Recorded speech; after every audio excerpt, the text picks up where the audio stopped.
A colossal golden tree stood tall, obscuring the distant sky. Beneath it, a dilapidated ancient ruin stood silently. At that moment, a man slowly walked towards that ancient square. The moment the man stepped into the square, a deafening roar suddenly rang out. The next second, a giant mutated spider covered in sharp spider legs and draped in tattered black cloth plummeted from the sky and landed heavily in front of him. As soon as the giant spider landed, it pounced on Ji Xingdou. The sight filled Ji Xingdou with intense fear. He ran backward as fast as he could, but the spider was incredibly fast and was in front of him in the blink of an eye. The next moment, the giant spider raised its thick legs and stabbed down at him. Ji Xingdou stared at the spider leg hurtling towards his chest, a deep despair rising in his heart. He was reborn into the world of the game Elden Ring due to an accident, but he didn't expect to encounter monsters as soon as he woke up and have to die again. Just then, a clear, ethereal notification sounded in his mind. Ding! Host rebirth detected. Watcher system activated. Unlimited resurrections granted. Clearing the current game world unlocks the ability to travel between worlds. Each time a boss creature is defeated, you will randomly gain its stats to strengthen yourself. The moment he heard the notification in his mind, Ji Xingdou's despair vanished. He stared at the spider legs stabbing towards him, a slow smile spreading across his lips. From this moment on, Ji Xingdou understood that the roles of prey and hunter had been completely reversed. In the midst of his frantic dodging, Ji Xingdou grabbed a broken wooden table lying on the ground nearby and used it to shield himself. Hiss! The giant spider's leg pierced through the wooden board in an instant, its tip stopping right in front of Ji Xingdou's nose, startling him so much that he broke out in a cold sweat. However, before he could escape, the spider's second attack followed. Its leg slammed down, smashing the entire table and sending him flying several meters backward. Ji Xingdou rolled several times on the ground, a sharp pain shooting through his chest, and coughed up several mouthfuls of blood. He looked up at the giant spider approaching, a ruthless glint gradually appearing in his eyes. He spat out the blood from his lips, grabbed the long sword that had fallen to the ground, and, despite his injuries, charged at the monster once more. Cough! It was quite difficult to kill. Ji Xingdou collapsed to the ground, his breathing disordered, his entire body stained with blood. But he did not die. The energy he received as a death reward for killing the giant spider was slowly healing his wounds. He tilted his head, looking at the spider whose head had been smashed to the side, a smile appearing on his face. But it's better if I die. This body is so broken, it's unusable. Ji Xingdou turned to look at his respawn point and muttered to himself. The next second, he struggled to raise his long sword and, without hesitation, slashed it across his own throat. Blood splattered, and his consciousness quickly faded into darkness. My God, how could you do that? A blurry voice echoed in his ears, but Ji Xingdou could no longer hear it. After an unknown amount of time, Ji Xingdou suddenly awoke and sat up. He immediately looked down to examine his body. The wounds were gone. He was in perfect condition, and he could clearly feel that his strength was somewhat greater than before. Just then, a gentle yet reproachful voice rang out. You're really ruthless, even licking your own neck like that? Ji Xingdou looked up and saw a girl, no bigger than a doll and dressed in a black dress, floating before him. She was petite, and it was none other than Zi Yuan. Beep. Of all the hosts I've ever met, this one is the most decisive. Hearing the notification-like voice, Ji Xingdou remained silent for a moment, then looked at Zi Yuan with a slight frown. You're not a system?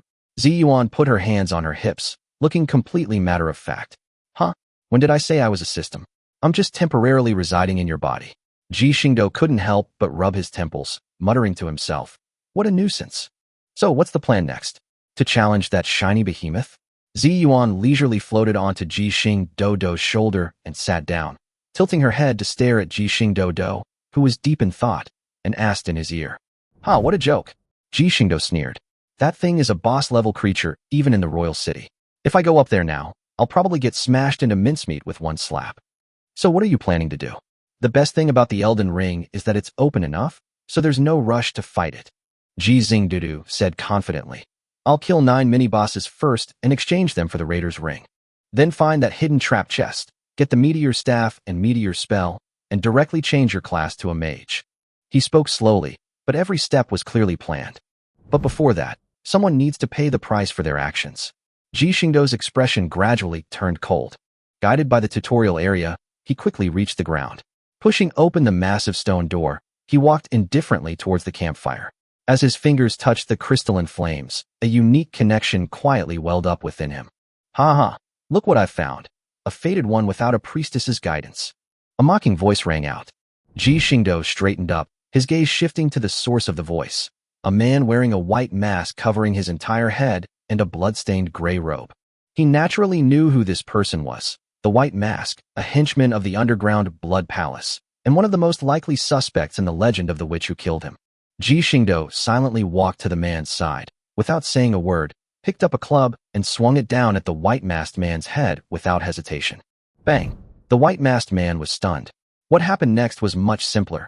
Ji Xingdou brutally beat the man to a pulp, giving him no chance to fight back. It's a pity it's not a boss, otherwise I could have gotten some upgrades and points. He wiped the blood off his face and muttered to himself with a hint of regret. 5 years later, in the ruins of the royal city covered in ashes, before the throne of King Eldon, the first king, Griffer, covered in blood, knelt on one knee, looking down at the black and gold armored youth standing before him. He chuckled softly. I never imagined that you would grow to this level in just 5 years. You're probably already qualified to step onto the altar. Who knows? Ji Xingdou slowly took off his helmet. 5 years of fighting had not left many marks on his face. His handsome face only showed more composure and determination. That unwavering desire to leave this world has sustained him to this day. Although everything under the golden tree appears radiant and beautiful, those who have truly traversed this land know that it is nothing short of hell. To break this cycle, guided by the system, he virtually emptied the entire border region. Every enemy marked boss on the map was hunted down without exception. With the dual enhancement of the Ring of the Raider and the system mechanism, his strength has skyrocketed, far exceeding the limits of a so-called demigod. The system had told him that with his current power, he already possessed the qualifications to become a god. The only thing he lacked was the experience required to become a god. However, the energy from the defeated bosses continued to accumulate. The shackles on his body had long since been completely broken. That's enough. You can't stop me. Yeah, that's right. Gufule coughed up blood, but a smile played on his lips. He looked up at the boy before him. Come on, kill me. Keep going. As you wish. Ji Xingdou's eyes were calm. He swung his long sword, and blood splattered, landing on the stone steps in front of the throne. He stepped forward, walking past Gufule's fallen corpse, and said in a calm voice, Next, it's time for the final boss. System, are all the promises still valid? Ji Xingdou didn't stop and continued walking towards the final tree root. Beep. Of course. The system voice sounded. Once the beast of Eldon dies, the blockade of this world will be completely lifted, and the host will gain the qualification to travel between worlds. That was definitely worth it. He chuckled lightly, but the weariness behind the laughter was palpable. He had died countless times for this day. Another world. In the center of that boundless blue sea, a dark rift quietly opened, like a wound in the world. A tall figure stepped out of the crack, his feet landing firmly on the shimmering surface of the calm sea, as if the ocean itself had been supporting him. I have finally emerged from the world of Elden Ring. Ji Xingdou gazed at the vast ocean before him, a flicker of excitement in his eyes. He had spent 5 whole years there, and in those 5 years, where had he ever seen such a clear and expansive view? How is it? Happy, right? Ziyuan appeared in a flash, floating in front of him, a teasing smile on her lips. Finally, you've arrived in the world you've been longing for. Aren't you moved? Yes, I'm really happy.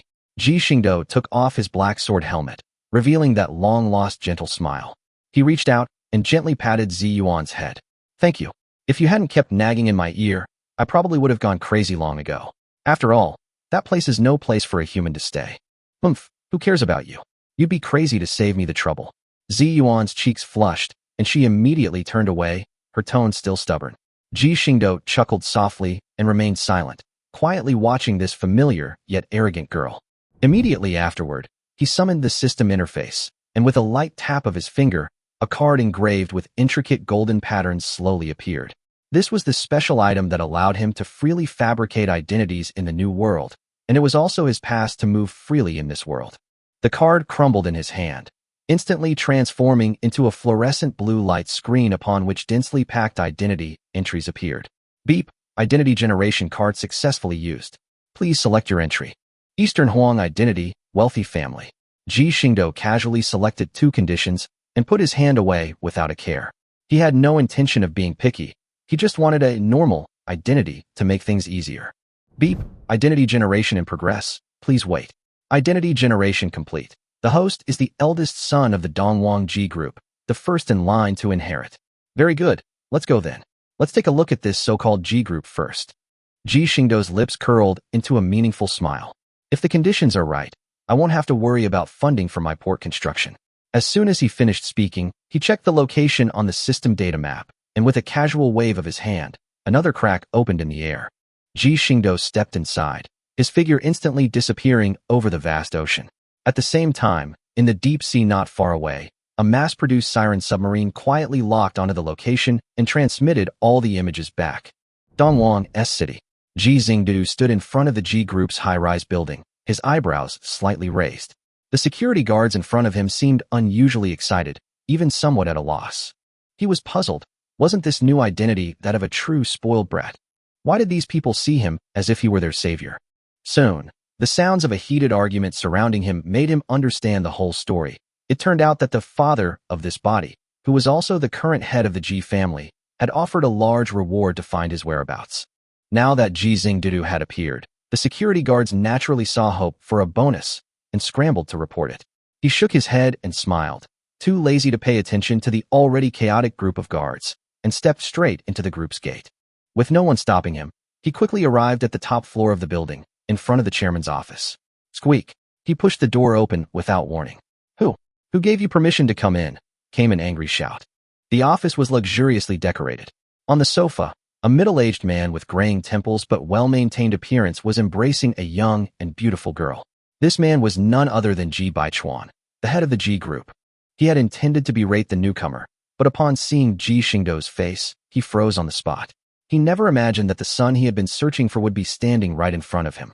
Never mind me. You guys continue. Ji Xingdou smiled calmly, patted his white suit jacket, walked to the coffee table, and poured himself a cup of tea.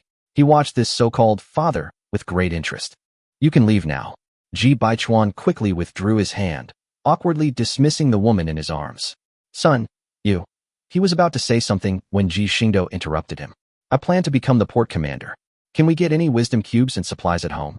Nighttime, on the large bed in the villa, Ji Xingdou toyed with a small Rubik's cube that shimmered with a blue light in his hand, his tone slightly thoughtful.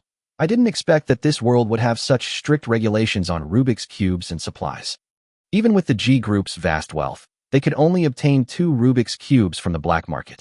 Since the establishment of Azalane, a joint inspection team composed of Shipgirls has launched a large-scale crackdown, strictly investigating the illegal possession of Rubik's cubes and supplies. Subsequently, ports were established across the country, sealing off almost the entire coastline and strictly controlling the distribution channels of Rubik's cubes. Although the underground black market was still barely operating, the Rubik's cube itself had a low success rate in construction, and 1 or 2 were simply not enough, which led to a growing lack of incentive for smuggling on the black market. Not to mention, the Commander Academy has also fully opened for enrollment. After all, the casualty rate of frontline commanders has remained high due to years of war, and there is an urgent need for new blood to fill the gaps. Tomorrow is the selection for the City Commander Academy. Ji Xingdou looked up at the ceiling, a hint of anticipation on her lips. They say that anyone who successfully enrolls will be eligible to summon a Shipgirl. I wonder which adorable one will be the first to return to my side. Chapter 5 First Shipgirl, Serious. Ji Xingdou arrived at the Suzaku Academy's admissions office early in the morning. Standing in front of the hundreds of meters-long queue, he couldn't help but twitch his lips. The sheer number of people was roughly estimated to be at least 3,000 or 4,000, and with even more people constantly arriving, the popularity was simply outrageous. After all, Zhuke was just one of the 4 symbols academy in S City, and each main academy had multiple registration points, plus branch academies in various locations, so the bustling scene wasn't surprising. Ultimately, the position of commander is highly lucrative, making it one of the most coveted golden jobs in the world. Once you become a commander, you not only wield real power, but your salary, benefits, and status are all clearly defined. Of course, this treatment comes at a price. The risks are extremely high. If the port is captured by the sirens, one's life is truly lost. But even the highest risks cannot stop people from flocking to this race. Despite the massive crowds at the registration site, less than 5 are actually admitted each year, and only half of them graduate successfully. This is because the most crucial step, Rubik's Cube resonance, eliminates most people. Without resonance, you're out, with no room for negotiation. Even getting into the academy doesn't guarantee you'll have a fleet in the future. Less than half of those who graduate are capable of building a complete fleet. Construction is inherently probabilistic, and even after graduation, you might end up empty-handed and relegated to logistical tasks. No wonder the order at the scene had to be maintained by the ship girls. As soon as Ji Xingdou arrived, a crisp reprimand rang in his ears. Standing at the front of the crowd was a spirited young girl with her blonde hair tied up high, her military uniform crisp, and her steel sword planted in the ground. Her imposing presence instantly silencing the restless examinees. Ji Xingdou recognized her at a glance. Warspite, a powerful warship from the Royal Navy, and one of the senior ship girls he had admired since childhood. The other was the gentle and charming Illustrious, who stood next to Warspite and softly reminded her, "Don't scare the children. The academy still needs to recruit." Warspite rolled her eyes and replied in a low voice, "No one is merciful on the battlefield." A moment later, the test officially began. The team slowly advanced, and Ji Xingdou finally reached the front of the line. He took the test Rubik's Cube from Radiance, and the moment he touched it, the cube burst into a dazzling blue light, radiating brilliance that even made Warspite frown and step forward to examine it. Such a strong resonance. Warspite stared at the Rubik's Cube he had activated for a long time, then solemnly told him to enter the school immediately and guided him to the freshman assembly point. "Is that all?" Ji Xingdou asked curiously. "Did he not test their character?" Yin Zhan smiled and said that the Rubik's Cube has a built-in mind recognition function. People who can resonate with it are basically not bad people. Especially for someone with exceptional talent like Ji Xingdou, who is 1 in 1,000, his character no longer needs further evaluation. Ji Xingdou smiled slightly, then left as instructed, while Warspite immediately reported this special talented candidate to the academy's higher-ups via communicator. Walking towards the assembly point, Ji Xingdou admired the lush greenery of the campus while inwardly sighing. The actual acceptance rate must be even lower than the officially stated 5%. Commanders truly are among the rarest beings in the world. Walking through the alley, a rather old-fashioned teaching building came into view. As soon as I approached, a young man in uniform greeted me. He introduced himself enthusiastically, saying his name was Zhao Xian, and he was a freshman guide, responsible for explaining campus rules and leading the way. After a brief exchange of pleasantries, Zhao Xian gave him a tour of the campus, thoughtfully pointing out several red lines that should not be crossed. After the tour, Ji Xingdou was led to a waiting room to prepare for his first-ever Shipgirl construction ceremony. He sat quietly in the corner, eyes closed, meditating, his magic slowly circulating within him, sensing the unusually dense magical fluctuations in this world. It seems this world is indeed different from the Elden Ring. The Azalane's setting is quite outrageous indeed. Not long after, the door opened, and a petite shipgirl dressed as a lecturer walked in. It was Langley. She glanced at the number of people in the conference room. There were fewer than 100, yet it could hold over 1,000, and couldn't help but sigh. "Stand up, follow me to the construction room." The team quietly followed her to the construction room, and Ji Xingdou successfully received the Rubik's Cubes and materials needed for 10 constructions. When it was his turn, he took out 2 Rubik's Cubes and a set of resources, put them into the equipment's filling port, and then pressed the start button. Unexpectedly, the device began to vibrate violently and emit a low buzzing sound as soon as it was turned on. "What's going on?" "System. Insufficient energy. The power of the ship girls that the host once possessed was too strong. Construction requires more energy. Magic can be used to replenish it." "Why didn't you say so sooner?" Ji Xingdou sighed and placed his hand on the machine, beginning to input a large amount of magic power. As the magic power flowed in, a blue vortex slowly formed, and a familiar figure gradually appeared within it. With a soft thud and a puff of steam, a tall, white-haired girl stepped down from the platform. She was dressed in a maid's outfit, her eyes resolute, her voice clear. Royal Maid Sirius reporting for duty. That familiar voice and familiar face instantly stirred the deepest emotions in Ji Xingdou's heart. He stepped forward and hugged her tightly, his voice choked with emotion. "I've finally met you." Sirius was slightly taken aback, then smiled gently. "My proud master, Sirius will always protect you, forever."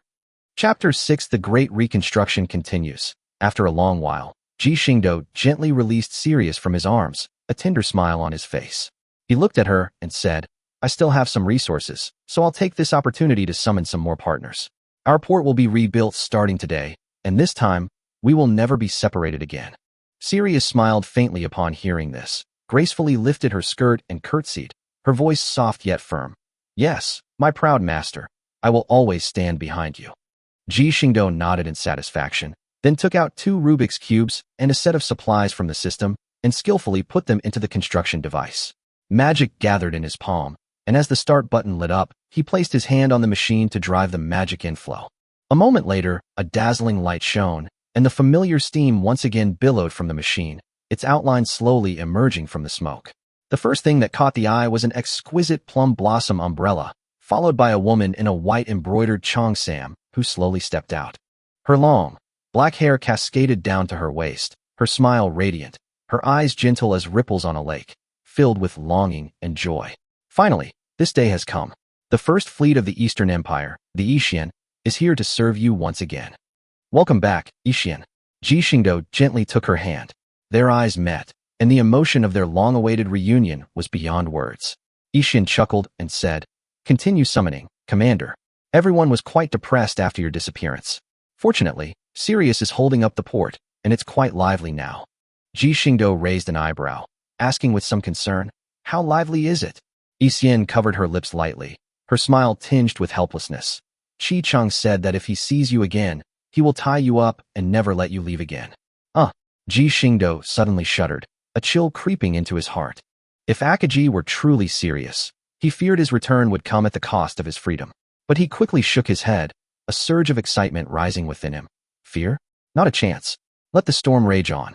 Thinking it over, he decided to increase his investment, throwing both sets of construction materials into the machine at once to test if the system could support building 2 Shipgirls at once.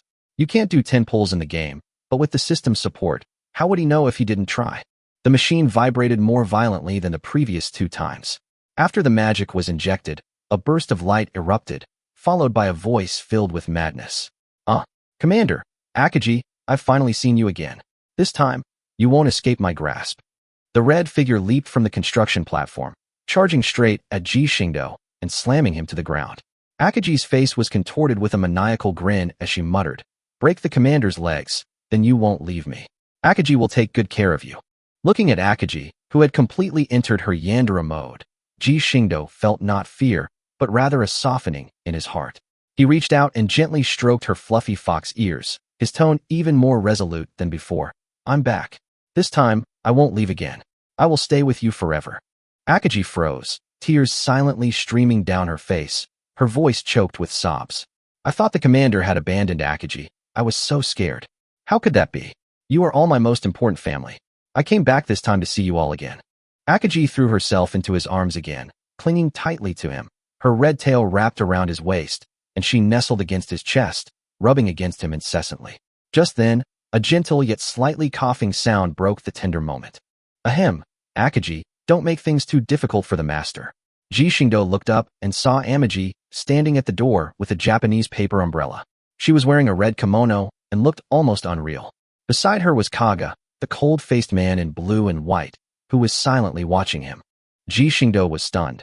He had only used 2 sets of materials, so why were Akaji, Kaga, and Amaji all summoned at the same time? "System, explain this to me." Beep. A resonance reaction was detected between the host's magic and Amaji's true form. After activating Akaji and Kaga's Rubik's cubes, a 2-way link was formed, thus enabling Amaji's appearance in the world. Are there any side effects? Yes, once Akaji or Kaga's minds are shattered, Amaji will also disappear. Is there any way to remedy this? Yes, the system can complete the Rubik's cube structure of Amaji, completely stabilizing its existence. Hearing this, Ji Xingdou finally breathed a sigh of relief. As long as the problem could be solved, that was good. Otherwise, Amaji's current state was truly a hidden danger. At this moment, Kaga had already pulled Akaji, who was still lying on the ground, to her feet and silently dragged her aside. They were clearly aware of Tiancheng's health issues and had voluntarily given her space to be alone with Ji Xingdou. "My lord, cough cough, Tiancheng believes in you and will definitely cure me."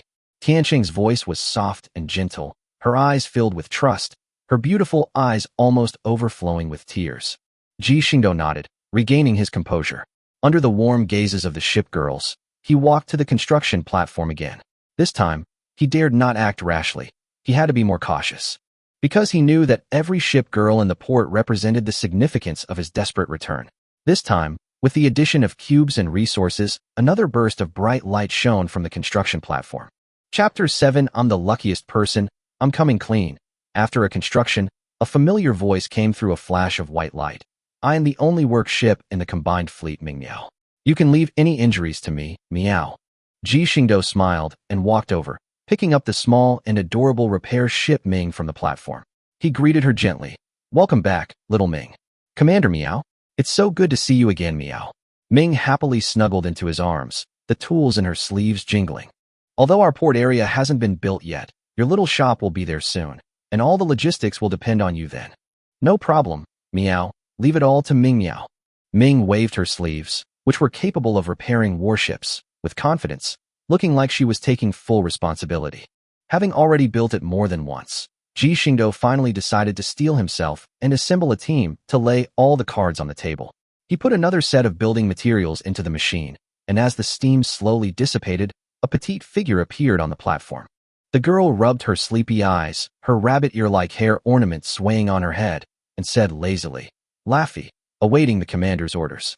These ears aren't real, don't stare at me. Raffi, welcome back. Ji Xingdou walked over and gently pulled her into his arms as she was falling asleep, a familiar smile on his face. Raffi has been waiting for you to come back, Raffi murmured softly, then nestled into his arms and drifted off to sleep without any hesitation. Looking at Raffi, who was fast asleep in his arms, Ji Xingdou's eyes softened considerably. The entire day spent together had almost completely washed away the murderous aura he had brought back from the world of Elden. That's enough for today, Ji Xingdou said, looking at everyone. I need to go to the academy to ask what conditions are required for early graduation, so that we can get to the port area as soon as possible and bring you all over. As you wish, my lord. Amagi responded gently, and the other ship girls nodded in support. The moment the group stepped out of the construction room, chaos erupted. After all, most new recruits don't even get a glimpse of anything in the first round of construction, but Ji Xingdou, this lucky guy, pulled out 7 ship girls directly, a scene that was practically an epic miracle. Many people stared at the ship girls behind him, their eyes practically bulging out of their sockets, wishing they could snatch his lucky charm, right then and there. Principal Langley was also drawn over, and couldn't help but exclaim in surprise at the scene. You just pulled out 7 ship girls? Even high talent can't be this outrageous, right? When Ji Xingdou saw her arrive, he cut to the chase. Principal Langley, I'd like to ask how I can graduate early? Graduate early?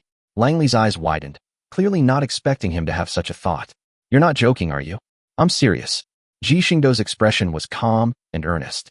After a moment of silence, Langley spoke. To graduate early, you need to meet 3 conditions. Your combat ability must be up to standard, your liberal arts grades must be up to standard, and your contribution level must meet the standard. In other words, you need to complete enough Academy Commission tasks before Azalane headquarters will grant you the right to use the port. Then I'll tell you the truth, Ji Xingdou shrugged. I'm not from this world. I come from another world, and they are members of my original port district, all of them at max level. What did you say, people from another world? Max level ship girls. Langley was so shocked he almost shouted. Although this world has a history of connecting to other worlds, the sudden appearance of 7 max-level ship girls is unprecedented. What was your original identity? She asked hesitantly. Ahem, Fleet Admiral, Ji Xingdou answered casually. Even though he had hardly ever fought in battles, it never hurt to sound cool. I have many more max-level ship girls in the original world, but I can't go back now, so I plan to rebuild the port here. Going back to school is a waste of time, so I want to lay my cards on the table. Langley took a deep breath, looking at Ji Xingdou with a complicated expression, and then glanced at Xian and the others behind him. The undeniable powerful aura made her realize that this was not just empty talk. All right, I'll apply to the higher-ups. You go back to your dorm and wait for further notice. Langley left hurriedly, clearly knowing that with Ji Xingdou's fleet strength, there was no longer any need for him to study at the academy. That evening, after returning to his student dorm, Ji Xingdou opened the system interface. System, upgrade panel activated. The system calmly responded. Ding, upgrade complete. Shipgirl development subsystem activated. Shipgirl modification technology tree and weapon manufacturing technology tree unlocked. Modification cores can be exchanged with dimensional points. He clicked on it, and the various technical terms on the page made this academically challenged person's scalp tingle.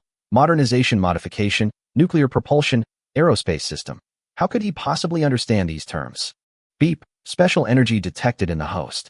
The mysterious modification system can now be activated to grant the ship girl unique abilities. Activation requires 50,000 dimensional points. 50,000. You heartless system. I only got 100,000 after breaking through the Elden Ring, and you've ripped me off in half. Don't you have any conscience? Please watch your words, host. The system is already set at a friendly price. The original price is 500,000. You're right, all right. Go ahead and open it. Ji Xingdou rolled his eyes at the system and resignedly clicked confirm. Mysterious modification activated. The host only needs to inject their own magic power into the Shipgirl's body to activate the ability module. Ji Xingdou sighed, feeling like he had been ripped off, but he couldn't find any evidence. Chapter 8 Port Establishment. 3 days later, in the principal's office of Suzaku Academy, Ji Xingdou was leisurely sitting on the sofa, facing Principal Langley with a serious expression. The approval has been granted, Langley said. But there's one thing you need to know. This time, you'll have to collect the port yourself. Collect it yourself, Ji Xingdou raised an eyebrow, speaking meaningfully. It won't be one of those damaged on the front lines, will it? Langley didn't answer directly. Instead, she took a map from the drawer and spread it on the table. Her finger pressed firmly on a spot marked with a red cross, and she explained in a low voice. This used to be one of the core port areas of the Eastern Sea, but it was attacked by the Sirens 2 years ago, and the entire area fell, with no survivors. She looked up at Ji Xingdou, her voice lowering slightly. We tried to counterattack many times afterward, but all failed. This lost territory is like a huge gaping hole, making the inland port's defenses extremely precarious. The death rate of the new commander has also skyrocketed as a result. In the past 2 years, everyone has been on the verge of collapse. Langley's words were heavy, but a faint hope ignited in her eyes. Perhaps Ji Xingdou's mysterious fleet could turn the tide. After hearing the situation, Ji Xingdou nodded. Okay, I accept the mission, but I have conditions. His tone was calm but uncompromising. I need the summoning resources for at least 3 full-strength fleets and sufficient oil supplies. You want me to fight? You can't expect my girls to go to the battlefield empty-handed. Regarding strength, he turned to look at Sirius and said softly, Sirius. Master, what are your orders? Sirius immediately stepped forward and gave a standard-made salute. Assist Principal Langley in demonstrating the fighting power of our port district. Don't let anyone underestimate us, Ji Xingdou instructed with a smile. Yes, Sirius will bring victory to Master. Sirius drew her long sword, her eyes resolute, and then left the office under the guidance of Langley's secretary. 20 minutes later, an encrypted message arrived on Langley's terminal. She was so shocked she could barely close her mouth. One person wiped out 3 full-strength fleets. These 3 fleets were all elite ship girls brought back from the front lines, and they were completely wiped out by a single light cruiser. If she hadn't witnessed it with her own eyes, she would have thought it was a scene from a fantasy novel. Without a second thought, she immediately contacted headquarters to report. There was a long silence on the other end, until Langley began to feel uneasy, before an old and deep voice slowly sounded. You can agree to his conditions, but tell him that our Donghuang cannot afford any more losses. Yes, Marshal. Just as Langley was about to turn around to explain, he heard Ji Xingdou reply with a smile. I heard everything. Don't worry, as long as we're still standing, the Sirens won't be able to cross this line. Meanwhile, in a distant, unknown space, in a monitoring room filled with advanced equipment, a pale blue fluorescent light flickered in the darkness. A siren girl stared intently at the reddish area on the main screen, her expression grave.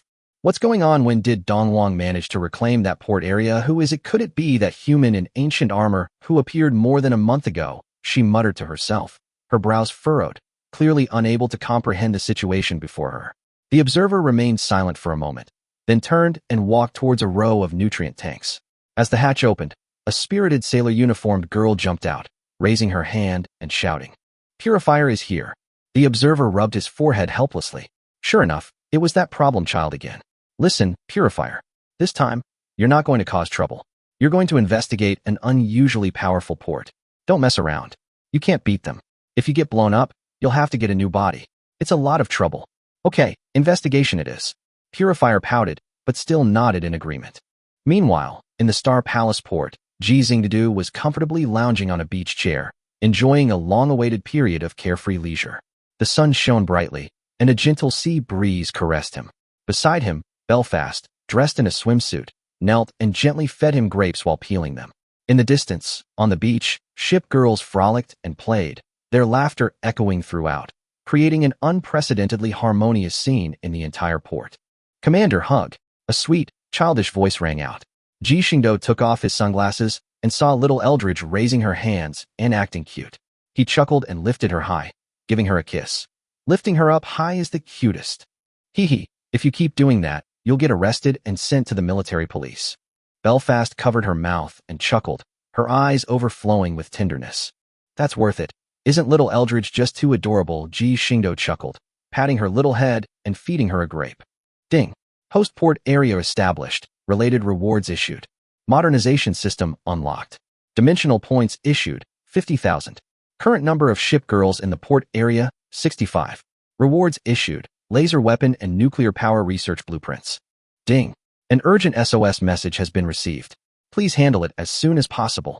Ji Xingdou's expression immediately turned serious, as if his pleasant sun-drenched mood had been instantly shattered. He murmured to himself, as expected, this world doesn't easily let people live in peace. He hadn't forgotten the price that goddess had mentioned. The question was, what exactly was that so-called price? Chapter 9 Secrets. Ji Xingdou gently handed Eldridge to Belfast, his gaze gradually darkening. Belfast sensed his master's emotions, nodded, and carried the little guy out of the room, leaving him some quiet space. The system's voice sounded, its tone as mechanical as ever. The host is bound to the Watcher system, whose duty is to traverse worlds and eliminate illegal transmigrators. In other words, all the previous preparations were merely a prelude to this mission. Ji Xingdou raised an eyebrow and muttered, if there are many illegal transmigrators, then there should be quite a few people like me who have been chosen, right? But the system answered decisively, there will be no one else. You are the only guardian, host. He couldn't help but narrow his eyes. So, you mean I have to face all the enemies alone suddenly? Ziyuan's figure appeared on his forehead, revealing the truth with a grin. In the end, this is a bet between the gods. The goddess of reincarnation is fighting alone against all the gods who want to seize her control of the world. The gods allowed transmigrators to run rampant, and the goddess of reincarnation only sent you. Even more ironically, before him, 9 other watchers had all died in this gamble.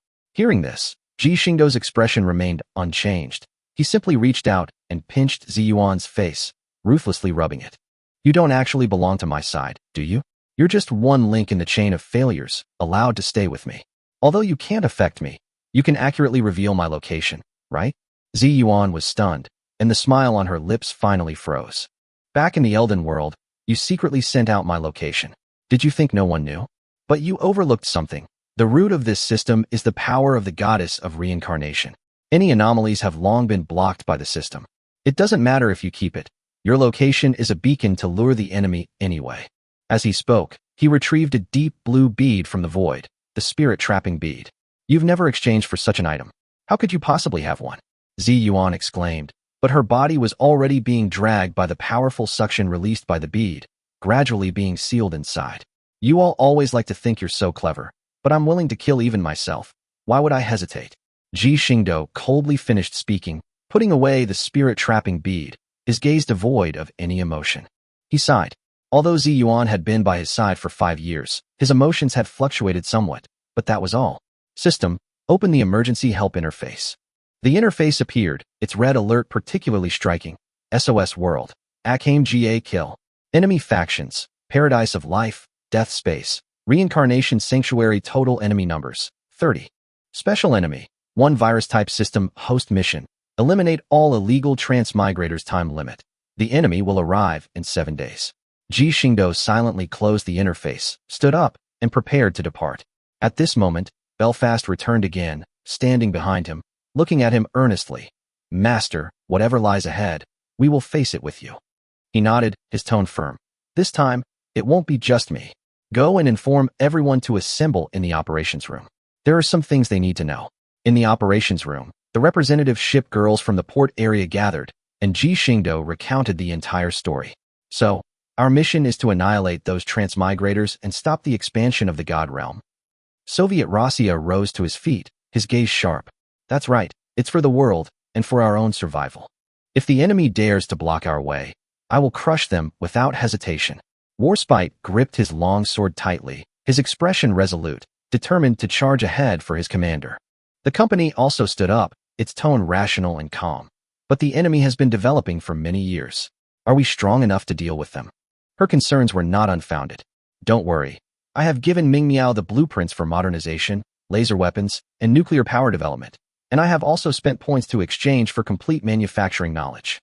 In 2 or 3 days, we will be able to equip ourselves with the most advanced technology. I will go to the target world first, and then summon you when you are ready." After saying this, he scanned the entire room. Moreover, I am now standing at the pinnacle of demigods. Even if a true god descends, I can still cut him down under my feet. Chapter 10 Slay. The Crimson-Eyed Emperor looked at Ji Xingdou with tenderness and said softly, "Are you really okay? Child, you can rely on us no matter what happens. Don't always try to shoulder everything alone." Faced with her concern, Ji Xingdou showed a sincere smile. "Don't worry, Your Majesty, I won't be stubborn. Happiness is something we will strive for together." He added that he would summon the Shipgirls as soon as their modifications were complete. However, for safety's sake, he suggested selecting 2 to complete the modifications first and travel to the other world with him, while the rest would be summoned once preparations were complete. The number wouldn't be too large, around 20 or 30 people. After all, many of their companions hadn't returned to port yet, and the port needed to remain on high alert. Ji Xingdou solemnly reminded everyone not to forget the plan that had recently crippled the Sirens and the several attempts they had made to repel their probing attacks. It would be strange if the enemy didn't make a move. They might already be secretly watching the port, so they couldn't let their guard down at any time. "We understand, Commander," the Shipgirls in the operations room responded in unison. Ji Xingdou nodded, signaling everyone to elect 2 people to be modified first, while he prepared to check on Ming Miao's research progress. He dumped all the data on Ming Miao at once, wondering if her little brain could handle it. Then, he turned and left the operations room, heading straight for Ming Miao's secret laboratory. This place, ostensibly a small shop, actually concealed a vast underground research facility. He and Belfast traversed a long metal corridor, arriving at a high-tech metal door. Belfast expertly verified the fingerprint and password. The door opened with a click, and the 2 stepped into the laboratory together. The scene before them was chaotic yet brimming with a high-tech feel, with various sophisticated instruments and tools scattered around. Ming Miao was hunched over the table, scribbling and muttering to herself. "Almost there. Just one more calculation. Oh no." Before she could finish speaking, Ming Miao excitedly tumbled off the edge of the table, thankfully caught by Ji Xingdou. "Little Ming, have you forgotten where you are again?" he said with a smile.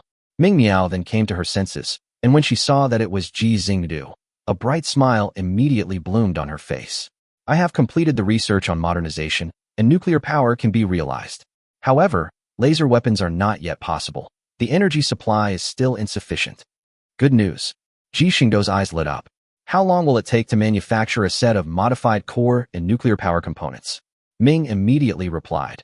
"The core can be made in 3 hours, and the furnace core can be done in 5 hours." "Very good. Make 2 sets first. They will be very useful." Ji Xingdou nodded and gave the order, then patted Ming's head with a gentle expression. He knew in his heart that with this technological support, the departure time could be greatly shortened. Transportation complete.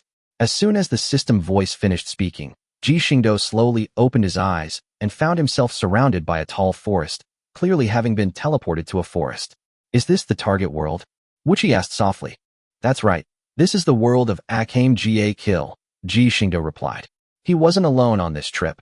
Accompanying him were 2 decisive battleships from the second phase of research, Azuma and Frederick the Great.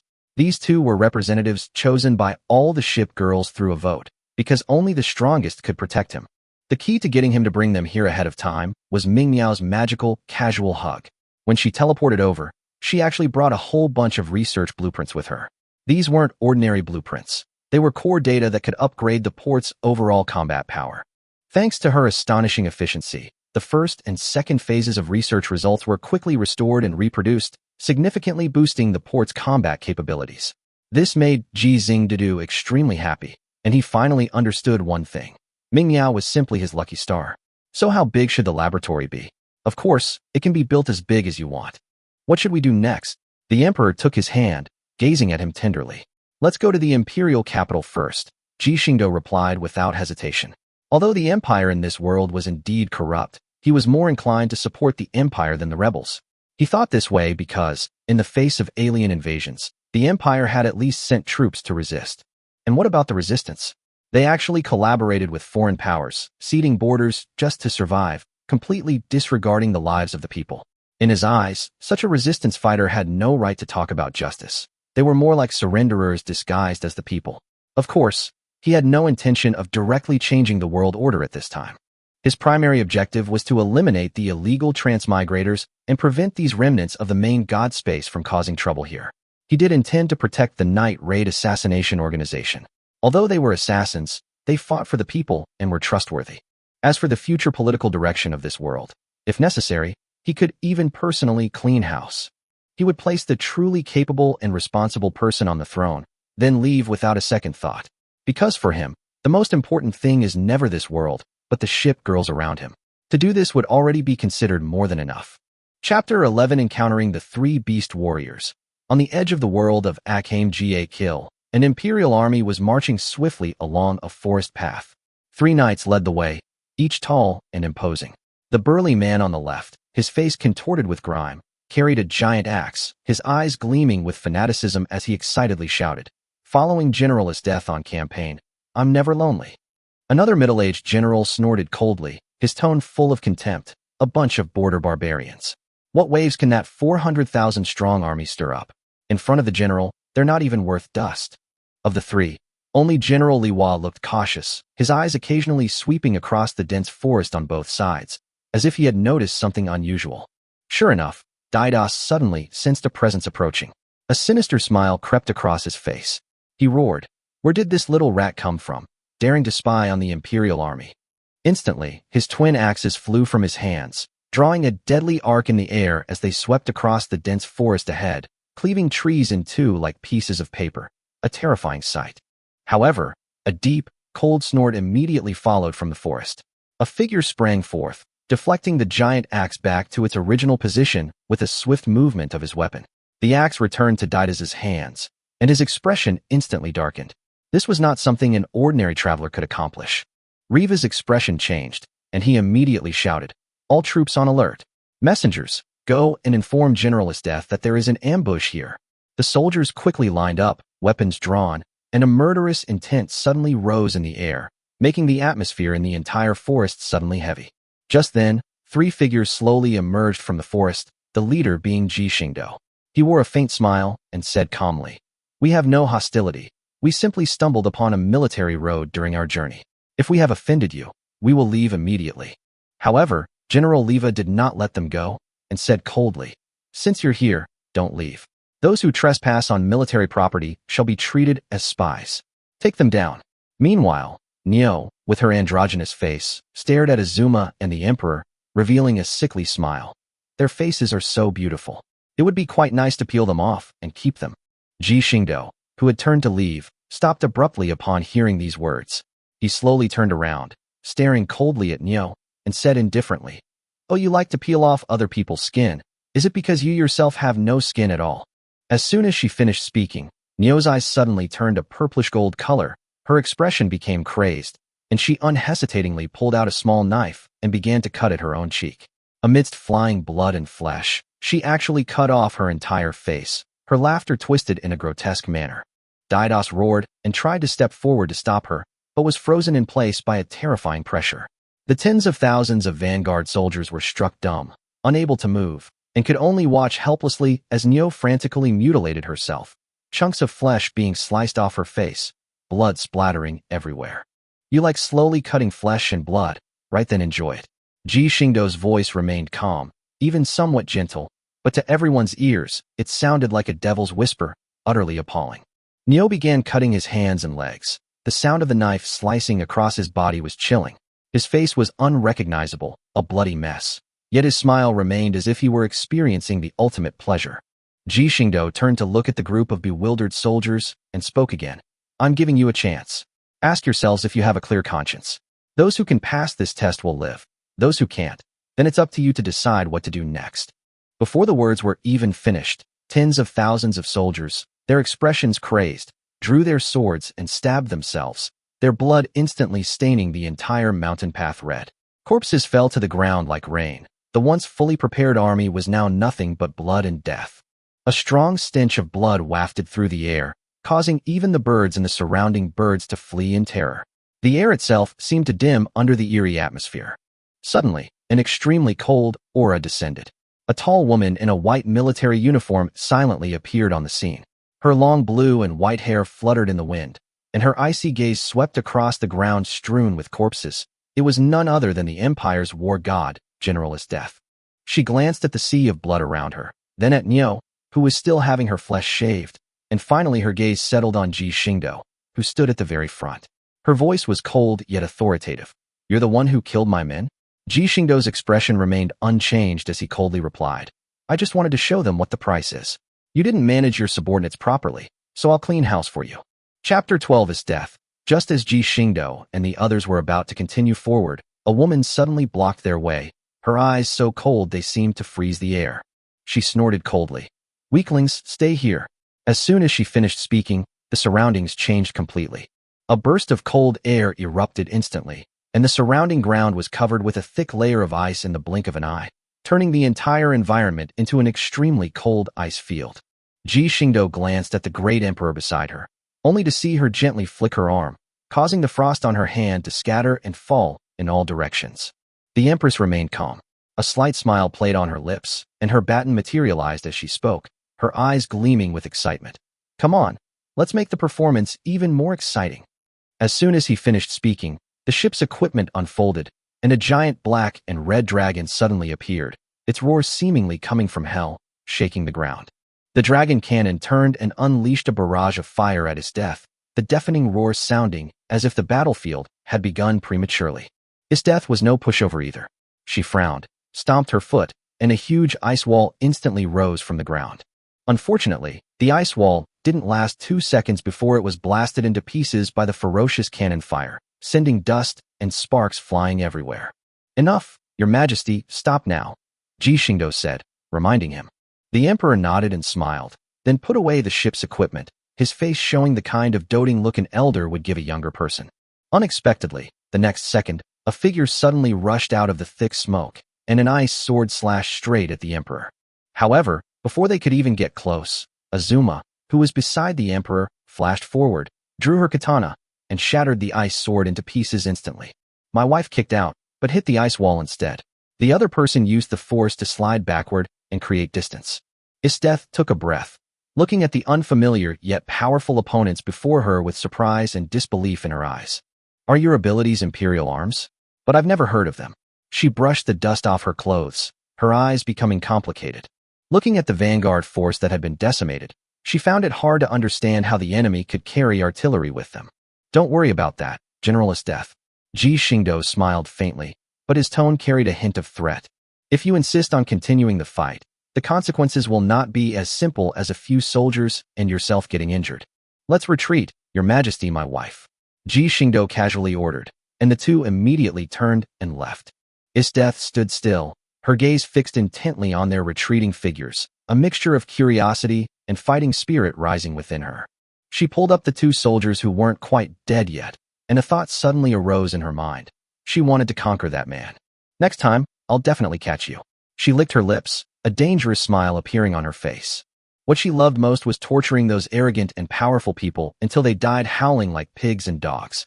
On the bright, sunny streets of the capital, a plainly dressed young man paced back and forth in a frantic manner. Where did you go? Is Seo? Didn't we say we'd find you once we got to the capital?" Just as he was in a state of utter distress, a magnanimous woman stepped forward with a smile and put her arm around him. "Hey, big sister, don't suddenly pounce on me. It's scary." The boy's face turned red instantly.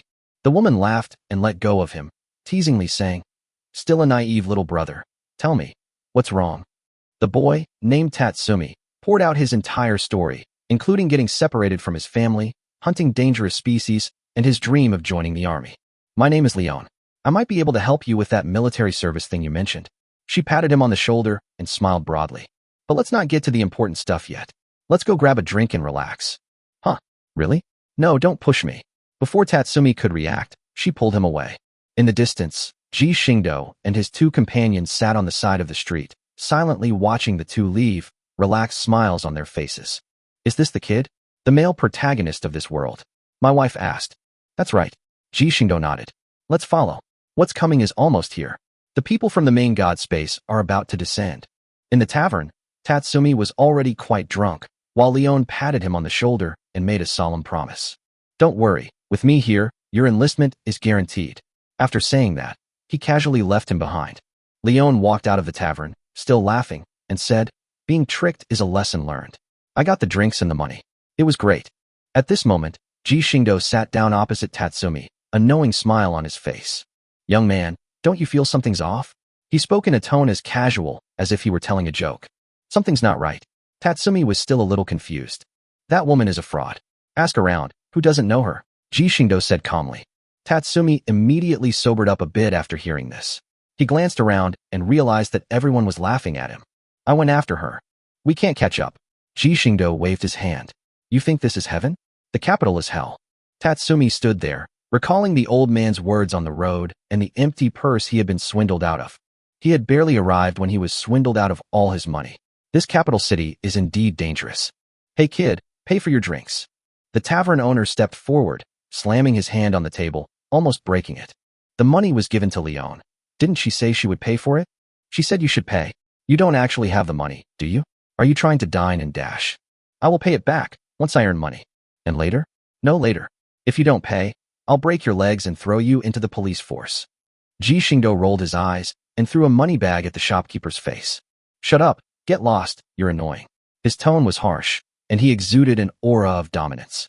The boss was about to get angry, but the next second, a katana was held to his neck, scaring him so much that he scrambled away. "Come on, kid, I'll show you what the capital is really like these next few days." Ji Xingdou stood up. Just then, a familiar voice echoed in his mind. "The transmigrator from the main god space has arrived. One-sided blockade has been activated. The virus system is searching for a host." Chapter 13. A dark corner of the capital. Under the cover of night, outside the high walls of a mansion in the capital, Tatsumi followed Ji Xingdou and the others nervously, his heart pounding with anxiety. "Brother, we're barging into someone's yard this late. Won't we get arrested by the police?" he muttered to himself, his face full of hesitation. "What? You don't want to look for your two missing companions anymore?" Ji Xingdou replied without turning his head, his tone indifferent. Tazumi was stunned. "You mean, Ias and the others are in this house?" He widened his eyes in surprise. "But this place is heavily guarded, and it looks like a wealthy family's home. I just can't understand why my friends would be in such a place." He suddenly felt a pang of unease. Could it be that they, like him before, had been deceived by some kind person? Just then, Ji Xingdou stopped in his tracks. "This is it." He pointed to a huge warehouse in front of him. Tatsumi rushed forward, but all he saw was a warehouse. He looked puzzled. "What is this?" "My wife. I'm entrusting her to you." As soon as Ji Xingdou finished speaking, his wife stepped forward, her eyes slightly narrowed. A miniature black hole lit up, and her katana was slowly teleported into her hand. With a flash of light, the door cracked open. Immediately following a loud crash, the heavy iron door collapsed to the ground, and moonlight streamed into the dimly lit warehouse. As soon as Tatsumi peeked out, he froze instantly, as if his soul had been struck by something heavy. Blood was everywhere, and corpses hung from the rafters, with drops of blood constantly falling to the ground. The air was filled with a stench. "You're here again. Cough, cough. You wicked woman. I curse you all to die a horrible death." A weak curse rang out. Tatsumi was stunned when he heard the voice. "Ias?" He immediately rushed in, his eyes locking onto the iron cage in the corner. Ias was covered in festering sores, his face swollen to the point of being almost deformed. He lay weakly on the ground, calling out his name with barely audible breath. "Go save Seo, don't worry about me. I've been injected with the virus, it's contagious." His voice was hoarse, and his eyes were full of pain. Tatsumi looked up abruptly and saw Seo hanging from the rafters, naked and unresponsive. Whoosh!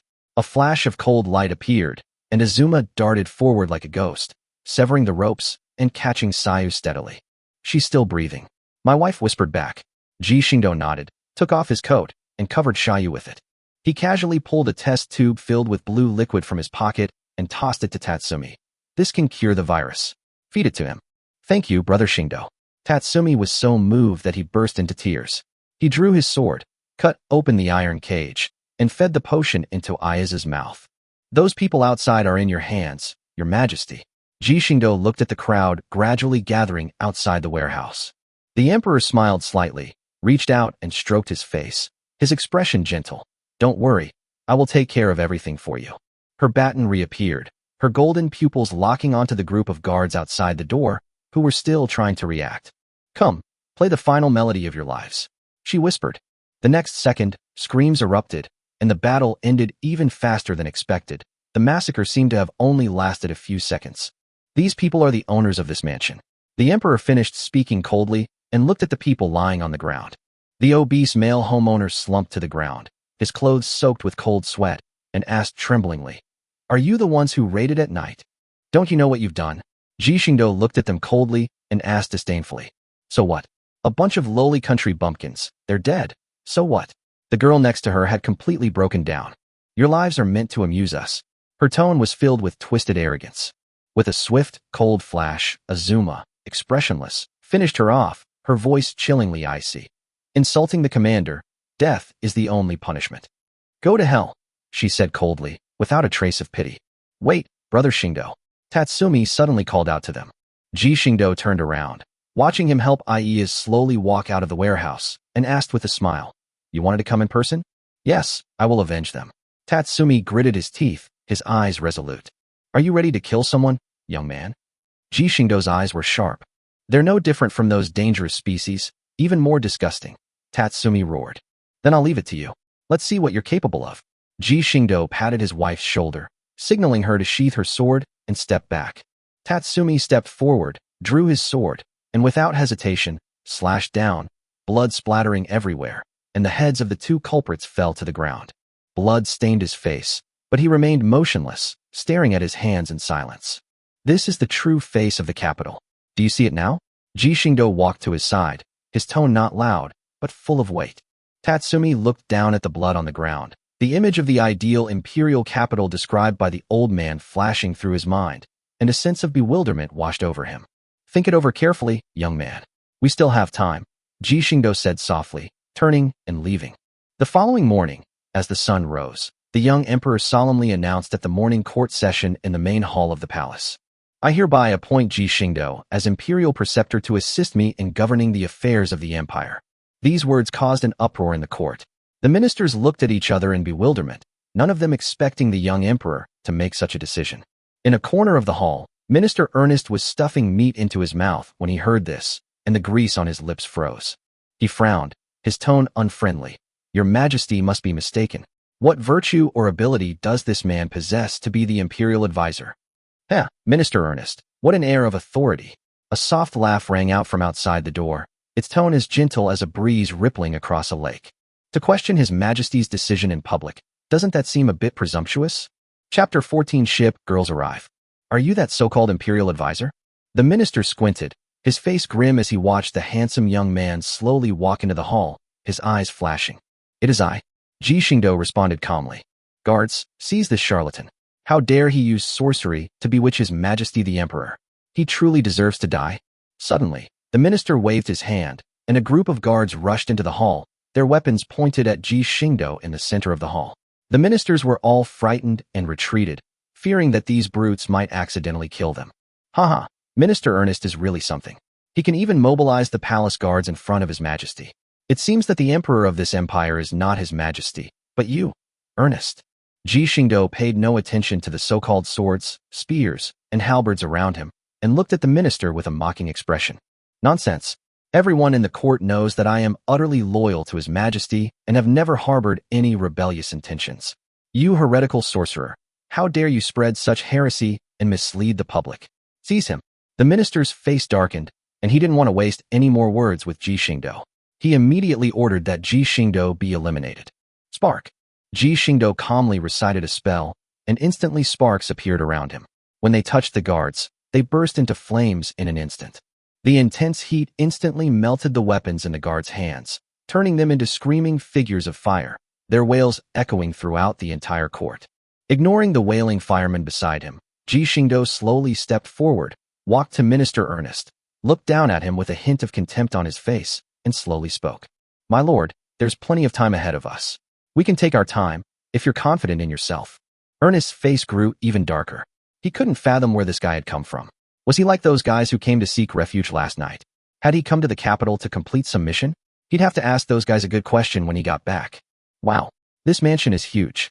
In the heart of the capital, Tatsumi looked at the magnificent mansion before him and couldn't help but sigh. "Welcome back, sir." At this moment, a group of maids came out from the gate and respectfully addressed Ji Xingdou. "Okay, let's go and see what this place is like." Ji Xingdou turned to look at the emperor and his wife, and smiled gently. This place is ridiculously big. Having recovered considerably, Ias looked at the magnificent living room and couldn't help but say something. Haha, it's been a while. Tell me what you want to do. I remember you want to join the army, right? I can give you the opportunity, but I won't let you start as a general right away. You'll need to work hard and earn enough military merits. Ji Xingdou took the cup of tea that Wuji had brewed, glanced at Tatsumi and Ias, and said slowly, Can't I just become a general? Of course, don't be too ambitious. Even if I directly appointed you as generals, your soldiers wouldn't accept you. If you want to establish prestige in the army, the most important thing is to demonstrate your abilities, and the most reliable way is through military merit. Okay, thank you so much, Brother Xingdou. We've gone to so much trouble for you, and we'll definitely achieve great things to repay you. Tatsumi stood up and solemnly thanked Ji Xingdou. That's the thought that counts. What about you, Xiaoyu? Do you want to join the army, or stay in the mansion and become a maid? I also want to join the army with Tatsumi and the others. Seo thought for a moment, then firmly raised her head and answered. Sure, someone will come to pick you up tomorrow. You should find a guest room and get some rest. Thank you very much, Brother Xingdou. Tatsumi stood up, bowed to Ji Xingdou again, and expressed his gratitude. Okay, go ahead. Ji Xingdou watched them leave with a smile, then glanced at the maids present and said indifferently, You may all leave now. Yes, sir. After all the immortals had left, Ji Xingdou casually set up a barrier to disperse the onlookers and a soundproof barrier, then spoke gently to the emperor and his wife. The candidates for the port area have been decided, and the modifications have been completed. It's a good opportunity to summon them over. That's right, my child. Although there are instructions on the system map, in terms of reconnaissance, shipgirls who are aircraft carriers still have a greater advantage. The emperor took Ji Xingdou's hand, his eyes smiling, and said gently, Well, these transmigrators from the main god space are quite resourceful. If they really want to lie low, even the system would have a hard time finding them. But there's no need to search for them. If they want to complete their mission, they have to be active no matter what, otherwise, death will be their only fate. Ji Xingdou brought up the system panel and checked the details of the shipgirls in the subsystem. Soon, he selected the 28 shipgirls he wanted to summon. System summon. Beep. Shipgirl summoning, please provide teleportation energy. Damn it, you dog system, you're so stingy. It's just a free summon, and you're still not giving me a penny. Ji Xingdou cursed and placed his hand on the suddenly appearing ball of light, which made the emperor and my wife chuckle. The passage has been opened. Please do not remove your hand casually, or you will bear the consequences. Commander, we're here. A graceful figure stepped out of the spatial gate, her purple pupils fixed on Ji Xingdou. Her previously serious expression instantly relaxed, replaced by a faint smile. Yes, thank you for your hard work, company. Ji Xingdou responded with a smile. Afterwards, one shipgirl after another walked out of the portal. In the blink of an eye, the entire hall was filled with beautiful women. If some kind of incompetent emperor were here, he probably wouldn't care about the morning court session anymore. Ji Xingdou withdrew his hand, looked at his girls, clapped his hands, and laughed. Missions aside, the main storyline hasn't officially started yet, so this is a good opportunity to let everyone experience the charm of this other world. Oh, by the way, did you bring that nanotechnology monitoring equipment? Brought it, Commander. Belfast smiled and stepped forward, then reached into the ship's equipment space and took out a complete set of equipment, including numerous screens, to receive image information transmitted back by the reconnaissance devices. This equipment is naturally a cutting-edge technology developed by the all-powerful Xiaomingmio. The nanometer-level reconnaissance aircraft can search all the surrounding corners, which can be considered to liberate the aircraft carrier shipgirls. After all, there is no need for people to keep an eye on it all the time. The equipment will automatically identify the reconnaissance targets and achieve seamless monitoring 24 hours a day. This equipment can easily cover the entire capital city and a large area around it, and it won't be easily detected. It can be said to be a complete reconnaissance tool. Chapter 15: A Sneak Peek in Daily Life. Grand Preceptor, are you satisfied with this arrangement? Captain Uka of the Imperial Capital Garrison wiped the cold sweat from his forehead, looked at Ji Xingdou, who had his hands behind his back, with a fawning expression, and said with some fear, Haha, thank you for your trouble, Captain Eurocard. Ji Xingdou looked at the entire commercial street, which had been cleared of everyone else, glanced at Uka next to him, and said indifferently, Don't go too far with some things. Following the ministers won't lead to a good future. Be careful these next few days. Yes. I will definitely repent. Uka hurriedly bowed and scraped, slapping himself hard across the face several times. The way he looked at Ji Xingdou was like that of a lapdog wagging its tail and begging for mercy. Girls, enjoy your holiday. Ignoring the uka beside him, Ji Xingdou turned around and spoke gently to the ship girls behind him. Yay! Santiago, with his long red hair, jumped up and rushed towards the shopping street. Slow down, don't fall. Ji Xingdou smiled helplessly. However, as long as she was happy, there weren't many people in this world who could hurt her. Originally a legendary ship girl, with the addition of modernization and a nuclear-powered reactor core, it could be said that Santiago was capable of walking sideways in this world, and no one could stop her. Commander, would you mind spending some time with me? Yixian stepped forward, extended her slender hand to Ji Xingdou, and said with a gentle smile on her face. Of course, my dear Miss Yixian. Ji Xingdou smiled knowingly, gently took her small hand, and accompanied her shopping. Phew, they're finally gone. It was terrifying. Seeing Ji Xingdou and his entourage leave, Uka collapsed to the ground. No one knew how much pressure he had just endured. He didn't understand why Ji Xingdou could make him feel like he was in purgatory, but he knew very well that offending a minister meant certain death, but offending this grand tutor meant a fate worse than death. He truly dared not appear in front of Ji Xingdou again. Sister, there are steamed buns here. With short brown hair and wearing a traditional Donghuang Cheongsam, Pinghai looked at the steamed bun stall in front of him, a drop of saliva showing at the corner of his mouth, his face full of longing for the food. I know, but we don't have much money, and the port is still under development, so let's not cause the commander any trouble. Ninghai's eyes were also fixed on the big, white steamed buns. As a foodie, how could she not want to eat them? But for the sake of the commander and everyone in the port, she could endure it. Okay, Pinghai will listen to his older sister. Pinghai reluctantly turned his gaze away, only to return it to the steamed buns the next moment, repeating the process over and over again. The shop owner was also in a great dilemma. He didn't dare to hand the buns directly to the two of them. After all, the security team had just given them a serious warning. If anything went wrong, they would lose their lives, let alone sell the buns. What's wrong, Pinghai? Ninghai? Ji Xingdou, who was walking over there, saw the two hesitant people. He exchanged a glance with Yixian and then hurriedly stepped forward to ask, Hey, Commander, we didn't steal any buns. Ninghai was startled and quickly waved his hand to explain. Yes, we didn't steal any steamed buns. Pinghai also spread her hands to show that she hadn't stolen any food, and even opened her cherry-like mouth to indicate that she didn't have any in her mouth either. Ji Xingdou felt a pang of sadness. He understood why the two sisters were like this. Having gone through that battle, Donghuang had always been the most frugal faction in the port area. Now, it was obvious that the two sisters were afraid of causing trouble for themselves and dared not eat steamed buns. Sir, have mercy. Ji Xingdou gave the shop owner a cold glance, which immediately scared the person opposite him into kneeling on the ground, trembling with fear. He sighed, realizing that the shopkeeper wasn't deliberately making things difficult for them. They were just ordinary people. He then tossed over a thick money bag and said coldly, This money is enough to cover the cost of the steamed buns in your shop. You know what to do. I understand. Ji Xingdou wrapped 2 buns in oil paper and handed them to Pinghai and Ninghai, saying softly, Our port is not what it used to be. Thrift is a virtue that cannot be abandoned, but we can't mistreat ourselves, can we? Eat with peace of mind. Commander, I'm very rich now. Seeing Ji Xingdou's doting smile, Ninghai nodded slightly and whispered, I understand, Commander. That era will never come again, never.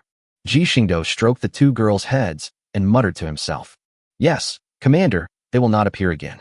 Yixian, holding a plum blossom umbrella, her eyes slightly reddened, gazed tenderly at Ji Xingdou and the other 2, looking as beautiful as a painting. Commander, surrender. You can't beat me. Xiefeng carried an air rifle, one hand on his hip, his silver animal ears twitching merrily as he looked at Ji Xingdou with an arrogant expression. It's not certain who will win or lose until the very end. Ji Xingdou wiped the tip of his nose, picked up the air gun that was lying there, and said defiantly, The commander has no chance of winning. I won.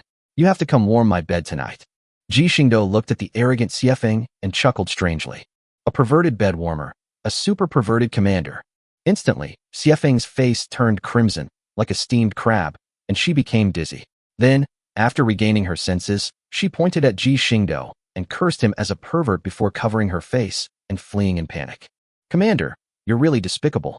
Belfast looked at Ji Xingdou helplessly and shook his head. So what? It's my wedding ship, isn't it? I'm not breaking the law. It's just that she's always so arrogant. Ji Xingdou stood with his hands on his hips, looking quite self-righteous.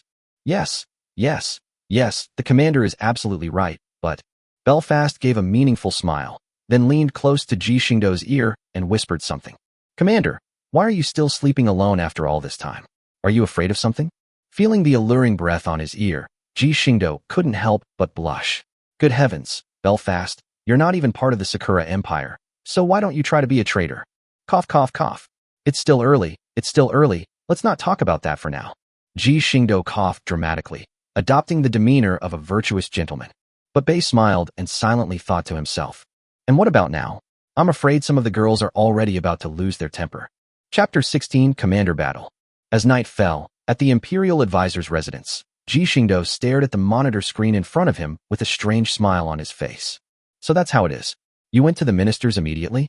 Ji Xingdou tapped his finger lightly on the screen when suddenly a logo caught his attention.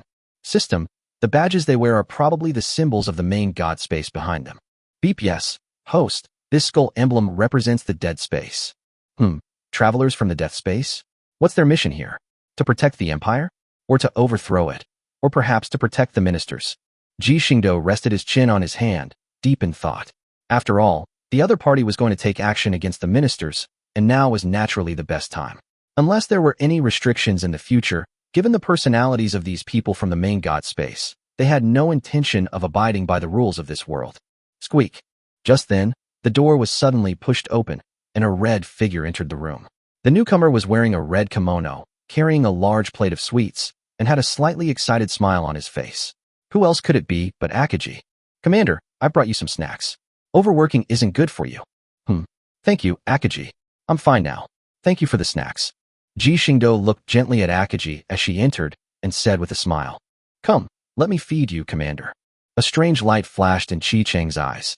She smiled and gently picked up a snow-white pastry, then held it to Ji Xingdou's lips. Ji Xingdou had no doubts and ate it without hesitation. He paused slightly, but soon swallowed a pastry, and his smile grew even brighter. It's delicious. Thank you for your hard work, Akaji. Ji Xingdou reached out and touched Qi Cheng's head, also rubbing her fluffy ears, and said gently, Commander, please eat some more.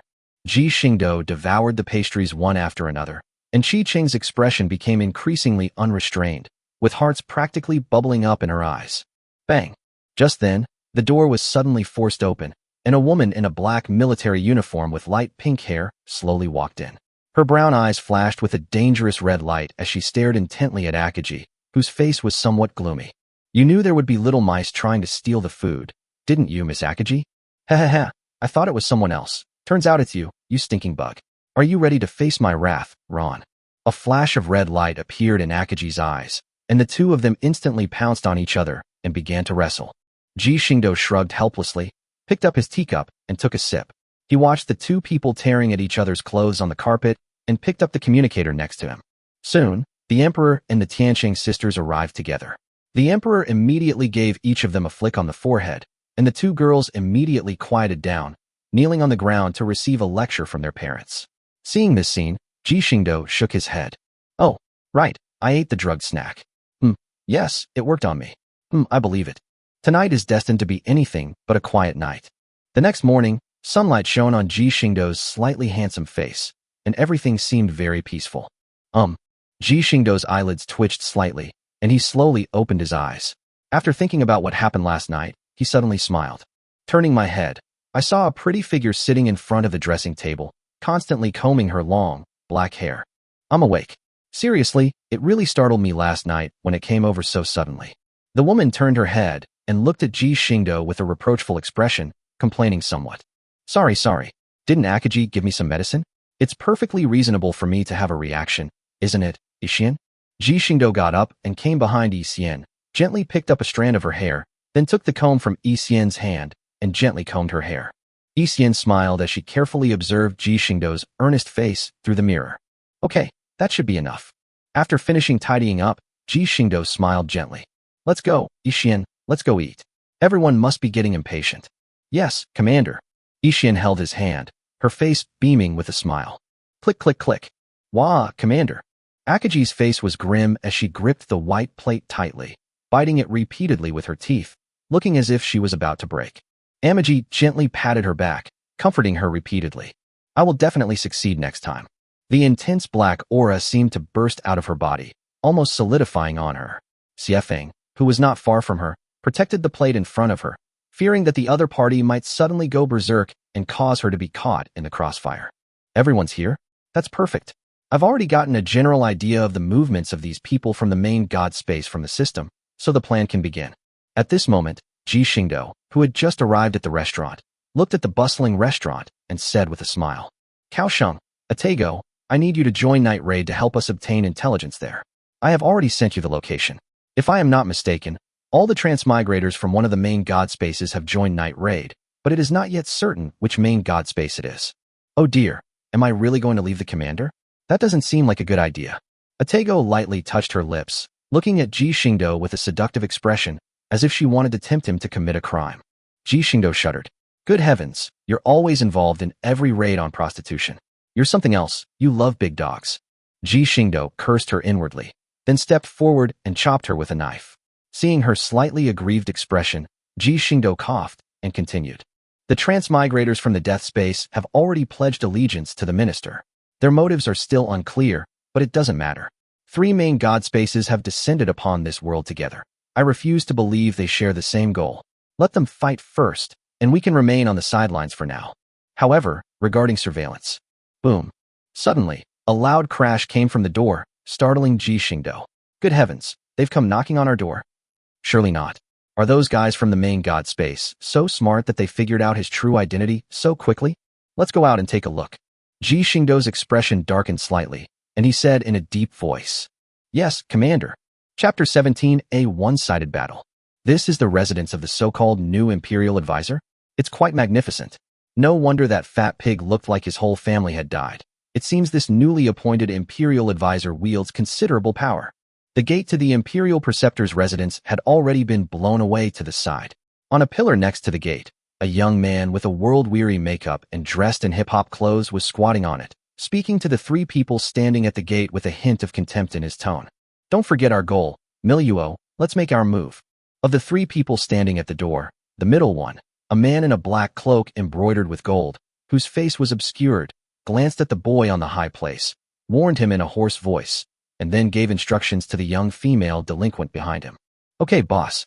Myriad stuck out her scarlet tongue and licked her lips. She then pulled off the silver metal pendant around her neck. A flash of silver light appeared, and a high-tech gun appeared in her hand. Hee, get baptized. As she pulled the trigger, the front of the gun split open, and a pale blue light wave began to condense in the middle. The next moment, a bright blue beam of light was released. Rumble on. Ha ha ha. Myriad wore a wild smile. Her guns could easily blast this courtyard into the sky. She really liked this feeling, the feeling of turning people directly into ashes. An unbreakable shield. At this moment, a clear, cold voice rang out, and instantly, 3 layers of shields composed of numerous light blue hexagons unfolded and rose up, completely protecting the main mansion behind them. Boom. The beam of light collided instantly with the azure shield, shattering the first layer of shield. The undiminished beam of light then slammed into the second layer of shield. As the beam of light continued to be emitted, numerous cracks gradually appeared on the second layer of the shield. However, the beam of light soon began to fade, indicating that it was clear that the energy could no longer be supplied to it. What the hell? Is that guy from some other god-level dimension? How could he possibly block Myriad's beam attack? Myriad's eyes widened, completely bewildered as to why this light barrier could block her light cannon. Her L was a breaking army-level weapon, and she was already level 56, with a job title of gunner after her class change. Everything's ready. It seems we've already made contact with our competitors ahead of time. The cloaked man's voice turned somewhat gloomy. After all, he was still in the early stages of his descent, and it would be extremely unwise to start fighting with his own kind. Therefore, what he was thinking about now was how to get away quickly and not want to get entangled with the other side any longer. Damn ants, how dare you come here and cause trouble? Die. Just then, a slightly manic voice rang out, and a black figure appeared in front of the cloaked man in an instant. A black longsword flashed with a sharp light and swept out, slicing the man's cloak in two. No tactile sensation? Ron frowned slightly, casually flicked his cloak away, and stepped back. Huh, what are you?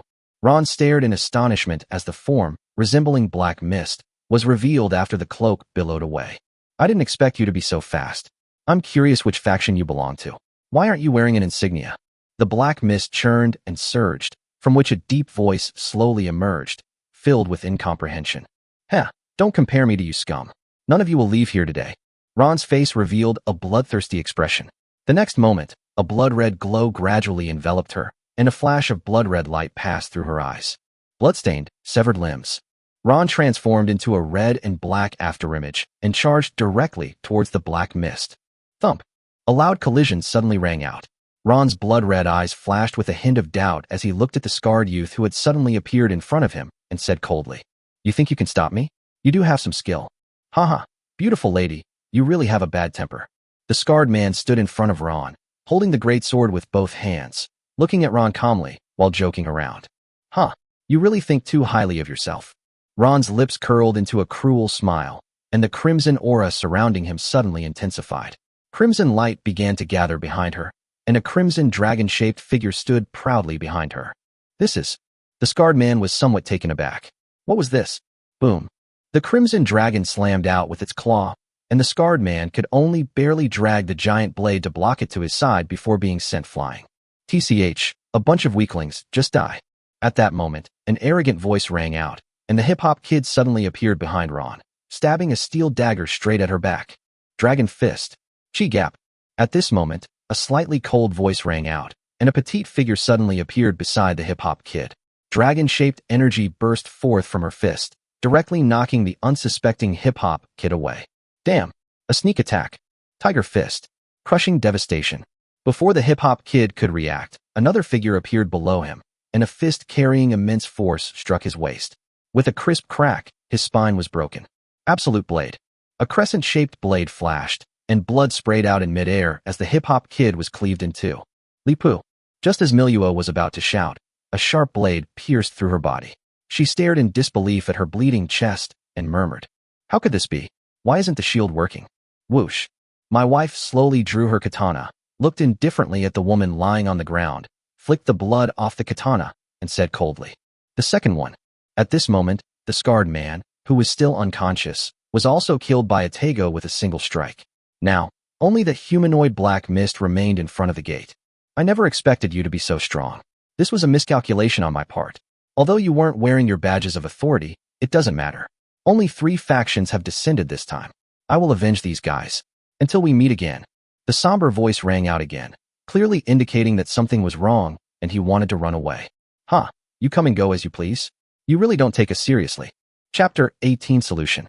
You come and go as you please. You really don't respect us at all. At this moment, Ji Xingdou's slightly lazy voice rang out, and a dark blue chain suddenly shot out from the direction of the mansion. As if it had eyes, it directly trapped the black mist, making it unable to move. How is this possible? You can actually bind an undead body? What are these chains? The black mist churned and rattled, causing the chains to rattle, but the chains were exceptionally strong and showed no sign of breaking. Even when he tried to break free of the chains, he found he couldn't. The chains had solidified his core energy, and he was now completely unable to escape as mist. It's just a little magic. A necromancer is still a spirit after all. I still know a tiny bit of magic to deal with spirits.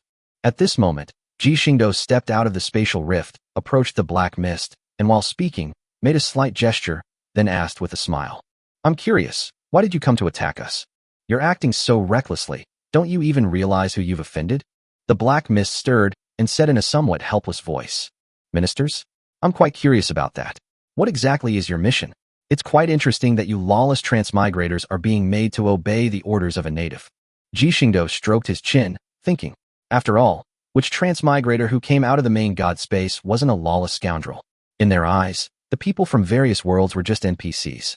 How many people would respect the opinions of NPCs when playing a game? But the fact that these guys were actually listening to the minister made him quite curious about what kind of bizarre task the god space had given them. You know the rules. I don't want my soul to be scattered. The black mist continued to churn, answering in a low, guttural voice. Is that so? Well, whatever.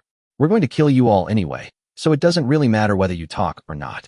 Ji Xingdou straightened up, looked at the black mist that was bound in front of him, and suddenly grinned. Oh, by the way, thanks to you illegal transmigrators for providing dimensional points. You guys are really valuable, aren't you? I wonder how many you contributed to me. An illegal transmigrator? You're the new one. The soul was annihilated. Before he could finish speaking in a terrified voice, an extremely powerful spiritual force directly invaded his mind, instantly destroying his sea of consciousness with overwhelming force and completely erasing him. This is getting interesting. Looks like we'll have to increase patrols around the manor. The trouble ahead might be quite significant. General Estef is back. Just then, a man ran past from a distance, shouting repeatedly. "Oh, you're back so soon? You probably came back on your own first. It wouldn't be possible to get back this quickly with a large army." Ji Xingdou stroked his chin, deep in thought. Let's go to the palace to see what's going on, and maybe annoy the ministers a bit while we're at it. Ji Xingdou looked at the corpses of the 3 members of the death space next to him, and a smile appeared on his lips. Ha. Congratulations to General Estef on your triumphant return. Your annihilation of the alien race is a great achievement. A reward of 10,000 taels of gold awaits you. The young emperor sat on his throne, looking at Estef bowing down from the steps, and said with some joy, "Thank you for your praise, your majesty. Distribute this gold to the soldiers under your command. However, I have a request, and I ask that your majesty grant it." Estef smiled, raised her head, and looked at the young emperor as she slowly spoke. "Oh, what does General Estef want? Just tell me what I can give you, as long as I can provide it. I want to be in a relationship."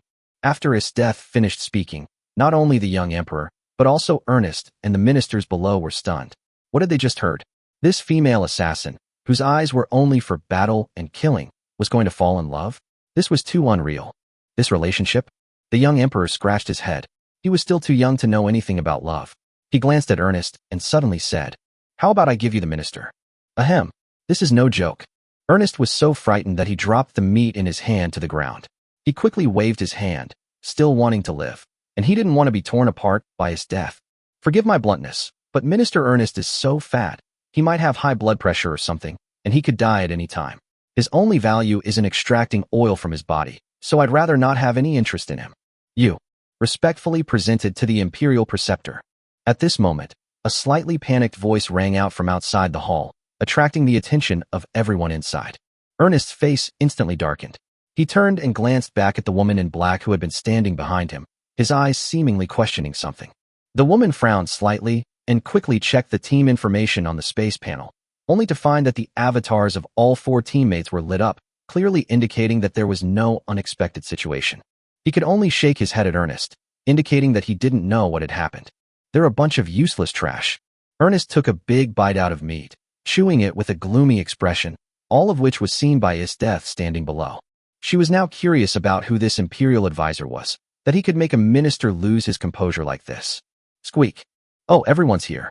Looks like I've arrived just in time. Ji Xingdou walked into the main hall, but when all the ministers looked at him, they were all so frightened that they took a few steps back, their faces filled with terror. Your Excellency, Grand Preceptor, what is this? At this moment, an elderly minister, his fingers trembling and withered, spoke in a trembling voice. Oh, you mean this? Ji Xingdou pointed to the 3 heads floating behind him and said with a smile. It's nothing. A few petty thieves just broke into my house and even dismantled the gate of my mansion. I brought them here to ask the emperor for help, since this time it was just the gate, but next time it might be my head, right?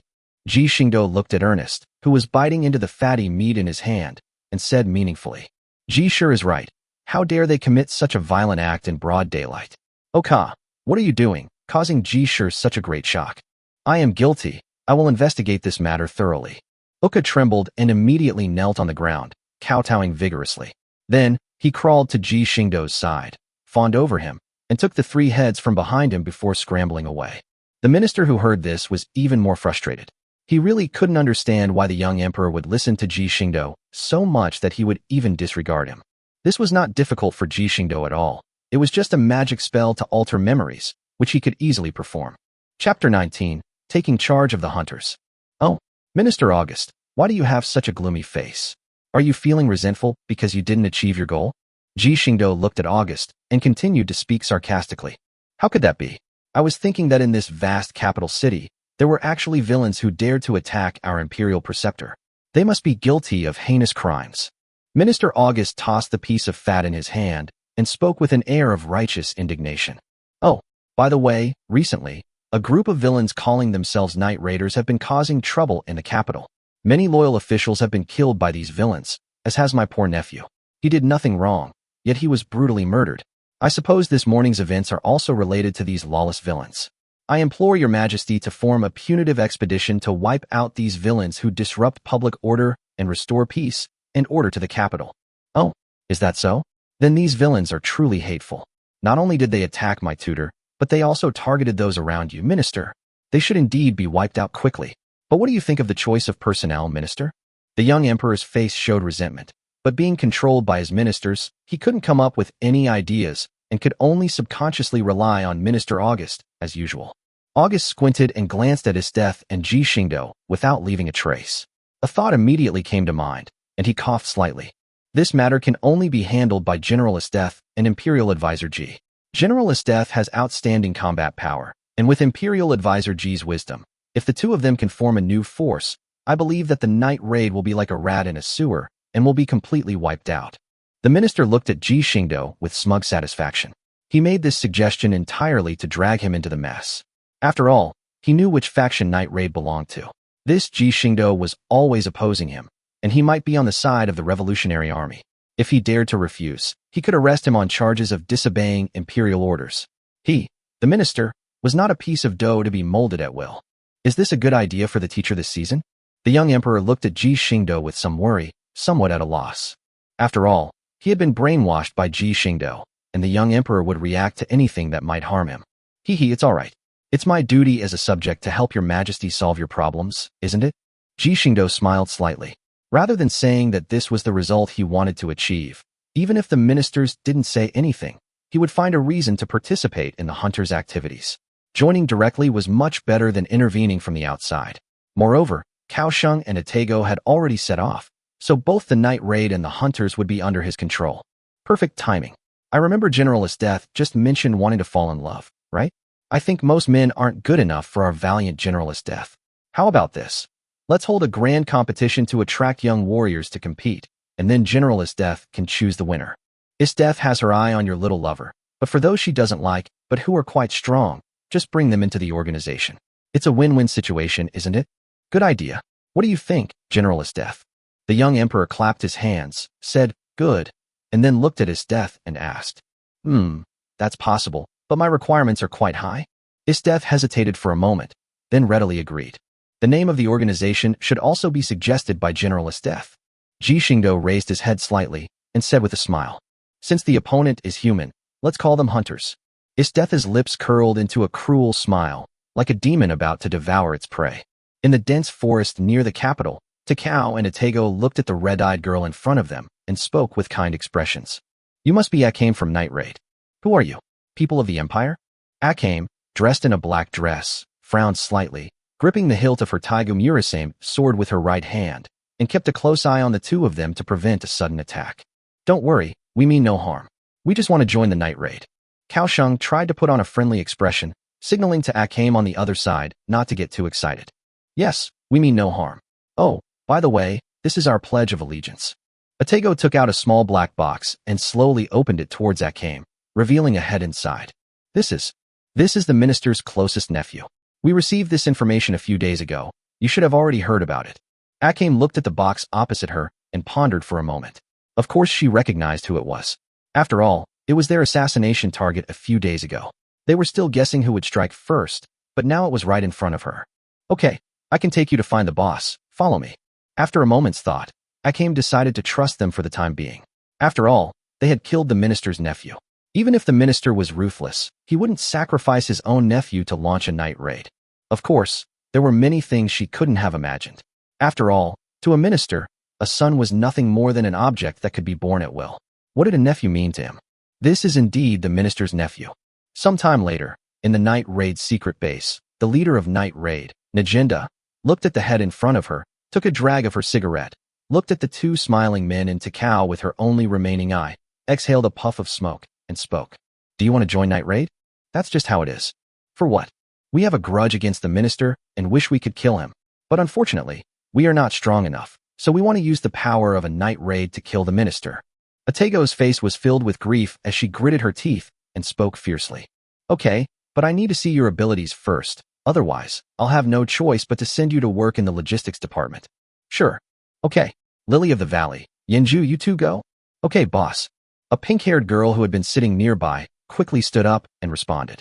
The man who had been dozing off beside them raised his eyelids, glanced at the two men from Kaohsiung, and answered weakly. Good boss, so troublesome. That's interesting. Is this a time traveler from the paradise of life? Quite amusing. Ji Xingdou, far away in the capital, looked at the monitor screen in front of him and a smile appeared on his lips. Chapter 20 Competition. I am a lily of the valley. Please give me your guidance, Kaohsiung's sister. Once outside in the open space, Linglan nervously crossed her two uneasy little hands in front of her and bowed to Gao Xiong with a tense expression. Her little face, wrinkled with nervousness, was full of restraint. Please give me your guidance. Kaohsiung's face remained serious, unmoved. She assumed a fighting stance, her katana slung diagonally across her left hip, her right hand slowly gripping the hilt, her gaze fixed intently on the somewhat bewildered girl opposite her. Yes, please give me your guidance. The girl lowered her head nervously, but the next moment, she suddenly raised her head, a wild smile on her face, and a blood-stained chainsaw appeared in her hand.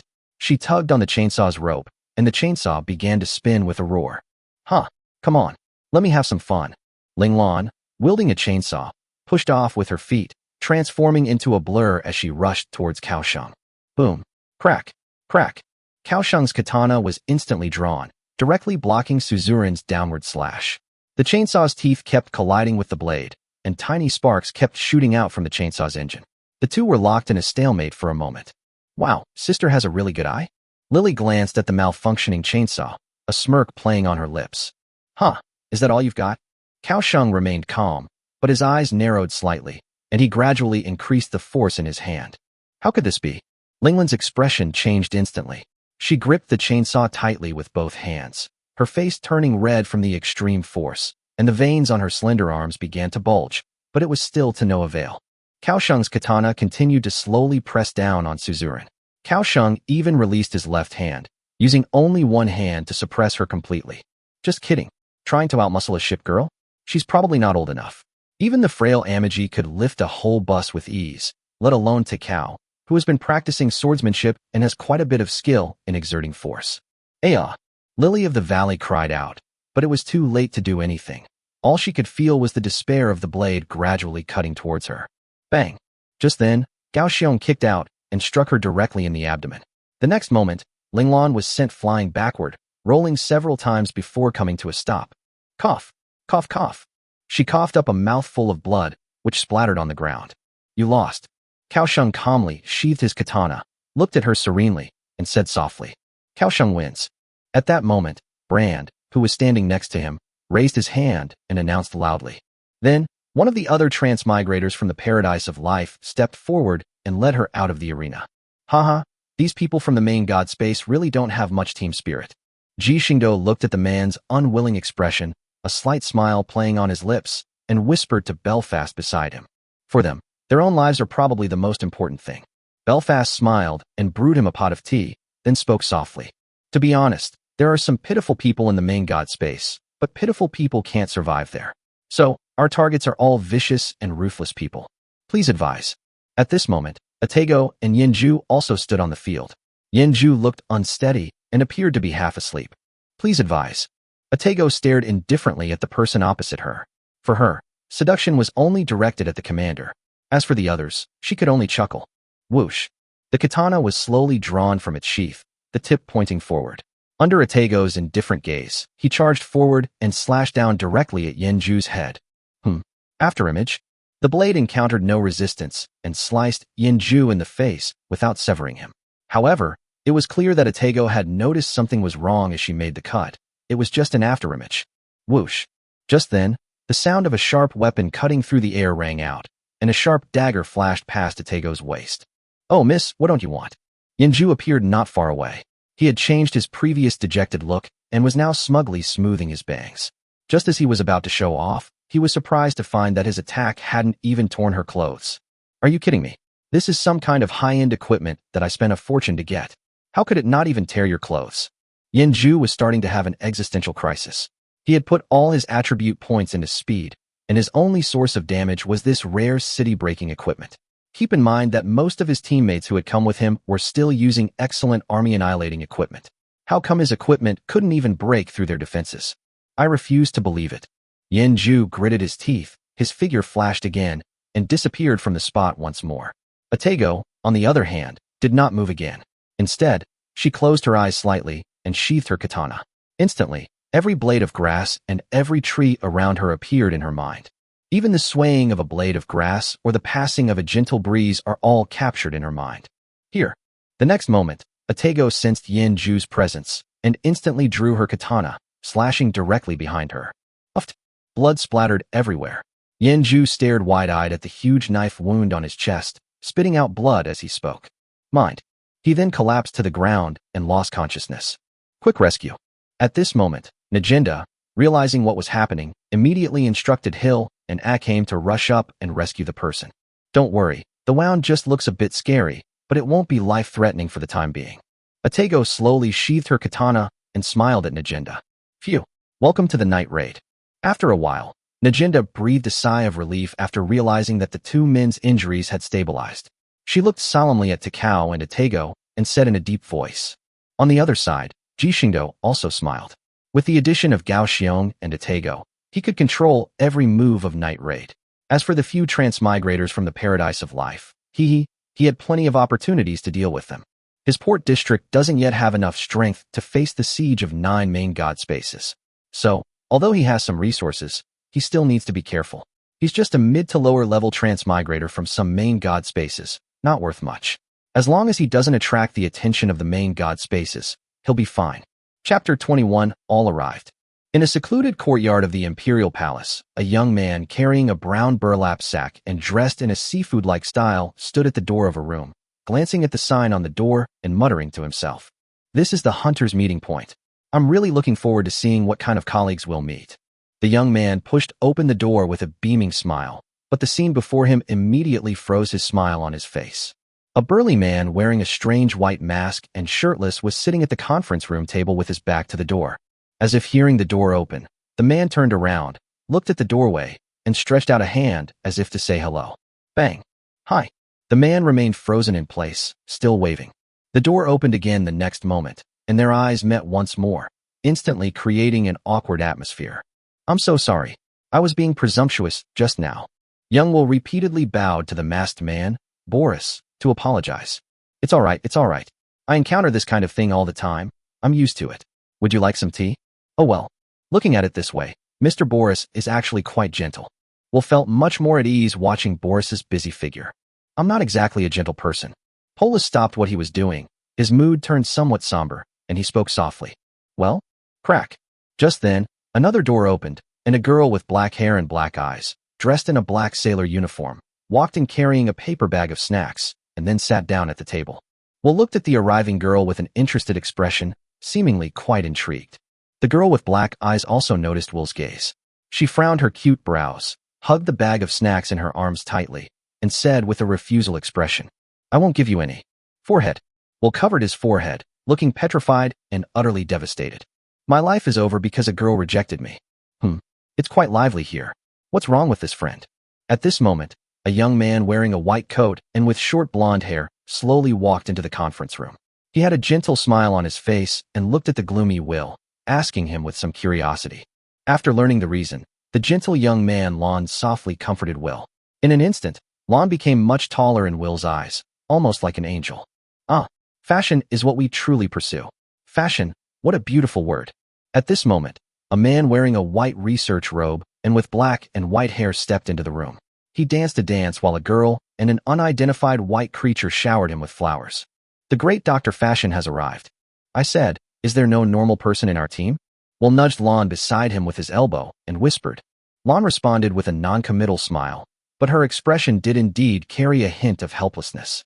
My name is Seleubikitis. You can just call me Celiu. I used to be a security guard in the Imperial Capital Garrison. Nice to meet you all. The energetic girl Seriu stepped forward, bowed to everyone, and said with great enthusiasm, Hello. Thump. Before Will could finish speaking, the door that had been closed suddenly shattered into pieces. Everyone looked out in surprise and saw a woman in a white military uniform and wearing a white mask standing indifferently in the doorway. Although they couldn't see her expression, Will and his group could clearly feel her burning gaze, and a strong sense of crisis instantly enveloped their hearts. Who are you? This is a hunter. Will stepped forward, but before he could finish speaking, the woman flashed in front of him. The next moment, a sharp pain shot through his abdomen. The woman had punched him in the stomach, and the intense pain caused him to lose all strength and slowly collapse onto the floor. You wicked man. Go, kid. GAA. The small white dog received the command and immediately opened its blood-red mouth to bite at the masked woman. However, the next moment, the sole of the high heel landed directly on the dog's face, kicking it away. Little bye? Bang. With another muffled thud, Saryu was kicked away as expected, landing next to her little one. What happened next was predictable. Everyone, including Ran, who had already vaguely guessed Isteth's identity, was not spared, and all of them were beaten up by her. You guys really lack a sense of vigilance. Isteth slowly removed the mask from her face, revealing her delicate features beneath. General Isteth. Lon clutched her lower abdomen and struggled to kneel and bow. Greetings, General Isteth. Will, who was originally from the Navy, was stunned in disbelief at first, but when he saw Isteth's extremely aggressive gaze, he trembled and hurriedly knelt on the ground to salute loudly. He didn't want to be beaten again. Clap, clap, clap, clap. General Isteth is indeed valiant. Working with you is really worry-free, which means I can slack off a bit more. Just then, a clapping sound came from the doorway. Ji Xingdou, dressed in a white modern naval uniform, slowly walked into the room. He looked at the group of hunter members kneeling on the ground and Isteth, whose expression was somewhat unfriendly, and smiled.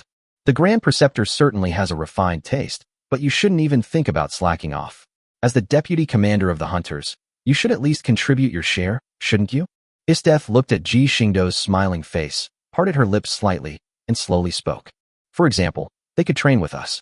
After all, even the Grand Preceptor needs to improve his own strength, right? Otherwise, he can't always rely on someone to protect him. As Isteth spoke, she glanced at Joan of Arc and Louis IX, who were following behind Ji Xingdou, her meaning clear. You.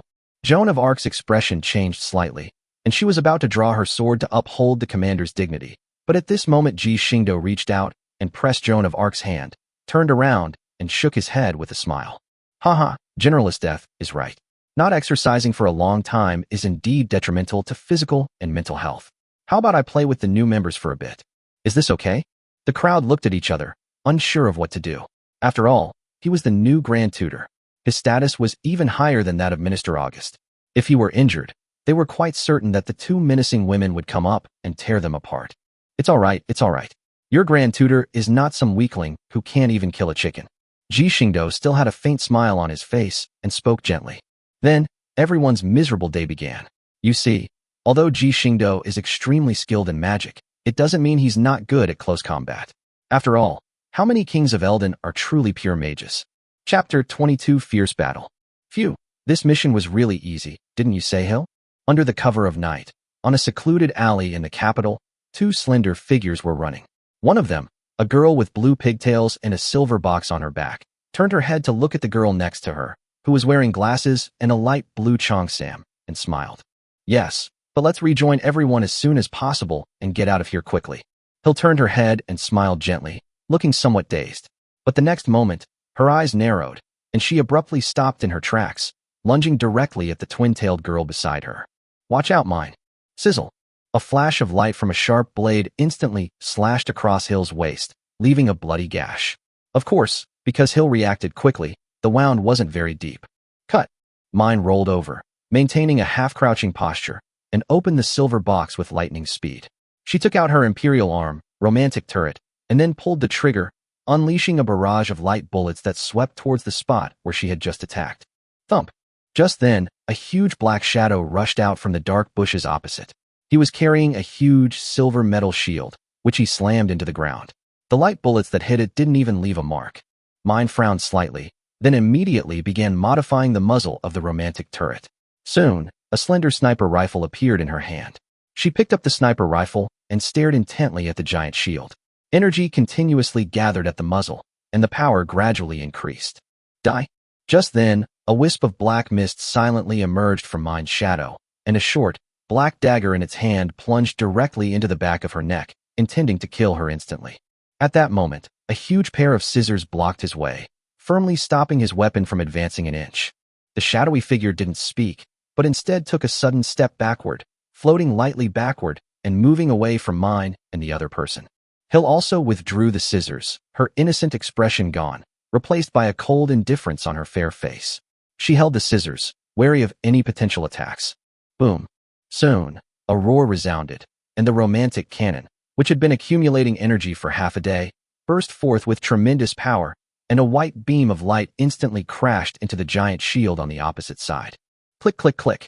Behind the giant shield, a burly man clad in full armor desperately braced himself against the shield in front of him. Having invested most of his points in defense and stamina, his agility was almost zero. He was a pure tank. Running away was out of the question. He could only barely manage to survive by enduring the enemy's attacks. Soon, the pillar of light gradually dissipated, and Mine's expression became serious. The shield opposite her was only slightly blackened by the scorching, but otherwise it was completely unharmed. This is unbelievable. Where did this lump of iron come from? I'll clear the way and meet them first. Don't get entangled with these guys. Hill understood that if things continued like this, the two of them would be trapped here sooner or later, and their top priority was to break out as soon as possible. You wicked people, how dare you openly cause destruction in the capital? I, Seleucia Bakitas, will bring you righteous punishment. Little Bakitas, go. Eat them. At this moment, a resentful voice rang out, and all four people present looked over. They saw Seryu, covered in black aura, staring at them with a somewhat ferocious expression. At her feet, the white little dog Taigu, Kobe, opened its blood-red maw, and its entire body instantly swelled up. Soon, a giant Kobe 3 or 4 meters tall appeared in front of them. Roar. Saliva kept dripping from the corner of Little B's mouth. With a ferocious expression, it roared and charged forward, slamming a giant claw down at Hill and Mine. Boom. Amidst the flying debris, the two who had just escaped death looked at the spot where they had just stood and couldn't help but swallow hard. There, a large hole had been punched through the ground. If they had been still there, they would probably have been crippled, if not dead. The shadowy figure that witnessed this scene disappeared back into the dark jungle behind it, vanishing without a trace. The giant holding the shield did not retreat, but remained wary of the others present.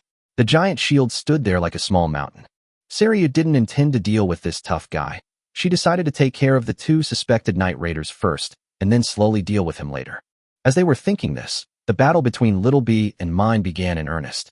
Mine dodged and pulled the trigger, and beams of light struck Little B. However, as a beast-type Imperial Arms, Little B is not only extremely powerful in terms of physical strength, but also has the ability to regenerate at an extremely fast speed. Even if a large hole is opened in its chest, as long as its core is not shattered, it will heal completely at an extremely fast speed. It is a monster that never gets tired. Why aren't they coming to help us yet? And that damn dog, why is it only chasing us and hitting us? Mine was extremely anxious. Logically speaking, so much time had passed. The people who were supposed to meet them should have arrived long ago. Why was there no news at all? What were those new members doing? Actually, she had mistakenly thought that the transmigrators from the god space who had joined the night raid were the ones who had come to provide support, but they had all been stopped. The dark figure that had just disappeared blocked the way for the night raid reinforcements. Its eyes, hidden behind a black skull mask, scanned the people opposite it before it sneered. Haha, so you're the guys from the paradise of life. What's wrong? You've abandoned your love and harmony and come here to send people to meet God? Who do we have here? It's you traitors. What's there to pretend about your sacred reincarnation land? You're nothing but a bunch of stray dogs. The leader from the paradise of life glanced at the dark figure, a disdainful smile on his face, and sneered. Heh, looks like you guys are really asking for it. The shadowy figure's voice was deep and ruthless. The next moment, 5 more people emerged from the forest. They all wore the medals of the sacred land of reincarnation and stared directly at the group from the paradise of life, who were surrounded in the middle. Hee, I'm not afraid of you. Come on. Superior. Soon, the two sides clashed fiercely, with the sounds of weapons clashing echoing through the woods. Unbeknownst to them, a mini-carrier-based aircraft was hovering above them, constantly monitoring them. Chapter 23 Capture. Has the last illegal transmigrator from the main god space also appeared? The sacred land of reincarnation. Ji Xingdou looked at the footage shared by Akaji's carrier-based aircraft, raised an eyebrow, and was about to ask something. Then the system page popped up automatically, and small text gradually appeared on the Azure screen. At the same time, the system's mechanical voice rang out in Ji Xingdou's mind. Beep. The sacred land of reincarnation was established before the start of the Game of Gods. Originally, it was a subordinate organization of the goddess of reincarnation, and its mission was to maintain the stability of all the heavens and myriad worlds. When the first Watcher arrived, it assisted the first Watcher in resisting the joint offensive of the other 8 major god spaces. After the first Watcher fell, It was plundered by the 8 major gods as a condition of the defeat and became their subordinate organization. Is that so? Ji Xingdou raised an eyebrow. Although he understood the reason for the matter, things hadn't really changed much for him. If the sacred land of reincarnation had been acquired by the 8 main gods after the fall of the 9th guardian, he might have been able to try and persuade them to surrender. But for now, let's forget about it.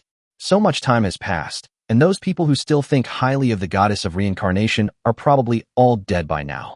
Trying to recruit them now would be like walking into a trap and courting death. Enterprise, Akaji, Kaga, when they've fought enough, let's launch an air raid on them. Ji Xingdou turned around, touched Qi Cheng's big ears, and said softly to the 3 of them, "Yes, Commander." Qi Cheng looked completely blissful and took the opportunity to press herself against Ji Xingdou. Ji Xingdou smiled, one hand around her half-exposed, snow-white shoulder, and the other hand holding the communicator, speaking softly. "Emperor, Gascoigne, Prince of Wales, Duke of York, after the airstrikes are over, give them a few more artillery bombardments. Friends have come, they should at least have a good meal before they leave, right? Afterwards, Ron, Hipper, Z-23, Javelin, Laffy, you guys go in and do a thorough search and execute anyone still alive on the spot. Received, Commander." Uft. Ugh. The middle-aged man leading the life paradise gritted his teeth, tightly clutching the severed limb of his left arm. Blood continued to gush from the cut, and his face began to turn pale. A blessing of life. The middle-aged man gritted his teeth and let out a low growl. A vibrant green light, full of life, continuously emerged from his body and slowly flowed into his broken wound. At the severed point, tiny buds of flesh began to surge and grow rapidly. Soon, the severed left arm actually grew back. The man moved his newly grown arm with a gloomy face, his dark eyes filled with hatred for the shadowy figure opposite him. "Hee, how many years of your lifespan did you expend to use your space-exclusive divine magic this time? Oh, look at you. Your temples are all white now. You must have used up quite a bit, right? If I cut you a few more times, do you think you could kill yourself just by using divine magic?" The shadowy figure twirled the dagger in his hand, looking at the man opposite him whose temples had turned completely white, and spoke sarcastically. "Break out. Evacuate from here." The middle-aged man suddenly roared and threw a flashbang. The enhanced flashbang exploded instantly, illuminating the entire forest as if it were daytime. The shadowy figure reacted for a moment, but was still a beat too late. He had no choice but to immediately deploy his defensive items to protect himself and prevent a sneak attack. Enterprise, Akaji, Kaga, drop the bomb. "Yes, Commander." This white light was a signal to Ji Xingdou. After all, this thing had been brought out, and if he didn't act soon, everyone would run away. The next moment, a large number of carrier-based aircraft that were already on standby dropped their bombs, which rained down on the ground. Soon, a loud explosion startled most of the capital. After all, this wasn't outside the capital city, but only in a slightly remote area. The roar of the cannonballs startled the sleeping people awake, and the entire capital was instantly thrown into chaos. "What is that?" The 3 mine, the beast, and the giant, who were fighting, stared in shock at the bursts of fire in the distance, somewhat incredulous. What the hell? Could it be that the Revolutionary Army has invaded? But why didn't we know about the Revolutionary Army's operation during our night raid? Mine and Hill were somewhat bewildered, completely baffled as to who had the audacity to fire a cannon in the capital. "Xiaobai, take care of them first, then we'll deal with what's going on over there." Saryu looked at the 2 somewhat bewildered people, a hint of malice flashing in her eyes. She immediately ordered Kobe to attack, determined to kill them both in one blow. Not good. Mine finally realized what was happening, but it was too late. Little B's gaping maw was already right in front of her, and she would die on the spot in less than a second. Live on. At that moment, a tremendous force came from her side. Mine's eyes widened as she saw Hill push her away and take her place. "Don't want." Bump. Little Bai? At this moment, a figure wearing a white armored skirt appeared in front of Xiaobai.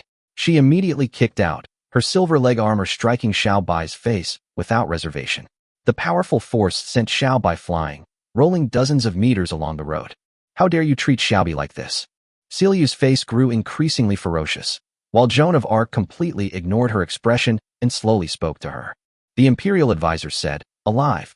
The Imperial Advisor needs intelligence for a night raid. Upon hearing this, Celia instantly returned to normal and fell silent. She might be a little lively at times, but who was the Grand Preceptor? That was a ruthless person who, with his formidable close combat skills, almost crushed Xiaobai without using any weapons. It can be said that Seryu really had a trauma regarding Ji Xingdou. Come on, ladies, the commander wants to see you. Don't even think about it. You won't get any information about the night raid. Even if you just saved Hill, I will never betray the team. Mine immediately picked up the romantic cannon and pulled the trigger at Joan of Arc. Joan of Arc frowned slightly, reached out with her right hand, and pointed the muzzle of her gun into the sky. Boom. Mine stared blankly at the figure grabbing the gun barrel.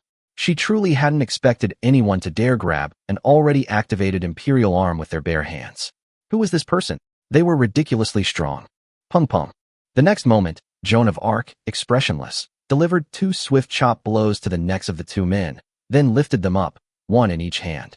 Then, glancing at the giant shield-wielding man standing beside him, the ship's rigging immediately materialized behind him. Before the giant's horrified eyes, 2 main cannon shots were fired, blasting him into pieces. Then he carried the 2 unconscious people away as if nothing had happened. Seryu smirked and vowed in his heart never to provoke the Grand Preceptor again. He was just too fierce. Chapter 24 Annihilation. On the other side, after the middle-aged man threw the flashbang, he glanced at the dark figure who had set up defensive equipment and then prepared to stop fighting. Just as he was about to leave, a strange sound rang out above his head. He didn't have time to identify what it was, but he subconsciously glanced upwards. The next moment, he froze on the spot. A bomb was falling rapidly directly above him. With his level 50+ vision far exceeding that of ordinary people, he could see it clearly even under the intense light of the flashbang. Deploy defenses. Enemy attack. The middle-aged man instantly pulled out his precious defensive items. Just as he was about to cast a defensive spell on himself, the first bomb landed right in front of him. Soon, a series of explosions rang out, and the forest was bombarded into a cratered basin in a very short time. Cough, cough. Just then, a dusty hand trembled and suddenly reached out from the thick layer of ash. The middle-aged man, covered in dust, struggled to crawl out of the thick layer of soil. He was covered in blood, his left leg was missing, and he was barely clinging to life.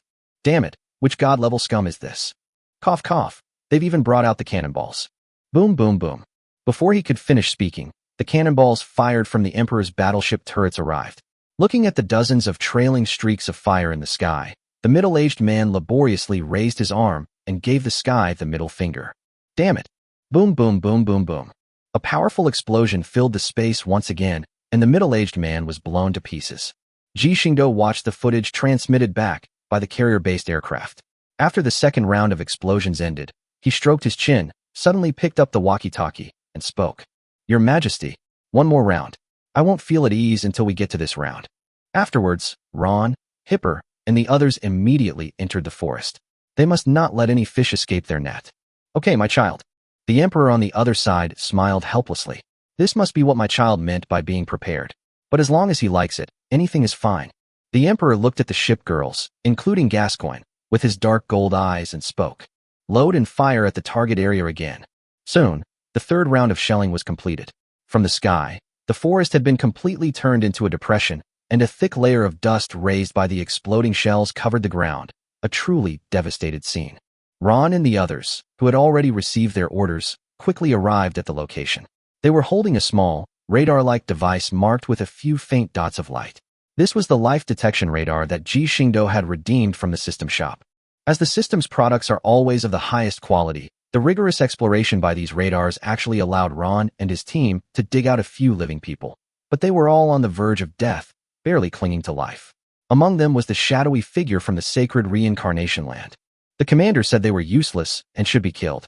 Ron glanced at the survivors with disgust, then stepped forward and sent them to their next life with a few sword strikes.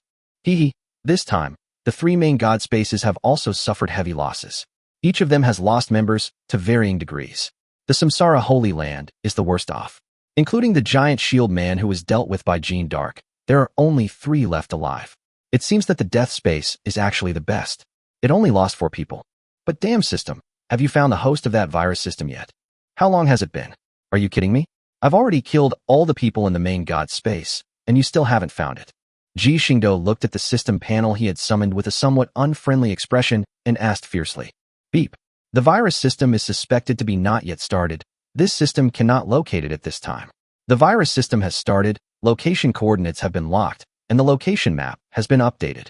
So you think I won't ask, and you won't look for me? You damn system. Ji Xingdou said somewhat angrily. Beep. Host, Please don't wrong the system. The virus system has only just started up, so I've only just found it. Please don't swear at the system. Bah. I know what kind of person you are. I'm not saying you'll never work, you dog. Open the system map for me. Ji Xingdou looked at the map with annoyance. Then his expression turned strange. This is the minister's residence? I mean, are you kidding me? What the hell is this minister's family? Don't tell me that the minister has some kind of awakened system? Ji Xingdou looked at the panel with a strange expression and asked in confusion. Beep. Judging from the vital signs, that's indeed the case. Upon receiving an affirmative reply, Ji Xingdou immediately went to the monitor and pulled up the footage of the minister. In the scene, the minister is casually sitting at a table piled high with meat.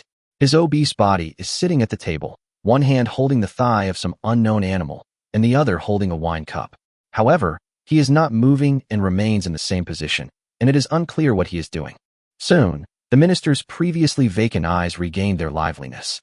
He looked at the meat leg in his hand and suddenly shouted, "Swallow." A small black vortex appeared in his palm, dragging the animal's entire thigh, which was quickly swallowed up. A glint flashed in his eyes, and he pressed his right hand directly onto the solid wood table leg and clenched it tightly. In the blink of an eye, he crushed the solid wood table legs to pieces. All right, this ability to devour and transform is quite impressive, Pumph. Ji Xingdou, let's see how you get in my way this time. Ignoring the minister's maniacal laughter on the monitor, Ji Xingdou stroked his chin and muttered to himself. It absorbs the energy of something and converts it for use. The upper limit is unknown, as is how long the converted energy can be stored. It is indeed quite powerful, but it also has its drawbacks. Should we kill him first, or keep him alive for observation before killing him? Chapter 25 Ron's intimidating power. Where are we? Let us out of here. In the early morning at the Imperial Preceptor's residence, a voice suddenly shouted, startling everyone in the entire residence. Bang! In front of a room on the second floor, Ron, his face grim, kicked open the door and looked coldly at mine, who was making a ruckus inside. Do you want to die, you bedbug? Who are you? Do you think I'm afraid of you? If you have the guts, let me go and we'll fight one-on-one. Bound up, mine writhed on the ground like a giant worm, but she refused to back down verbally, frantically testing Ron's limits on the edge of life and death. All right, as long as I don't kill you, I'll teach you a lesson, you clueless little mouse. Ron's lips curled up, a flash of red light passing through her eyes. A mocking smile appeared on her fair and delicate face as she reached out, and a black longsword appeared in her hand. What are you doing? When mine saw her draw her longsword, she shuddered and quickly moved backward, trying to get as far away from Ron, who had a terrifying smile on his face. What do you think? Little mouse, of course I'll grant your request. Ron casually twirled his sword, his metal combat boots clicking and clattering on the stone floor tiles, instantly sending a wave of pressure through mine's body. I'm sorry, I was wrong. Soon, unable to bear the pressure any longer, mine cried out. Only then did Ron sheath his sword, glance coldly at the sweating mine, and say indifferently, "Be glad the commander said he would spare your lives, otherwise, do you think you would still have the chance to make a scene here? What's wrong? Is our little prisoner being restless?" Just then, a gentle voice sounded from behind Ron, and the next moment, a pair of arms gently wrapped around Ron's waist, then pulled her into their embrace. Commander? Ron was startled at first, but the familiar voice and scent stopped her from making a move, and her originally fair face flushed slightly. I'm sorry, Commander. Huh, why are you apologizing? Ji Xingdou brought his face close to Ron's ear and whispered, I shouldn't have come here without permission. Ji Xingdou's breath kept brushing against her ear, and the ticklish feeling made her feel an irresistible urge. However, since they were still in front of outsiders, even Ron, she could only endure it. What does it matter? To me, you are the most important, aren't you? As for saving them, it's just fulfilling my original wish. It's simply a matter of having a clear mind. Ji Xingdou released her hand, gently tidied her hair, then glanced at the still shaken mind beside him and smiled. How was your sleep? Are you all right? Just as mine was about to retort by asking him if she could try being tied up like that and sleeping on the floor to see how comfortable it was, she caught a glimpse of Ron's cold gaze. She immediately shivered and changed her mind. It's all right, don't worry. No one will harm you in my Imperial Preceptor's residence, provided you behave yourselves. As for your original night raid members, I will capture them all, so you can rest assured. Who would trust this, you bastard? You're addicted to kidnapping my companions, aren't you? But she only dared to think about it. As for saying it out loud, well, she didn't have the guts right now. She could be willful and stubborn at times, but she wasn't stupid enough to actually put herself in jail. I said. Are you the new Imperial advisor? Mine, with her head down, suddenly asked. Yes, that's right. You're at odds with the minister, aren't you? Why are you making enemies with us? Let's work together to take down the minister. No, I'm not your enemy, but I do not intend to ally with the forces behind you. Ji Xingdou reached out to interrupt mine and continued. The empire is indeed rotten to the core, but at least it is still a complete national institution. Although cleaning up those cancerous cells is indeed difficult, it is not impossible. Although some of the retired honest officials have been purged, many have been preserved. As long as they are replaced, at least the country can be temporarily prevented from collapsing. Ji Xingdou looked at the somewhat unwilling mine and said, Moreover, I have no interest in the revolutionary army behind you, especially their act of ceding border regions to foreign tribes. In my view, it is no different from betraying the entire nation, and I will wipe them out directly. Of course, I know a bit about you, so I'll let you off the hook for the night raid. Oh, by the way, I won't let those 10 new members go. By the way, there are 5 now. As for Kaohsiung and Atago, actually, they're my people. Ji Xingdou turned around and suddenly smiled, but what he said made mine freeze in place. She never expected that the Kaohsiung sisters were actually this Grand Tutor's people. Didn't that mean that night raid was completely under his control? Mine's face turned deathly pale instantly. She frantically surveyed her surroundings, trying to find something to cut the ropes. She had to hurry back and tell everyone, or everything would be over. Unfortunately, things didn't go as she wished. The rope binding her only looked like a hemp rope, but it was actually made of nanotechnology, and getting rid of it wouldn't be so easy. In the reception hall of the Imperial Preceptor's residence, a group of shipgirls gathered around a long wooden table, looking at Ji Xingdou sitting at the head of the table with serious expressions. Even the usually lively and active Santiago followed suit and sat up straight, staring intently at the large screen behind Ji Xingdou. However, her eyes kept darting around, revealing that she wasn't really paying attention and was completely lost in thought. Kirishima, has the message been delivered? Ji Xingdou placed his hands on the table, looked at Kirishima, who was wearing a black mask and a fitted ninja outfit, and smiled. Yes, Commander, the note has been placed on Minister August's bedside table. He has seen it by now. The ninja girl, Kirishiro, nodded playfully. All right, I've laid out the location of the night raid right in front of him. Let's see what he does this time. Commander, will he fall for it? The company asked with some doubt. Given his personality, he would send people to investigate whether the news was true or false. Once he found out it was true, he would immediately send people to eliminate the threat of the night raid. It all depends on whether the people from Death Space will act together. If they do, he will take this opportunity to eliminate them and the paradise of life together. Ji Xingdou clenched his fists and continued with a smile. Anyway, there's still the reincarnation Holy Land to fall back on.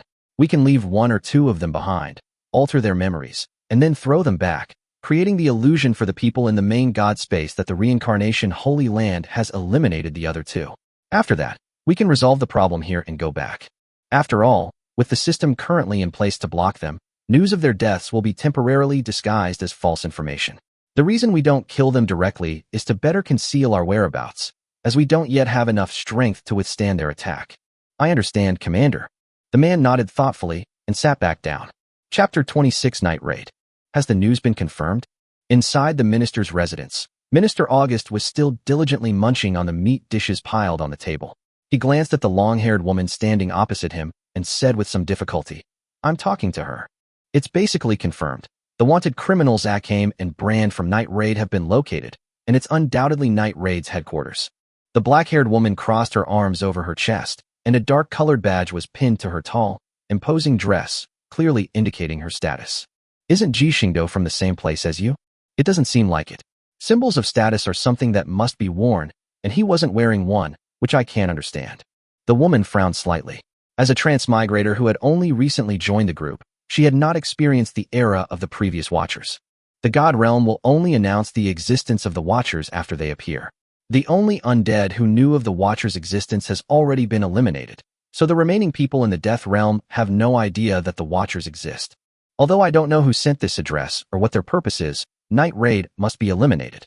This knife hanging over my head makes me very unhappy, and I've even lost my appetite recently. The minister tapped the white paper strip on the table lightly with his left hand, then took a big bite of meat, the chewing sound growing louder and louder. The woman frowned even more. She really couldn't stand this fat pig, who only knew how to eat all day long. If it weren't for completing the task, She would have thrown him into the oil press long ago to see how many pounds of oil could be extracted. Have you figured out what happened in yesterday's explosion? The minister spoke somewhat casually. It was probably Ji Xingdou's doing. Yesterday, his men took away the 2 members of the night raid in front of a hunter. The Imperial Preceptor's mansion is heavily guarded, and the dozen or so people sent to gather information last night have all lost contact. At that moment, a figure dressed in black night clothes quietly appeared in front of the door.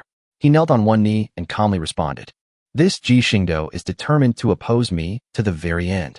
Minister August didn't believe that Ji Xingdou would interrogate the 2 night raid members. He simply found an excuse to rescue them. Go tell General Esteth about this.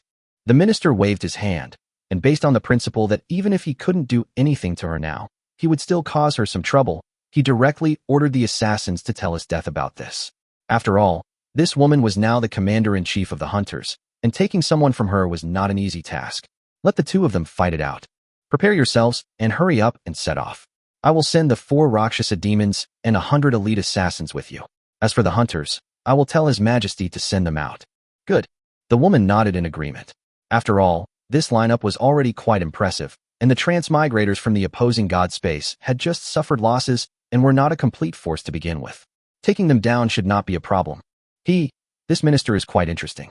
Ji Xingdou looked at the trembling messenger kneeling on the ground in front of him, a mocking smile curling at the corner of his lips, and said indifferently, Go back home. Yes, Your Excellency. I shall take my leave. The messenger kowtowed several times in fear, staggered to his feet, and quickly fled. Sending me to participate in the encirclement and suppression? Isn't that just telling me to send people to watch the show? Ji Xingdou picked up the tea that had been brewed beside him, took a small sip, and smiled.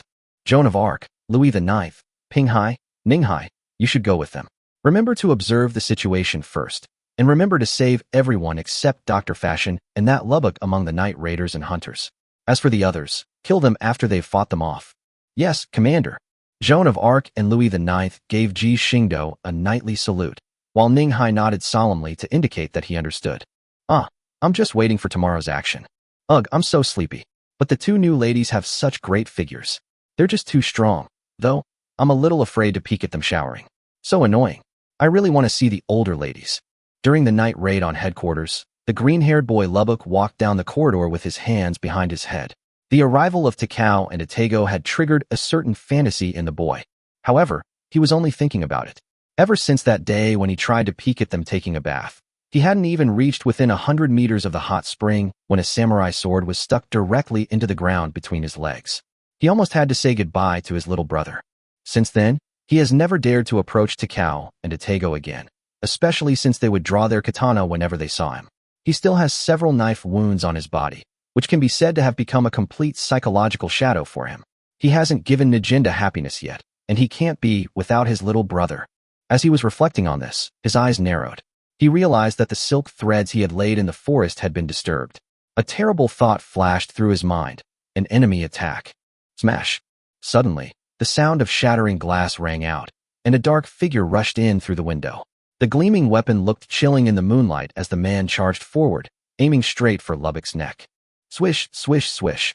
Just then, the sound of rolling silk threads rang out, and strands of silk threads silently appeared, binding the man in black tightly and rendering him unable to move. I'd felt something was off for a while now. There were so many clues. He gently gripped the metal gauntlets on his hands, causing the threads to tighten instantly. Amidst flying flesh and blood, the attacking assassin was dismembered and killed. I need to remind everyone right away. After Lubbock retrieved the silk thread, he immediately ran around anxiously, but at that moment, several more figures broke through the windows in front of and behind him and surrounded him. This is really troublesome. Black Eyes.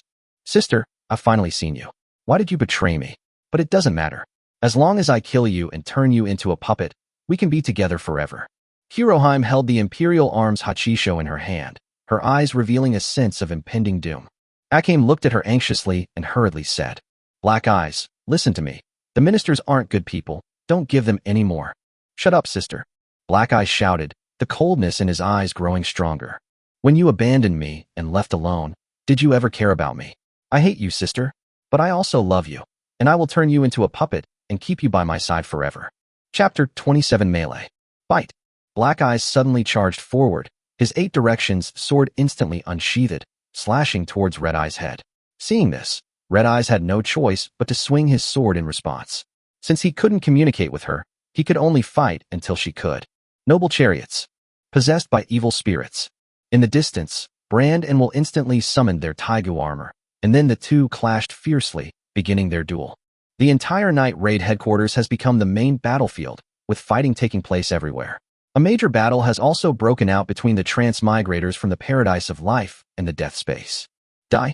Kaosheng slowly sheathed her sword, and bloodstains slowly appeared around the 7 or 8 assassins surrounding her. The next moment, blood gushed out like a fountain, and fragments were scattered all over the ground. Kaosheng strode forward with an indifferent expression, preparing to find his next target. Just then, a figure flashed from behind the house next door, his hands moving like two nimble venomous snakes, aiming straight for Kaosheng's back, intending to kill her instantly. Snort. At this moment, a cold snort rang out, and a blade of light flashed past, slashing directly at the attacking hands. The attacker was startled and hurriedly tried to withdraw his hands, but the next moment, he was horrified to find that Gao Xiong, who had been facing away from him, suddenly turned around and thrust his knife toward his chest. Uft! The sound of a samurai sword piercing flesh rang out. The newcomer looked at Takao and Atego, who had come to provide support, with a look of horror, and collapsed to the ground, quickly losing his breath. Is this one of the 4 demon Rakshasa? Weren't they supposed to be comparable to Taiga users? They're so weak. Atego sheathed her sword, crossed her left arm across her chest, and kept lightly touching her luscious red lips with her right hand, looking rather uninterested. I really want to see the commander. Let me just take care of them all so I can get back to the commander quickly. Atego suddenly burst with enthusiasm and wanted to take action immediately. If she could kill everyone present, wouldn't she be able to return to the commander's side sooner? Bang! Ouch! Ouch! Ouch! Without hesitation, Gao Xiong, expressionless, delivered a swift chop to her neck, causing her to crouch on the ground, staring pitifully at her sister. Why did you hit me? Don't disrupt the commander's plans. The commander will make them disappear whenever he wants them to. You can't mess around with them. Kaosheng glanced helplessly at his younger sister and began to give her some instructions. I know, I was just joking. Although I really want to go back to the commander's side, don't you want a sister? Atego rubbed his head, grinned, and leaned close to the serious-looking Takao, teasing him. Kaosheng glanced at the grinning Atego, then turned and slowly said something. Think. Hee, I knew my sister was the same. All right, time to complete the commander's mission. Quite a few rats have appeared. This must be one of the 2 people the commander said he wouldn't let go of, right? Dr. Fashion? Atego looked at the grotesque monster in front of her, which had become deformed due to the experiment, and tilted her head to ask. Yes, the commander hates people like that the most.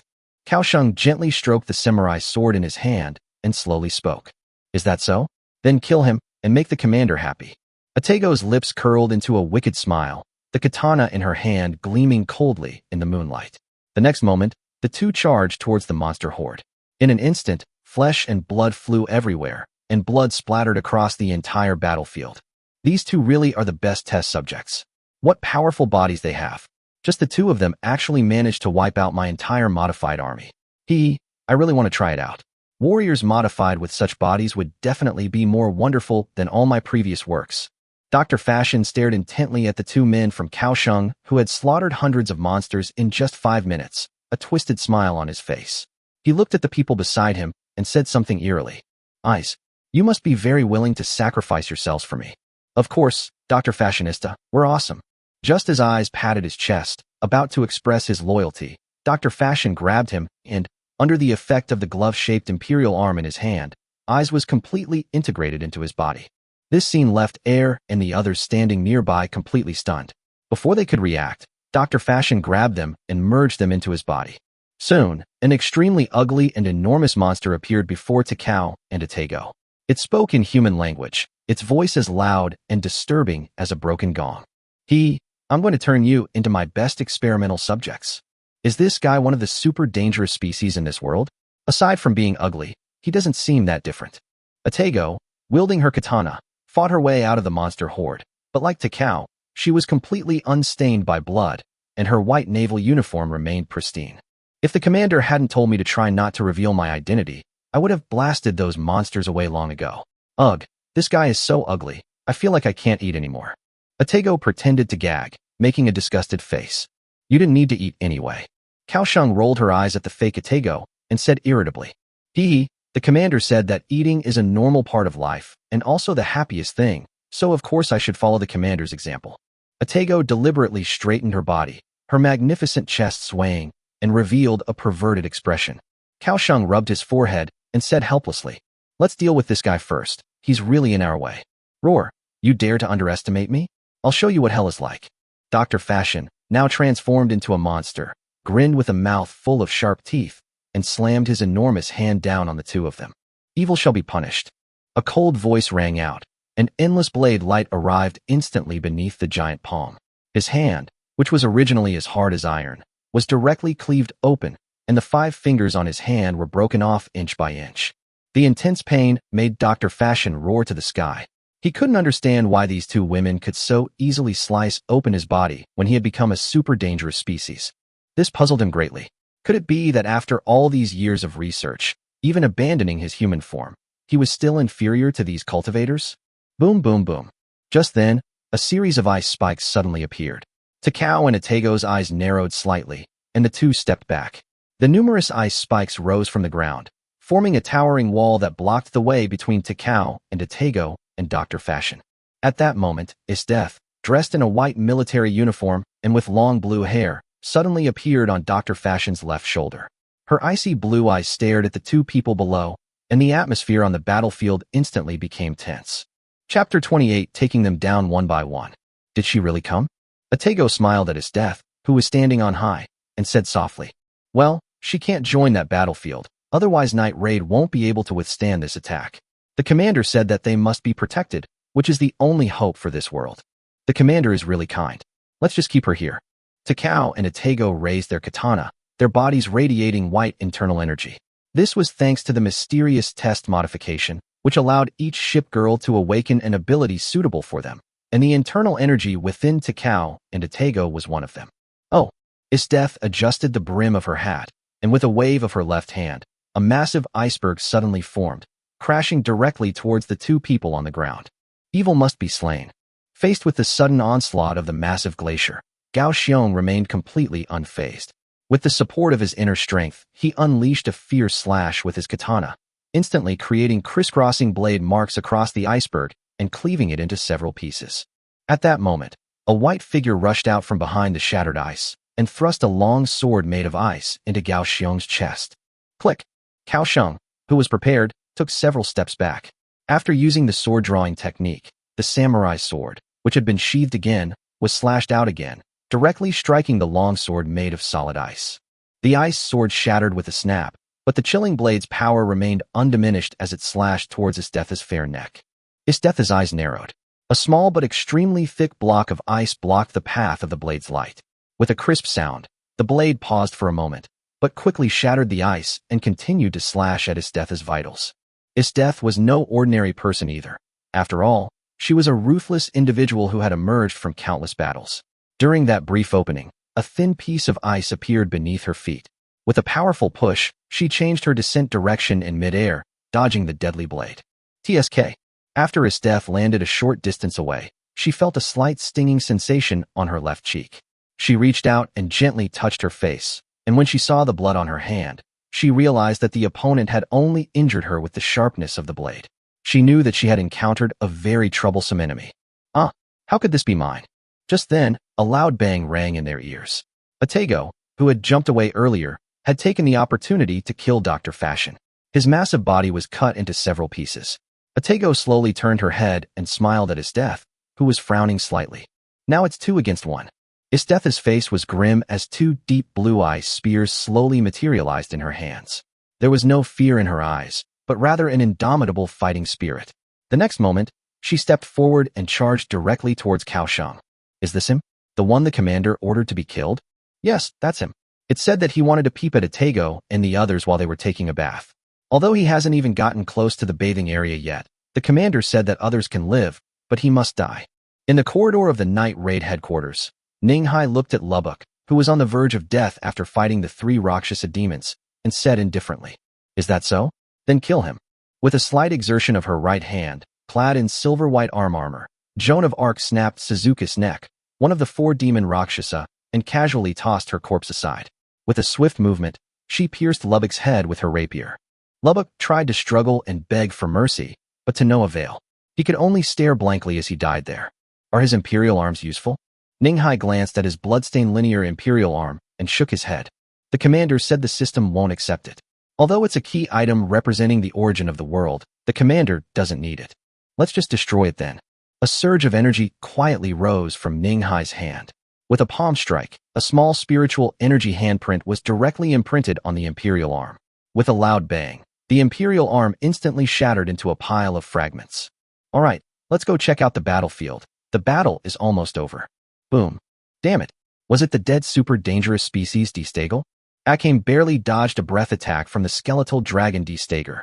She frowned slightly as she looked at Kurome, who was standing not far away, and the expressionless man in the trench coat beside her. Her expression turned somewhat unpleasant. This huge creature was an inanimate object, and Murasame's instant death curse only worked on living things. Right now, she really had no way to kill this super dangerous species as quickly as possible. Sister, stop struggling and just die. Join us, and we'll never be apart again. Hiroheim's expression was somewhat broken. He looked at Akame, who was a little disheveled, with a sickly expression and a smile on his lips. The only solution is to capture the leader first. Having dodged another round of breath attacks, Akame's eyes flashed with a sharp light, and her entire body darted out, her movements as nimble as a rabbit as she constantly evaded Destager's attacks, gradually approaching Kurome. Soon, she arrived near Hiroheim. Because she was controlling a super dangerous species, Hiroheim didn't have much fighting power at the moment. Akame seized this opportunity and rushed up. Natera. Black Eye's pupils contracted as she looked at Red Eye's somewhat indifferent eyes. Her heart tightened suddenly, and she instinctively shouted. The male puppet standing next to her moved instantly, slashing forward with the long sword-shaped weapon in its hand, directly blocking Red Eye's path. Natera, did you turn your companions into dolls too? Akame looked at the empty, lifeless eyes of the man in front of her and said in a low voice. Yes, that way everyone won't leave me. Don't worry, sister, I'll take care of you too. Bang. Suddenly, before she could finish speaking, a hand chop struck her neck, and Black Eye slowly fell to the ground. As the controller lost consciousness, Destager and Natera instantly turned to dust and collapsed onto the ground. Akame rushed forward to help the unconscious Kurome up, anxiously checking Kurome's condition, while Jean stood to the side watching them indifferently and slowly spoke. Akame, is that it? Commander, please send a night raid to the Imperial Advisor's residence for a discussion. Commander? The Imperial Advisor's residence? I'm not going there. Akame held Hiroheim in her arms, frowning as she spoke. That's not up to you. Another lightning-fast chop strike knocked Akame to the ground. Jean then skillfully tied the two of them up with rope, confiscated the Imperial arms, sighed, and muttered to herself. Seriously, Commander, I'm practically a kidnapping specialist now. What kind of saintess am I? Chapter 29, the technique gradually became more skillful. Dragon Fist, two dragons emerged from the sea. In the battlefield of the main god space, golden spiritual power flowed wildly within Ninghai's petite body. A pale golden aura condensed into the shape of two dragons, which swept across the front, sending several members of the main god space flying backward and coughing up blood. Where did these two changes come from? Tiger Fist, a devastating blow. Before the man from the death space could finish speaking, Pinghai suddenly appeared in front of him, his hands, radiating a bluish-gold aura, slamming hard onto the man's temples. The powerful force shattered his skull, causing blood to gush from his face. He collapsed to the ground like a rag doll and quickly lost his life. Pinghai, leave behind a space of death and a paradise of life. There's no need to hold back against the rest. Okay, sister. Soon, the two, who had been slaughtering everyone, had almost wiped out the place, leaving only the black-haired woman in the minister's residence and the lily of the valley in the paradise of life. Ahem. Who exactly are you? The black-haired woman was spitting out blood. Her arms and legs had been broken in the battle. After all, for a ship girl who was already at max level and had undergone a modification, the strength of these mid to lower level transmigrators from the main god space was simply too weak. Don't ask questions you shouldn't ask. Ninghai glanced at her, reached out and used his energy to snatch a badge from a dead transmigrator, and said coldly. After collecting all the badges, Ninghai and Pinghai each grabbed one person and headed straight for another battlefield. So strong. Under the moonlight, the deep blue armor flew backward, and Will, dressed in a noble chariot, crashed into 4 or 5 large trees before finally coming to a stop. He struggled to his feet, looked at the gray-white armor opposite him, and sighed, panting slightly. Is this General Brand from back then? As expected, your strength is truly formidable. Brand swung his spear, looked at Will who had already stood up, and smiled. You're quite good too. You already have the air of a great general. Maybe in a few years, I won't be as good as you. But this is a battlefield. You probably don't have much of a future. I'm not the kind of person who surrenders easily. Only by fighting the strong can I become stronger. Come on, Senior Brand. Let's settle this once and for all. As you wish. Then, the two charged forward suddenly, and just as their attacks were about to collide, a figure dressed in blue and white knight's uniform suddenly appeared between them. Oh no, get out of the way. Will and Brand's expressions changed. Brand didn't know whether this suddenly appearing woman was friend or foe, but Will knew very well that she was someone close to the Grand Tutor. He didn't want to get beaten up by the Grand Tutor again. However, their attacks were already irreversible, as both had exerted their full strength. Will could almost see the Grand Tutor's iron fist slamming into his face. However, the next moment, the expressions of the two froze. The newcomer stretched out his two hands, which were covered with blue and white arm armor, and caught Will's punch. Meanwhile, Brand's spear pierced into her palm. The intense impact swept outwards in all directions, but Louis IX, standing in the middle, didn't even flinch. She glanced at Brand with her red pupils, then with a backhand tug and a flick of her left hand, she flung the still somewhat dazed Brand away, sending him crashing into a nearby boulder. Miss. Will was about to say something when Louis IX pulled him back with his right hand and delivered a powerful punch to his abdomen with his left. Fragments of his dark blue armor flew everywhere. Will stared wide-eyed at the expressionless Louis IX. He couldn't understand why someone who was clearly the Grand Tutor's man would attack him. Did the Grand Tutor? Before he could finish thinking, Louis IX grabbed his head and slammed it hard against the ground. With a loud bang, Will's mask shattered from the impact. No matter how strong his body was, the blow knocked him unconscious. After all, a large crater had been created in the ground. The fact that he didn't die meant that Louis IX had shown mercy. The severely damaged noble chariot could no longer maintain its shape and reverted to its original longsword form. Will remained motionless. If it weren't for the faint sound of breathing, anyone would have thought he had been crushed to death. Splash! Splash! At this moment, Brand, who had been thrown away, also crawled out of the rubble. His imperial armor, demon emblem, was also covered with cracks, and in some places it had even cracked and fallen off. Brand knelt on the ground, his face grim beneath his half-shattered mask. He hadn't expected the woman who had suddenly appeared to be so powerful. Who are you, and why are you involved in this battle? Bang! Brand, whose power was almost exhausted, finally couldn't hold on any longer. The demonic possession shattered and returned to its original gray-white longsword. It was just the commander's request. Louis IX spoke indifferently. She casually took out a nano rope and tied up the unconscious Will at her feet. Then, holding the rope, she looked at him and said calmly, "Are you going to tie yourself up? Or should I knock you out, and then tie you up for you?" Brand looked at Louis IX's seemingly genuine expression with disbelief. What? I'll tie myself up? Aren't you afraid I'll run away? But then he looked at Will, whose face was covered in blood and who was nearly dead, and his lips twitched as he said seriously, "I can do it myself, thank you." Louis IX casually tossed the rope to his side, signaling him to hurry up and get to work. Brand could only reluctantly tie himself up. He was brave, but he wasn't completely clueless. It was obvious that the other side didn't intend to kill them. As for what would happen next, they could only wait and see. Soon, Ning Hai and his three companions gathered together with a large group of people. Apart from his death, everyone on the battlefield had been dealt with. As for the restless rebels they encountered, such as the restless Leona, she had already been hit on the head with the hilt of Jean's sword, and now she is not only not awake, but almost completely motionless. Let's go. Only his death is left. I guess Takao and the others will be done soon too. Chapter 30: The Miraculous Effect of Shields. Meanwhile, the battle between the two Takao and Isdeath had reached a fever pitch. Isdeath, relying on her high compatibility with the Imperial Arm's demonic manifestation, barely managed to hold on against the combined attack of Takao and Atago. Of course, this is also because Takao and Atago did not unleash their full power. Otherwise, even Isdeath would probably have been defeated very quickly. Boom. Another icy blue iceberg suddenly rose up, attempting to stop the chilling blades of the two men from Kaohsiung. But the next moment, the blade light completely shattered the obstacle in front of her.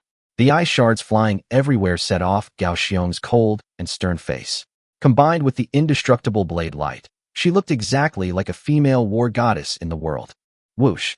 Another swift blade flashed, and another wound, neither large nor small, appeared on Isteth's body, a large part of her white military uniform now stained red.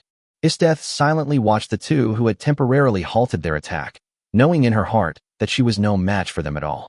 There's no way to win. If you can't beat them, you can't beat them. You can only try to find a way to outsmart them. Isteth looked at Takao, who was about to draw his sword, and Atego, who was standing next to him, looking rather casual, and slapped her hands together in front of her chest. Mahapadma. In an instant, the entire space fell silent. The birds in the sky were frozen in their flight, and the leaves that had been gently rustling in the breeze stopped. Everything was quiet. Call. Isteth, holding her ice sword, strode up to Takao and Atego, looked at their exquisite faces, and softly parted her lips to speak. In a direct confrontation, I am indeed no match for you. Although this skill was originally prepared for that Grand Tutor, I'll use you as a test subject. Now checkmate. The ice sword pierced out, heading straight for Takao and Atego's throats. Isteth wanted to take this opportunity to finish them off completely. Ding, ding. But the next moment, two crisp sounds interrupted her reverie. A layer of holy light quietly enveloped Takao and Atego. The sacred light flickered, as if mocking Isteth's futile efforts, full of sarcasm. Soon, the duration of Mahapadma ended. Takao, who had recovered, looked at the holy light barrier around him, and then at Isteth, who looked somewhat incredulous. With a grim face, she turned her blade and swung it out with the back of the blade, knocking Isteth to the ground. Then, she swiftly took out a rope and tightly bound her up. This must be Xingdou's shield. The commander is so thoughtful, sending her here. Atego sheathed her sword, looked at the shield radiating a warm glow around her, and smiled happily. Yes, the commander was clearly on guard against this move. Once Xingdou's shield enters combat mode, it will buff teammates within a certain range. We should really thank Xingdou this time. After tying Isteth up, Kaosheng slowly spoke. Kaosheng, Atego, I'm so glad you're all right. I sensed the shield being triggered, so we rushed over. Just then, Joan of Arc and her three companions arrived with a large group of prisoners. Seeing that Atego and Takao were unharmed, Joan of Arc breathed a sigh of relief. After all, they were her comrades now, and she didn't want her companions to be harmed. Isteth, how come you? Najinda stared in shock at the bound Isteth, her words filled with disbelief. In the past, if anyone had said that General Isteth would be defeated and captured, she would have spat in their face. This was no joke. Having witnessed Isteth's ruthlessness, Isteth was, in a sense, the shadow that haunted her for life. But now, she couldn't understand it. She really didn't expect that Isteth, who was invincible in her memory, would be defeated and captured. Her worldview was about to collapse. What is the Grand Preceptor's man trying to do? Is this all a trap? Isteth calmly looked at the captured knight Raid and the hunters, then glanced at Takao and slowly asked. You'll find out soon enough. Kaosheng sheathed his katana, glanced at Isteth who had a calm expression, and said slowly. Hee, welcome to my mansion. Let me introduce myself. My name is Ji Xingdou. You can call me Commander or National Advisor, it doesn't matter. In the underground prison of the Grand Preceptor's residence, Knight Raid, the hunter, and two transmigrators from the main god space were all imprisoned here. Of course, the latter two were in separate cells. At this moment, Ji Xingdou sat at the desk in the interrogation room, looking at the crowd who were either angry, confused, or calm, and slowly began to speak. Okay, feel free to ask any questions you may have, except for useless ones, of course. You dog country. As soon as she finished speaking, Leon, who had a short temper, started cursing.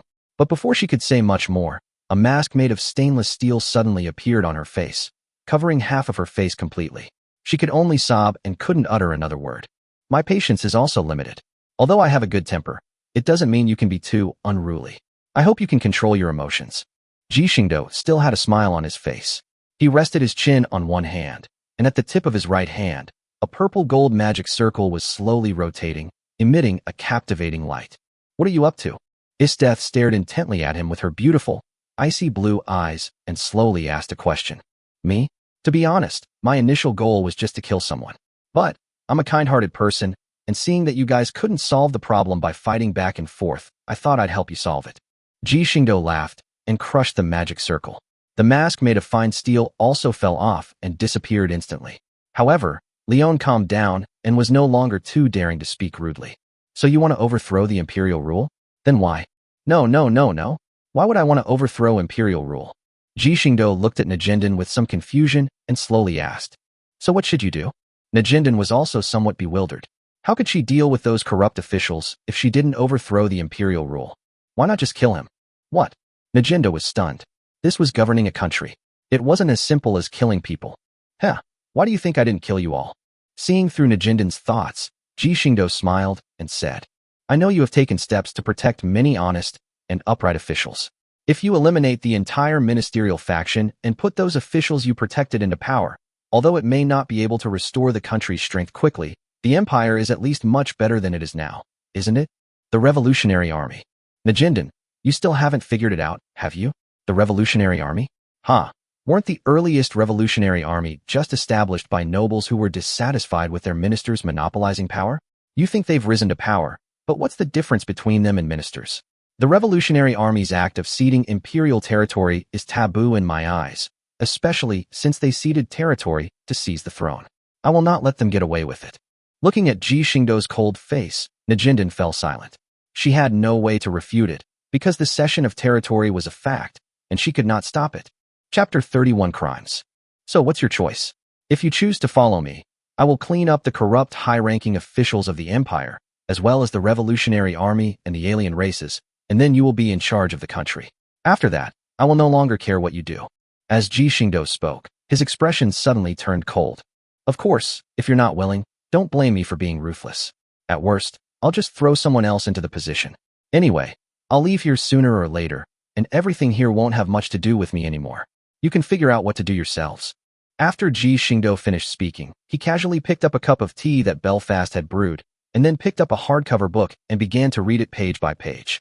Jinda and the Night Raid members exchanged glances. Leon, who had been quieter, leaned close to Jinda and whispered something. Boss, you didn't actually believe his nonsense, did you? No matter how strong he is, can he really wipe out the entire empire? Besides, he doesn't seem much different from a minister. Shut up. How can a minister be compared to a commander? Belfast, who was standing next to Ji Xingdou, frowned slightly upon hearing this and reprimanded him in a low voice. That's just how it is. You high-ranking officials have no credibility whatsoever. Leon was startled, but she still muttered indignantly. Heh, compared to you, my reputation is at least above average. My wife, that kid Tatsumi should be back by now. Go and call him over. Ji Xingdou glanced at Leon, who looked unconvinced, then turned to Azuma, who was guarding him, and said softly with a smile. Yes, Commander. My wife gently turned and walked out of the interrogation room. Not long after, there was a soft knock on the iron door of the interrogation room. Come in. Ji Xingdou responded, and the iron gate opened. A boy in an imperial military uniform ran in excitedly, stopped in front of Ji Xingdou, knelt on one knee, saluted, and spoke in a strong and clear voice. Greetings, Your Excellency the Imperial Preceptor. Heh, you little rascal, get up. Ji Xingdou shook his head and chuckled. Seeing Tatsumi stand up happily, Ji Xingdou nodded and smiled. Not bad. It seems your military training has helped you a lot. Not bad at all. But I didn't call you here for this. Look who's behind you. Tatsumi blinked twice, then turned around, somewhat bewildered. Instantly, he saw that hateful figure from before, pointing at Leon and instinctively shouting. It's you, you big-breasted liar. Everyone was stunned and looked at Leon, who had a completely bewildered expression, not understanding what had happened. Jinden even wondered if Leon had deceived the young man's feelings and then dumped him. Leon ignored the wild ideas of the group around her and focused on thinking hard. Soon, she remembered who Tatsumi was. She gave an awkward smile, looked at the ground, and whispered, Hey, isn't this the guy from back then? How have you been lately? Hee hee. Haha, thanks to you, I'm doing pretty well. Tatsumi responded through gritted teeth. If it weren't for you, I wouldn't have been swindled out of all my money. Luckily, I met Brother Xingdou. Otherwise, my companion and I would probably be wandering ghosts in this capital city long ago. Tatsumi's face turned extremely grim. Although he did not join the night raid as planned, he had witnessed too much evil in the capital. He now understands very well that for an outsider who has just arrived in the capital, being swindled out of all his money means he cannot survive in the capital. Whenever he thought about it, Tatsumi gritted his teeth in hatred towards Leon. He couldn't believe he was the first one to be deceived by her, and he didn't dare to think about what would happen to the people who came before him. Leon, from the time you grew up until now, you must have scammed no fewer than 100 people, including a large number of naive young men and women who came to the capital and knew nothing about anything. When you swindled all their money, did you ever think about what would happen to them? No, you didn't. Ji Xingdou picked up the book again, ignoring Leon's pale face, and read and talked. Of the villagers you deceived, over 90% are no longer alive. Don't doubt my data. I got the information from those beasts. I also sent Tatsumi to search and rescue. But apart from rescuing a few girls who had been tortured to the point of being unable to care for themselves, all that was left were rotting skeletons. Tell me, am I more hateful, or are you more hateful?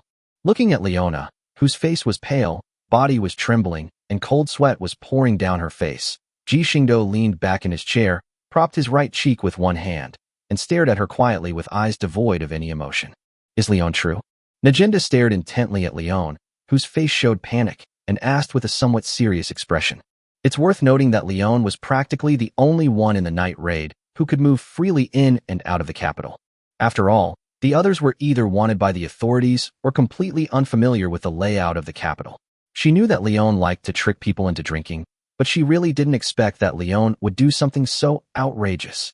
Aye. Leon's face was covered in cold sweat. Faced with Najindan's questioning, she felt guilty and dared not answer, also afraid of disappointing her companions. I just wanted to teach them a lesson, to let them know that this capital city isn't a place where you can live so easily. Is that what you're trying to say? Ji Xingdou's lips curled into a wicked smile. Don't you often use this phrase to comfort yourself after lying to people? Guess what happens to those who lose their money? Either they get picked up by those pretentious beasts pretending to be hospitable, or they end up sleeping on the streets. Sleeping on the streets in the capital, especially for a country bumpkin like him. Where do you think he'll end up the next day? In the garbage cans of the capital. That's his final destination. Ji Xingdou stretched and continued listlessly. Give me an answer by tomorrow morning, otherwise I'll have no choice but to remove you along with all that garbage. I'm in. Just then, a clear, cold voice rang out. Isteth stared intently at Ji Xingdou, who had stood up and slowly spoke. Oh, I thought you wouldn't give in. Ji Xingdou raised an eyebrow, somewhat surprised. The strong can decide everything for the weak. If you are stronger than me, it is only natural that I will listen to you. There is nothing surprising about it. Isteth's expression was very calm. To her, the strong had absolute dominance, which was the belief she had always held. All right, welcome to the team, Isteth. Ji Xingdou knew Isteth's personality, of course. He shrugged and chuckled softly. Chapter 32, the three-way battle that they voluntarily joined. I'm joining too. Lon stood up firmly. He had originally joined the Empire because he wanted to change its corruption from within. But now he understands that he is just one person after all, and he cannot change the corrupt empire. Now that he has such a great opportunity, he must overthrow this corrupt imperial system. Okay, no problem. I remember you have an enemy, right? I'll send him to you so you can take revenge yourself. Ji Xingdou looked at Lon, whose expression was full of determination, and smiled. Really? Lon trembled, his voice shaking slightly. He was a rural teacher whose life was originally very peaceful and stable. However, everything changed on that day. A beast took advantage of his absence and brutally murdered all his students, which became a permanent pain in his heart. He reported this to officials and even met with the prefect, but unsurprisingly, it had no effect. In the process, he gradually realized that without power, he could not avenge his student under such a corrupt system. Therefore, he resolutely sacrificed his beauty and hooked up with a noblewoman who had always coveted him. From her, he obtained the imperial arms for flying thousands of miles and the qualification to enter the imperial capital. He wanted to tear that beast to pieces every moment. Of course, he's just a small fry. The minister's beloved son, Sheila, is on his way back to the capital. My ship girls have already taken action, and your enemy is now working for Sheila. Beep, beep, beep. Just then, the communicator next to the table suddenly beeped. Belfast walked over, handed the communicator to Ji Xingdou's ear, and chuckled as she pressed the answer button for him. Aya! The communicator connected instantly, and the screams of a man and the sound of bones breaking could be heard continuously coming from the communicator, which was enough to show how terrible the situation was on the other end. Commander, I have completed the task you assigned me. I have broken every major bone in their bodies. At that moment, a blue light flashed from the communicator, directly forming a virtual projection screen in front of them. On the screen, Akaji, dressed in a red kimono, was holding her face and looking at Ji Xingdou with a fascinated expression. Behind her, on the ground, lay 6 bodies that were barely recognizable as human. If it weren't for the slight rise and fall of their chests and their constant groans, most people would have thought they were dead. Commander, we've taken care of them. As for the Imperial arms, sorry, Commander, we got too excited during the fight and shattered them all. At this moment, Yudachi, who had short silver hair, wore a mini skirt and a small coat, slowly approached. Her dog ears drooped, and her small hands were slightly fidgeting in front of her chest. She said somewhat shyly, "It's all right, Yudachi. That thing is useless to us. Let it be broken. Akaji, bring them back. Just make sure they're still alive and don't die." Ji Xingdou's expression softened as he gently comforted her. "Good commander." Akaji was in low spirits. Her red fox ears drooped, and she looked dejected. Seeing her expression, Ji Xingdou shook his head, quietly connected with Qiqing's consciousness, and said softly, "I'll reward you when I get back." Akaji instantly perked up. Even the foxtail behind her swayed happily, and an excited expression appeared on her face. She nodded vigorously, reluctantly turned off the communicator, turned around, and took out several white paper figures from the wide sleeves of her kimono. With a casual gesture, she released a series of rural spirits made of spiritual energy, which appeared before her. She glanced at them casually and gave them a soft command. "Take these guys with you. Just don't kill them." Seeing Akaji's movements suddenly become nimble, Kaga placed her hands in front of her, as if she had thought of something. A glint flashed in her eyes, and she and Yudachi silently followed. However, her expression became strange as she looked at Akaji's back. After this incident, both the night raid side and the hunter side understood that spending time here was pointless except for wasting time. So, apart from the somewhat paranoid Seiryu and the extremely remorseful Leon, all the others were released by Ji Xingdou, who found them guest rooms in the outer courtyard. Everything was just waiting for tomorrow's operation. It will be over soon. After we kill the minister tomorrow and spend some time reorganizing the empire and the revolutionary army, we can return to our port. Ji Xingdou walked down the corridor of the mansion, stretching out a big yawn as he went, and said happily, "Yes, that's right, Commander." Belfast followed closely behind him, looking at her commander with a gentle expression, her watery eyes filled with love. Soon, the two arrived at Ji Xingdou's bedroom door. Belfast looked at the door, suddenly smiled, and gently bowed to Ji Xingdou. "Since that's the case, I won't disturb you any longer. Sweet dreams, master." Ji Xingdou coughed lightly, watching the slender figure laughing lightly as she walked away, and murmured to himself, "You can't escape it sooner or later." After her light and agile figure disappeared from his sight, Ji Xingdou straightened his collar and slowly pushed open the door. The next moment, a snow-white figure wrapped in a bath towel pounced on him. The soft, cotton candy-like thing pressed tightly against his chest, and the fluffy ears wiggled in front of him. He lowered his head, and Akaji's large, watery eyes, like crescent moons, gazed intently at him, her affection growing stronger.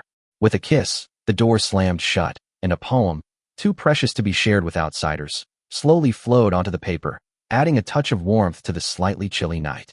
At that moment, a figure dressed in a blue and white kimono slowly stood at his door. The sounds coming from inside brought a touch of alluring blush to her delicate face. Kaga stood silently outside the room for half an hour. While the battle raged inside, he suddenly pushed the door open. To Ji Xingdou's astonishment, Kaga rolled up his clothes and pounced on him. In the early morning, Ji Xingdou slowly opened his eyes, stretched, and looked at the two big foxes who were still asleep. A smile appeared on his face. Although he was a little surprised when Kaga joined in halfway. Who was he? Of course, he would accept anyone who came. As for whether he would be weakened, that's a joke. He's a demigod. After all, this little thing is nothing to him. Chapter 33 Public Execution. Have you heard? The Grand Preceptor is going to punish the minister's son. Oh my God, are you out of your mind? How could you say something like that in the street? Aren't you afraid that minister's lackey will kill you?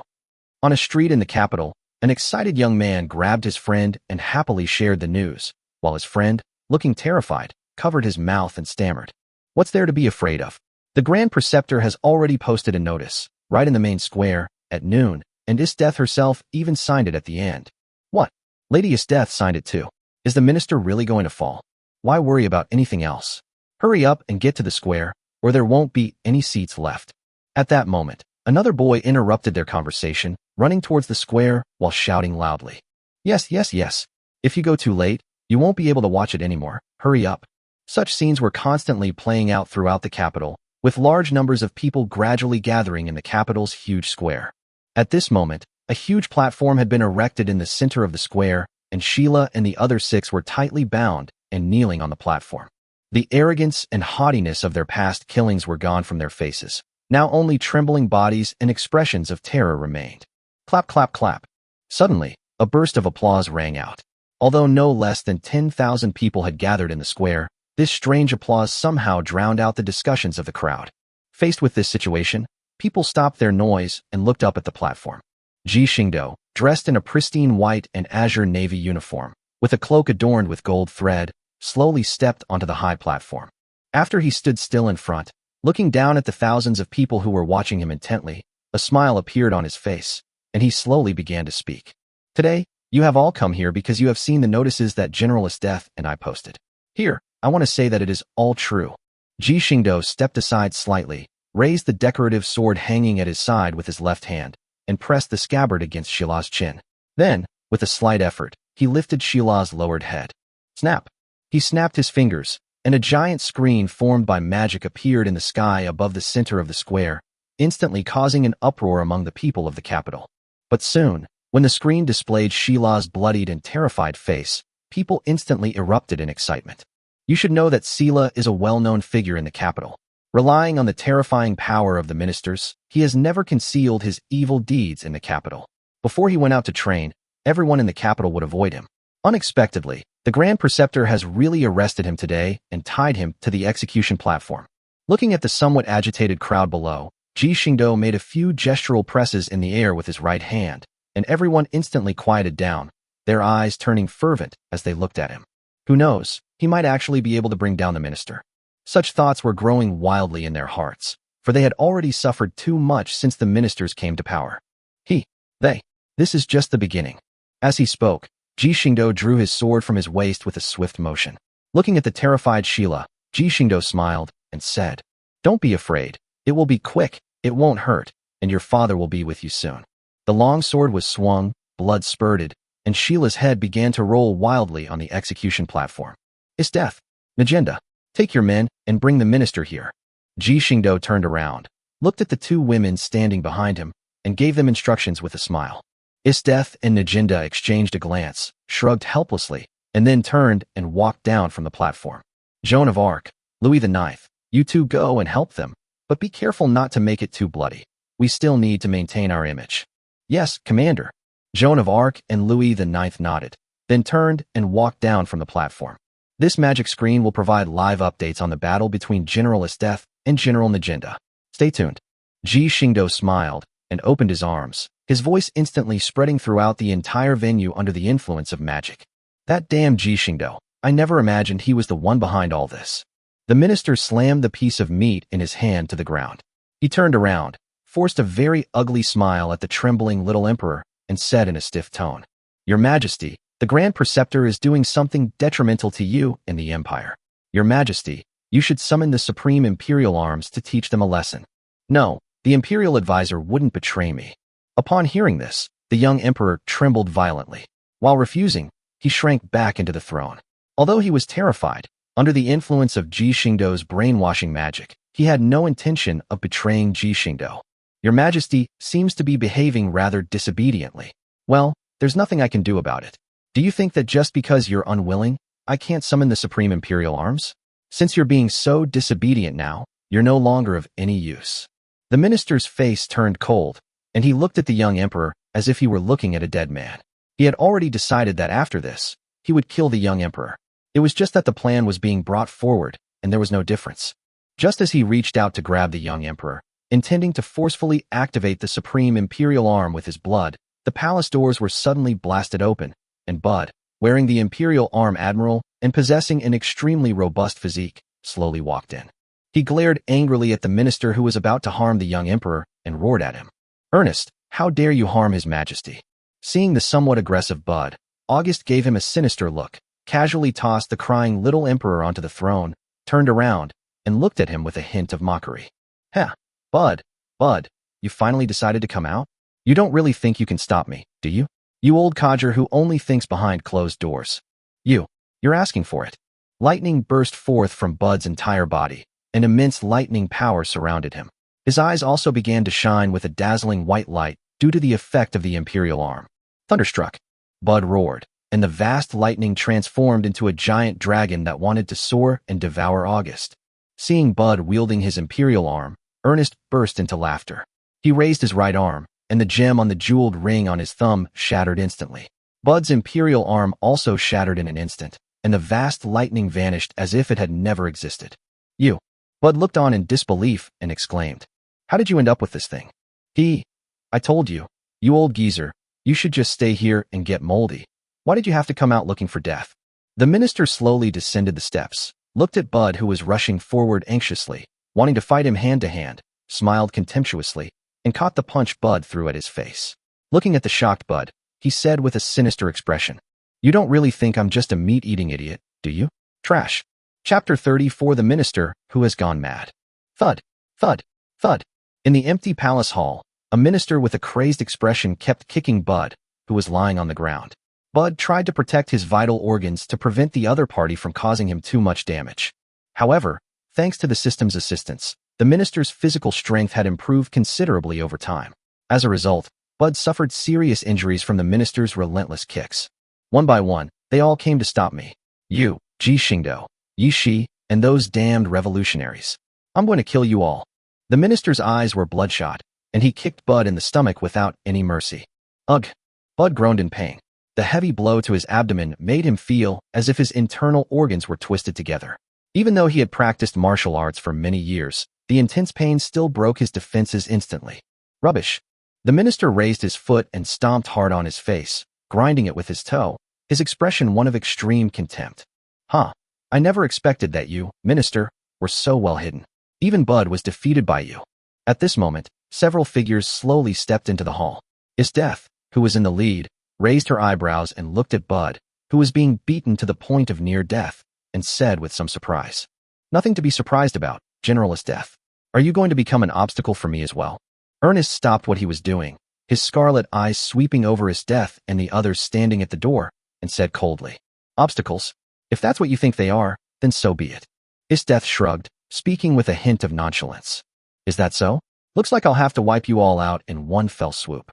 Ernest muttered something under his breath, then bent down with lightning speed and slapped Bud on the forehead. The swallowing black hole reappeared, completely engulfing Bud's head. Ah!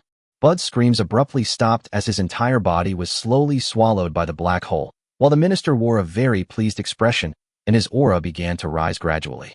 "Is this the virus the commander mentioned?" Joan of Arc looked at Louis IX beside her and frowned slightly. "It should be." Louis IX nodded with some disgust. That's it. This feeling is really great. My physical strength has increased again." The crimson light in Ernest's eyes intensified, and he became increasingly frenzied as he looked at Joan and the others opposite him. These were all excellent energy beings. But not now. He forcibly suppressed those crazy thoughts and silently communicated with the system in his mind. "My current physical abilities should allow me to forcibly control the supreme imperial arms. Of course, as long as the host can devour the bloodline of the empire's crown prince. With your current physical body, you can already forcibly control the supreme imperial arms. If you go crazy, fusing with the imperial arms will not be a problem." Hearing the system's reply, Ernest's smile grew even brighter. He casually flipped his hand and pulled out a metal box, tossed it aside, and laughed loudly. Death, if you hadn't stopped me, this would have been your doom." Having said that, he turned and strode toward the young emperor who had already fainted from fright. Death raised an eyebrow, and with a wave of her hand, a massive iceberg materialized out of thin air, crashing down directly towards the ministers who had their backs to them. But the next moment, the small iron box that Ernest had just casually tossed out suddenly floated in midair, and intricate stripes began to spread out on the iron box. Soon, a device that looked like a small antenna floated in midair. With a surge of energy, a quantum barrier was deployed, isolating the iceberg. The iceberg was being squeezed and began to break apart continuously, but the quantum barrier didn't even flinch, directly blocking all the attacks. "Don't waste your energy. This is a divine gift from heaven. You shouldn't even think about breaking it." The black hole in the minister's hand kept devouring the remaining limbs of the young emperor. Soon, the tragic puppet emperor was completely consumed, leaving only the minister with an evil smile sitting on the throne. "From this moment forward, I am the emperor of this world. Come forth and annihilate these rebels. Supreme imperial arms." As Ernest shouted, the palace began to tremble violently, as if something was about to burst forth from the ground. I understand. Yes, Commander." At this moment, Joan of Arc raised her delicate eyebrows, turned to look at Louis IX, Death, and Najinda beside her, and said softly, "The commander has given us permission to retreat for now." Is the imperial advisor going to take action personally? Then let me witness this man's power." Death was slightly taken aback, but then a look of excitement appeared on her face. After all, apart from that time when she was educating the hunter members, she had never seen Ji Xingdou take a serious stance before. Have they all been transferred out? Looking at the giant robot emerging from the palace not far away, Ji Xingdou muttered to himself. Turning his head to look at the somewhat flustered crowd, Ji Xingdou was too lazy to explain anything. It was just a big robot. He was a man who liked big cannons and giant ships. Why would he care about a so-called big robot? Ji Xingdou, I never expected you could push me to this point.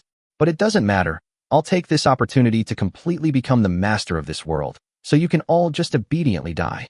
The minister, sitting inside the giant mecha, had a ferocious expression. He raised his arm, and at the same time, the giant robot slowly raised its head. From the eye, which was replaced by a huge gem, a powerful energy shot out and shot straight towards the large square. Help! The square instantly descended into chaos. Just as the civilians thought they were about to die and were about to curse Ji Xingdou, a clear, cold voice rang out across the square. The shield that never dies. Instantly, 3 light blue protective shields rose up on the spot, enveloping all the civilians in the square. The beam of light arrived in an instant, directly breaking through the first protective barrier. However, it was blocked at the second protective barrier. As the beam of light continued to output, the second layer of shield gradually cracked and shattered. However, when it reached the third layer of shield, the beam of light slowed down until it disappeared completely. Chapter 35: The Destructive Cannon. Well done, Yujin. Ji Xingdou looked at the huge sky in midair, then turned to look at Yujin, who had a charming expression on her face, and chuckled. Really? How will the commander reward me? Yujin's brown eyes were full of laughter. She leaned forward and rested her entire upper body against Ji Xingdou's chest. Beneath her silver hair with a few strands of red highlights were a pair of eyes that were like little devils, lively and playful. Well, as long as it doesn't violate principles, you can name your terms. Ji Xingdou pretended to ponder for a moment, then gently put his arm around her delicate shoulder and said with a smile, I need to think about it carefully. Upon hearing this, Yujin chuckled. Just then, another beam of light was fired. Yujin glanced impatiently at the supreme imperial arm in the distance. A blue light flashed in her eyes, and 3 more layers of shields were refreshed, once again firmly blocking the attack. Seeing the 2 outer shields shatter again, Yujin seemed to be competing with himself, and with a glint in his eyes, he added 3 more shields. This move silenced Ernest, who thought, Are you kidding me? Looking at Yujin, who had the temperament of a child, Ji Xingdou smiled knowingly and reached out to stroke her little head. Yujin's face, which was originally a little angry, fell down, and she said rather unconvinced, If it weren't for the need to protect these civilians, my shield would need to have a wider range. Otherwise, it wouldn't be so fragile. After hearing Yujin's words, Ji Xingdou shook his head with a wry smile.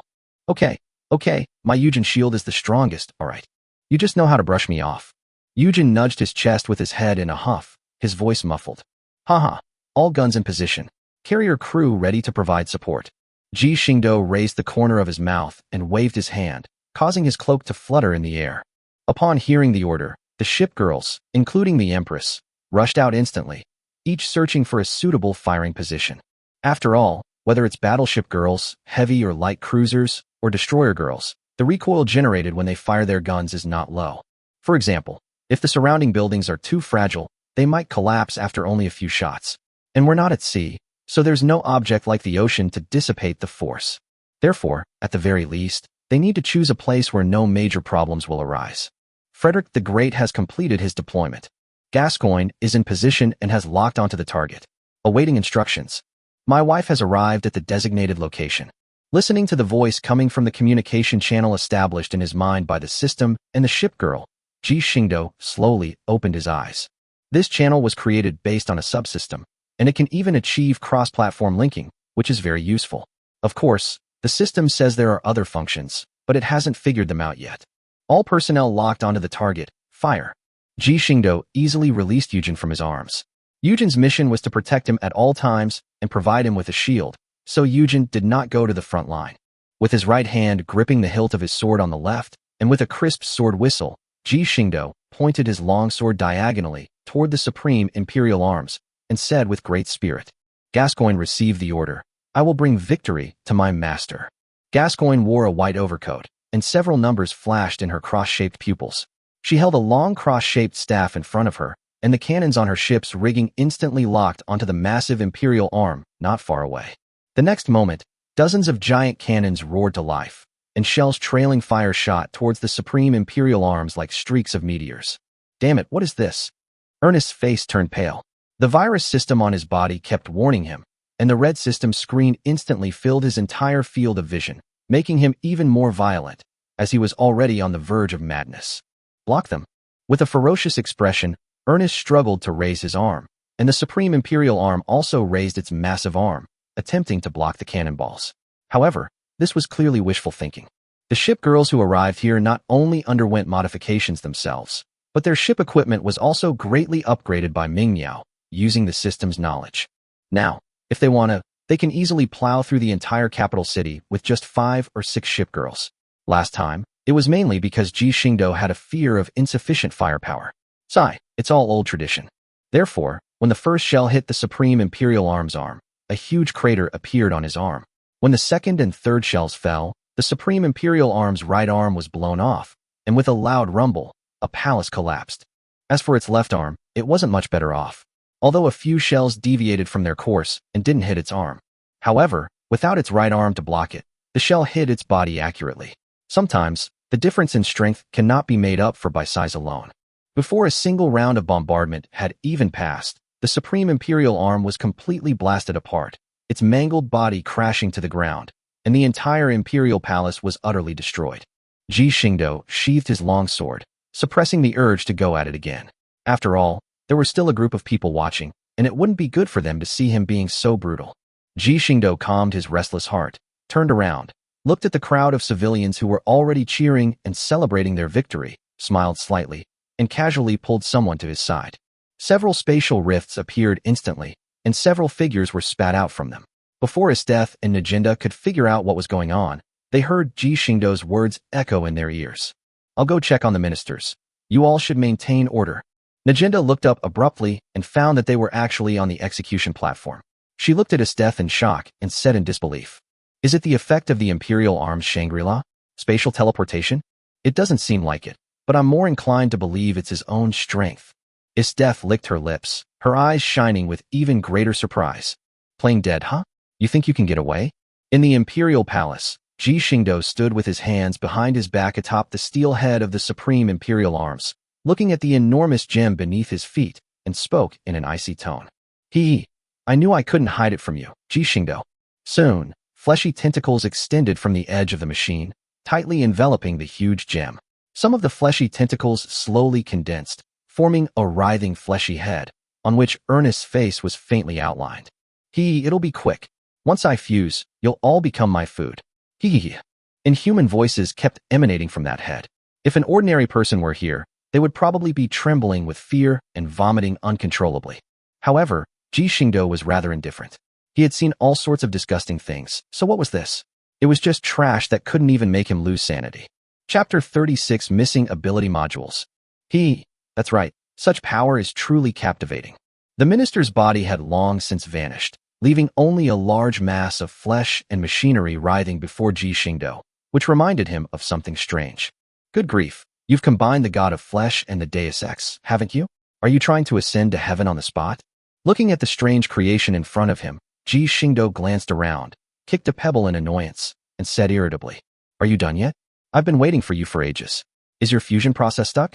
This sound made the monster, who was still immersed in wonderful fantasies, open its blood-red eyes in displeasure, staring in the direction of Ji Xingdou. But the next moment, the flying pebble shattered its illusion. Puff! What the hell is this? An eye protruding from the lump of flesh looked back at the main body, and saw a huge bloody hole in the fleshy body in the middle. The reddened pupil was full of horror. It was just a small pebble. "I'm going to die. I'm going to die. I'm going to die." The fear of impending death kept spreading through his mind, and his biological instincts warned him that if he didn't run, he would die here. It instinctively accelerated its absorption of energy from the Supreme Imperial Arms, and crimson mist began to continuously emerge from its body. The entire gem also merged with it at an extremely fast speed. Hoo-hoo! Blood-red steam continued to rise from its body. It glanced in terror at Ji Xingdou, who was watching it as if pondering something. He was convinced that now was the best time to leave, and his survival instinct made him not dare to be his enemy at all. Having regained some of its human form, it instantly opened its chest, revealing the imperial arm gem inside, which had shrunk considerably. Crimson light swirled around the gem, and in the next instant, crimson energy poured out, hurtling straight towards Ji Xingdou. Boom! A tremendous roar resounded through the sky, and a massive amount of energy poured down, enveloping the area where Ji Xingdou was located in a huge energy barrier. This was the strongest energy it could release. If this attack were fully unleashed, it would be enough to easily level the entire capital and the surrounding towns. Go to hell, all of you. The face, made of flesh and blood, formed an extremely distorted expression, carrying a hint of madness, yet also a faint trace of fear. This is just the beginning. I will be back. After unleashing its light cannon, it didn't linger. It merely glanced at the energy barrier that hadn't yet fully exploded, then turned and ran without hesitation. But before it could fly far, it crashed headfirst into a transparent wall of air. What's this? Hundreds and thousands of fleshy tentacles sprouted from its body, frantically attacking in all directions. However, every tentacle failed to reach its target and was bounced back by the massive air barrier. An impossible devouring. Why can't it be devoured? Already somewhat driven to madness, it kept pounding on the air barrier in front of it, opening up one swallowing black hole after another, trying to devour the air wall in front of it completely, but to no avail. It couldn't detect any energy intake, which made it somewhat desperate. Don't waste your time. You can't devour higher energy bodies. At this moment, Ji Xingdou's slightly lazy voice came, and the flesh monster suddenly turned around to look at the ground, only to see a figure slowly walking out from the energy light screen. His naval uniform was still spotless, without a trace of dirt or grime. He waved his hand, and the energy curtain with extremely high energy purity was instantly compressed. Soon, it was compressed into a blood-red bead the size of a glass ball, which landed in front of him, binding the spirit and locking the soul. As Ji Xingdou uttered a soft chant, a purple-gold magic circle flashed past beneath his feet. The next moment, 5 magic circles suddenly appeared behind the flesh monster's head and beside its limbs. Rustling sound. Chains shot out from the magic circle, binding his limbs and neck tightly. The chains then contracted instantly, suspending him in midair in a spread eagle position. Devour.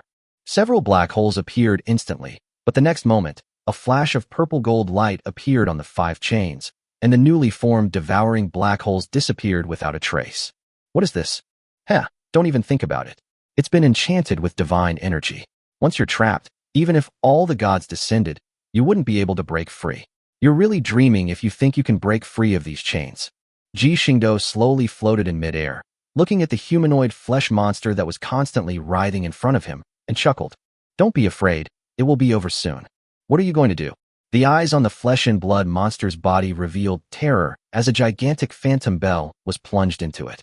The next moment, azure flames began to spread within the bell. The azure flames burned the monster's body relentlessly, wisps of black smoke rising from it as it was scorched. Before the smoke could drift far, it was consumed by another flame. Ji Xingdou coldly watched the flesh and blood monster being gradually refined and casually asked, "This way, the virus system can be extracted." Beep. That's right, please rest assured, host. Okay. Ji Xingdou shrugged and casually waved his hand. A small white round table with various pastries and tea sets appeared beside him. Ji Xingdou then casually pulled out a chair, sat comfortably in midair, drank tea, ate pastries, and waited for the flesh and blood monster inside the bell to be refined. This is really hard to burn. This thing is indeed a virus that parasitizes the reincarnation system. Even the heavenly blazing flame, a divine fire of heaven and earth, has a hard time burning it. I'm starting to doubt whether my fire is real. 2 hours later, Ji Xingdou looked speechlessly at the black crystal that had appeared inside the clock and said with some helplessness, "Beep. Host, you're ready." "Oh, okay. Ji Xingdou waved his hand listlessly, and the flames and the bell instantly disappeared. The next moment, the black crystal slowly floated in front of Ji Xingdou. Looking at the black crystal that emitted an eerie light, he asked with some doubt, "What's next?" "Beep. Just stick it on the host's forehead." "Are you asking me to absorb this thing?" Ji Xingdou straightened up, somewhat puzzled. "Beep. The virus system is a system module that the Watcher system lost during so many years of battles. Absorbing the virus system can complete the Watcher system." Okay then." Ji Xingdou raised an eyebrow and casually replied, "Beep. Missing system module detected. System completion in progress. Please wait until completion. Welcome to the system." Chapter 37: The Side Effects of Devouring. Beep. System completion complete. Devouring ability module unlocked. Devouring ability? Ji Xingdou opened the system panel, and a new ability module suddenly appeared on the system page that originally only had the character bar, item bar, quest bar, and shop. Ji Xingdou used his mental power to open the newly appeared ability module, where neat rows of gray-white special ability names were arranged. Wow, your system has a lot of additional capabilities. There must be at least tens of thousands of them. Ji Xingdou looked at the names of the abilities on the system panel with some surprise, randomly selected a module called Indestructible, and clicked on it. The next moment, a pop-up window suddenly appeared, with several large characters clearly written on it. This module is missing and cannot be viewed. Ji Xingdou fell silent, quietly exited the pop-up window, and looked at the other ability modules that were also gray and white. Ji Xingdou slowly spoke. Don't tell me you've lost all these abilities. Beep. It's all gone. It's completely transformed into a virus system. Damn, how did you guys manage those 9 battles before? It's like, when it's my turn, I'm practically wiped out. Ji Xingdou's lips twitched slightly as he looked at the system panel in front of him, questioning the meaning of life. Beep. No, host.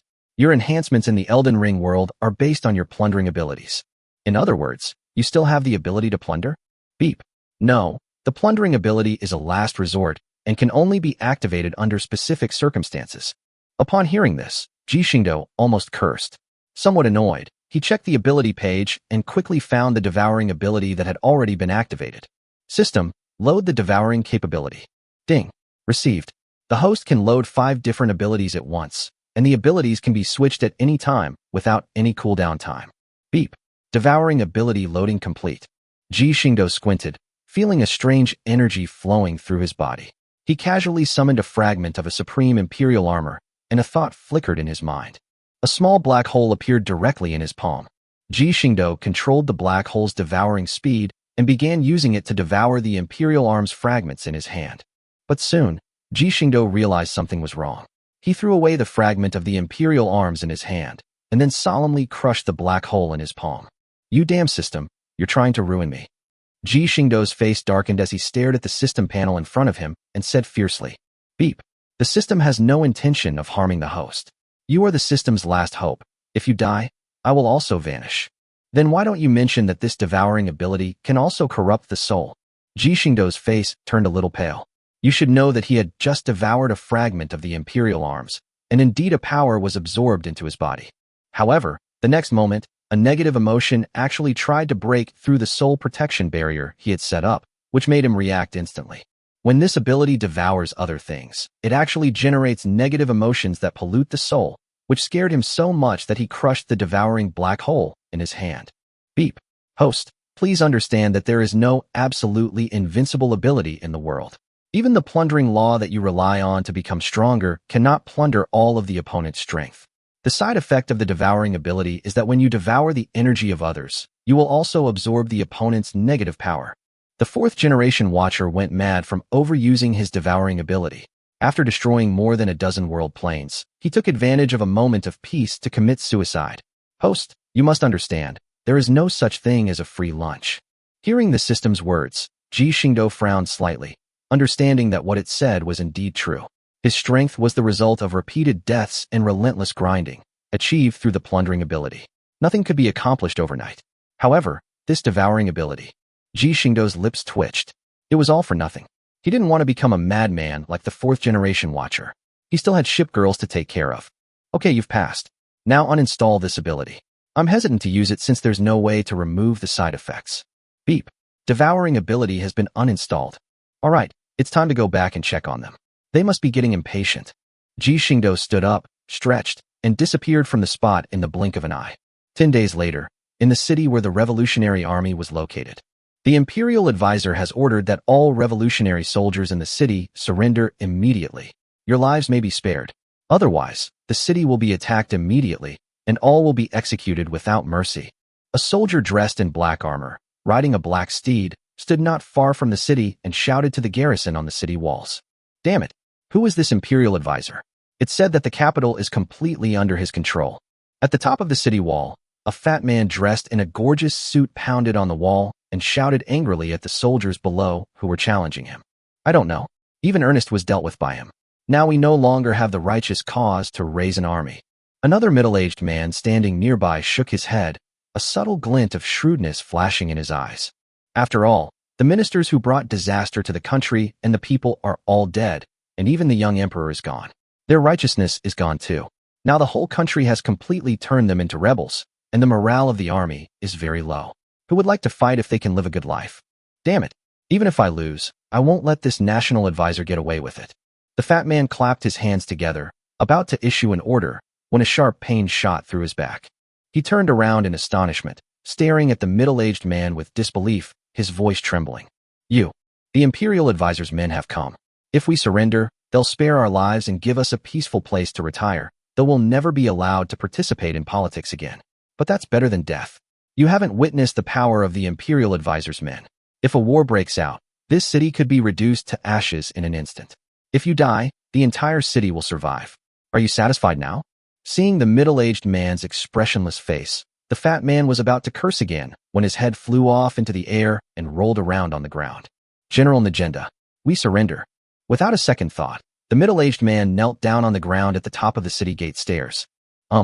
Najenda, with a somewhat complicated expression, climbed the city wall and looked at the girl wielding the Murasame's sword who had beheaded the enemy, as well as the former Revolutionary Army soldiers who had already surrendered.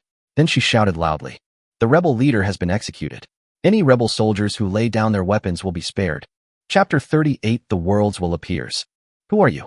In a deep forest far from the capital, Ji Xingdou grabbed one of the transmigrators from the sacred land of reincarnation by the neck and looked at him coldly. You don't need to know that much anymore. Anyway, there's no future for you. So what's the point of knowing so much? After saying that, Ji Xingdou exerted a little force with his hand, and with a crack, he directly snapped his neck. He casually tossed the corpse aside, and a flickering flame instantly appeared, slowly drifting down onto the body. The next moment, the flames intensified, engulfing the entire body. Crack, crack. The sound of flames burning oil continued to ring out. Ji Xingdou turned his head and looked at the last woman belonging to the sacred land of reincarnation and chuckled. Don't worry, you won't die. I need you to spread false information. Why would I let you die? Relax. As he spoke, he stretched out his right hand and reached straight for her head. No, Noah. The woman kept curling back, the immense psychological pressure causing her to break down and scream, unleashing bursts of sound waves that directly attacked Ji Xingdou. Ji Xingdou raised an eyebrow and instantly cast a spell. Ripples appeared around him, and in an instant, he emptied all the air in the space around him. As a demigod, he no longer needed to rely on oxygen to sustain his life. Ji Xingdou, who was suddenly free from the noise, looked at the woman who was still shouting incessantly. Helpless, he stepped forward and pointed a finger at the center of her forehead. The next moment, as his soul power continued to surge out, the woman froze on the spot. She still had her mouth wide open, but her expression gradually became blank. In the woman's mind, Ji Xingdou's spiritual power was virtually unimpeded in her sea of consciousness. If he hadn't been holding back, the woman's sea of consciousness would have been instantly annihilated the moment his spiritual power descended.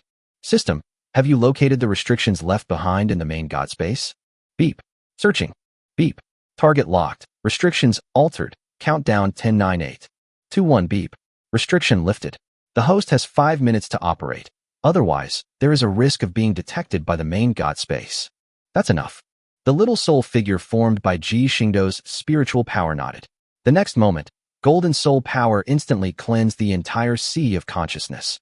Ji Xingdou found all the memories from this period in her vast memory and deleted all memories that might reveal her existence. After erasing the memories, Ji Xingdou then implanted the false memories he had created during this period into her mind to replace her blank memory. This method certainly carries the risk of exposure, but that doesn't matter much. All he wants is to buy some time. Soon, the memory replacement was completed, and Ji Xingdou's soul slowly opened his eyes. In his mind, the system's voice rang out again. Beep, 10 seconds left. Upon hearing this, Ji Xingdou immediately withdrew his mental energy to prevent the reactivated god's restriction from detecting his presence. Call. Ji Xingdou slowly opened his eyes, looked at the somewhat dazed woman, casually knocked her unconscious with a palm strike, turned his head indifferently to look at the sky, and said softly, "Don't you have to give them something in return? If those guys don't get anything, they won't let you off so easily. Even if I'm exposed, it won't matter much, at least my base won't be exposed, but it's different for you.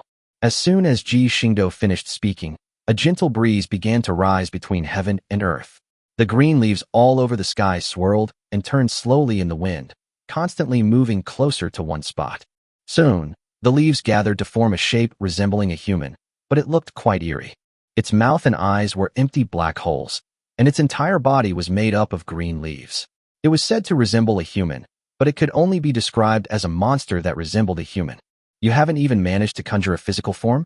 Ji Xingdou stared speechlessly at the green-leafed man in front of him, feeling like a million mythical beasts were galloping through his mind.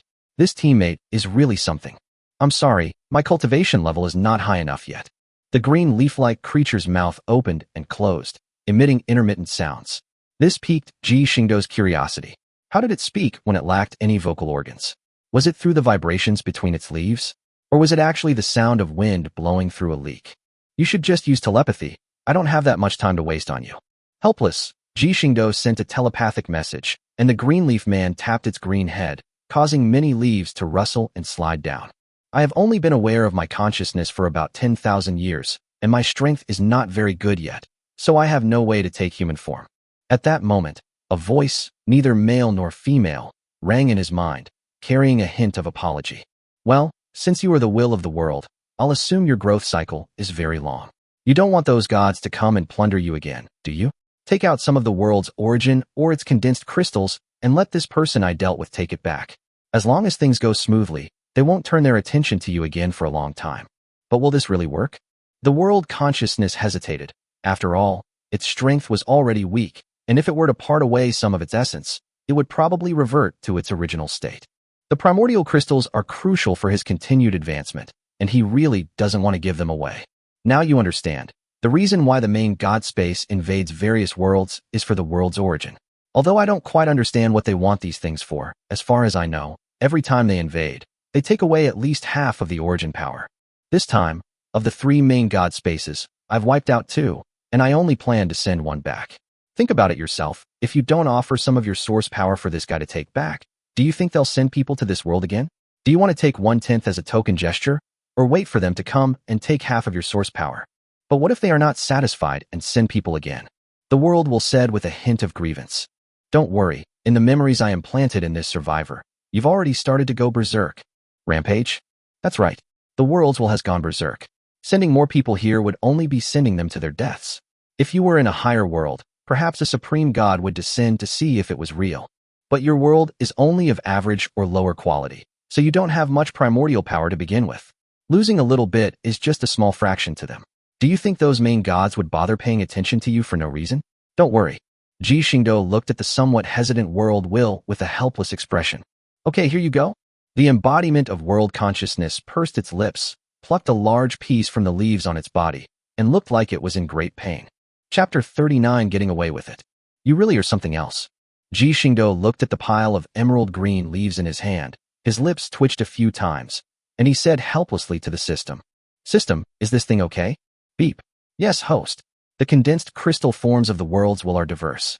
Pure condensed crystals would arouse suspicion from the main god. Doubt. Why? Ji Xingdou asked with some confusion. Beep. The crystallization of the primordial condensation requires the world's will to polish and nurture it over a long period of time, and it takes a long time to settle before it is formed.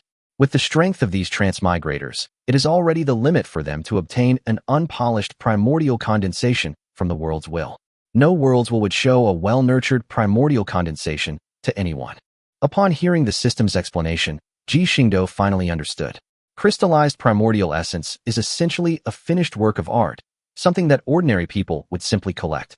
Few people would casually display such precious items, while uncultivated, original crystallized stones are like unmined and unpolished raw stones.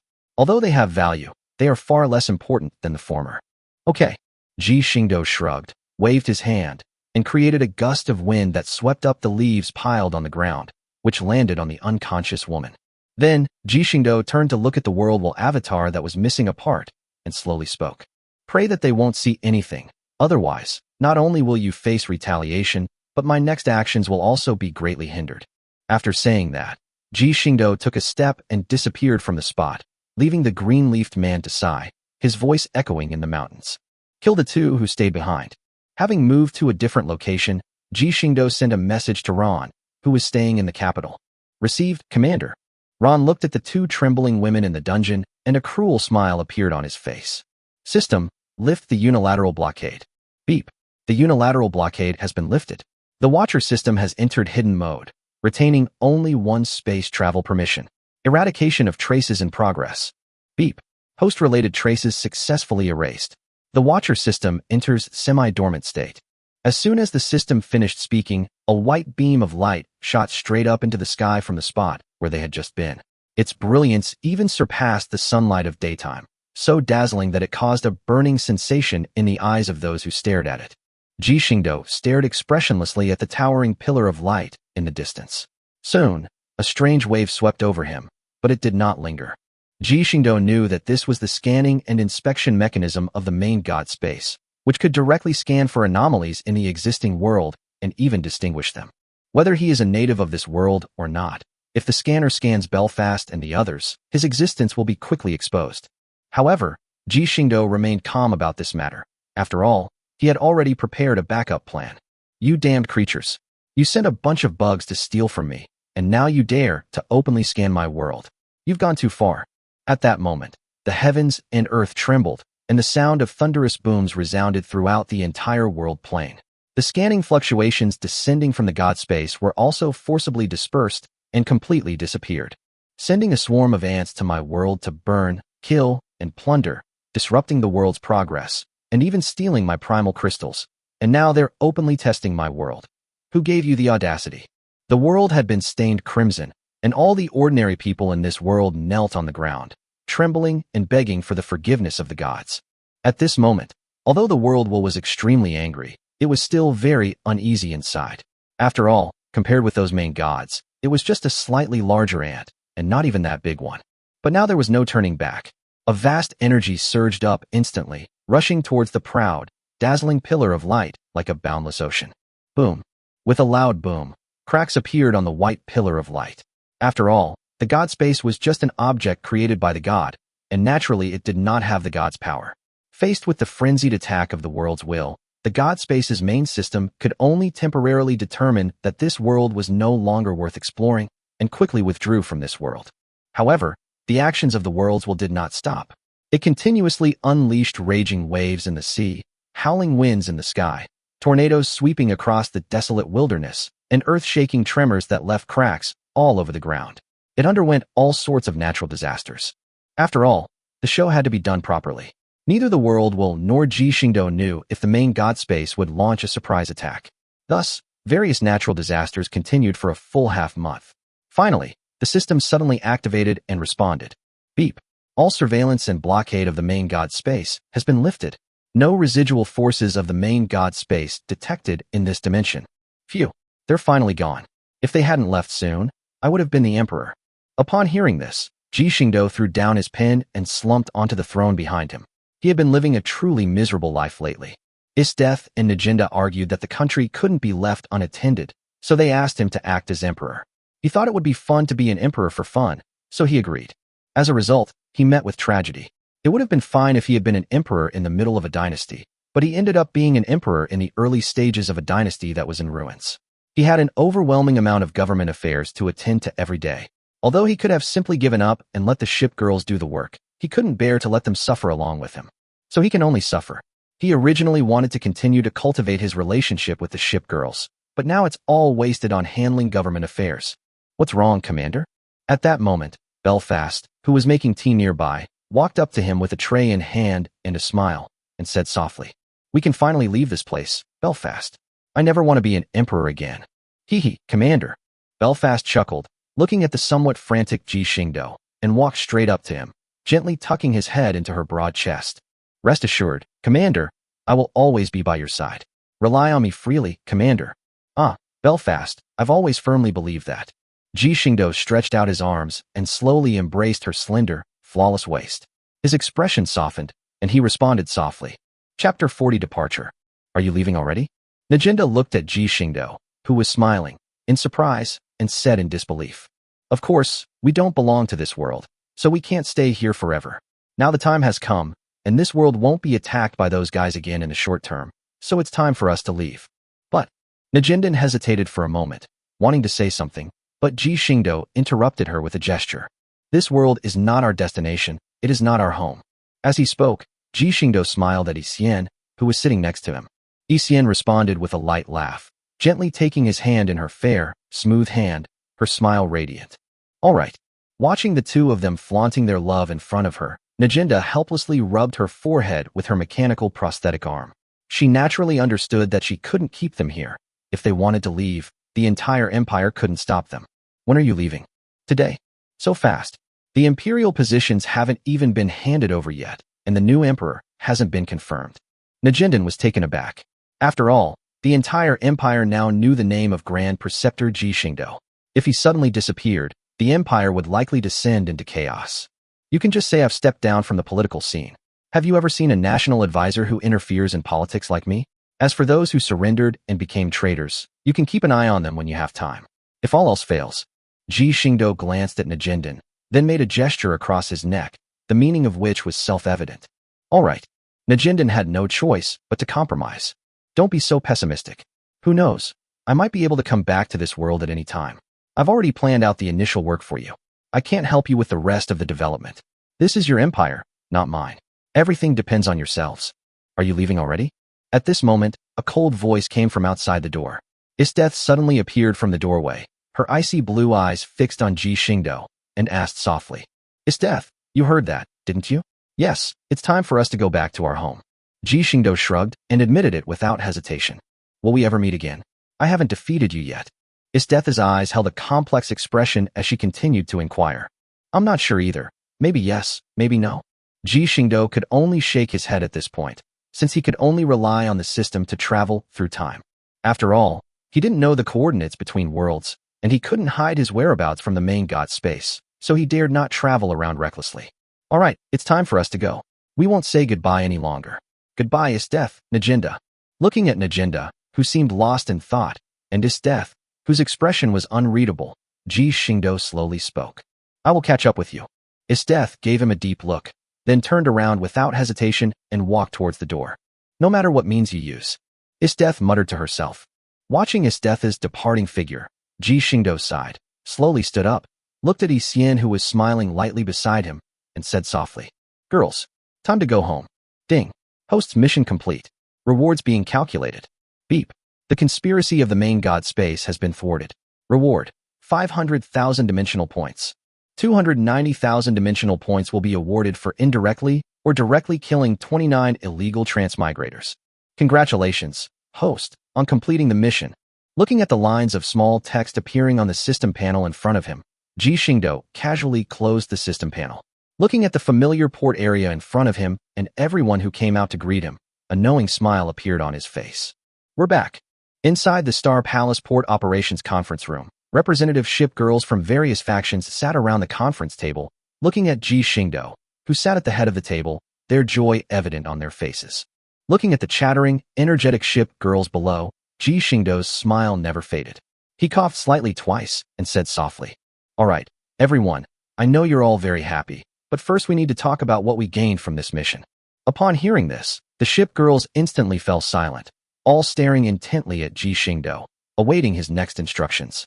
War-weary, let me first report on the situation in the port area during this period. Yes, Commander.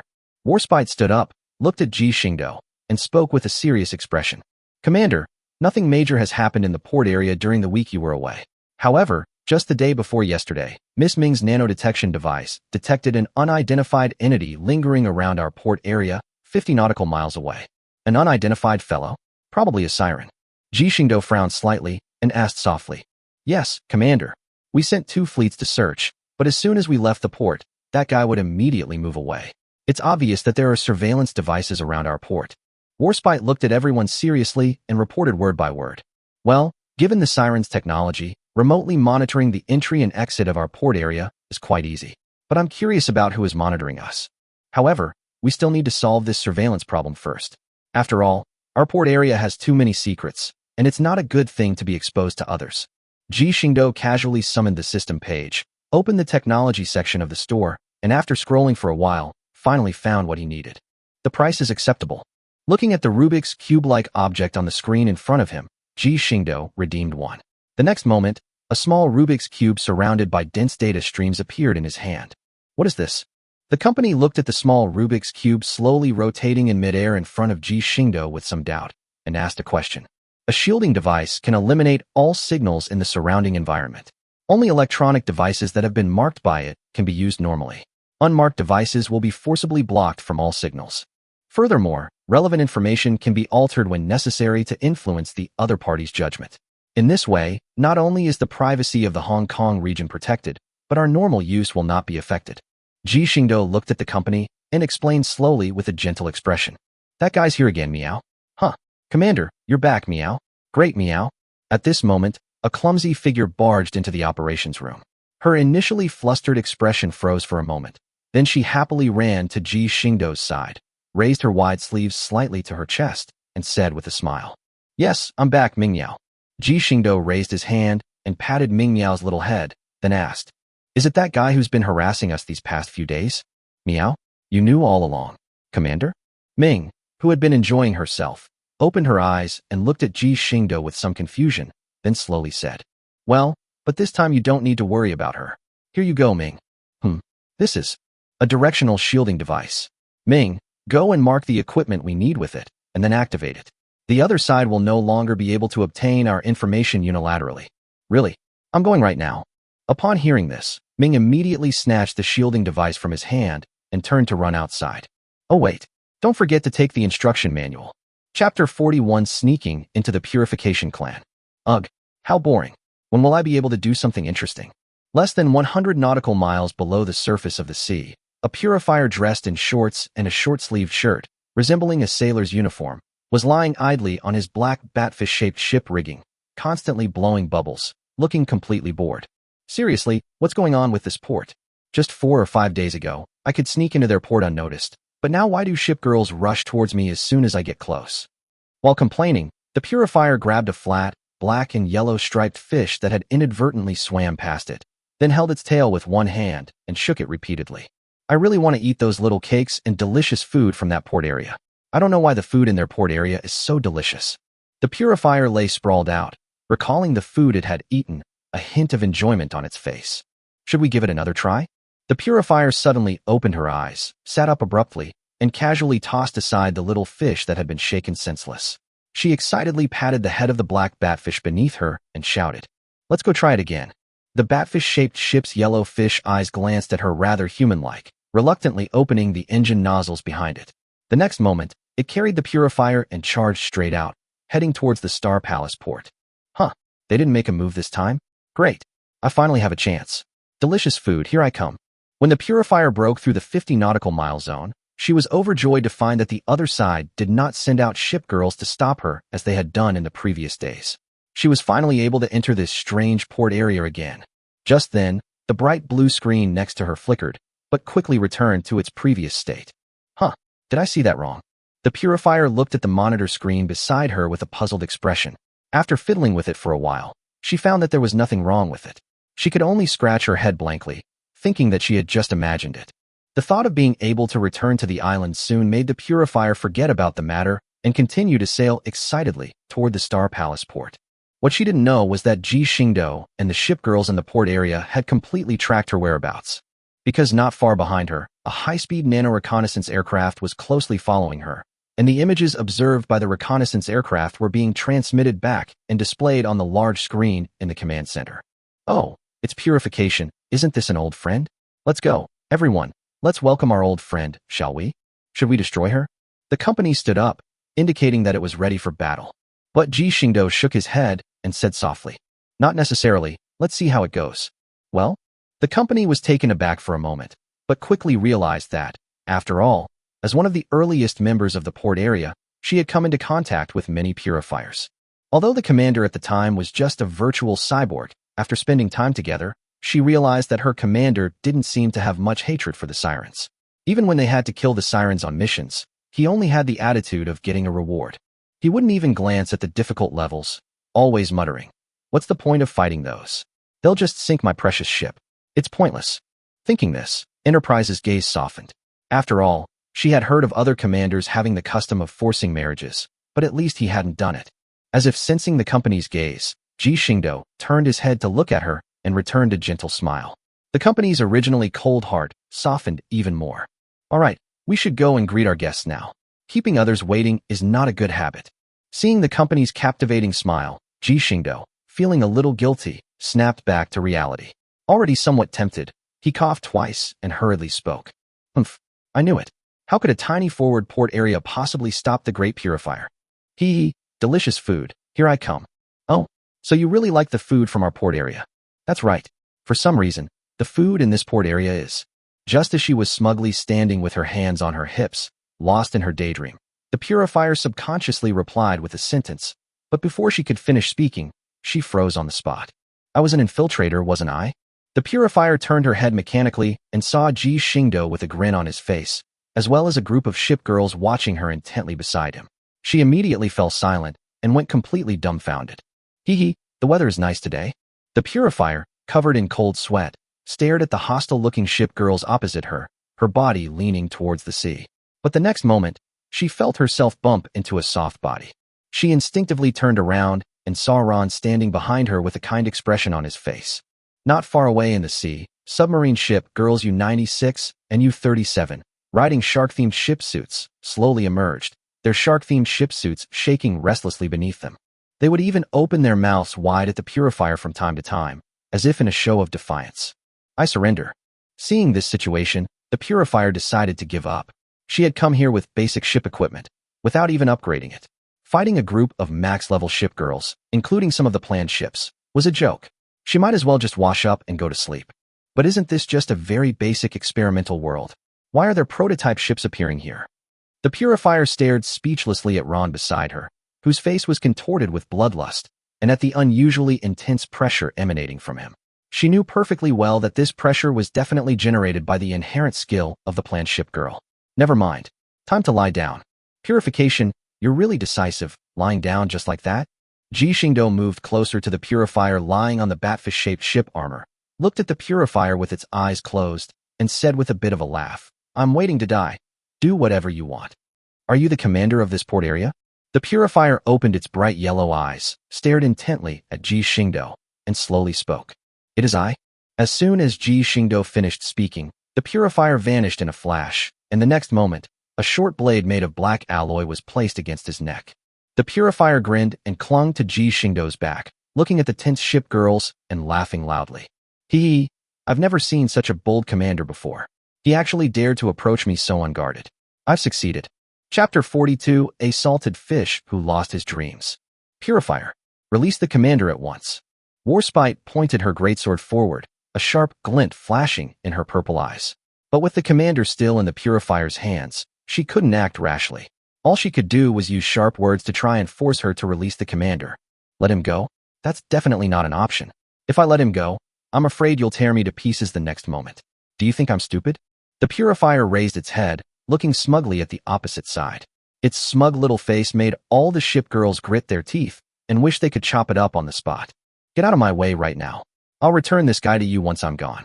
Do you think the sirens have any credibility with us? The company frowned slightly and said in a somewhat sharp tone, You have no choice. If you don't move aside, I'll kill him right now.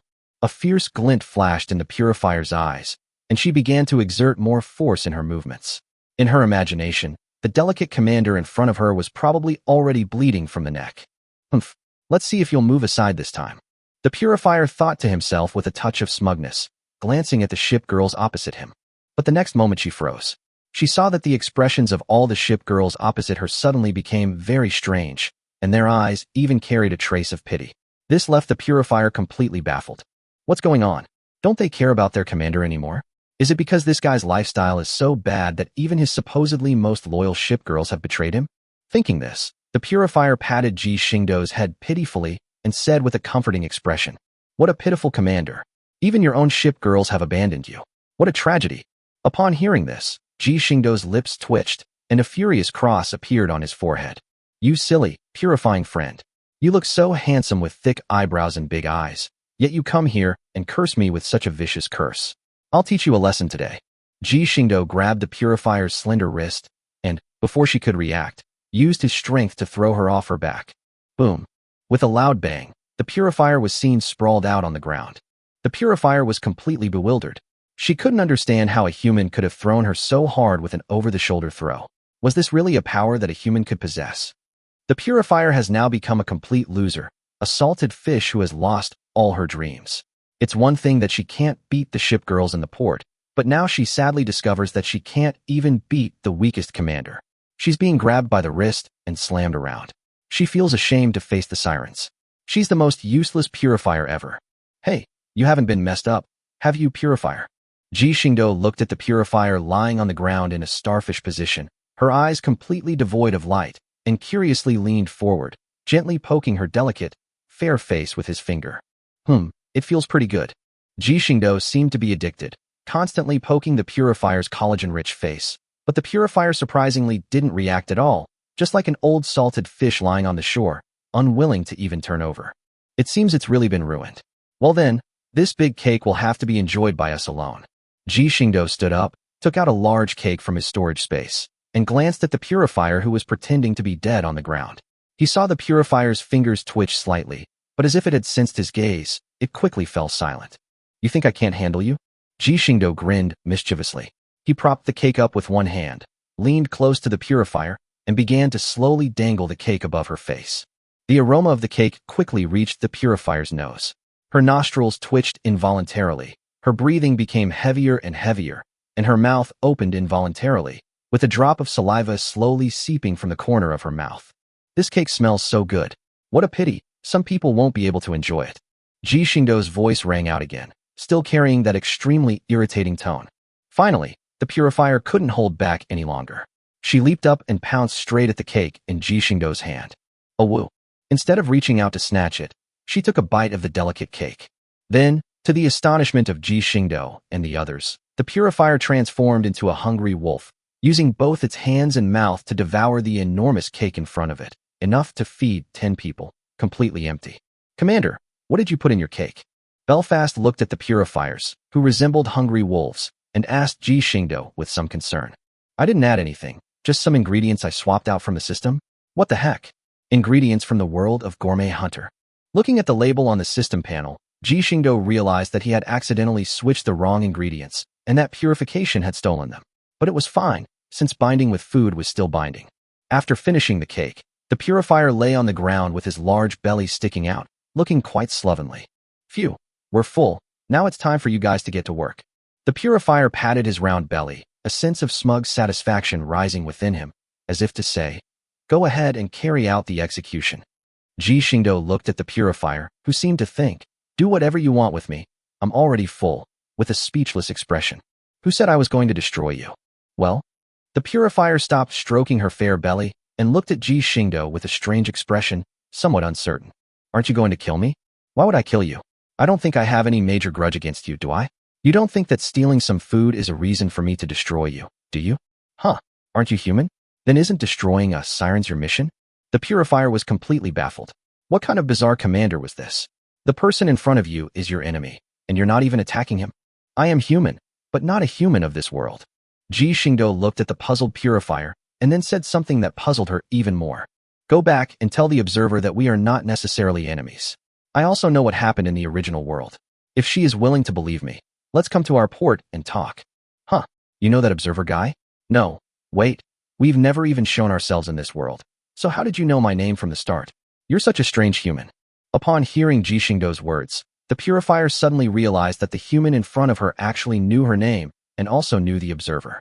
What was going on with this guy? As a dedicated fighter, she wouldn't use her brain for anything too complicated. Right now, all she had to do was get the observers to know about this as soon as possible. And why was there no signal from this damned communication device? The purifier thought angrily to himself. Chapter 43, Ming's new equipment. Commander, is it really a good idea to let her go like this? Watching the purifier's rapidly receding figure, Enterprise frowned slightly and asked with a heavy heart. There's nothing wrong with that. Our real enemy is no longer the sirens. Our main target is still the transmigrators in the main god space. By the way, do you think there's any chance of absorbing these sirens into our port area? Ji Xingdou looked at the somewhat worried ship girls and understood their concern that sending the purifiers back would attract a large-scale attack from the sirens, affecting the port area currently under construction. So he spoke up to explain. Moreover, Ming is currently researching all the technology in the port area by himself, which is inevitably too much of a workload. The sirens are far ahead of our current port area in terms of technological research. If we can really absorb them, we can save a lot of yuan points. At this point, Ji Xingdou felt a bit emotional. This damn system was stingy when it came to completing a task, but when it came to spending money, it turned into a capitalist. In the Shipgirl modification technology tree alone, the next step, aerospace modification, requires a full 300,000 dimensional points just to activate, not even including the exchange fee for each modification core. One aerospace transformation core costs 10,000 dimensional points. Now that he has invested all his dimensional points, he can only support 30 to 40 shipgirls to complete the aerospace transformation. The problem is, he doesn't just have that many shipgirls. He still has 400 or 500 shipgirls that he hasn't been able to summon back. Moreover, simply modifying the hull won't make much difference. The weapon system still needs to be resolved. Even with Ming working overtime for so long, they've only just built a prototype of the laser weapon. As for actually manufacturing it, that will take quite some time. If it weren't for the fact that the system still had a shred of conscience, and that the system store had all sorts of information about modifications, he would have quit long ago. Therefore, the technologically advanced sirens, who could become scientific research talents, naturally caught his eye. These tireless sirens, with powerful computer support, were simply the perfect candidates to contribute to the development of the port area. He was determined to bring them to his side. Ding. Commander, are you there, Meow? I forgot to mention earlier that the new carrier-based aircraft and missile launch equipment are ready, Meow.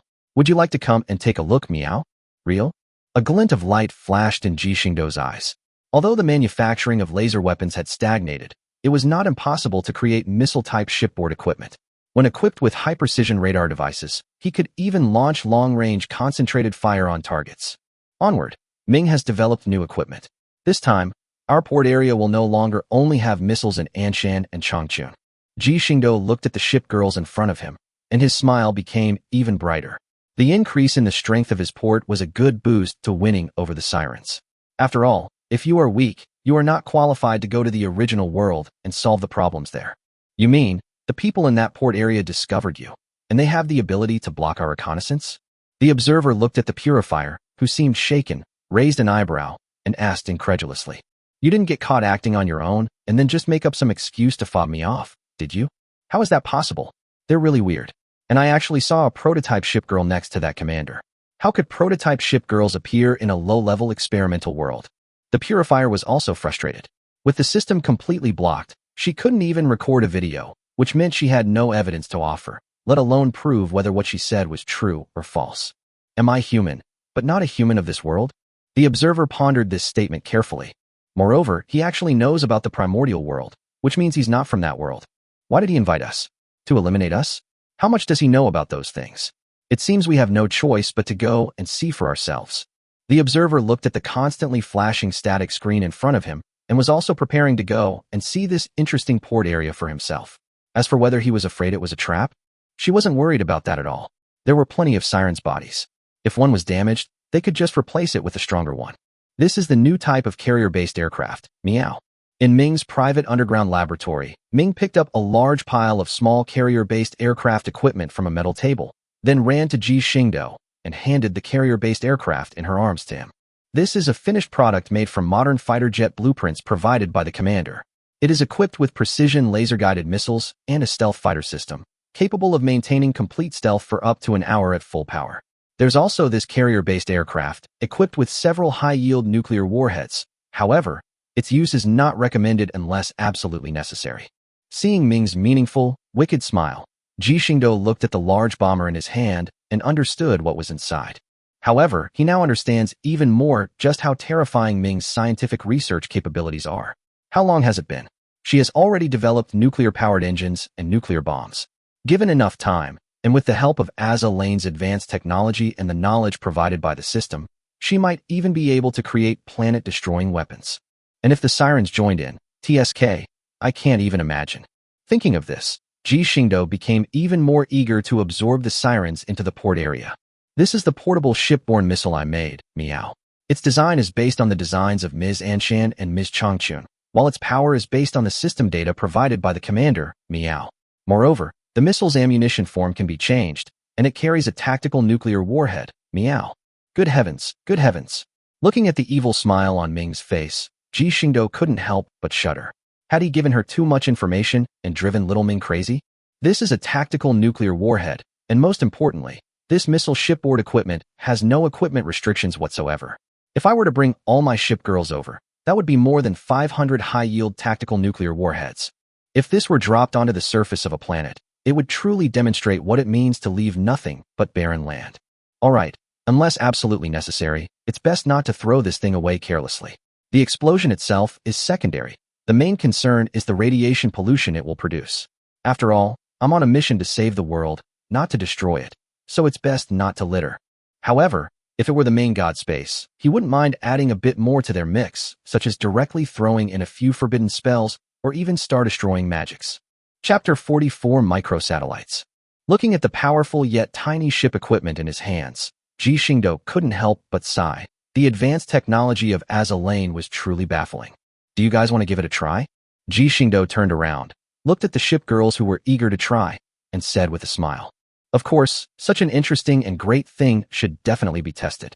Warspite looked at the missile-type ship equipment in Ji Xingdou's hand, his eyes gleaming as he spoke. "Ming, activate the virtual spacetime."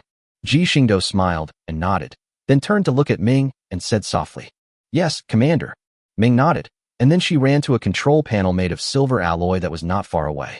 Her slender hands stretched out from her wide sleeves, and her fingers kept operating something on the virtual interface of the control panel. Virtual spacetime activation, meow? She pressed a blue button, and the next moment, a beam of light swept across the entire laboratory room. The entire room, including the walls and the objects inside, was covered with solid white lines, and the whole world seemed to have been completely transformed into a combination of points and lines. A white light flashed from the center of the room, instantly turning the entire room into a white blur, and everyone unconsciously closed their eyes slightly. A cool sea breeze caressed everyone's faces, and they opened their eyes slightly, only to see the boundless blue ocean beneath their feet. Looking into the distance, there is no real dividing line between the azure sky and the sea. It is as if the sky and the ocean have completely merged into one. Looking at the stunning view before him, Ji Xingdou gently tapped the ocean beneath his feet, sending ripples spreading outwards. He naturally knew that this was actually a real world. After all, he had spent a lot of money to redeem it from the system store. A real mini-world. Don't be fooled by the fact that Ming's actions seem to have opened up a virtual world. This is not virtual reality, but a real world that actually exists. However, this world does not have a true ecological network. It only has an endless ocean. Nevertheless, it is sufficient as a training ground and temporary shelter. This is true. Ninghai gently scooped up a handful of seawater, watching the water droplets slowly flow from her palm, and asked with some curiosity. Yes, this is a small world without any life, so you can experiment with the performance of weapons here to your heart's content. Moreover, if anything unexpected happens in the future, this place can also serve as a temporary shelter. Hearing Ji Xingdou's words, the ship girls nodded solemnly. After all, although this mission seemed simple, the problem was that these transmigrators were only the weakest of the group. How could a force capable of driving 9 watchers to their deaths be weak? They are all battle-hardened warriors, and naturally understand the importance of not underestimating their opponents. Oh, right, Commander Meow, there's also this, a portable small satellite. It can launch a satellite to a suitable location to provide a precise field of view for missile precision strikes. However, its drawback is that it must take up an equipment slot and cannot be added separately like a missile. At this moment, Ming suddenly leaned forward, shook the device in her hand that resembled a small satellite launch pad, and said softly, "Does it take up a device slot?" Ji Xingdou stroked his chin, naturally understanding that equipment was still very important for ship girls. Not only did they have all sorts of magical effects, but they could also improve the ship girls' physical stats. This ship equipment, apart from providing vision, does not offer any stat bonuses to the ship girls. If you only consider the stat bonuses, then this ship equipment is definitely a loss. However, providing vision is a truly amazing skill, as it can greatly increase the missile's hit rate. As long as they don't meet the standards for space travel, this thing will definitely come in handy. And as long as it's not equipped by the main ship girls, but by the support ship girls, this matter will be easy to solve. As he pondered, one person naturally came to mind. No, the only transport ship currently in Azalane. As a transport ship, she wasn't originally a ship girl dedicated to combat. Her original duty was to provide ammunition and combat power boosts to other ships. Now, With this portable satellite, she's a perfect fit. Unfortunately, the wild is gone. Ji Xingdou sighed. Although he had a wild spirit, he hadn't summoned it yet. After thinking about it, he realized that he hadn't done a major construction in a long time, so he decided to take this opportunity to try and summon her back. Moreover, after all, it's a bull. Just thinking about its wild image makes even Ji Xingdou feel a little unable to control himself. It's really too big. Ahem, Enterprise, why don't you try this satellite first? As if sensing the disdainful looks from the ship girls beside him, Ji Xingdou coughed awkwardly twice and handed the satellite in his hand to Enterprise. Okay, Commander. The company looked curiously at the equipment in her hand. Then, a white light flashed behind her, and ship equipment resembling an aircraft carrier deck appeared behind her. She gently placed the equipment in her hand in the center of the deck. The next moment, the deck slowly cracked open from the middle, and a hydraulic catapult was pushed out from it, swallowing the satellite equipment. Soon, a golden light flashed, and the next moment, a small satellite launch tower slowly appeared on the deck, with a small rocket for boosting on it. Everyone carefully observed the small ship equipment. At Ji Xingdou's nod, Enterprise waved her hand and pushed the aircraft carrier equipment out horizontally. The next moment, a golden light flashed in her eyes, and the small rocket actually ignited. The next moment, the fixed support slowly detached, and the small rocket shot straight into the sky and quickly disappeared. It really works. After a while, the company, which had been slightly closed, suddenly opened its eyes and looked at Ji Xingdou with a look of surprise. Can we share a view? I'll give it a try. Upon hearing this, the Enterprise immediately closed its eyes. The next moment, a strange feeling came through the channel constructed by the system. Ji Xingdou and the ship girls felt a sentence suddenly pop into their minds. Beep. Shipgirl Enterprises has initiated a vision-sharing mechanism. Do you agree? Agree. Everyone clicked agree in unison. The next moment, a scene appeared before their eyes. In the vast, dark universe, apart from the radiant sphere not far away, a planet composed entirely of azure blue stood alone in the empty space. Chapter 45 Experimental Ship Equipment. Zoom in. As the company gave a low shout, the images in everyone's minds instantly shifted, and the originally blue planet quickly became enormous. Within seconds, the blue planet was gone from my sight, replaced by an endless ocean. The perspective continued to shift, and soon the satellite's view locked onto dozens of small black dots in a certain sea area. As the satellite's view zoomed in, everyone could see clearly what these black dots were. Who else could they be but themselves? So clear. As Javelin watched the images transmitted through its mind, it kept jumping and changing its movements at will. All of this was presented in the satellite's transmitted view. Even when Javelin made a face, it could be clearly seen in the satellite's transmitted image. If this were in a technologically underdeveloped world, it would be a complete annihilation. Ji Xingdou sighed and continued. Release the target. Received, meow. Ming reached into her wide sleeves and quickly retrieved a small steel platform. She then handed the platform to Chi Chung, who was standing nearby. Just send this out using a carrier-based aircraft. Meow, try to send it as far as possible. Akaji frowned slightly, but after seeing the commander beside her, she took it directly. Then, she threw out a red talisman, which slowly began to burn in midair. At the same time, a small Zero fighter jet burst out from the flying sparks and began to circle around Akaji. He casually placed the steel target on the fuselage, and the Zero shot straight into the sky, flying into the distance. Half an hour later, Akaji suddenly opened her eyes and looked at Ji Xingdou gently. I've already put it down, Commander. Well done, Akaji. Ji Xingdou gently placed his hand on her head, lightly stroking her pair of red fox ears, while Chi Chung squinted her eyes, looking very pleased. If you're war-weary, why don't you install this missile system too? The company can provide the vision, and you can launch the missile and see how it goes. Ji Xingdou turned around, handed another missile ship-mounted weapon to Warspite, and said with a light laugh. Yes, Commander, Warspite will not disappoint you. Warspite solemnly accepted the ship equipment handed over by Ji Xingdou and placed it directly on the gun mount behind him. Soon, a small missile mount extended from one side of the gun mount and was fixed in place. Businesses providing perspectives. Received, Commander. The company nodded, then closed its eyes slightly and began using the satellite's detection camera to locate the steel platform. Target spotted. Vision sharing initiated. Vision shared. Warspite locked on a target. Missiles ready. Warspite's face, with her eyes slightly closed, was solemn. After all, she was a battle-hardened warrior, and she would not show the slightest slackness on the battlefield, even if this was just an equipment testing exercise. Missile launched. Warspite suddenly opened her eyes, swung her longsword forward, and the next moment, a missile was launched directly from the gun mount behind her, flying towards the distant target with a dazzling tail flame. The powerful recoil and impact of the missile caused considerable waves to rise in the sea where she stood. This is why shipgirls are not considered human. Strictly speaking, they are steel behemoths. Otherwise, these missiles would be useless, and they probably wouldn't even be able to launch a single one. Target hit. The target platform has been sunk. After waiting a while, in the view shared by the company, the missile easily hit the steel platform on the water and sank it to the seabed. A knowing smile appeared on everyone's face.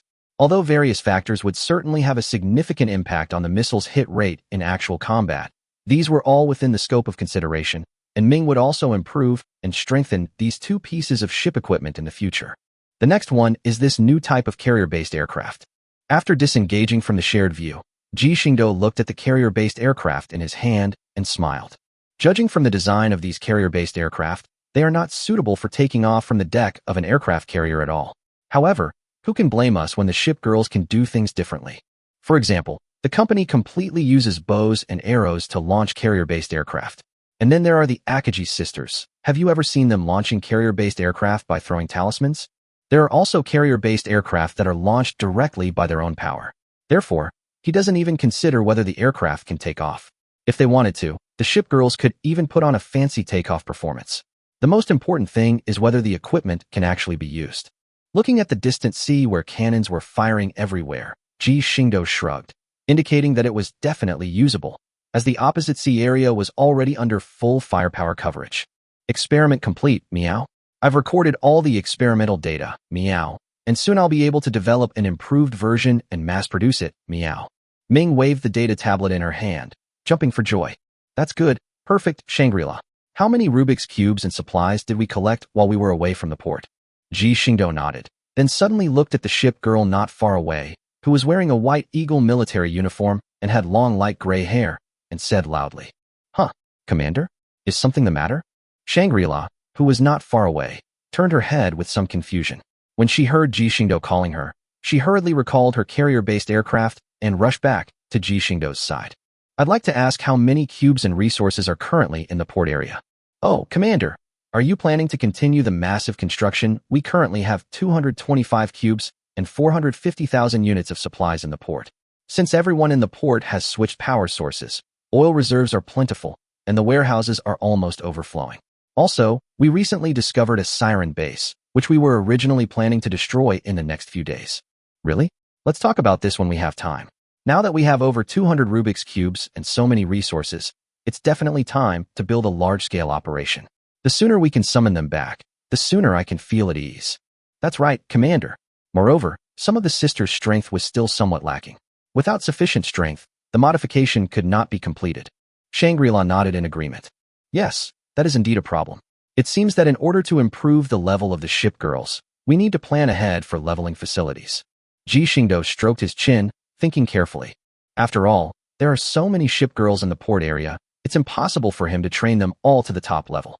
Even if he had a person growing on his liver, it would be difficult for him to do so.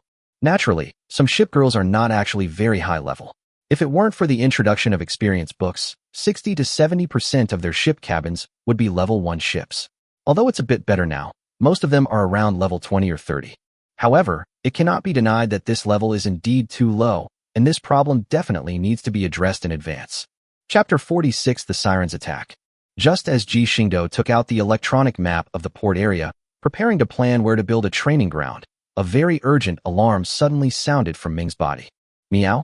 Ming was startled and hurriedly searched through her wide sleeves, where she kept various tools. Soon, she found a small alarm device in her hand. "Commander, something's wrong, meow? The sirens are back. Initial detections include observers, purifiers, and testers.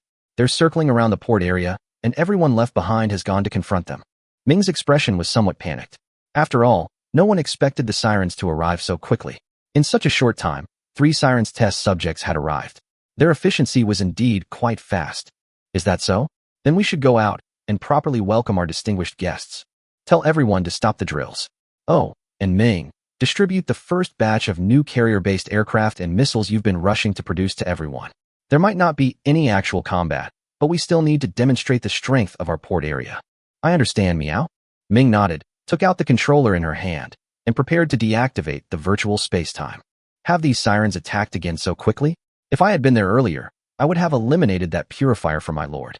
At this moment, at the port of Xingdou port, apart from Rune who always followed Ji Xingdou, all the other planned shipgirls were standing at the port. Looking at the constantly flashing red warning lights around him and hearing the piercing alarm incessantly, Izumo, dressed in a white samurai robe, frowned slightly. It's not too late now. Let me clear away all obstacles for the Lord. Beneath Izumo's gradient-colored demon horns, her eyes gradually sharpened. As she spoke, she wanted to go into the sea to directly confront the observers who had come here. Wait a minute. It's best not to act rashly. Although we were still conducting our routine port patrol and didn't know what had happened, the commander was there, so it's best not to make any rash moves. At this moment, Ibuki, dressed in a shrine maiden outfit that exposed her armpits, hurriedly stepped forward and stopped Izumo, who was about to attack, and gently advised him. That's right, at least we can't ruin the child's plan. Since the purifier was able to leave there unscathed, it proves that my child definitely has his own ideas. Frederick the Great also spoke up. Let me ask the commander. Seeing Izumo's reluctant expression, Azuma slowly spoke, and then she used the communication channel to send a message to Ji Xingdou. Ding. What's wrong? My wife. Ji Xingdou's voice rang in Wuqi's mind, and a smile unconsciously appeared on Wuqi's face. She transmitted her thoughts in her mind. Commander, the sirens are attacking. Should we launch an attack to eliminate them? Wait a minute. Don't get into a conflict with them yet. Wait for me to come over.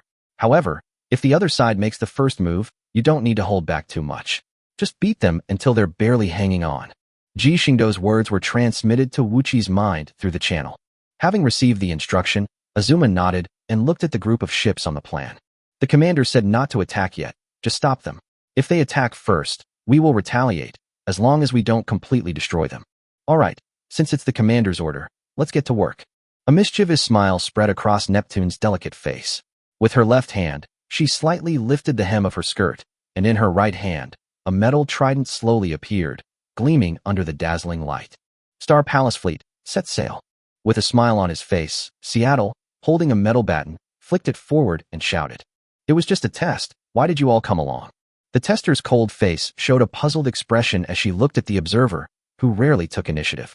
She couldn't understand why she would personally carry out the task this time, especially since this direct and undisguised behavior was completely different from her usual behavior. What are you questioning?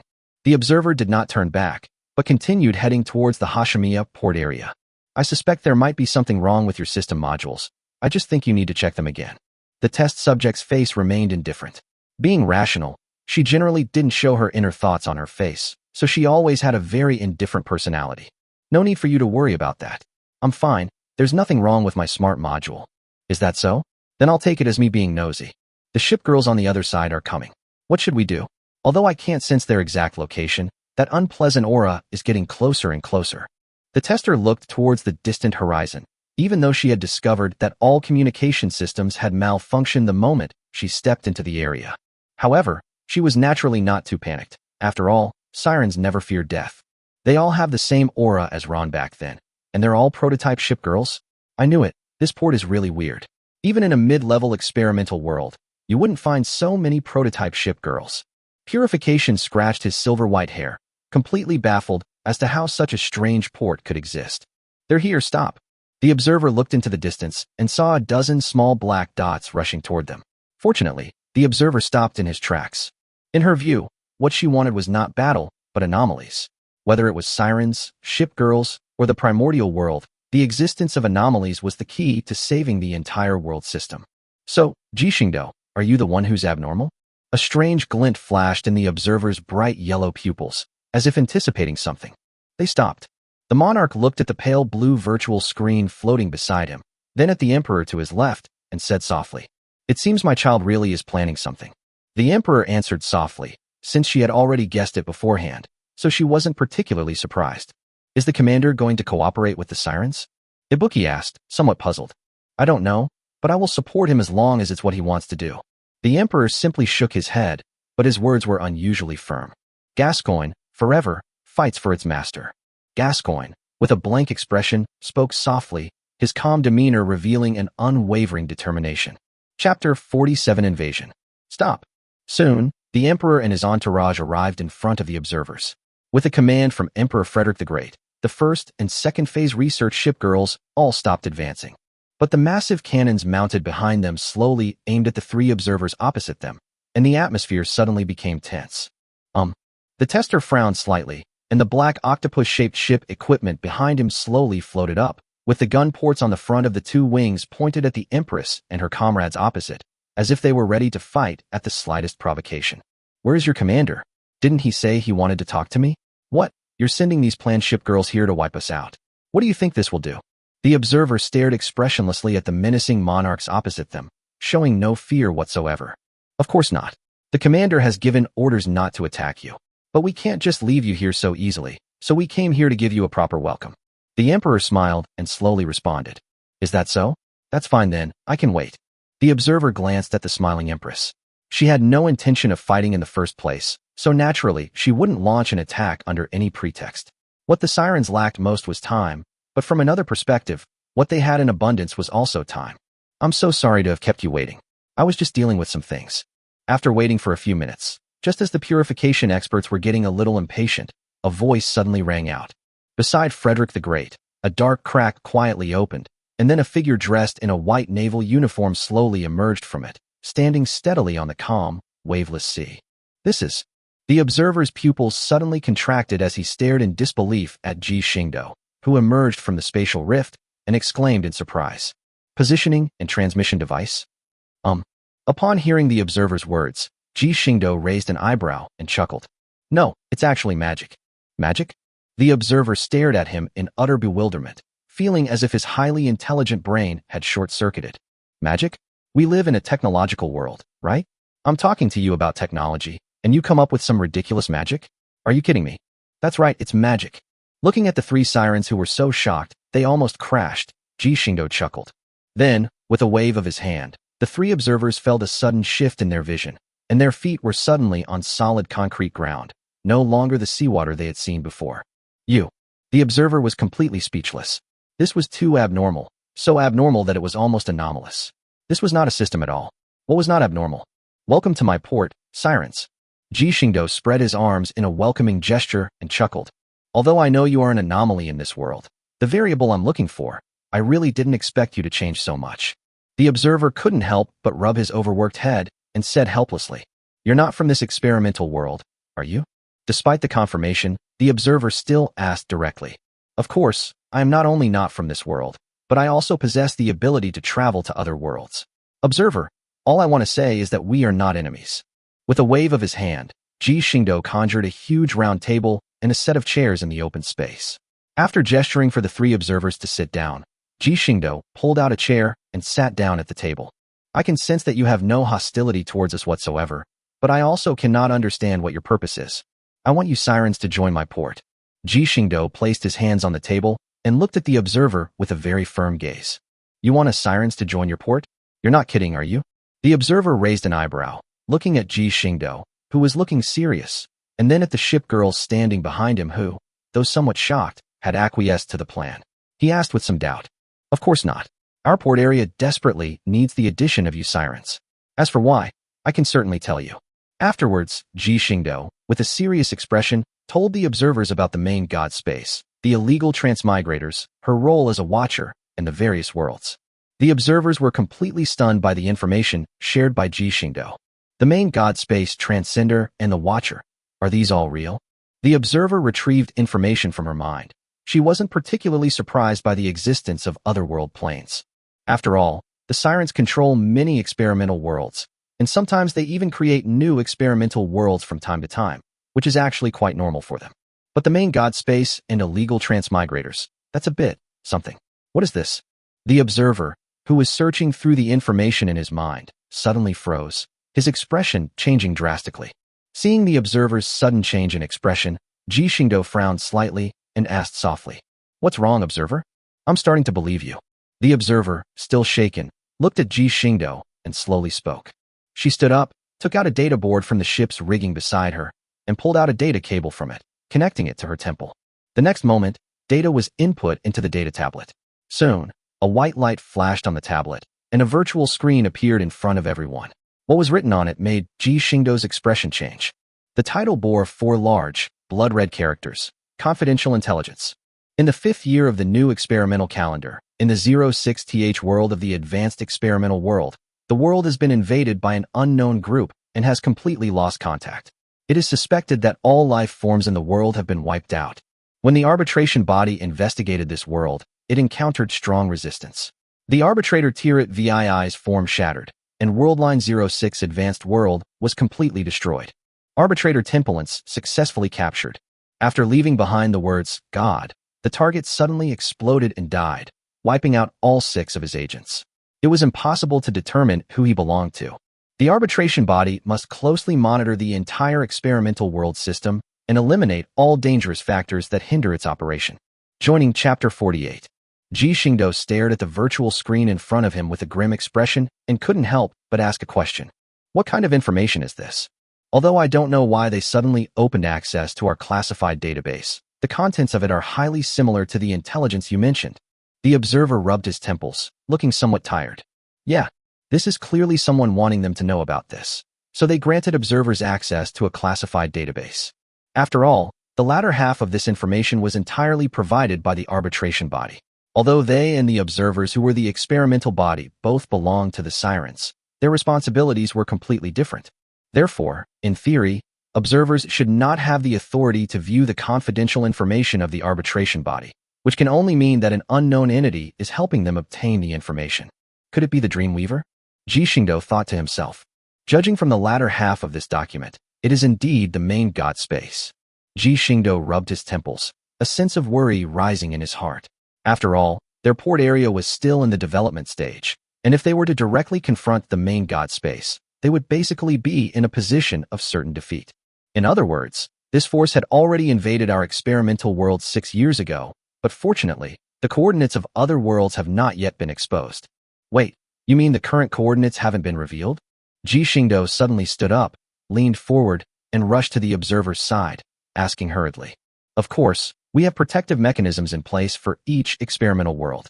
To prevent the spread of disasters from the primordial world, apart from the Sirens primarily responsible for each world, other Sirens do not possess world coordinates. Even the arbitration agency's travel is achieved through specific instruments. If identity verification fails, the instruments are immediately destroyed, and the coordinates of each world are never exposed.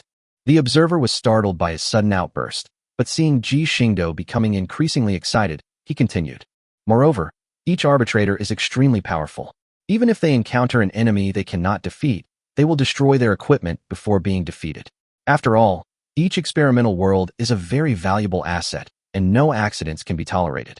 Besides, if the coordinates were really leaked, given the characteristics of the main god space you mentioned, why have they remained inactive for so long? Phew, that finally put my mind at ease a little. Hearing this, Ji Xingdou finally felt a little relieved. This was a matter of life and death, and it could not be taken lightly. Now, let's get down to business. Observers, what have you thought about this? Once he calmed down, Ji Xingdou's face regained its gentle smile as he looked at the 3 Sirens opposite him and spoke softly. While I admit you are the greatest anomaly I have ever seen, I cannot be certain whether you truly possess the power to resolve the calamities of the primordial world. The observer stared intently at Ji Xingdou across from him. After a long while, she responded in a deep voice. Although our port area is still under development, we have already achieved very good results by relying on various advanced data. If you don't believe it, you can try it now. Ji Xingdou crossed his arms and placed them on the table, a confident smile on his face. All right, purifiers and testers, it's up to you now. The observer nodded. She had brought her strongest equipment before she came. After all, although she had many bodies, she didn't have a penchant for being killed casually. So, she had made ample preparations in advance. As the corporation and war-weary forces entered the water, the scene instantly descended into chaos. The observer watched the missile soar into the sky and looked at Ji Xingdou with a shocked expression. This is the result of your port's scientific research in less than 2 months? A laser-guided missile. That's right. Looking at the incredulous observer, Ji Xingdou chuckled and nodded. Did you guys ride a rocket? Technology is developing so fast. A fully stealth fighter? Don't tell me you have nuclear weapons? The observer stared speechlessly at Ji Xingdou, who was smiling the whole time. Ji Xingdou shrugged non-committally and did not answer the questions directly. However, Observers understand that the Enterprise and Warspite may indeed have been equipped with nuclear weapons, but this is just a drill, and there is no need to use such weapons of mass destruction. Miss Observer, as you can see, this equipment is just a small part of what we have. Once our port develops, resolving the disasters of the original world will be a piece of cake. Therefore, I need your help. If you continue to develop at this pace, you can indeed quickly surpass those things in strength. However, what do you need us to do? The Observer asked with some doubt. I have no shortage of information on various technologies, but I lack people who can build these things. Ji Xingdou gave a wry smile. After all, they had the data, but not enough manpower, and their port's technological development had already slowed down. I understand. You want us to help you with your technological research and development. The Observer nodded, indicating that he understood. I agreed. We created so many experimental worlds in search of a way to avert the primordial catastrophe. Now that I've met you, I don't mind taking a gamble on you. Besides, if you truly can traverse countless worlds, I'd like to see what other worlds are like. The Observer stood up and walked up to Ji Xingdou. Welcome to the Observer. Ji Xingdou also stood up and gently grasped the Observer's fair hand.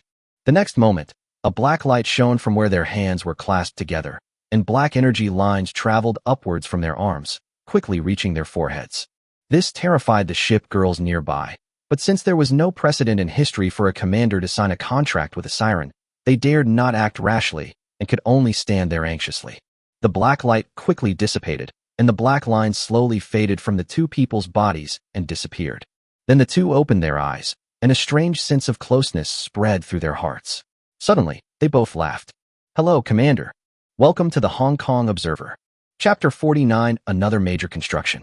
I never imagined that I, a purifier, would also be a member of a port area.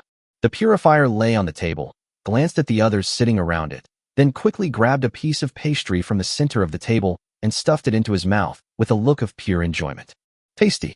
Seeing the purifier who had completely become a foodie, Ji Xingdou finally understood just how bizarre the ingredients in Gourmet's prisoner really were. Even the purifier, who was originally a machine, couldn't resist it, although he thoroughly enjoyed the delicious food. Commander, what's the next step? Should we proceed with the research?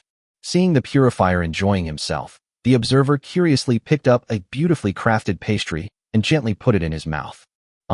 The sweet aroma instantly bursts in your mouth, and the pastry seems to melt into a warm current as soon as it enters your mouth, flowing directly down your throat and into your stomach.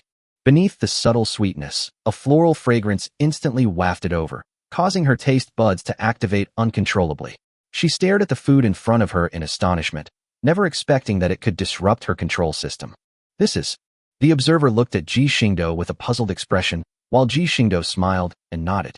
This is food from another world, which I redeemed from the system space. The deliciousness of this stuff is indeed beyond reason. Even my magic cannot stop it. It's really amazing. The Observer picked up the pastry in her hand, data streams flashing constantly in her eyes. She had become extremely interested in this kind of thing. After observing for a while, she slowly placed the pastries in her hand into the white porcelain plate and gave Ji Xingdou a charming smile. I'm even more interested in the other world you mentioned. Haha, don't worry, I'll definitely show you around on the next mission, Ji Xingdou said with a smile. However, I haven't finished building your research site yet, so I'd like to ask for your opinion. It would be best if you could provide some design drawings or something, so that the manager can build it. Yes, I have the manufacturing blueprints ready here. The Observer nodded, took out a bright blue tablet from the ship's equipment space, tapped the screen, and handed it to Ji Xingdou. Here, take it. After taking the tablet, Ji Xingdou placed it in front of a small chick next to him. Chirp. After giving him a human-like salute, the little chick wiggled its bottom and clumsily ran away carrying the tablet. Next, our port area is about to undergo major construction. Observers, would you like to go and take a look? Ji Xingdou glanced at the departing Xiao Manjiu, then turned to the Observer and extended an invitation. Of course you can, as long as you're not afraid of causing a scene, Commander. The Observer smiled seductively. We'll have to face this sooner or later, won't we? You're all members of my port area. I can't just keep you all stuck in the lab building forever. Commander, the supplies and the Rubik's Cube are all here. Shangri-La glanced at the three observers standing not far away, suppressed her hostile nature towards the sirens, and handed the list in her hand to Ji Xingdou. Ji Xingdou smiled as he accepted the list. He knew, of course, that the ship girls' mindsets weren't easy to change, but after he formed a contract with the three observers, he understood that their relationship would only grow closer. Because they are all his contractors, they actually have a mutual affinity, and under this affinity, they will eventually overcome their prejudices against each other. We also have some Rubik's Cubes and supplies here. At this moment, the observer stepped forward, waved her small hand, and saw her ship equipment float forward, slowly opening behind her to reveal a storage compartment in front of everyone. There are over 150 Rubik's Cubes and over 200,000 supplies, and there are still quite a few in my siren base, but I haven't taken any of them. Yes, that's enough for now.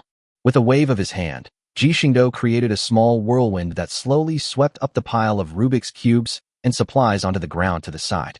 Ever since I made a pact with you, I felt a special power coursing through my body.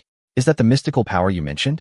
The observer looked at Ji Xingdou with great interest and asked curiously. Of course, all the ship girls who have formed a contract with me can undergo their own unique mystical transformation. The black lines that used to roam all over our bodies were simply the result of this transformation. Ji Xingdou picked up 2 Rubik's Cubes and a set of supplies. While explaining, he walked to the construction machine and skillfully put the Rubik's Cubes and supplies into the machine's feed port. With a series of humming sounds from the machine, Ji Xingdou also placed his hand on the machine. A stream of purplish gold magical power, mixed with a trace of divine power, was continuously injected into the ever-gathering vortex. Soon, a cloud of white steam instantly spread out, and a figure slowly emerged from the swirling mist. I am the dream of the waves, the vicious super destroyer vicious, the guardian of the holy sea, awaiting your command. Huh, sirens. How can there be sirens in the port? Am I still half asleep? As the smoke slowly dissipated, a white-haired vile creature stared blankly at the smiling observers not far away, feeling as if it hadn't fully woken up yet. Commander, I'm here to protect you. She abandoned her usual languid demeanor, holding a red rapier in front of her chest, blocking Ji Xingdou's path, glaring angrily at the 3 observers, and muttering to herself. It's strange that I feel so close to these 3 sirens. I must not have slept well enough. I must get a good night's sleep after I finish this. Seeing her muttering viciousness, Ji Xingdou couldn't help but chuckle and placed his hand directly on her head. Huh, there are more important things to do now. Commander, stop fooling around. With a sullen huff, he turned his head, his already chubby face becoming even rounder. Ji Xingdou squatted down, smiling broadly. Thank you so much, you little devil, for going to such lengths for me. Who's doing this for you? You're just being delusional. Her vicious face flushed crimson, her slender legs, encased in white stockings, rubbed together incessantly, and a hint of joy flashed in her blue-gray eyes. They are not our enemies. They will be our allies in the future, so please get along well with them. Huh, my companions. And the sirens? The malevolent man looked at his commander with an expression as if he were an idiot, completely baffled as to what was wrong with him. Had he been possessed by the Demon King? Let me explain to you. How vicious. At this moment, Joan of Arc stepped forward and smiled at Ji Xingdou. The Iris-themed guy? Okay. The evil glanced at Joan of Arc. Although the Vichy Church and the Free Iris originated from the same source, their different ideologies led them down different paths. That being said, aside from his obsession with sleeping, Malicious isn't actually that heartless. Besides, the 2 are from the same port area, so there's no harm in listening to his story. Chapter 50 arrives one after another. Seeing the vicious creature being led aside, Ji Xingdou smiled, then picked up a summoning material and carefully put it into the feed chute. With another roar of the machine, the mind cube that had been put in once again emitted a brilliant light. Are you summoning me? It's a pity that I don't have a name yet, so please call me Z46 for now. As the mist slowly dissipated, a girl wearing a black overcoat and with silver hair cascading down to her waist appeared on the summoning platform. She blinked her lovely big eyes a few times, looked at the smiling commander in front of her, and then at the 3 sirens huddled together not far away. She silently jumped off the summoning platform and quietly stood in front of Ji Xingdou, the naval knife in her hand slowly unsheathed, pointing directly at the 3 observers opposite. Ji Xingdou looked at the silent, yet resolute girl in front of him, and a slight smile appeared on his lips. He then picked her up from behind and held her in his arms. Hey, Commander, what are you doing? Z46 was startled, but Ji Xingdou's warm embrace quickly calmed her down. She sighed softly and spoke calmly. Z46, you are truly my little angel. Ji Xingdou lowered his head and buried it in Z46's neck, gently inhaling the faint fragrance emanating from Z46. The commander has indeed revealed his perverted nature and is trying to harm me? A blush rose on Z46's face, but he showed no mercy in his words. It's so good to see you again. Ji Xingdou whispered in her ear. Z46's eyes were also full of smiles as she placed her soft hands on the back of Ji Xingdou's hands. Stop joking, Commander, there are still sirens around. They're allies now, not enemies. Z46 should get along well with them. Companion? Z46 fell silent. Being rational, she couldn't believe what Ji Xingdou said, but what could she do? He was her commander. I understand. If this is your idea, Commander, Z46 will agree. After setting Z46 down, Z46, which had returned to a calm state, gave him a light twist at the waist, as if venting its inner dissatisfaction. Ji Xingdou also cooperated perfectly, his expression immediately turning into a grimacing grin. Snort. Amidst the teasing laughter of the ship girls, Z46 blushed, gave a soft snort, smoothed the clothes around her waist, and turned to walk towards the Iron Blood group. Ji Xingdou put away his exaggerated expression, picked up another set of building materials, and prepared to put them into the construction window. Beep. The host can try using multiple sets of building materials to save building time. At this moment, the system notification sounded again, directly interrupting his actions. You're still here? Last time there was already the Tianqing problem, and now you want to cause me more trouble? Ji Xingdou was speechless and replied without any mercy. Beep. This system guarantees there will be no further unexpected issues this time. Please trust this system, host. The system's electronic voice became increasingly confident, assuring Ji Xingdou that nothing else would happen to him. Are you sure? Beep. Of course, host, please rest assured. The accident in Tianqing was due to historical issues from that time. This time, the system has fixed this bug, and the host can trust the system as much as possible. Listening to the system's confident words, Ji Xingdou looked at the Rubik's Cube in his hand and thought about it. He realized that this was indeed a waste of time, so he gritted his teeth, picked up 3 sets of building materials, and put them all into the feeding port. As the machine began to operate, Ji Xingdou also increased his magic output, which was mixed with more divine power. If an unexpected situation were to occur, given the nature of divine power, there would at least be a possibility of making amends. Under the dazzling golden light, Ji Xingdou noticed a faint purple haze mixed in. Soon, the light dissipated, mist filled the air, and a cold, aloof figure stood before him. Long time no see, Commander. A clear, cool, yet somewhat pleasant voice rang in his ears. A gentle breeze swept by, and the mist gradually dissipated, revealing the figures of 3 ship girls, 1 tall and 2 short. Welcome back, Richelieu Nagato Mutsu. Ji Xingdou's face was beaming as he spread his hands to welcome the 3 ship girls. It's a pleasure to see you again, Commander, but won't you first explain why the sirens are in the port? Richelieu held the Lorraine Cross flag, her beautiful eyes filled with the joy of a long-awaited reunion as she looked at Ji Xingdou. But when she saw the sirens, the smile on her face vanished instantly, and the aura of authority befitting a cardinal erupted, pressing down directly on the observers. Ji Xingdou moved swiftly, effortlessly dissolving Richelieu's imposing aura. Seeing Richelieu's somewhat puzzled look, Ji Xingdou gave a wry smile and described the situation they were about to face in simple terms. I see. Richelieu put away the Lorraine Cross flag and the Bible in his hands, and solemnly addressed the 3 observers. I apologize, I was a bit abrupt. The observer chuckled. It's nothing.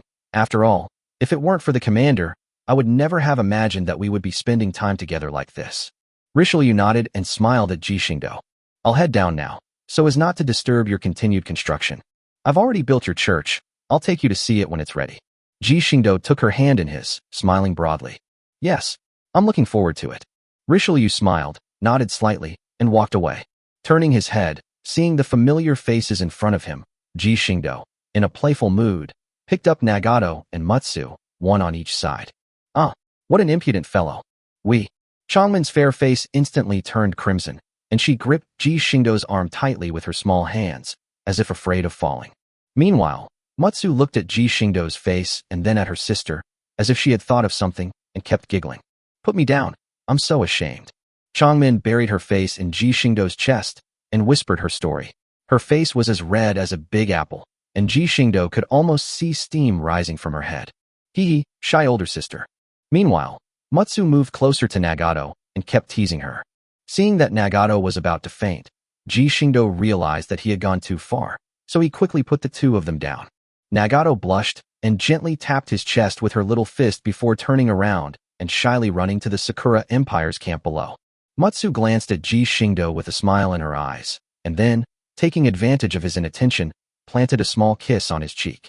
By the time he reacted, Matsu had already darted away like a nimble butterfly, leaving behind only a chorus of sweet, bell-like laughter that echoed in his ears. Chapter 51: The Black Dragon and the Big Fox. This little guy? Ji Xingdou gently touched the dampness on the side of his face, and the corners of his mouth curled up slightly. This time, he directly picked up 10 sets of building materials. The previous experiment was almost a success. Now, the real large-scale construction has begun. This large-scale construction continued until evening. With the last 2 sets of materials being put in, Ji Xingdou wiped non-existent sweat from his forehead as the machine frantically absorbed his magic power. A dazzling beam of colored light instantly filled the entire construction room. Who is the legendary figure at sea? Ji Xingdou stared directly at the dazzling vortex before him. As the light slowly dissipated, the familiar mist once again filled Ji Xingdou's entire field of vision. White Eagle Battleship, the largest and strongest black dragon, has arrived in New Jersey. Witness my power. Just kidding, Commander, do you like this feeling? This feeling. It wasn't you who awakened me from my slumber in a dream, but you? This is also the inevitability of fate. Yamato-class 3rd ship, Shinano, let me guide you on the right path forward. Welcome back, Garden Shinano. Ji Xingdou went to meet him, but the next moment, a jade hand quickly reached out from the mist and grabbed his wrist. Then, a tremendous force came and pulled Ji Xingdou staggering. Then, a warm, soft sensation enveloped his cheeks, and 2 hands wrapped around the back of his head, holding him tightly and preventing him from breaking free. Good heavens, I'm going to suffocate. But it feels so good. Commander, how was this meeting? I've been thinking about what kind of ceremony I should use to welcome you when we meet again. A lively, giggling voice rang in her ears. The owner of the voice kept twisting her upper body as she spoke, bringing Ji Xingdou's face even closer to her broad chest. New Jersey. I'm so suffocating. Ji Xingdou's face was buried in the mountain peak. Although his speech was intermittent, it was easy to tell that he was very confident and was not in a state of suffocation at all. As if sensing something, New Jersey, who was holding her, noticed that Ji Xingdou's hot breath was constantly hitting her chest, and even the passionate girl couldn't help but blush. All right, greetings complete. Hey, Commander, what are you doing? Let go. Just as New Jersey, her pretty face slightly flushed, was about to let go of Ji Xingdou, a pair of strong arms suddenly wrapped around her waist. With a slight pull, her entire body pressed tightly against Ji Xingdou's. New Jersey, her face flushed, tried to push Ji Xingdou away, but the next moment, a strange feeling suddenly came from her chest, making her legs go weak. If Ji Xingdou hadn't been holding her tightly, she probably would have sat down on the ground. Stop messing around. Feeling the slight tearing sensation, New Jersey pleaded in a trembling voice. I told you not to behave yourself as soon as you arrived. Ji Xingdou raised his head, a wicked smile playing on his lips. No, I won't. New Jersey looked at the commander she had been longing for and said shyly. Ji Xingdou then leaned close to her ear and whispered something, which made her blush bright red, but she still nodded slightly in agreement. Ji Xingdou released New Jersey with a cheerful smile on his face. Meanwhile, New Jersey straightened her clothes, looked down at the water stains on her chest, blushed again, rolled her eyes at Ji Xingdou, and returned to her previous playful self. These are the observers, the purifiers, and the testers, they? You must be a member of the port area. New Jersey responded with a smile. The moment I saw them, I felt an innate sense of closeness, a feeling I'd only ever experienced with the sisters in the port. So I wondered if they might have some connection with you, Commander, and now it's been confirmed. But Commander, you're quite the womanizer. You didn't even spare the sirens, did you? New Jersey gave Ji Xingdou a meaningful look, then walked towards the observers. Soon, the 4 of them seemed to have become friends, chatting and laughing together. This is really bad, Shinano. Ji Xingdou looked at the New Jersey group with a strange expression, but then he slapped his forehead and finally remembered something. With New Jersey distracting me, I almost forgot about Shinano, that big fox. When he turned around, he saw Shinano, dressed in a blue-black shrine maiden outfit, floating in midair, reclining at an angle. As he got closer, he could hear her soft breathing. Upon closer inspection, it became clear that Shinano had already closed her beautiful eyes and was fast asleep. He fell asleep already? Ji Xingdou looked at Shinano, who was fast asleep, and a look of pity appeared on his face. He slowly stepped forward and gently carried her in his arms. Under his gentle movements, Shinano only frowned slightly, but quickly relaxed, without making any other movements. Looking down at the large fox whose expression was gradually calming down, Ji Xingdou's face also softened, and his eyes were full of tenderness as he looked at Shinano. Ji Xingdou glanced at the still operating machine, and a glint flashed in his eyes. A small hand formed from magic appeared in front of the machine's control panel. The magical hand skillfully shut down the construction machine and sealed it with a protective device. After all, this was the foundation of the port's development and naturally had to be well protected. After completing a series of tasks, the magical hand slowly dissipated, and Ji Xingdou, who was holding Shinano, slowly turned around, looked at the four people from New Jersey who were chatting happily, and smiled. Let's go to the auditorium. They've already started setting up the venue. Today, whether it's everyone returning to the port or the new sirens joining, everyone deserves a grand welcome party. Is there a party? Let's go? New Jersey's eyes lit up. Naturally outgoing, she never disliked parties. On the contrary, she quite enjoyed them. A party? Then we'll gladly accept. The observer responded with an enigmatic smile on his face. Yay, delicious food. The saliva was almost dripping from her mouth. She was truly captivated by the delicious food. The tester, on the other hand, remained relatively calm. Naturally aloof, she rarely showed much emotion. Even when she joined the port area this time, she never expressed her own thoughts and just agreed without saying a word, as if nothing outside would affect her personality. Chapter 52 Heart Knot. This port area really does look like the previous one. New Jersey kept looking at the surrounding buildings and scenery, occasionally touching this and moving that. Picking up a little chubby bird that was paving the road and kneading its chubby yellow body, New Jersey felt much more relaxed. Chirp, chirp, chirp. Of course, the yellow chicken in her hand wasn't having such a good time. It kept squawking, and one of its little paws kept reaching towards Ji Xingdou, as if it wanted Ji Xingdou to save it. Ji Xingdou glanced at the tormented little yellow chick with pity, his face showing a helpless expression. Instantly, the little yellow chick's mood collapsed.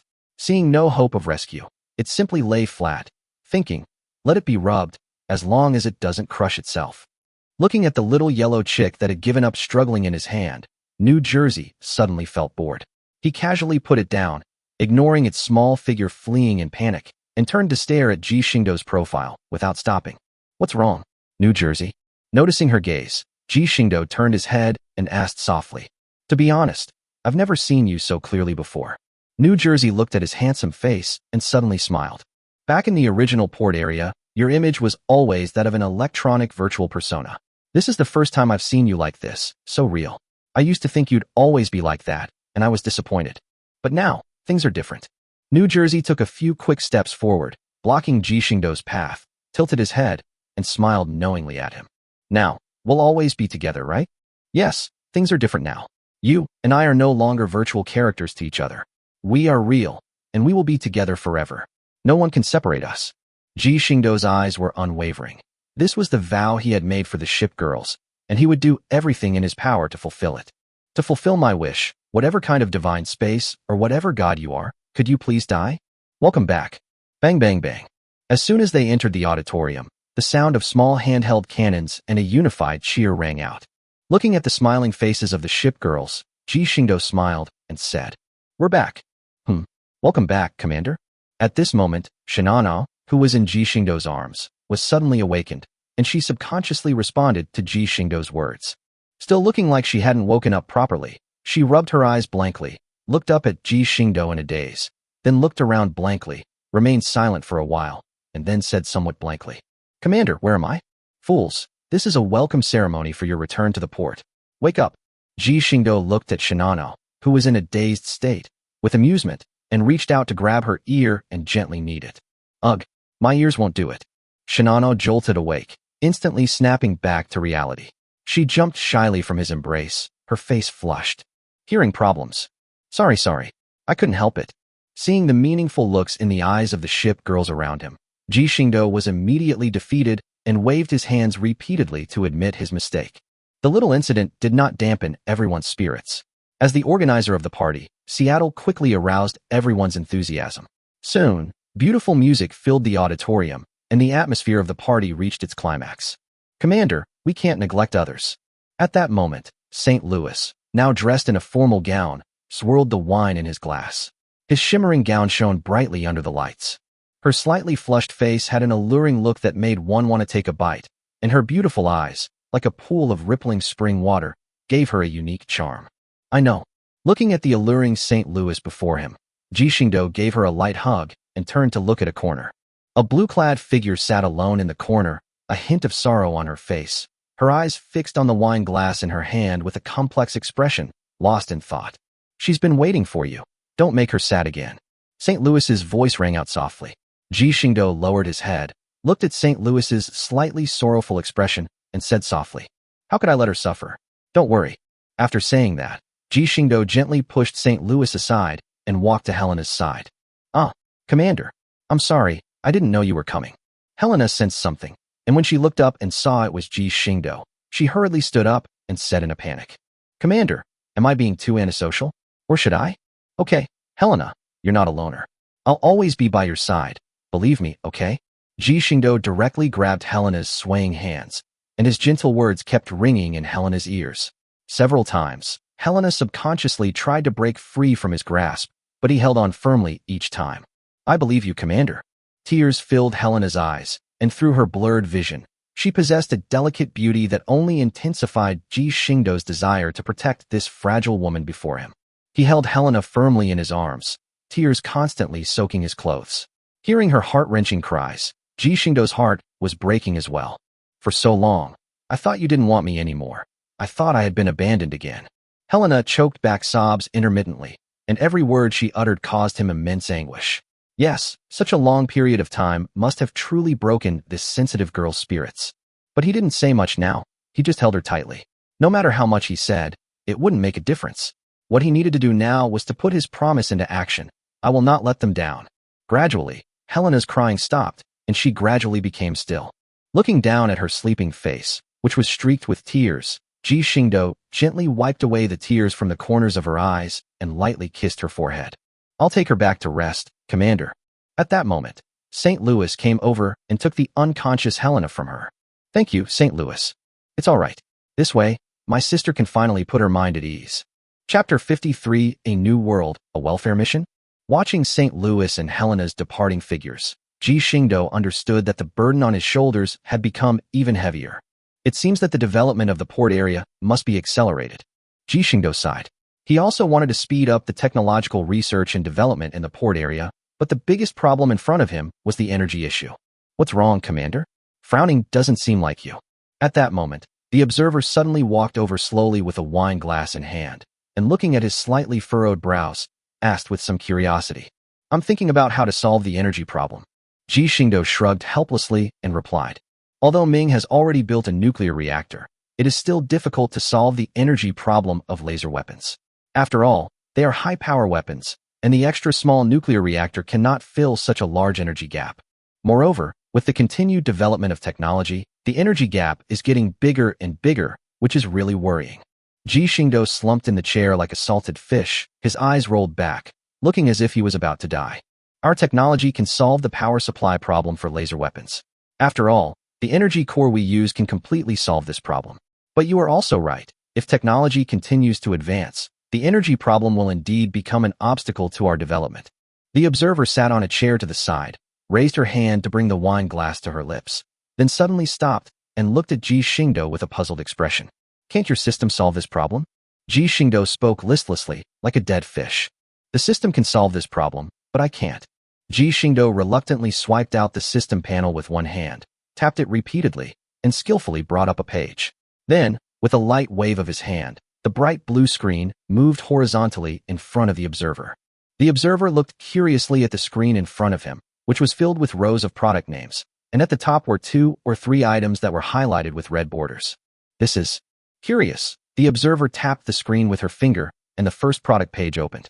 A somewhat strange-looking cube appeared directly and was projected by the system, slowly floating in front of her. The Allspark in the Transformers universe has the ability to transform machines into mechanical life forms. However, I've set my sights on another use. It's internal storage of a vast energy source. If we could extract this thing and make some minor improvements, it would be more than enough to supply the development of our port area. Ji Xingdou began to explain slowly. "But the biggest problem is, I can't afford it. This damn system says this is the foundation of the Transformers world, and it's asking me for 100 million dimensional points. Huh, I only have 400,000 to 500,000 dimensional points. Can I afford that? This damn system doesn't even give me a free world. I'll never get one in my life. Beep. Urgent mission. The world's will in the zombie apocalypse world has issued an urgent appeal for help. Except, I was so shocked. I sat bolt upright in my sleep. What? A zombie world? Isn't that the infamous loot hunting world? Wait a minute, calm down, phew. System, do I get points for killing zombies? Under the strange gazes of the observers, Ji Xingdou took a few deep breaths, suppressing his nervousness. Beep. 1-dimensional point for an ordinary zombie. That's enough. That's far enough. I'm sorry, Brother Tong. I was wrong just now. I shouldn't have scolded you.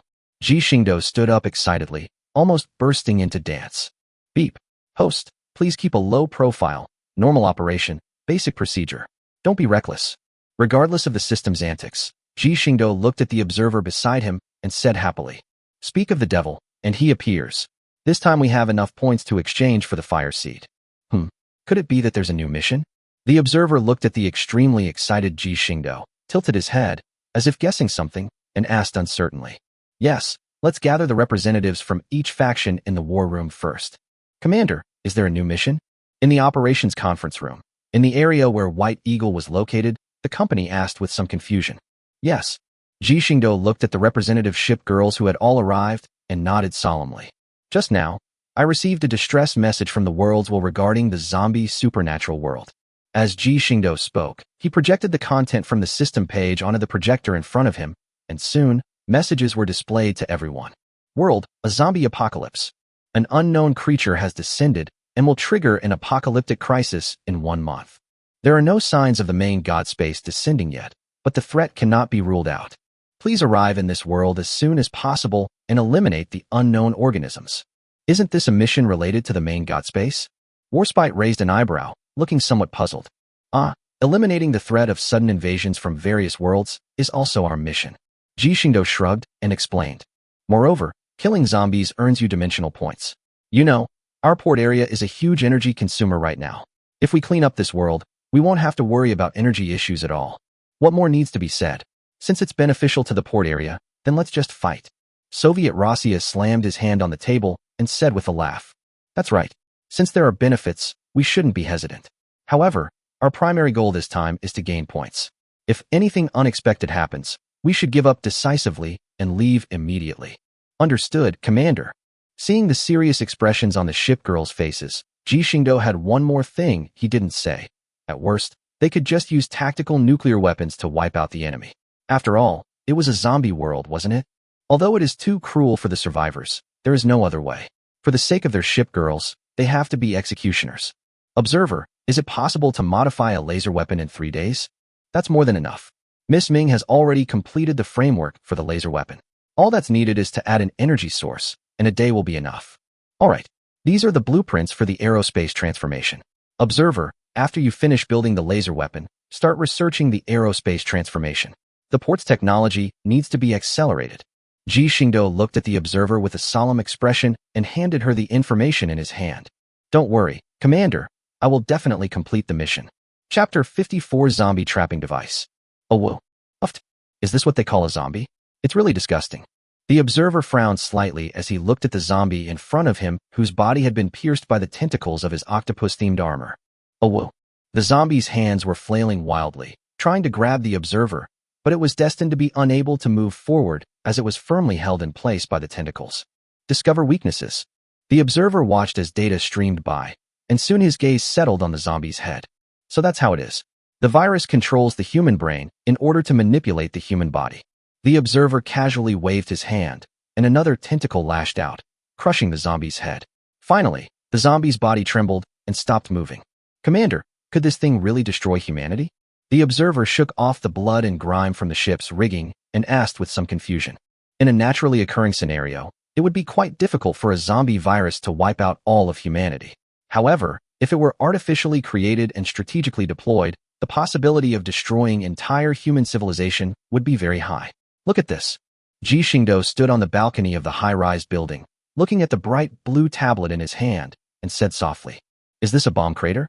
The observer frowned, looking at the tablet in Ji Xingdou's hand, and said softly, "Yes. According to information transmitted from satellites, all large and medium-sized cities around the world are covered with these bomb craters, and some cities even have more than a dozen bomb craters. Furthermore, the virus concentration comparison after reconnaissance shows that the virus concentration near the crater is much higher than in the surrounding environment. If these viruses are not a natural disaster from outer space, then it is a man-made disaster. Someone wants to use this to unify the world. Ji Xingdou looked up at the somewhat dim sky and said calmly, "Is this human greed? Humans have always been like this." The observer looked at the devastated world before him, teeming with zombies, and fell silent. All right, there's no time to lament about this world anymore. The most important thing now is to grind for points. This system finally gave us a world of benefits, and if I don't grind it all out, I'm not worthy of the surname Ji. Ji Xingdou put away the tablet in his hand and looked at New Jersey behind him. The port area is still undergoing renovations, and the only ones who can be mobilized are the four of you from New Jersey. Today's task is to clean up the city beneath our feet. How about that? Not too daunting, right? Leave this to us. New Jersey patted his chest, causing a surge of emotion, looking extremely confident. I will support whatever my child wants to do. The great emperor stood aside, still looking at Ji Xingdou with a loving expression. The great emperor was always like this. She didn't seem aggressive, but she always watched him silently and was always ready to offer Ji Xingdou her love. Yes, Commander, I understand. Shinano, on the other hand, had her eyes slightly closed and kept muttering to herself. The port area isn't just comprised of these three who have completed the renovations. But the most important factor is that these three were originally legendary class shipgirls, possessing inherently high stats, which greatly enhances their safety during missions. Moreover, Ji Xingdou hasn't figured out the details of this world yet. He hasn't fully found the so-called unknown life form. So, he's a little uneasy about sending so many people over now. Just in case, Ji Xingdou plans to make a big fuss to test the native inhabitants of this world. Whether they are survivors or the real mastermind, no one can ignore a force capable of easily wiping out tens of millions of zombies. Thinking this way, Ji Xingdou also redeemed a device from the system space. A massive zombie trapping device capable of attracting all zombies within a 100-kilometer radius. A superb tool for luring zombies. However, please use it with caution. Ji Xingdou looked at the small disc in his hand and turned to the four people. I'll place this thing in the very center of the city. When it attracts all the zombies, that will be the time for us to give them a proper rest. Yes, Commander. Oh, whoa. When Ji Xingdou appeared in the central square, the zombies gathered there instantly erupted into a frenzy. Zombies charged madly toward Ji Xingdou, their rotting faces appearing before him, their gaping, blood-red mouths seemingly intent on devouring him whole. They're just like hungry wolves eyeing their prey. Ji Xingdou shook his head as he looked at the zombies. A purple-gold light shone from his body, and an invisible domain unfolded. Instantly, a gentle breeze seemed to pass by, and all the zombies within 100 meters of Ji Xingdou stopped in their tracks, motionless. Oh, whoa. But the zombies outside didn't care about any of that. They kept charging forward, but once they reached the 100-meter mark, they stopped abruptly in place, just like the zombies before them. As the number of zombies increased, one of the zombies that had stopped was bumped by its companion. The next moment, its flesh and skeleton were scattered sparsely on the ground, which seemed to be a signal. Within 100 meters of Ji Xingdou, zombie flesh and blood rained down, turning the scene into a blood-red hell. Sword domain. Ji Xingdou murmured softly, then put his hands behind his back and continued walking towards his destination. Around him, swarms of zombies kept hitting the sword domain that stretched for 100 meters around him, only to be torn to pieces on the spot. Let me see how this thing works. First, click here, then click here again, and you're done. As Ji Xingdou pressed the last switch, a sound wave inaudible to humans instantly erupted. The zombies gathered around him trembled instantly, and the next moment, countless screams rang out. Their originally white eyes were instantly filled with blood. The next moment, they charged towards Ji Xingdou's sword domain as if they were fighting for their lives. Wow, is it that useful? Ji Xingdou looked at the little toy in his hand and casually cast a protective spell on it to prevent it from being destroyed by the other useless toys outside before it could even play its full role. After that, he glanced at the horde of zombies outside, casually tossed the device aside, and instantly ran away using his spatial abilities. After he left, the spot where he had been standing was swallowed up by the sea of corpses in just 2 seconds. You're back, Commander? Yes, they're all set up. Once they've all gathered together, we can begin. Ji Xingdou looked at everyone and said softly, That's truly breathtaking. New Jersey climbed onto the railing, looking down at the streets below that were now overrun by a horde of zombies, and sighed softly. Yes, this is the zombie apocalypse. Chapter 55 The Power of the Laser Cannon. This is the zombie apocalypse. Looking down at the surging mountain and sea of corpses below, Ji Xingdou spoke with some emotion. After all, Before the apocalypse, Mo City was a prosperous metropolis with a permanent population of over 20 million. This device attracted almost the entire city's zombie horde, so such a scene was quite normal. The observer looked at the remaining data retrieved from this world and responded, a zombie horde of tens of millions, that's quite a sight to behold. The Emperor closed his eyes slightly, and the real-time images transmitted from the satellite appeared in his mind. He looked at the overhead view transmitted by the satellite. Central Park is like the ocean, constantly receiving tides from all directions, even though the square can no longer accommodate any more zombies. But the zombies continued to rush towards the center of the square, and soon a huge mountain of zombies appeared in the satellite's field of vision. The massive mountain was writhing incessantly, resembling a giant ball of ants. Even a seasoned warrior like the Emperor frowned slightly, feeling somewhat nauseous. Almost there, Your Majesty, New Jersey. Laser cannons and missiles, ready. Received, Commander. The Emperor and New Jersey wore solemn expressions as their modified ship equipment slowly emerged behind them. The turrets mounted on it have long since been redesigned. With the deployment and extension of the ship's equipment, more than a dozen high-powered laser cannons have locked onto Central Park in the distance. Shinana, observer. Airstrike preparations. Understood, Commander. Somewhat bewildered, Shinano waved his hand, and a flurry of colorful butterflies danced in the air. As dazzling, iridescent scales slowly fell from the sky, fighter jets broke through and sped away into the distance. The observer chuckled, and the octopus-shaped tentacles behind him suddenly straightened, their tips opening directly. One after another, black siren fighters sped out from the runway, flying into the distance in a dense, overwhelming display. For the two who had been modified and strengthened, this distance could be covered in an instant. Commander, the aircraft has reached the designated position. Requesting instructions. Let's start with an appetizer. Clear. Shinano, who had been in a daze, suddenly became sharp-eyed. Under her control, dozens of laser-guided missiles mounted on her dozens of fighter jets were launched and poured towards Central Park, not far away. Meanwhile, the observer's fighter jets were constantly dropping specially made photon bombs in the air. Boom, boom, boom, boom, boom. Soon, a series of explosions rang out in the distance. The impact of dozens of missiles instantly blasted the surface of the giant zombie ball, sending limbs and fragments flying everywhere. The heat from the explosion turned the zombies into solid charcoal blocks in midair. This is a huge profit. Ji Xingdou grinned from ear to ear as he looked at the system's points notification. This wave of points had increased his score by at least 3 million, something he had never seen before. Your Majesty, New Jersey. Freedom to fire. Shinano, observer, prepare for the second airstrike. We're going to have a blast today? Understood, Commander. Seeing Ji Xingdou's happy smile, the Emperor and the others also felt much better.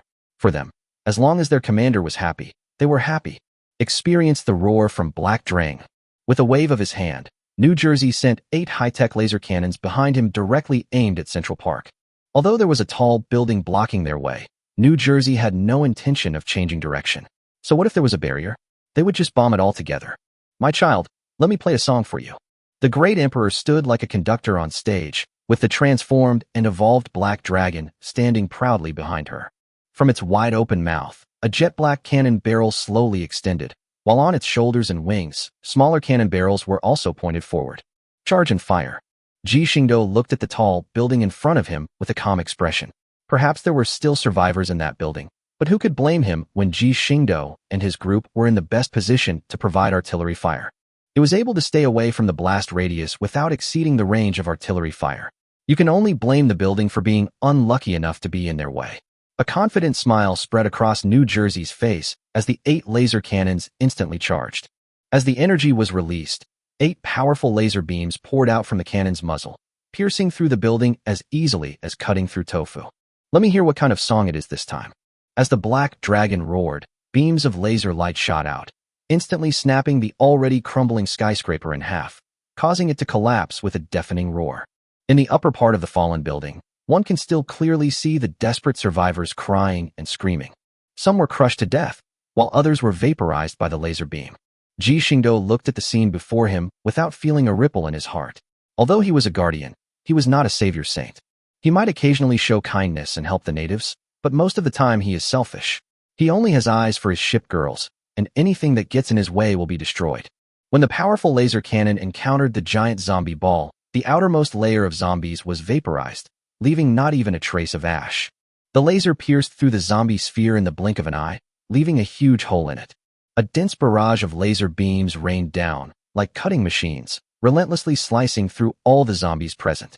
To allow the laser cannons to move flexibly, the Emperor and New Jersey's laser cannons were modified and upgraded. They can draw on the ground with the lasers whenever they want. Soon, the laser cannon reached its firing limit, and the light from the muzzle quickly went out. After all, it's a weapon, and it needs to cool down after firing for a long time, doesn't it? Ji Xing was practically grinning from ear to ear. These 2 rounds had earned him at least 15 million, and the number was still increasing. He was rich. Shinano, observer fighters in position, Emperor New Jersey missiles in position. Let's go again. As Ji Xingdou spoke, his eyes almost turned into round dots. There were still millions of zombies. They couldn't be wasted. They couldn't be wasted. Seeing Ji Xingdou completely transformed into a money-grubbing figure, the Emperor looked at him with affection, but his hands did not stop moving. In an instant, the area that had just been ravaged was transformed once again into a hellish inferno of cannon fire. Chapter 56, Umbrella Corporation. Beep beep beep. The urgent alarms echoed continuously in Raccoon City's underground base. Isaac, the head of the Umbrella Corporation, stepped into the base's main control center with a frown and asked in an unfriendly tone, "What went wrong? Did those coalition forces cause some major incident again?" Faced with Isaac's questioning, one of the busy technicians immediately reported loudly to him. Reporting to the supervisor, just now, the Red Queen detected a high-energy reaction in Mo City, and the energy source still shows no signs of weakening. What? A high-energy reaction? Have the Red Queen monitor the scene immediately. Find out what that is. Isaac immediately moved closer to the screen and issued a command. Yes, supervisor. Satellite imagery being retrieved. Retrieval successful. With a ripple of static on the monitor, an image instantly appeared before Isaac. In the image, countless hordes of zombies were rushing toward the center of Ink City, where the land had long since turned into a scorched wasteland. However, even so, these zombies still ran towards the center with unwavering determination, tearing apart all obstacles in their path, as if nothing could stop their progress. What are these brainless idiots doing? Isaac stared coldly at the mindless zombies that were still gathering, his face ashen. It's unclear, supervisor. All we know is that there's a powerful energy source in the city center that's constantly expanding outwards. We've initially determined that these zombies are attracted by this unknown energy source. An energy source? Immediately have Red Queen control the zombie horde and get them away from that area, quick. Isaac stared at the screen in front of him with a grim expression. These mindless zombies were the main force for Umbrella Corporation to clean up the surface world. Mo City had a massive zombie horde of 20 million, which was a formidable fighting force that absolutely could not be lost. Report. The horde of zombies is out of control. One of the staff members said in a trembling voice. What? Isaac immediately ran over, pushed the staff member aside, and started entering the corresponding code. However, all the information returned from Red Queen pointed to the same thing. Unable to control the horde of zombies. What is going on? Isaac slammed his fist into the control panel in front of him, his expression instantly turning ferocious. Report. Tracking of a large number of fighter jets and missiles. Tracing the source. At this moment, another staff member shouted loudly, and his hands were seen tapping on the control panel. Soon, the satellite-transmitted image gradually froze. What the hell is this? Isaac stared at the screen in front of him, his expression freezing instantly. What did he see? A beautiful woman dressed in a blue-black kimono, but she had 9 tails and a fox ear on her head? Most importantly, the butterflies she casually tossed out turned into small fighter jets? And what's that next to this strange woman? A mechanical black dragon? And what are those giant cannons standing behind the woman in the white coat? Has Earth's technology advanced to this point? Humans can now roam freely with giant cannons? Just as Isaac was questioning his existence, the Emperor and New Jersey's laser cannons began to charge up again. The next moment, the scorching lasers poured out once more, and a large number of zombies died. Holy crap! A high-powered laser weapon. And one that can be carried around by someone. You're kidding me. Isaac slammed his hand on the metal table in front of him and couldn't help but swear. Translate what that man is saying for me. Suddenly, Isaac saw Ji Xingdou smiling and talking nonstop, and immediately ordered him to be translated. Points. Points. They're all mine. Isaac fell silent after looking at the words translated by the lip-reading system. After a while, veins began to bulge on his forehead, and he gritted his teeth and said, Points? This bastard calls the thing that allows me to rule the world points? Are you kidding me? Commander, we found it. Just then, another sentence suddenly popped up on the screen in front of Isaac. What was found? Oh, is that so? Isaac glanced at the screen instinctively, and in just one look, he froze on the spot, cold sweat instantly soaking his back. On the screen, Ji Xingdou looked up, facing the direction of their satellite, a smile playing on his lips, and even reached out to wave to them. Wait till I come find you guys, you Umbrella Corporation bastards. Crack. The next moment, the display screen returned to a static-filled state, and the entire conference room fell silent. Report. Satellite number 3 has been destroyed. What the hell is this? Isaac's face turned ashen, and he turned and roared. Activate maximum alert immediately. Prevent unauthorized personnel from infiltrating headquarters. Maintain strict security over headquarters. Seal all entrances and exits. Prohibit any personnel from entering or leaving. Anyone who disobeys will be executed on the spot. Yes, Supervisor. Heh, Commander, doing this will cause those people a lot of trouble. The observer, holding the tablet in her hand, looked at Ji Xingdou with a charming smile. Huh, just a bunch of culprits who destroyed this world civilization. Let them be scared and cause some trouble. Ji Xingdou looked at the city center in the distance, which had been completely reduced to scorched earth, and said softly, Have you found any trace of that unidentified life form? Not yet, Commander. The observer shook his head, looking at the control panel in his hand, and continued.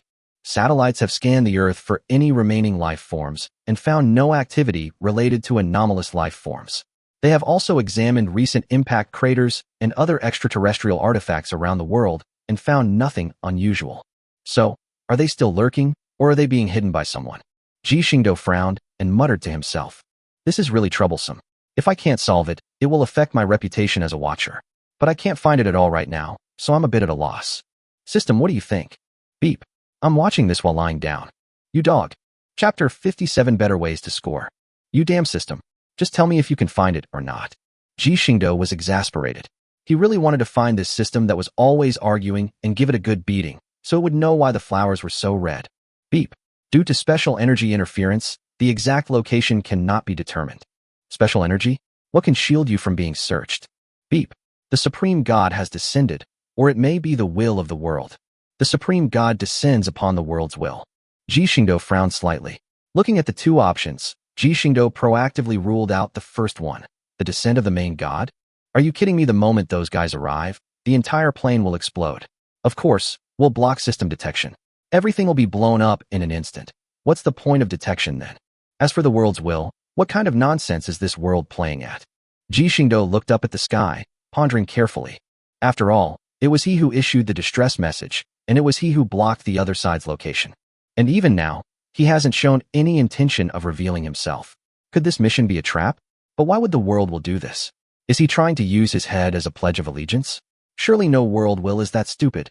After all, to the main god, world consciousnesses are just livestock that can generate the origin of the world. A world consciousness that comes to the door doesn't necessarily mean it will be treated well. No world consciousness likes to be someone else's beast. Probably. Ji Xingdou wasn't sure either. After all, what if the will of this world was a monster? Fine, I'll deal with whatever comes my way. I'm not one to be trifled with. A dazzling starlight flashed in Ji Xingdou's eyes. At that moment, his eyes seemed to transform into a constellation of stars, shining brightly. There's no point in dealing with the zombies here anymore. Ji Xingdou looked at the sparsely populated zombie horde, and with a wave of his hand, endless purple sparks flew down from the sky, touching the scattered zombies and instantly igniting them completely. After it was burned to ashes, several more sparks drifted out, continuously engulfing each zombie. Soon, the entire city of Mo became a sea of fire. Looking at the burning firemen below, Ji Xingdou opened a spatial rift with a wave of his hand, reached inside, rummaged around, and pulled out the zombie trapping device encased in defensive magic. I said, System, what is this thing made of? Why is it so attractive to zombies? Ji Xingdou fiddled with the zombie trapping device in his hand, then casually turned it off, asking with some confusion. Beep. This device contains the life essence of all zombies in an entire zombie world. Ordinary zombies can directly activate their evolution system by consuming it.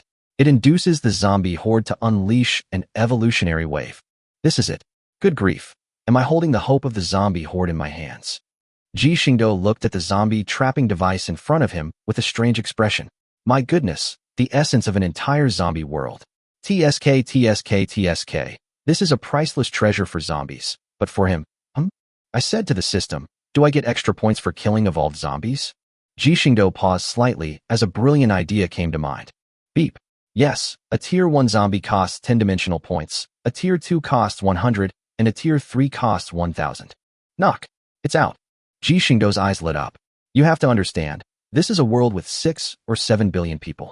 If all 6 or 7 billion zombies were to evolve into Tier 1, the points would increase tenfold. In Tier 2? Tier 3? He wouldn't think about the higher levels anymore, since his time in this world was very limited. He couldn't wait for the zombies to evolve to a higher level, but 2 or 3 levels of zombies would be enough for him to make a fortune. Then we'll set up the zombie traps, gather all the zombies together, wait for them to evolve, and then harvest them all at once. We'll be rich. Hey observer, I have a great way to earn points. Ji Xingdou excitedly told the observers about this, and soon the observers calculated all the feasibility. How can we prevent them from running around after they've finished evolving? The observer asked a question while calculating. It's just a ceiling barrier. Even if a 9th tier zombie really appears, it won't be able to break through the ceiling barrier I set up. Ji Xingdou answered confidently. Is this trapping device unlimited? No, there are only 10. It said that the previous generations collected them and sold them to the system. However, you can dilute them before releasing them into the zombie horde. This way, there won't be any zombies of too high a rank, saving raw materials and avoiding wasting time. Ji Xingdou stroked his chin, deep in thought. I happen to have some reconnaissance drones here.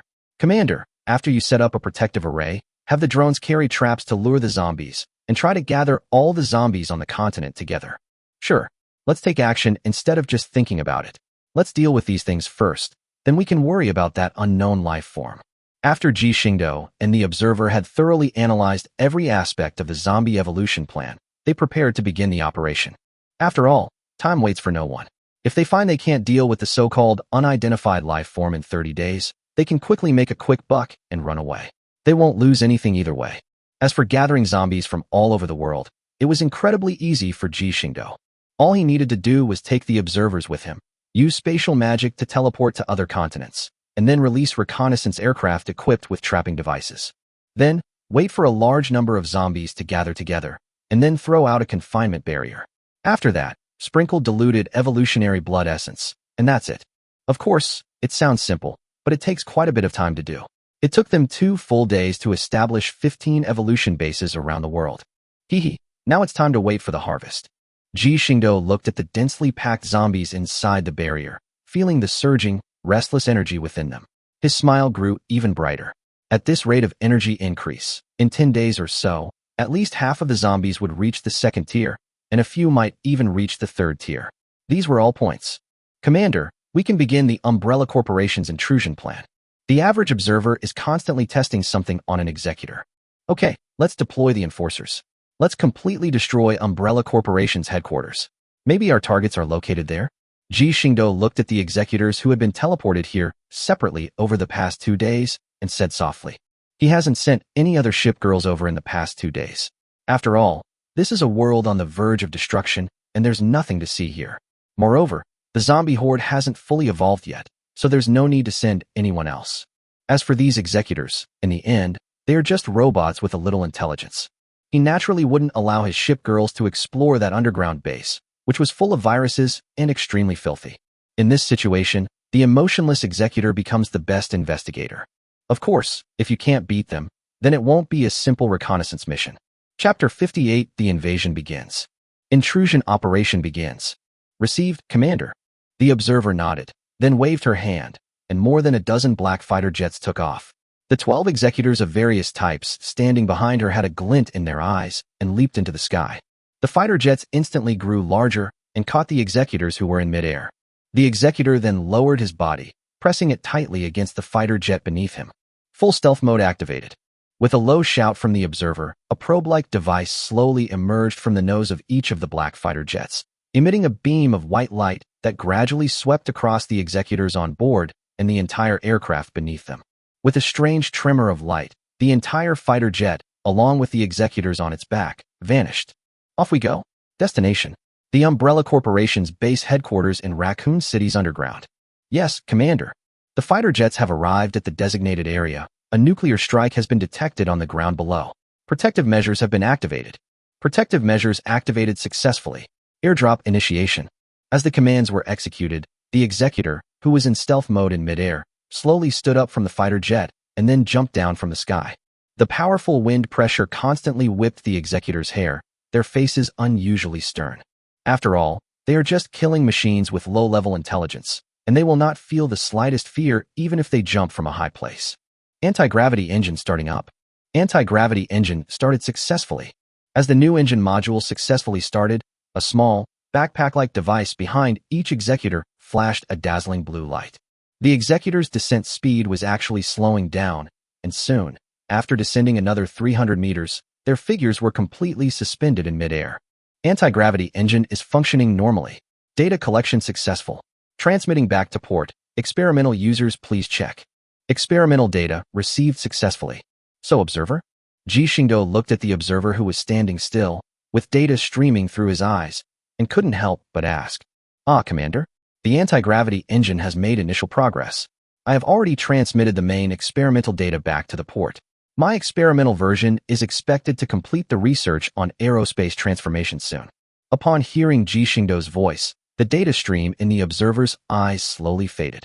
Looking at Ji Xingdou, who had come close to her, the observer said with a coquettish smile, "It's good that there are no problems. Let's move on to the next step." Understood, Commander. The observer released 4 small projectors, which flew to their designated positions. A huge projection was then projected out by their combined efforts, and the image that appeared was the world as observed by the executor. Search for underground entrances. Order accepted. Full-range scan in progress. Map construction complete. All entrances and exits to the target area are now closed. They broke down the door with sheer force. Ji Xingdou knew from the start that it wouldn't be so easy to infiltrate, as he had already exposed his target earlier. Unless these Umbrella Corporation guys are arrogant enough, they're unlikely to leave the defenses unactivated. Orders received. Begin forced entry. The executors, having received the order, slowly lowered their bodies to the ground. 2 of the enforcers headed to their escape route. The other enforcers stormed in from different entrances, blocking these scumbags in this underground base. Command received. A glint flashed in the eyes of the lead explorer too, and then all the executors dispersed to find their respective target locations. The executor who remained behind slowly began to walk, and when she reached a collapsed ruin, she spoke softly. The entrance to the underground base has been discovered. Intrusion plan to proceed. She stepped forward and placed her seemingly delicate hand on the collapsed boulder. Boom. With a loud bang, she lifted the boulder, weighing 3 or 4 tons, with one hand and casually tossed it aside. As the roar continued, she completely cleared away the boulder that had crashed into the entrance of the underground passage. The search channel is blocked. There are 53 virus-infected life forms in the channel. Delete them immediately. The Explorer 2's pupils turned red, and behind her, the ship's equipment deployed, instantly revealing the ferocity of the 4 laser cannons. Break down the door. At the command of Explorer 2, 4 laser cannons shot directly towards the massive steel gate below. The intense heat of the laser directly punched large holes in the defensive steel gate. Soon, as the laser cannon continued to rotate, the entire gate was cut open. Boom. Roar. As the giant gate collapsed, a tremendous, furious roar of beasts echoed from within the passage. In the pitch-black passage, a licker burst forth, its long, powerful tongue darting straight for the explorer's head. Puff! With a crisp sound, the licker froze, and propelled by inertia, flew past the explorer and crashed heavily onto the ground behind her. Its head had been completely pierced by the laser and utterly destroyed. Clear the task completion count by 1, and the task can be executed. The shape of the laser cannon behind the explorer began to change, transforming into more than a dozen small laser emitters. Then, she stepped directly into the dark passage. Roar, roar, roar. A barrage of roars erupted, followed by the explorer's cold, emotionless voice. Automatic counterattack program activated. Night vision activated. Whoosh, whoosh, whoosh. The next moment, the sound of laser weapons being triggered rang out one after another, and each laser beam easily took the life of a licker. Cleanup complete. Task continues. When the laser emitter finally subsided, the explorer was surrounded by the corpses of lickers. As she continued to walk forward, another killing spree ensued. Chapter 5980 Wang's Near Tragedy. Buzz, buzz, buzz. At that moment, alarms blared incessantly from the Umbrella Corporation headquarters. Isaac hurriedly pushed open the door to the command center and roared. What on earth happened? You damn bunch. Report. Intruders have breached the underground base. All the defenses at the entrances and exits have been destroyed. All defensive forces at the entrances and exits have been wiped out, and they are heading towards the command center. One of the staff members looked terrified, and cold sweat dripped continuously from his forehead. His hands were constantly operating on the control panel, trying to use the traps and facilities designed by the base to block the red dots that were constantly approaching the depths of the base. However, he soon felt a sense of despair. These defensive structures could only hold them off for a few seconds. They couldn't do anything else. The constantly flashing red dot on the screen seemed like a death knell, constantly haunting his mind. What are you waiting for? Immediately send out the zombie army to stop them. Send out the lickers and tyrants. You must stop them. Isaac also saw the dozen or so deadly red dots on the screen. It wasn't that he didn't want to check the surveillance footage to see the current situation, but unfortunately, he simply couldn't do it right now. The Red Queen has now been invaded by the Observer. A single Red Queen is no match for the Observer and has been completely suppressed. The fact that they can still use the base's systems is only because the Observers deliberately allowed it to test weapon performance. Otherwise, they would be completely in the dark and utterly suppressed. What's going on? In a secluded corridor of the Umbrella Corporation, a slender woman in a red backless dress was pressed against the wall, looking at the alarm that was flashing red above her head with a puzzled expression, and said with some doubt.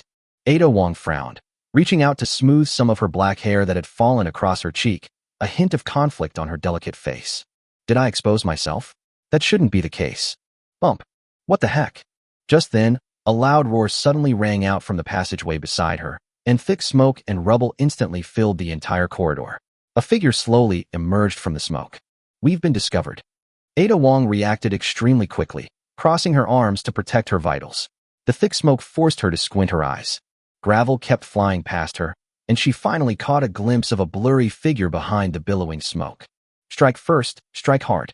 The thought flashed through Ada Wong's mind, and she immediately leaped up and kicked the newcomer in the neck. Bump. What? Ada Wong was startled, feeling as if something had grabbed her ankle. The next moment, a cold voice rang in her ear.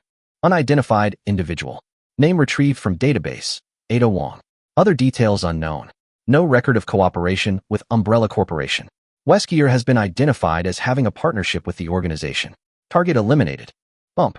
Cough.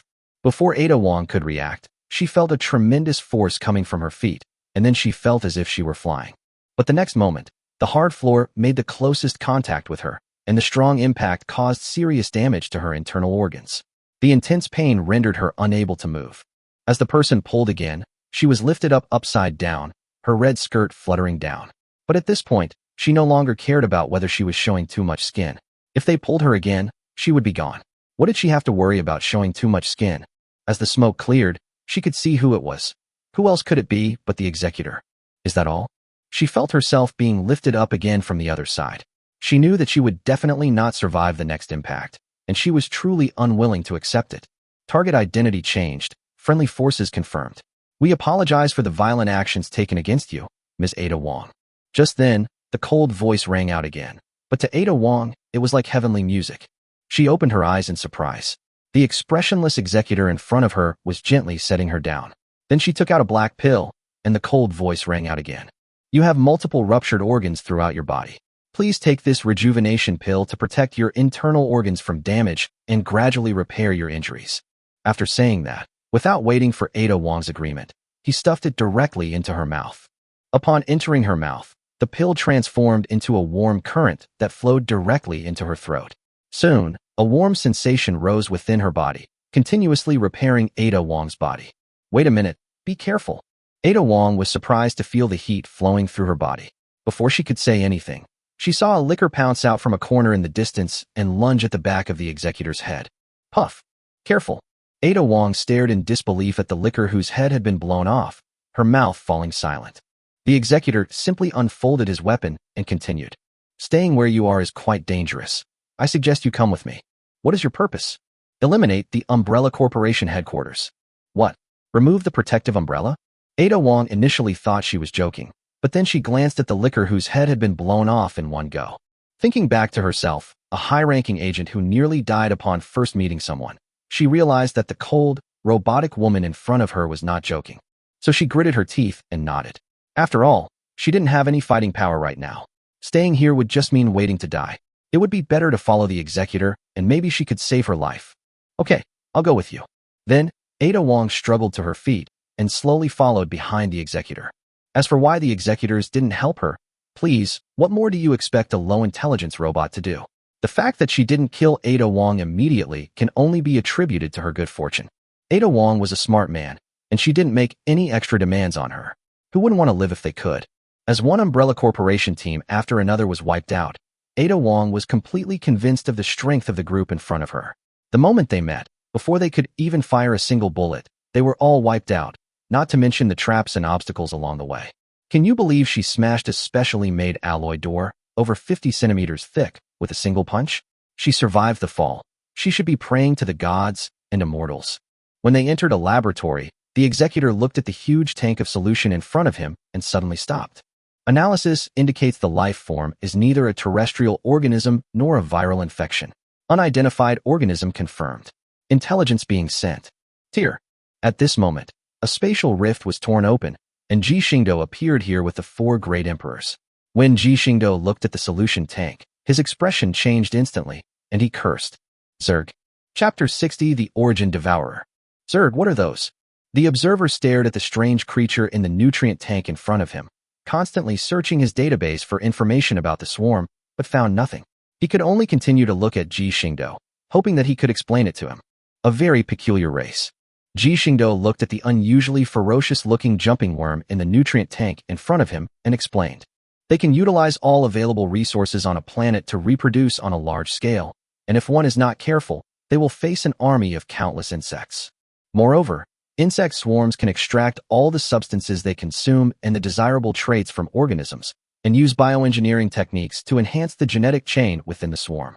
For example, if they invade a magical civilization and consume a large number of humans who can use magic, they can extract the ability to use magic and integrate it into their own genetic code. Then, these insects will become a swarm of insects that can use magic. Massive numbers, powerful assimilation capabilities, and cutting-edge biotechnology. That's the Zerg swarm. And this time, these guys are going to be even more difficult to deal with. Ji Xingdou rubbed his forehead, looking at the motionless jumping insect in front of him, and said with a great headache, difficult to handle? Is there something special about it?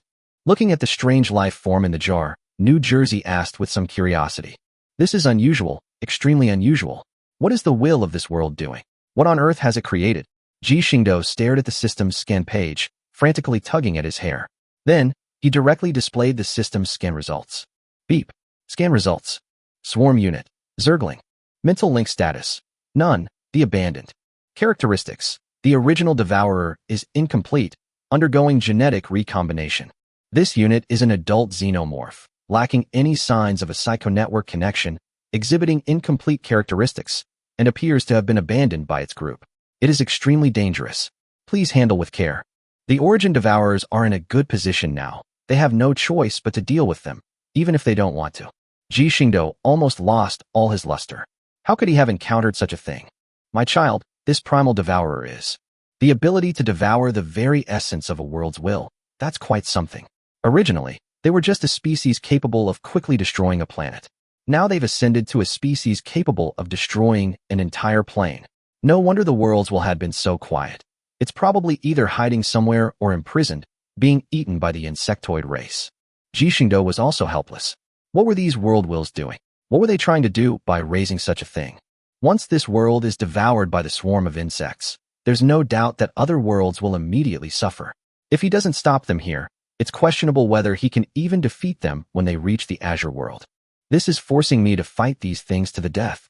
I'm impressed, Your Majesty. I need a hug. Ji Xingdou, looking helpless, threw herself into the Emperor's arms and hugged her tightly. The Emperor said nothing. Only a slight smile appeared on his lips, and he responded to him without reservation. My child, I've always been here. After lingering for a while, Ji Xingdou left the Emperor's embrace, looked at the jumping insect in front of him, and stretched. There's no other way but to get rid of these guys completely, otherwise I won't be able to sleep peacefully anymore. A glint flashed in Ji Xingdou's eyes, and the nutrient tank in front of him shattered instantly. The springtails inside fell to the ground along with the nutrient solution and broken glass shards. Hiss. Finally freed from its restraints, the jumping insect swayed its body, trying to stand up, but the next moment, 2 purple-gold halos directly imprisoned it and carried it into the air. Roar. The springtail, with its flexible mandibles wide open, kept taunting Ji Xingdou. This little guy is really good looking. Looking at the ugly, cute jumping bug in front of him, Ji Xingdou said helplessly. Bang! Rat-a-tat-tat. Just then, the door opposite them was suddenly kicked open, and 4 or 5 huge figures carrying heavy Gatling guns rushed in. Then, the Gatling gun spun wildly, revealing its sharp edge, a heavy Gatling gun capable of tearing a human body to shreds. Bullets rained down on Ji Xingdou and the others. At that moment, the executor, who had been expressionless, rushed in front of them, his right hand outstretched, and his cold voice rang out once again. Quantum shield activated. A massive quantum shield that divided the entire room stood in front of the bullets, and the bullets, which rained down like a storm, could only create ripples when they struck the shield. Yes, being attacked increases the shield's energy consumption. Attack frequency and peak attack intensity both contribute to this increased energy consumption. Therefore, it's necessary to improve the shield's energy efficiency and the functionality of its energy source. Meanwhile, the observers took out their tablets to observe the performance of the shield weapon and transmitted the data back to their experimental units left in the port area in order to improve the weapon's performance. Ji Xingdou spoke only after the observers had finished recording. Observer, tell the executors to speed up their attack. I'm not interested in playing with these small fry anymore. Yes, Commander. The observer nodded helplessly. After all, there was still some experimental data on some weapons that hadn't been collected yet. Such a useful experimental subject. Who knew when they would encounter another one like it? Don't worry about not having enough test subjects. There's the Zerg, isn't there? They're stronger than these things in both individual quality and sheer numbers. Don't worry about not having enough test subjects. Ji Xingdou also saw the observer's helplessness and directly offered words of comfort. I understand, Commander. After careful consideration and reviewing the Zergling's physical data, she understood that the Zerg swarm was indeed a good carrier for experimental weapons, so she nodded happily and then issued her orders directly through the network. All executors activate kill mode to eliminate all hostile life forms in the underground base. Command being processed. Kill mode activated. At the same time, the executors who were slowly moving around the Umbrella headquarters all trembled, their eyes began to flash red, and all the weapons and equipment behind them appeared. With a powerful push of their feet, they sprinted down the corridor, tearing apart any obstacles in their path, be it traps, zombies, or Umbrella mercenaries. The Red Queen has lost contact, and the base is out of control. As one of the staff members collapsed to the ground, accompanied by his murmurs, Isaac sat listlessly in the chair behind him. Oh, I see. It's all over. Sizzle. Boom. At that moment, a laser cannon shot straight through the door, sweeping across the entire room, and instantly killing everyone in the room. Target cleared successfully. Chapter 61. The location of the swarm, the spatial interlayer. Kill mode activated, killing begins. The executor blocking Ji Xingdou and his group suddenly flashed red light in her eyes, and a pair of black blades extended directly from her black armored gauntlets. In a flash, she appeared directly behind the tyrants. The pitch-black blade reflected no light. The executor moved like a butterfly dancing in the darkness, her blade gently slicing across the tyrant's neck. As she reappeared, the group of tyrants who had stormed in stood frozen in place. Thump! The sound of Gatling guns falling to the ground echoed continuously, accompanied by their enormous heads. Annihilation complete. Killing mission continues. Without even glancing at the headless corpses scattered on the ground, the executor, guided by radar, stepped out of the room and continued eliminating enemy personnel within the base. Good, good. The performance has indeed improved a lot, but there's still room for optimization. Ji Xingdou smiled as he watched the busy observers. It must be said that the Siren's weapons and equipment are indeed diverse, and their weapons are different from those of the Shipgirls. The melee weapons wielded by Shipgirls all originate from themselves. As long as their ship hulls continue to be modified and evolved, their ship equipment will become stronger, making it easy for them to cut through mountains and split the sea. But the Sirens are different. They manufacture their own ship equipment materials. Otherwise, they wouldn't have so many spare bodies. Moreover, having access to a large number of experimental worlds, they possess all sorts of rare and precious metals. Just like those two black short swords, the material they were made of was not from Earth at all, but was dug out from another dimension. Not only were they very light, but even a child could use them to pierce through the armor of a heavy tank. However, for both Shipgirls and Sirens, ranged attacks are the primary means of combat, and neither side will engage in close-quarters combat unless absolutely necessary. Ji Xingdou reached out and grabbed the struggling jumping insect, which slowly floated to his face. With his fingers forming a sword-like shape, He made a slash in the air, cutting a wound in the worm's vital spot. As Ji Xingdou waved his hand again, a drop of dark red blood slowly floated out from the worm's wound. The moment the drop of blood emerged from the springtail's body, the entire springtail stiffened instantly. Its body gradually dried out, and as the binding magic was released, its body fell directly from midair to the ground and was smashed into pieces. Has all the nutrients inside been lost? It's practically a fossil now. The observer picked up a fragment and examined it closely, saying, "Yes, this drop of blood contains all the essence of this springy worm. It is the essence blood of this springy worm. What is it used for? It can be used as a medium to cast curses." Ji Xingdou's lips curled up into a smile. "I can use this drop of blood essence to trace back to the source, not only to directly locate the Zerg's position, but also to remotely curse them.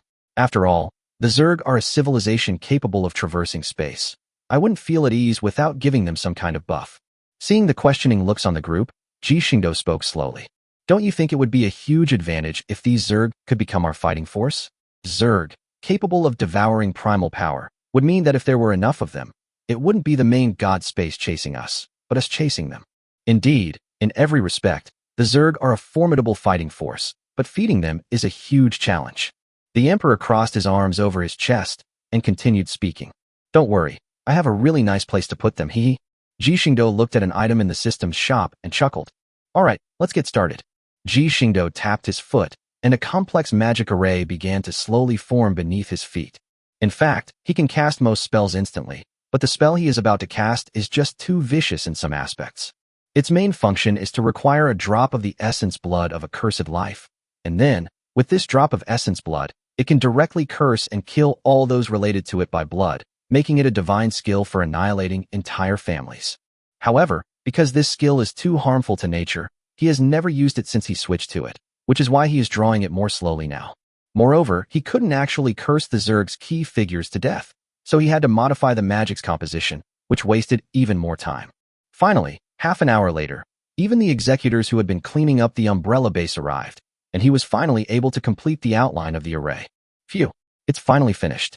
Looking at the purple-gold magic circle shimmering beneath his feet, Ji Xingdou stared at the dark red blood before him and uttered a low growl. "Let's get to the root of the problem. Let's begin." As soon as Ji Xingdou finished speaking, the magic circle rose layer by layer and slowly enveloped the drop of blood. Bang! As the blood trembled slightly, it burst into tiny drops of blood mist.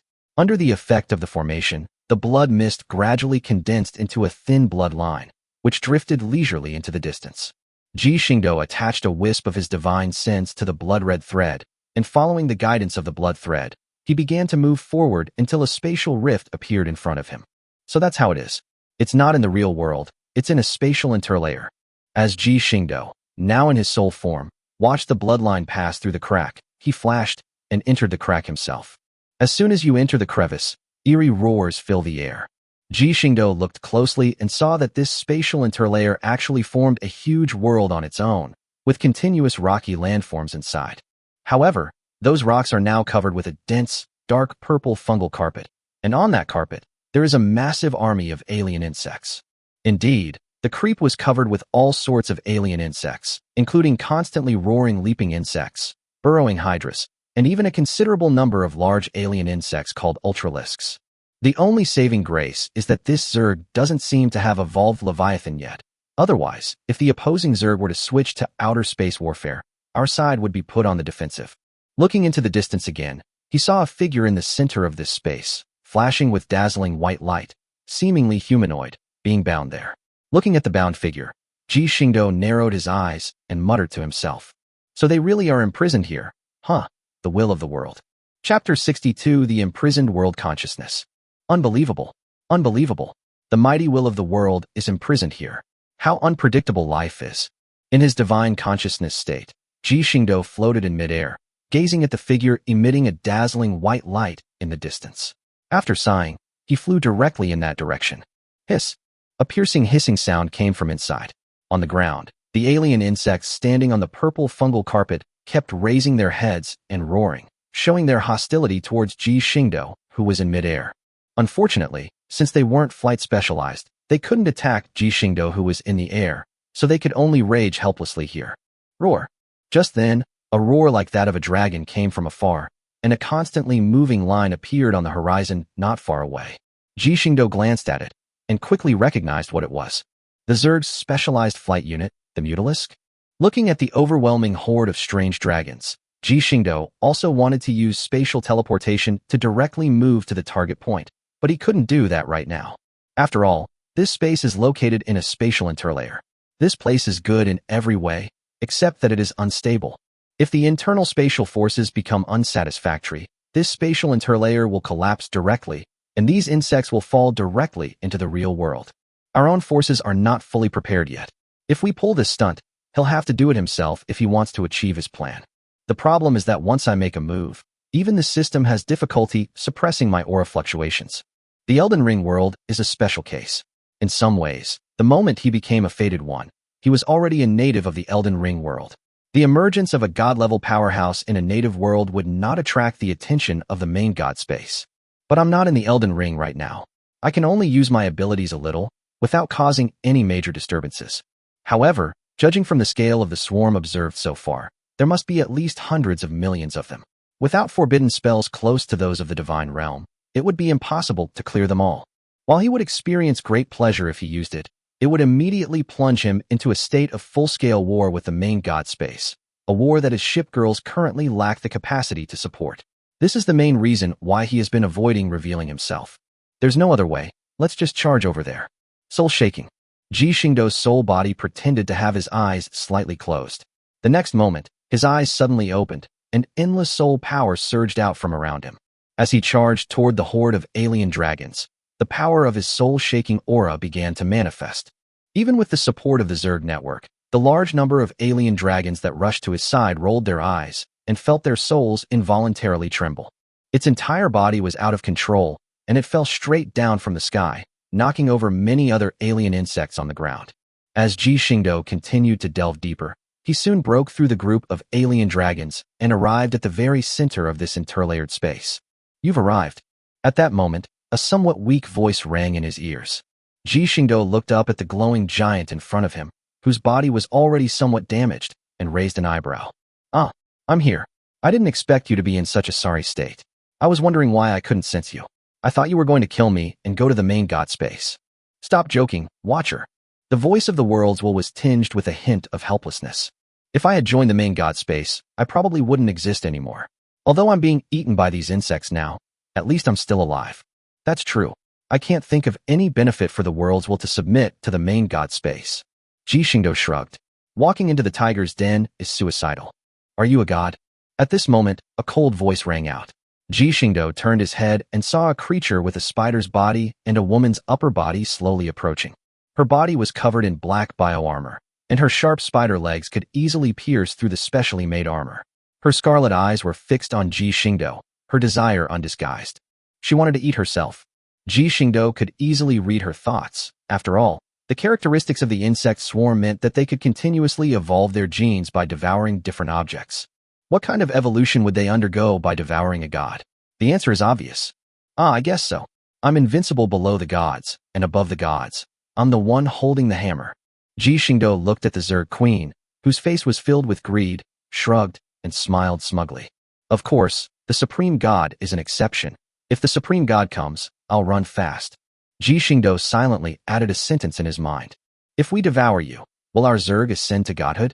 The Zerg queen was barely able to contain her hunting instincts. Her genetic chains seemed to be roaring incessantly, eager to devour the exquisite feast before her. Before she could even make a move, Ji Xingdou appeared directly in front of her and then pointed a finger at her forehead. Soul weakened, weakness infected. The next moment, more than a dozen curse spells were thrown directly at her face, instantly weakening her aura. Moreover, due to the curses targeting the soul, the swarm's mental network was almost severed, and these curses were instantly transmitted to all the Zerg through the swarm's mental network. As the alien insects, corrupted by the curse, began to decay, Ji Xingdou's soul also began to gradually dissipate. After all, the power of this spiritual body has been completely exhausted from using the curse on such a large scale. Looking at the world will that is still imprisoned, Ji Xingdou said softly, "Wait a few more days until my forces are fully deployed, then I will come to rescue you." After saying that, Ji Xingdou's soul dissipated. Oh, right, anchor yourself in space so these bugs don't escape. Sigh. Are these watchers reliable at all? The world will sigh to the heavens. You went through all this trouble not to save me, but to make me anchor in space-time and lock myself with these insects. You're truly inhuman. However, there was no other way. He didn't want to be completely devoured by these insects, so he had to anchor in space-time. Circumstances were beyond his control. Chapter 63. The World's Will to Stall. Ji Xingdou came to his senses, looked at the emperor and the others surrounding him, and smiled. I've located the swarm and even cast a curse on them. In about 20 days, they won't be able to fight. They'll barely be able to stand up. Moreover, I also encountered the world will there. Afterwards, Ji Xingdou explained the situation there to everyone in detail. When they heard that the swarm had grown to at least 100 million, the great emperor and the others also had a solemn expression on their faces. After all, these things are not zombie hordes. Possessing a mental network connection, their power is far greater than that of any zombie horde. A swarm of 100 million insects could easily wipe out the billions of zombies currently on Earth without causing much damage. Putting aside everything else, the bio-armor on the surface of the swarm is something that zombies cannot easily break through. But Commander, is it really okay for us not to go and save the world, Will? New Jersey said with some concern. It would be terrible if this led to the collapse of the world. The Emperor frowned and continued. It's all right. That guy has only lost less than 1% of his essence. He's still very lively and energetic. He won't be eaten up so easily. Ji Xingdou shook his head. While most of the world's wills are not skilled in combat, their ability to survive is first-rate. Moreover, the power of origin is the foundational energy of the world, and even the insectoid race, with its characteristics of origin devourers, cannot quickly absorb it. Therefore, the world's wills are completely safe from any unforeseen circumstances. Moreover, in some respects, the reason this guy was caught was probably because he wanted to slack off and take advantage of me. Just giving up? The observer said with some disbelief after hearing Ji Xingdou's words. Well, after all, the emergence of a race capable of devouring primal power is inextricably linked to him. If he can eliminate them, that's fine, but if he fails and allows the Zerg to lie dormant, that would be truly terrible. That's why he issued a distress signal, hoping we would take responsibility. Ji Xingdou shrugged, indifferent. But he shouldn't think too highly of me. If he schemes against me, he will have to pay the price. In the days that followed, Ji Xingdou and the Great Emperor spent their time observing the zombie horde within the magic array and eliminating the remaining Umbrella Corporation branches around the world. The observers were overjoyed and brought out all sorts of new weapons being experimentally developed in the port area, hurling them at the Umbrella Corporation. With the support of this experimental data, the port area's technological development is also going full steam ahead and is progressing at a high speed. Meanwhile, the feelings between Ji Xingdou and the Emperor and the others gradually developed, and finally, on the night of the 18th day, these feelings burst forth. You're back. Ji Xingdou, who had spent the day accompanying the observers in their weapons experiments, had just returned to the large villa where he was temporarily staying when a voice rang in his ear. What the hell? What are you doing in my room, and what's with this outfit? As soon as Ji Xingdou looked up, he was stunned by the scene before him and immediately turned around. What's wrong? Why did you turn around? A somewhat resentful voice sounded in his ear, and suddenly a pair of arms wrapped around his waist as the Emperor hugged him tightly from behind. Try to be normal for once. Ji Xingdou screamed inwardly. He had always harbored peculiar feelings for the Emperor, which is why, despite knowing the Emperor's feelings, he never gave a direct response. In some respects, the Emperor was always a rather majestic figure in his mind. This feeling made him unconsciously avoid thinking about it, and naturally, he subconsciously developed the habit of avoiding the Emperor's emotions. But we can't do that, Ji Xingdou told himself. Isn't this irresponsible towards her? Feeling the warmth coming from behind, Ji Xingdou gently broke free from the Emperor's embrace. To her slightly surprised look, he turned around and hugged her tightly. I'm sorry, I've been running away. Haha, I've said it before, my child, I'll always be here, no matter what. Yes, I know. However, this was still too unfriendly to New Jersey in the next room. She hadn't slept all night. If it weren't for the fact that it didn't matter if the ship girls didn't sleep, she would have been cursing long ago. As for Shinano, well, nothing can really wake her from her sleep. When the morning arrived, Ji Xingdou saw New Jersey looking resentful at the dinner table. As for this, Ji Xingdou said he had no choice. After all, he had just finished spending time with the Emperor, so it was not appropriate for him to be all lovey-dovey with New Jersey right away. Now he could only accompany the Emperor alone. Enjoying the Emperor's feeding, Ji Xingdou silently apologized to New Jersey before happily eating. The emperor noticed New Jersey's gaze, smiled slightly, and called New Jersey aside at the end of breakfast. He also dragged Shinano away, who wanted to continue sleeping, though she was very unwilling. Watching the three of them talking to each other, Ji Xingdou felt a little confused. However, I still don't plan to interfere, since even though they are my ship girls, they still need their own private space. It's not that every ship girl whose has to revolve around him. If you have this idea, you should see a psychologist. Of course, what he didn't know was that a conspiracy against him was gradually taking shape among the three of them. Achoo! What's going on? I'm practically a demigod, and I still caught a cold? Ji Xingdou, who was accompanying the observers and testing the weapon, rubbed his slightly itchy nose and asked with some confusion. I'm back. Huh, where did everyone go? At night, after sending the observer back to her experimental cabin, she returned to her villa to find a pitch-black room without any lights on. Strange, where did the emperor and the others go? Once home, Ji Xingdou didn't have the habit of using his divine sense to investigate. He didn't have such a strong paranoia. However, as a demigod, his five senses were still strong, and he was able to detect the faint breathing sounds coming from his room. So he decided to go to his room to check on things. As soon as he opened the door, a slender hand pulled him into the room and pinned him against the wall. Sensing that familiar aura, Ji Xingdou smiled slightly. After all, she was his ship girl, and he could do whatever he wanted with her. Huh, Your Majesty, what are you doing? Lying on the bed, Ji Xingdou looked at his current posture with confusion, somewhat bewildered. Commander, of course we're afraid you'll run away. The Emperor's slightly teasing voice rang in his ears, and a bad feeling rose in his heart, but he still stubbornly insisted. Just kidding, I'm not afraid at all. I'm super brave, okay. I knew it. The commander definitely wasn't afraid. Just then, the door opened again, and two beautiful figures walked in. Ji Xingdou's expression changed instantly. Here we go again. Chapter 64, Earning Dimensional Points in Advance. Good heavens, she was almost worn out. Are legendary ship girls at sea all this stamina? In the early morning, Ji Xingdou, who had been tormented all night, rubbed his lower back and felt that his divine body seemed to have become a little fragile. Imagine that after several rounds of modifications, the prototype hulls of the three emperors would now each have a displacement of close to 200,000 to 300,000 tons. TSK, it seems I'm pretty amazing that I didn't get crushed. As Ji Xingdou was thinking to himself, suddenly, a loud crash came from behind him. Ji Xingdou turned around in confusion and saw that his little bed had completely fallen apart. Looks like I'm not the one who's really having a bad time. Ji Xingdou shrugged, waved his hand, and the gloriously destroyed bedboard was stored in his system space. Then he hummed a little tune and went downstairs. It's a symbol, after all. We can't throw it away, we can't throw it away. As soon as Ji Xingdou came downstairs and sat down at the dining table, he was warmly received.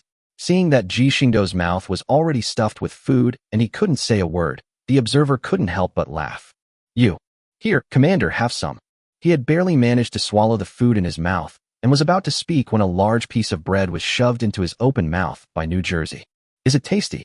Looking at the smiling New Jersey, Ji Xingdou could only nod.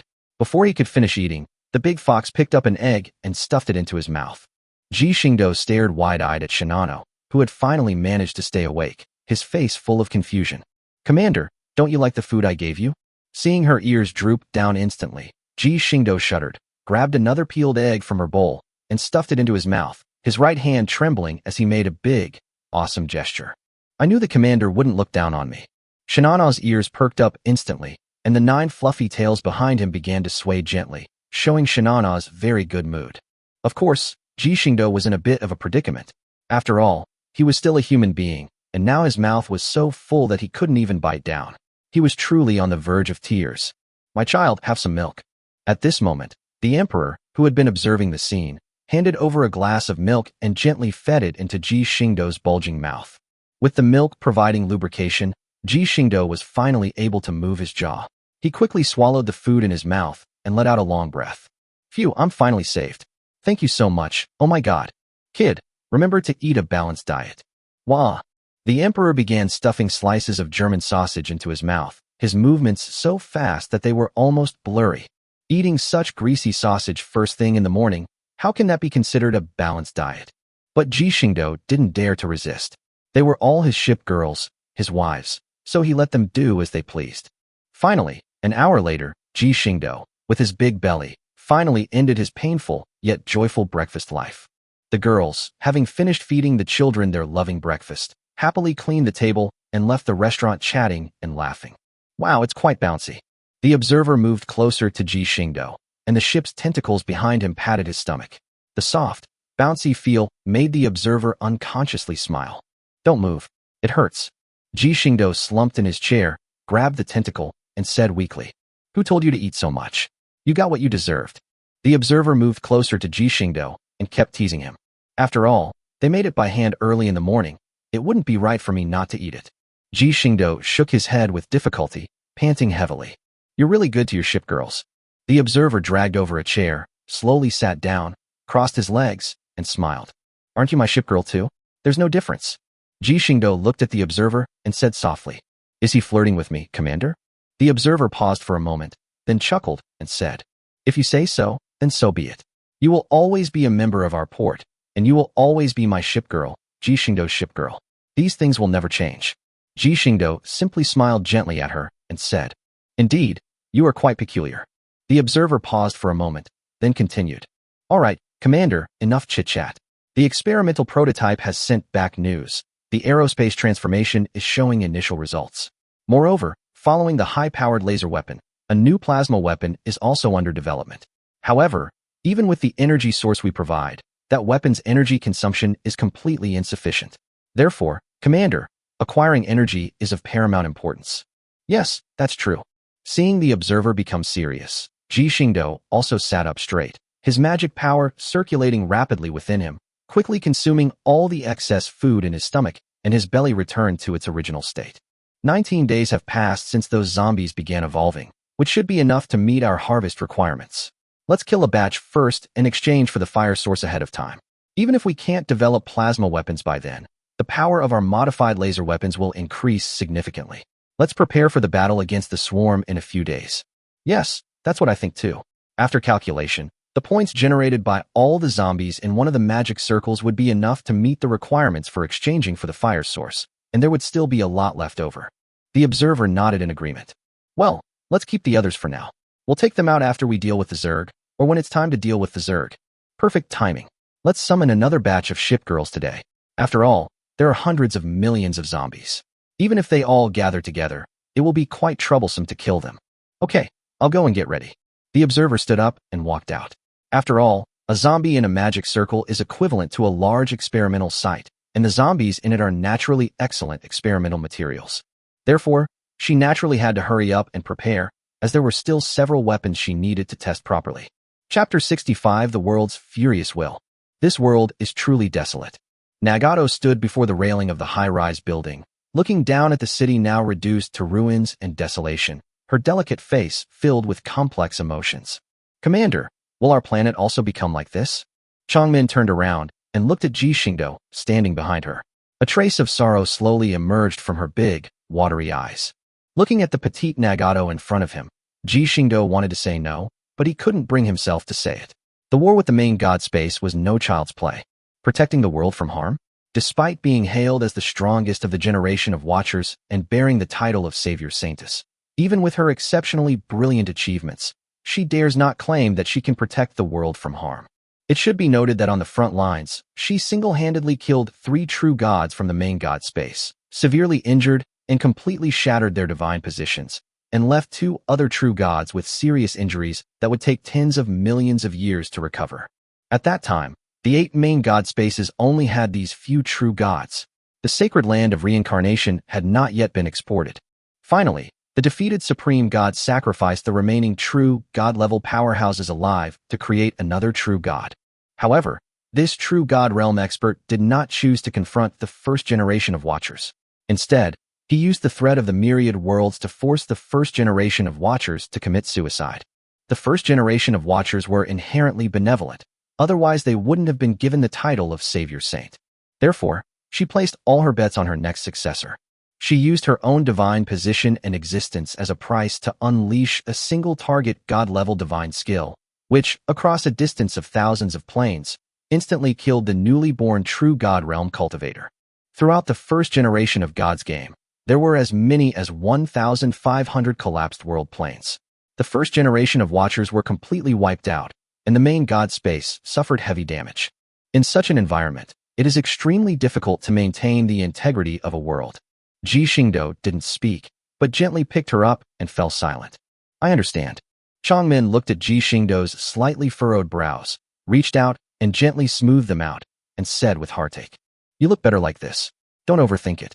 You are the most important person to me and to us." "Ah, I know." Ji Xingdou pressed his forehead against Nagato's and responded softly. "So are you ready?" Nagato suddenly adopted a stern expression and solemnly spoke, word by word. "Ah, I was prepared long ago, prepared for war, because this is our war." As missiles and laser cannons raged, the number of zombies within the magic circle began to decline rapidly. Roar! A desperate roar caught Ji Xingdou's attention. He saw a crimson zombie leap from the crowded horde of corpses and land on a tall building. His eyes, which had regained some of their intelligence, were filled with resentment, and his gaze toward Ji Xingdou was as sharp as a knife. A fourth-tier zombie? It already possesses sentience. In the entire zombie horde, it could be considered a zombie king. Unfortunately, I must take its life. Ji Xingdou looked at the zombies roaring at him, gently raised his right hand, and with a flick of his wrist, a small purple sword made of magic appeared in his hand. "Go ahead, I'll personally see you off." As if given a command, the small sword in his hand flew directly from his palm. The small sword flew forward against the wind, and the blade gradually grew larger. By the time it flew to the top of the zombie's head, it had become a giant sword that was more than 20 meters wide and more than 50 meters long. The giant sword slashed down fiercely, and the fourth-tier zombie died a miserable death on the spot, crushed into dust. Ji Xingdou opened the shop, saw that he had enough points, grinned, and directly redeemed the fire seed source from the shop. A cube with a dull color appeared and floated in his palm. Is this the source of the spark? Indeed, it contains countless amounts of energy. It's strange how such a small Rubik's Cube can hold so much energy. It's truly amazing. Is it some kind of advanced technology? Hearing this, Ji Xingdou's lips twitched. Black technology? Isn't Shipgirl technology black technology enough? How dare you criticize others? The observer stepped forward, took the spark source from Ji Xingdou's hand, and immediately activated the detection instrument. As expected, the instrument easily exceeded its limit. The observer spoke slowly, the ship's tentacles behind him shaking the now completely smoking detection instruments. "It is indeed of great research value. So, Commander, please open a portal. I need to go back and study this interesting thing with my experimental prototype." "Okay." With a casual swipe, Ji Xingdou opened the dimensional barrier, and the observer leisurely passed through the portal, returning to the port with the fire seat. "Are you coming to save me or not?" At this moment, a faint, ethereal voice suddenly rang out and kept echoing in Ji Xingdou's ears. "Oh, I can't hold back anymore, Lord Will of my world." Ji Xingdou chuckled and said in a sarcastic tone, "Hurry up and do it. I've already lost almost 10% of my essence." The world will spoke with a hint of impatience, as if he were about to be devoured by the swarm of insects. "Huh, is 10% of the origin the power of the origin, or is it 10% of the origin condensed and crystallized? I'm sure you know the answer yourself. Why pretend to be pitiful in front of me, Lord World Consciousness?" Ji Xingdou sneered and mercilessly exposed its lie. "You, what exactly do you want? Heh, you need to have the right attitude when asking someone for a favor. You probably don't want other world consciousnesses to know that you've raised a bunch of Zerg that could become a cataclysmic disaster, do you? You're blackmailing me." The voice of the world consciousness became somewhat intense. Its anger could be felt even across a distance. "Extortion? No, no, no. I'm just asking for the reward I deserve." "How is that extortion?" Ji Xingdou shrugged and flatly denied it. "You've already killed so many zombies. How could you still? They came looking for trouble with me. So how can you say I killed them? Don't you think so? Haha, great, great, great. You're really different from the previous watchers." The world's will was so angry it laughed. In other words, these ceiling formations were set up by them, and then they ran inside to let you kill them, right? You are truly shameless. The voice of the world consciousness became somewhat gritted. Then, a test tube gleaming with golden light appeared out of thin air and was thrown directly at Ji Xingdou's face. Thanks. I'll come rescue you soon once I've got all my gear." Ji Xingdou wasn't annoyed. Instead, he reached out and caught it, dissolving all the energy on it, and then chuckled. "You'd better do that." Ji Xingdou ignored the guy's harsh words. After all, he was just a bastard pretending to be pitiful and trying to shift the blame. He thought he could get the guy to work for him without giving him anything in return? What a joke. "If I don't skin you alive, I'll resign as the Watcher." What kind of effect will the perfect T-virus, infused with the power of the source, have when given to the Zerg swarm? I'm really looking forward to it. Chapter 66, The Helpless Observer. Commander, the power core for the laser weapon has been replaced. Everyone in the port has now switched to the new energy source. Here it is. A week later, the observer returned to this world, holding a glowing energy block in his hand, and handed it to Ji Xingdou, speaking eloquently. Because the spark source is unique, our research has revealed that its ability to continuously generate energy stems from its connection to an entire world. This world continuously supplies energy to the spark source. This finding demonstrates that we cannot create truly inexhaustible energy sources. The observers shrugged helplessly. After all, they couldn't really drag a world into the world to power the energy crystals they created, since it was somewhere else. Of course, what the observers didn't see was that Ji Xingdou's expression suddenly became a little strange. Therefore, we scanned the internal structure of the Allspark and discovered that it can store a large amount of energy. So, we replicated this structure to create a new energy crystal. And this single energy crystal is enough to power a Shipgirl's laser cannon at full power more than 20 times. Moreover, these things are small and easy to carry. They can easily fit in the Shipgirl's own equipment space. It's no problem for a Shipgirl to carry 40 or 50 pieces. Furthermore, the crystals that have lost energy can be brought back and recharged using the spark source. As the observer continued to explain, Ji Xingdou broke out in a cold sweat. He was now thinking about how to tell her that he actually possessed a world, and that loading the world link onto the energy crystal was a very simple matter. Fine, I'll just take the beating. After all, once he said those words, it meant that at least half of the observer's week had been wasted, and he was really afraid that the observer would give him a severe beating. No, I need to look in the store to see if there's anything important that can calm her down. Ji Xingdou kept searching through the online store, and soon an item caught his attention. Energy composite matrix? This is it. Ahem, that observer. Ji Xingdou suddenly coughed, interrupting the observer's words. Just as Ji Xingdou was about to speak, the observer's dangerous gaze swept over him, a gaze that carried a threatening meaning, implying that if he didn't give her a reasonable explanation, she was doomed. Cough. Sensing the observer's gaze, Ji Xingdou shifted uncomfortably in his upper body and spoke with difficulty. I actually have a world, and I can be considered the master of that world. Upon hearing this, the observer froze on the spot, looking at Ji Xingdou in disbelief, then at the thousands upon thousands of energy crystals in his own ship's equipment space, and fell silent. Are you all right, observer? Ji Xingdou asked cautiously. Sigh, what do you think, Commander? In order to build all the energy crystals that will be used, and the spares, the port spent 3 days collecting various resources and building these things. Now you say you can provide a world link. Doesn't that mean my 3 days of manufacturing were wasted? The observer felt utterly helpless, looking at the pile of energy crystals and feeling like he was about to collapse. These things are only useful for supplying power to ship equipment. There's not much else they can be used for. The port area has already made the spark source its energy supply hub, and all of the port area's energy supply is now provided by the spark source. As for some portable devices, if they want to use these energy crystals, they have to modify the existing devices, but the problem is, the other devices already have dedicated energy sources. Why would I redesign the entire device just for this energy crystal? Besides, the original energy source wasn't bad at all. No, how could it be useless? I found a new technology. I think even with the help of the Allspark, the new plasma weapon's functionality will be limited. Seeing the observer's increasingly grim expression, Ji Xingdou hurriedly spoke. This is indeed a problem. A single energy crystal can only supply a limited amount of energy at a time, which limits the maximum output of plasma weapons. To increase the damage of plasma weapons, we need to research devices that can amplify the output efficiency of energy sources. Although no one knows what Ji Xingdou is up to, the observer still pointed out the problems currently encountered in development. That's perfect. Take a look at this. Ji Xingdou took out the research data he had just exchanged and handed it to the observer. The observer raised an eyebrow, took the documents from Ji Xingdou's hand, and began to examine them carefully. The observer's expression changed immediately after he had been somewhat puzzled. She kept flipping through the documents in her hands, her expression becoming increasingly excited. Soon, she put down the documents, her eyes brimming with excitement. Unexpectedly, the system even has this energy composite matrix. This technology can directly raise the power of laser weapons and plasma weapons by several levels. As long as enough energy crystals are placed and the cannon barrel can withstand it, the power of the turret can theoretically be increased indefinitely under the effect of this matrix. Of course, this is only in theory, since there is no material yet that can withstand such heat. The observer shook his head, then looked at Ji Xingdou and said irritably, "Commander, what are you standing there for?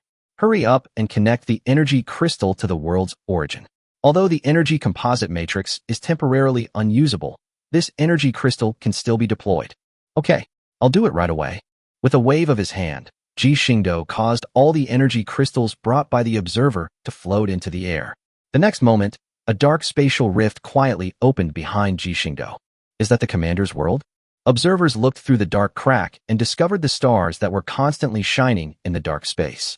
"I can take you there to see it later, but to be honest, there's not much to see there." Ji Xingdou grinned as he looked at the curious observer. The next moment, a golden light flashed in Ji Xingdou's eyes, and a beam of golden light pierced through the spatial rift and shot directly onto the pile of energy crystals. Was it a tree that looked like gold? The observer watched the world within the rift without stopping. In the vast starry sky, a giant tree slowly emerged, its golden light even overshadowing the brilliance of the stars, standing proudly in the endless starry sky. "That's the golden tree, a trump card I've kept. With the golden tree and the Elden Ring, I can ascend to godhood directly within the Elden Ring world, but only within that world. After all, I don't just want to be a plain god." Ji Xingdou slowly closed the rift behind him, looked at the observer who was analyzing the world tree, and smiled gently. Chapter 67, The Meaning of Gods, Preparing for War. Ascend to godhood? Why doesn't the commander choose to ascend to godhood? The observer nodded, then asked with some doubt. Due to the limitations of the world plane, the strongest beings that can be born within it are those at the true god realm. The world plane might allow a few true god realm beings to emerge, but it won't allow beings surpassing the true god realm. Therefore, if I were to truly choose to inherit the divine position of the Elden Ring, I would ultimately have to find another path and break the limitations of the world plane. Ji Xingdou shrugged helplessly and continued. Moreover, once I become a god in a plane, I can no longer freely leave the corresponding world. It's like being locked up for life. I would only choose to become a god in a plane if I were brain dead. If you really have to use your trump card then, Commander, aren't you? The observer seemed to have thought of something and said with a worried expression, "Oh, you mean this? It's all right. In the Elden Ring, ascending to godhood requires two things: the support of the world tree, i.e., a divine position, and the Elden Ring, i.e., a divine status. Both must be combined for ascension to godhood." Ji Xingdou explained with a smile. "I've completely absorbed the Elden Ring, so in a sense, I am a god. Once I resonate with the golden tree, I will ascend to godhood. And when I no longer wish to, I can simply disconnect and regain my freedom. The golden tree is now just a giant power source for me. Is this even possible?" The observers were all bewildered. Ascension to godhood was such a solemn ceremony. How could their commander manage to turn it into something so elaborate? "Whether or not I ascend to the true god realm doesn't really matter to me. I've gained much more from the Elden world than just this," Ji Xingdou said with some emotion. "This brings us to our generous Elden beast, because it has been drawing energy from the golden tree, resulting in its magical power being truly limitless when Ji Xingdou was fighting it. Therefore, the result was predictable. Ji Xingdou directly plundered an inexhaustible source of magic power from it. This also meant that Ji Xingdou could freely use all divine skills at the level of fallen god and below without paying the same huge price as the first generation of Watchers. As for divine skills above the level of fallen god, Ji Xingdou's rank is not high enough to qualify him to use them. After all, he is still a demigod, although his strength is enough to crush a true god without any problem. After a moment of reflection, the observer left with the large batch of energy crystals, as installing energy crystals also takes time. "Are you ready or not?" An angry voice rang in Ji Xingdou's ears. I said, "What's the rush? I have to finish deploying my troops before we start fighting. Do you even know what the Zerg tactics are like? What if my precious shipgirls get damaged? Do you expect me to sacrifice you to the heavens?" The world consciousness was completely speechless, but there was nothing it could do. It couldn't win a fight, and it was unreasonable to argue with it. It was completely suppressed by Ji Xingdou. "All right, once our new energy crystals are distributed, we can start the plan tomorrow. But it's only 15% of the original essence condensed and crystallized, and it's still an unpolished defective product. Look at how stingy you are. Wait for my message tomorrow. If I tell you to open up your space and anchor it, then open up. Leave the rest to me." "Good." As he sensed the aura gradually fading away, Ji Xingdou let out a cold snort. In fact, he didn't have that much hostility towards the world's will. It was just that the world's will was such a scoundrel that he was forced to clean up its mess by asking for help. They actually thought that even if they failed in the end, they could shift the blame onto themselves. Did they really think they were easy to bully just because they were the Watchers? Commander, all personnel in the port area have assembled. Belfast stood beside Ji Xingdou and spoke softly. Ji Xingdou nodded solemnly, looking at the more than 200 ship girls gathered along the coastline. Everyone, today we are facing a dangerous swarm of insects that has grown to hundreds of millions. They are not only individually powerful, but also extremely numerous. Compared to them, we are like duckweed on the ocean. However, I believe in your strength. This is my confidence as a commander. Before long, I will have the worlds will activate the space-time blockade. Your task is to hold them off and buy me time to control the Zerg network. After all, once I forcibly intervened in the Zerg network, I lost the ability to perceive the outside world. Moreover, due to the instability of the spatial interlayer and the Zerg's own technological limitations, the spatial rift will no longer be able to be closed. Therefore, I need everyone to hold off the Zerg for me. Commander, please go with peace of mind. We will clear away all obstacles for you. War-weary brandished her longsword, a veteran of countless battles who never feared a challenge. Is that so? Well, since you've said so, Commander, I'll just have to cheer myself up. Long Island fiddled with the headphones on his head in the corner. Although he was a little listless, he figured he might as well give it his all since it was for the commander, even though he really didn't want to work. Yixian, Richelieu, Veneto, you should each lead your respective factions to the Asian continent to hold off the Zerg swarm. There's no need for a desperate fight. Understood, Commander. Yixian nodded solemnly. Oh dear, it's really not comfortable to talk business without soaking in a hot spring. Commander, would you like to come soak in the hot spring after we finish this? Veneto rubbed her neck and giggled. Okay, if you're willing, I'll stay with you for the whole day. Ji Xingdou smiled and shook his head. Then I'll be waiting for the commander's arrival. Veneto received. Commander, this matter is settled, and there are some things I'd like to show you. Richelieu looked at Ji Xingdou and said softly. Okay, Richelieu, I understand. Seeing that Ji Xingdou had agreed, Richelieu nodded in satisfaction and walked to the side. War-weary, let you, Ball, lead the royal family and the Vichy Church to stop the invading swarms of insects from across Europe. Clear. Yes, Commander. New Jersey, Enterprise, you split your forces into two groups, one to deal with the American mainland, and the other to deal with Antarctica. Just keep them occupied. Understood, Commander. Leave it to me with confidence. Nagato, I'm leaving the Sakura Empire to you, the Hiroshima Empire. Rest assured, the sharp blades of the Sakura Empire will clear all obstacles for you.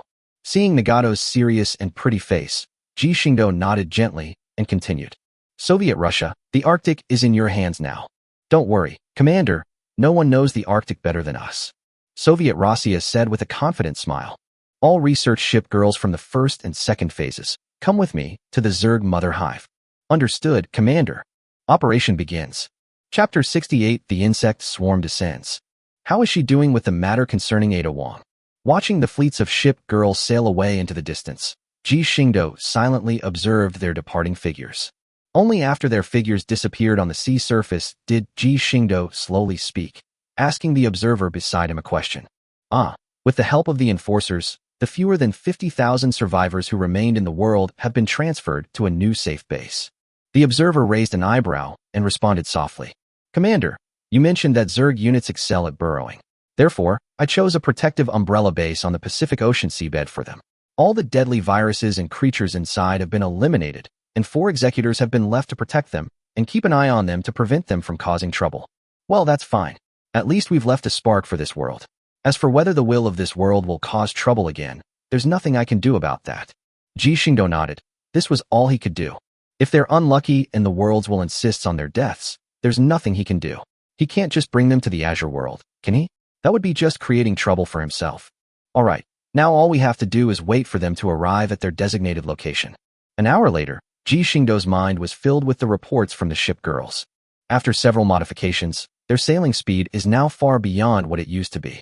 They have already reached their designated positions and are waiting for the next instructions. Ji Xingdou suddenly opened his eyes and spoke. Observer, you are constantly monitoring any unusual fluctuations around the world and providing them with accurate coordinates at any time. Moreover, if any area is weak, immediately dispatch executor troops to provide reinforcements. Purification and affinity testers are ready to support the front lines. Received, Commander. Leave it to me. It's been a long time since I've shown off my skills. Clear. Purification is still as lively and active as ever. Her eyes light up at the mention of a fight, truly living up to her reputation as the hardest-working member of the trio. The tester remained completely indifferent, simply replying, "Okay," before falling silent. Ji Xingdou looked at the three people with different expressions, smiled gently, and then raised his head and shouted, "What are you waiting for? Deploy the spatial nodes, but remember not to throw out the Zerg Queen." The world did not want to reply, and instead threw no less than 100 spatial rifts at you. "Let's go, everyone, it's time for our battle." Ji Xingdou waved his white cloak behind him, and the golden badge on his white navy cap shone brightly in the sunlight. Looking at their triumphant commander, the remaining research ship girls exchanged smiles and shouted in unison. "Understood, Commander." 28 spatial rifts have appeared in the Asian continent. The coordinates have been distributed. Members of the Eastern Empire, Free Iris, and Sardinian Empire are requested to immediately proceed to seal them off. Yixian received the order. Donghuang will take over the 10 cracks on the eastern front. Richelieu received the order. The 9 breaches on the southern front will be taken over by the Free Iris. Veneto received the order. The Sardinian Empire will take over the 10 rifts on the Indian Ocean continent. 19 non-land-based locations appeared. Nagato received. The observers, who controlled nearly 30 satellites launched from the sky, continuously marked the locations of the cracks on the virtual 3D Earth projection and transmitted these locations to the Shipgirl stationed in various locations via the Shipgirl network. This can be described as a historic moment. The cooperation between the Shipgirls and the Sirens gradually became more and more seamless. The observers sent out messages one after another, and after receiving the messages, the Shipgirls launched an attack to block all the coordinates of the swarm. Everything is proceeding smoothly. Tester. The defenses of the White Eagles in the United States are getting a bit strained. You need to take a team of executors and go provide them with support. The observer continued to manipulate the virtual image in front of her, and then, pointing to several locations marked in red on the American continent, she whispered, "Okay." The tester stood up, led a team of executors, and jumped into the sea, heading towards the target location in his mind. Purifier, take 2 squads of executors to Asia to reinforce them. The land there is vast, and the ship girls from the 3 factions of the Eastern Empire are generally few in number, stretching the battle lines too long. Go and support them. Let's leave it to the great Purifier. Minions, let's go. The Purifier jumped up excitedly, then led 2 teams of enforcers into the water, heading towards the Asian continent. The other 6 executor teams will disperse and rush to the aid of other continents. Act now. Command being processed and executed. You must hold on. Yixian received it. Sister Yixian, what's wrong? Ninghai, standing beside Yixian, looked at her and asked softly. The Purifier is leading 2 squads of executors on their way here. Reinforcements have arrived. Really? I never imagined I'd be fighting alongside the Sirens one day. Rue, with her hair tied in 2 buns and holding a calligraphy brush, chuckled. Yes, the commander is indeed very capable. With her long, silver-white hair and a few black highlights at her temples, Hai Tian smiled gently, and the floating scrolls around her seemed to tremble up and down as if they were very happy. The swarm has appeared. At this moment, Anshan's slightly serious voice rang out, and all the shipgirls looked at the several cracks not far away. A large number of alien insects emerged from the cracks and began construction the moment the jumping insects landed, immediately laying down the fungal carpet. As more and more alien insects fell into reality, the area of the fungal carpet was also expanding rapidly. Looking at the menacing alien insects in the distance, Yixian's face was full of heaviness. Judging from their appearance, does that mean the commander's curse had no effect? Ninghai asked with some doubt. After all, the other party's condition did not seem to be weak. I'm not sure, but the commander said that in addition to constantly decomposing organic and inorganic matter on the ground to supply the Zerg, creep can also accelerate the recovery of Zerg standing on it. I'm afraid that the creep has offset some of the effects of the commander's curse. It looks like this is going to be a tough battle, but for the commander's sake, we must keep them here. Everyone, prepare to engage. Destroy the enemy's creep first. Don't let them spread it out. Okay, Sister Yixian. It's about to start. At Yixian's command, missiles immediately took off, heading straight for the enemy swarm. Boom, boom, boom, boom, boom. The deafening roar continued, and with each missile explosion, a large number of springtails perished. However, for the Zerg, who have always relied on numbers to win, this was not even a loss. A large number of Zerglings immediately filled the spot where they had just landed, and the dark purple creep continued to move slowly forward. Laser cannons in position. Seeing that the missiles were not achieving the desired effect, after all, their numbers were too small. Even though their missiles have been enhanced, and each person can launch 12 missiles at the same time. This dispersed distribution is still a drop in the ocean for the Zerg. Fire. Chapter 69, Entering the Battle of Close Combat. Fire. With Yi Xian's command in the Shipgirl network, all the Shipgirls of Dongwang quickly completed the energy charging of their laser cannons and fired them towards the advancing swarm of insects in the distance. The laser cannon, with its energy source changed, has seen a significant increase in output power, and its power has increased exponentially. Under the extreme heat and penetrating power of the laser, the jumping insects hit by the laser cannon instantly vaporized. Even their prized bioarmor was completely ineffective, easily pierced by the laser cannon, resulting in the immediate deaths of a large number of insect swarms, and the densely packed insect population was wiped out. Hiss, hiss, hiss. At this moment, a springtail with its enormous mouthparts roared and howled towards the sky. Its behavior seemed to resonate with the swarm of insects, and the other alien insects began to roar as well. In the open space in front of them, where there had been nothing before, thousands of giant beasts burst out of the ground in an instant. Roar. A series of deafening roars resounded as giant beasts, some 50 or 60 meters tall, burst forth from the ground. Clods of earth kept falling from their massive bodies, and several huge jaws, each nearly 20 meters long, kept snapping shut, as if demonstrating their power against Yi Xian. This is much bigger than the commander said. Anshan's face was full of solemnity. After all, there were thousands of these giant beasts, and the sense of oppression was unimaginable. Let's launch the prototype ship. Yi Xian gently closed the oil paper umbrella in her hand, and with a light turn of her right hand on the handle, she slowly pulled open the top of the umbrella, revealing a gleaming sword in her hand. That's all we can do. Ninghai nodded in response. Given the enemy's current capabilities, close combat is practically inevitable. If they retreat to the sea, and the swarm loses its objective, leading to a mass retreat, the commander's situation will be dire. Therefore, it would be better to summon the prototype ships now and use artillery fire to completely stop them. After all, when it comes to close combat, the large laser cannons on their ship-mounted systems cannot be fired indiscriminately, as these things have an extremely long range, and there is a risk of accidentally injuring their own people. Call. With a wave of his left hand, Yi Xian's ship equipment flashed with dazzling white light. The next moment, the ship equipment turned into a ball of light and disappeared, flying towards the distant coastline.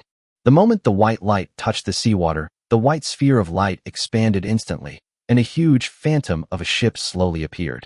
As the light dissipated, a steel behemoth, 400 or 500 meters long, stood proudly there. The cannons on the giant ship instantly turned, aimed at the distant swarm of insects, and another series of laser beams shot out, heading straight for the thunder beasts on the other side. Roar. Seeing this, the thunder beasts remained fearless, roaring to the sky. With a sudden burst of power from their hind legs, their massive bodies shot forward. Despite being 50 or 60 meters tall, the thunder beast was incredibly agile, even faster than the nimble jumping bug. A laser cannon slammed into the thick bioarmor in front of the thunder beast. White smoke billowed from the point of contact between the laser and the bioarmor, but the thunder beast did not stop its advance at all, its entire body continuing to charge forward. Roar. A blood-curdling scream rang out.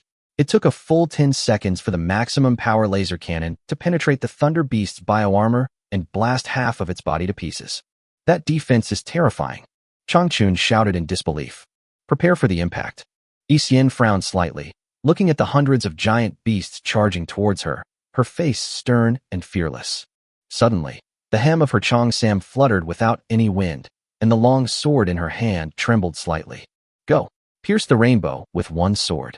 With a soft shout, the long sword in her hand flew out, moving as fast as lightning, and arrived directly in front of a thunder beast. The thunder beast didn't even look at it before charging straight into it.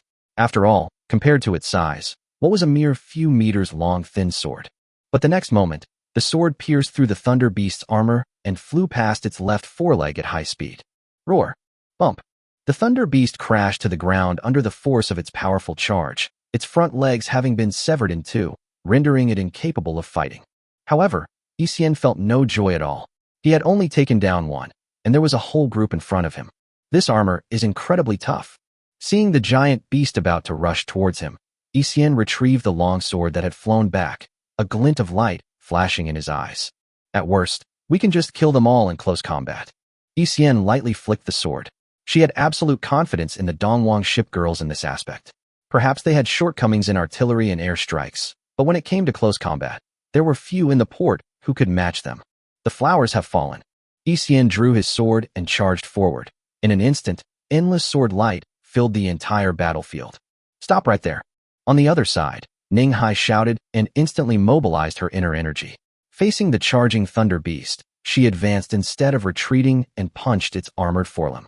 Dragon fist, shaking mountains. Bump. The accumulating internal energy raged within the thunder beast's body. The next moment, with a loud bang, the thunder beast's body burst open with huge wounds, blood gushing out incessantly. Its massive body collapsed to the ground, clearly beyond saving. The first one. Ninghai firmly withdrew her perfectly unharmed fist, slowly uttered a sentence, and then charged forward again. Battles around the world gradually entered a heated phase. Prototype ships hundreds of meters long were summoned by the Shipgirls, who relied on their strong physical abilities and the mysterious modifications initiated by Ji Xingdou to charge directly into the swarms of Zerg, blasting large numbers of Zerg to pieces. The Zerg's advance was directly slowed down, and as the war progressed, the Zerg became increasingly desperate, with waves of Zerg and the executors who came to provide support joining the battle, plunging the entire world into chaos. Meanwhile, the research Shipgirls were also engaged in fierce battles with the swarm of insects still in the space interlayer. However, the good thing was that since they only needed to guard an open area around the insect hive, the Empress and the others did not need to extend their battle lines. Moreover, because the swarms also wanted to avoid harming their queen, neither side actually chose to engage in a long-range battle. After all, engaging in close combat and using laser cannons could easily hurt their own people. The Emperor casually cleaved several jumping insects in two, glancing at the massive mother nest structure in the middle out of the corner of his eye, and could only silently mutter to himself, "You must succeed, my child." Chapter 70, Taking Control of the Zerg. Let's go back to when Ji Xingdou and the others had just arrived at the spatial interlayer. The space has opened up, and at least 85 million alien insects have been cleared out. Ji Xingdou and the group of research Shipgirls stood in midair, looking down at the spatial rifts that suddenly appeared and were constantly absorbing the surrounding alien insects. Their expressions became somewhat solemn. There are too many of them, and the battle lines will definitely be stretched too thin. Can they withstand it? Louis IX frowned, looking at the dense swarm of strange insects below, and said with some concern, "Alas, this space cannot withstand a strong attack. If we transfer everyone to this interlayer of space, the entire interlayer will probably collapse completely in a short time. At that time, we will probably fall into the spatial turbulence with this swarm of insects, and it will take many years to return." Ji Xingdou sighed and said softly. What he didn't say was that opening so many and extremely scattered spatial rifts was clearly the will of this world trying to trip them up. However, there's no need to worry about their safety. I've cast a protective spell on each of you. The spell will activate instantly before you suffer a fatal injury, and its defensive strength is so great that even a true god would need some time to break through it. The downside is that those being protected cannot attack or move, but it will definitely protect them. How could Ji Xingdou execute this plan without considering a backup plan? It wasn't that he didn't trust his Shipgirls, but rather that their numbers were too small, and the battle lines would be stretched out very long this time. If they were grouped together, even if the Zerg were full of ultralisks, they wouldn't be able to get close to them so easily. Unfortunately, there are still too few Shipgirls. Ji Xingdou sighed inwardly. Seeing that the swarm of insects below had been almost completely attracted, he turned around and spoke to the Emperor and the others. Once I infiltrate the Zerg network, a large number of Zerg will definitely try to attack us. Even if the Zerg enters the real world, there will be Zerg to come to our aid. At that time, the safety of my surroundings will depend on you. Don't worry, Commander, not a single bug will bother you. Neptune patted his chest and said confidently, "Yes, I believe in you." Ji Xingdou also had a smile on his face. Then, he flipped his hand, and a small metal device appeared in his hand.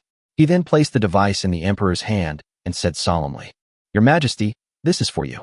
You must not let it be damaged." This is... The Emperor looked at the device in his hand and asked with some doubt. This device can completely solidify the ground within a radius of 100 meters. The swarms of insects have an extremely strong ability to burrow underground, and if this is not guarded against, they can easily break through all land defense lines.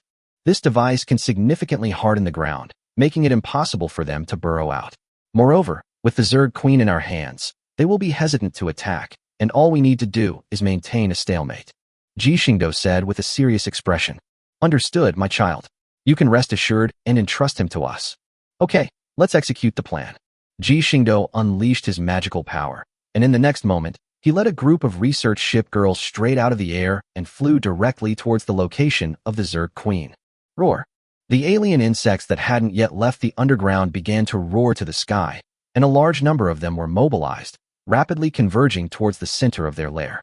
Seeing the unusual movements of the Zerg below, Ji Xingdou naturally understood that the Zerg Queen was gathering her guards to protect him. But how could these Zerg possibly stop him? He easily broke through the blockade of the alien dragon in the sky and led the research ship girl straight towards the insect hive not far away. Flames. With a soft utterance from Ji Xingdou, a large swath of flames appeared out of thin air, instantly incinerating all the alien insects and fungal carpets within a radius of 200 meters around the insect nest. The group landed steadily on the ground and immediately went into combat mode, unleashing their small laser weapons and continuously shooting down the alien dragons in the sky. Without a second thought, the Zerglings and Hydralisks that tried to break through were continuously eliminated, and the battle line gradually stabilized. Seeing this scene, Ji Xingdou did not hesitate and immediately turned around and entered the insect hive. Sentimentalism? The sooner we resolve this, the better. What's with all the sentimentality? If they get hurt because of this delay, he'll really slap himself across the face. With his swift and decisive actions, he quickly broke through the Zerg hive and found the Zerg Queen who was trying to escape. You think you're a god and can wipe out the mighty Zerg? Wishful thinking. When the Zerg Queen saw Ji Xingdou, she shouted loudly, her voice a mix of bravado and cowardice. I don't have time to argue with you here. Ji Xingdou glanced at her, and the next moment, a purple gold light flashed in his eyes. A massive amount of mental energy directly broke through the mental barrier set up by the Zerg Queen, forcefully invading the Zerg's mental network. Hiss, hiss, hiss. A continuous roar echoed in his ears, filled with violent emotions, like a raging tide of mental energy constantly impacting his mental space. If it were a demigod with average mental strength, their mental body would probably have been shattered by now, turning them into a mentally challenged fool.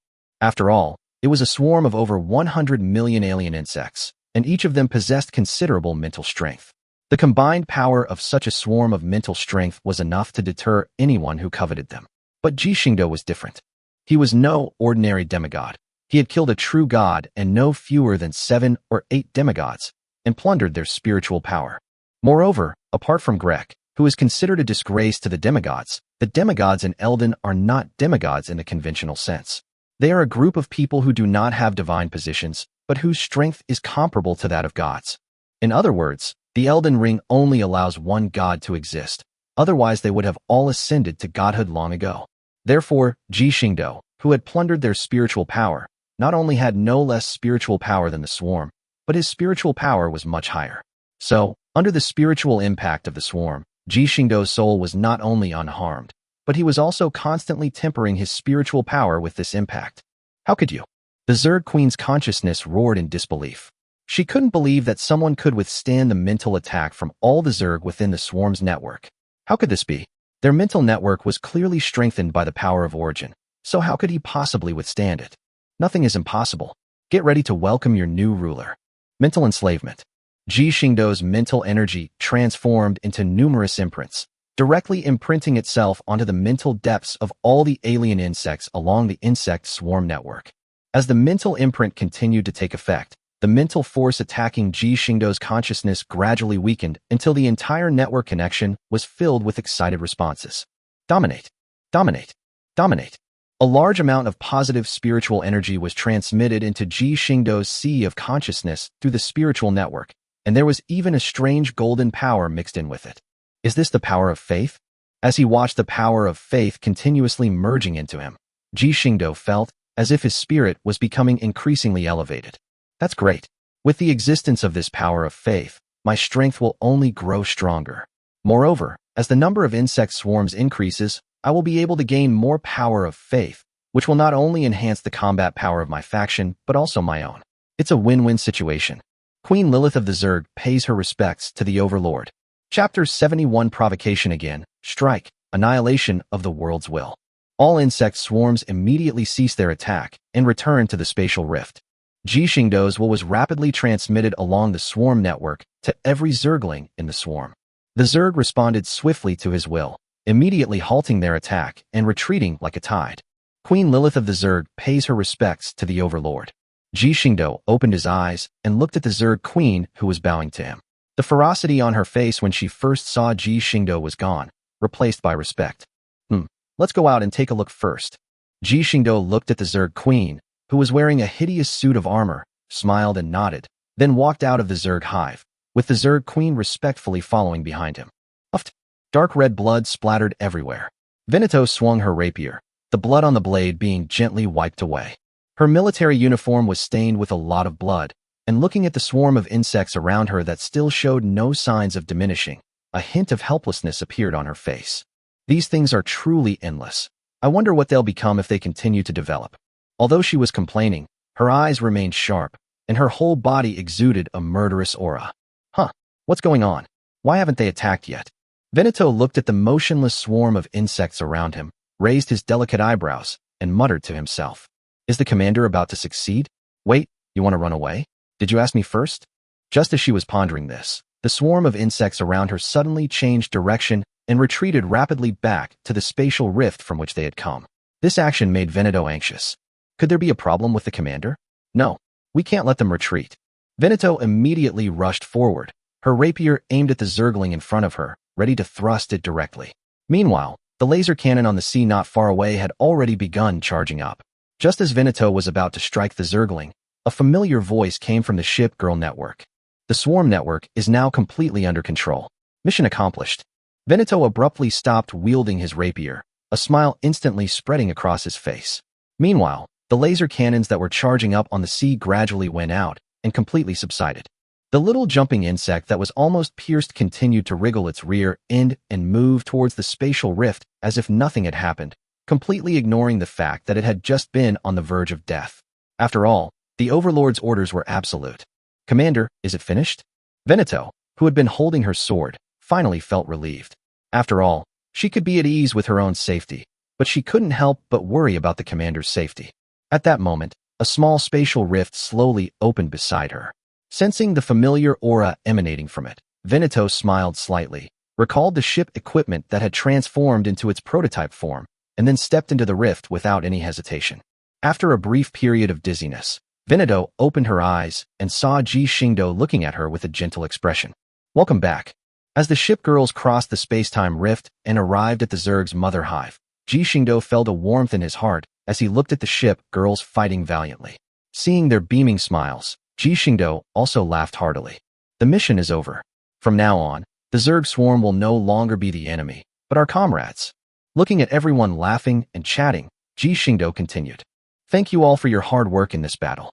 Back in the port, Ming Miao, who stayed behind, has prepared plenty of hot water and is waiting for everyone to return. Really, that's great. I felt so sticky and uncomfortable all over. Upon hearing this, Javelin's eyes lit up. After all, it was a close-quarters battle with the Zerg, and it was inevitable that he would be stained with a lot of Zerg blood. It's fair to say that if they weren't not ordinary humans, the blood they were tainted with would have been enough to infect humans and turn them into special Zerg units. With the departure of the ship girls, only swarms of insects remained on the ground. At this moment, all the insect swarms roared to the sky, but this time, the swarm's emotions were no longer violent. Instead, they were filled with boundless joy. The birth of an overlord is always the most important thing for the swarm, and Ji Xingdou, as the new overlord, naturally received the greatest respect from the swarm. I said, when are you going to get these bugs out of my world? At this moment, an untimely voice suddenly rang out, and a humanoid life form gleaming with light appeared opposite Ji Xingdou. Although it had no facial features, its impatience could be heard from its words. Lilith, have all the Zerg gather the corpses of the fallen Zerg and all resources, and prepare to leave. However, Ji Xingdou did not answer his preparation, but instead turned to Lilith and gave instructions. Understood, my lord. I asked, when are you planning to leave? Seeing that Ji Xingdou ignored him, the voice of the world will grew even louder. Lilith frowned, and the swarm of insects surrounding them began to stir restlessly. A thought began to wreak havoc within the insect network. No one can threaten the Lord. Jumping insects leaped down from the two rock walls, while hydralisks emerged from the soil, relentlessly approaching the will of the world. What are you trying to do? Watchers, do you intend to challenge the will of the world? Ji Xingdou looked expressionlessly at the somewhat panicked world will, then waved his hand and said, "Go down." Hiss. After roaring a few times at the will of the world in resentment, the alien insects slowly faded away. Call. The world will glanced at Ji Xingdou with apprehension before preparing to leave. He was genuinely afraid that Ji Xingdou might suddenly lose his mind and kill him, which would mean the end for everyone. System, I'm unleashing my full power. How long can you hide it? Watching the luminous object gradually fade, Ji Xingdou remained expressionless on the surface, but silently asked the system in his heart. Ding, this can block all fluctuations in this dimension for 20 seconds. That's enough to get started. As Ji Xingdou gave the order, a sigh seemed to rise quietly, but it quickly faded away without a trace. Beep. Command accomplished. Space-time lockdown initiated. Divine fall technique. Will lockdown. What? What are you doing? Watchman. With a burst of energy that made the entire plane tremble, golden chains of will directly bound the glowing body of the world will, forcibly pulling the world will back into form. Divine destruction technique. Annihilation of will. Ji Xingdou did not reply to him, as time was of the essence. His eyes seemed to contain two pitch-black holes. With a flash, he arrived directly in front of the world will, and a large hand gripped the world will's head. In Ji Xingdou's vision, through the faceless face of the world will, he seemed to see a rotating star. The next moment, a tiny black suddenly appeared at the center of the star. Although it looked insignificant, the entire star was actually torn into pieces at an extremely fast speed. Aya, my core of will, you will suffer a terrible death. The wailing of the worlds will reverberated throughout the entire plane of existence, but due to the system's blockade, everything that happened here remained unknown to outsiders. I hate it. With a loud bang, the worlds will perished in resentment, leaving behind only countless fragments of its origin. Chapter 72 Heartbreaking. The Zergs suffer heavy losses. Beep. 10 seconds left. Feeling the tremors throughout the interlayer of space, Ji Xingdou understood that once the worlds will died, the entire dimensional world would slowly collapse. However, he didn't take action to destroy the entire plane of existence. Solid. A voice filled with supreme majesty emanated from Ji Xingdou's mouth, resounding throughout the entire gradually collapsing dimensional world. A vast power swept across every corner of the dimensional world, and with the support of this immense magical power, the rate at which the dimensional world collapsed was directly slowed down. Beep. 8 seconds left. Gather. With another command from Ji Xingdou, all the scattered fragments of origin flew back to his hand and gradually merged into a small ball of light that emitted a dazzling glow. Beep. 5 seconds left. Open. Melt. With 2 more sounds, a huge spatial rift opened, and on the other side of the rift was the location of the destroyed core. As if drawn by a force, the ball of light in Ji Xingdou's hand flew directly towards the original location of the star. Ji Xingdou then waved his hand and unleashed a burst of magic, accelerating it. After all, there are only 3 seconds left. There's no time for you to move slowly. With Ji Xingdou's help, the ball of light returned to its original position in the next second. As the light shone brighter, the whole world fell silent. Ji Xingdou immediately withdrew all his aura and erased all traces of himself in the last second. The next moment, the system's blockade was quietly lifted. Even without Ji Xingdou's magical support, the world did not continue to collapse. Instead, because Ji Xingdou promptly returned the new primordial core, the primordial core began to repair the world on its own. The collapsed land was filled back in, the shattered planet began to reassemble, the raging natural disasters slowly dissipated, and the world returned to its original state. However, the magical power contained in this world has become less, since the current core of the plane has not yet generated a will. This will also cause all species in this world to develop extremely slowly, and will directly lead to a slowdown in the technology of the entire plane world. It is possible that there will be no technological progress for tens of thousands of years. However, this has nothing to do with Ji Xingdou anymore. The reason he took action was very simple. He couldn't sleep if the trouble wasn't eliminated. Given that his relationship with the will of this world is already irreconcilable, who can know what the will of this world will do after they leave? What if he reveals his whereabouts to the gods' realm? After all, ever since Ji Xingdou arrived in this world, the world's will has been plotting against him, and its attitude has been extremely hostile. It has also been constantly causing trouble for no reason. Ji Xingdou has no idea what it is thinking, but since there will be consequences, Ji Xingdou has no choice but to give it serious consideration. His conclusion was that since the problem was difficult to solve, he would have to deal with the person who caused it. Therefore, he acted ruthlessly, killing the will of this world on the spot and eliminating any future troubles. Looking at the hordes of alien insects around him who were cheering and collecting the scattered fragments of origin, Ji Xingdou breathed a sigh of relief and then gave an order in the insect swarm network. Collect all the corpses of the fallen insectoid swarm and the scattered fragments of origin, and annihilate all the zombies within the magic circle. Depart for other worlds in 3 days. Watching the swarm of insects immediately begin working after receiving the order, Ji Xingdou sighed with emotion. What a fine bunch of laborers. He then covered his somewhat dazed head and turned to walk into the insect hive. After all, he had used 2 super-ranked god-level divine skills, so it was impossible for him to have no consumption at all. After all, he was only a demigod at the moment, and using divine skills that only true gods could glimpse was still somewhat of a burden. Of course, most of the cost was offset by his own infinite source of magic power, but forcibly using it would cause a considerable drain on his mental strength. Later, he stabilized the plane and reshaped its core. Even his spiritual power was almost exhausted. Lilith, activate your Zerg Swarm's genetic optimization technology. Remember, don't arbitrarily change my appearance or add any random genes. You only need to optimize my original genes. Ji Xingdou gave instructions to Lilith behind him. Yes, Your Majesty. Lilith verbally agreed, but secretly she was thinking something else entirely. What's so good about the human body? It lacks tough bioarmor, sharp jaws, and has virtually no offensive combat specializations. I know everything, Your Majesty. As if sensing Ji Xingdou's gaze, Lilith realized that the Dominator could hear her thoughts. She immediately stood at attention and dared not let her mind wander anymore. Well, Ji Xingdou sighed. There was nothing he could do about it. After all, racial concepts were different, and he wouldn't let them change anything. After all, their racial evolution is geared towards ease of combat. As for aesthetics, please, all the Zerg were created by the Zerg Queen herself. They don't need to reproduce, so naturally they don't care about their appearance. As for the opinions of other races, well, by the time you see them, they might already be launching an invasion. And as for appearances, the concept of appearances disappears when they're pouncing and tearing you apart. Of course, to them, their image is both imposing and quite handsome. 3 days have passed in the blink of an eye. Ji Xingdou has been sleeping in the Zerg hive for 3 days. After all, he has consumed a lot of energy, but he is fine now. Lord. Lilith, holding Ji Xingdou's clothes in her hands, stood respectfully to the side of the incubation chamber and spoke softly.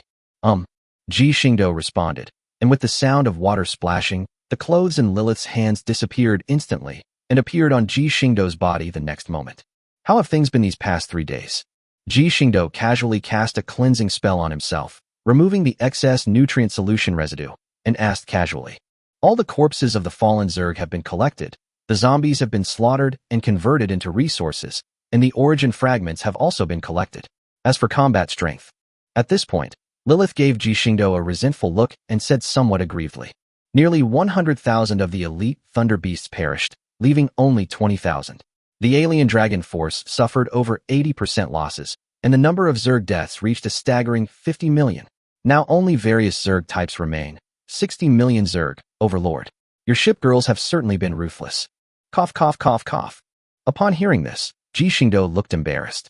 Before the recapture, he would have been happy, but now that it was over, he only felt heartache. I feel sorry for these silly kids. They were willing to fight the Zerg hand-to-hand for him, and they were almost covered in blood in the end, but they didn't care at all. The second group that I'm heartbroken about is the Zerg. My combat power. More than 80 or 90% of our high-end combat force has been lost. How many resources will it take to recover that? Seeing Ji Xingdou's pained expression, Lilith suddenly felt relieved.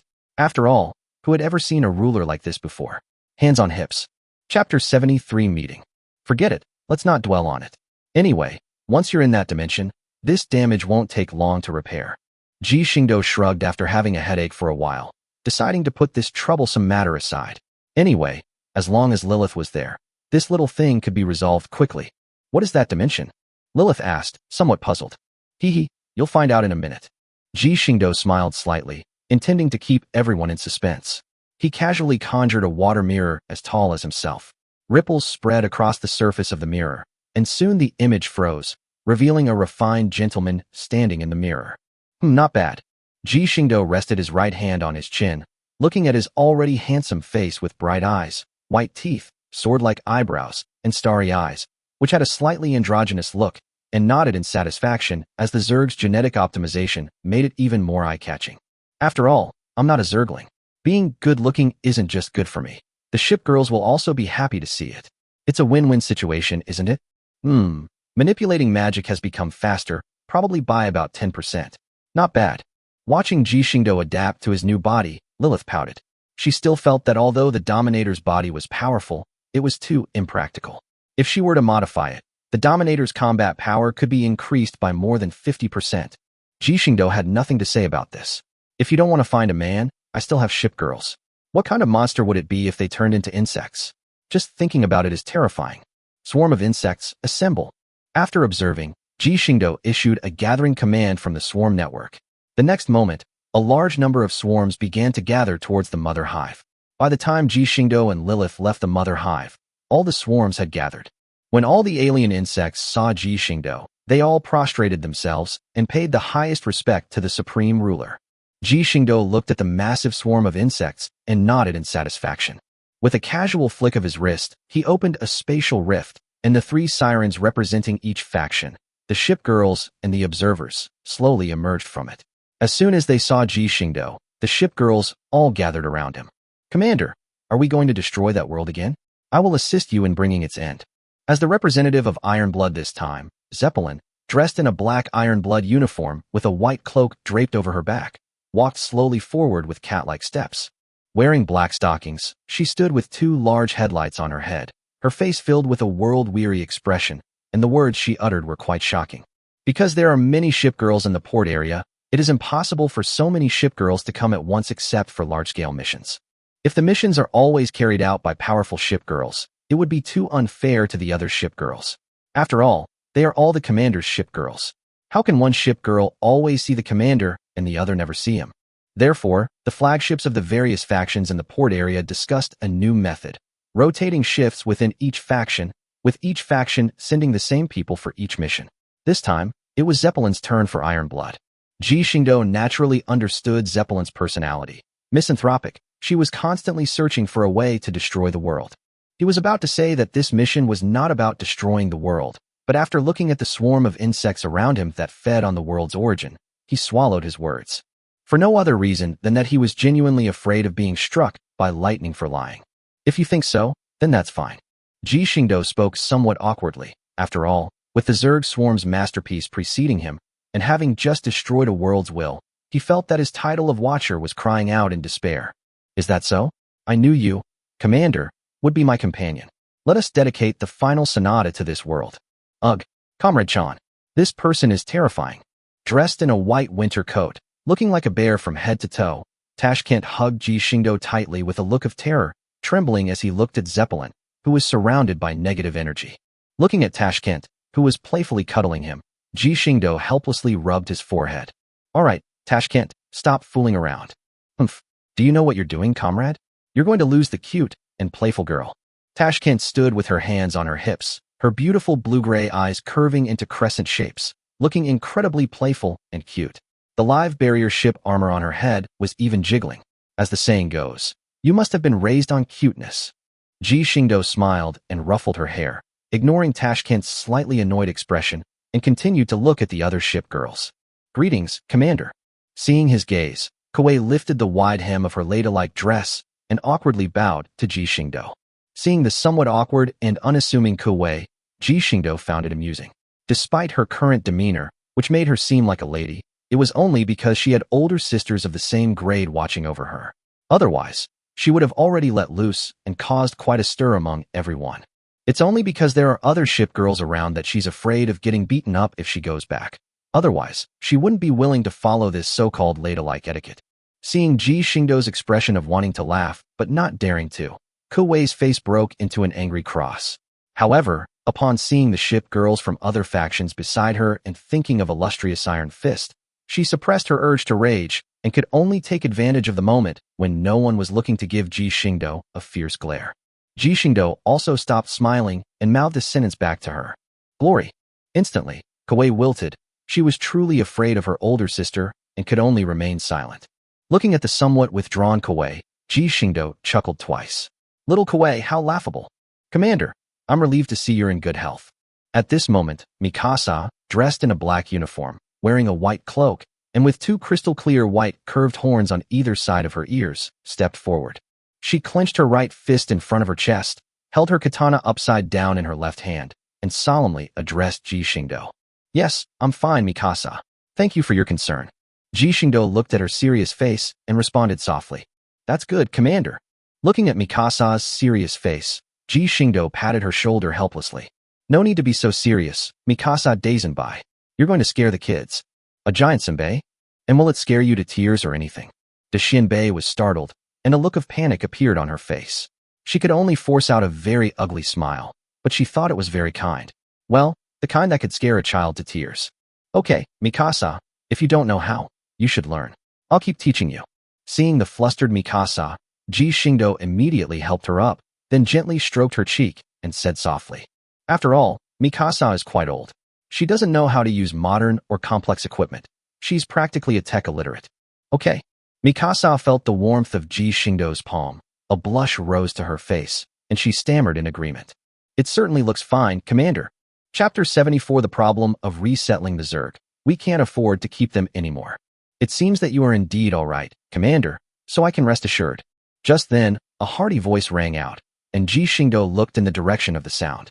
Jean Bart, dressed in retro clothing and with a head of flaxen gray hair, walked slowly over. She walked up to Ji Xingdou and patted him all over. Then, Ji Xingdou patted her on the shoulder and smiled. Not bad, Commander. Your body has become even more robust." Seeing her straightforwardness, seemingly unconcerned about the stares around her, Ji Xingdou couldn't help but rub his forehead. Just then, another gentle voice rang out. "Jean Bart, don't put the Commander in such a difficult position." Okay, I'll listen to you." Jean Bart paused in his work, agreed verbally, but did not stop. Instead, he straightened the wrinkles on Ji Xingdou's clothes. That's not bad. As our Commander, you still need to pay attention to your image." Jean Bart, having withdrawn his movement, carefully examined Ji Xingdou's figure, nodded, and praised him. "You look so cool, Commander." "Thank you, Jean Bart." Looking at Jean Bart, who occasionally showed a gentle expression, Ji Xingdou's face also softened, and he said softly, "Don't rely on me too much." Jean Bart shook his head and chuckled softly. He then turned around and made way for his sister. "Commander, I told you I was going to show you something, didn't I?" Richelieu stared intently at Ji Xingdou with a pair of serious eyes, as if asking him a question or waiting for an explanation. Ji Xingdou shuddered. He suddenly remembered that he had promised to take Richelieu to visit the newly built church in the port area, and that he would go to see her after the tour. Good heavens, he had stood her up. I'm so sorry. Richelieu, I'm truly sorry for making a promise and then not keeping it." Ji Xingdou scratched his head, immediately corrected his attitude, and apologized to Richelieu. After all, he was in the wrong first. Not only did he stand me up once, but he stood me up twice. It was as if he was going back and forth on Richelieu's bottom line. No wonder Richelieu, who is usually very gentle, seemed a little angry. "Please raise your head, Commander." At this moment, a pair of delicate, fragrant hands gently cupped Ji Xingdou's chin, prompting him to raise his head. The first thing that catches the eye is Richelieu's pretty face with a gentle smile. The not-so-dazzling light shines behind her, making her look like an angel descended from heaven. Although she wasn't an angel, she was a cardinal. Ji Xingdou thought to himself, and Richelieu spoke again at this moment. "I have never blamed you, Commander. I know you are working hard for everyone in the port, so how could I blame you for not coming to see me on time? Please stop blaming yourself." "An angel? She's simply an angel." Ji Xingdou hugged Richelieu tightly, involuntarily shouting in his heart. Richelieu was startled by Ji Xingdou's actions and instinctively tried to push him away, but ultimately gave up and instead gently wrapped her arms around his waist. "All right, Commander, I have something serious to tell you. What do you think of this?" Richelieu couldn't resist Ji Xingdou's enthusiasm and could only say softly, "What? How come this isn't me?" Ji Xingdou reluctantly let go of his hands, the feeling of being embraced still lingering in his mind. However, since Richelieu had already said it was a serious matter, he couldn't go too far, so he put on a listening posture. Richelieu straightened her clothes, and with a flick of her wrist, an exquisite wooden carving appeared in her hand.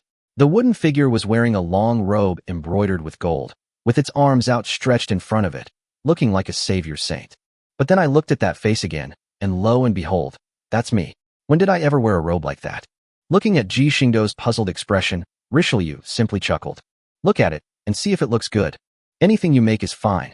Ji Xingdou looked at Richelieu and said softly, Okay, I understand. Richelieu nodded, put the statue back in his hand, and then looked at the somewhat surprised Ji Xingdou, suddenly smiling. I won't give it to you now. I'll give you a surprise when you return to the port. Surprise? Looking at Richelieu, who resembled a young girl, Ji Xingdou withdrew her surprised expression.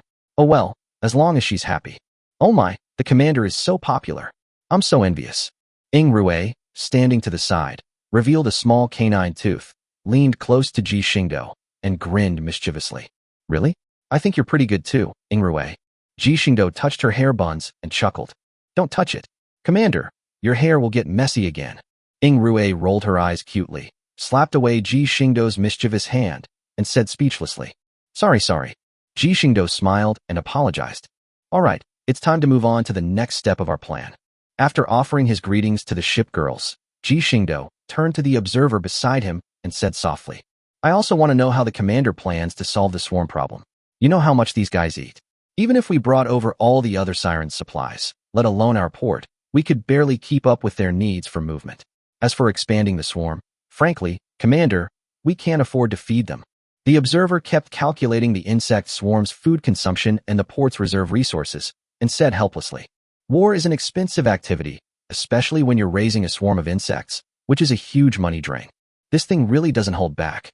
If it says it will devour a planet, then it really will. Even if the sirens control countless experimental planes, they can't just throw them out for the Zerg swarm to eat. Don't worry, I've already found them a wonderful place. Ji Xingdou offered words of comfort. There? The observer was somewhat puzzled, wondering which fearless world will dare to accept these swarms of insects. That would naturally be the place known for its chaos and disorder. Ji Xingdou chuckled and spoke. Chapter 75 Abyssal Position. Abyss Position? Where's that? The observer immediately became interested. With her love for the unknown, she always had the greatest curiosity about new things, and this abyss position that she had never heard of before naturally aroused her greatest curiosity. The abyss is a chaotic and disordered vast plain where there is no starry sky, only a huge landmass whose end is impossible to fathom. Moreover, the abyss is connected to all other planes of existence. In other words, every plane of existence has an entrance to the abyss, but this entrance is always sealed. Ji Xingdou spoke eloquently, explaining to the group of shipgirls what the abyss rank was. Why the seal?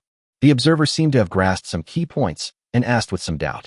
Because of the chaotic nature of the abyss, it will involuntarily erode normal planes until it drags them into the abyss, causing them to collapse. At the same time, all beings that fall into the abyss will be completely transformed into abyss beings under the corrupting influence of its chaotic primal power, becoming the vanguard invading other worlds. But if that's the case, wouldn't the swarms also be infected and become abyssal creatures when they go there? Richelieu said with some concern. This is why I said the swarm is suitable. The reason why the abyss has such a strong corrosive power is because the disordered primal power of the abyss has transformed into the abyss power that erodes living beings at all times. Abyssal power can be absorbed by any living being and used to enhance the strength of the absorber. However, because abyssal power contains chaotic primal power that ordinary living beings cannot absorb, it directly leads to the passive transformation of living beings by abyssal positions. The Zerg, with their primal devourer characteristics, completely ignore this.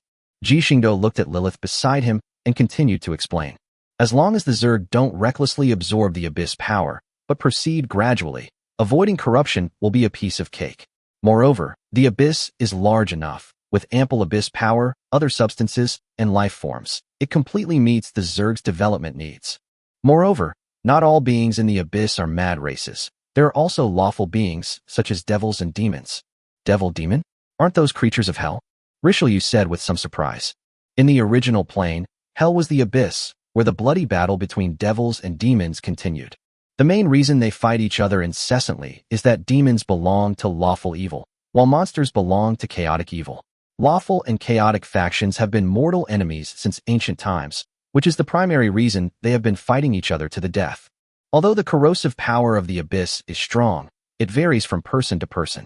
Those who cannot resist the temptation of the abyss position will be directly corroded the moment the abyss power enters their body, while those with a firm will not only resist the corrosive power of the abyss position, but can also obtain considerable power from it. Ji Xingdou spoke softly to explain. Moreover, I have no concerns about where it is. Because of the special nature of the abyss, even the main gods have no interest in this place. I can act freely there, but it is indeed not a place to stay for long. Is that so? According to you, Commander, this abyss is indeed a good place to raise the Zerg swarm, with abundant primal power and a large amount of resources to optimize the Zerg's genes. However, we'll have to go there and see for ourselves to know for sure. The observer looked at the data on the panel and spoke softly. But how do we get there? Commander, you're not going to just force open the seal on this world's abyss and barge in, are you? The observer stared intently at Ji Xingdou and said with some doubt. I knew the commander was someone I was working with. He had even planned to destroy the world. Looking at the observer and Zeppelin, who was already possessed by Chinibyu, a Japanese term for someone with delusions of grandeur, Ji Xingdou said somewhat guiltily. How could that be? Am I that kind of person? Actually, he really wanted to do that before. He hadn't originally planned to kill the world will, but he didn't want to let it have an easy time. So he thought he would just open the abyss seal before leaving and make things difficult for the guy. But now the world's will is courting death. He has already destroyed this guy, and a new world will has not yet been generated. If he opens the seal of the abyss again, this world, which has no resistance, will be directly dragged into the abyss. He didn't consider himself a good person, but he wasn't that ruthless. After thinking about it, he decided to let it go and spare the lives of the world's inhabitants. He reached into his hand and pulled out a rectangular object made of an unknown alloy, resembling an invitation, and looked at everyone's puzzled expressions. The Abyss Pass is crafted from space stones generated from the abyss. While it records the coordinates of the abyss, its function is random teleportation, but it can achieve targeted teleportation even under external interference. This particular pass is the highest grade Abyss teleportation scroll, reusable, and can teleport 1,000 life forms at a time. How many times would it take to spread the word for 1,000 people? Ing Rue looked at the tens of millions of insects around him and said with a headache, Huh, who said the Zerg are independent species? Ji Xingdou looked at Ing Rue and said with amusement, Huh, what are they if not independent organisms? Ing Rue looked at Ji Xingdou with some doubt and said helplessly, Their wills share a single swarm network, meaning that one is it, and two are also it. Apart from Lilith herself, they cannot be considered two separate individuals. Ji Xingdou shrugged and explained. You mean, they basically have no independent thought? Ing Rue looked at the various strange insects around him in astonishment and exclaimed in surprise. Yes, these actions are simply instincts implanted in the swarm from birth. In some ways, they are just components of the swarm network. Have you ever seen a component with self-awareness?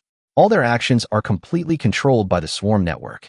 No matter how many there are, they can only be considered as individuals. Ji Xingdou looked at her and said with some amusement, This is amazing. Wait, your Shipgirl network wouldn't be like this either.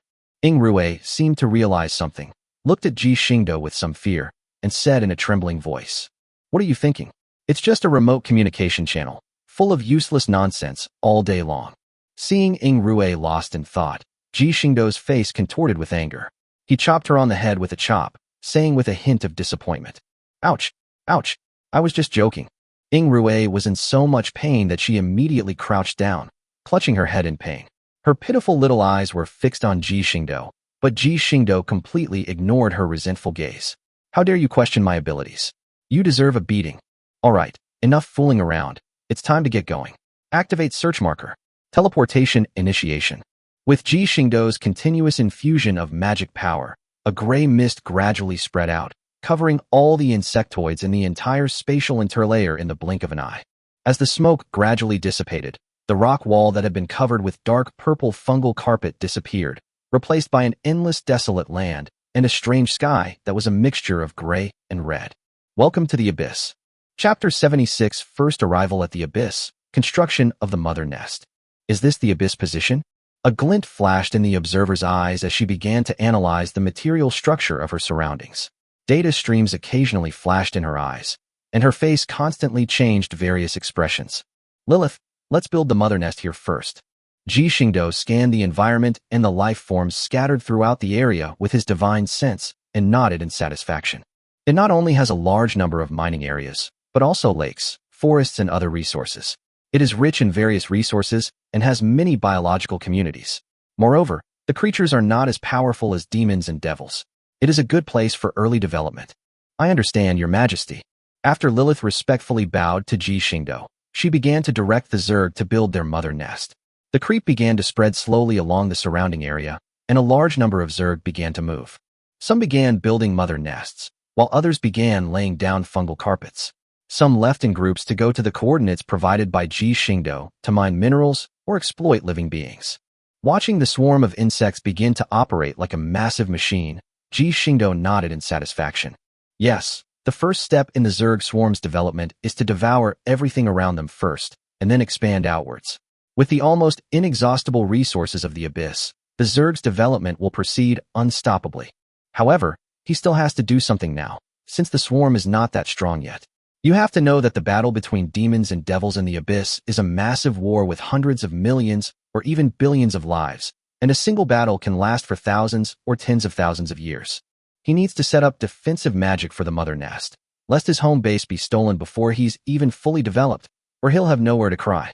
After all, the most important thing for the Zerg swarm is the Zerg queen. As long as Lilith doesn't die, even if the Zerg are wiped out, they can be rebuilt with enough resources. After all, Lilith controls all the genetic code, making her essentially the true soul of the Zerg. Richelieu, you are free to wander around here.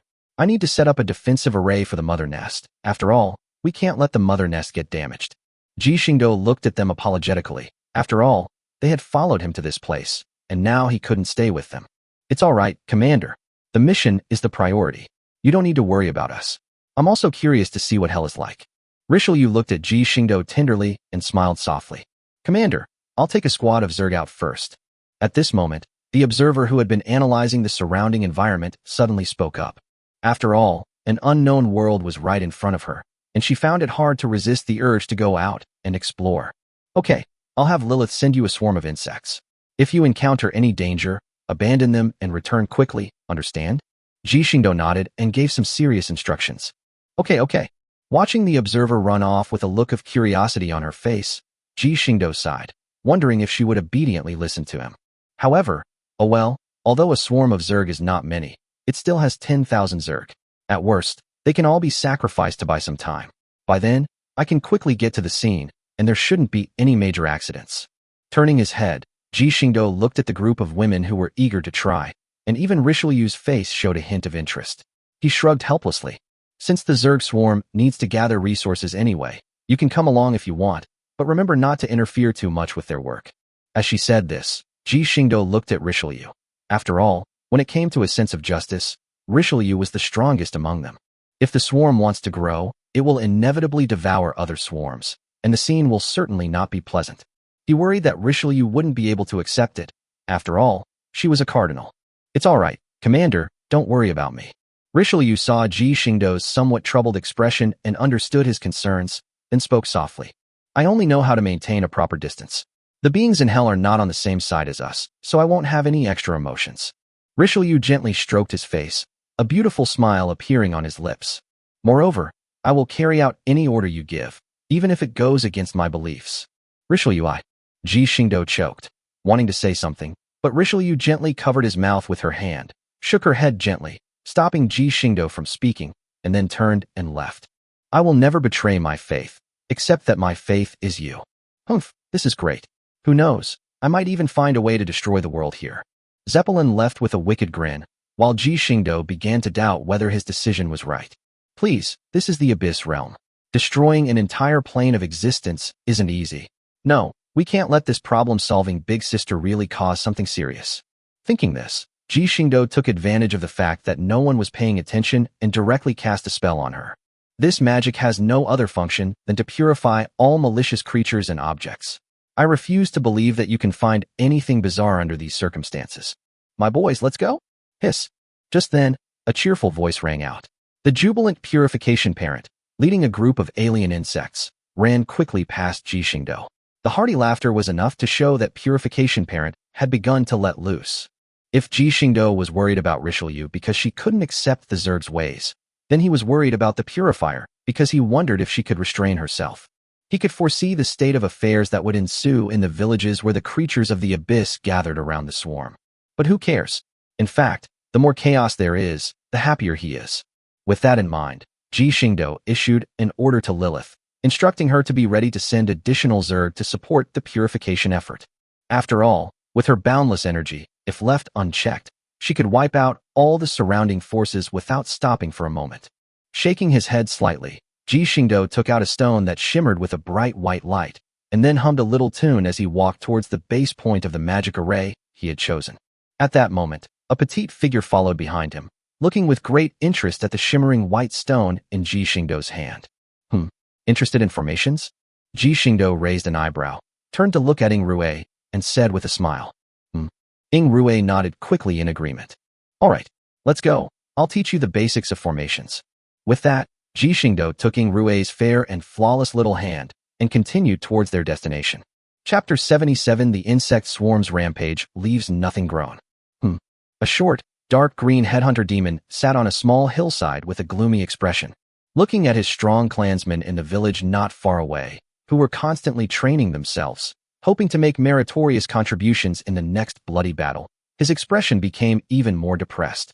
Born with a slender build, its fighting ability was far lower than that of its tribesmen of the same age. Its tribesmen of the same age were already able to go into battle and bring back the enemy's head as an honor, but what about itself? All he could do was hold the gifts his father had brought back from the hunt, staring blankly at his kin in the distance, wondering if he would be abandoned and die in some corner of the burial demon forest in a few days. It also longs to go into battle, cut off the opponent's head, and make it part of its own glory. It unconsciously began to crumple the round, chubby head in its arms, the head of a member of the Fiend clan. It was said to be the head of a squad leader of the Fiend clan. Father is amazing, it thought. When will I be able to do that too? Before it could finish envisioning its ideals, a sharp-tailed thorn pierced its back and went straight through its heart. Intense pain filled his brain, and he wanted to scream. However, another hydra emerged from the soil beside it, its sharp and resilient tail completely binding its head and gradually tightening. Wah! It struggled incessantly, the darkness before its eyes and the pain from the tightening tail spike on its head constantly fueling its fear. As the hydralisk intensified its grip, the creature struggled more and more violently. But how could the weak creature possibly break free from the hydralisk's hold? Bang! With a crisp crack, its little head was crushed by the hydra, and its short, thin body froze instantly before slowly going limp. Prepare for action. Slaughter this place and take everything usable back with you. Hiss! A figure slowly walked out. The tester's eyes, which were surrounded by a yellow halo, didn't even glance at the headless corpse beside him. Instead, he coldly stared at the small village not far away and gave orders to the alien insects beside him.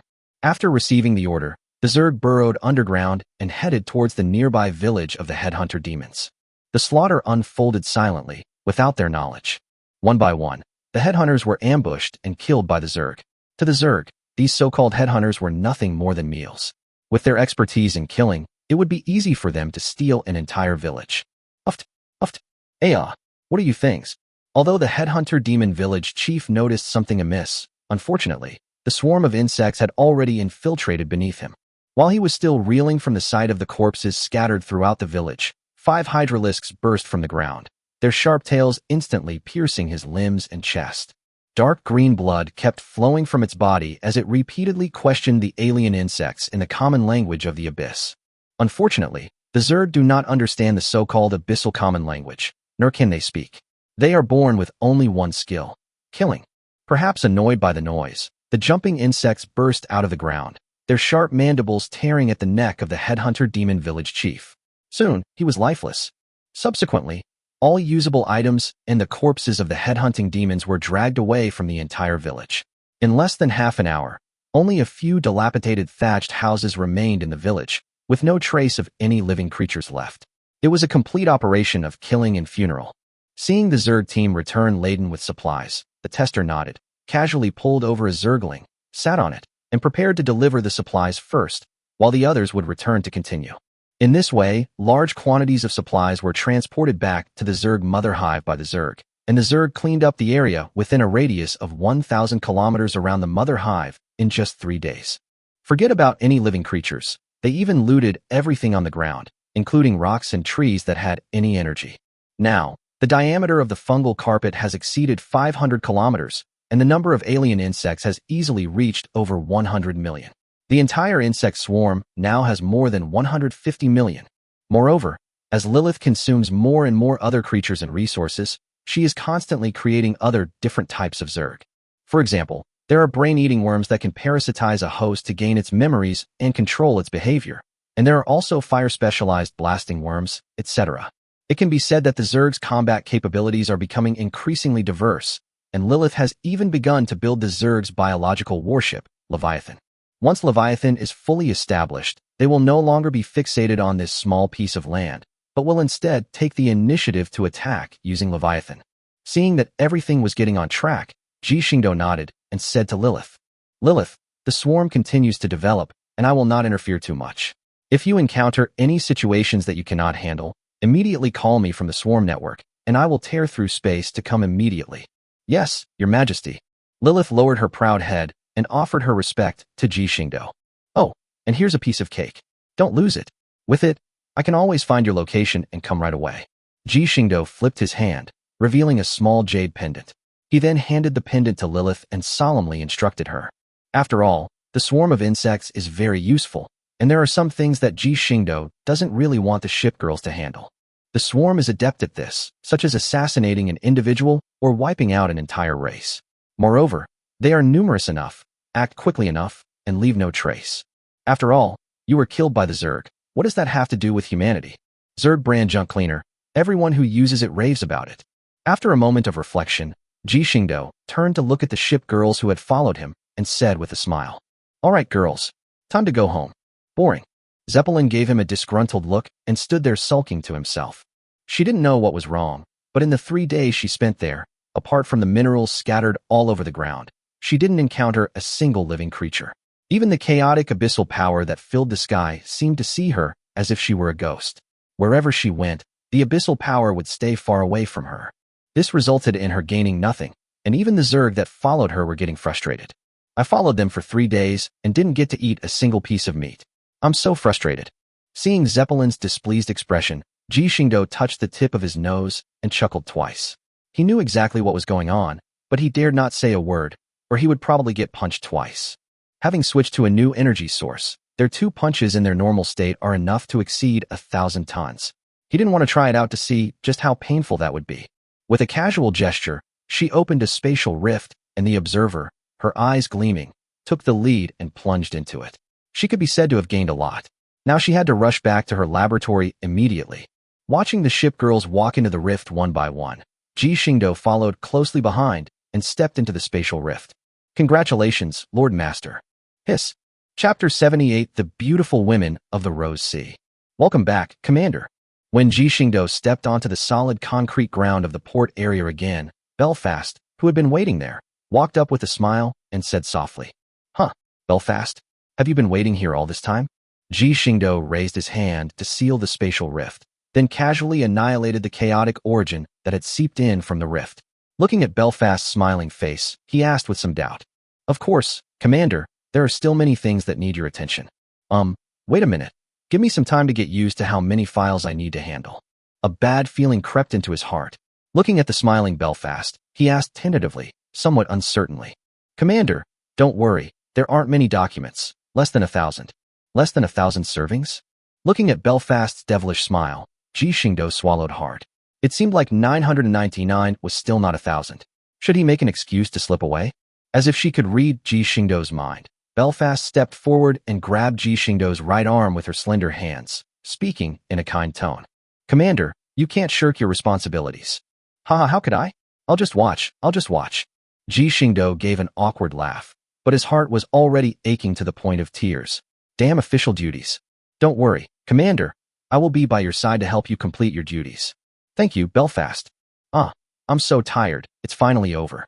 In the commander's office in the Star Palace Port District, Ji Xingdou was slumped in his chair like a lump of mud, with 3 or 4 stacks of documents, each 4 or 5 meters high, on the desk in front of him.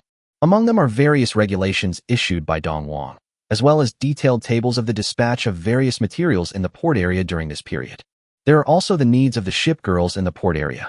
For example, Long Island wants to buy a new game console, Richelieu's cathedral needs a lot of expensive stone materials, and Santiago wants to hold a concert to showcase her singing talent. All of these things would be written into a document and handed to his desk, since even though they were all conditions proposed by the Shipgirls, he couldn't possibly approve them all. For example, Santiago's request to hold a grand concert is not a big deal, but the time requirement is 7 days and 7 nights. Good heavens, 7 days and 7 nights. Not to mention whether Santiago will be exhausted. You are trying to drag the entire Hong Kong region to heaven with you. And then there's Taiho, blatantly trying to copy his room key. And she's not the only one making this request. What are you all trying to do? A night raid, is it? Such unreasonable requests must be resolutely rejected. He is an upright commander and will never be threatened by those evil forces. Yes, that's right. Finally freed from his hectic official duties, Ji Xingdou stretched and let out a long sigh of relief. Phew, finally done. Yes, Commander, you've really tried your best. But perhaps you shouldn't bring up these meaningless requests next time? Belfast looked at the stack of strictly prohibited documents, the contents of which made it clear at a glance that they were impossible to pass. Belfast was already considering whether to show this kind of document to the commander again, since it was a waste of time and might even harm the commander's health. Sitting at a desk for long periods of time was not a good thing. No, we should bring it up anyway. After all, it's their idea, and whether it's reasonable or not, I want to understand them. Ji Xingdou straightened his naval uniform, smiled gently at Belfast, and said softly, I understand, Commander. Belfast wasn't surprised at all. After all, she knew the commander's personality all too well, and Ji Xingdou would always be the most tolerant when it came to them. She made this suggestion because she saw that the commander was overworked and wanted to lighten his load. Commander, I'll take care of the rest. That won't do. Let me help you. All right, Commander, it's the head maid's work time now. Why don't you go out for a stroll? Before Ji Xingdou could finish speaking, Belfast pushed him out of the room, and the door slammed shut, leaving Ji Xingdou alone, bewildered in the wind. Okay, let's go look somewhere else. Looking at the closed door, Ji Xingdou shook his head with a wry smile, and then turned and left. Inside the office, Belfast looked at Taiho's request, a strange light flashing in his eyes. Taiho didn't have one, but as the head maid, she certainly did. Completely unaware of what Belfast was thinking, Ji Xingdou strolled around the port area until a refreshing floral fragrance caught his attention. Looking back, a glass building came into Ji Xingdou's view. Knowing what was going on, Ji Xingdou slowly walked over. Above the entrance of the building hung a wooden plaque, decorated with various patterns, and 2 lines of large characters written in Dongwang language and royal language. Aurora Rose Garden. At the end of the letter, a beautiful, blooming rose was hand-drawn. Ji Xingdou looked at the scene before him, and a smile unconsciously appeared on his face. He stepped into the doorway and was immediately greeted by a sea of fiery red roses. A refreshing fragrance wafted over him, and not far away, a graceful figure was strolling through the sea of flowers, like a beautiful butterfly dancing in the air. Ji Xingdou quietly walked forward and looked at the pretty figure in front of her who was taking care of the flowers with various tools. Ji Xingdou smiled, but did not disturb her. He simply stood silently in her life, quietly watching her every move. Hey, Commander, what are you doing here? Aurora, who was serving roses, suddenly noticed something strange behind her. She turned around, and, upon seeing Ji Xingdou, her puzzled expression turned into one of joy. I happen to have some time, so I came here to take a look. Ji Xingdou looked tenderly at the girl in front of him and answered softly. Yeah? Aurora nodded. Then, as if she had thought of something, she turned and walked towards the flower field on the other side. After pausing there for a moment, she walked back with her hands behind her back and a smile on her face. What's wrong? Why are you so happy? Ji Xingdou was somewhat puzzled and asked. Hee, as expected, this rose suits the commander very well. While Ji Xingdou wasn't paying attention, Aurora gently pinned the rose she had hidden behind her back to the front of his uniform. Looking at Ji Xingdou now, Aurora's pale green eyes were full of smiles. Really? I think it's pretty good too.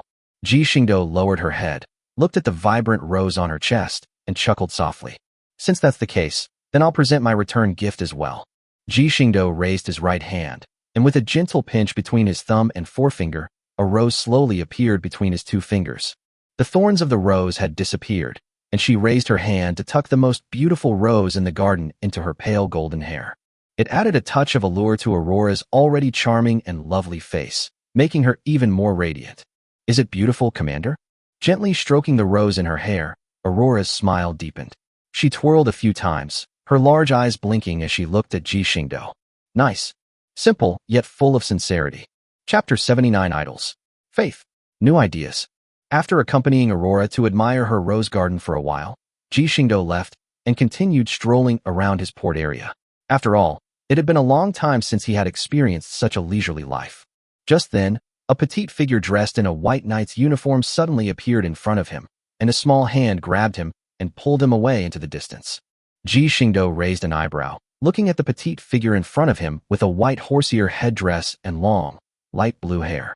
He didn't stop walking, but asked curiously, "What's wrong? Mabrices, is there something you need?" "Commander, please don't ask any more questions. I'm carrying out Lord Richelieu's mission." Mayblazer responded without turning his head and continued to pull Ji Xingdou forward. Hearing this, Ji Xingdou felt somewhat helpless.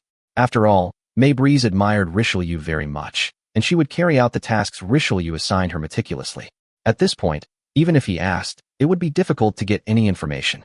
Well, never mind, there's nothing to ask. We'll find out when we get there. Soon, Maybreeze brought Ji Xingdou to the location of the Iris Church.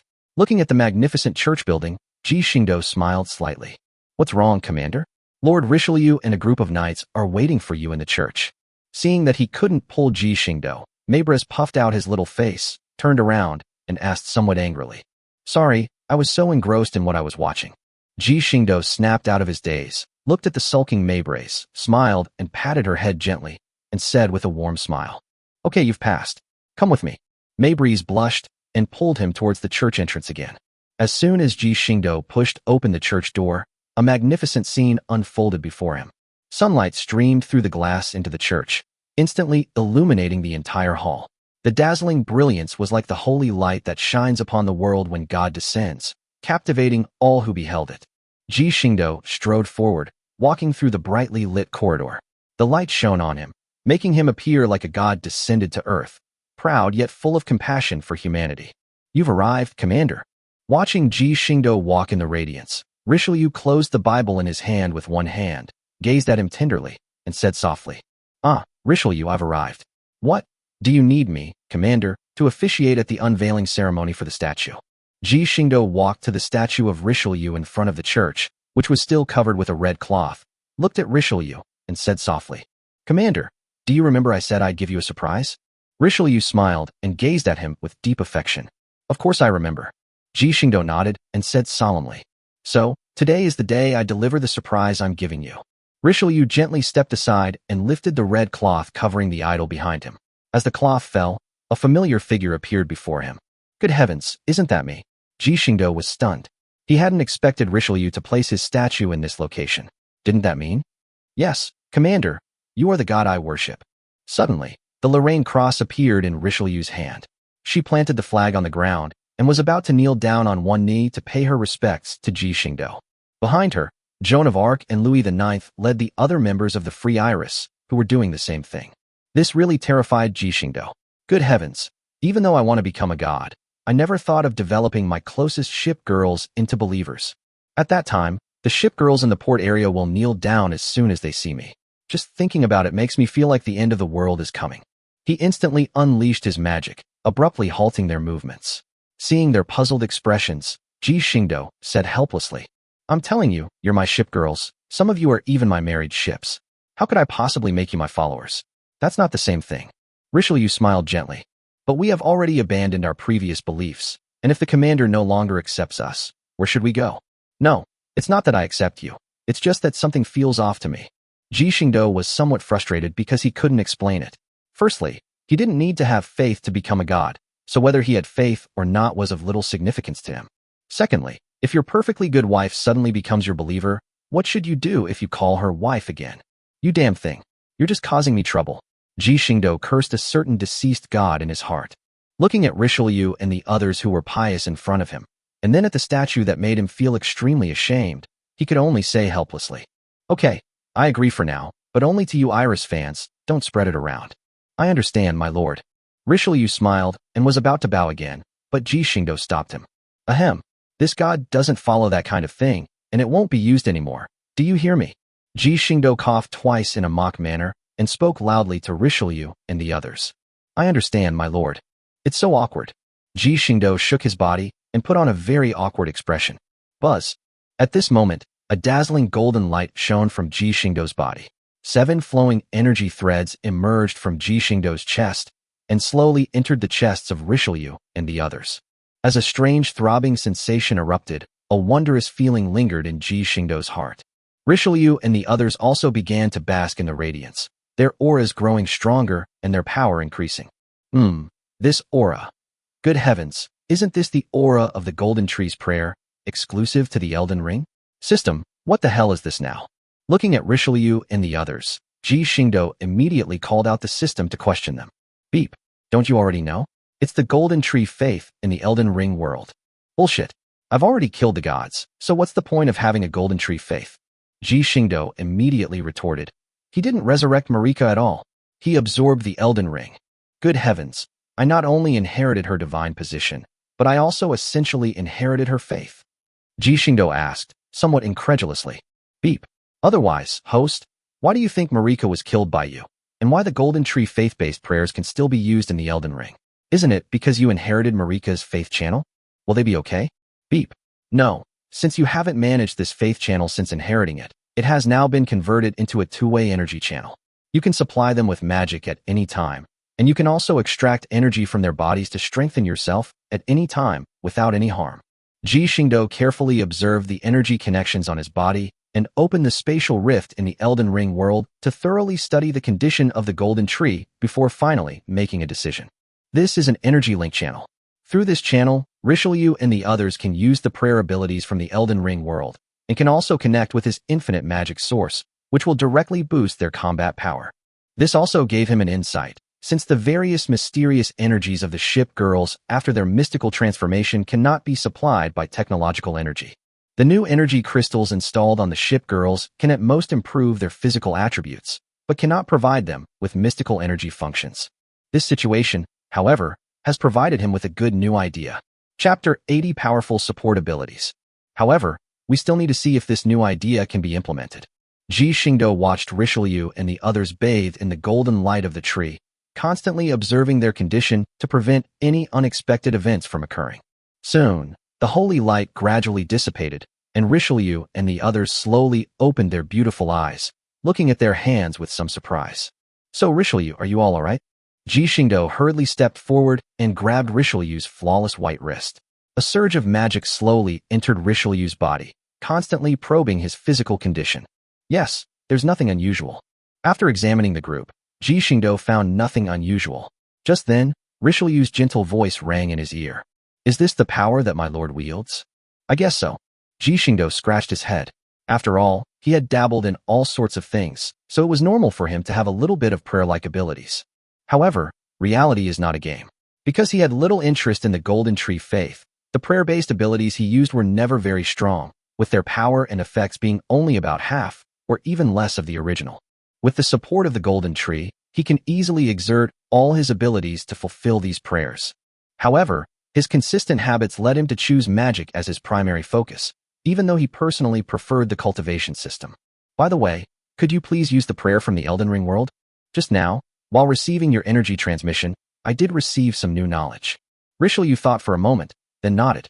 Then the Lorraine cross flag reappeared in her hand. As the memories surfaced in her mind, Richelieu slowly raised the flag in her hand toward the sky, and the radiance of the Golden Tree began to emerge from her body. A ray of light shone on Ji Xingdou, who clenched his fist in surprise and muttered to himself. Seriously?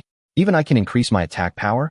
Although it's only about 1,000th. Richelieu's Oath of the Golden Tree is so powerful. Ji Xingdou was completely dumbfounded. He couldn't even improve himself by using the Oath of the Golden Tree, while Richelieu could improve his strength by 1,000th by using the Oath of the Golden Tree. Was the difference really that big? Well, having a strong wife isn't so bad. Hee. Ji Xingdou shrugged, no longer dwelling on it, and just kept grinning foolishly as he looked at Richelieu bathed in the light. Richelieu put down the flag in her hand, and the first thing she saw when she opened her eyes was Ji Xingdou's face, which was staring at her with a silly grin. As if she had thought of something, Richelieu's face flushed slightly, but behind her stood her colleagues from the Iris faction, so she could only cough and remind Ji Xingdou. Commander, snap out of it. Oh, I got a little engrossed in watching it, sorry. Ji Xingdou snapped out of his daze, looked at Joan of Arc and the others who were all smiling sweetly, and scratched his head sheepishly. How are you all feeling? Richelieu must have just used the Oath of the Golden Tree. This prayer can increase the attack damage and defense of the user and nearby teammates. How are you feeling now? It certainly looks like a lot has been added. Joan of Arc clenched her small fist, somewhat uncertainly. And why do I feel like my artillery attribute has also increased? Huh, artillery attribute. Jean, are you sure? Ji Xingdou's eyes widened. The mystic side buff was applied to the tech side? This is ridiculous. I'm not sure, but I have a feeling. Joan of Arc shook her head. After all, it was just a feeling right now, and she wasn't really sure if there had been any improvement. Let's go to the simulated world. Ji Xingdou's expression was serious. This was a big deal. If it was true, the port's combat strength would increase significantly. Boom. In the simulated world, a distant target is pierced by a thick laser cannon, and the corresponding data is quickly recorded by the observer on a tablet. After comparing the data with that of Joan of Arc, the observer looked at Ji Xingdou with a puzzled expression and slowly spoke. Commander, have you come up with something new this time? Huh, no. Ji Xingdou paused for a moment, then shook his head in reply. How do you explain that Joan of Arc's artillery attribute value has increased by at least 50%? How much? 50%. Ji Xingdou was completely dumbfounded. That was a large laser cannon. They were already capable of easily destroying a city with a single shot after changing the energy source, and now their power had increased by another 50%.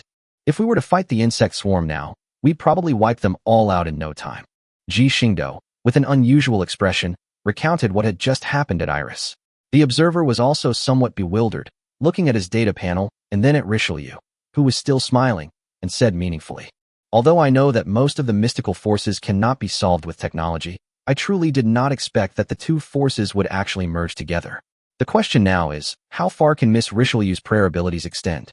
Well, if you want to ensure the strength of the boost, the limit is about 1 kilometer in radius. If you only want a large distance and don't consider the boost loss, then 10 kilometers in radius is the limit. After careful consideration, and after Richelieu cast the Oath of the Golden Tree twice more, he came to his own conclusion. This range. The observer fell silent. The scope was far greater than imagined, bordering on absurd. Moreover, it wasn't that Joan of Arc and her companions were incapable of using the Oath of the Golden Tree. It seems that everyone in the Iris family is going to become a strategic weapon. The ultimate support. After all, the Golden Tree prayer isn't just one type. It has everything from buffs to attack and defense to healing and even removing status ailments. Ji Xingdou looked at Richelieu, who was somewhat adorable and a bit dazed, and said softly, "Oh, right, Commander, you just happened to find this. The anti-gravity engine is completely finished. The aerospace transformation is complete, and the first-generation plasma weapon has been produced. As for the energy composite matrix, well, that thing has some limitations." What restrictions? Ji Xingdou hurriedly looked at the observer and asked. Well, based on observations from these modifications, each Shipgirl's tolerance level is different. The legendary Shipgirls are the most extreme. Most of them can use an energy composite matrix composed of 7 energy crystals.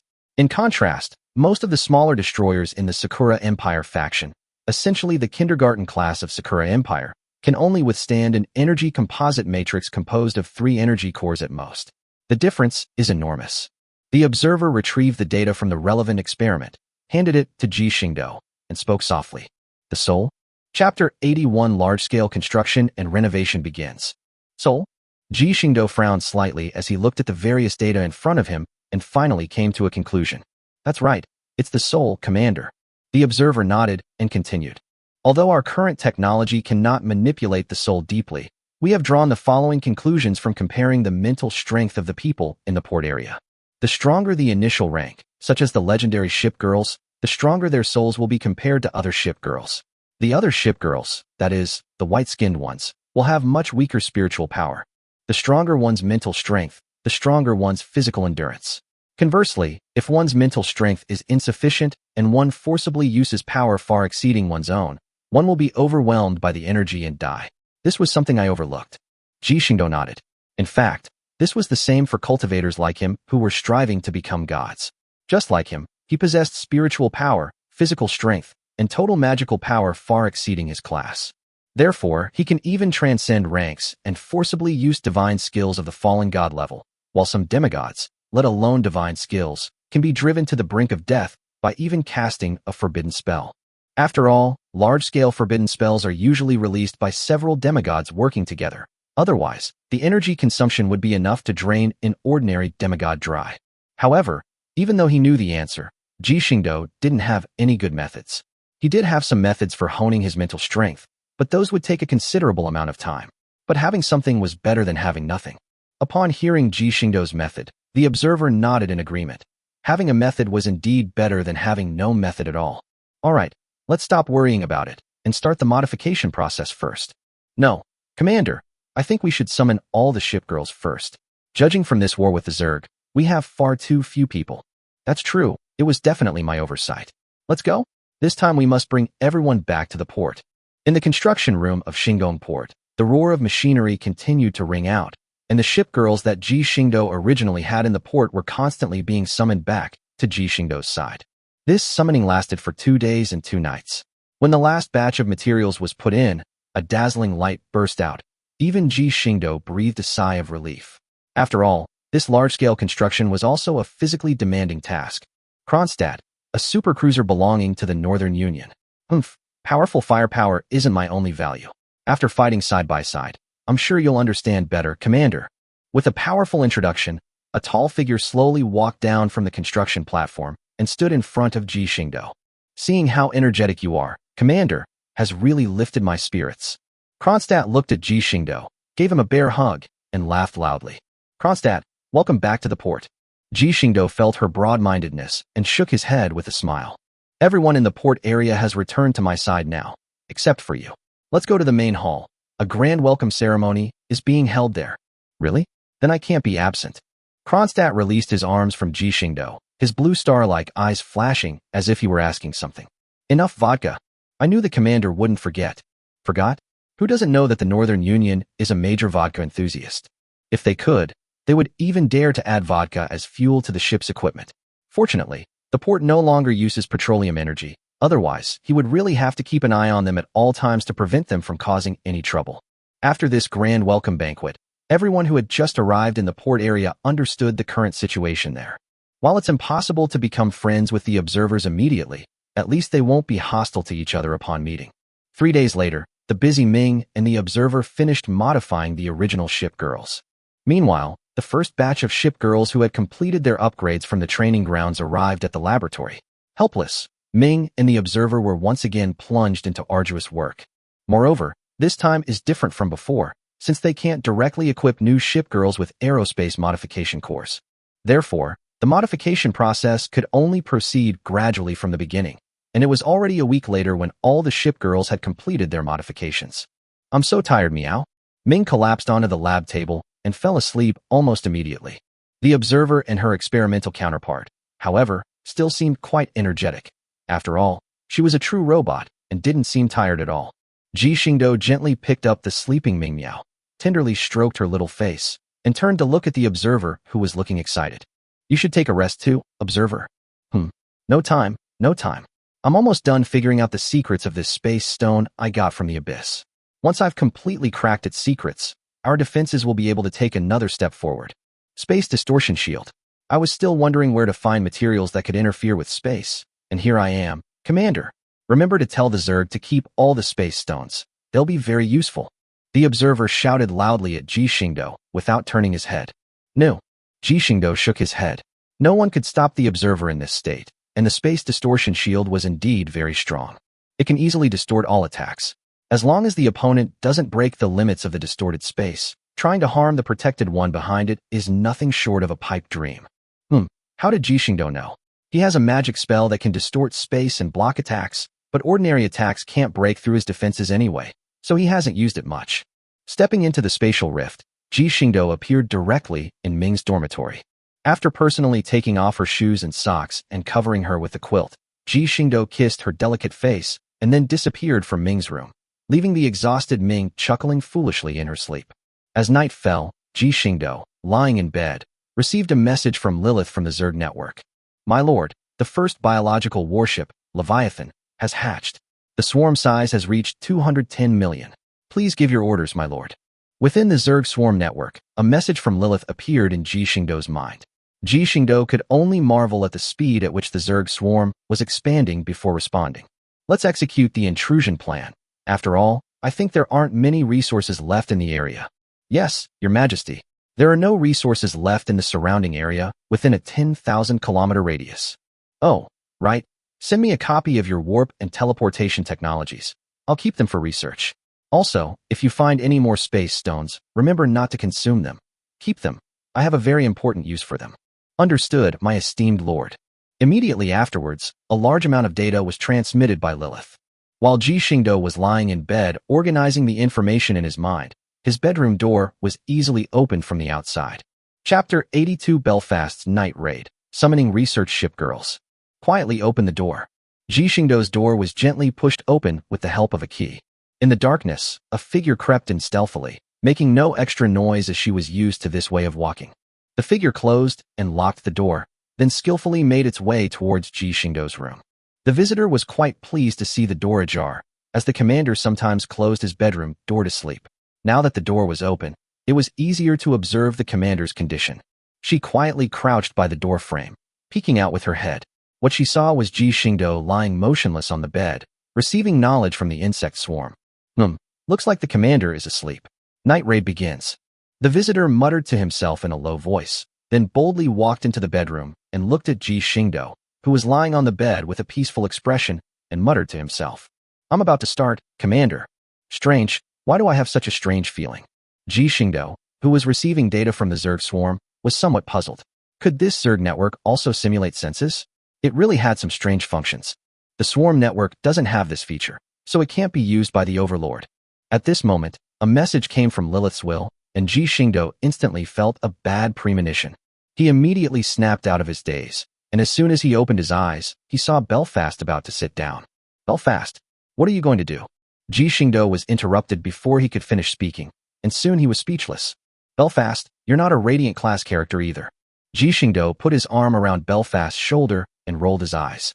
Belfast simply squinted her beautiful eyes and looked at Ji Xingdou with a smile, without saying a word, but it was clear that she was in a very pleasant mood. "Would you call this stealing from someone else, Commander? What do you think? If Defeng finds out, she'll come and fight you to the death in no time." Fearing further complications, Ji Xingdou quickly organized the information in his mind and said somewhat irritably, "It doesn't matter anymore. I've achieved my goal anyway, right, Commander?" Hiss. As Belfast applied a little pressure, Ji Xingdou, who was organizing the documents, gasped. He glared fiercely at Belfast and said menacingly, "Belfast, you really need to be taught a lesson." The next day, feeling refreshed, Ji Xingdou got up early and tidied his clothes. As for why Belfast didn't help him change his clothes today, the reason is simple. After her reckless jumping around last night, she couldn't get out of bed today. "Commander, are you awake, Meow? There's something I forgot to tell you. The blueprints for phases 3, 4, and 5 research have been completed, Meow. We've been so busy these past few days that the Observer and I both forgot about it, Meow. Could you come over for a bit?" "Okay, I'm coming right away." After replying to a message on the Shipgirl network, Ji Xingdou glanced at Belfast, who was still fast asleep in bed, leaned down and gently kissed her forehead before turning and leaving the room. After Ji Xingdou left, Belfast opened her slightly tired eyes, touched the lingering warmth on her forehead, and a warm smile returned to her face. "That's all, Meow." In Ming's laboratory, Ming was holding a large stack of colorful scientific research drawings, numbering 400 or 500, while 2 large stacks floated beside her. When she placed the blueprints in her hand and the floating ones on the workbench, there were now 15 stacks of blueprints for the research and development ship projects. These blueprints were the main materials for all the project ships in phases 3, 4, and 5. "Thank you for your hard work, Ming." "It's not hard work, Meow. As long as the commander's red tip arrives, Ming won't have to work hard at all, Meow." Ji Xingdou was slightly taken aback, then shook his head and smiled. "Sure, next time the supplies from Dongwang arrive, all the red coins inside will be yours." Ji Xingdou patted Ming's little head, and Ming squinted her eyes, just like a real kitten, with a very happy expression on her face. "All right, let me see.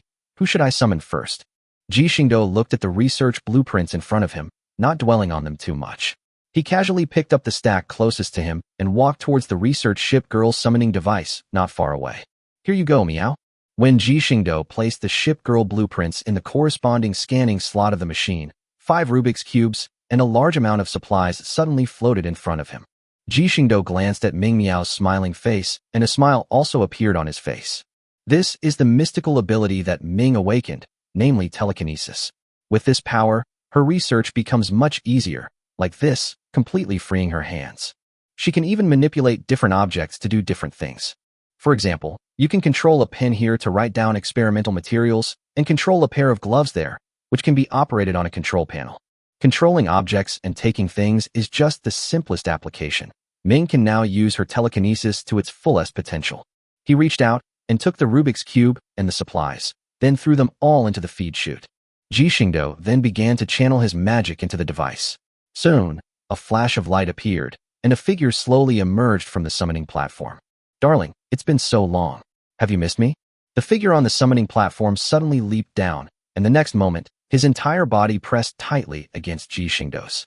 She tiptoed, her fair and delicate cheeks gently brushing against Ji Xingdou's face, her emerald green eyes now curved into two crescent moons. Ji Xingdou held her slender waist with one hand, not stopping her movements. After all, what did it matter if his Shipgirl took advantage of him? It was called being close. So, darling, it took you so long to summon me. Have you forgotten about me?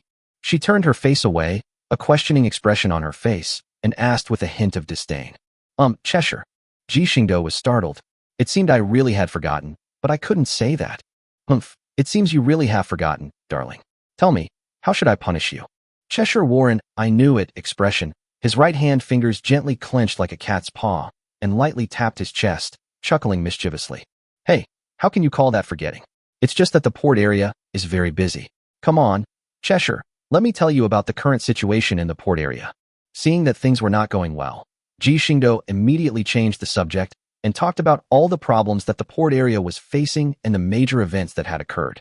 After showing her the information about the incident, Cheshire dropped her previous dismissive expression and became serious. After all, she was a soldier and understood priorities. She then spoke. I understand, darling. Well then, let's start the renovation now. For Ji Xingdou, who was originally a hardcore gamer, it was perfectly normal for him to max out the research Shipgirls. Moreover, in the third phase, she was the first Shipgirl he trained, so she now fully meets the conditions for modification. Ming also took out various modification cores that she had prepared in advance and placed them in front of Cheshire. As for why the observer was not there, it's quite simple. Research Shipgirls have an innate aversion to sirens and are naturally hostile towards them. He's afraid that as soon as they're built, they'll attack the observers as soon as they see them. So it's better to keep the observers out of the picture for now and let them get to know each other gradually.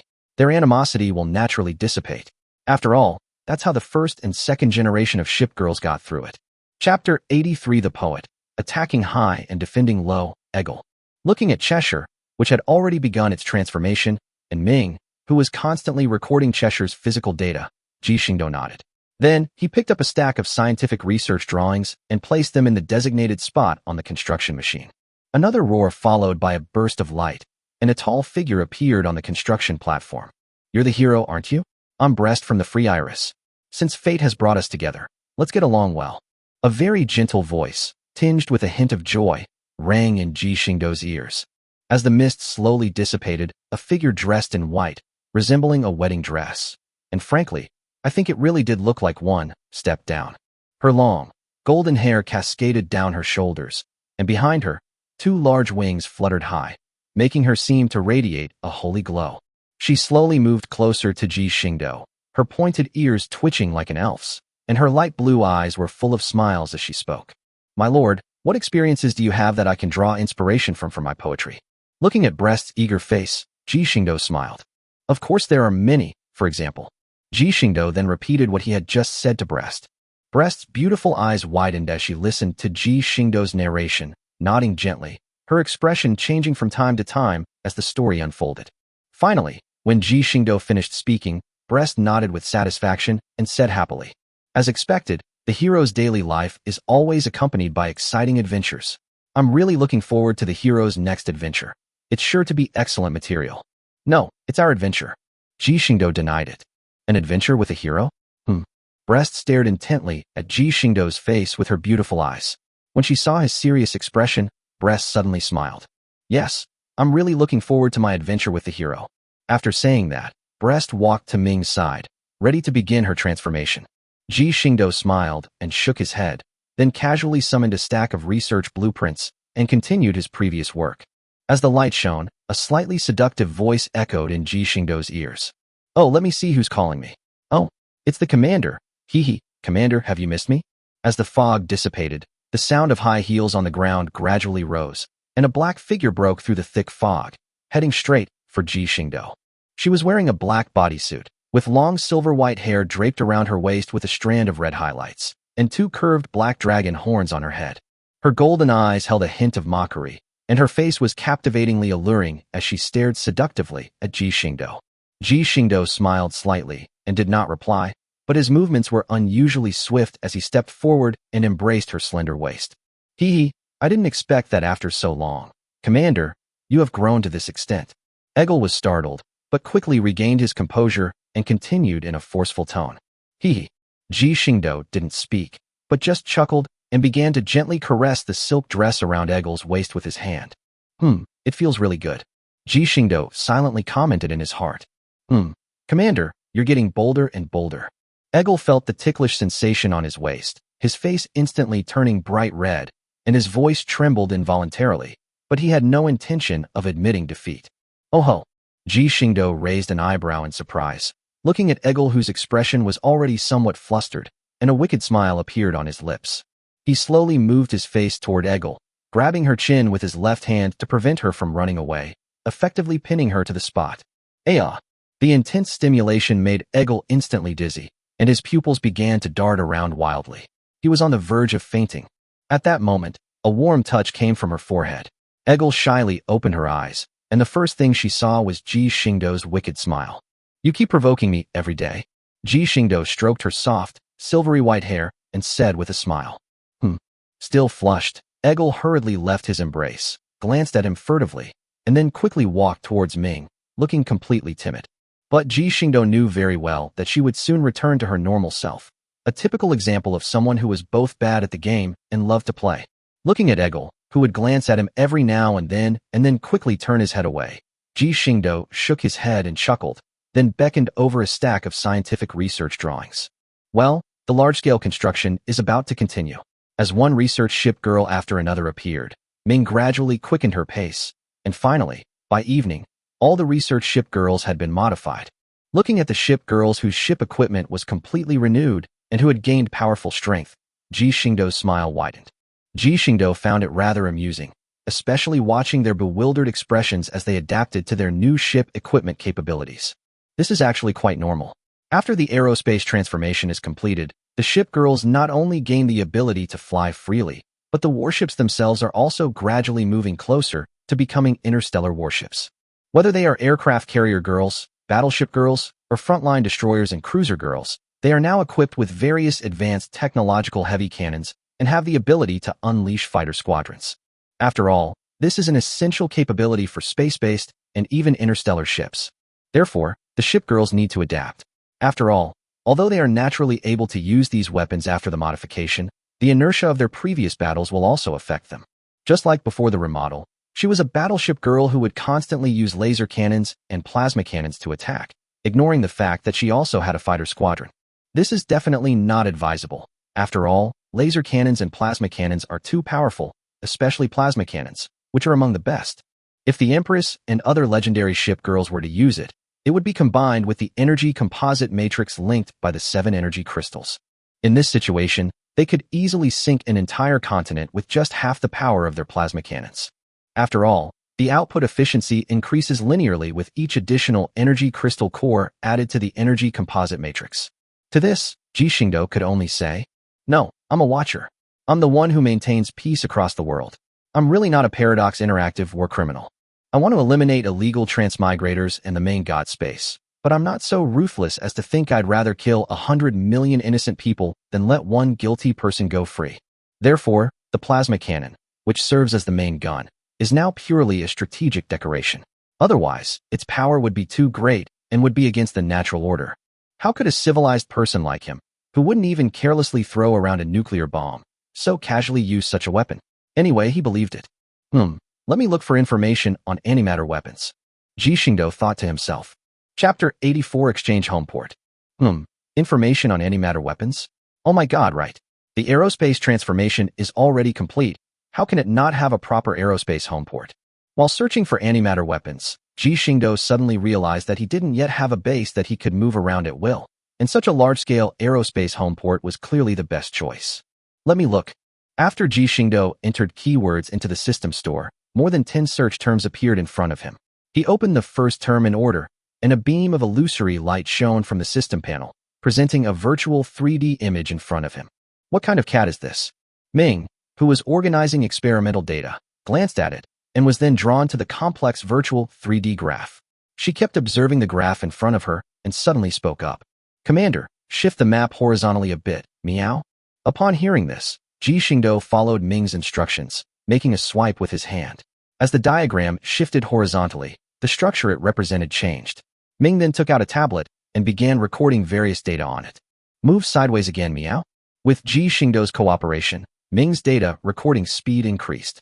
After she finished recording the last piece of data, Ming looked at Ji Xingdou and said excitedly, "The complete blueprints for the spaceport not only include space jump technology and space teleportation technology, but also the construction method for stargates. Moreover, it can easily accommodate all known weapons and various life support systems. Commander, this is not built in the form of a spaceport. It's practically a super large space fortress." Seeing Ming's excitement, Ji Xingdou also looked at the system page and asked a question. "Is that so, system?" Beep. Miss Ming is absolutely right. This homeport is indeed designed in the form of a space fortress. However, Commander, you haven't activated the interstellar transformation for the Shipgirls yet, so some of the homeport's features are not yet available to you. Once you activate the interstellar transformation, the access to this homeport will be granted. Is that so? Ji Xingdou stroked his chin and nodded. Indeed, even if all permissions were granted, it wouldn't be useful now. The Shipgirls were only undergoing aerospace modifications. The main battlefield would ultimately be within the planet, and interstellar warfare was not being considered at the moment. Moreover, the price. Well, 5 billion dimensional points. Compared to his current 100 billion or more dimensional points, this is just a drop in the ocean. But he still has to say it. You damn system. Did you raise the prices of everything in the shop because you saw I had too many dimensional points? Beep. Host, please watch your words. How dare you slander the system and clear its name? You're innocent. Fine, then explain yourself. This rejuvenation pill used to cost 1 dimensional point. Now look at your price tag. 10 dimensional points per pill. That's a 10-fold increase. Do you think I'm stupid?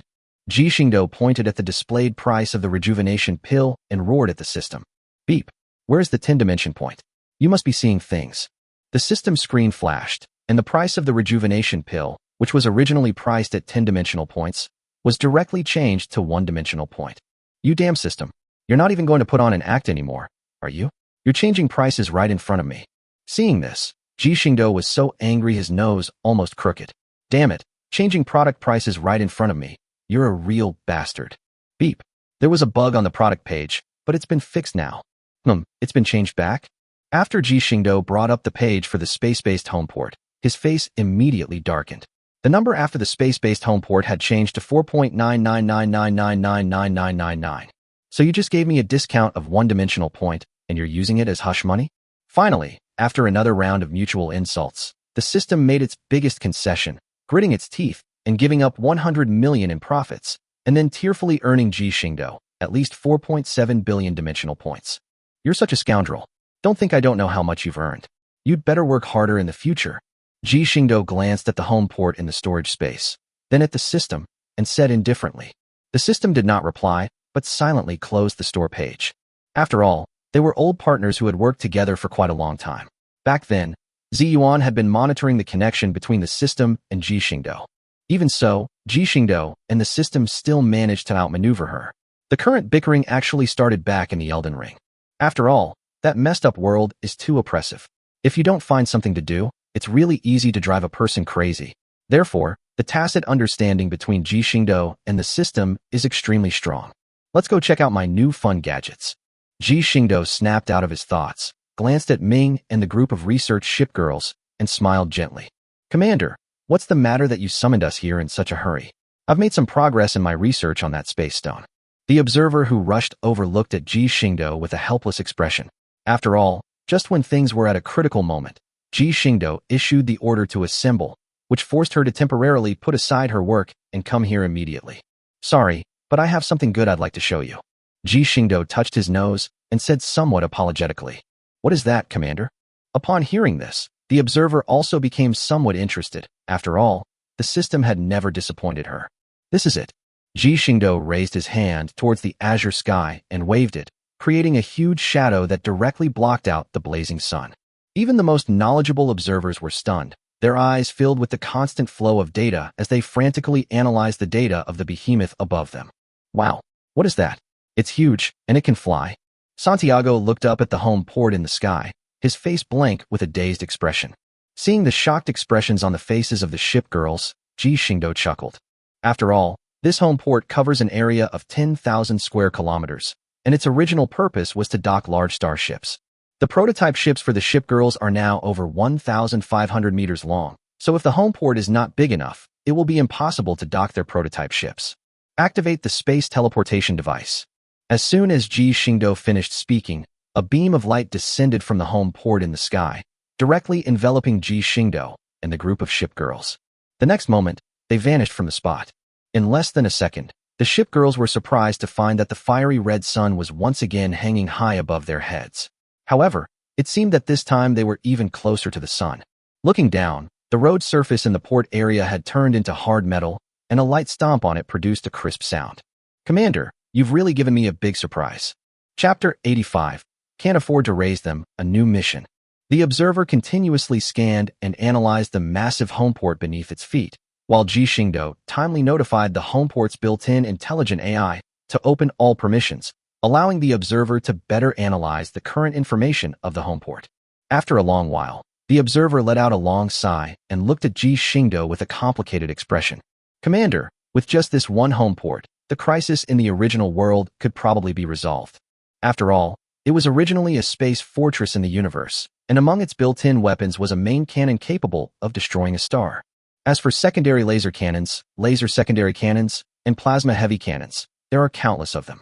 If all of them were to unleash their full firepower in one round, the entire planet would have to live without energy for decades. If it weren't for the source of fire, they wouldn't even be able to leave this huge homeport. This isn't just a resource-consuming giant. It's a bottomless pit that devours resources. Congratulations, Commander. With the appearance of this homeport, our port's resources have once again reached their peak. The observer kept calculating something on the tablet, and finally, she came to a conclusion. This experimental world was no longer safe to stay in. Oh, no way? Ji Xingdou was shocked and said in disbelief. Commander, I'm not joking anymore. The previous modifications to the core and the development and mass production of various weapons and equipment weren't without resources. The reason we've been able to hold out until now is because we've almost completely exhausted the resources beneath several oceans, in this homeport. The observer looked helplessly at the port road beneath his feet. The daily maintenance alone is a significant expense, and all the energy cores at the homeport need to be replaced, which will also incur substantial resource costs. The remaining resources in the port area are only enough to maintain this homeport. Further research and development will likely have to be delayed. But the observer suddenly realized something and hesitated. But what? Ji Xingdou blinked and hurriedly asked. However, the invaders from the primordial world were essentially cyborg monsters, and in some ways, they could also be considered a resource. The primordial world, huh? Ji Xingdou nodded. Indeed, the development of the port area has been basically restricted. If they want to resolve this issue as soon as possible, they need to go to other resource points. Ji Xingdou practically skipped the abyss position. All the materials there were imbued with the chaotic properties unique to the abyss position. To mine those things and make them into weapons, he must have gone mad. Before the main gods even went to destroy the world, he had already finished everything. Yeah, that makes things easier. As long as I destroy everything, you won't have a chance to make a move. I quickly banished that thought from my mind. Yes, we should definitely consider a plan to counterattack the original world. Ji Xingdou stroked his chin and spoke softly to the observer. Beep. Urgent mission. While deep in thought, Ji Xingdou suddenly opened the system panel. Looking at the large red characters on it, Ji Xingdou looked up at everyone and said seriously, all factions representative ship girls, assemble immediately. A new mission has arrived. In the command room in the middle of the homeport, Ji Xingdou looked at the ship girls representing various factions who had arrived together, raised his hand to summon the system panel, and spoke softly. Xiao Nuo, project the panel in my hand. Command being processed, projection begins. On the metal table in front of Ji Xingdou, a circular projection base slowly rose up, and with a flicker of light, a petite virtual figure appeared on the small base. The virtual figure was wearing a blue and white tight-fitting uniform, with sky blue hair cascading down her shoulders. Her ears were replaced by two white rectangular devices, and the most eye-catching feature was her chest. Well, it was quite large. This dog system, to be honest, is actually quite to my liking. System, I don't know you. Smirks? Ji Xingdou silently cursed the system in his heart. As the intelligent AI Xiao Nuo from the home port responded, Beams of light emanated from the center of the circular conference table and gradually coalesced in the air, displaying the mission objectives issued by the system. Target world, the Black Bullet. The forces descending from the main god space, the Hall of Sin, the Temple of Time, and the sacred ground of reincarnation. Number of people descended by the Supreme God, 60. Virus system carriers. 2 out of 3 have already activated the system. One of them is an illegal transmigrator from the god space. Travel time, 3 days later. Time is very tight this time. Looking at the system interface in front of him, the Emperor spoke softly. 3 days of preparation time is indeed not very long, and I don't plan to send many Shipgirls this time. Ji Xingdou looked at everyone and said softly, "Why, Commander?" New Jersey raised an eyebrow and asked, somewhat puzzled. "Well, this world is more suitable for the Zerg to exert their strength. Of course, it's not that I don't want to take you there, but you also have new tasks after I leave." Ji Xingdou looked at the Shipgirls present and sighed inwardly. After all, anyone who has seen the world of Black Bullet knows just how awful it is. He knew the Shipgirls wouldn't care about these things, but subconsciously he still didn't want them to get involved. Moreover, in this world, he might not be able to control his murderous intent, and he didn't want the Shipgirls to see this other side of him. "You are our commander, aren't you?" At that moment, Musashi, who was standing to the side, seemed to see the helplessness in his heart and suddenly spoke softly. "That's right, my child. Didn't I tell you? You can tell us anything. There's no need to bear it all alone." The Emperor embraced Ji Xingdou again, stroking his head as he spoke softly. "I'm sorry, everyone. I was just being preoccupied with my appearance." Looking at the Shipgirls who cared about him, Ji Xingdou realized that his thoughts had gone to extremes. So he directly projected all the data from the dark world of bullets. These ungrateful bastards. How could they do such a thing? After reviewing the information on the cursed sun, Kronstadt slammed his hand hard on the metal conference table. This blow felt like a slap to the observer's chest. Looking at the metal table, dented a full 5 centimeters deep, a table that could easily withstand a nuclear attack, the observer's heart bled. My resources. Gone in a flash. As if sensing the observer's gaze, Kronstadt awkwardly scratched his head, temporarily calming his anger, and gradually softened his movements. Ahem. As you all have seen, the dark side of this world is no less than that of the previous world of Kill. So I had some reservations just now. I subconsciously didn't want you all to face these things, and that was indeed my fault. Ji Xingdou stood up and apologized to everyone. However, there was a reason for what I just said. The first point is about the disaster in the primordial world, which I believe everyone is already aware of, and I think this matter should not be delayed any longer. Chapter 86 Preparations for the Counterattack on the Primordial World. The Primordial World? My loyal servant. What does this king need me to do? After hearing Ji Xingdou's words, Elizabeth, sitting in the chair, crossed her arms and struck a haughty pose. Looking at Elizabeth's smug face, Ji Xingdou smiled knowingly and spoke softly. I need everyone to cooperate with the observers and use the beacon to gather the Shipgirls of the Ember faction, the Arbitration Authority, and Observer Zero. That's right. Although he did indeed possess ships of the Ember faction in the original port area. However, once he arrived in reality, he discovered that his Shipgirl encyclopedia did not contain any records of Ember Shipgirls, presumably because the Shipgirls of the Ember faction in this world were all survivors of the original world. They were among the first Shipgirls to be created, and they had a different concept of existence from the later Shipgirls. Since we are going to launch a counterattack on the primordial world, whether it's to gather their power or to obtain the coordinates of the primordial world from them, finding a way to summon them is an indispensable step. Therefore, I need you to use the beacons to summon them as much as possible during my absence. I understand, Commander. I can't do anything about the Embers, but I can definitely lure the Arbitration Authority over. The observer nodded and answered confidently. However, will they listen to us when they come? Based on our understanding of the arbitration body, it's unlikely they'll even have a normal conversation with us. The vanguard standing behind Elizabeth asked with some confusion. That's easy. If they won't listen to us, we'll just force them to listen. Sitting opposite the guard, Ulrich von Hutten fiddled with the sharp gauntlets on her hands, her contemptuous yellow eyes filled with icy intent. She spoke coldly. I think it's feasible. Since they're not going to listen to us, why not force them to listen? Kronstadt shrugged and continued. I have no objection. Drake chimed in, saying that this was actually more to her liking. Agree. No comment. After a show of hands by all the Shipgirls, the proposal was unanimously approved. After all, they were all Shipgirls with fighting spirit in their bones. If they couldn't reach an agreement, then the only option was to take action. All right, then the task of summoning them here will be left to the observers. Ji Xingdou looked at the Shipgirls who had reached an agreement, nodded, and continued. Secondly, regarding the cursed children, I plan to bring them all back to the port, but before that, I need to find a way to solve the gastria virus problem they carry. As for biotechnology, the Zerg are more specialized and knowledgeable than our port. That's true. The observer and Ming nodded.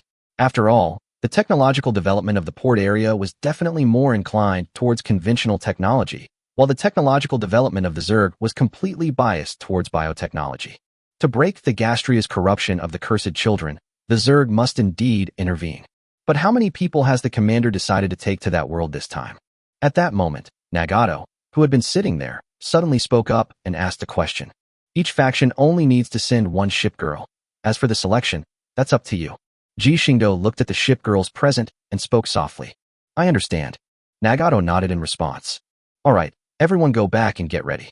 Once I return from this world, it will be time to march into the primordial world. Understood, Commander. Xiao Nuo, grant home port access to the Shipgirls and command access to flagships of each faction. Execute immediately. Xiao Nuo received. Permissions granted. Permission granted successfully. Bang. Is this what gastria is? Looking at the strange creature in front of him that had vanished instantly after being struck by a divine lightning bolt, Musashi muttered to himself. Yes, this is a gastrulator generated by a gastrulatory virus. Once infected, this virus directly rewrites the DNA of the infected organism and triggers biological mutations at an extremely rapid rate. It is a highly infectious virus. Ji Xingdou glanced at the gastria creatures that had already been killed around him and continued. Moreover, gastria are divided into 5 stages. These are just the lowest level gastria, which have only fused with one gene. Their recovery ability and combat power are not very strong. However, it is said that the 5th stage gastria can regenerate immediately after being injured. Although we don't know what the limit is, if it can be fused into the Zerg gene pool, it would be a good gene. Ella, this spot is fine. Let's build the Zerg hive. Yes, Your Majesty. Behind him, a humanoid insect queen, clad in ferocious bioarmor, respectfully addressed Ji Xingdou. This is another Zerg queen created by Lilith, essentially given to Ji Xingdou for missions. After all, there are so many things to do at Yanwei, and Lilith can't just leave directly. So she simply created another subordinate Zerg queen and sent her along with an entire Zerg army to Ji Xingdou.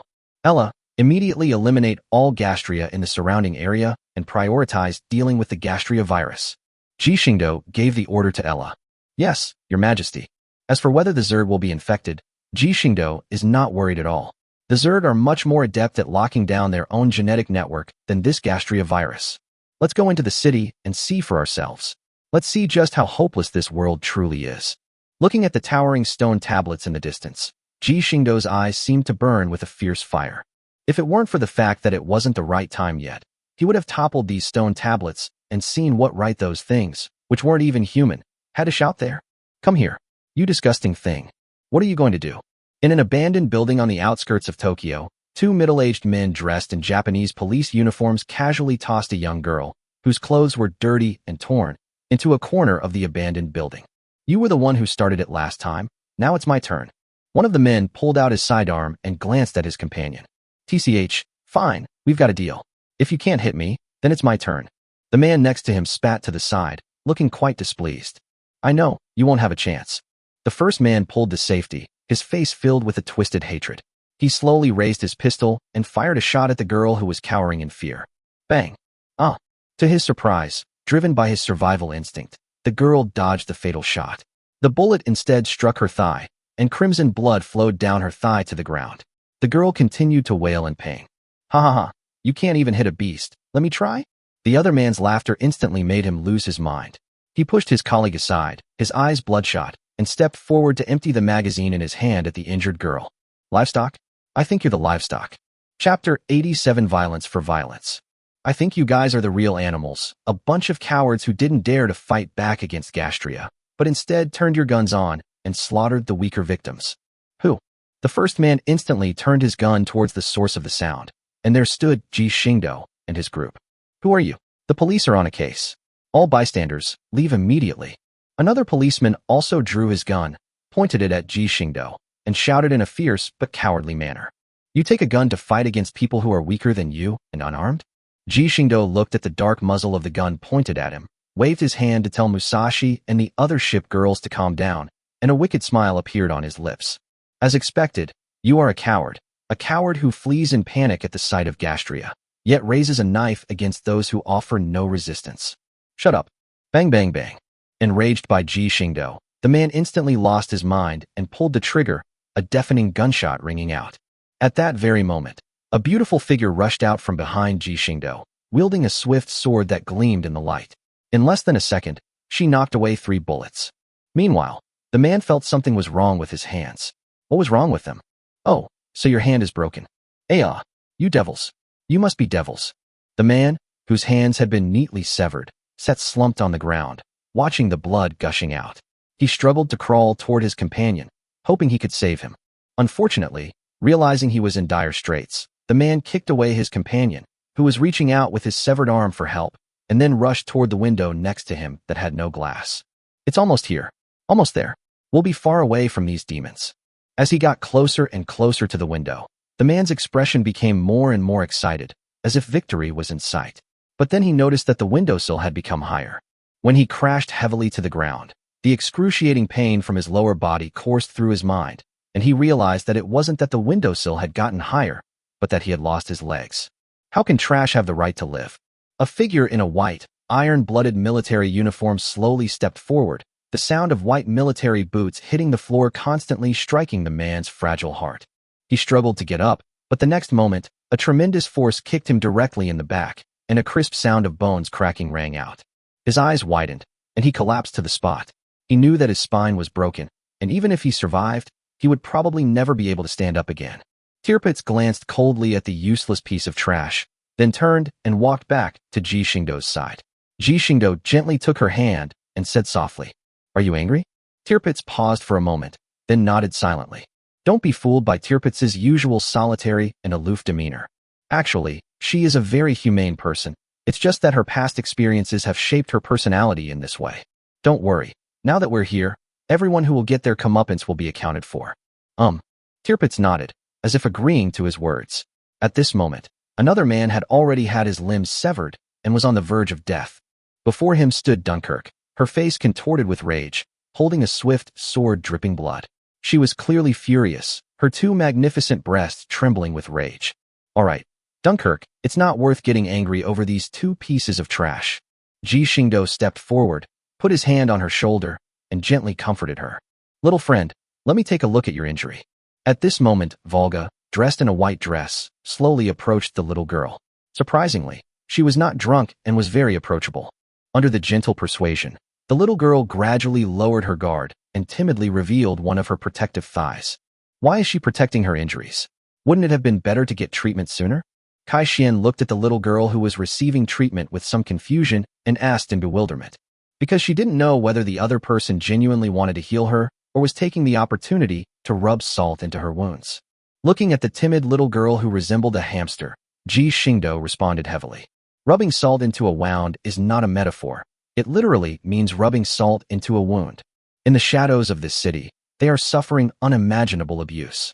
Abandoned at birth, some children, to avoid being bullied, simply gouge out their own eyes, the signature red pupils of children of the curse. Illegally imprisoned, raised like animals. All these are the sins of this city, no, of this world. As Ji Xingdou spoke, he slowly walked forward. Looking at the somewhat frightened girl, a spell to calm her fear was quietly cast, like a spring breeze gently caressing her heart. He took out a fragrant piece of bread and handed it to the little girl, who was clearly hungry for a long time. She hesitated before gently taking it, but instead of eating it immediately, she carefully took out a relatively clean piece of cloth from her bosom and gently wrapped it up. Why not just eat it directly? Oh, my sister is sick. Is it not allowed for me to bring her some food? The girl clutched the bread tightly in her hand like a frightened little rabbit, as if afraid that Ji Xingdou would snatch it back. Even her voice carried a hint of pleading. Please, my sister is very ill. I can't. Before she could finish speaking, Ji Xingdou pulled out a large handful of bread and stuffed it into her arms, which shocked the little girl into standing there. Why can this man pull out so much bread? He's not carrying anything on him, yet he can just flip his hand and produce bread. Is he a god? Deity, I beg you, please save my sister. I'm begging you, she's so sick. She might. As if grasping at the last straw, she disregarded the food in front of her and immediately knelt down in front of Ji Xingdou, pleading loudly. But the next moment, she felt a pair of warm, large hands pull her up. She looked up through her teary eyes and saw Ji Xingdou smiling at her, and heard his gentle voice in her ear. You are a very strong child who loves your family. I grant your wish. Thank you, God. I'm not some kind of god. Looking at the girl's devout face, Ji Xingdou gave a wry smile. You saved me in my time of crisis, gave me food, and are even going to save my sister. You are a god. Looking at the determined little girl, Ji Xingdou shrugged helplessly. Oh well, whatever makes you happy. Chapter 88. A few rays of light in the darkness. Let's go? Ji Xingdou had Volga pick up the still trembling little girl, and then led everyone away from there. Once Ji Xingdou and the others had gone far away, Latorio, who was left to clean up the mess, immediately summoned a small plasma cannon and fired a shot at them. A deafening roar accompanied by a heart-pounding energy surge turned the entire abandoned building and a large area of surrounding land into a deep crater. Latorio retracted the ship's rigging that was hovering behind him, then left without looking back, regardless of whether this shot would cause any additional effects. Anyway, that's not within their consideration, since the surrounding signals have long been blocked, and with their current technology, it's simply impossible for them to find them. Guided by the little girl Rico, Ji Xingdou and his companions traversed the land filled with ruins and arrived at a location extremely close to the outer giant stone monument. This place. Jinhai frowned, looking at the roaring, gathering gastria outside the giant stone monument, then at the simple fence separating the ruins from the city, and understood what was going on. They are using these children as a second line of defense. Jinhai's eyes turned slightly cold. The people here really have shown the darkness in their hearts to the fullest extent. When the megaliths are breached, the children who have been driven to the outermost edge will be the first to be impacted. They want to trade the lives of these children for their own. Rico, where is your sister? Ji Xingdou gently rubbed Rico's head and said softly, I'll take you there, my lord. Rico was gently placed on the ground by Volga, and then she hurriedly ran to a manhole cover and tapped on it rhythmically. Who is it? A slightly aged voice came from under the manhole cover, carrying a hint of probing and a trace of expectation. Grandpa, it's me, Rico. I'm back. I've even found a god who can heal my sister. Upon hearing this, the old man at the bottom of the well was not happy at first, but rather shocked. A good person? A god? What a joke. The old man hurriedly pushed open the manhole cover, struggled to climb out, and then, to Rico's puzzled look, firmly put the manhole cover back on. Haha, what can I do for you? If this child has offended you, I'm willing to apologize. You can even hit me or scold me, but please, don't hurt them. They're just a group of children who are starving and freezing. Please leave them alone. The old man gently shielded Rico behind him, his wrinkled face filled with pleading, especially after seeing Ji Xingdou and the others' clothes. His despair deepened. After all, although Ji Xingdou and the ship girls changed their clothes, whether from Ji Xingdou's perspective or from the ship girls' perspective, the quality of the clothes they wore was definitely not cheap stuff from a street stall. They were all made of the best fabrics. In the eyes of the elderly, isn't this just a group of rich kids looking for thrills? And they even set their sights on the children he had been protecting. How could he not feel desperate? Grandpa, you've misunderstood. We really didn't mean any harm to the children. Stop talking, I won't let you hurt them. The old man's eyes held a resolute glint. He had encountered people like them before, always claiming to be doing it for their own good. And what was the result? He had lost 3 precious children. He could never forgive himself. Why should I listen to those beasts' sweet talk? Grandpa, the gods really came to save my sister. Look, the gods even gave me so much bread. Wah, I really don't want my sister to leave me. With teary eyes, Rico tugged at the old man's stained trouser leg, pleading desperately. Seeing Rico's pained expression, the old man's heart broke. But he was truly afraid. He was afraid that these people were no different from those beasts, and he was afraid of losing these children again. No. The old man was about to refuse with a heavy heart, but the next moment, a voice rang in his ears. He slowly stopped what he was doing, patted Rico's head, and said in a slightly trembling voice, Since Rico trusts them, let them treat Rena. No, that's not what I meant. This isn't it. The old man roared inwardly. Really? Thank you, Grandpa. Rico's cheerful voice echoed in his ears, and the old man was on the verge of collapse. He could only watch helplessly as Ji Xingdou took out a large bag of various foods and handed it to the women who had been following him. Under his gaze, the women followed Rico into the sewer. Come and sit down, I can explain all of this. Ji Xingdou looked at the old man who was standing there blankly and said softly. The old man, as if he were a puppet, staggered and sat down on a clean stone that Ji Xingdou had prepared. You can speak now. Ji Xingdou sat down as well, looked at the old man with a blank stare, and spoke softly. As soon as Ji Xingdou finished speaking, the old man's eyes regained their liveliness. The old man, who had regained his senses, immediately wanted to stand up and protect the children, but he found that he could not. After struggling for a long time, the old man gave up.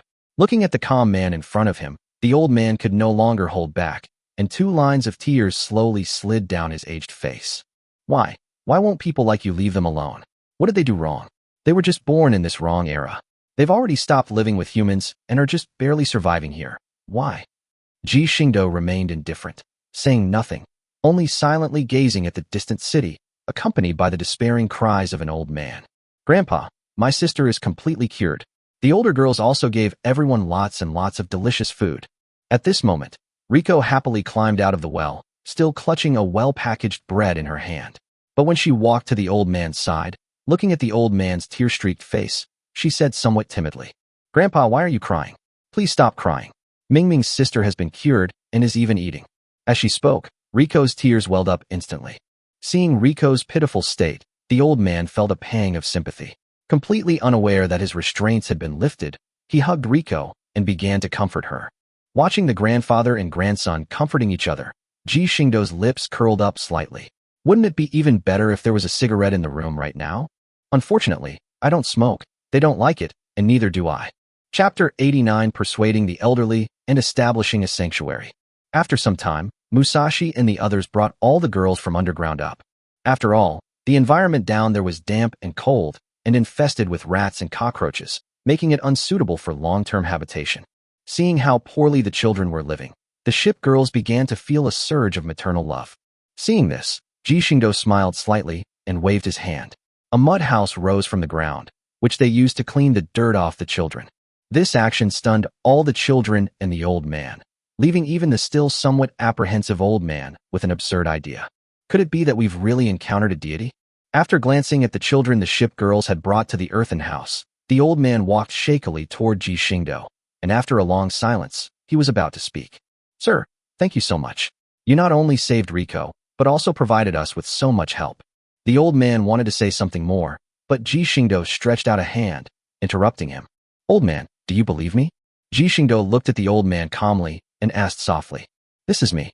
The old man hesitated for a moment, but looking into his eyes and recalling how the man had casually taken out food and, with a wave of his hand, made the house rise from the ground, he finally spoke. I believe you, sir. Good. A smile appeared on Ji Xingdou's face, and this smile seemed to have touched the old man, gradually easing his tense heart. I plan to build a protective center in this city specifically for the children of the curse. There, they will have no worries about food and clothing, and will receive a good education.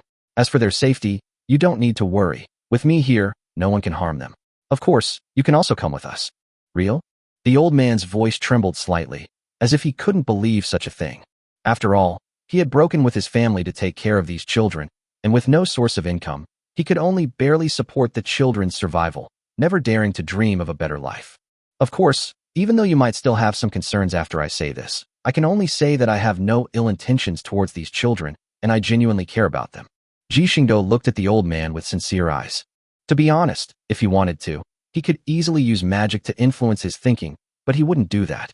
For an old man like him, using any magic to forcibly reverse his cognition would be an act without any moral boundaries. Seeing the old man still hesitating, Ji Xingdou did not interrupt him, but silently looked into the distance. Just then, a phone rang. Ji Xingdou took out the cell phone he had obtained from this world, glanced at the caller ID, and immediately pressed the speakerphone button. Haha, is this Mr. Ji Xingdou? I've already approved the land you requested. Please take some time to come and sign the contract. Of course, there's no rush. I understand. I'll make time to go over there. Ji Xingdou hung up the phone casually, then dialed another number. Grown-ups. Okay, let's get ready to start construction. Understood, sir. After giving the instructions, Ji Xingdou raised his head, glanced at the old man, and said, As you heard, the land I acquired from the Real Estate Bureau has been approved and construction has already begun. I really hope that you and the children can be among the first to move in. Sure, I just hope you can take good care of them. Otherwise, even if you are a god descended to Earth, I'll risk my old bones and fight you to the death. You won't have that chance, because they won't be mistreated by me, and I will do my best to treat the gastroenteritis in them. Seeing the old man's fierce expression, Ji Xingdou smiled nonchalantly. It was just an impossible thing, so who would care? Grandpa, look. These new clothes are so nice and comfortable to wear. Just then, a group of little girls, freshly bathed and smelling wonderful, ran over and surrounded the old man, chattering and laughing incessantly, creating a warm and harmonious scene. The conservation center isn't finished yet, so you'll all need to stay here for a while. Here, take these. Don't live in the sewer area. Use these tents for now. Thank you, Your Majesty. The little girls lined up, one by one, happily receiving the supplies distributed by Ji Xingdou and politely expressing their gratitude. As expected of a deity, he can conjure things out of thin air even when he has nothing in his hands. Deity, could you tell us some stories? Yes. We've always heard stories from Grandpa, but we've never heard a story about the gods. You don't? The old man hurriedly tried to stop him, fearing that Ji Xingdou would be angry. Okay, then let me tell you an interesting story. Ji Xingdou interrupted the old man directly, and then he told a heartwarming story. After all, such a dirty world naturally needs to be made a little warmer. The ship girls also smiled and gathered around, looking gently at the commander who was telling stories with a smile on his face. A feeling of tenderness welled up in their hearts. The old man silently wiped away a tear and sighed involuntarily. Good. Heaven has been kind to me. As night fell, watching the little ones crawl into their tents and begin to sleep, Ji Xingdou turned his head, gazing indifferently at the city not far away, and spoke to the group of ship girls behind him. I'll leave a clone behind to prevent them from having any bad intentions. Afterwards, I'll take the Zerg to the city. One of the system awakeners has already awakened, so you all stay here to protect them. Understood, Commander. Come back soon. Guanghui stepped forward and gently took his hand. Don't worry, it's not time to destroy them yet. Aren't they afraid of Gastria? Well, I'll show them what real fear is. Late at night, strolling through the deserted streets, Ji Xingdou's eyes gleamed as he thought of Tokyo, one of the 5 remaining refuge cities in Japan.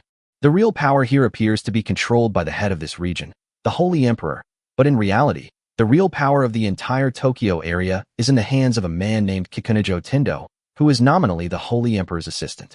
His family, in turn, wields immense power in Tokyo. However, he is not planning to target the Tendo family now, but rather to remove all their henchmen. Imagine how interesting it would be if all the people the Tong family trusted stood on the opposite side of them. As for what Ji Xingdou should do, it couldn't be simpler. The brain-eating worm can perfectly solve this problem. The call he received earlier was from the director of the real estate bureau himself. Haha, he's never even been to the city center. How could he possibly know the director of the real estate bureau? In fact, Ji Xingdou had already sent a large number of brain-eating worms into the city long before.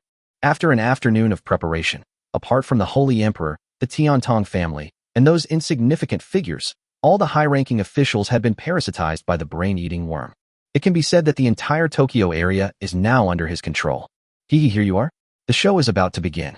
Will you, who have awakened the system ahead of schedule, bring me some unexpected surprises?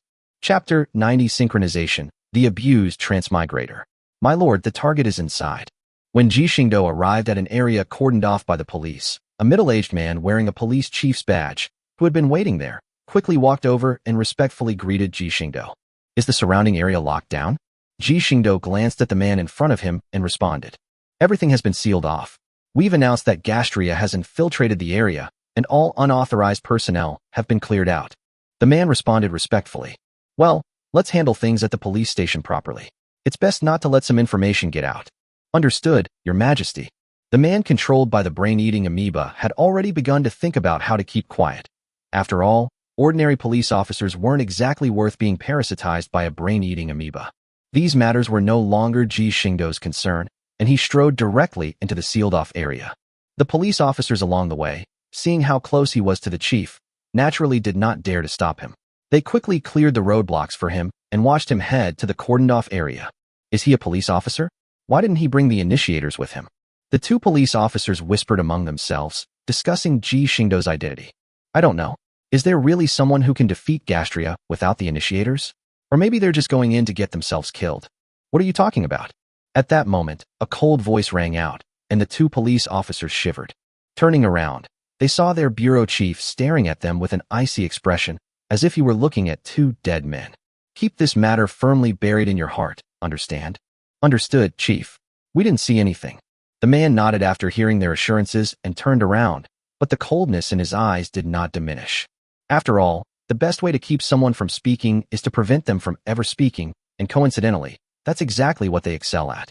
Bang. GAA.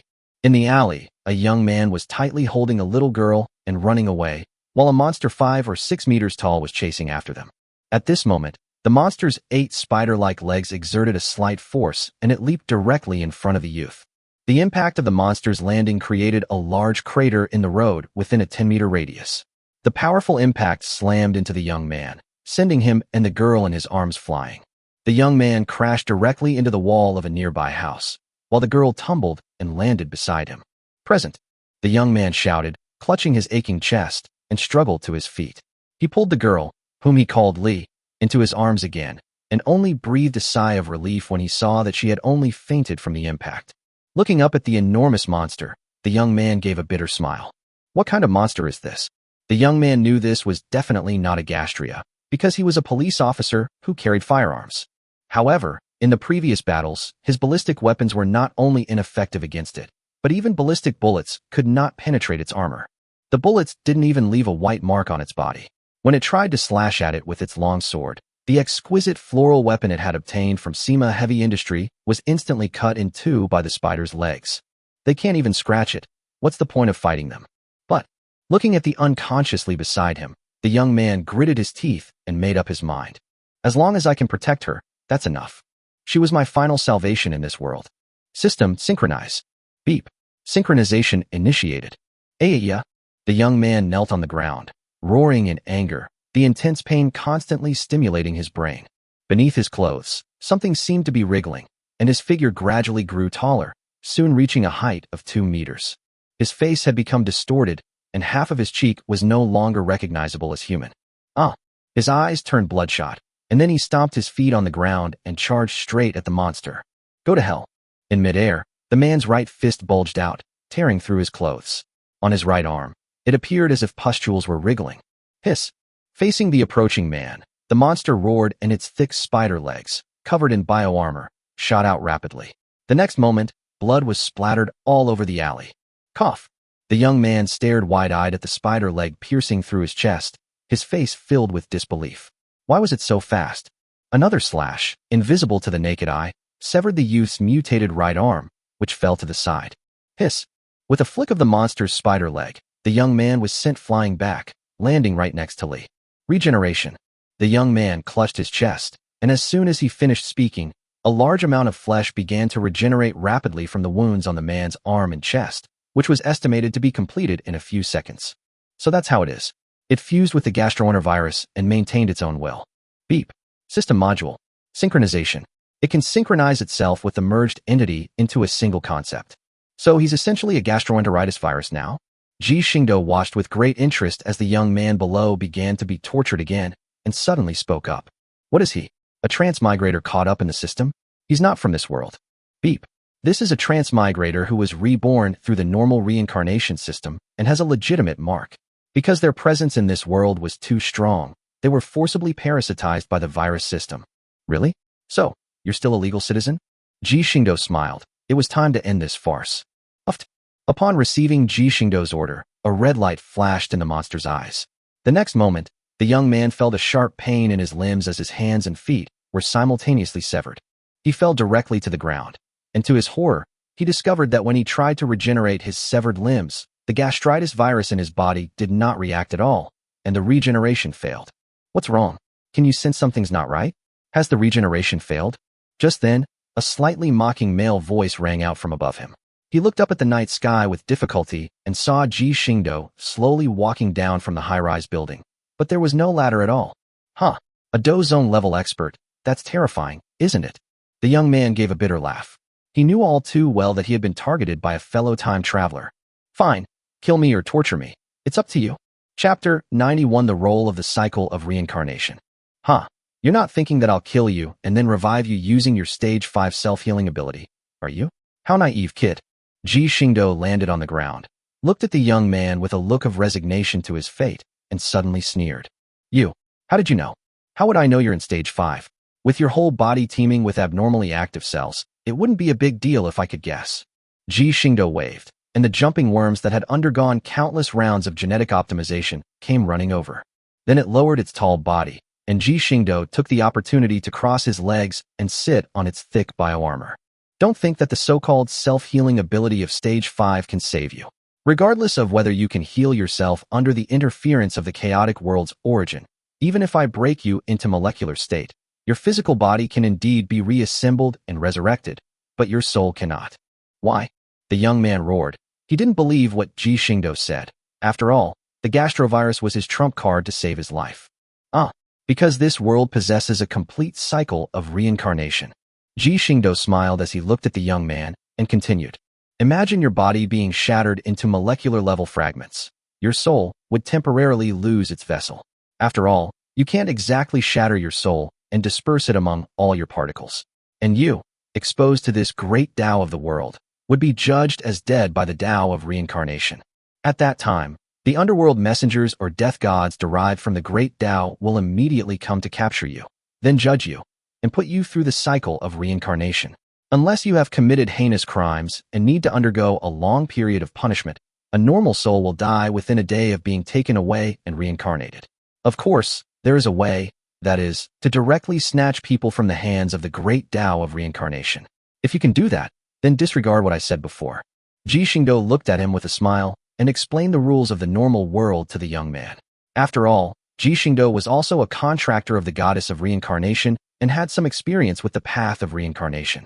When Ji Xingdou came into contact with a part of the cycle of reincarnation, he felt how abnormal the Naruto world was in this respect. Not to mention the cycle of reincarnation that manages the reincarnation of souls. That world probably didn't even have a corresponding underworld or netherworld. A single reincarnation can bring back souls that have been dead for decades, or even centuries. What? Does that mean everyone in your world is beyond the 3 realms and outside the 5 elements? Therefore, in a proper dimensional world, it is simply impossible for anything like resurrection to occur. Even if you're snatching someone from the great Tao, if you're too slow, that person might already be entering reincarnation. Instead of pinning your hopes on some so-called resurrection technique, you might as well learn from others and directly look for reincarnations. That would be much simpler. As for your claim that you are powerful enough to provoke the great Tao of reincarnation, a supreme god who once held the authority over 5 great Taos thought the same thing. After all, the combat power of the goddess of reincarnation's true form is among the lowest of all the main gods, and her strength is only comparable to that of a first-level true god. Then, the main god who took the initiative was forcibly destroyed by the goddess of reincarnation using the great Tao, and this part was directly sent into reincarnation. But that's not the main point. Most importantly, a portion of the great Tao authority that he held was also shattered and thrown into the cycle of reincarnation. This directly caused his rank to drop from a supreme god to a first-level true god, and his path forward was completely cut off, with no possibility of advancing even half a step further. This is also the main reason why the 8 main gods play some kind of game with the goddess of reincarnation, even though the goddess of reincarnation cannot make them lose a part of their authority and existence. However, all she needs to do is send the authority and existence of a main god into reincarnation, and the opposing main god will not dare to make a move. No main god would be willing to be the sucker. Pulling himself back to reality, Ji Xingdou looked at the young man in front of him who had completely given up hope and chuckled. However, I do not intend to kill you. What? The young man's eyes lit up, but he still subconsciously wondered what the other party wanted him to do. As for agreeing first and then running away, he didn't think that would work. After glancing at the 5 or 6 meter tall jumping insect, he immediately abandoned his plan to feign compliance and decided to listen to his thoughts honestly. I need to take away your system. After all, you can see that in this world, you'll ultimately only become one of those monsters. If you were to appear before the world in this form, your status would be even lower than that of the cursed child. I think you understand that. How could I refuse? If you wanted to take it, wouldn't it be an extremely easy thing for you? Hearing the sarcasm in his words, Ji Xingdou ignored it and continued. I will give you a cultivation technique as compensation. Whether you prefer magic or immortal cultivation, I have it here, and they are all of high quality. I think that is much better than your monster body. Hearing Ji Xingdou's words, the young man's eyes grew brighter and brighter. Who would want to become a monster like this if they could be a human? Why do you want to help me? But the young man quickly suppressed his joy and instead asked quietly. Don't worry, I have no intention of harming you.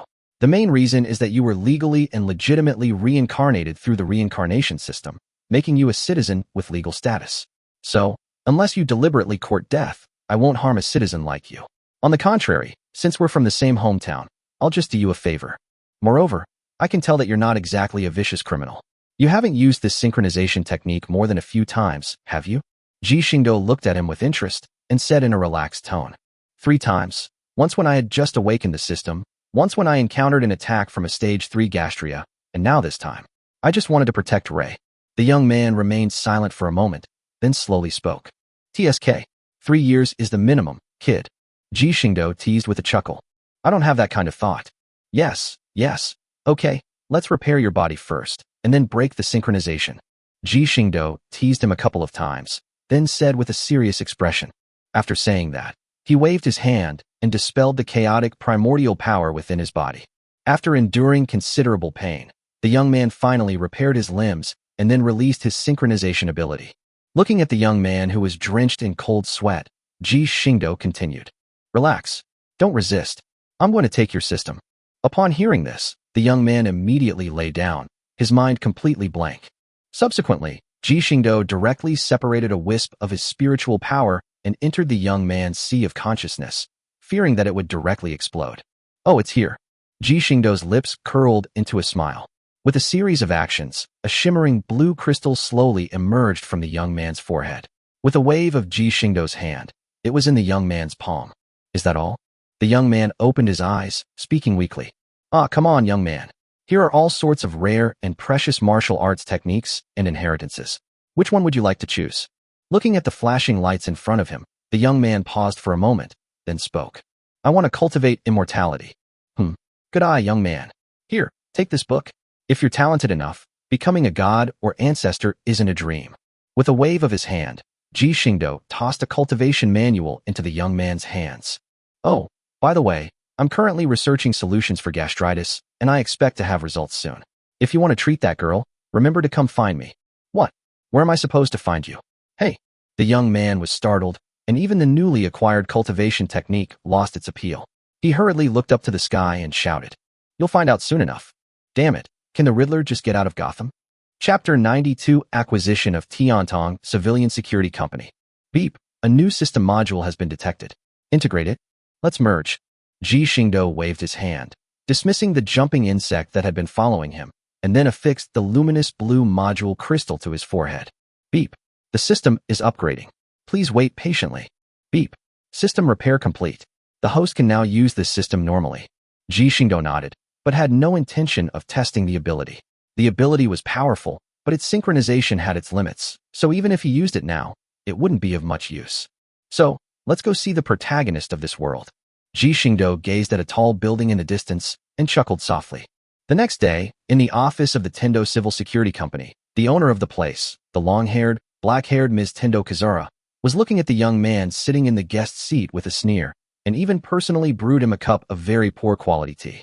This was certainly not because Tendo Kazura deliberately served inferior tea to the other party. It was simply because she couldn't afford any good tea at the moment and could only make do with whatever she had. Ji Xingdou looked at the tea in the teacup, which was covered in tea dust and looked bland and tasteless. He then looked at the embarrassed Tendo Kazura and suddenly laughed. It seems Miss Tiantong is living a somewhat frugal life. Well then, I'm not here for anything else, so I'll get straight to the point. I want to acquire your Tiantong Civil Security Company. That's impossible. Kazura Tendo's expression changed instantly, and his tone became distant. Are you sure, Miss Tendo? You need to know that you are now? I've already said it's impossible. Sir, please leave. Don't want revenge anymore. What did you say? Tendo Kazura's face instantly darkened. She silently reached for the katana on the desk, her eyes fixed on Ji Xingdou. Ji Xingdou completely ignored her actions, instead crossing his legs and chuckling. Don't you want to wield your blade of revenge against the Tendo family? Brush. As soon as Ji Xingdou finished speaking, a sharp blade of energy slashed directly at his neck, a vital spot. However, just as Tendo Kazura was about to strike his neck, he lightly raised his left hand and caught her blade as if it were nothing. Shocked, Tendoji tried to pull back her katana, but found that she couldn't budge the blade at all. All right, stop with all the swordplay. Girls shouldn't be too hot-tempered. Ji Xingdou smiled and flicked his left finger. Clang. A tremendous force came directly from the blade, twisting Tendo Kazura's wrist and forcing her to drop the sword. Who are you? Tendo Kazura gently rubbed his injured wrist, staring at the man in front of him with a gloomy expression, who looked confident and asked coldly. Who I am is not important. What matters is that I can help you get revenge. Ji Xingdou looked at her and said casually, Revenge? I need you to help me get revenge? Tendo Kazara scoffed. For the sake of revenge, she's willing to degenerate into a sword demon. And you're still going to help me get revenge? It must be difficult to gather information on the Tendo family's crimes. Ji Xingdou wasn't annoyed. He simply continued speaking. Your body probably can't hold on much longer. Ji Xingdou glanced at her waist and spoke softly. If things continue like this, can you really hold out until the day you get your revenge? As he listened to Ji Xingdou's words, Tiantong Mu Gung's expression grew increasingly grim.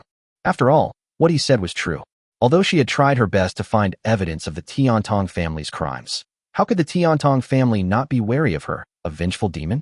It's fair to say that over this long period of time, she's only gathered some trivial information, and as for her health, as she recalled the incident, she felt a dull ache in her kidneys. When she was young, she had been attacked by gastria, which damaged her kidney function. Now, she could only survive by dialysis. This is the main reason why she has no money now. After all, frequent kidney dialysis costs a lot of money. I can provide you with a large sum of money, and I can also provide you with evidence of the Tiantong family's crimes, as well as a cure for your illness. Of course, most importantly, I will make you kill all your own enemies with your own hands. What do I need to do? A flash of hatred crossed Tendo Kazara's eyes. She no longer wanted to consider anything else, and simply said coldly, Listen to my command. Now is not the time to take action, but don't worry, that day won't be long. Ji Xingdou looked at the ghost-like Tendo Kazara, and a wicked smile appeared on his lips. Okay, I've waited for more than 10 years, so I won't miss a little more time. But you must remember your promise. Tendo Kazara picked up the katana that had fallen to the ground and threatened it in a sinister tone. Wait until you can actually hurt me before you say these pointless things. Ji Xingdou scoffed and responded mercilessly. What happened here? At this moment, two figures, one tall and one short, peeked out from the doorway. Looking at the eerie atmosphere inside, they spoke cautiously. No, we just suddenly have an extra boss. Tendo Kasaki, annoyed, sheathed his sword and placed it aside, glancing at the two people at the door. Rintaro, what are you doing not coming in? Rintaro Satomi was completely bewildered. What the hell? How come he suddenly had a new boss after just one night? Rintaro Satomi, and your originator, Inju Ehara, right? She should be Rintaro's wife. No, it's not what you think. The office suddenly fell silent, and Ji Xingdou took out his phone with a strange expression. He had already dialed the police station's emergency number. Sensing something was wrong, Rintaro Satomi immediately stepped forward and loudly explained. You'd better give me a good reason, Rintaro-kun. Let me think about it. Should I start with 3 years, or just give you the death penalty? Ji Xingdou held his phone, his face full of accusation. Why wasn't he acquitted? After much trouble, Rintaro Satomi finally escaped the fate of being shot, and he breathed a sigh of relief. For you. Ji Xingdou stood up, flipped his hand, and a black and gold bank card appeared in his hand. He then threw it directly at Tendo Kazara. There are 10 million in there. Buy yourself some nice things. Even a dog would shake its head at the conditions here. After saying that, Ji Xingdou walked directly out of Tiantong's civil security company, ignoring the crazy shouts of Tiantong mugging behind him, and headed downstairs. As for that money, well, it was naturally borrowed from a very famous internal organization in the friendly country of America. Well, you know what, they actually have a lot of money, so it's not unreasonable for him to move 90% of it. Chapter 93 Real Estate Bureau, Dare to Fleece Me? However, the aura emanating from Rintaro Satomi is quite interesting. Ji Xingdou looked at the blood-red task panel in front of him, where the notification had started last night, and a meaningful smile appeared on his lips. All the illegal intruders have arrived. I'll go check out the Real Estate Bureau, and then I'll check on the construction progress of the Conservation Center. I heard someone is using my materials to line their own pockets. That's quite interesting. Lord. In the office of the director of the Real Estate Bureau, a middle-aged man with a large belly stood in front of the desk, bowing respectfully to Ji Xingdou, who was sitting at the head of the table. The tea here is quite good, much better than the Kimizu tea from Tendo Mokusei. Ji Xingdou put down his teacup and sighed. After all, what Tendo Kazara had was less like tea and more like tea leaves steeped in boiling water. It didn't really make you want to drink it. Where's the stuff? Here, my lord. The middle-aged man respectfully picked up a document from the table and presented it to Ji Xingdou. Ji Xingdou glanced through the documents, casually wrote his name on the last page, and joked. If I follow the legal procedures, this land will become my private territory. Yes, your majesty, according to legal procedures, This land is already your private territory. Hee. Then I have the right to deal with anyone who trespasses on my private property. Ji Xingdou closed the file, a cold smile on his face. Yes, Your Majesty, trespassing on private property is a violation of the right of the owner to make a judgment. The brain-eating worm that had parasitized the middle-aged man was already quite intelligent. It quickly realized that the overlord wanted to use this territory to legally employ force. Just as it expected, Ji Xingdou knew very well that after the protection center was established, there would definitely be many people who heard the news and try to trip him up. Given their personalities, they'll likely resort to any ruthless and underhanded means they can think of. It's a good opportunity to send some people to visit their families. Aren't they supposed to be a generation that's been plundered? Sigh, old folks should just stay in the ground. Why bother coming out here and disgusting the young people? Plundered? So they lost everything? Their lives haven't been plundered yet, have they? My only redeeming quality is my kind heart, so I'll help them out. Your Majesty is wise. In a quiet grove of trees on the outskirts of Tokyo, a 30,000 square kilometer clearing has now been created. On this open space, large sections of foundation have already been laid, and various pieces of equipment are working tirelessly. My lord, why did you come in person? As soon as Ji Xingdou arrived, a man with a face full of wrinkles hurriedly came up to him and said in a fawning tone, Of course I have to come and see if you're really working hard. Ji Xingdou looked at the man in front of him and said with a forced smile, Please rest assured, sir. We will complete this project within 6 months. Upon hearing this, the man was somewhat displeased, but he maintained a good facade, thumping his chest loudly and making a promise to Ji Xingdou. Ji Xingdou looked at the man's hypocritical act and said coldly, Here is 100 million yen, which is my advance payment to you. After the project is completed, I will give you another 500 million yen. However, I want you to build it for me within a week. Ji Xingdou tossed him a bank card, and a hint of joy flashed in the man's eyes as he received it, but it quickly disappeared without a trace. Sigh, sir, this week has been far too long. Here's another 100 million. Don't be too greedy. That's enough for you to live a carefree life for several lifetimes. Besides, do you think I wouldn't know you're using my information to line your own pocket? You're a smart man, aren't you? Looking at Ji Xingdou's cold eyes, the man shivered. He understood the threat in Ji Xingdou's words. After all, in today's world, the disappearance of a person simply means adding one more number to the statistics reported in the news the next day. I don't think you want to be that one. I understand. I will definitely have it built in a week. Please rest assured. Cold sweat poured down the man's forehead, and his body trembled uncontrollably with fear. Work hard. I have plenty of money, but you only have one life. You don't want to earn money but not live to enjoy it, do you? Ji Xingdou patted his trembling shoulder, glanced at him, and said softly, If you follow him and cause any trouble, you can just become his parasite. Once he's done using you, he can just leave you there. Hiss. Ji Xingdou watched the man flee in a panic, as if talking to himself. Underground, a small, grotesque insect was already following the man, ready to begin its parasitic plan at any moment. As for Ji Xingdou's statement that it would be completed in a week, that was indeed not making things difficult for him. After all, since the arrival of the gastria, a large number of people have migrated, leading to a significant increase in housing pressure in the region. Driven by this pressure, new housing construction technologies have become widespread, and the speed of house construction in this world is very fast. As for why this man said half a year, it's just because he wanted to take Ji Xingdou for a fool and squeeze more money out of him. Too bad. He thinks he can get away with it all. He's not some American organization that's some kind of philanthropist. That organization, have some decency. Late at night, Ji Xingdou's figure reappeared in the temporary gathering place. He glanced at the clone who had been keeping watch all night with a blank look in his eyes, waved his hand, and the clone quietly disappeared. You're back. A clear, cold voice rang out. Ji Xingdou looked in the direction of the voice and saw a figure on a pile of ruins not far away, with her beautiful legs crossed, gazing at the pure white moon in the sky. Bathed in the silvery moonlight, the figure resembled a serene figure in the moon palace, unattainable and beyond reach. Yes, I'm back, Teasy. Ji Xingdou smiled, walked to her side, sat down, and gazed at the bright moon with her. Soon after, Ji Xingdou's right shoulder suddenly slumped. He turned his head and saw that Tirpitz had rested his head on his shoulder. With a slight smile, Ji Xingdou leaned her head closer, her nose instantly filled with the fragrance of her soft, beautiful hair.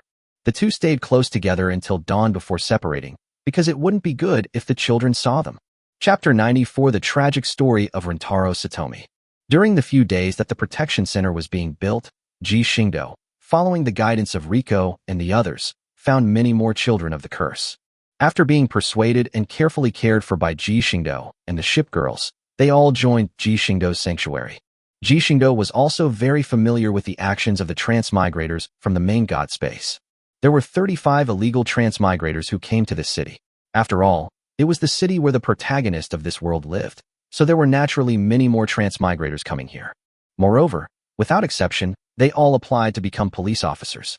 According to intelligence relayed by the eyeworms deployed throughout the city, these time travelers seem to have a unique obsession with killing gastria, with some even running outside the monolith 2 or 3 times a day just to kill a large number of gastria. Ji Xingdou had some guesses about this. The gastria virus in this world originally carried some of the world's origin, and hunting gastria creatures would indeed help them collect the world's origin power. Of course, it may also be related to the so-called IP ranking. Police officers all over the world have an IP ranking. How many gastria they hunted, what major things they did, all of these will affect the IP ranking. Perhaps, the higher the ranking, the more resources these transmigrators from the main god space will obtain. Moreover, even among these transmigrators from the same main god space, the relationships between them were not very good. Yesterday, the iBug observed 2 transmigrators from the Hall of Sin fighting each other over a stage 3 gastria. In the end, both of them were seriously injured, and because they were afraid that someone else would take advantage of them, they retreated as quickly as possible despite their injuries. As for the facilitators accompanying them, his investigation revealed that their identities were not in question. They were indeed inhabitants of the original world. However, the destinies of these originators have been completely intertwined with those of these transmigrators. Under these circumstances, unless Ji Xingdou masters the great Tao of destiny, he really has no way to deal with this. Is giving up the only option? Ji Xingdou's expression was not good, but he was indeed powerless. This chain of ties seemed to be the result of the goddess of fate's personal intervention. As a demigod who only mastered the laws, he naturally could not possibly resolve the issue with the main god who held the power of the great Tao. Moreover, Rintaro Satomi must be having a tough time too. After all, he is the chosen one of this world. The most effective way to obtain a large amount of the world's origin power is to directly change the plot. Killing the chosen one is the simplest and most effective method. Just as Ji Xingdou said, Satomi Rintaro is now in a state of complete unease, whether he's eating or sleeping. Lately, he has been feeling a lot of malicious gazes on him from all around. As a survivor of the mechanized soldier transformation program, he has rich combat experience and is naturally aware of this and prepared for it. What bothered him was that his opponent was no novice in combat either. Even though he deliberately exposed weaknesses several times, his opponent showed absolutely no intention of making a move, which was extremely frustrating. After all, there's no such thing as 1,000 days to catch a thief, but 1,000 days to guard against one. He also tried to take the initiative, but these guys were faster than rabbits, and by the time he arrived, the target location was already deserted. He was really getting annoyed to death. Ring, ring, ring. Hello? What's wrong? Kizara. Come to the company. I have a task for you. Okay, coming right away. Upon hearing that a mission had been assigned, Rintaro Satomi immediately stood up.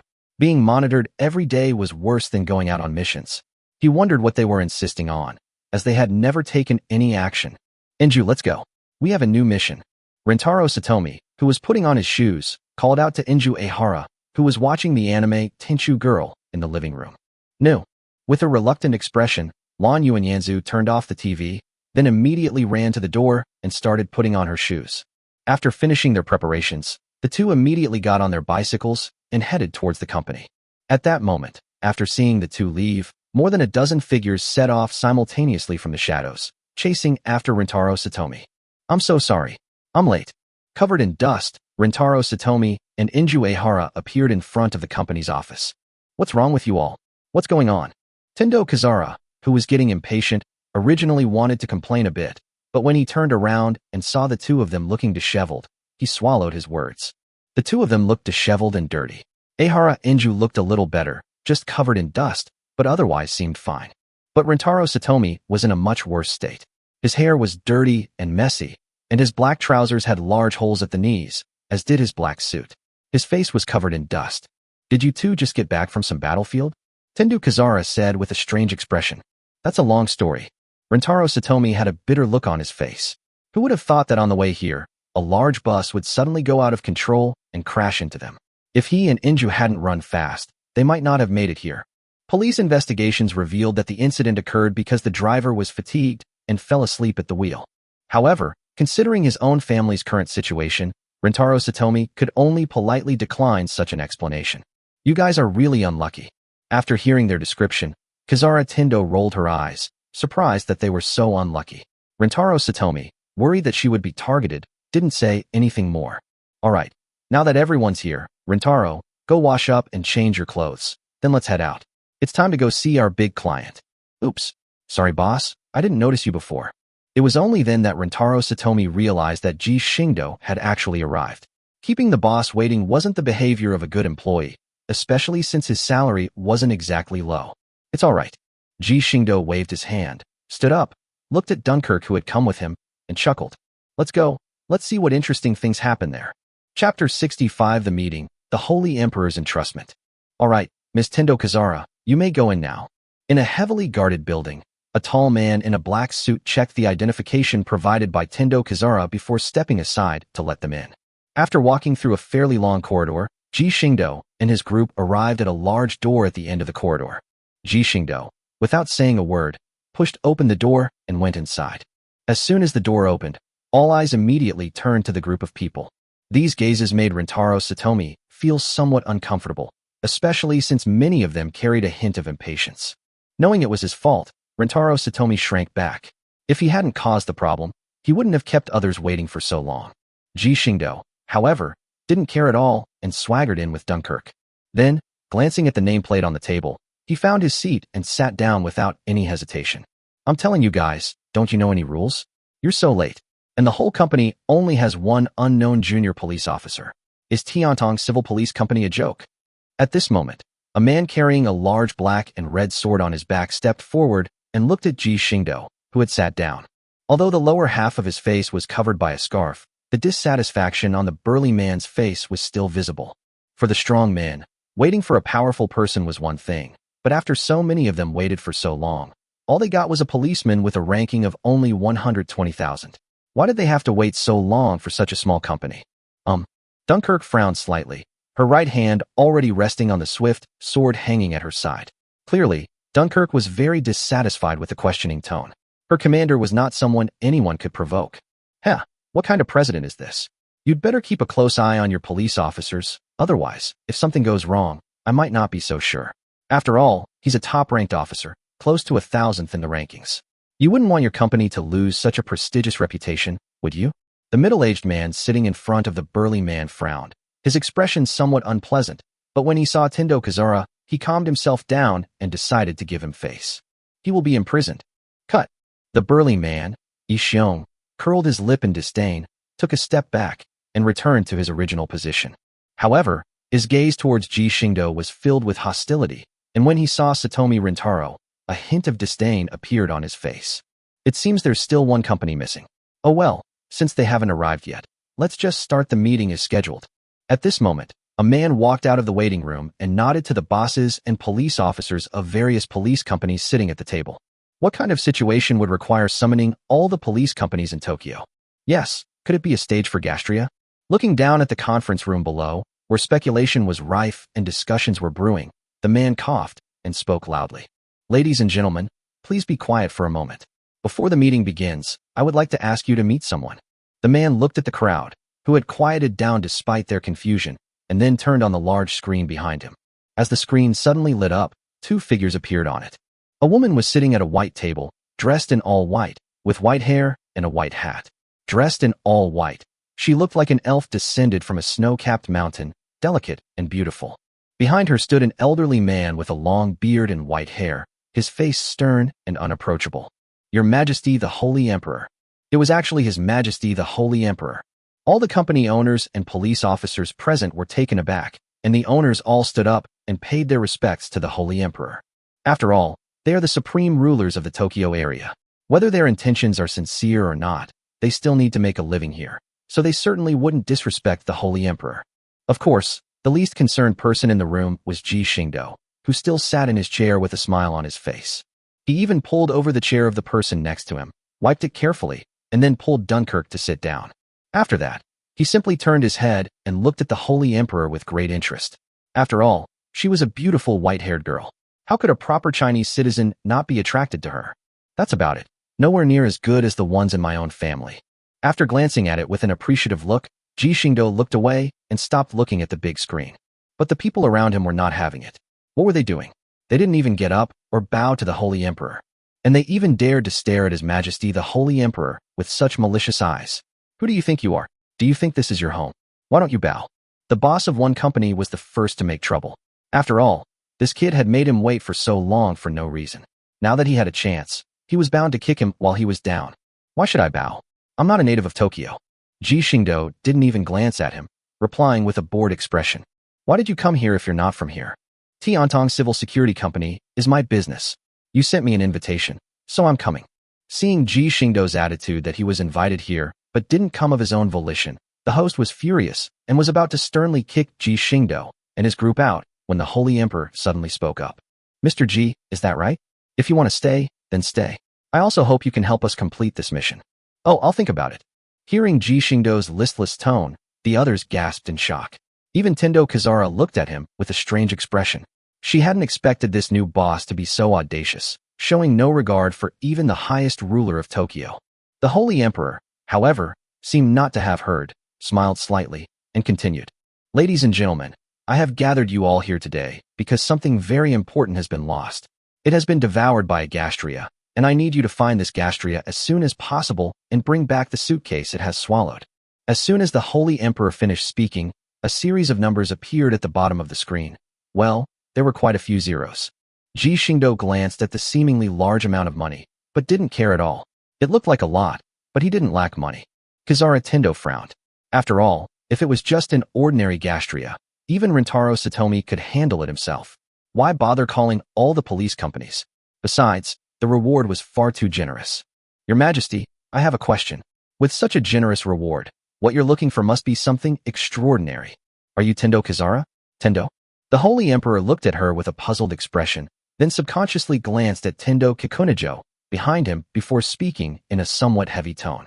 It was an item that determined the life or death of Tokyo. Chapter 96 Li Qi Ing attacks. What? Could you elaborate? Tendoki was somewhat surprised, but still continued to press for answers. All I can tell you is that if that item is lost, it will bring a huge disaster to Tokyo. As for anything else, I have no comment. You just need to consider whether to accept it or not. The Holy Emperor's expression remained unchanged, and even his tone wasn't particularly harsh. As for this, Ji Xingdou remarked that she was beautiful, well, beautiful like a vase. Ha ha ha. Who? At this moment, a laugh with a hint of madness suddenly rang out, startling everyone present. Turning around, they were horrified to find that a man wearing a white smiling mask had silently appeared among them. He is now sitting at the conference table, with his legs propped up on it, laughing loudly with his head tilted back. It's just the relics of the 7 stars, Your Majesty. You ask someone for a favor, but you're not even willing to explain your purpose. Who would be willing to do anything for you if that's the case? The masked man put his legs down, and in the blink of an eye, he was standing on the conference table. Those who had approached him earlier all took several steps back.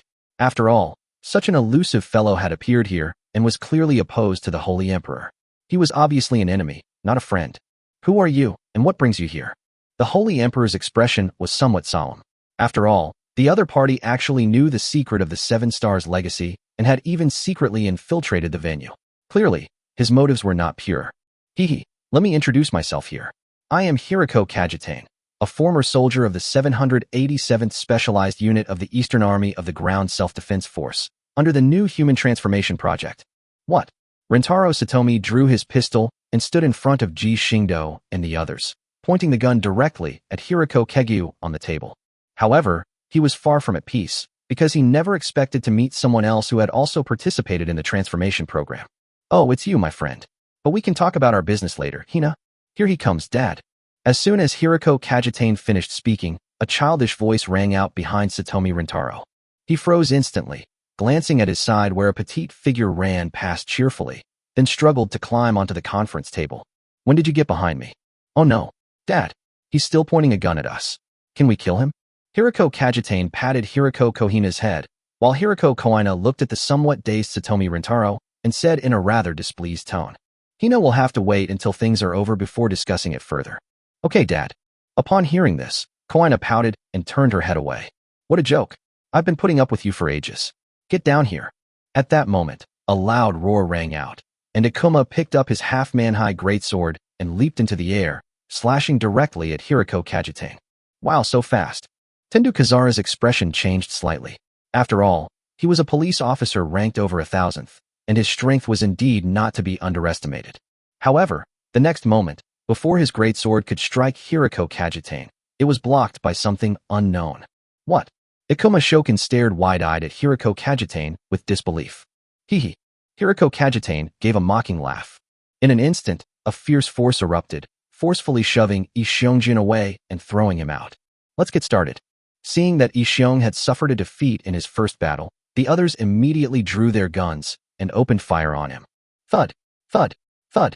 A dense barrage of bullets struck Hiroko Kajihira, who stood in the center, like specks of light. But soon, the gunfire stopped abruptly. They all stood there, stunned, staring blankly at the numerous bullets hovering in midair around Hiroko Kajitane, which had all fallen silent. Shield. Rintaro Satomi said through gritted teeth. Haha, I prefer to call it the repulsive force field. Hiroko Kajitane glanced at him, only to see him point at the bullet floating in front of him, and suddenly wave his hand, causing the bullet to bounce back instantly. Careful. Rintaro Satomi could only hastily pounce on Kazara Tendo, and in doing so, he exposed Kazido behind him. Puff, puff, puff. Ayah! Bullets instantly ravaged the entire conference room, and blood was splattered all over the floor and walls.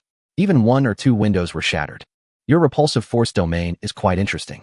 You're a modified soldier too. Hiroko Kajitane looked intently at Ji Xingdou, who remained seated calmly with his legs crossed, and the bullet hovering in front of him, his tone changing as well. Huh, mechanized soldier? Please, use your dog eyes to look properly. All the parts on my body are original. Who is this mechanized modified soldier? Ji Xingdou glanced at him with some displeasure. He was a perfectly healthy young man with a sound body and mind. And you actually called me a cyborg? What do you mean by that? He gently reached out and touched a bullet floating in front of him. The bullet vanished into thin air the next moment. Hiroko Kajitane was suddenly startled, and his fighting instincts made him subconsciously activate his repulsive force field. But the moment the repulsive force field unfolded, a loud explosion rang out. The repulsive force shield was shattered instantly, and the next moment, blood erupted from Hiroko Kajitane's right arm. Ugh! Hiroko Kajitane felt a sharp pain in his right arm. When he looked over, his right arm had been completely broken and was lying on the conference table. Crimson blood instantly splattered all over Hiroko Kohina's delicate face. Dad! Hiroko Kohina trembled as she picked up Hiroko Kajitane's severed hand, her voice also beginning to tremble. Huh, this bullet is too fragile. It turned to ash in an instant? How boring. At this moment, Ji Xingdou's eerie voice rang out again, and what he said sent a chill down the spines of everyone present. You flicked a bullet away with your bare hands, and the bullet burned to ashes midair. What did you use to break his hand? Are you even human? Ignoring the wary gazes around him, Ji Xingdou clenched his left hand in midair, and the remaining 3 or 4 bullets were instantly compressed into thin pieces of iron by the invisible force of the air. Seeing Ji Xingdou's series of actions, Hiroko Kajitane's mind was immediately alarmed. He immediately picked up Hiroko Kohina, turned around, and jumped out of the window without hesitation.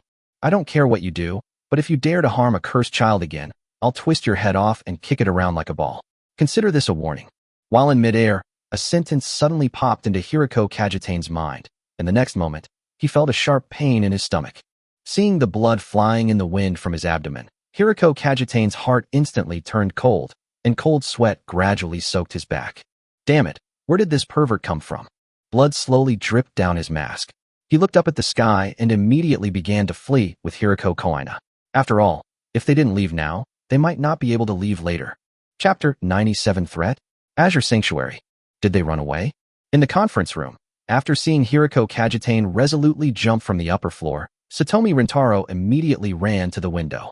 He craned his neck to look down, but unfortunately, all he could see was Hiroko Kajitane's blood-soaked back. He quickly disappeared into the crowd with Hiroko Kohina, leaving no trace. He turned his head and looked at his boss with complicated emotions. He never expected that his boss would be so strong as to be superhuman. What exactly do you want to do? Rintaro Satomi muttered something unconsciously, then met Ji Xingdou's ambiguous smile. In an instant, he felt as if he had been completely seen through, and an immense fear instantly gripped his heart.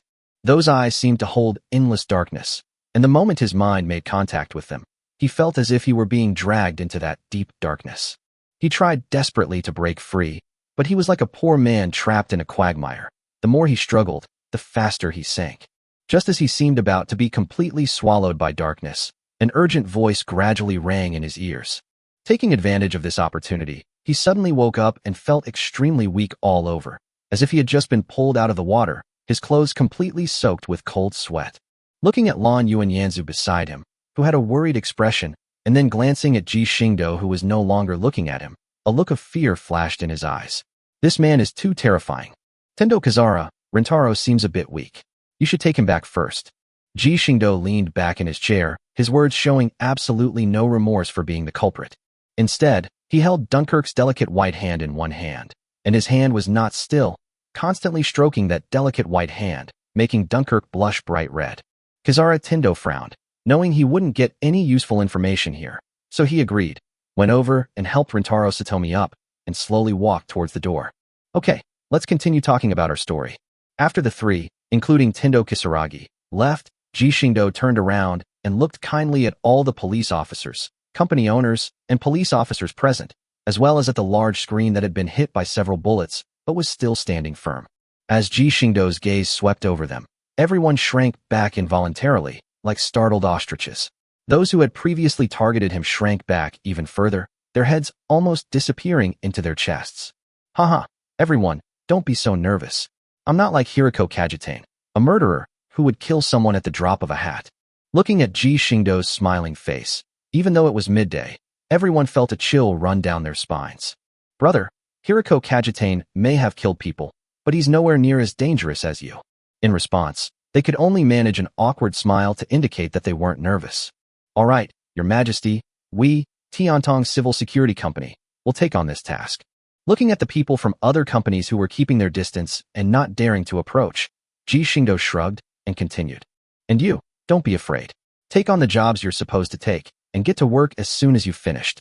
You're not expecting me to protect Tokyo on my own, are you? Hearing Ji Xingdou's words, everyone trembled, as if they had been injected with chicken blood.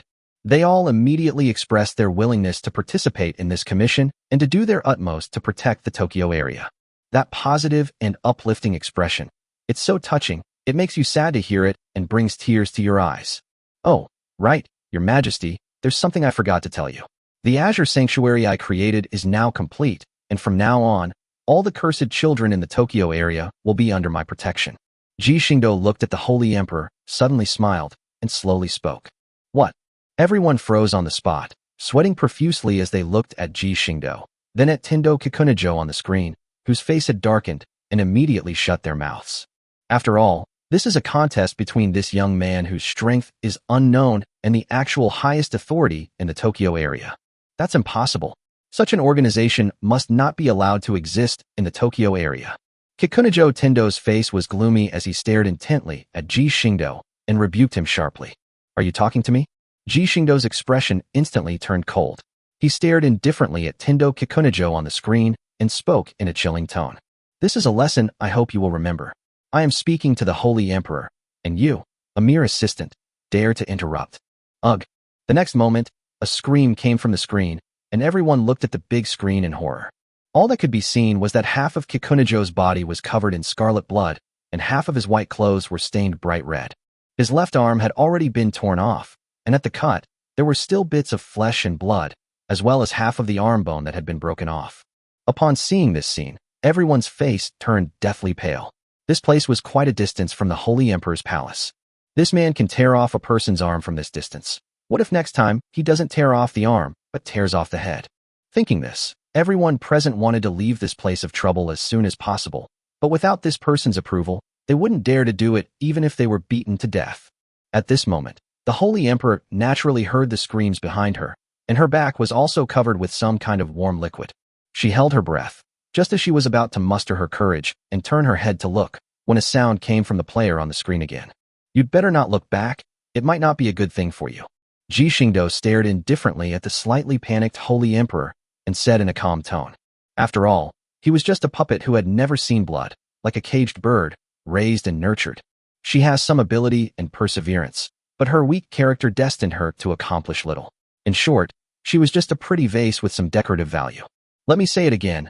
I'm not asking for your opinions. I'm informing you.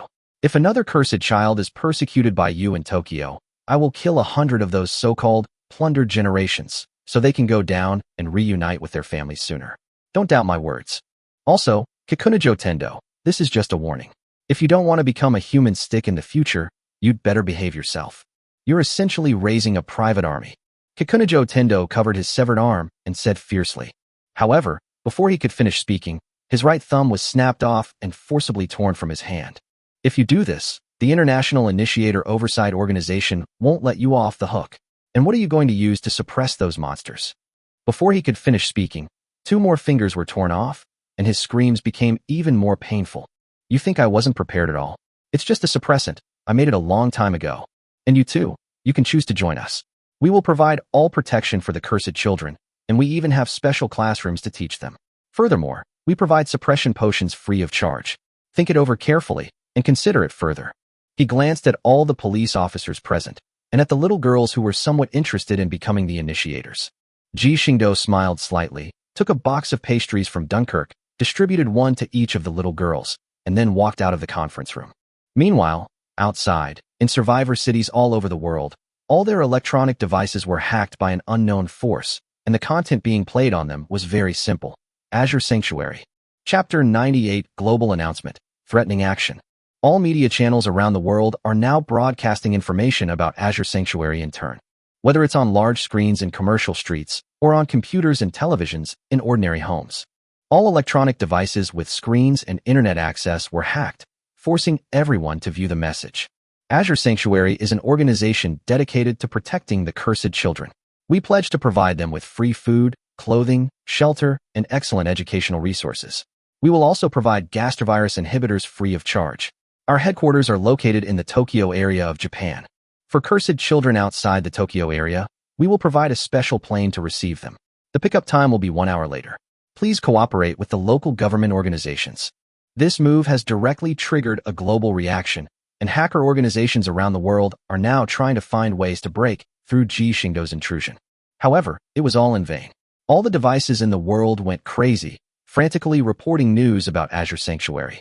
Finally, having reached their limit, the leaders resorted to physical methods, directly cutting off the power supply to major electronic devices such as large screens, intending to isolate the problem at its source. Then they discovered that all the usable loudspeakers within their territory had been hacked. This left them completely baffled. No, the speaker wasn't even connected to the internet. So how could it still be hacked? The reason is actually quite simple. Ji Xingdou had already filled various continents with swarms of insects, and the brain-eating worms had already begun to parasitize this world. Moreover, because the brain-eating amoeba is very small, its usual insectoid body is just a convenient shell for movement. Furthermore, unlike parasites, it does not cause brain mutations in humans, making it difficult to detect. Furthermore, although it is called a brain-eating amoeba, it actually just directly parasitizes the brain of an organism, connects to the other's neurons, and directly controls all the information of the organism. To be precise, the person is still the same person, with no difference in their inner self or outward appearance. It's just that their soul has changed. Just as these people were busy and overwhelmed, an hour was up. Among the few remaining sheltered cities in the world, steel warships over 1,000 meters long suddenly appeared out of thin air above the larger cities, hovering silently above them. The next moment, a huge, luminous blue screen was projected from the front of the space battleship, right in the center of the city. With a tremor of light, the screen began to flicker, and a figure in a white naval uniform appeared in the center of the screen. Who else could it be but Ji Xingdou? Ahem, I apologize for disturbing you all. Ji Xingdou coughed twice, cleared his throat, and then spoke. Our Azure Sanctuary is an organization established to protect the cursed children. We have come here to take away the cursed children who are currently staying in various cities. We hope you can cooperate. As soon as Ji Xingdou finished speaking, more than half of the humans erupted in cheers. They cursed Ji Xingdou relentlessly, using every ounce of their wits and uttering the most vicious words they knew. In their minds, the children of the curse should all die, and the humans who protect them should also die with these creatures. As for the fact that the cursed child protected them, they considered it perfectly natural. They vented their malice on the cursed child who had always protected them, while they themselves hid behind the monolith, like maggots, enjoying the peace that the cursed child had brought them. What an interesting sight. Ji Xingdou's lips curled up as he watched the images transmitted from all over the world, a wicked smile appearing on his face. Oh dear, it seems some people are getting impatient. Let me see who this is. Oh, it's our beautiful country. With a wave of his hand, Ji Xingdou changed the scene on the screen, showing a massive steel ship, 1,500 meters long, hovering in midair above New York City. In the suburbs of New York City, missile vehicles and a large amount of air defense equipment have been set up, ready to attack the steel behemoths in the sky at any time.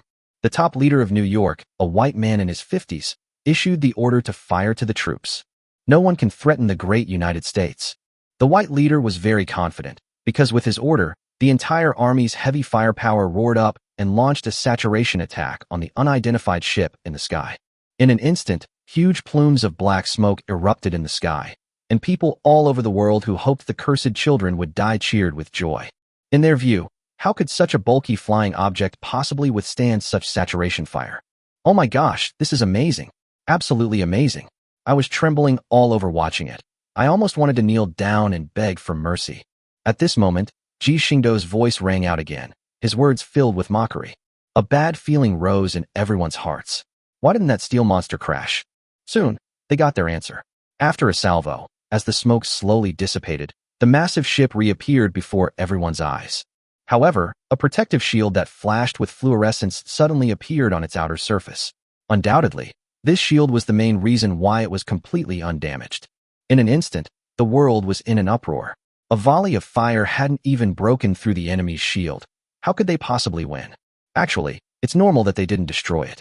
What's hovering in midair above New York is the prototype hull of Musashi, which carries an energy composite matrix generated by 7 energy crystal cores.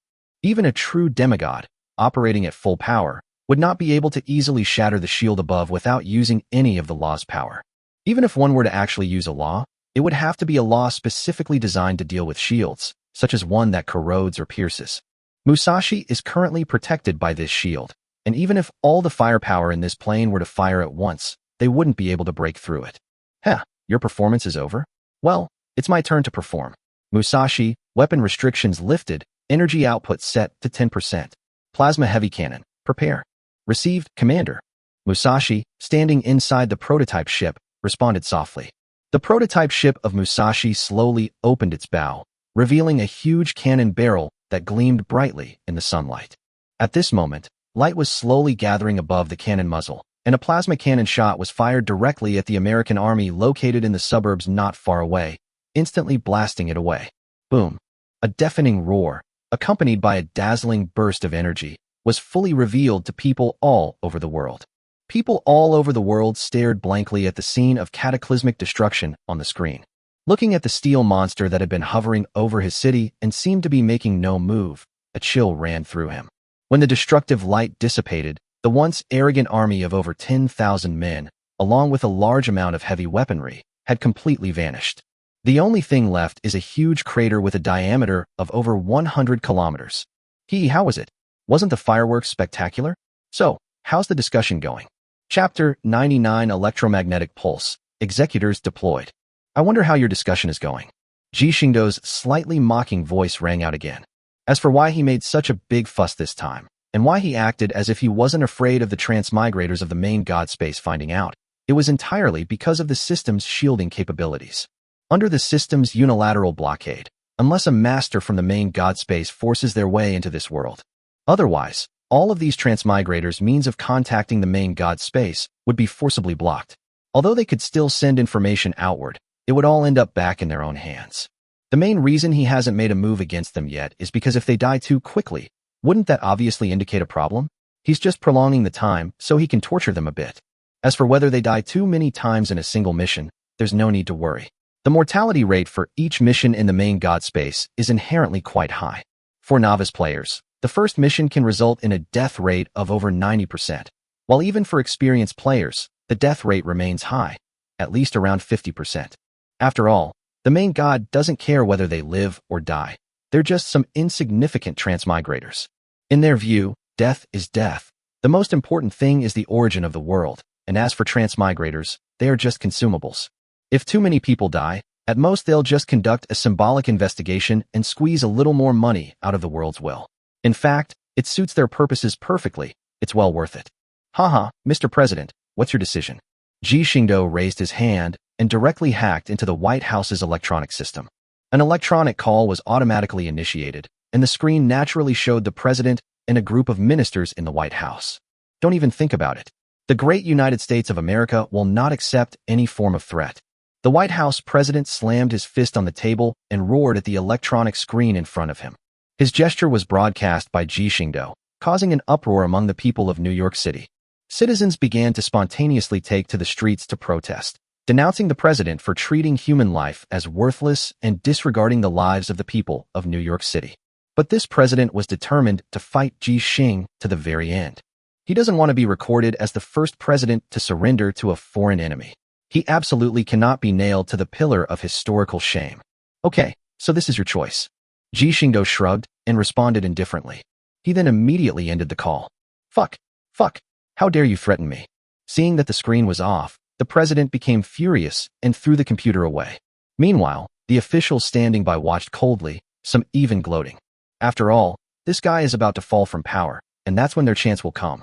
The president glanced at the men with their varied expressions, a hint of madness flashing in his eyes.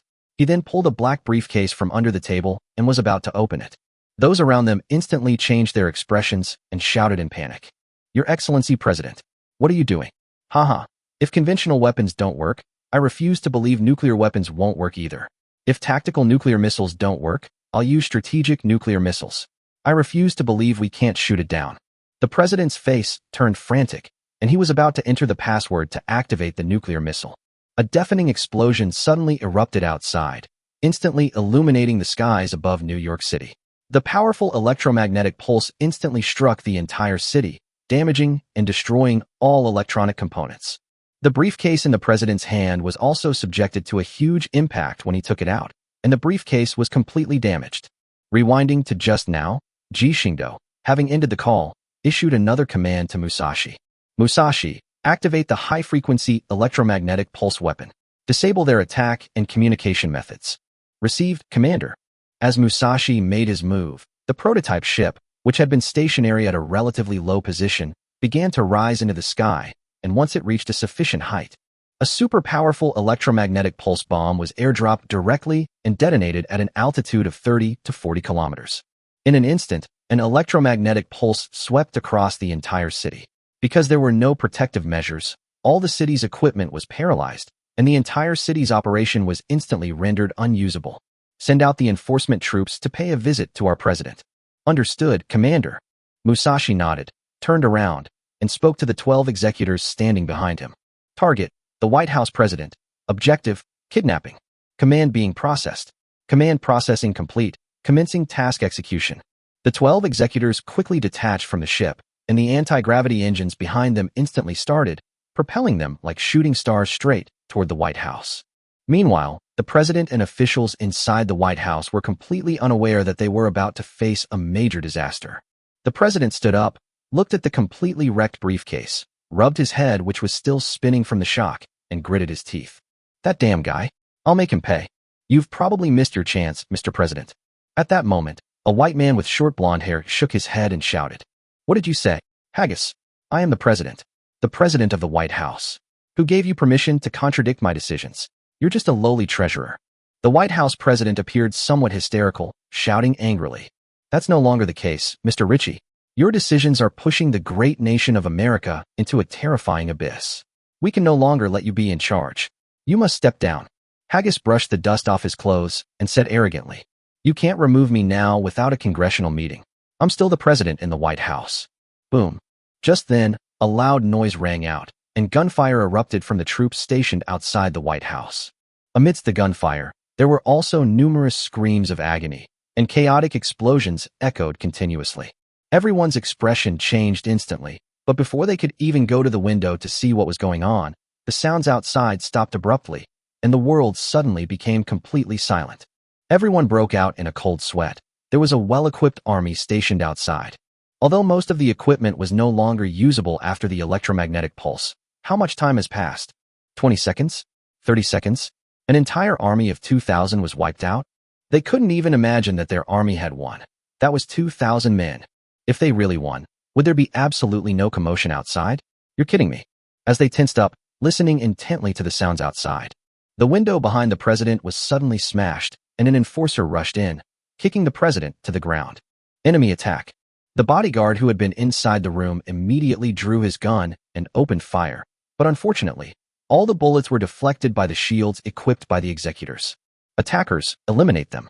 A red light flashed in the executor's eyes, and the next moment more than a dozen small laser emitters appeared directly behind her, and the dense lasers instantly began to rage in the room. All the bodyguards had a small hole in the center of their foreheads, as if they could see through it and see what was behind them. This sight left all the officials frozen in place, too afraid to move an inch. They were genuinely worried that they too would be taken away by a laser beam. That would be such a terrible injustice. Chapter 100 Giving in, Acceptance begins. Hostility detection in progress. After dealing with all the bodyguards who had opened fire, the executor's bright yellow pupils flickered as he began scanning the hostile attitude of everyone present. Those who were swept by her cold gaze all lowered their heads unconsciously. After all, for people in high positions like them, no one complained that they had lived too long. The hostility has vanished.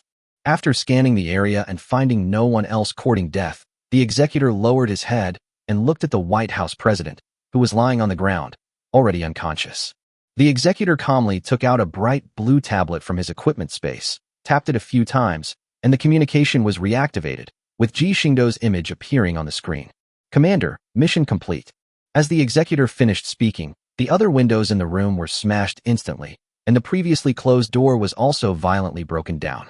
All 11 executors entered the room, their gazes coldly fixed on the trembling White House officials in the center of the room.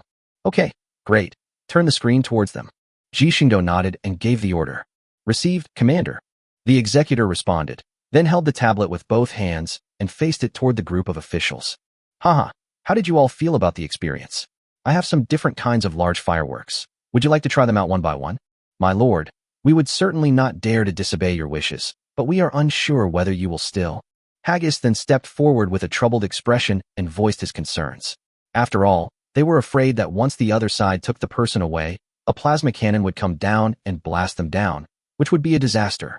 Seeing Haggis's troubled expression, Ji Xingdou said coldly, I will not lay a hand on those who have shown kindness to the cursed child, so you should be glad. Otherwise, do you think I would be here negotiating with you? Do you really think you can stop me if I wanted to take the cursed child away? Ji Xingdou's eyes turned slightly cold. If he wasn't worried that the insectoids were too ugly and would frighten the children if they suddenly appeared in front of them, he would have had the insectoids take all the children away long ago.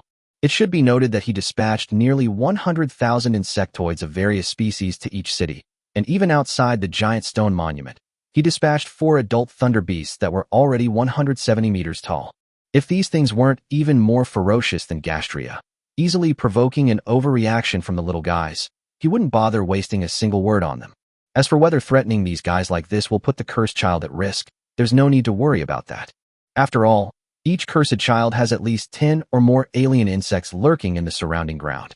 After such a long period of evolution, even the lowest level zerglings, with their bioarmor, can easily withstand attacks from high-yield missiles, and there are absolutely no safety issues. Moreover, each person is also equipped with a defense-specialized alien insect, which has no offensive capabilities whatsoever, with all its genes focused on defense. It is not only equipped with a biological shield, but its defense strength is also nuclear-proof. It can be said that Ji Xingdou had arranged everything in advance to ensure that the children of the curse would no longer be persecuted. Still haven't made up your mind? My patience is limited. You'd better not cross my bottom line, or I'll waste my energy wiping you out completely. Ji Xingdou's voice turned sinister again, his icy words revealing a chilling, killing intent. This sent a chill down the spines of everyone watching the event, as if they were in the dead of winter. We agree. We just hope you will let us go. Haggis was deeply shaken and could only nod in agreement. He could still distinguish between life and death. He didn't have any lofty ideals like doing what ordinary people should do, but for his own sake, he had to agree. You made the right choice. Ji Xingdou gave him a meaningful look, then turned off the screen. Immediately, the executor team withdrew, leaving behind only the dilapidated room, corpses scattered on the ground, and a group of survivors. After this incident, all the surviving cities fell silent and tacitly approved of the Azure Sanctuary's action to take away the cursed child. No city dared to step forward to stop it. You're kidding. Putting aside whether we can even win, If the entire army protecting the country is wiped out, what will we use to stop the Gastria when they attack? If we don't have the power to stop the Gastria, we'll still die in the end. No one would joke about the survival of their race. Moreover, most police officers chose to stay in their own cities, so the defensive strength remained largely unchanged. Ji Xingdou did not object to this, letting them do as they pleased for now, since the insect swarm was secretly protecting them and nothing unexpected would happen. As for why the International Initiator Monitoring Agency has been silent for so long. Haha, the prototype of the Triumph ship is parked right above their organization, and they can't say anything now. Furthermore, the Enforcer Squad has entered their building and is searching for the cursed children contained within, providing them with effective protection. He also took some of their research and development materials, since he wanted to know how this organization developed the gastrovirus inhibitor. After 7 consecutive days of receiving operations, all the cursed children, except for the initiators, have been received in major cities around the world, and Musashi and her massive prototype ship slowly departed. Watching the warship simply depart without making any further moves, everyone breathed a sigh of relief. They were genuinely afraid that a single heavy artillery strike would annihilate them into the smallest particles in the world. That would mean total annihilation. Now that they've left, they've become even more unrestrained, continuing to hurl insults at Ji Xingdou. After all, once the darkness in a person's heart is awakened, it's not something that can be easily reversed. Ji Xingdou naturally didn't care about this. After all, protecting the cursed child was only the first step, and there was still more to be done, so he wasn't in a hurry. With a large number of children being sent back, the original facilities were naturally insufficient. Therefore, as early as a week ago, large construction sites were once again set up on the land that Ji Xingdou had bought, with a large number of dormitory buildings and various facilities being built. To speed things up, Ji Xingdou even had the Zerg join the construction at night after the workers had rested. Although when the workers woke up in the morning, they all exclaimed that they had seen a ghost. After all, the Zerg were numerous and moved quickly, so they did more work in one night than the workers did in 2 days. Although the workers had questions, they didn't say anything. After all, in this world, it's not easy to make money and survive. Since the other party is paying a good salary, why should I care so much? So, after a week of hard work, Azure Sanctuary now has the feel of a small city. After all, although the number of the cursed children is not very large, there are still close to 300,000. Such a large number of people certainly cannot be accommodated in a small open space. Currently, most of the cursed children can only temporarily share a room with 8 people. Although it is a bit crowded, it is at least much better than sleeping in the open. It's not too late to allocate new houses to them once the other dormitory buildings are completely completed. Chapter 101 The Injured Rintaro. The mission begins again. Boss, did you really adopt all the cursed children in the world? That day, Rintaro Satomi, lying in the hospital, asked in surprise. As for why he was lying in the hospital, it was naturally because in the past few days, the police in Tokyo had begun hunting down the Gastria that the Holy Emperor had mentioned earlier. As a result, after they finally found the location of the Gastria and defeated it, Hiroko Kajitane and Hiroko Koina, who had recovered from their injuries, suddenly appeared and beat up all the police officers present.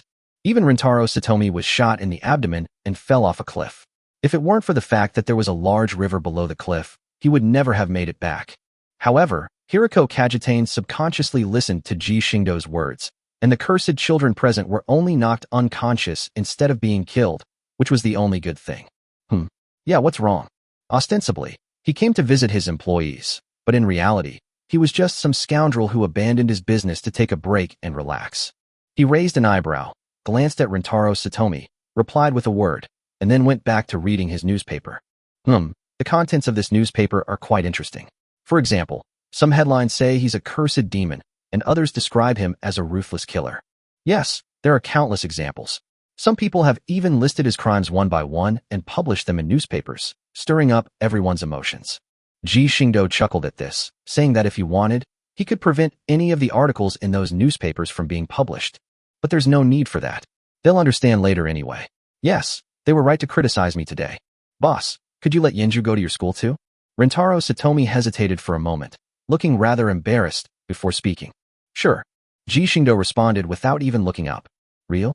Rintaro Satomi's mood instantly brightened, and he almost jumped off the bed. I said, why are you so agitated? You're my employee, and Ahara Enju is also a cursed child, so you should be under our protection. You could have just said something. Ji Xingdou glanced at the cheerful Satomi Rintaro and said somewhat speechlessly. However, judging from your current appearance, your injury should be almost healed. Perfect, you'll be busy tonight. Huh, what's up? Rintaro Satomi calmed himself down and asked with some confusion. Here, take a look for yourself. Ji Xingdou casually opened the email on his phone and tossed it to Rintaro Satomi, saying it indifferently. This is. Upon seeing the message, Rintaro Satomi's eyes instantly sharpened. The message read, Hiroko Kajitane's whereabouts have been confirmed. Yes, your chance for revenge has come. Ji Xingdou put down the newspaper with a half-smile and looked at Satomi Rintaro, who had begun to fall silent. Oh, right. There was this woman covered in the stench of a corpse who said you should go find her after you wake up. There's still some time, Rintaro-kun, go and prepare for tonight. Ji Xingdou casually put down the newspaper, then stood up, walked to Satomi Rintaro's side, patted him on the shoulder, and smiled. Don't embarrass our company, Rintaro-kun. Understood, boss. Rintaro Satomi's face also lit up with fighting spirit, just thinking about his boss's strength. A sense of pride welled up within him. He absolutely could not let his boss down. He felt as if his entire body was brimming with energy. Ji Xingdou turned and walked out of the ward, a smirk playing on his lips. In some ways, the Japanese were quite easy to fool. After all, for them, orders from superiors were law. As night fell, the operation to hunt down Hiroko Kajitane officially began. In the dense jungle outside the giant stone monument, Rintaro Satomi and Inju Ehara were cautiously advancing. After all, the wilderness is not like the city. It is full of gastria. First and second tiers are as numerous as hairs on a cow, and third and fourth tiers are not uncommon. Anyone who dares to swagger forward in such a wilderness must either be very strong or have something wrong with their head, etc. Rintaro Satomi suddenly pulled Inju Ehara back. On the road beside them, a four-eyed crocodile slowly crawled by. Its aura was unusually powerful, and it was clear that it was no pushover. The two exchanged a glance, their expressions turning somewhat unpleasant, and spoke in unison. Phase 4. This is not a good thing. We've only been out for a short time, and we've already encountered a stage for gastria. This is really bad luck. After all, what we'll encounter next is completely unknown. Call. Suddenly, a loud, heavy breathing sound made the two of them tremble violently. The two slowly raised their heads and saw a huge head above them, with a pair of scarlet eyes staring intently at them without blinking. Ah, another stage 4. Run. Rintaro Satomi shouted, and then he and Inju Ehara began to run frantically toward their target. Behind them, the figure resembling a Tyrannosaurus Rex roared to the sky and then chased after them. Haha, Commander, those two are really unlucky. Not far behind them, at the top of the woods, two figures stood atop a large tree. Wearing a long white dress, Guanghui nestled close to Ji Xingdou, her two soft mounds completely enveloping his right arm. Yes, that's true. His luck is indeed quite low in some ways. He encountered 2 stage 4s as soon as he stepped out the door. The probability of that is enough to buy a lottery ticket. Ji Xingdou smiled and took another step forward, bringing them 1 step closer to Satomi Rintaro, though they still hung behind him. To intervene? Intervening is out of the question. Isn't it better to just watch the show? Especially today. Those time travelers didn't participate last time, but they might this time. Ji Xingdou gazed into the distance. The perspective transmitted from the eye worm imprinted in his mind. All 35 transmigrators and their originators had entered the forest, and their targets were, of course, Hiroko Kajitane and Satomi Rintaro.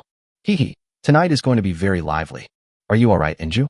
After being chased all over the place by the Tyrannosaurus Rex-type gastria, the two finally landed safely after jumping off a not-too-low cliff, thanks to Inju Ehara's support. No problem. Ehara Inju turned to look at Satomi Rintaro, suddenly smiled, gave him a thumbs up, and said cheerfully, That's good. Let's go, let's keep going. Rintaro Satomi stood up, helped Inju Ehara brush the dust off his clothes, and continued. After they had walked for a while, an abandoned little house appeared in front of them, but that wasn't the main thing. The main thing was that there was a fire there. Someone's there. Chapter 102, 1,000 Years of Summer, A Desperate Situation. Someone's there. Rintaro Satomi looked hesitantly at the firelight in the cabin. After all, they were in the wilderness. Although it might be a police team in a joint operation, what if there were hostile or suspicious individuals? After all, there were still humans living outside the city. I'll enter through the front door to draw attention.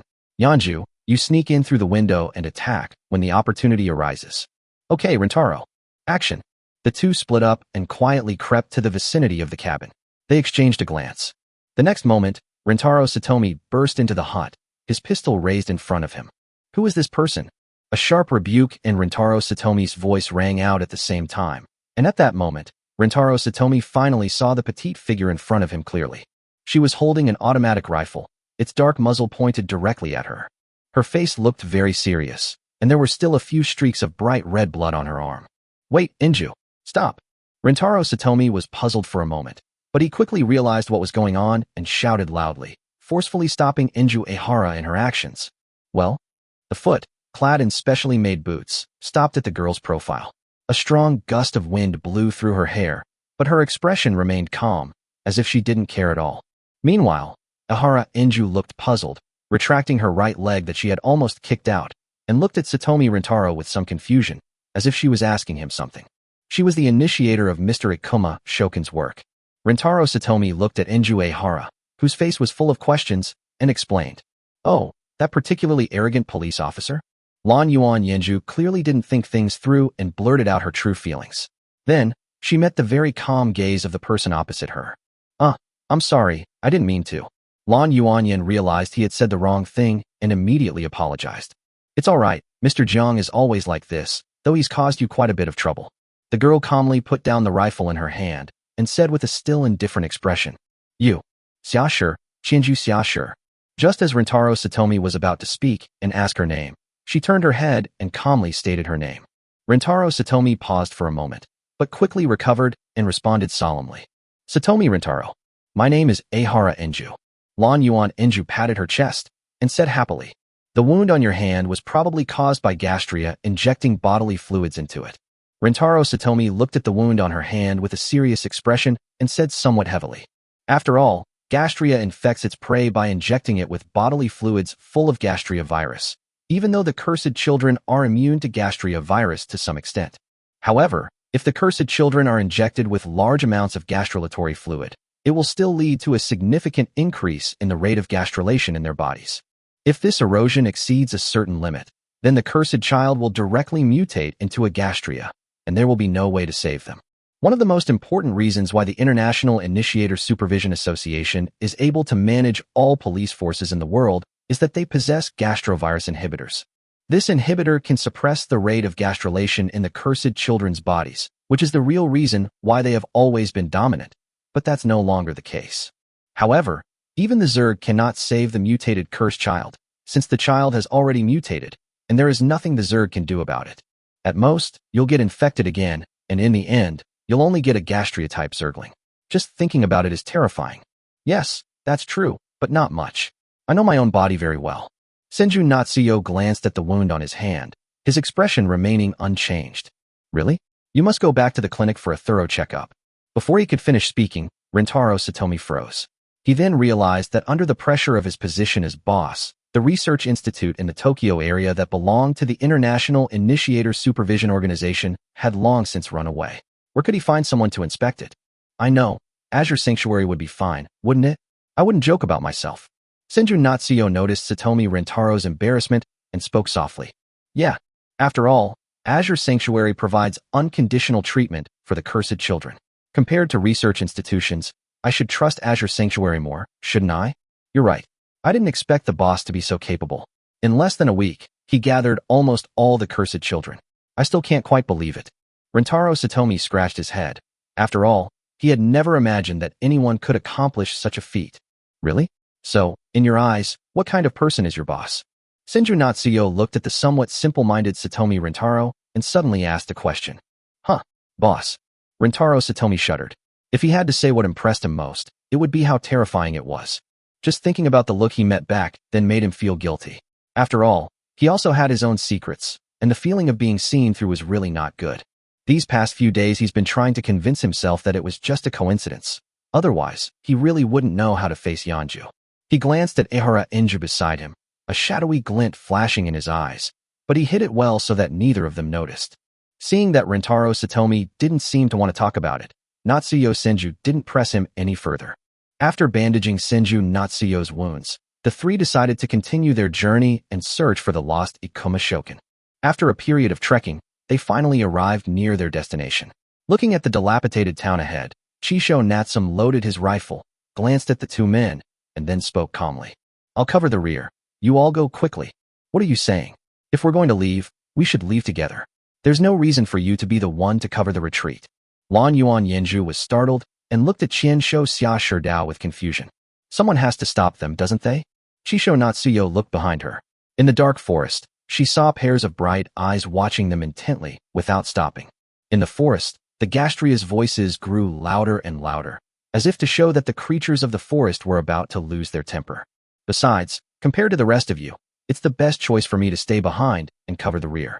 Don't worry, I'll be fine. TSK. Rentaro Satomi gritted his teeth and could only grab Inju Ehara and run towards the town. You must survive. I will. Not a single Gastria will get past here until then. Natsum Senju raised his rifle, looked at the Gastria that had completely pounced on him, and then pulled the trigger. A continuous barrage of gunfire began to echo through the dark forest as she accurately blew off the heads of Gastria creatures one after another. As a cursed child with dolphin genes, Natsum Senju's intelligence is extremely high, making it easy for him to calculate the bullet's landing point. One Gastria after another fell to the ground, dead, but she was ultimately alone, while facing off against a force of more than 200 or 300 Gastria. Under such a dense offensive, Chizu Natsuyo was unable to completely withstand it, and eventually a few Gastria broke through her defenses. She looked at the sharp mouthparts that were so close, almost touching her body. She knew that this time there was no going back. Even if she survived, the rate of infection from her own gastrovirus would break through the limit, and she would become a monster. Is it about to end? Chapter 103, Saving Qian Shouxiao's World, a New Gene Serum. Wind. Just as Senju Natsuyo was preparing to give up everything and fight to the death, a majestic voice suddenly rang out in the forest. Chisho Natsum felt as if a gentle breeze had blown through her hair, the cool wind caressing her disheveled hair. In the blink of an eye, the Gastria creature, which had pounced on her and possessed the strength of stage 3, stopped. It actually hovered in midair, and as a gentle breeze blew by, it turned into dust that flew everywhere and completely disappeared. The Gastria creatures, constantly charging out of the forest, howled in agony. Their wild instincts were constantly warning them, and they were trying to stop their advance. Unfortunately, the winds of annihilation had already reached them. A gentle breeze swept by, carrying with it some flying dust, and the world lost more than 100 Gastria. What's going on? Looking at the dust flying in the wind, filling the sky, Chisho Natsum couldn't quite imagine what kind of power could turn these incredibly resilient Gastria into dust that would just disappear with the wind. Was it really just a gust of wind? This cool breeze is no different from the one I usually feel. Even with her exceptionally high intelligence, Senju Natsuyo couldn't understand what was happening. After all, this kind of power doesn't exist in the common sense of this world, so it's understandable that she doesn't understand it. Hee, let me see. Oh, I found a little girl all alone. What great luck. Just then, a voice carrying a hint of laughter suddenly rang out in the dark woods. Chisho Natsum looked in the direction of the voice, and the voice gave her an extremely familiar feeling. It was clearly someone she had seen before, and someone who had left a deep impression on her. It's you. Seeing the two people who came out, Chizu Natsuyo said with some surprise. What's wrong, young lady? Are you surprised to see me? Ji Xingdou slowly walked out of the forest, a relaxed smile on his face. After all, you hold a high position, so I really didn't expect you to be willing to come out here. Chizu Natsuyo put down his rifle and replied in a flat tone. What do you take me for? Ji Xingdou rubbed his forehead, then flashed to Qian Shouxia's side and took her injured little hand in his arms. Chisho Natsuyo's body trembled slightly, but she didn't make any extra movements. After all, she had witnessed this man's strength with her own eyes, and she didn't want to end up with broken arms and legs like that white-bearded old man.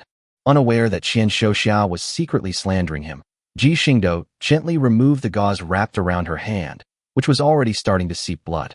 When he saw what was under the gauze, Ji Xingdou's brows furrowed slightly. After all, the wound had only undergone some simple bandaging and had just gone through a tough battle, so it was inevitable that it had started to fester. Ji Xingdou raised his hand and, to Qian Shouxia's astonishment, used magic to condense a small water ball.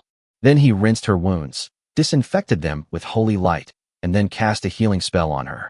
Thanks to Ji Xingdou's meticulous all-inclusive service, Qian Shouxia's wounds have completely healed. She could no longer keep her composure. She looked completely bewildered, fidgeting with her little hands, and even pinching the spot.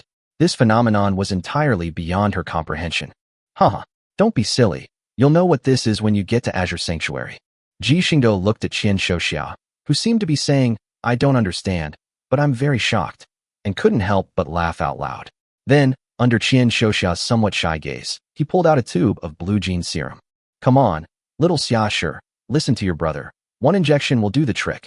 Looking at Ji Xingdou's smiling face, Qian Shouxia's lips twitched, and he said helplessly, Are you some kind of weird uncle?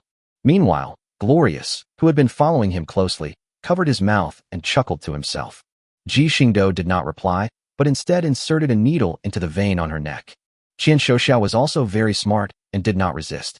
After all, she did not think she was valuable enough to allow Ji Xingdou to indirectly harm her, so she accepted it calmly without any reaction. It's a bit hot. When Ji Xingdou removed the syringe, Qian Shouxia felt as if a raging fire had ignited within her body, and intense pain began to fester within her. Her brain had started to sound an alarm and activated the body's emergency defense plan. Her mind began to become dizzy, and soon she no longer had the strength to stand up and was about to fall directly to the ground. Go to sleep. When you wake up, everything will be all right. In a daze, a warm embrace gently caught her, and a gentle voice sounded in her ear. She unconsciously trusted the other person and then fell into a deep sleep.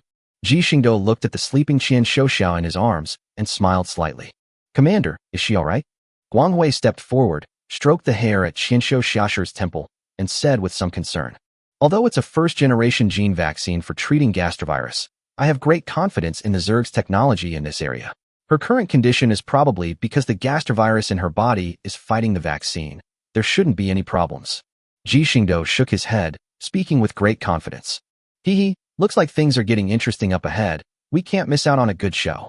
After Ji Xingdou finished speaking, Guanghui chuckled and put his arm around his. The next moment, the two disappeared from the spot. Where is everyone? It's so quiet here.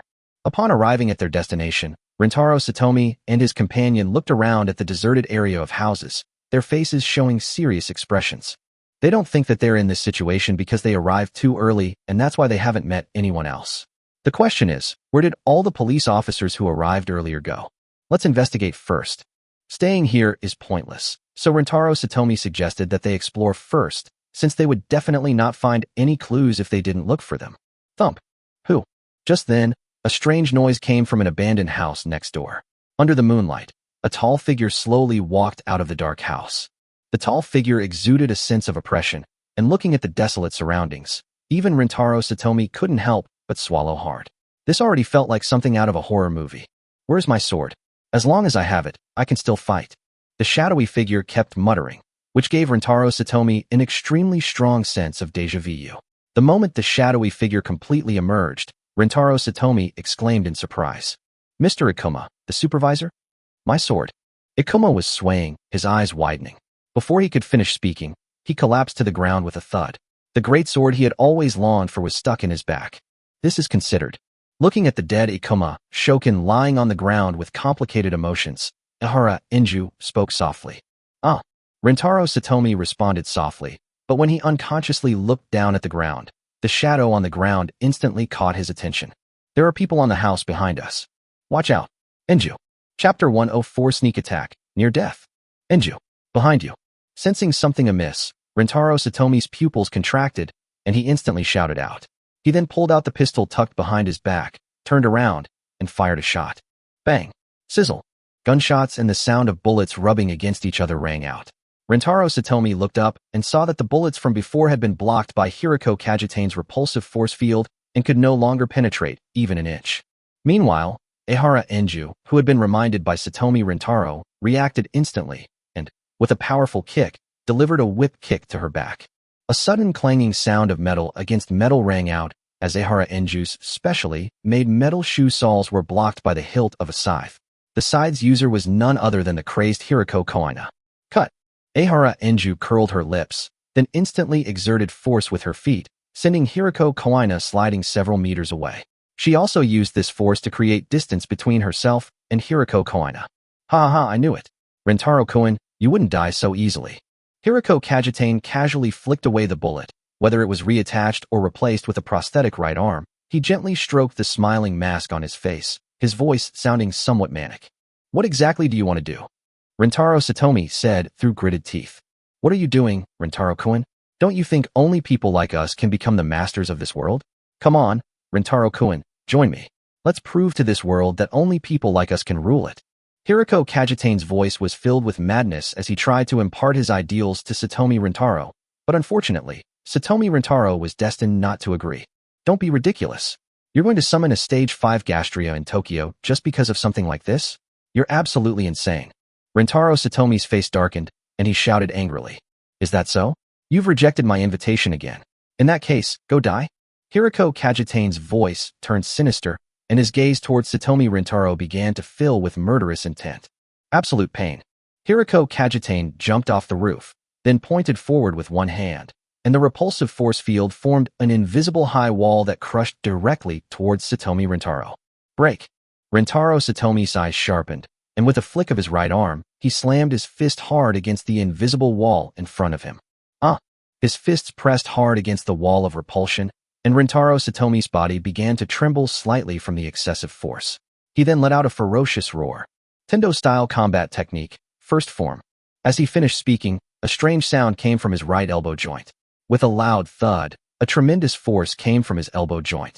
Using this force, he actually shattered Hiriko Kajitane's most prized killing move, and then, with unstoppable momentum, he punched him directly in the face. Cough, cough, cough. Hiriko Kajitane, who had been knocked away, coughed incessantly, and blood slowly flowed from under his mask. You actually managed to break my absolute pain? You really surprised me, Rintaro-kun. Nothing to be surprised about. Rintaro Satomi shook his right arm, and the clothes on his right arm and right leg began to slowly burn before disappearing without a trace, revealing a black metal prosthetic limb underneath. What? Hiriko Kajitane's pupils contracted sharply beneath his mask, and his tone carried a hint of disbelief. Let me reintroduce myself, Rintaro Satomi, former soldier of the 787th Specialized Unit of the Eastern Army of the Ground Self-Defense Force.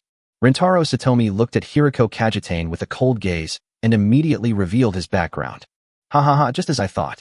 You should definitely stand on my side and join me, Rintaro-kun. We, as new types, are the ones who deserve to be the true rulers of the new world. Upon seeing Rintaro Satomi, who resembled himself, Hiriko Kajitane was overjoyed and extended another invitation to him. Don't waste your breath. I will not agree with your idea. Is that so? I guess I still have to kill you. Hiriko Kajitane touched the blood flowing from under his mask, the crimson blood staining his white gloves bright red. He then pulled out 2 white pistols and fired directly at Satomi Rintaro. Rintaro Satomi was not to be outdone. He kept blocking the bullets aimed at him with his right arm, while running and firing back with his left hand holding the gun. The battle between the two had completely entered a stalemate, while Ehara Enju and Hiriko Koina on the side were also fighting fiercely without holding back. After Rintaro Satomi missed a bullet, a sinister voice suddenly rang in his ear. The opportunity was seized. Rintaro Satomi's pupils twitched, and a sharp pain came from his abdomen. Looking down, he saw a blue hand with long black fingernails that had actually pierced through him completely from behind. Uft! The blue hand was pulled back abruptly, tearing away large chunks of flesh and blood, which gushed freely from his wound. As expected of the blood of the chosen one, it's truly exceptionally delicious. I haven't tasted such flavorful blood since I tasted Tanjiro's. The newcomer gently placed the blood-stained palm to the crimson lips, and a long tongue slowly emerged from the mouth, licking the blood off the palm. The newcomer's scarlet pupils narrowed slightly, and an excited expression appeared on her face. She looked at Rintaro Satomi, who was kneeling on the ground, and stepped directly on his back, saying in a gloomy tone, the first kill on the chosen one is mine. Evil spirits, don't even think about it. Just as she was about to strike Rintaro Satomi with a single blow, a loud shout rang out, and a blazing bolt of lightning shot straight out of the forest, the yellow lightning aimed directly at the woman's neck. Shaw, breathing techniques? What a hassle. The woman abruptly stopped what she was doing and could only retreat immediately. Otherwise, if she were to be struck by this blade, she would die instantly, even if she were a ghost. Sizzle. In a flash of lightning, a tall figure appeared beside Rintaro Satomi. But instead of chasing after the demon, he glanced at Rintaro Satomi and then slashed his katana directly at his neck. Clang. However, before he could even react, a throwing knife flew out from the shadows and struck his blade, actually deflecting his katana. The man's eyes flashed with anger, and he questioned the man directly. But the next moment, 3 more flying knives came flying, aiming straight for his brow and heart, 2 vital points. Helpless, he could only take a few steps back and immediately distance himself from Rintaro Satomi. Who here wouldn't want to kill the chosen one? How could we let you succeed so easily? A young man dressed in a white robe, resembling an ancient knight-errant, slowly emerged from the forest, accompanied by a cursed child whose attire was similar to his. He looked at the Haori-clad samurai from before with a sneer on his face, and his words were full of merciless mockery. Huh, you think you can kill me just because I can't? Chapter 105 Chaotic Battle. If I can't kill him, do you think you can? The man, draped in a specially made Haori, had a gloomy expression, his samurai sword pointing diagonally, and spoke in a chilling tone. You want to fight me? The young man dressed as a swordsman gave a mocking smile and said disdainfully. The man didn't speak, but slowly sheathed his knife, assuming a stance of gathering power. His aura gradually intensified and radiated outwards. Cut. Sensing this aura, the boy's expression changed slightly. He immediately pulled the cursed child beside him and slowly retreated into the forest, concealing his presence. I never expected you to have such strength. What were those useless people doing, letting someone like you leave the world of Demon Slayer? The female demon's expression was solemn. After all, due to the special nature of the Demon Slayer world, those who transmigrate into this world are immediately divided into two camps. The mortality rate for the human faction was over 99%, while the highest mortality rate for the demon faction was only 50%. Such a person who survived from the human camp must be an absolute prodigy. After all, in the Demon Slayer world, every time it comes to the end, the location information of all members, whether human or demon, is directly marked and then marked on a map. If someone is just a nobody, they will eventually be identified through the marking system. Therefore, the strength, talent, and even luck of the humans who survive the Demon Slayer world are unmatched by others. It's fair to say that the female demons are starting to have second thoughts. The rewards for killing the Chosen One are substantial, but you have to be alive to claim them. Bump. Suddenly, a loud gunshot rang out in the distance, and three words popped into everyone's mind. Sniper rifle. Huh. At that moment, the man in the Haori moved, his long sword crackling with endless thunder as he cleaved directly at the bullet aimed at Rintaro Satomi's head. Bump. A deafening explosion rang out, and the bullet was cleaved in two. The man had actually protected Rintaro Satomi. Everyone get to work. At this rate, no one will be able to complete the mission. Let's see who has the best skills. Suddenly, someone shouted from the shadows, and then a figure rushed up behind the Haori samurai, thrusting a short sword straight at his back. Who are you, you scoundrel? You're asking for death. The man's eyes narrowed, and he swung his katana backward, slashing directly behind him. Clang. The sound of weapons clashing rang out, and the two were instantly locked in a stalemate. Fire release, great fireball technique. The masked man, wielding a short sword and holding a samurai sword, used his free left hand to form a hand seal and unleashed a powerful fireball technique. The man in the Haori's expression changed, and he fled like lightning.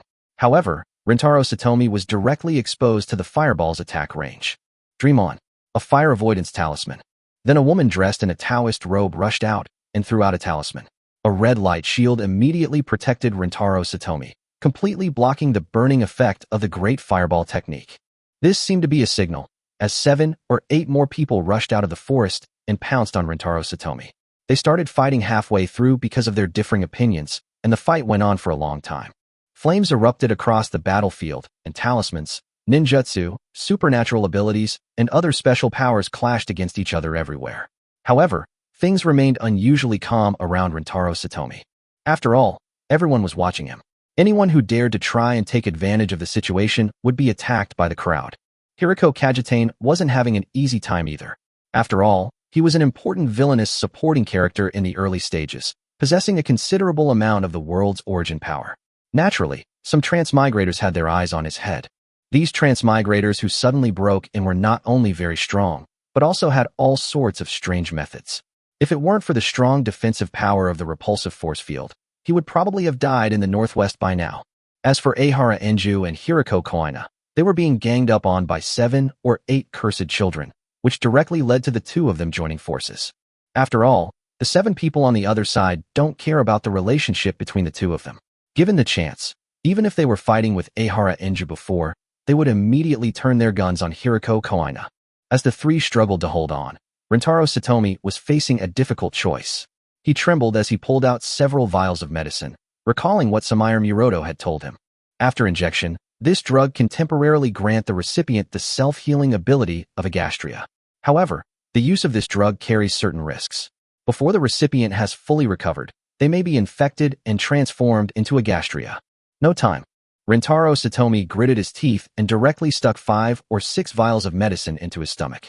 As the medicine was continuously injected, his heart suddenly tightened. He felt as if a large hand was squeezing his heart tightly, and pain and discomfort instantly spread. On the wound in his abdomen, the flesh began to writhe and writhe, like a mass of flesh and blood, constantly changing shape as if it were about to undergo a mutation. But soon, the discomfort subsided instantly. Rintaro Satomi, panting heavily, looked at his abdomen, which had returned to normal, and breathed a sigh of relief. He had finally made the right bet. But when he looked up, his expression froze instantly. The transmigrators who had been fighting fiercely just moments before had stopped arguing and were all turning to look at him.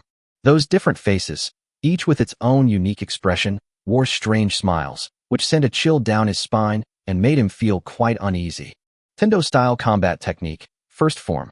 With the intention of striking first, Rintaro Satomi immediately took action. Using the thrust generated by the explosion of the ammunition in his elbow joint, he made the first move and threw a punch at the face of the female demon closest to him. Huh, you're asking for it. The female demon was stunned.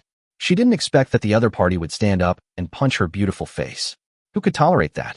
So, the female demon went berserk and wanted to kill Rintaro Satomi, but the time traveler next to her objected. If you kill him, then I've come all this way for nothing. No way, I'll be the one to kill him, otherwise nobody else will get to kill him. Then, Rintaro Satomi met his tragic end. These time travelers would kick him down to dodge a deadly ninjutsu, and then throw him away to avoid several flying knives aimed at his throat. It's safe to say that every time traveler present hit him at least once, and now his whole body is almost swollen into a pig's head. After all, these time travelers weren't going to hold back. What if they kicked him hard and he couldn't take it, killing him instantly? Everyone needs to have dreams, right? What the hell is this? My arm. Just as they were having a good time, a scream suddenly rang out, and everyone turned around in surprise. A male time traveler was being tackled to the ground by a jumping insect that suddenly emerged from the ground, and his right arm had completely disappeared. The springtail's sharp mandibles were clamped tightly onto his neck, blood splattering wildly in all directions. The transmigrator who was tackled tried to fight back with his weapon, but the city-breaking weapon in his hand was bitten by the jumping insect and then torn to pieces. Seeing the leaping worm that had devoured the weapon, all the transmigrators felt a chill run down their spines. After all, that was a city-breaking level weapon. Without strength at least at the 7th rank, it would be impossible to destroy it. This thing, which appeared out of nowhere, actually devoured such a weapon? Their highest rank is only 5th level, and they themselves are not as tough as this weapon. The thought of running away, of having to run away, instantly began to take root in their minds. Chapter 106, Unafraid of the Flames, they scattered and fled. Just as the group of transmigrators were about to flee, suddenly, another person let out a miserable scream. Then another hydra emerged from the ground, its tail spikes shooting out like lightning, aiming straight for the chest of one of the transmigrators. You want to kill me? The time traveler had just cursed under his breath when his body was mercilessly pierced through, but not a drop of blood flowed from the wound. Die, you son of a bitch. Fire release, great fire annihilation.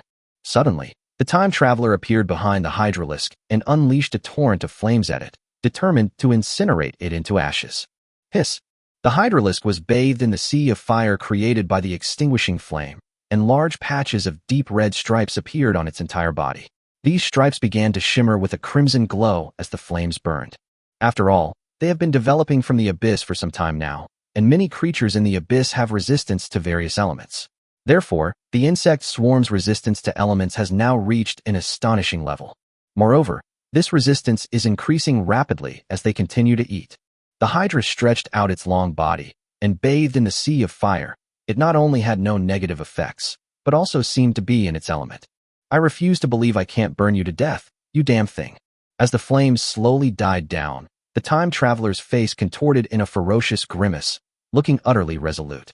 However, when he saw the hydra with its dazzling stripes, he felt uneasy. There are carbon-based organisms that aren't afraid of fire. The hydralisk certainly wouldn't answer the traveler's question.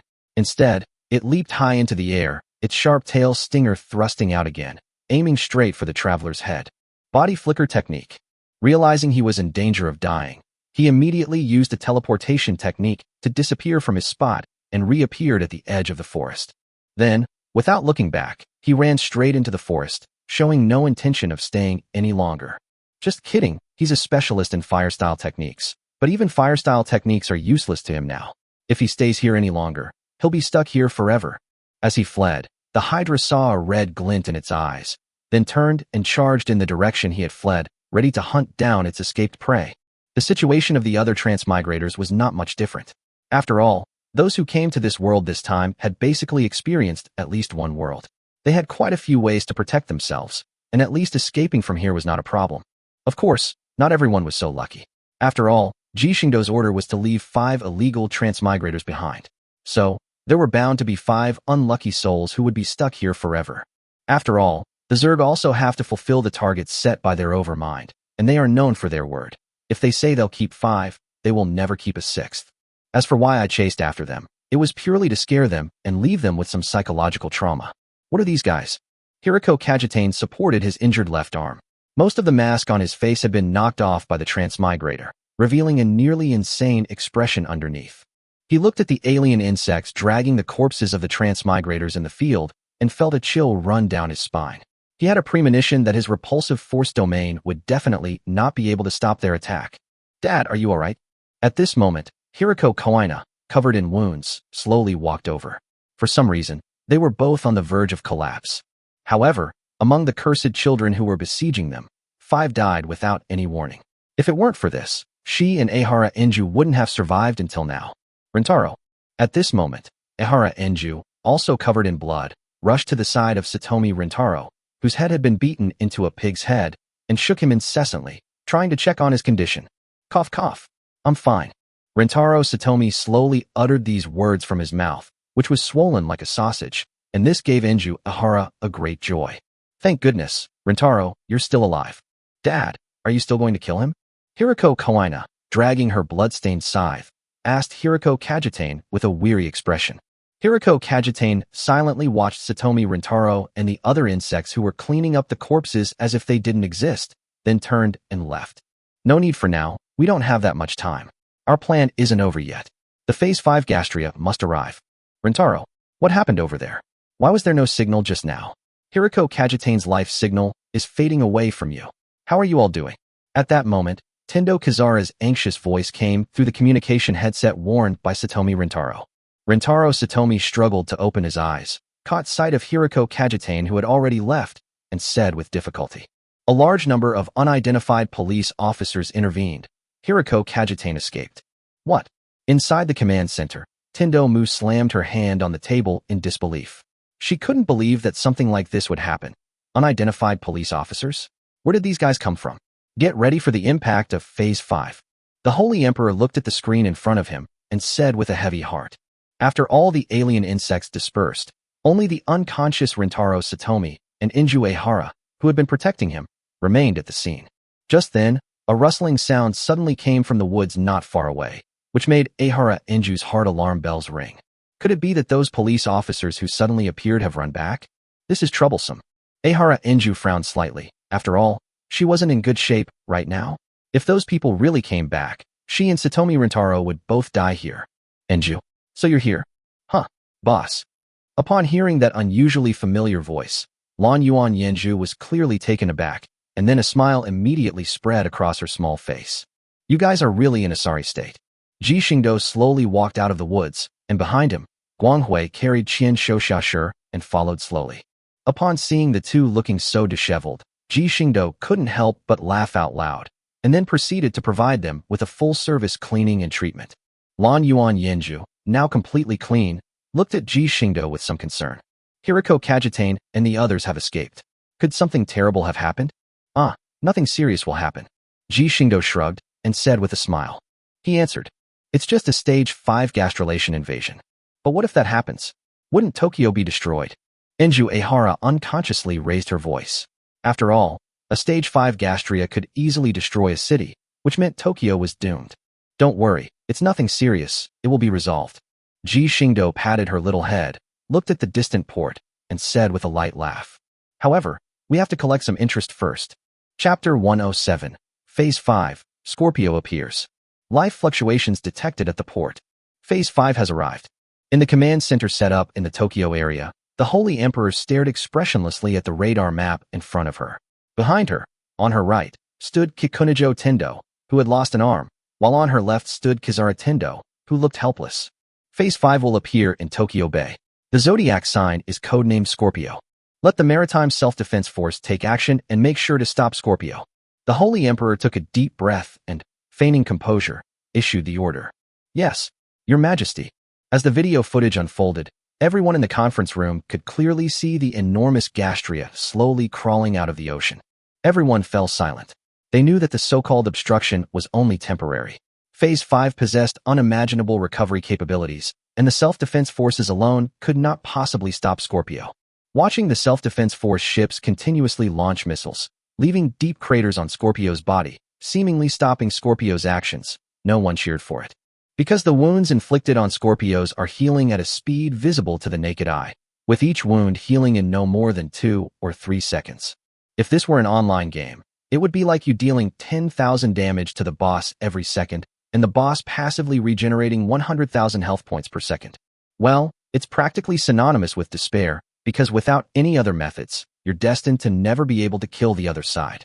Methods. Tendo Kisei kept biting his thumbnail and muttering to himself. After all, Scorpio had to be dealt with, otherwise, they would be the ones to be dealt with. Got it. Suddenly, Tendoki let out an even louder shout, which startled the middle-aged man standing next to her. What's this? Miss Tendo? I've got it. The Heavenly Ladder. The Heavenly Ladder should be able to take care of this guy. Tendo Kiku shouted excitedly. We can't inspect the ladder here, and we don't know if it's still working. A staff member answered while constantly looking up information about the Heavenly Ladder. Rintaro is right there. Tendo Kizara's words caught everyone's attention. After all, the Heavenly Ladder was actually a huge electromagnetic projection device that could be equipped with colored metal projectiles, making it essentially a giant electromagnetic cannon. However, because it was built in a hurry and humanity was defeated too quickly, it had no choice but to be abandoned outside the city, and was left and used without ever firing a shot. Although it's unknown whether this thing can still be used after all these years, at least it gives us hope of fighting against Scorpio. Contact Rintaro Satomi immediately. At this moment, the Holy Emperor spoke. Yes, Your Majesty. Meanwhile, Ji Xingdou was gathering the cursed children who had come here. It can be said that what he did last time really scared Hiriko Kajitane. So in this operation, Hiriko Kajitane also knocked out all the cursed children who came here from the Tokyo area. Then they were placed in a safe room, which meant they were completely unharmed, and Ji Xingdou easily accepted everything. After all, their facilitators, the police officers, had been killed by Hiriko Kajitane, which conveniently gave Ji Xingdou a reason to take them in. When it comes to taking action, Hiriko Kajitane has never been lenient. He truly kills without hesitation. It's only because Satomi Rintaro is an exception that he's still alive. Otherwise, he would have died several times before. Rintaro-kun, please reply upon receipt. At that moment, Tendo Kizara's voice called out again through Satomi Rintaro's earpiece, but unfortunately, Satomi Rintaro was destined not to hear it. While treating Rintaro, Ji Xingdou had already cast a sleeping spell on his face. It wouldn't be long before the guy woke up. Boss, it's Tendo Kizara calling. This call caught the attention of Enju Ehara, who had been guarding Rintaro Satomi. Although she hated this woman, in her opinion, Kizara Tendo had completely bewitched Rintaro. Just look at her despicable breasts. However, she could also distinguish between what was important and what was urgent. She gently took off the headphones that Satomi Rintaro was wearing, then ran to Ji Xingdou's side and handed them to him. Oh, is that so? Ji Xingdou took the earphone, listened to the constant calls coming from the receiver, and a wicked smile appeared on his lips. With a gentle pinch between his thumb and forefinger, he crushed the earphone to pieces. Meanwhile, on the other side, Tendo Kizara, who was constantly calling out, and the Holy Emperor and others all heard a crackling sound, and everyone's heart sank to the bottom. The communicator was reported to have been compromised. A voice, tinged with fear, rang out in the command center, and everyone understood what it meant. The communicator was destroyed, which strongly suggests that Rintaro Satomi has been killed. Even if he were still alive, he would no longer be able to receive their messages. Dispatch ground self-defense force helicopters. Try to get there as quickly as possible. The Emperor also felt a surge of exhaustion. In fact, the self-defense forces helicopters had just been dispatched, but by the time they arrived, half of Tokyo would likely have already fallen. Fear gradually began to spread in everyone's hearts. Boss, why did you smash these headphones? Lan Yuan Yenju stared at Ji Xingdou in shock and exclaimed in disbelief. They want to send Rintaro to his death. Are you in or not? Ji Xingdou glanced at her and said with a smile, "Of course, that's fake. You can't kill anyone by firing an electromagnetic cannon, but that statement works very well for this little girl. No way. I will not agree to that." Seeing Lan Yuanyanzu shaking her head like a rattle drum, Ji Xingdou smiled and then patted her head. "But what about the Tokyo area?" Ahara Enju wasn't a complete fool. She naturally knew that if Tendo Kazara was looking for them, it must be because of something extremely urgent. Moreover, the mission was originally to prevent the arrival of Phase 5, and just now, Kazara Tendo's voice sounded so anxious. It's likely. Ahara Enju was somewhat downcast. After all, it was the city she had lived in for 10 years, and she couldn't bear to see it destroyed like this. Moreover, there were so many friends who were also cursed children. Haha, as I said, don't worry, Tokyo will be fine for the time being. Ji Xingdou saw Lan Yuanyanzu's concerns, smiled and patted her little head, ignoring her resistance, and said gently, "However, people always have to pay a price for their mistakes. Before the price is paid, people need to learn what fear is." Chapter 108, On the Brink of Death, The Reason for Rescue. Whoa! A huge, ethereal sound echoed continuously over Tokyo Bay. The self-defense force's attacks never stopped, but Scorpio's advance was not hindered in the slightest. Its head, resembling that of a flounder, was held high, and its tentacles, which extended from its body, waved continuously in the air, destroying buildings in Tokyo Bay and even shooting down a few incoming missiles at times. Boom! Another tentacle lashed down, instantly splitting a warship in two. Many self-defense force soldiers struggled and fell into the sea like dumplings. Before they could even make a few splashes, they were swallowed up by the giant waves brought up by Scorpio's advance. The self-defense force's attempts to stop them were completely ineffective, and Scorpio continued its steady advance. Their attacks, whether the main guns of the warships or the missiles carried on the hulls, were all ineffective, and at that moment, Scorpio's figure was already approaching. One warship after another was ruthlessly sunk by those thick tentacles, and a huge burst of fire erupted throughout Tokyo Bay. As if the end of the world had come, the figure slowly stepped into the land of Tokyo Bay. The maritime self-defense force has been completely wiped out. Scorpio has landed. After he finished speaking, everyone in the command center seemed to lose all their strength. This was a true death sentence. At this point, Tokyo doesn't have anyone like the number 1 or 2 ranked IPs who can single-handedly kill a stage 5 powerhouse. Tokyo is doomed. This thought lingered in everyone's minds. After all, reality was right in front of them, and this was not a problem that could be solved by escaping reality. "Miss Tiantong, could you please ask Mr. G for help?"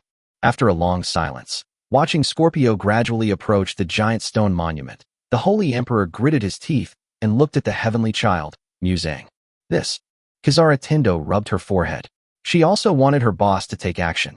After all, given the strength displayed by the warships under her boss's command, they could easily annihilate Scorpio.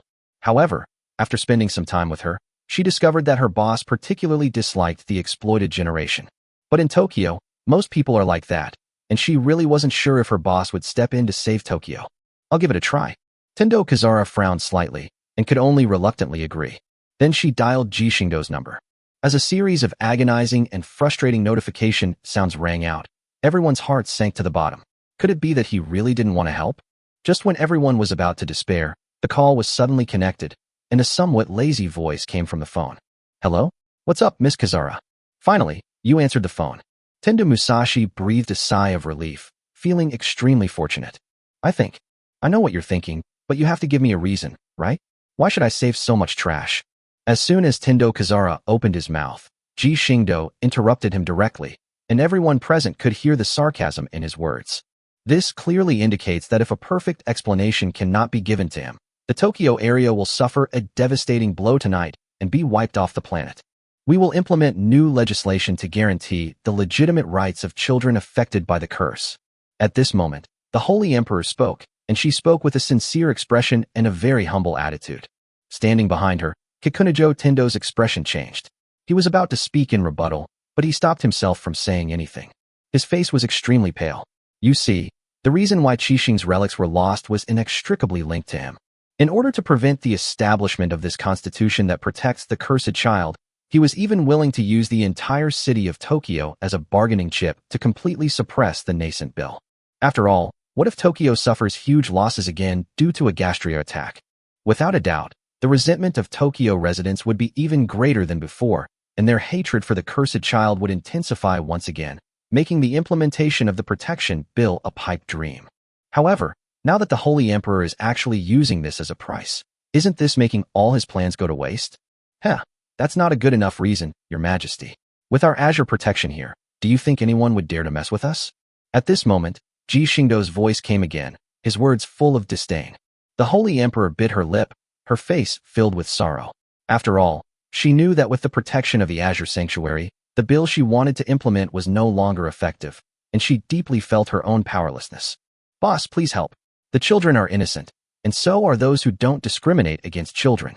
At that moment, Tendo Kazara's voice rang out again. She stood firmly on the phone in her hand, speaking solemnly. Ha ha ha, Mokujin, you're quite something, lecturing your boss like this. But your reasons are quite valid.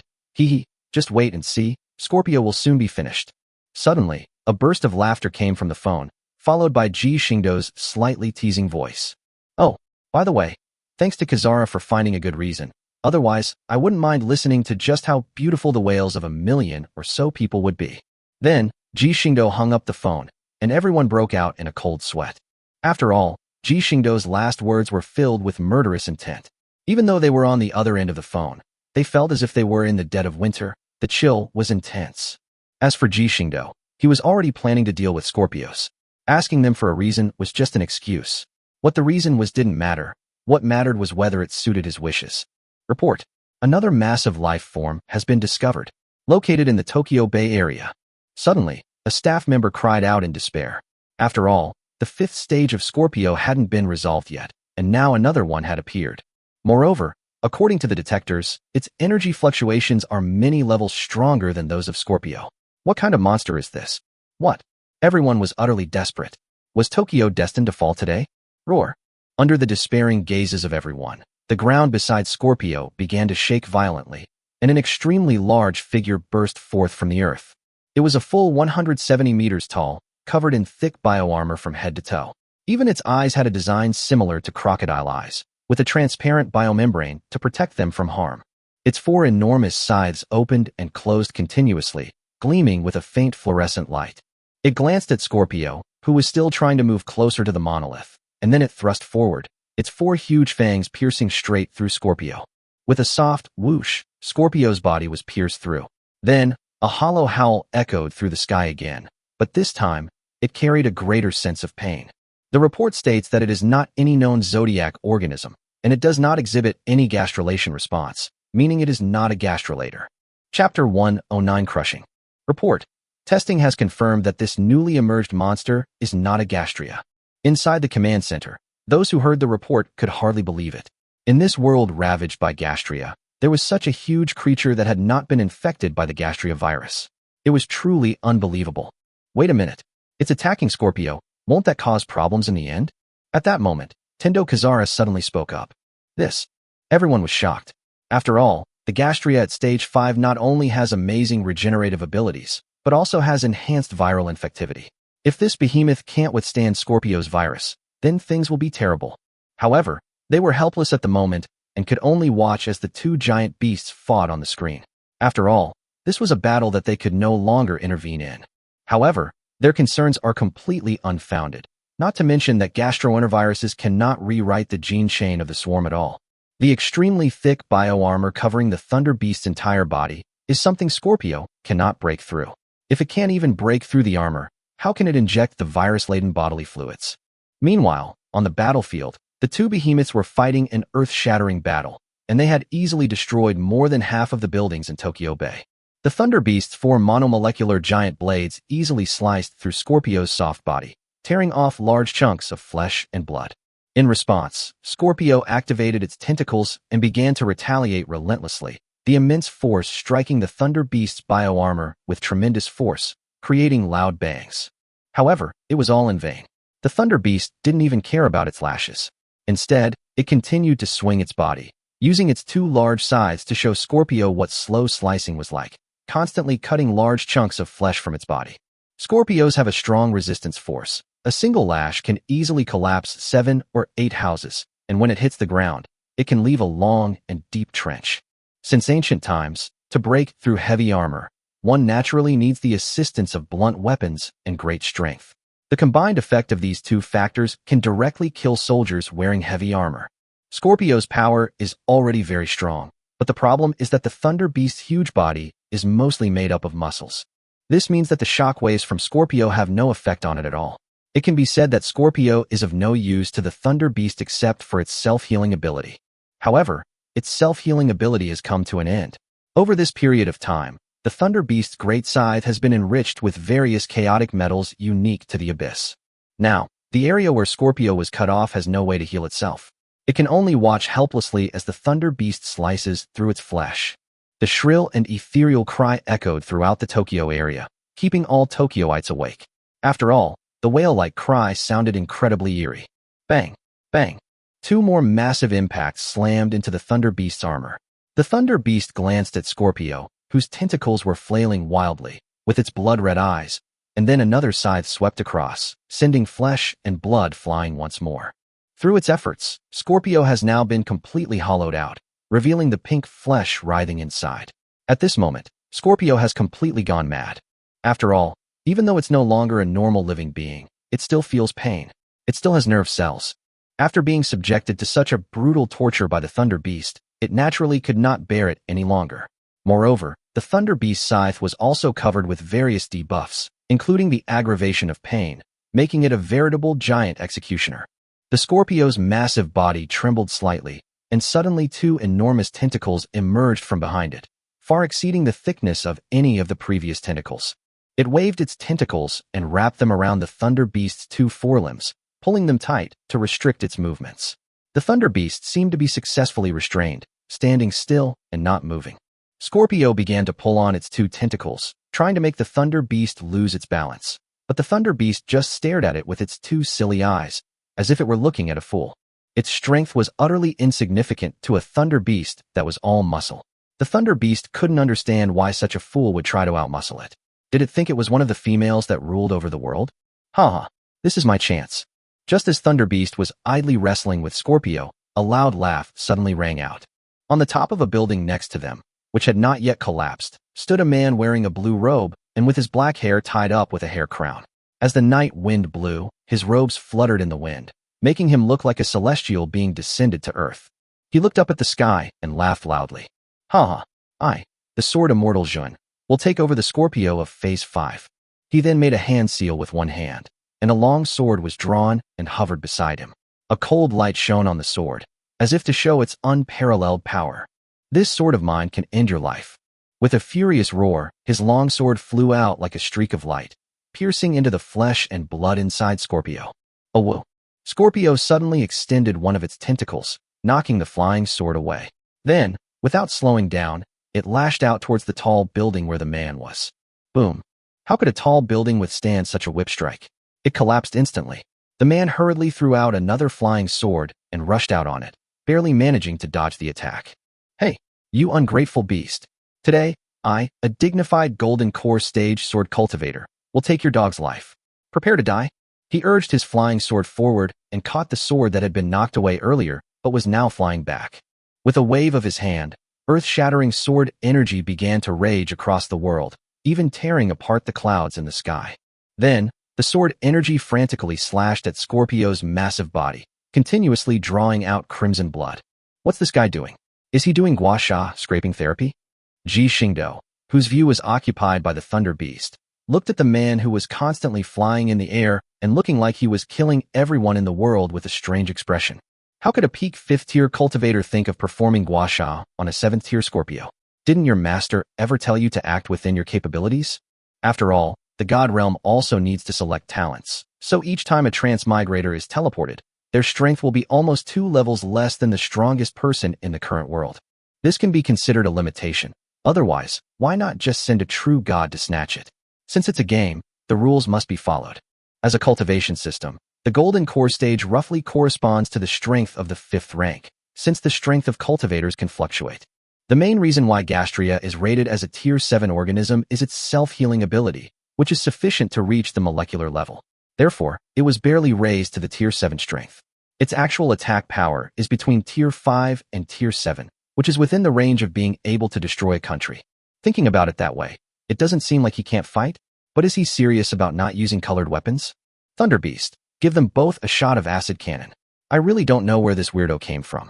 Chapter 110 The Terrifying Acid Cannon. Roar. Upon receiving Ji Xingdou's command, the Thunder Beast roared to the sky, and its 4 large scythes moved, directly slicing open the 2 giant tentacles of Scorpio. Then, it opened its large mouth, which was protected behind the front armor, and a stream of bright green acid was sprayed out. Previously, the Thunder Beasts did not have ranged attack capabilities. Their main role on the battlefield was to attract enemy fire and serve as massive meat shields capable of destroying cities and fortresses. However, as the number of creatures devoured by the Zerg in the Abyss increased, the number of genes in the Zerg gene pool also expanded greatly. Lilith then began to upgrade and modify the previous Zerg units. The Thunder Beast, which previously lacked ranged attack capabilities, has now acquired new ranged attack methods. That is the Acid Cannon, which is extremely corrosive. In terms of corrosion, the Acid Cannon can even easily dissolve the physical body of an 8th-level Abyss rank creature. It should be understood that the environment of the Abyss is extremely harsh, with the power of the Abyss constantly invading the essence of living beings. Moreover, the area is prone to disasters and undergoes extremely rapid geological changes. Perhaps this place was once a scorching hot land covered by magma, with temperatures reaching 80 or 90 degrees Celsius. However, the next moment, snowflakes might fall from the sky, turning this place into a bitterly cold place with temperatures as low as -70 or 80 degrees Celsius. In such an environment, cultivators below the 9th rank from normal world planes would find it difficult not only to fight, but also to smoothly circulate the energy within their bodies. After all, with the suppression of the Abyss Law, even a true god who can easily destroy a plane world cannot get any benefits from the Abyss Law without mastering the plane law of the Abyss. In such an environment, beings born in the Abyss possess extremely strong physical strength, and they hold an absolute advantage when fighting against beings of the same level from other planes. After all, you can't compete with them physically, and they participate in bloody battles every day. Their combat experience might not be as strong as yours. In addition, the chaotic faction has a restraining effect on creatures of the orderly faction. In the words of cultivation, it's a mental demon. If a being of the Abyss lands a single blow on you, your inner demons will intensify. Before the opponent can even kill you, you will have already fallen and been assimilated into the Abyss-level being. Therefore, the Abyss is a place that no world or plane wants to get involved with, because its corrosive power is just too severe. With a single slash, regardless of your cultivation level, you'll be immediately inflicted with a mental demon debuff, making it impossible to withstand regardless of your cultivation level. Even falling into depravity is considered good. Many who didn't fall into depravity went straight into demonic possession and had their souls scattered. In other words, the Zerg have the characteristics of being primal devourers, which can digest a certain amount of primal power, coupled with their extremely strong environmental adaptability. Moreover, the Zerg are essentially a chaotic neutral faction. After all, they don't care whether you're good or bad, as long as they can eat you. That's why they can develop rapidly in the Abyss. Now, the Thunder Beast's extra acid cannon is capable of corroding a planet through it. After all, the 8th tier has reached the threshold of destroying a planet. As a slurry cannon of the same level, given some time, melting a planet clean is just a piece of cake. Of course, we can't let the Thunder Beast destroy this planet now, so the Thunder Beast has adjusted the concentration this time. However, after this battle, this land probably won't be usable for at least 100 years. Puff.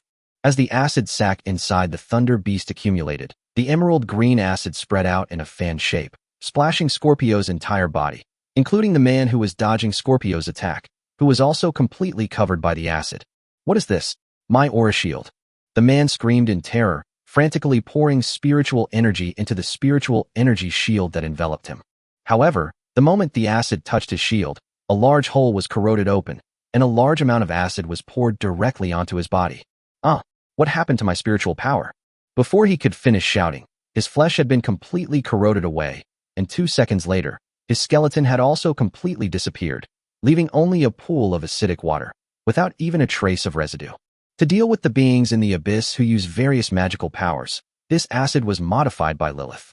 It can even corrode a little bit of the world's primordial power. A mere spiritual force is not only ineffective against it, but it actually becomes more excited when it encounters special energies like spiritual force, acting as a pure catalyst. Meanwhile, Scorpio was in a miserable state. As soon as the acid was poured on him, he was still able to howl out loud, but then, to make matters worse, he swallowed a mouthful of acid. That's good. The vocal tract organs have been completely corroded, and the whole of Tokyo is quiet in an instant. Thunder Beast didn't make another move. It just watched quietly as Scorpio was completely corroded by the acid before letting out a loud sigh, burrowing into the ground, and leaving. Well, it's not bad. The bioarmor can be considered to have reached the 7th tier level. After all, Scorpio's attack is only around the 6th tier. The acid cannon can reach the 8th tier level, and the 4 large sides are probably around the 7th tier. Overall, the Thunder Beast is around the 7th tier and can threaten the 8th tier. Ji Xingdou stroked his chin and muttered to himself. After all, although the acid cannon is powerful enough, once you get sprayed, it will be like a maggot clinging to your bone. Unless the wound is cut off, it will corrode you to death. But this thing's maximum range is only 5,000 meters, and its range is only that big. For an 8th level expert, this distance is not even enough to take a single step. In other words, it's practically impossible to hit. So, its power is enough to threaten an 8th tier opponent, but in reality, that's understandable, really. After all, the Zerg fight large-scale wars, not one-on-one duels. And while my Ultralisks can mass-produce, your level 8 and above powerhouses can't. Hee, the data recording this time is not bad, Your Majesty. I'll go down now to continue researching and improving the methods. At this moment, Ella's message came through the Zerg network, reporting the battle situation to Ji Xingdou. Okay, go ahead. Yes, Your Majesty. Let's go home. Ji Xingdou patted Lan Yuanyanzu's head, looked at the Tokyo area in the distance, and a meaningful smile appeared on his lips. Then, they vanished from the spot, leaving behind only the traces of the battle, which no one cared about anymore. Chapter 111: The Holy Emperor's Entrustment. Where am I? In a brightly lit hospital room, Rintaro Satomi, who was lying on the hospital bed, suddenly woke up. He looked around the ward with a blank expression. The first thing he saw was a snow-white ceiling, and the air was filled with the smell of disinfectant. He was a little confused. This wasn't his home, so why was he here? And what had happened before? Rintaro, you're finally awake. Just then, the door was suddenly pushed open, and a childish voice, tinged with a hint of joy, rang out from the doorway. A petite figure flashed past and pounced on Rintaro Satomi. Great. Rintaro, you're finally awake. Looking at Ehara Enju holding him, Satomi Rintaro smiled and gently stroked her little head. He also remembered what had happened before, so he asked with some doubt. Enju, where are we? And weren't we supposed to be stopping Hiriko Kajitane? How's the situation with Phase 5? Ah, this is the hospital in Azure Sanctuary. I never imagined it would be this big. You know what? It's practically a city. Listen to me. Looking at the excited and incessantly chattering Ehara Enju, Satomi Rintaro chuckled wryly, but did not interrupt her conversation. Instead, he listened to her rambling on with a helpless expression. Hey, you're awake. Just then, another familiar voice rang out. Satomi Rintaro hurriedly looked up and saw Ji Xingdou walking in with a smile, followed by Tendo Kazara with a serious expression. How are you feeling, my good employee? Ji Xingdou looked at him and said with a smile. I'm feeling okay. Thank you for your concern. Rintaro Satomi sat up straight and solemnly addressed Ji Xingdou. That's good. You can stay here and recover from your injuries for now. I've also granted you and Enju permission to enter and leave Azure Sanctuary. Once you're healed, you can come and go as you please. I'll be leaving now. After all, since your only employee can't be moved, it's up to me, the boss, to handle the entrusted matters. Sorry, boss. Rintaro Satomi lowered his head in shame. After all, as an employee, he was injured and hospitalized every few days during missions. In other companies, they would have fired him immediately. After all, his earnings might not even cover his medical expenses. It's okay. Your boss has plenty of money. Ji Xingdou smiled and patted his shoulder. By the way, when you're wandering around, don't go near the surrounding woods. When you leave, also take the main road of the shelter. Don't go into the woods. I've set a trap there. If you go in and die, I can't help you. Seeing Ji Xingdou's meaningful smile, Satomi Rintaro shuddered and hurriedly said, Don't worry, boss. I will definitely remember your instructions. That's good. Don't get so excited. After Ji Xingdou finished speaking, he walked out of the ward, and Tiantong Mugung followed closely behind him. After all, Mugung was the one who had to handle the negotiations. As a hands-off manager, he had no time to deal with this mess. As for why Rintaro Satomi wasn't allowed to approach the woods, it was naturally because Ji Xingdou had implemented numerous defensive measures there. The first reason he was interested in this piece of land was that it was large enough, and the second was that it was surrounded by trees, which made it easy to hide. He deployed a full 100,000 alien insects in the surrounding dense forests to prevent anyone from having any suicidal thoughts and wanting to disrupt the peace of Azure Sanctuary. After all the suppliers that Azure Sanctuary used for its food, clothing, and daily necessities had been parasitized by the brain-eating amoeba. Under the control of the Zerg, no one can infiltrate the Azure Sanctuary through legitimate means, so sneaking in becomes the best and most feasible method. However, this forest, which could provide them with camouflage, would completely turn into a forbidden land that devours lives. Only a few days have passed, and the Zerg on the periphery have already eliminated no less than 200 or 300 pests. They didn't even leave behind any bones. After all, that little bit of flesh wasn't enough for the alien insects to share, so it was naturally devoured completely. Boss, this request is very important, and the client specifically requested that you handle it. Tendu Kazara followed behind Ji Xingdou and spoke respectfully. Huh, she specifically named me to complete the task? Can she afford the price? Ji Xingdou put his hands behind his back, chuckled, and said nonchalantly, what price could she possibly offer for a puppet controlled by your family? Tendo Kizo didn't answer, but simply lowered his head and followed behind him. Sure, I'll go check it out. I don't have anything else to do anyway, so I might as well have some fun. Yes, I will call His Majesty the Holy Emperor right now. Hihi Tina, when we were searching for the four sages, Ayn Rand, we couldn't find you except for your sisters. Now, it's time for you to show yourself. After all, he had already searched for Tina's whereabouts before, and he had even destroyed the base of the four sages. But he learned that she had been sent out on a mission, so he followed the plot and found her in the Kanto region, but he didn't bring her back directly. After all, with her around, the plot can continue, and those time travelers will continue to act and take the bait, allowing him to gradually devour them. Inside the Holy Emperor's palace, Ji Xingdou walked with his hands behind his back in the spacious and bright corridor, following the attendant leading the way toward the Holy Emperor's room. Mr. Ji, this is the place. The attendant stood respectfully beside an exquisite door and spoke softly. His Majesty the Emperor is waiting for you inside. Okay, I understand. Ji Xingdou nodded, then pushed open the door and strode inside. The first thing you see is a sea of white, pure white and exquisitely crafted tables and chairs, pure white decorations, and a beautiful woman dressed in pure white. Sunlight streamed through the floor-to-ceiling windows, filling the room with a bright glow. Bathed in this light, the beautiful woman standing by the window appeared like a pure white fairy, detached from the world. Ah, Mr. Ji, you've arrived. At this moment, the snow-white figure by the window seemed to sense something. She slowly turned around, her beautiful eyes fixed on Ji Xingdou, and softly parted her lips. I heard you have a commission to publish something, and you even insisted that I come, which piqued my curiosity, so I came here to take a look. Ji Xingdou stepped forward, pulled out a chair and sat down, and poured himself a cup of tea. Yes, Mr. Ji, I do need your help. Chapter 112, The Unthinkable Takumi. Yes, Mr. Ji, I do need your help. The Holy Emperor nodded and gently sat down. The ruler of the Osaka region, Emperor Wuzong of Qi, is preparing to visit the Tokyo region to discuss matters with me. Therefore, I would like to ask Mr. Ji to be my personal bodyguard during this period. The Holy Emperor gazed quietly at Ji Xingdou with her beautiful eyes and spoke softly. Call. Ji Xingdou did not reply, but picked up the teacup in front of him, blew on the steam rising from it, and savored the tea. This tea is indeed very good. Mr. Ji. Before the Holy Emperor could speak, Ji Xingdou interrupted him with a gesture. Miss Holy Emperor, as far as I know, the relationship between Tendo Kikunajo and Saimu Jinso has never been very good. Why don't you just ask him to come? I think Tendo Kikunajo can handle this matter clearly.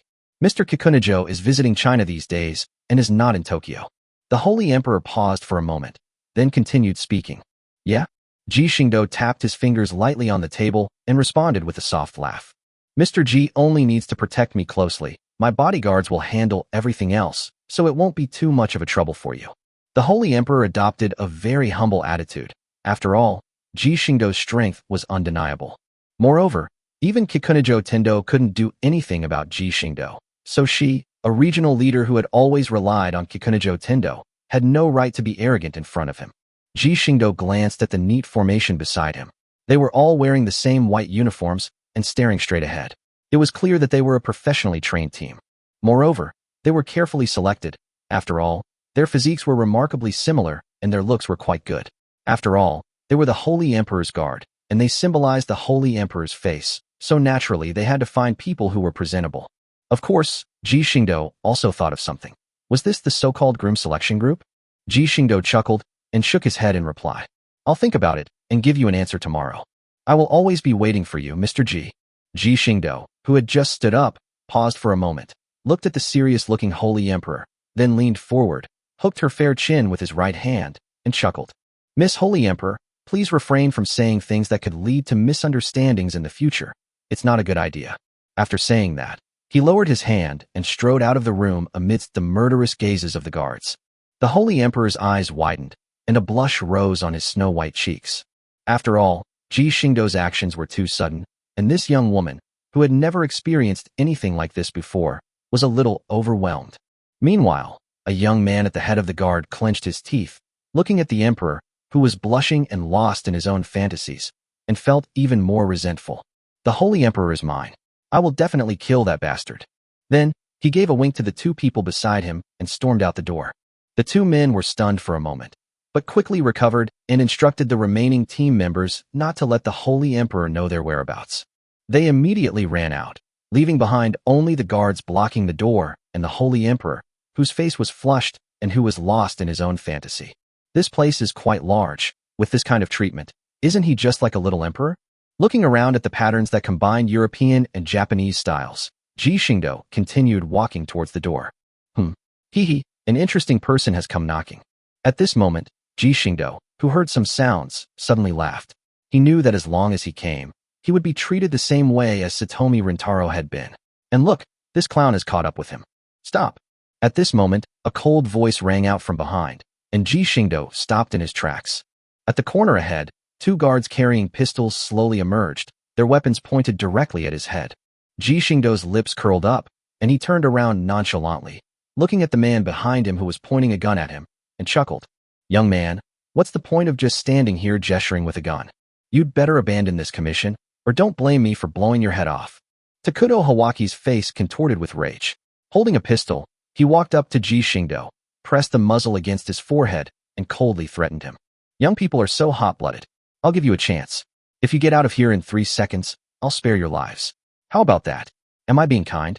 Ji Xingdou looked at Bao Xiejuan and said indifferently, "You're asking for it." Takudo Hawaki gradually tightened his grip, pressing the gun barrel firmly against Ji Xingdou's forehead, his eyes radiating a chilling coldness that almost overflowed from his pupils. "One." But Ji Xingdou ignored all of that and smiled as he slowly uttered the word "one." Takudo Hawaki's eyes began to bloodshot. He hardened his heart and wanted to pull the trigger, but to his horror, he found that he could no longer move. He tried desperately to exert force, but his fingers wouldn't move, and he seemed to be frozen in place. "Two. Move."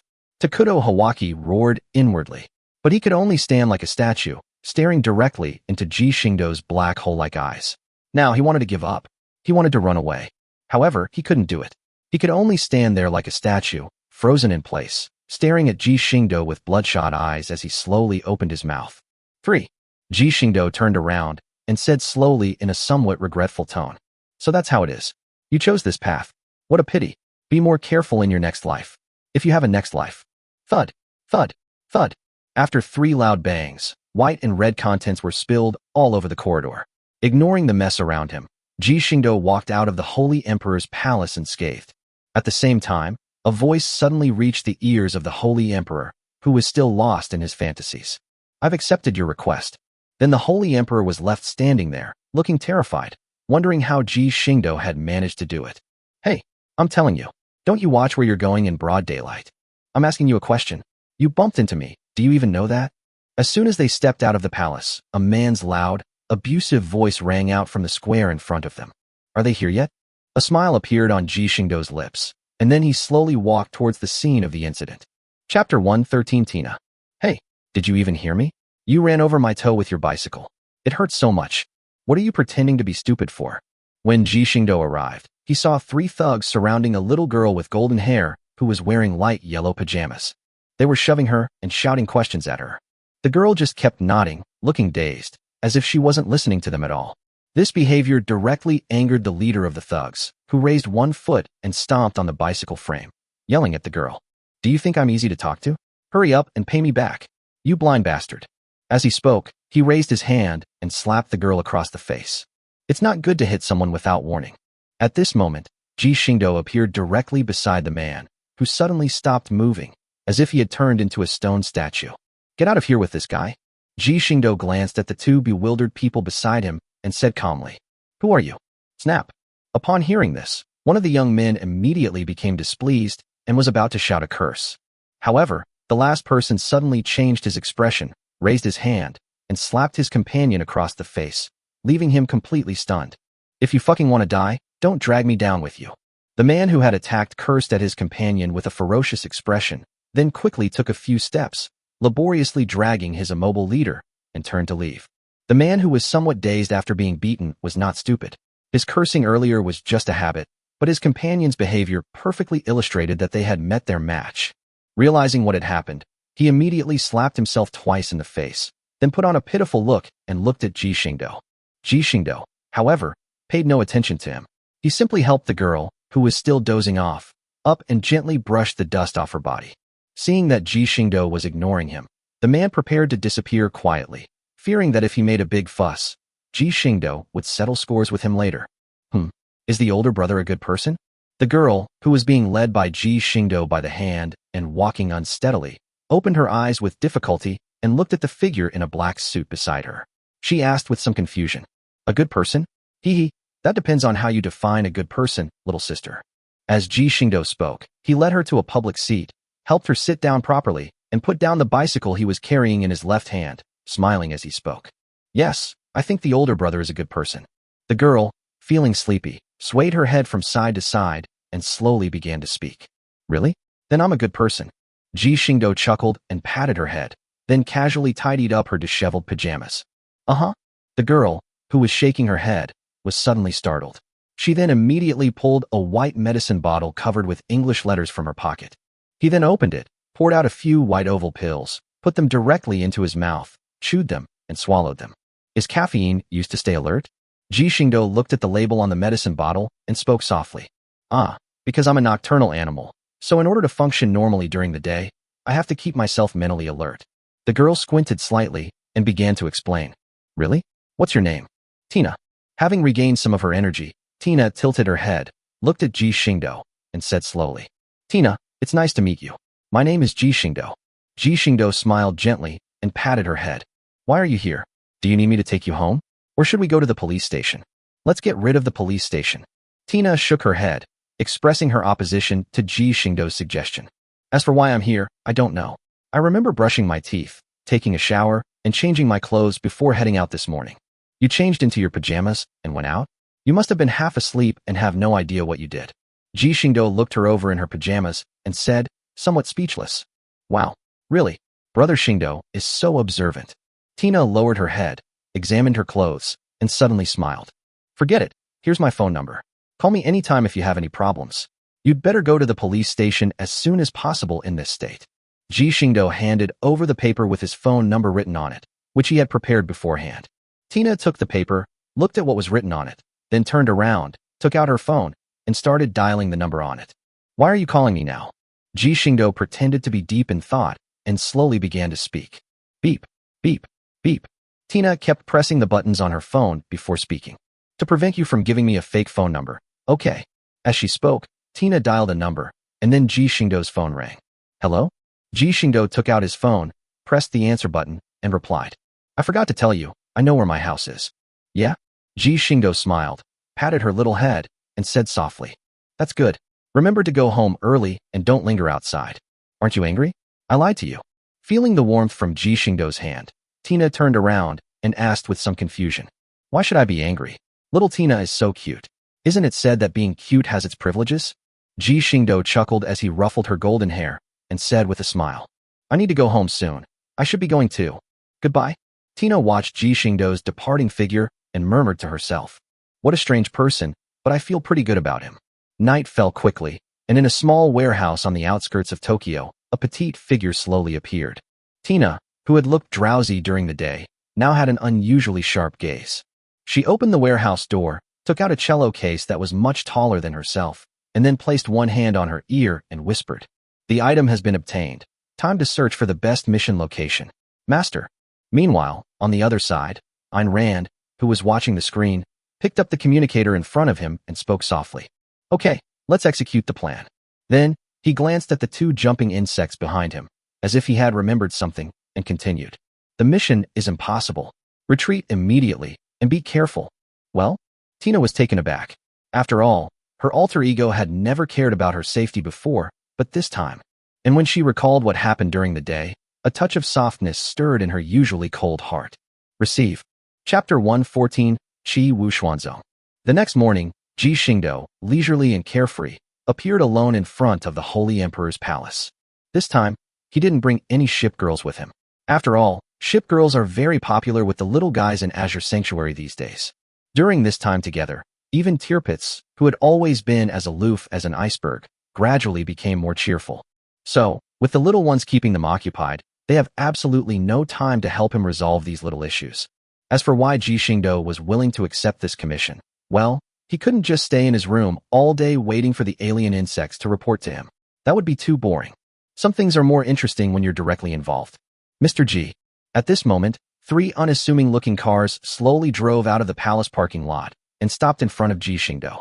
Suddenly, the passenger door of the middle car opened, and a man in a white security uniform hurriedly walked up to Ji Xingdou, bowing and scraping as he opened the back door for him and invited him to get in the car with great trepidation. Oh, Ji Xingdou glanced at the man whose forehead was covered in cold sweat, chuckled, and then got into the car. Then, the man gently closed the car door, let out a long sigh, and sat back down in his seat. Mr. Ji, thankfully you still came. The Holy Emperor sat opposite Ji Xingdou, his gaze slightly evasive, and a blush unconsciously rose on his face. Now that I have accepted the commission, I will naturally protect Miss Holy Emperor's safety. Ji Xingdou looked at the Holy Emperor, who seemed somewhat unable to look him in the eye, and chuckled. After all, he was already a demigod. Although he had not yet truly ascended to godhood, his level of life was already vastly different from that of ordinary beings. Therefore, he has a natural attraction for ordinary living beings, so it is understandable that the Holy Emperor continues to behave this way to this day. Mr. Ji, what is your opinion on Emperor Wu Xuanzong of Qi? After a moment of silence, the Holy Emperor slowly spoke, asking Ji Xingdou a question. Qi Wu Xuanzong. I don't know much about him. After all, he was just a minor leader, and I'm not particularly interested in learning more about him. Ji Xingdou looked around, casually opened the freezer hidden under the car, took out a bottle of champagne and 2 glasses, and said nonchalantly while pouring the champagne. Yeah. The Holy Emperor remained silent. After all, she knew that Ji Xingdou was not lying. With his strength, he would naturally not take a so-called regional leader seriously. I really envy you, Mr. Ji. The Holy Emperor took a glass of champagne and said somewhat dejectedly. What do you envy about me? Ji Xingdou took a sip of champagne and simply looked out the window. I envy your ability to withstand pressure from the whole world and save all the cursed children. I envy your ability to do whatever you want without fear of anyone's threats. He really? Ji Xingdou turned around, looked at her mournful expression, and didn't say anything more. As for myself, I can't even enact a law to protect the cursed child, and my own ideals are as unattainable as a dream. That only proves that you are not strong enough. For example, I myself have something that threatens me and the people I love, and it is far from being resolved. Ji Xingdou swirled the wine in his glass and continued.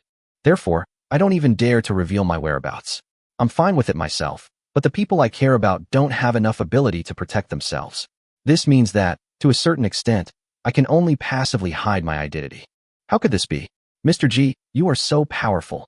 The Holy Emperor was somewhat taken aback and hurriedly said, Who can remain powerful forever? There are always people stronger than you. Ji Xingdou looked at the wine glass in his hand and slowly began to speak. Then, the carriage fell silent, leaving only the melancholy emperor silently sipping his wine. The 2 people in front of them didn't dare to make a sound at all, and just quietly did their jobs. Amidst this eerie calm, the convoy successfully arrived at the entrance of the largest hotel in Tokyo, where Emperor Qi Wuxuan was staying. Under the protection of several guards, Ji Xingdou and the Holy Emperor entered the hotel building and took the elevator to the top floor. As the group arrived at a large door, the attendant standing beside it opened the door and bowed respectfully to them. You've finally arrived, Your Majesty. I've been waiting for you for so long. As soon as he entered, a rough voice rang out. A middle-aged man wearing a monocle stood up and slowly addressed the Holy Emperor. Something came up that delayed things, and besides, it's not time for formal talks yet. Seeing the oppressive look in Qi Wuxuanzong's eyes, the Holy Emperor tightened his grip on the white dress and then responded. Ah, then that's my problem? But it's all right, please come and sit here, Your Majesty.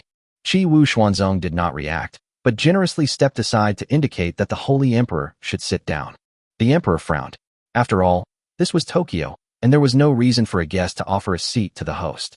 However, since Kikunajo Tindo wasn't here, and she didn't have much experience handling things alone, she could only sit down. Ji Xingdou, on the other hand, sat down next to the Holy Emperor without any concern, crossed his legs, and looked at Qi Wu Xuanzong standing there with a smile on his lips. Haha, who is this gentleman? When Qi Wu Xuanzong saw Ji Xingdou's face, his pupils contracted slightly. He slowly sat down and asked, seemingly uncertainly. Old fox. Ji Xingdou sneered inwardly. After all, he had made his mark all over the world. As a regional leader, how could he not know who Ji Xingdou was? This is Ji Xingdou from Azure Shelter, Mr. Ji. The Holy Emperor regained his senses and began to introduce the situation. It's Director Ji. I'm so sorry for not greeting you sooner. Qi Wu Xuanzong stood up with a solemn expression and extended his right hand. Ji Xingdou glanced at the emperor, whose brows were slightly furrowed, and chuckled. I'm sorry, but I have a strange habit. I never shake hands with men. Ha ha ha, Director Ji is indeed a man of strong character. He's got personality. Qi Wu Xuanzong withdrew his hand without hesitation, showing no embarrassment whatsoever, but rather appearing quite happy. Watching him sit down without a care, Ji Xingdou sneered inwardly. He's definitely a cunning old fox. Chapter 115 Ambitious. Alright, enough of the small talk. Your Majesty, I want to know where that electromagnetic catapult device went. Qi Wu Xuanzong looked at the Holy Emperor and asked him without any mercy. Electromagnetic catapult? You mean the sky ladder? Isn't it still in its original place? The Holy Emperor's delicate eyebrows furrowed slightly as he answered with some doubt. Your Majesty, please don't joke around. My men have confirmed it. The heavenly ladder has vanished. Not even a screw remains. That was a weapon originally planned to be used from the moon to launch long-range attacks on Gastria after humanity went there. Now you've lost it. You owe me an explanation. Qi Wu Xuanzong narrowed his eyes, staring intently at the Holy Emperor, and spoke with considerable intimidation. The Holy Emperor was completely at a loss, even though they had planned to use the heavenly ladder to deal with Scorpio in Phase 5. The problem now is that the plan was never successfully implemented. The helicopters that came to provide support were shot down by flying Gastria halfway through their journey. How could she know where the sky ladder went? Suddenly, she seemed to have thought of something and glanced slightly at Ji Xingdou beside her, as if she had some guesses. After all, in this world, the only person who could move such a large piece of equipment away so quietly is probably the one right in front of us. What's wrong, Miss Holy Emperor? Noticing the gaze, Ji Xingdou turned his head, smiled slightly at her, and asked softly in a concerned tone. It's nothing.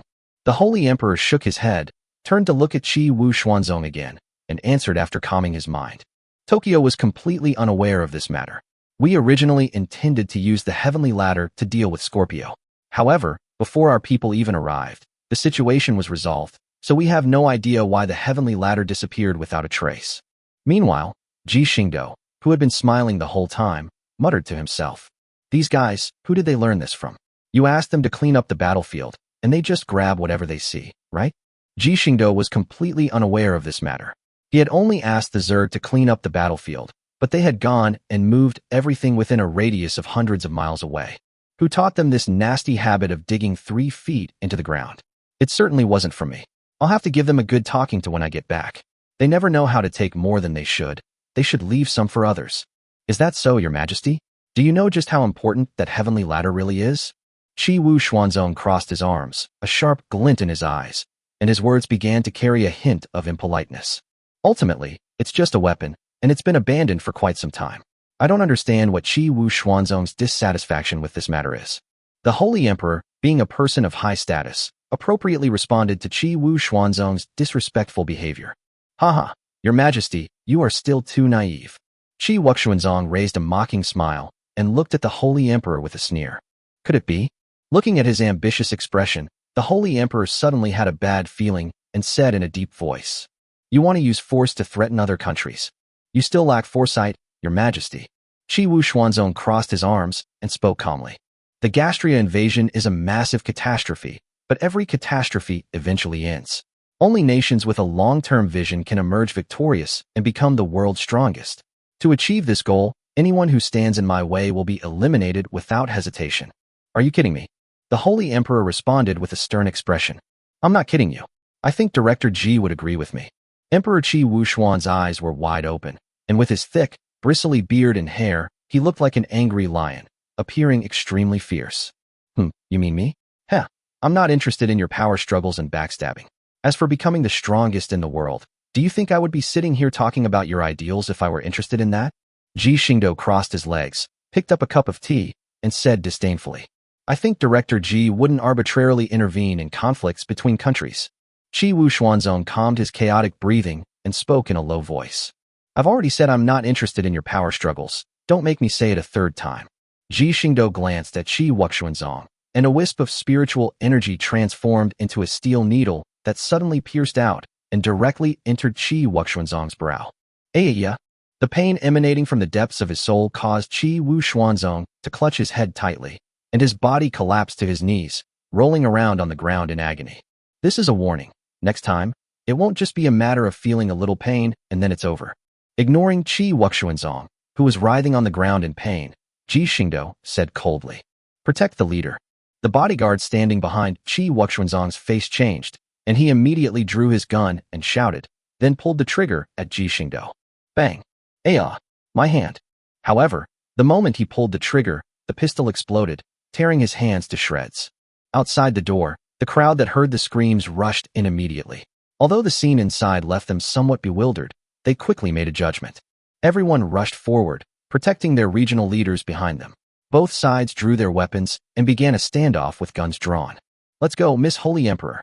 Ji Xingdou put down his teacup, slowly stood up, and presented his right hand to the Holy Emperor, smiling softly.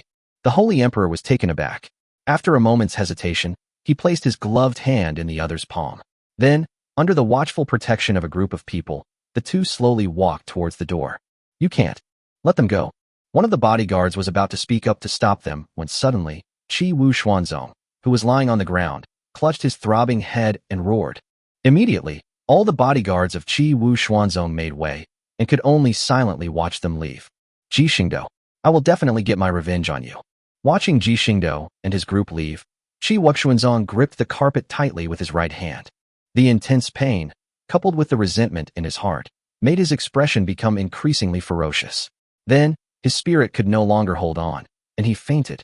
Chapter 116 Attack, Bizarre Attackers. Mr. Ji, why did you attack Qi Wu Xuanzong?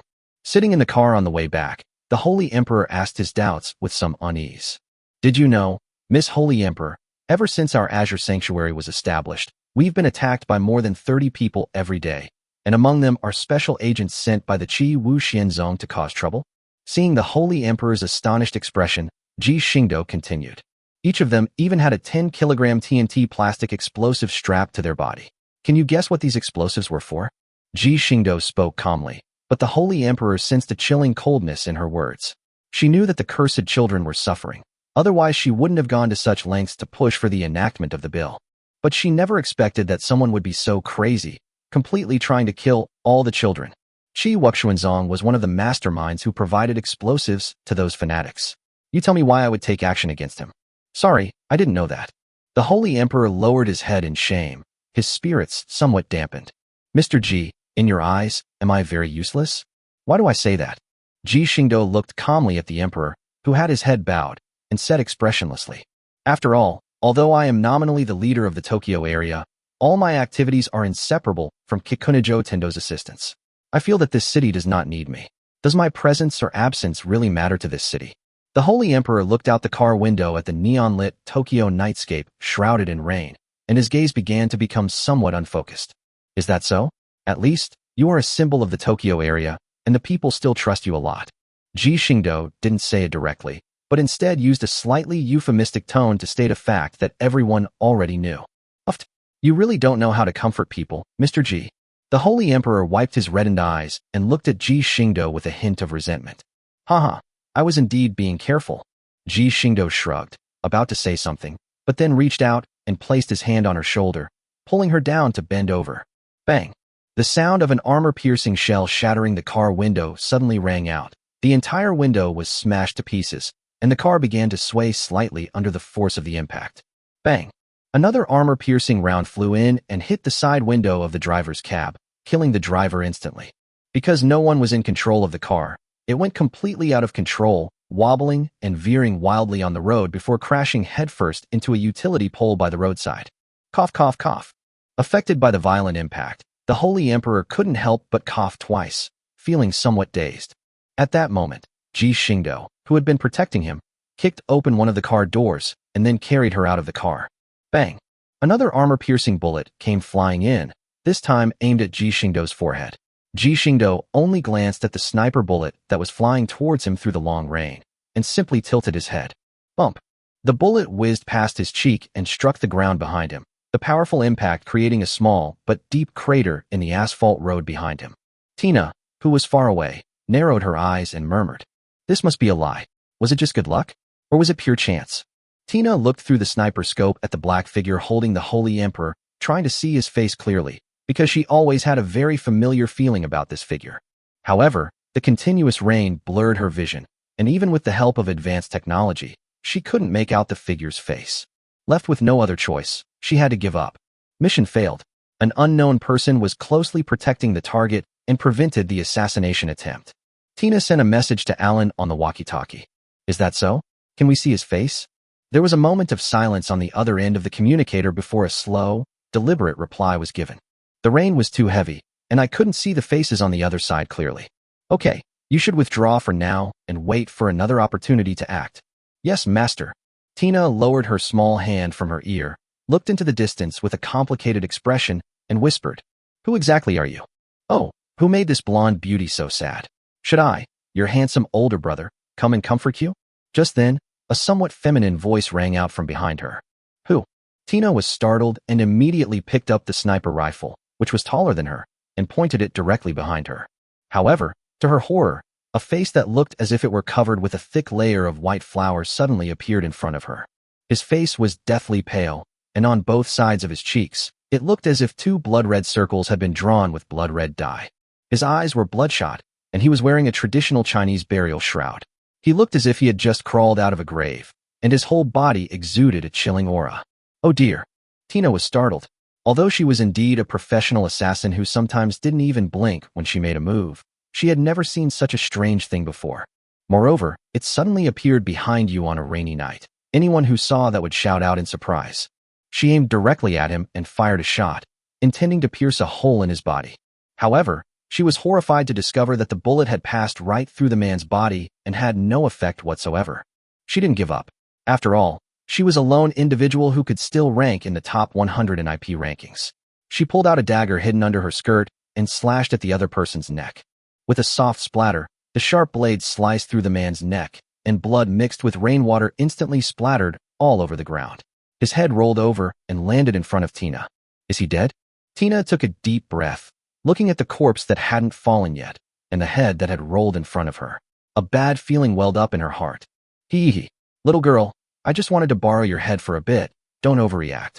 Under her horrified gaze, the head's lips curled up in a sinister smile as it spoke. "Run." Having never encountered such a situation before, Tina immediately thought of one word. She raised her sniper rifle and fired a shot at the head. Without the slightest hesitation, he threw down the sniper rifle in his hand and jumped off the roof. She would rather jump off the building and run away than face this strange thing directly. Chapter 117 Strange Things. I advise you not to mind your own business. Haha, that decisive action really breaks my heart. His head, with a large hole in its forehead from a sniper rifle, grinned sinisterly. The headless body that had been standing behind him stiffly stepped forward, picked up the head from the ground, and put it back on its neck. Don't run away, you can't escape. He walked to the edge of the rooftop and looked at the petite figure who was descending her height by using the balconies of various floors. His mouth stretched from ear to ear in a wide grin. Yes, it really stretched all the way to his ears, and his blood-soaked mouth revealed sharp, blood-stained teeth like those of a wild beast. He climbed up to the edge of the rooftop with a strange laugh, then spread his arms and fell backward with another strange laugh, falling straight down from the top of the 50-story building. Meanwhile, Tina, who was constantly jumping down the stairs, was almost at the ground. With a light tap of her small feet on the second-floor balcony, she darted dozens of meters away, fleeing into the distance. Bang! Just then, a loud crash came from behind her. She instinctively turned around and saw that the strange thing had crashed straight onto the stone brick ground, leaving a large patch of blood and flesh on the ground. As the rain continued to wash over it, the blood began to spread to the surrounding environment. Seeing this scene, Tina felt a chill run down her spine and quickened her pace, wanting to leave as soon as possible. Don't even think about it. You can't leave here. This is my ghost realm. Tina froze, staring in disbelief at the mangled, bloodied figure slowly rising to his feet. She was utterly bewildered. Shouldn't he be behind her? Why was he in front of her? Tina quickly surveyed her surroundings, her heart sinking to the bottom. Wasn't this the entrance to that building from before? Had she run back here again? Watching the man who kept laughing strangely and standing up in fits and starts, Tina wondered if she had done something wicked. Otherwise, what sins had she committed to encounter such a bizarre creature? Hee. The man's head was flattened by the violent impact, and white and red contents kept oozing from the wound, flowing down his head with the ring. Click, click. His bones made a series of crisp, strange noises, as if they were correcting his broken bones, which made one's teeth ache. Little girl, I just want to borrow your head for a bit. Don't be so stingy. Hee. Watching the staggering man approaching her, Tina's face turned pale, and she kept backing away. But just then, she bumped into something behind her, which made the hairs on her body stand on end. Hee. Don't run away, little girl. A voice slowly sounded in her ear, and she could even feel the chill emanating from the person opposite her. This sudden turn of events caused Tina's pupils to shrink abruptly, her face instantly hardening as she swung her knife straight behind her. Clang. The sound of metal clashing rang out, and then the eerie figure behind her gripped her dagger tightly with its right hand. The dagger, crafted with advanced technology and materials, didn't even scratch his skin. He held it tightly in his palm. Come on, become a part of me. The man's face wore a sinister and terrifying smile, which put immense psychological pressure on Tina. That bastard ruined my plans. Upon hearing this, the man's expression suddenly froze.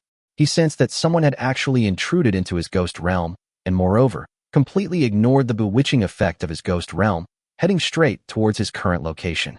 Holy light, destroy the evil before us. At this moment, a pillar of holy light suddenly broke through the layers of mist and struck his body directly. The man's face turned ugly, and he pushed Tina away. Then, his body surged with energy, which blocked the incoming holy light. Now he could clearly see that this was another time traveler causing trouble. Damn it, you guys are like ghosts, you're impossible to leave. Are you dogs? How could you even catch up to me like this? The man who blocked the attack immediately started cursing. Clang, clang. At this moment, the sound of metal clanging against metal echoed continuously from the thick fog, and from the direction from which the holy light had struck, a figure clad in full silver armor slowly emerged. He was carrying a huge cross shield, and had a large sword as tall as a man on his back. He looked like a giant tin can, and was clearly not someone to mess with. Eradicating all evil is the first priority of us Templars. Beneath the heavy helmet, a deep voice suddenly rang out, supported by a devout heart, as he uttered the meddlesome words. I advise you to mind your own business. You, from the Western Catholic Church, dare to interfere in my affairs. Do you think I'm afraid of your tin can? The man, an Eastern ghost cultivator, immediately lost his temper. If you were a Taoist priest, I could tolerate it, but you're just a Templar knight under the Holy Temple. You're meddling in other people's business, coming here to take on exorcism jobs. Holy light, that evil seems worthy of a fight. The Templar knight clearly wasn't listening to the man's words. He drew his broadsword from behind him and pointed it at the ghost cultivator opposite him while chanting incantations. Today, I'm going to give a live demonstration. I'll open a tin can by itself, and nobody can stop me. The man, a ghost cultivator, wasn't easily frightened. He was the one who scared others, never the one who threatened him. So what if it's a tin can? He'd open it anyway. Immediately, he transformed into a cloud of energy and charged forward, while the Templar knight raised his large shield and blocked the impact of the energy. A chilling aura continued to spread across the great shield. Even though the shield was protected by holy light, it was directly corroded by the energy. The Templar knight felt a chill in his left hand, which was holding the great shield. Drink. Holy light. Protect your believers. He suddenly slammed his great sword into the ground, then clenched his right fist and placed it directly on his chest, right in front of his heart. A dazzling holy light suddenly descended from the sky, striking the ghost realm directly and causing it to tremble violently.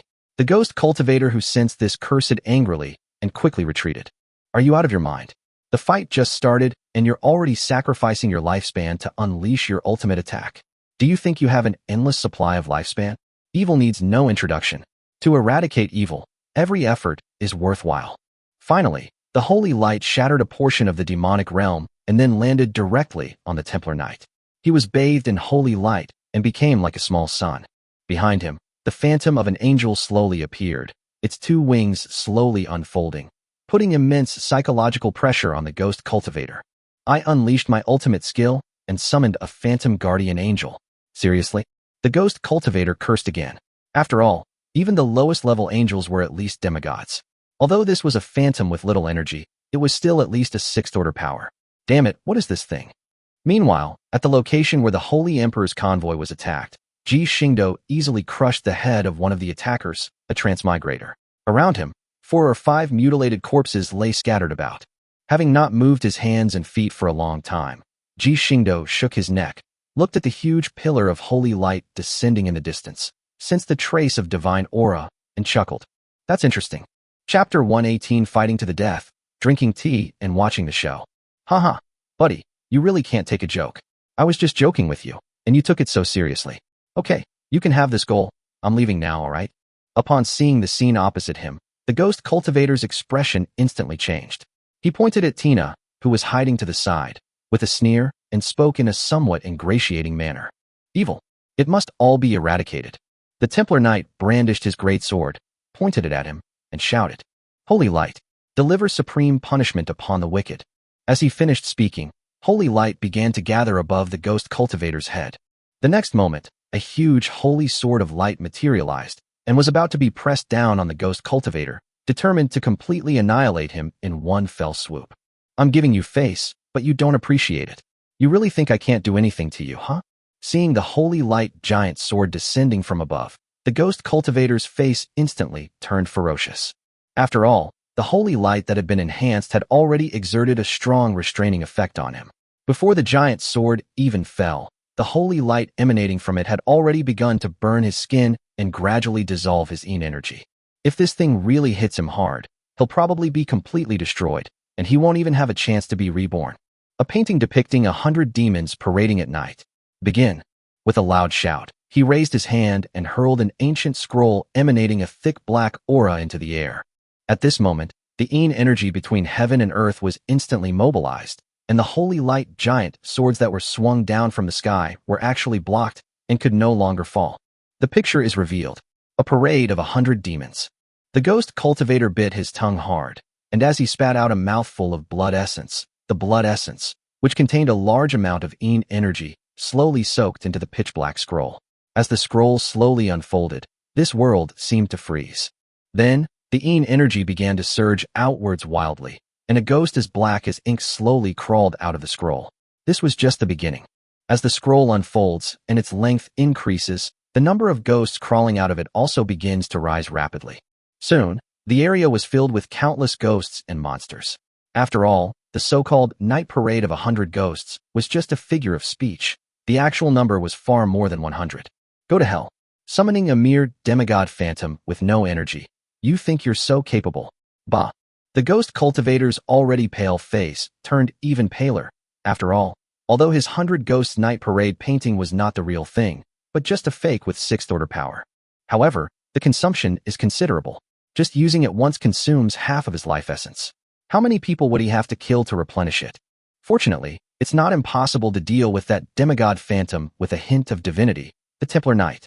Oh, the Templar Knight let out a low shout, and with a swing of his great sword, he instantly killed a ghost formed from yin energy that was attacking him. He looked up again, staring at the holy light greatsword that had been shattered into pieces by the impact of yin energy, and suddenly raised the great sword in his hand, shouting, The glory of the Templars is inviolable. Holy light, bless me.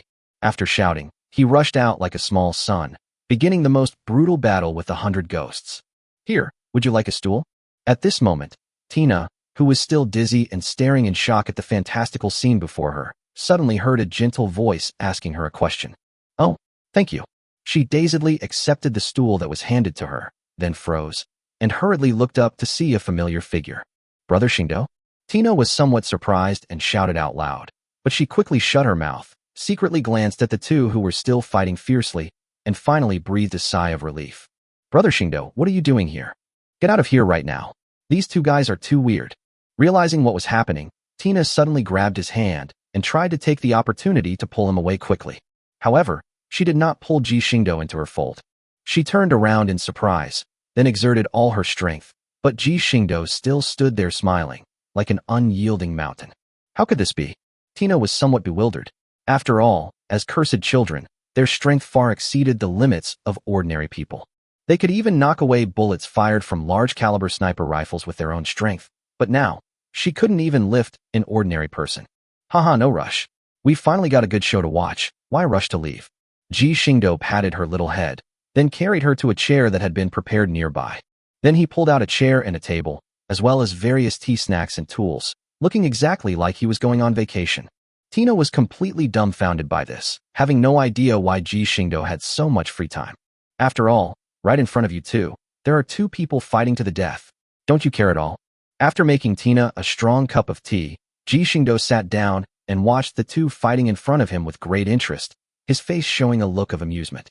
Tina also noticed something amiss. After all, they were already drinking tea there, and they were no more than 10 meters away from the two people, yet the two people didn't even glance in their direction. Tina didn't think those two were kind-hearted enough to deliberately fail to notice them. It's an alternate dimension. You could also think of it as another side of this world, or a mirror world. Anything goes. We're no longer in the normal real world. Otherwise, with such a commotion, the Tokyo area would have already cordoned off this place. Ji Xingdou took a sip of tea and smiled. After all, these two are at least capable of destroying a country at the 5th rank. Moreover, they have now forcibly raised themselves to the 6th rank using secret techniques and magical treasures. If they were to fight freely, half of Tokyo would probably have disappeared by now. Is that so? But why can't they see us? And Tina reached out and passed through 100 demons that floated past her, asking in confusion. Moreover, they can't hurt us. It's just a little magic that hinders cognition and another form of utilization of the laws of space. Ji Xingdou looked at Tina, who seemed a little dazed, and chuckled. It's okay if you don't understand now. You'll understand after you come to Azure Sanctuary and learn systematically. Azure Sanctuary? So, you really are that person. Tina looked intently at Ji Xingdou and said softly, but that won't do. I need to carry out the Creator's orders, and besides, I have a bomb implanted in my body, so I can't disobey orders. Tina clenched her fists and spoke softly. You mean Amland? I've already captured him, destroyed his secret base, and your sisters have been accepted by Azure Sanctuary. No one can threaten you anymore. Ji Xingdou looked at Tina, who was feeling down, smiled, patted her head, and said softly, Real? Tina suddenly raised her head, looking at Ji Xingdou with teary eyes and an expression of disbelief. Of course, little one. Ji Xingdou gently rubbed her head and then said softly, When we get back, we'll remove the bomb from your body, and you'll never have to live like this again. Hearing Tina's soft sobs, Ji Xingdou held her in his arms and gently patted her back. In the end, she's just a 10-year-old girl. How could she possibly enjoy killing so much? Chapter 119 Beset by ghostly influence, both die. Just as Ji Xingdou was comforting Tina, the two on the other side were fighting fiercely. The Templar Knight swung his great sword, and the holy light emanating from his body became even more dazzling. Holy light, cleanse away the evil before us. As his devout words fell, the holy light around him surged instantly, and then a large number of pillars of holy light began to burst out from his body, indiscriminately bombarding the 100 ghosts and ghost cultivators opposite him. Each of the 100 demons that were hit emitted a large amount of black smoke, which was then completely extinguished by the trace of divine essence contained in the pillar of holy light. Ugh hi. Although the ghost cultivator was trying his best to dodge the attacks of the holy light pillars, the holy light pillars were not only fast, but also very dense, and he was hit by 3 or 4 holy light pillars. The ghost cultivator, his face contorted in pain, glanced at the 100 ghosts who were nearly wiped out and realized that if he didn't fight desperately, he would have no one left to fight for. Soul-devouring abyss. Merge into yourself. As he formed a hand seal, the ghostly aura that had enveloped the entire city surged towards the ghost cultivator. The massive amount of Yin energy easily blocked the holy light, and the dense Yin energy completely enveloped the man. His figure began to grow taller, and black Yin energy runes covered every corner of his body. He could no longer maintain his human-like body.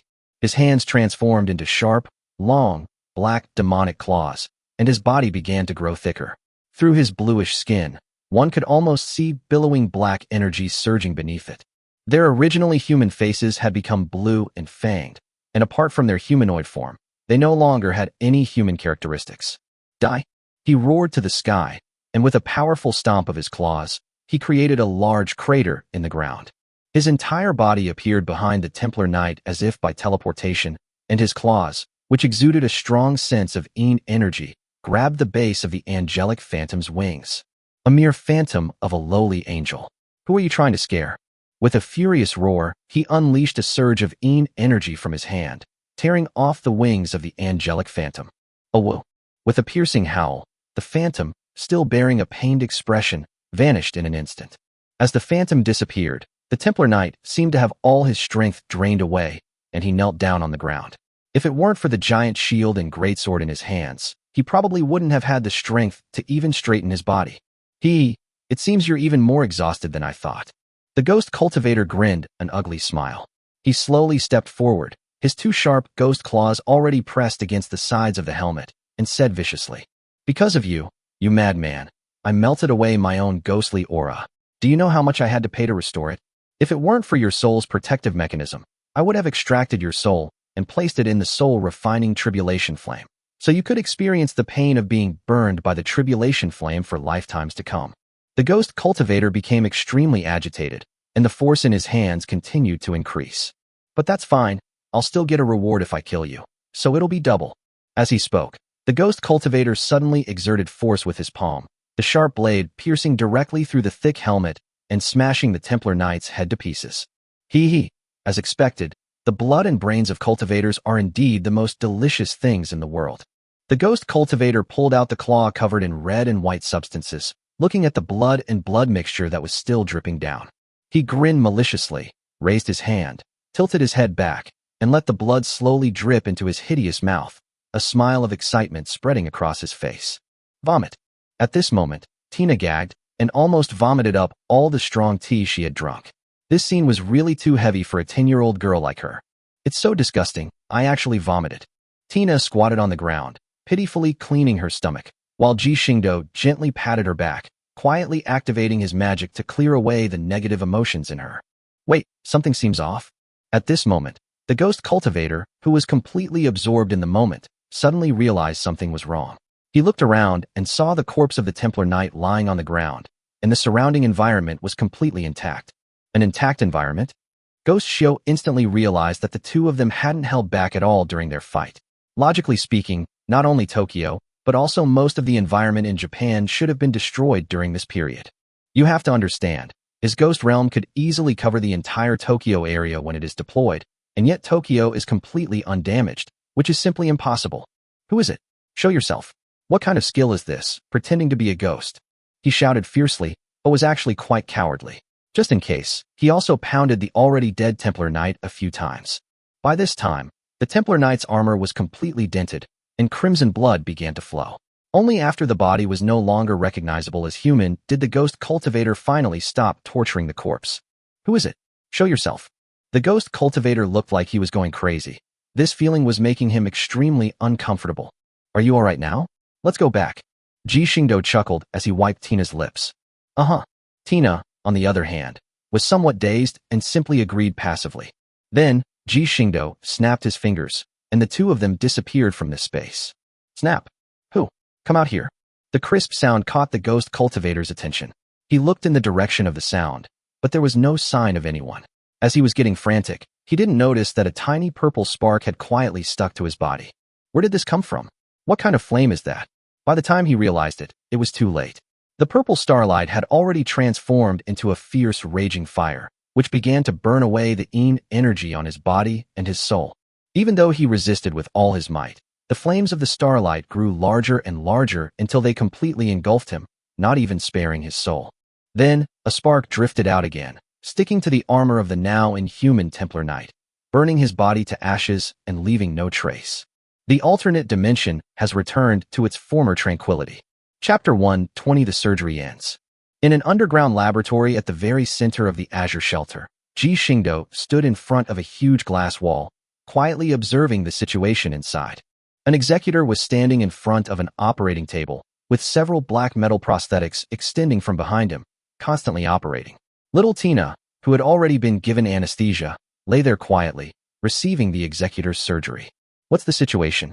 Ji Xingdou looked at Tina's sleeping face, which was tilted to one side, and asked Ella beside him in a soft voice. His vital signs are normal, and there is absolutely no problem, Your Majesty.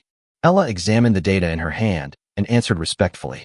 After all, Defusing a bomb requires the expertise of professionals, and coincidentally, the executor, being an all-powerful artificial intelligence, is perfectly capable of handling this task and can do it even better. How's the gene therapy project going?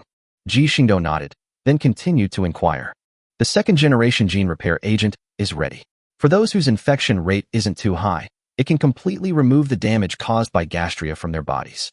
Furthermore, it will preserve their unique characteristics. For example, rabbit-type gene-infected individuals will retain strong thigh muscles, and dolphin-type individuals will retain high intelligence. Ella hesitated for a moment before speaking. Children of the curse with an erosion rate exceeding 49% cannot completely eliminate the side effects. Even with the injection of gene repair fluid, they will retain some animal characteristics. For example, people infected with the cat-type gene will grow cat ears and a cat tail, while some infected with the snake-type gene may even have their lower limbs turn into a real snake tail. Is there no way to completely remove it? Ji Xingdou frowned and said, there's no way around it. A 50% erosion rate will result in them becoming gastria, and an erosion rate of over 49% indicates that they are already on the verge of transforming into gastria. This process is irreversible.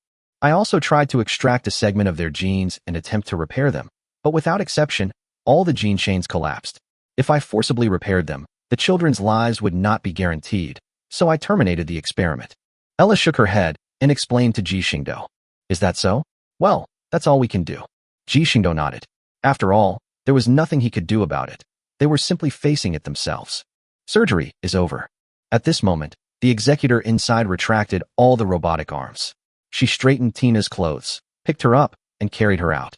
Commander, the surgery is complete, the patient is in good condition, and the wounds have fully healed.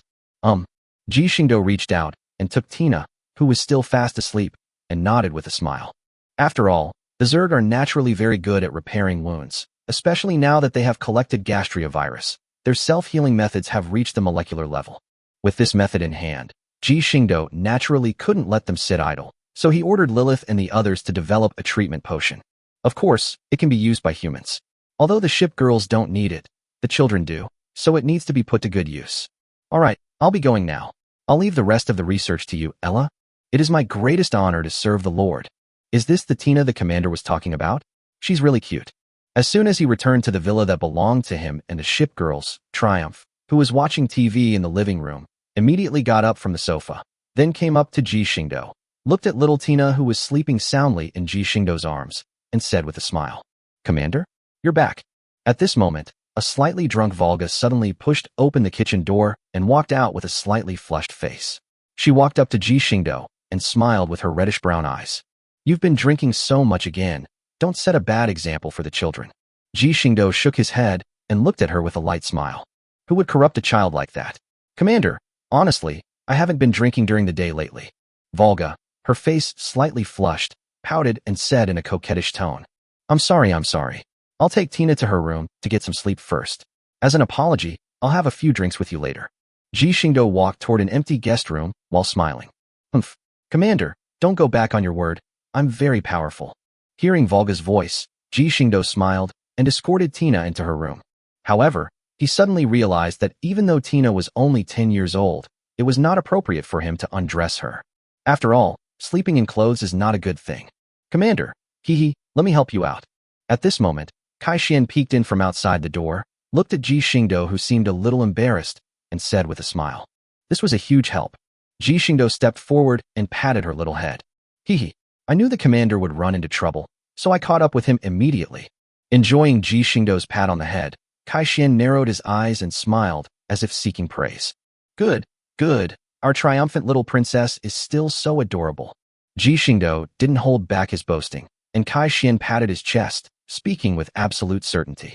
Leave it to me with confidence, Commander. As he spoke, he walked towards Tina, while Ji Xingdou left the room and came to the living room, where Volga had already prepared a feast. Well, if a table full of vodka, without even a single peanut in sight, can be considered a feast, then, well, for ship girls, there's really no need to worry about what snacks to have with drinks. What's wrong? Commander, you can't drink it, can you? Volga picked up a bottle of vodka, opened it, and then poured it down her throat, right up to her luscious red lips. Watching Volga easily finish a bottle of vodka, Ji Xingdou's lips twitched. Volga put down the empty bottle, looked at Ji Xingdou with a mischievous gaze, and said provocatively, "Commander, would you like some snacks to go with your drinks?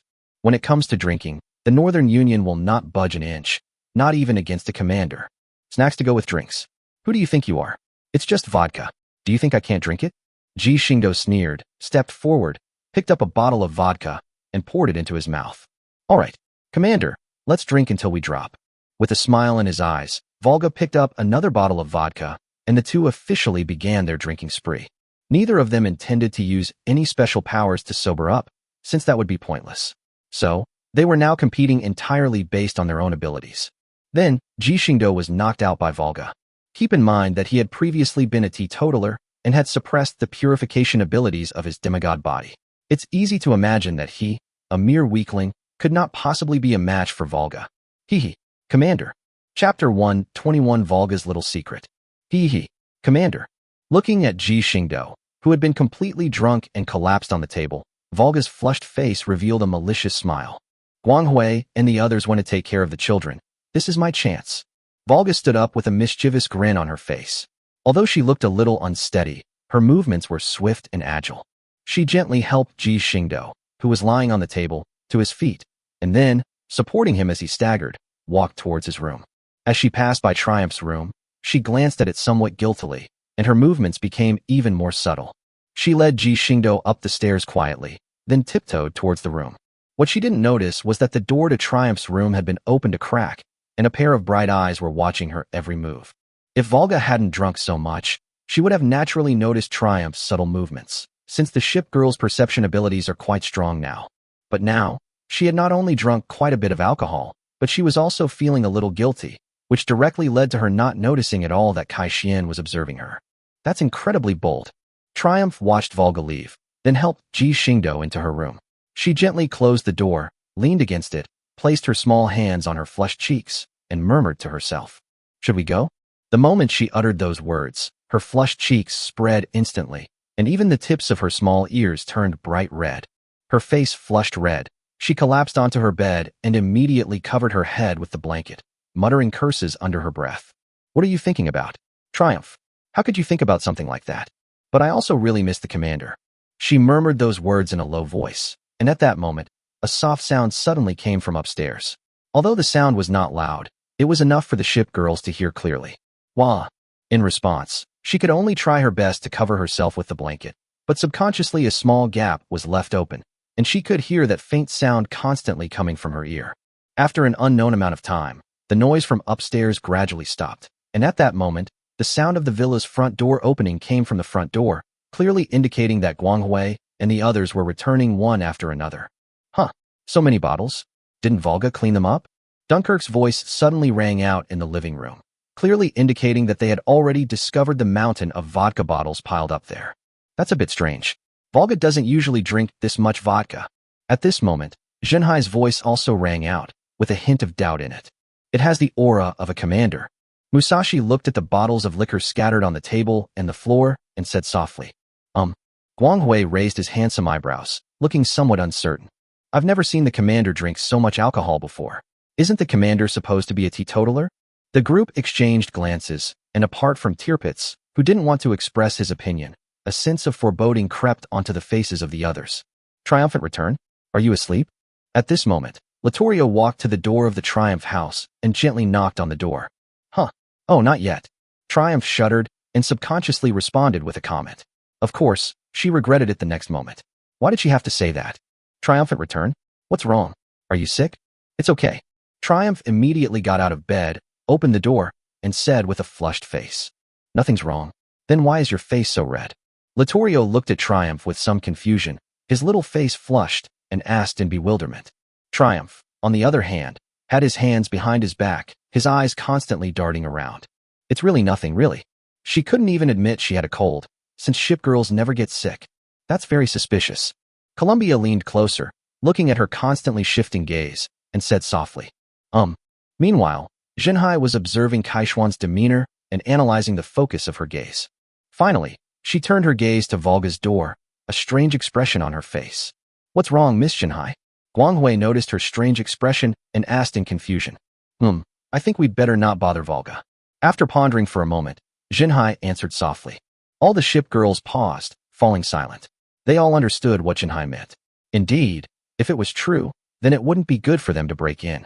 I'll go check on the commander's room. After a moment of silence, Littorio suddenly spoke. No need.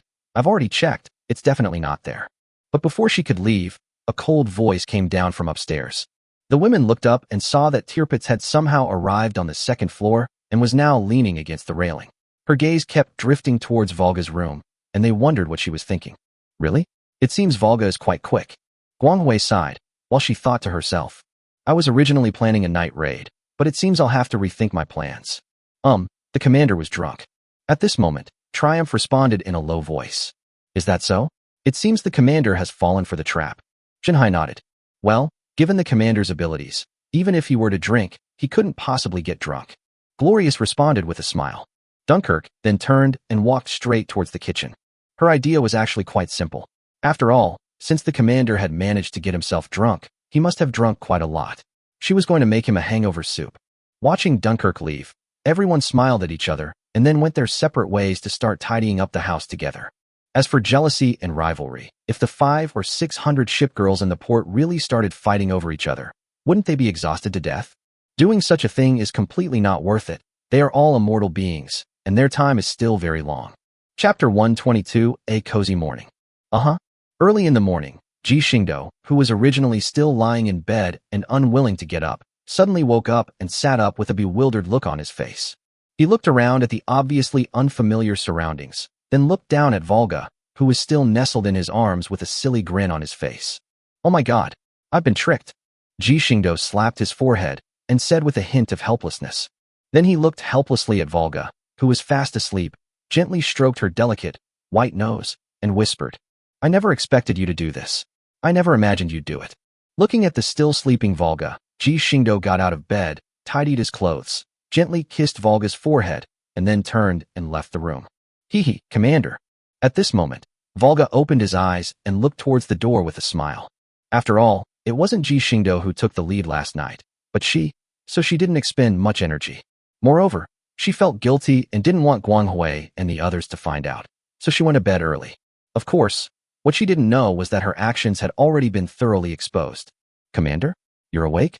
As soon as Ji Xingdou stepped down the stairs, Dunkirk came out of the kitchen.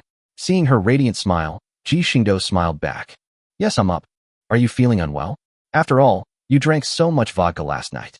She moved closer to Ji Xingdou, extended her fair and delicate hands, and gently stroked his forehead, speaking with great concern. Fine. Ji Xingdou shook his head, still somewhat drunk. Just as he was about to purify himself of these negative effects, he heard Dunkirk speak gently. Jinhai and I made a hangover soup for the commander. After all, you are from Dongwang, and I was worried that my hangover soup might not suit your taste, so I asked Jinhai for help. As he spoke, Dunkirk walked toward the kitchen. Ji Xingdou also stopped what he was doing, no longer trying to purify the negative effects. He wanted to accept the ship girl's feelings completely. Here you go. Commander, give it a try. How does it go?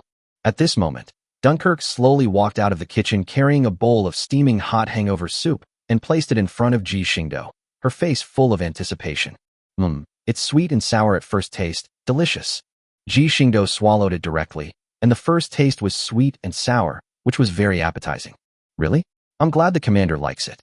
Dunkirk smiled and took the white porcelain bowl from Ji Xingdou's hand.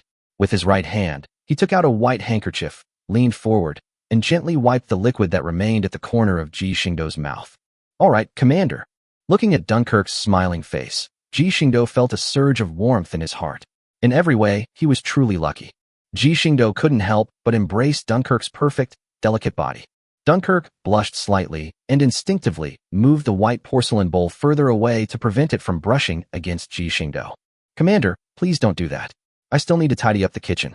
Ji Xingdou then leaned close to her ear and whispered something. It's so good to have met you. Feeling the warmth of Ji Xingdou's breath and hearing his moving words, Dunkirk pressed his head against Ji Xingdou's chest and whispered, Me too. Becoming a ship girl who commands is the happiest thing in my life. All right, Commander, everyone should be awake by now. I need to make breakfast for you all. After a brief moment of tenderness, Dunkirk left his embrace, chuckling softly. Perfect timing. I'll come and help too. Upon hearing this, Ji Xingdou immediately volunteered to cook breakfast for everyone. The commander can cook? I never would have guessed. Dunkirk stared at him in surprise, her adorable little face filled with disbelief. Dunkirk, what do you take me for, Commander? Ji Xingdou pretended to be angry and gently flicked her fair forehead. Watch as the Commander shows you his skills. Hee hee, I'm really looking forward to it. Dunkirk looked at Ji Xingdou, who was pounding his chest loudly, and smiled knowingly. Meanwhile, she was secretly pondering whether she should replace the Commander's dishes when he served them. After all, the Commander is usually so busy that he often goes out to slack off, so he probably doesn't have much time to practice his cooking skills. However, she was soon stunned by Ji Xingdou's smooth and effortless actions. After all, he had spent a full 5 years struggling through the Elden Ring. You should know that in the game, there's no such thing as a time limit for eating, it's just a game feature. So, Ji Xingdou naturally wouldn't think about these things when he was playing games, but he can't now. He has to eat. Especially for a pure Chinese like him. What's the point of living if he can't even get a decent meal? That's even more painful than being chopped up by Ratine. Therefore, whenever he had free time, he would start honing his culinary skills. As for why not redeem it directly from the system shop, the answer is that the system shop, apart from selling books about cooking, will never directly convert this ability into a skill and instill it into one's mind. In response, the dog system confidently claimed that this was to hone the host's abilities, specifically regarding the learning of magic, which he had taught himself word by word. You have to understand, he's terrible with languages. In his previous life, he spent a lot of time and effort learning English, and he still didn't learn it well. Now, in order to learn magic, he has to learn an even more advanced language. Only heaven knows how utterly hopeless he must have felt back then. Although he is now fluent in languages and can even cast spells without chanting, he still feels a chill run down his spine and nausea when he recalls his past experiences. It's purely a stress response. As one exquisite dish after another was served, Dunkirk, who had been watching from the sidelines, gladly assisted in the cooking. Furthermore, she would occasionally ask Ji Xingdou about his cooking methods. For someone like her who loves making desserts, advanced culinary skills naturally aroused her longing. As the last dish was cooked, the entire villa was completely enveloped in aroma, which made the ship girls who hadn't yet left their rooms feel their mouths water, and they immediately ran out. But when they saw the abundant dishes on the table, they looked at Dunkirk Road with some surprise. Dunkirk, is breakfast this lavish today? Columbia approached the table, somewhat surprised. This was cooked by the Commander himself.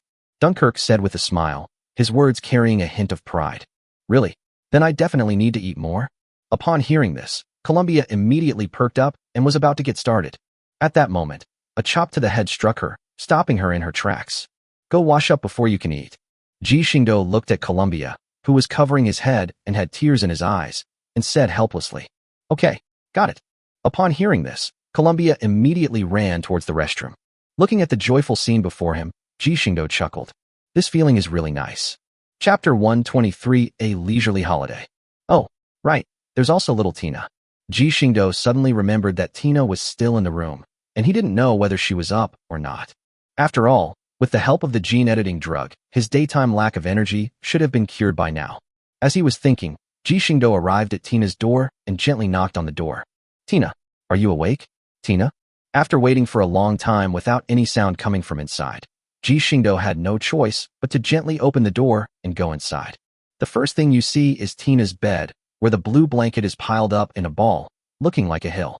Seeing this scene, Ji Xingdou's lips twitched. He walked forward and gently patted the small bag. Tina, get up and eat. The only response he received was a long, unconscious murmur, which left him speechless. He simply pulled back Tina's blanket, revealing her petite figure curled up in a ball, wearing a pale yellow nightgown. Tina, wake up. Brother Xingdou? I'm so sleepy, I want to go to sleep. Tina opened her sleepy eyes slightly and responded in a slightly coquettish manner. Get up now. Stop sleeping. Lying in bed isn't a good habit. Early to bed and early to rise makes you healthy and helps you grow tall. Ji Xingdou flicked his finger at her forehead, and then with a wave of his hand, he instantly activated a spell that could wake someone up, directly dispelling all of Tina's drowsiness and making her feel incredibly energetic. Tina, deprived of her right to sleep, pouted and slowly sat up, staring at Ji Xingdou with a resentful look, as if she wanted to make Ji Xingdou feel guilty in this way. But Ji Xingdou wasn't buying it at all. He simply ruffled her blonde hair and said with a smile, Hurry up and wash up and get dressed. It's time to eat. No. Tina responded loudly and helplessly. After everyone finished cleaning up, they all sat down at the dining table. Even Chisho Natsuo, who had gone out to play with the other cursed children last night, returned home to enjoy the feast prepared by Ji Xingdou. Seeing how quickly Tina integrated into everyone's group and the harmonious scene before them, Ji Xingdou clapped his hands with a smile. Well, things have come to a temporary end. Is there anywhere anyone would like to go? Really? That's great. I want to go check out the shopping street. Triumphantly, holding a knife and fork, said with a happy expression. I also want to get some new tools for making desserts and all sorts of ingredients. Dunkirk was also starting to plan what he needed now. Should we make a list? A leisurely tea party is also a great option. Guanghui elegantly picked up a cup of black tea and said with a light laugh. Ha ha ha, really? Then I want to attend Miss Glorious tea party too. At that moment, Latorio, who had just heard Glorious words, suddenly laughed and said, Of course, Miss Latorio. The two looked at each other and smiled. I also need to find some new books to fill my inventory. Jinhai, meanwhile, was pondering what he needed. Tirpitz didn't say much, but quietly watched Ji Xingdou, the meaning in his eyes needing no explanation. For her, where she goes or what she does isn't important. What matters is whether the people by her side are the most important people in her life. That's enough. Seeing her expression, Ji Xingdou smiled gently and nodded knowingly at her.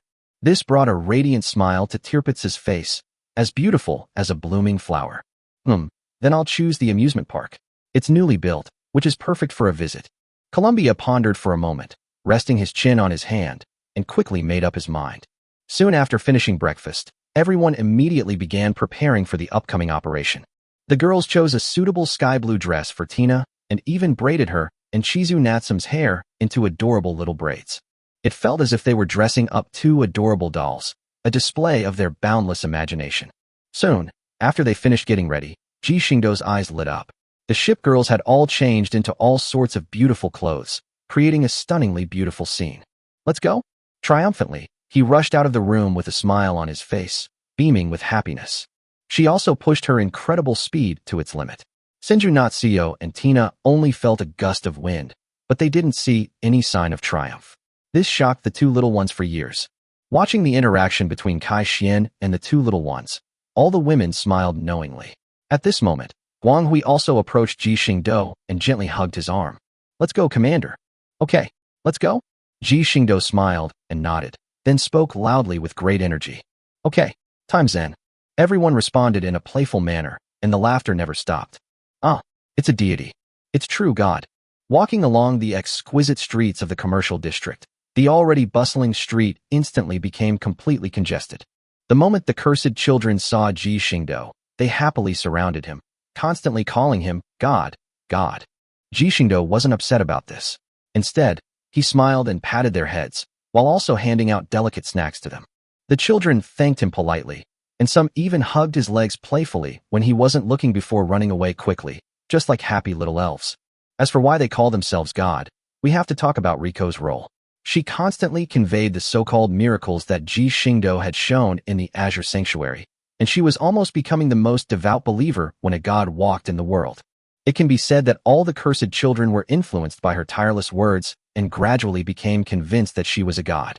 To be honest, feeling the ever-accumulating power of faith, Ji Xingdou wondered if he might one day have a godhood himself, called the god of the cursed sun. You know, that's quite interesting, isn't it? Moreover, at least for now, he can be considered half a god among ship girls. Chapter 124 The Charm of Jinhai. Only after the staff of Azure Shelter persuaded the children to leave did Ji Xingdou finally breathe a slight sigh of relief. After all, while being surrounded by a group of cute little girls is a lot of fun, it can get a bit tiring if it goes on for too long. As for the staff of Azure Sanctuary, they are actually people who have no ill will towards the cursed child. These people were specially recruited to Azure Sanctuary by Ji Xingdou. After all, there are at least 300,000 cursed children in the sanctuary, and it is completely impossible for him and a few ship girls to take care of them all. Therefore, he had the swarm conduct a rigorous screening, recruiting a group of people who were impeccable in terms of both conduct and background. Furthermore, for safety's sake, they are always accompanied by 2 or 3 zerglings to prevent them from betraying Azure Sanctuary for some reason and causing irreparable harm to the cursed children. Facilities like those at Azure Sanctuary are maintained by these staff members, just like the employees in the many shops on this commercial street, as well as the various staff members of the amusement facilities, etc. After all, this kind of thing cannot be left to the cursed children to do. They are still too young. Once back in the port, The cursed child's daily life will naturally be taken over by the little yellow chicks. I believe the children will love those cute little yellow chicks. Finally freed from their predicament, the group immediately began shopping, scattering to find what they wanted. Ji Xingdou, meanwhile, watched them leave happily with a smile, then walked into the nearest bookstore. As soon as Ji Xingdou entered the bookstore, he saw Junhai sitting at the desk, crossing his fair legs and flipping through the books in his hands. Director. Just as the tea server was about to greet him, Ji Xingdou interrupted him by reaching out. He quietly walked over, took the utensils from the server, and began to make tea. Soon, a delicate fragrance slowly permeated the bookstore, as if the entire bookstore was immersed in a sea of aroma. Meixiang, your tea-making skills have improved a lot. Junhai's nostrils twitched slightly, and a hint of surprise appeared on his face. After all, he would come to this bookstore whenever he had time. The bookstore clerk's tea-making skills were only so. Each time, she would only take a small sip and that was it, not wanting to embarrass her too much. The tea today, however, tastes quite good. Please use this, Miss Junhai. At this moment, a cup of steaming hot tea was placed in front of her, and Junhai also noticed the unusually familiar voice. Slowly raising her head, she saw Ji Xingdou smiling, which really made her heart flutter. Why does the commander have the time to contact me first? Junhai put down his book, gently pulled out the chair next to him, and said with a smile on his lips, I missed you, so I came. Ji Xingdou sat down and said to her quite seriously, That's my opinion, Commander. Junhai smiled and spoke softly to Meixiang. Mika, bring me a go set. Everything's fine. Meixiang nodded immediately and ran to find the go set that Junhai often used. Since we have some free time, Commander, would you like to play a game? All right, but Commander, I'm not good at Go.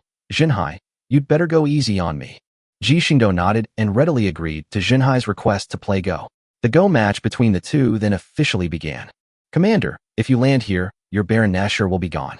Commander, your game is already a dead end. Commander. Well, the overconfident Ji Xingdou was completely slaughtered by Junhai. Looking at the somewhat annoyed Ji Xingdou, Junhai smiled lightly, his clear, bell-like laughter echoing throughout the bookstore.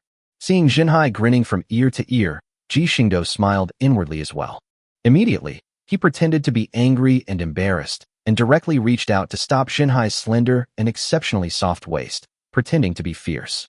What are you laughing at? Just wait and see how the commander deals with you. How is the commander going to deal with me? Junhai's beautiful eyes were filled with spring, and the ribbon hanging from her hair was slightly tucked in, giving her an appearance of being a scourge to the country and a scourge to all living beings. Ji Xingdou was also somewhat stunned. Then he raised his hand and gently stroked her fair face. As if possessed, he gently removed the ribbon from Junhai's mouth and then kissed her directly. Instead of the expected surprise, Junhai's beautiful eyes were filled with spring-like joy. After a long while, their lips parted, and Junhai gently pushed Ji Xingdou away, saying with a soft laugh, It's best not to linger too long. There are other people waiting for you. Junhai straightened his suit collar and said with a light laugh, Go quickly, Commander. As she spoke, she got up and gently pushed him out of the shop. I want to read a little longer. You go find the other sisters first. Before Ji Xingdou could reply, the shop door was slammed shut. Ji Xingdou could only give a wry smile and continue on to the other shops. Even my heart can be in turmoil. Junhai leaned against the bookshelf, his former air of strategic planning gone, replaced by a slightly flushed face and a somewhat dreamy gaze, which was quite captivating.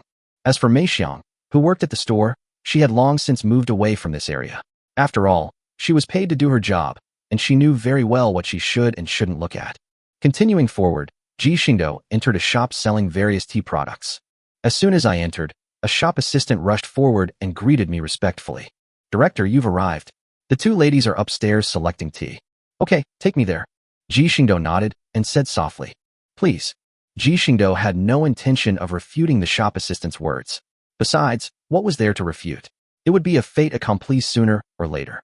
Following the shop assistant to the second floor, we were greeted by the aroma of various teas, a dazzling array of which were on display. After all, efficiency is one of the biggest advantages of insect swarms. Some teas aren't sold in the market? There's always a way, isn't there? The two ladies are enjoying tea in the tea room. Please come this way. Soon, the two arrived at the entrance of the tea room, where the clerk knelt respectfully and greeted them. Ladies, someone outside wants to see you. It must be the commander. Come in quickly. At that moment, Littorio's voice came from inside, extending an invitation. Wow. The shop assistant hurriedly got up and opened the door. Ji Xingdou smiled and walked directly into the room. Looking at the two people in front of him who were enjoying tea, he smiled slightly. I am coming. Chapter 125 Tea Party. I am coming. After Ji Xingdou entered the room, the shop assistant outside promptly closed the sliding door and stood silently outside, waiting for instructions from the three people inside.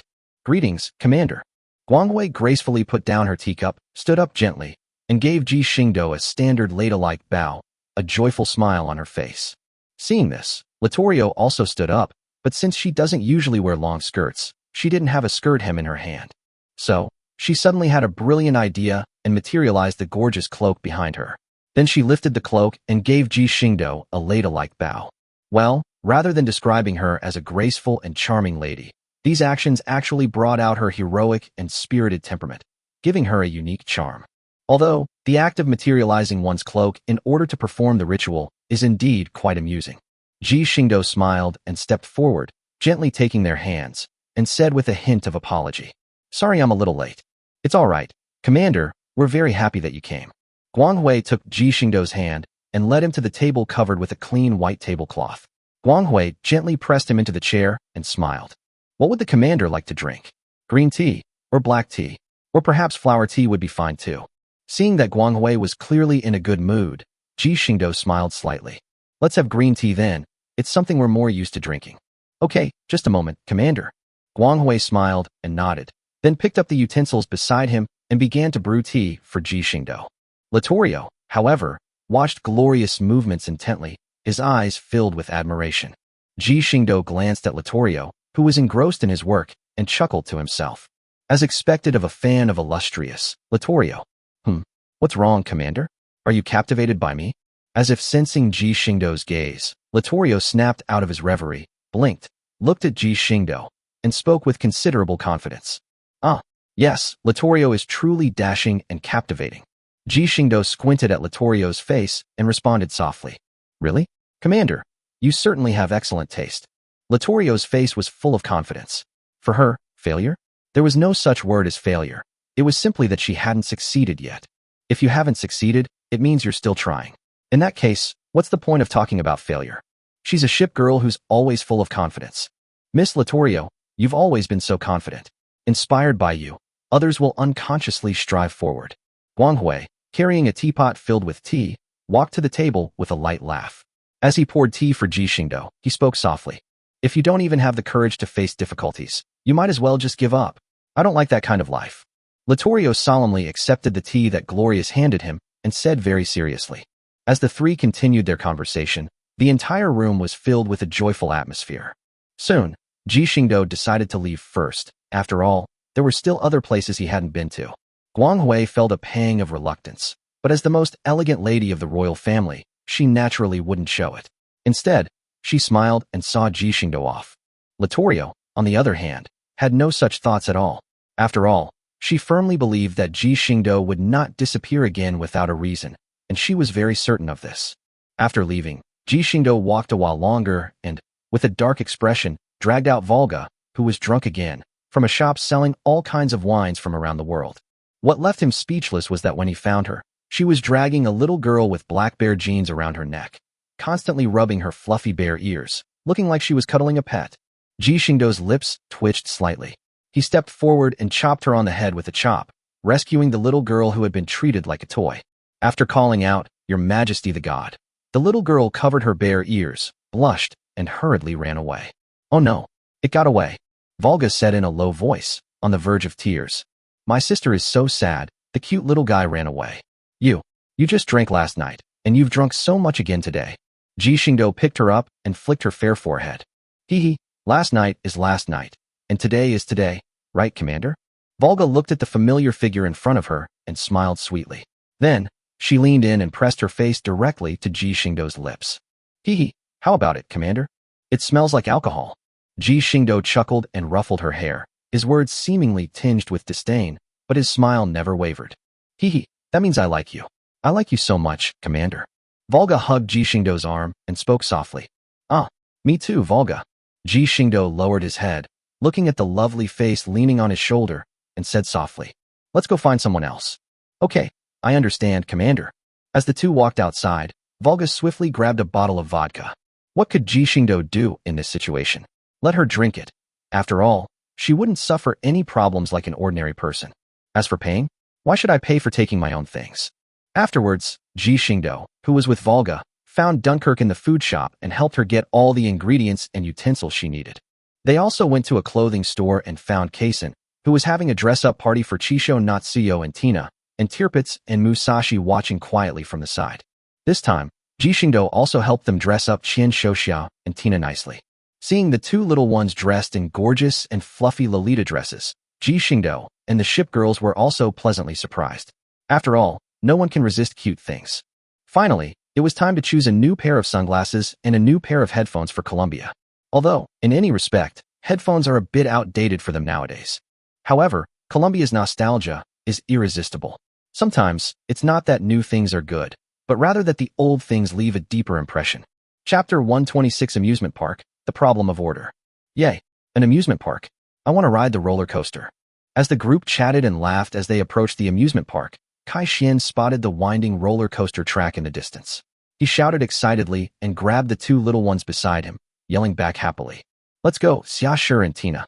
Let's ride the roller coaster. Huh, wait a minute.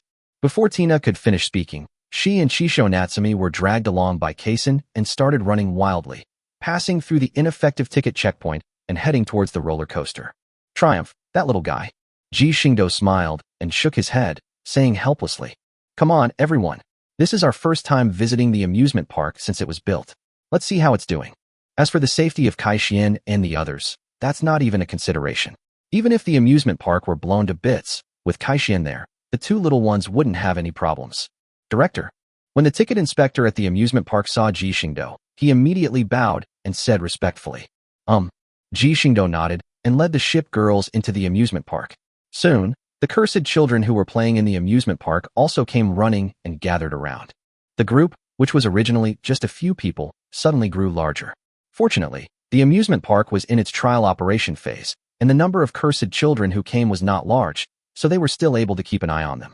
That's perfect. With their supervision, the children can have some fun too. As for the girls themselves, apart from some who were still childlike and triumphant, the other ship girls could only be said to have some interest in it, but it was clearly not a very big interest. Rather than saying they would like thrill rides like roller coasters, it would be more accurate to say they are looking forward to the Ferris wheel next. After accompanying the cursed children through various fun and interesting amusement facilities, Ji Xingdou sent all the data he had obtained to the observer. After all, the surface of the upper part of the home port is an endless expanse of open land. Rather than living inside the home port, it would be more enjoyable to build a real city on the surface. After all, the interior of the home port is actually mostly filled with hidden warehouses for massive amounts of offensive weapons. Living in such a place would be quite difficult. Moreover, this time they have received a large number of cursed children, so the construction of the city will naturally become more urgent. The observers have never disappointed Ji Xingdou. The construction of the facilities on the home port is now taking shape, and the next step is to make some repairs within a certain range. Moreover, the observers brought good news. They had attracted 3 arbitrators and placed them under strict control. Well, according to observers, they were originally prepared to negotiate properly, but they were unwilling to listen to the arbitrator. What followed was, of course, the much-anticipated peaceful exchange. So they had a friendly conversation with them, finally allowing the arbitrators to have a friendly dialogue with them. To this, Ji Xingdou can only say, well done.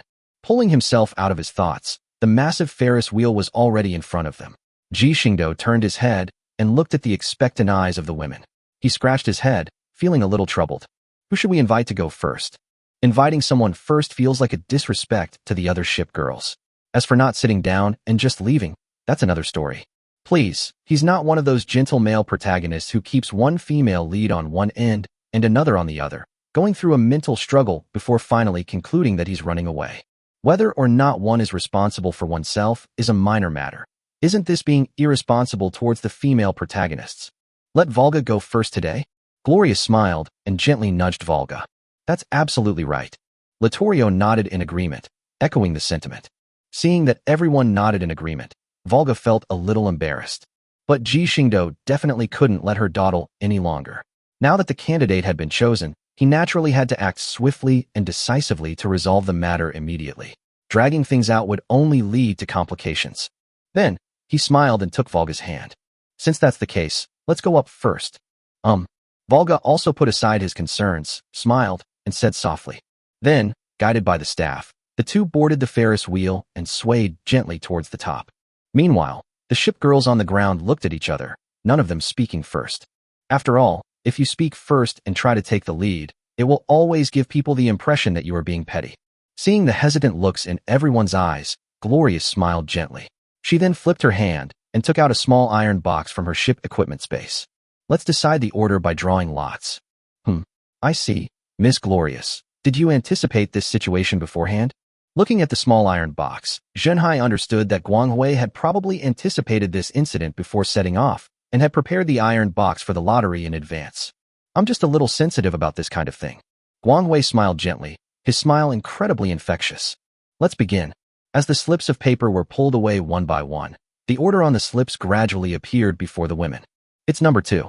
Musashi held up her note, a beautiful smile appearing on her fair face. Since Volga was counted as number 1, Musashi became the next number 1. I'm number 3. Guanghui glanced at his note and said softly. I'm number 5. Columbia looked at the note in his hand and touched his earpiece. I am number 4. Zhenhai nodded, seemingly satisfied with the outcome. Mine is number 6. Dunkirk smiled gently. Number 7. Tirpitz glanced at the note and responded with his usual aloofness. By this point, apart from Triumph who went off to play, all the other ship girls had drawn their numbers.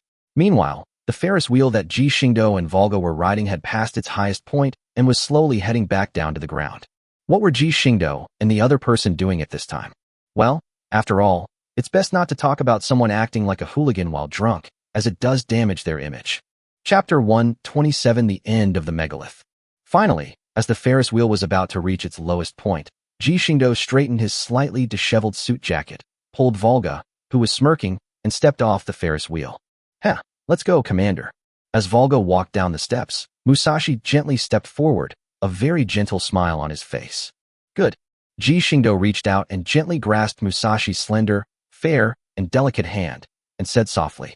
The two then boarded the Ferris wheel. As soon as they gained altitude, Musashi looked around to make sure no one could see them. Then he suddenly pulled Ji Xingdou close, hugged his head, and pressed it into his broad chest. Do you like this feeling, Commander? With a charming smile on her face, Musashi spoke softly to Ji Xingdou in her arms. Wah! However, Ji Xingdou, who was directly submerged by the warm ocean, could no longer utter a single word and could only make intermittent sounds. Haha, that means you like it. Musashi's eyes softened even more as he spoke. Commander, I will always protect you. Musashi gently released his hands from holding Ji Xingdou's head, then pulled him to lie on his lap, and said tenderly, Commander, how about a lap pillow? Ji Xingdou faced Musashi's abdomen, raised his head, and felt as if a dark cloud was pressing down on his face, making it impossible to see his chin. Top-notch. Ji Xingdou uttered those words without hesitation. This prompted Musashi to chuckle, her slender hands gently stroking Ji Xingdou's cheeks. Whatever you like, Commander. And so, the two spent this precious time together in a warm and cozy way.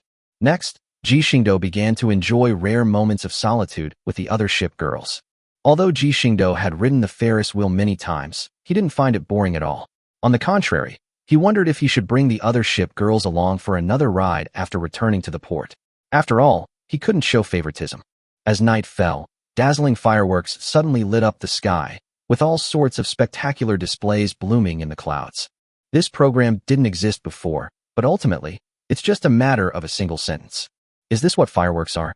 Chisho Natsuo gazed intently at the dazzling fireworks that bloomed in the sky, her eyes filled with excitement. After all, since that cataclysm, humans have rarely held any celebrations. As for fireworks, many of the cursed children have never known what fireworks are, let alone seen such a beautiful thing. The cursed children of Azure Sanctuary all ran out of their homes, watching the dazzling fireworks bloom across the sky. Some took out their phones to record the scene before them, while others carefully made small wishes in front of the magnificent fireworks. Their faces radiated hope. This was their dawn. What a pitiful bunch of children. Ji Xingdou and his group had arrived at a small hill not far from the amusement park. Looking out at the densely packed cursed children on the street, Guanghui spoke softly, with some heartache. Yes, it's truly a miracle that most children can maintain such a pure heart after experiencing the trials of this world. Ji Xingdou looked at the fireworks in the sky and said softly, After all, the The cursed children are still human, only they are now somewhat special. As human beings, we all experience negative emotions. However, what surprised Ji Xingdou was that, apart from a small number of cursed children who were affected by special animal genes, the other cursed children all managed to maintain their purest hearts. Despite possessing power far exceeding that of ordinary people, they never actually used that power to wreak havoc or take revenge on society.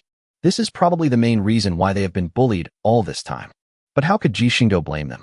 What could a group of 10-year-old children possibly know? They were just a group of pitiful children longing for the care of adults.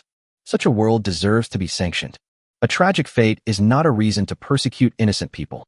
Human beings are creatures that, when they do wrong, must take responsibility for their mistakes. A cold glint flashed in Ji Xingdou's eyes as he spoke slowly and calmly. The ship girls remained silent, none of them replying. However, they would always stand behind Ji Xingdou, no matter what lay ahead. You mean, the megalith collapsed? In a special meeting room, the Holy Emperor, Rintaro Satomi, and Kizara Tendo sat facing each other with solemn expressions. From the Holy Emperor, Rintaro Satomi and Kizara Tendo received some shocking news. That's right, last night, Monolith 32 was attacked by Aldebaran, a Phase 4 Gastria. The Holy Emperor's expression turned solemn as he continued. It injected a chromium-based corrosive liquid into the megalith, and after about 6 days, the entire Megalith 32 will completely disappear. The Holy Emperor continued in a heavy tone. Although the construction of a new megalith has begun, there is simply not enough time. To maintain stability, the public has not yet been informed of the situation, but the megalith will begin to turn white in 3 days. The news cannot be kept secret for long. More than 2,000 Gastria have already gathered outside the megalith, and this number is still climbing. 6 days later, the moment the megalith falls will be the moment when all of Tokyo is completely wiped out. What do you need me to do?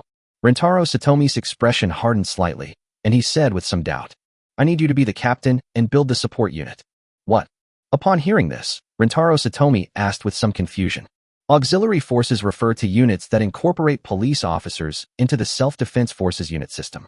Tendo Kizara glanced at Satomi Rintaro and explained, You want me to organize a team to fight?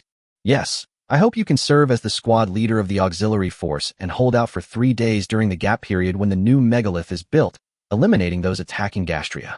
The Holy Emperor spoke with a solemn expression. Why me? Rintaro Satomi paused for a moment before speaking. The Holy Emperor did not speak, but stared intently at Rintaro Satomi. Is that so? I understand. Rintaro Satomi wasn't stupid. He knew that the Emperor valued his boss more than him. However, he always felt that his boss had a kind of wishful thinking that everyone would die.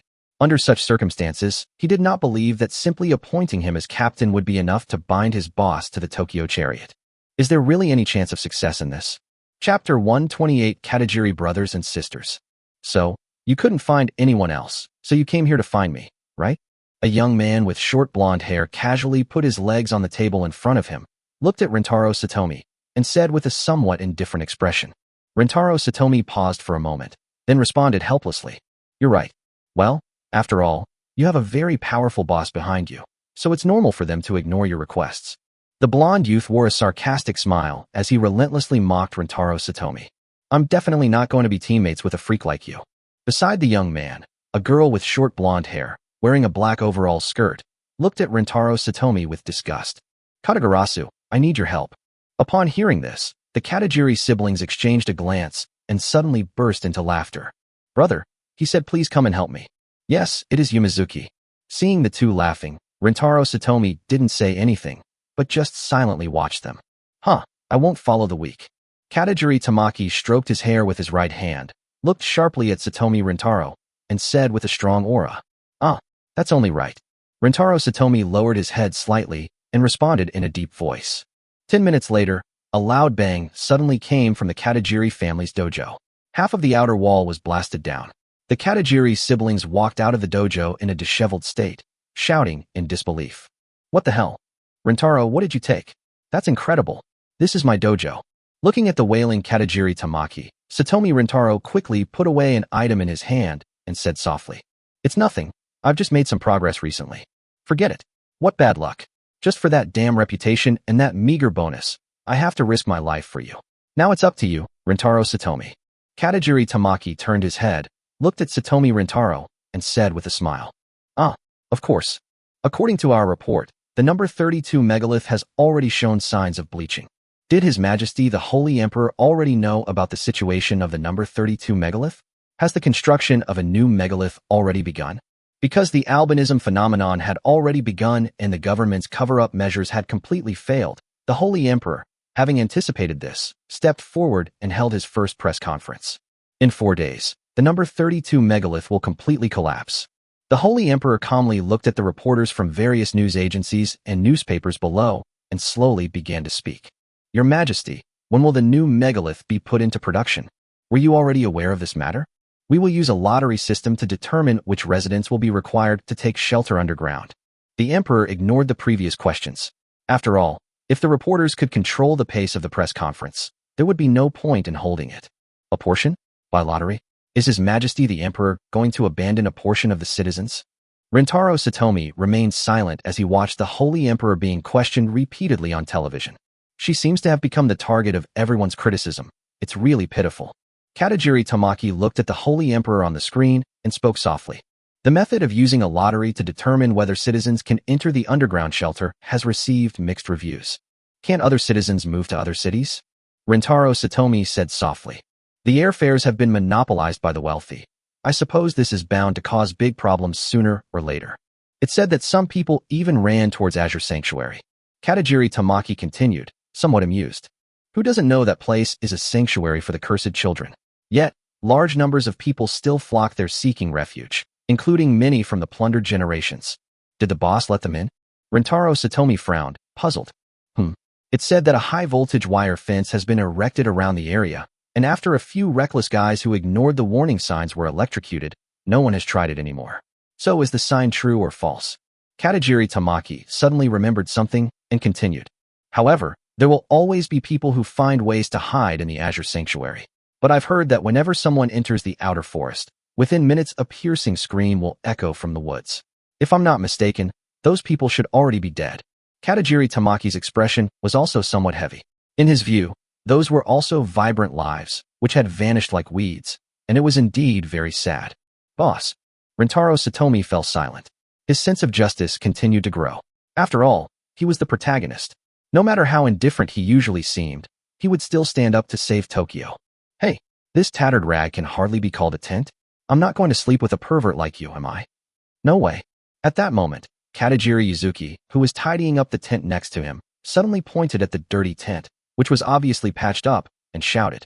There's nothing we can do about it, since although the auxiliary forces belong to the self-defense forces system, we can't get any material support from them. To put it bluntly, the auxiliary troops are like an unaffiliated, neglected unit, practically an orphan. You have to risk your life, but you'll have to figure out how to get supplies yourself. After all, those arrogant and self-willed guys in the self-defense forces look down on the police officers from the bottom of their hearts. Although the self-defense forces certainly have reason to be proud, having won the first and second Kanto campaigns, they naturally look down on those so-called police officers. They even boasted that there would be no need for auxiliary troops, and that they could easily take care of all the gastria. Many auxiliary police officers were furious about this, but if the self-defense forces could really stop Aldebaran, they wouldn't have the opportunity to directly participate in the battle. In the end, it was a good thing. After all, no one felt they had lived too long. Even if they won in the end, how many of these police officers would survive a close-quarters battle with 2,000 gastria? Not many people would gamble on whether they are the lucky one who will ultimately survive. That kind of thinking is just too stupid. Chapter 129 Demonstration.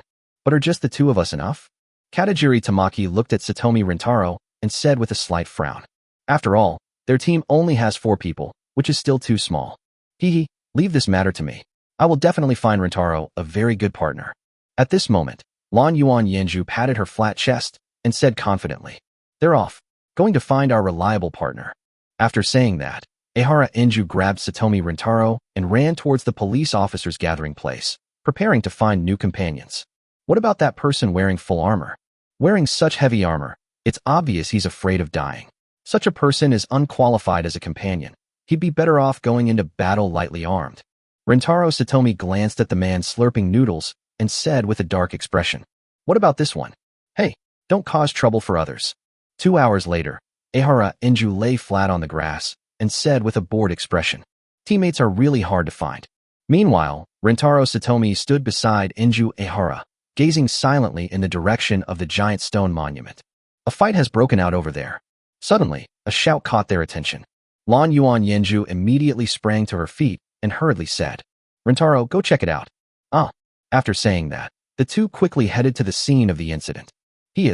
As soon as he arrived at Satomi Rintaro's location, he saw that familiar figure in the arena and muttered to himself, "Brother Zhongmo?" Seeing Akamaru Nishino confronting someone, Rintaro Satomi wondered why he was there. The next moment, he too was drawn to the battle between the two. "Senior brother, you're even stronger than before." Then, the initiator of the Shoma Soma clan extended sharp claws from between his fingers and snapped the rifle in the hand of the opposing promoter. Shoma Soma also threw a punch, sending the opposing initiator flying. "I've said it before, our struggle is pointless." Looking at the burly man kneeling on the ground, Seneshiro Akamaru said helplessly, "Senior brother Zhongmo." "Ah, Rintaro." Shoji turned around and looked at Rintaro Satomi with a light laugh. At night, Akamaru Satoshi, who had been brought into the group, and his initiator arrived at the camp of Rintaro Satomi and the others. As soon as they sat down, Rintaro Satomi asked a question. "Brother Zhongmo, how did you become a police officer? And why did you suddenly stop coming to the temple?" After a moment of silence, Akamaru Nishiki spoke. "That kind of life is not suitable for me." "Yeah." Rintaro Satomi sensed his unspeakable difficulty and didn't press him further. Meanwhile, Ehara Enju looked at the initiator of the Shinori Shoma with curiosity and asked a question. "Bus height, do you know magic?" "Huh, magic and stuff? But you're wearing a huge witch's hat." "This is..." Fuse Midori shyly pulled her hat brim tighter, as if she were covering something up. "Fushir Sui, don't hide anything from your companions. Shave then." And Zhang Emo opens his mouth, speaking softly. Fuse Midori blushed, but still gently removed her witch's hat, revealing her silver hair and a pair of silver, fluffy cat ears. "Wow, that's amazing." Ehara Enju and Katajiri Yuzuki came closer, constantly asking Fuse Midori questions. They even discussed whether they should look under her skirt to see if she had a cute little tail. "No, not at all." Fuse Midori tightly covered her skirt, her face flushed, and loudly retorted. Soon, the somewhat gloomy night gained a touch of ease. "Azure Sanctuary, please disappear. All the cursed children deserve to die." On the streets of Tokyo, citizens carrying protest signs were marching in large numbers. The topic of the march was, of course, Azure Sanctuary and the cursed children. As the time for the collapse of the megalith drew closer, large numbers of Tokyo citizens became increasingly agitated, as if they had been injected with adrenaline, blaming all the blame on the cursed sun. They used the cursed child as an outlet for their negative emotions, and they eagerly flocked to the streets, wanting to find the cursed child to vent their feelings. Unfortunately, Ji Xingdou said that once he took everyone away, he wouldn't leave anyone behind. Apart from the police officers on the front lines, there wouldn't be any other cursed children wandering around the Tokyo area. This led them to target Azure Sanctuary directly. In some ways, humans who have lost their reason are indeed exceptionally brave. Faced with the threat of death, they unconsciously turned to another side to vent their emotions. However, this time they chose the wrong target. The Gastria would kill them, and they were too afraid to resist. Ji Xingdou could have killed them, yet they dared to run out and oppose him. It has to be said that the worst aspects of human nature are on full display. Because, subconsciously, they believed that Ji Xingdou was human and wouldn't actually attack them, but that the irrational Gastria would kill them mercilessly. Without a doubt, they actually mistook Ji Xingdou for an easy target. Destroy Azure Sanctuary. Slaughter all the cursed children. Ji Xingdou crossed his legs, looking at the large crowd gathered around the Azure shelter, a strangely sarcastic smile on his lips. These people really have a death wish. Tirpitz's tone was chilling. After all, Tirpitz genuinely liked these innocent children, and seeing these Tokyo citizens who were determined to die, she was naturally on the verge of losing control of her murderous intent. After all, they're just a bunch of cowardly bullies who prey on the weak. Don't they think I won't actually make a move? Ji Xingdou looked at the screen and said with a light laugh. Unfortunately, I'm not an easy person to talk to. Since everyone's going to die eventually anyway, killing a few first doesn't really matter, right? A cold glint flashed in Ji Xingdou's eyes. Meanwhile, the insectoids hidden around the Azure Sanctuary forest also received orders and began to move outwards. Objective: slaughter them all. Chapter 130: Ruthless Slaughter. Destroy Azure Sanctuary. Slaughter all the cursed children. More than 2,000 protesters surrounded the Azure shelter in 3 concentric circles, but not a single person dared to move forward. After all, The dozens of corpses still hanging on the high-voltage power grid in front of them were a constant reminder that if they dared to get close, they would die. Just when they were at a loss, a voice suddenly shouted from the crowd, "Make way! A bomb is coming!" Before the crowd could react, dozens of bombs had already been thrown out and landed near the electric fence. Boom, boom. With several earth-shattering explosions, smoke and dust instantly began to spread from the blast sites. The crowd, as if belatedly realizing what was happening, began to descend into chaos. After all, ordinary people have never experienced anything like this. They were all terrified by the loud noise and immense power of the bomb and fled in panic. Crack. Sizzle. As the smoke slowly dissipated, the high-voltage power grid, which had been largely destroyed by the explosion, was revealed inside. Strands of electricity flickered continuously at the broken ends of the grid. It's exploded. Charge in. Kill all those monsters. With another shout, the panicked crowd looked at the huge gap crackling with electricity. Their negative emotions instantly stirred up. Go. Kill them all. With the encouragement and instigation of various factions, countless people spontaneously began to rush towards the huge gap. The faces of everyone were contorted with rage. The Gastria attack, the collapse of the monolith, and the inability to enter the underground shelter caused negative emotions to spread wildly through their hearts. This incident became an outlet for their pent-up frustrations. Why should those monsters be protected, while those of us who weren't chosen for the underground refuge are destined to perish along with Tokyo? Uft. At that moment, the sound of a sharp weapon slicing through flesh quietly rang out. A hideous face was contorted in front of him, and he was thinking about how to torture and kill the cursed child. A strange feeling flashed through his mind. Why can't I feel my legs anymore? Yeah. The crowd stopped in their tracks, trembling as they stared ahead. The more than 100 people who had charged the fastest were all broken in two. Blood, entrails, and severed limbs were scattered all over the ground. The sight was nothing but the color of blood. A middle-aged woman, who was near the front, trembled as she touched her face, which she felt was somewhat warm.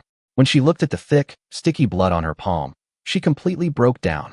The piercing screams instantly jolted the crowd awake. They had no idea what it was or what it had done. However, the severed limbs, the scattered internal organs, and the flying blood were truly presented before them. After all, even the lowest-level alien insects have the strength of the 5th rank, capable of slaughtering ordinary people who don't even have a rank. With their eyesight, they probably can't even see their figures. The crowd began to run frantically towards the outside, and weak people were constantly pushed to the ground and then trampled to death by the crowd behind them, who were also trying to escape. Numerous stampede incidents have occurred repeatedly. At such times, no one cares whether you are elderly, female, or a child. Once you fall, there is only one possibility. You will be trampled into mincemeat by the people rushing in from behind. Faced with the fleeing crowd, the alien insects hiding in the soil would occasionally leap out of the ground, cruelly killing those who lagged behind and those on the periphery, and then gradually devouring the remaining people. It wasn't that Ji Xingdou didn't want to expose the alien insects, but rather that he wanted to torture these people thoroughly, bringing them to the brink of death little by little, so that they would truly understand what fear was. As for the tuition for this class, let them pay with their lives. As for not needing it in this life, it's okay, just be more careful in the next life. No. Finally, when the last person fell to the ground, the entire perimeter of the forest was littered with severed limbs. He crawled backward in terror, but all around him was blood and severed limbs. His screams never stopped. Tears, snot, and excrement from his lower body flowed freely. Soon, a jumping insect slowly emerged. Looking at the ferocious jumping insect in front of him, the man's eyes were glazed over. He was completely terrified. Monster, monster. Puff. The springtail, its eyes hidden behind its bioarmor, glanced at him mercilessly. The next moment, with a slight movement of its forelegs, the man's head exploded like a smashed watermelon, adding even more color to the already crimson earth. Soon, the alien insects sprang into action, gathering up the numerous pieces of corpses scattered on the ground. After all, these creatures never left a complete corpse behind. In fact, these ordinary humans are of little value to the insect swarm. They are not even enough to serve as food, even though the number of deaths here is at least more than 2,500. But this number is barely enough to fill a gap in the teeth of the current Zerg. It's more like an appetizer? Or maybe not. As for why there were only a little over 2,000 people, not everyone is so foolish as to actually dare to march to Azure Sanctuary. Most of them were just shouting slogans in the city. These 2,000 plus people were either out of their minds or sent by people with ulterior motives. It's normal that their numbers are small. Something terrible has happened. Rintaro. At the police camp, Katajiri Tamaki anxiously ran to Satomi Rintaro's tent and shouted inside. What's going on? What happened? Rintaro Satomi emerged from the tent looking bewildered and asked the Katajiri Tamaki in front of him with some confusion. Something's happened at Azure Shelter. What? Rintaro Satomi was instantly jolted awake. With the boss and his fleet around, how could anything happen to Azure Shelter? No, I mean, something happened to the people who went to the Azure Shelter for a march. Soon, Katajiri Tamaki realized the ambiguity in his words and quickly corrected himself. Azure Sanctuary has taken action against the protesters. It's said that a staggering 2,500 people have died in the attack. This is a major problem. Why did the boss do this? Rintaro Satomi's pupils contracted slightly, and he said in disbelief. Chapter 131 Premature Collapse. Why did the boss do that? Rintaro Satomi felt a chill run down his spine. He couldn't understand why his boss would so casually massacre the demonstrators. More than 2,000 lives were lost in this way, and in the end, all that remains is a not-so-long number.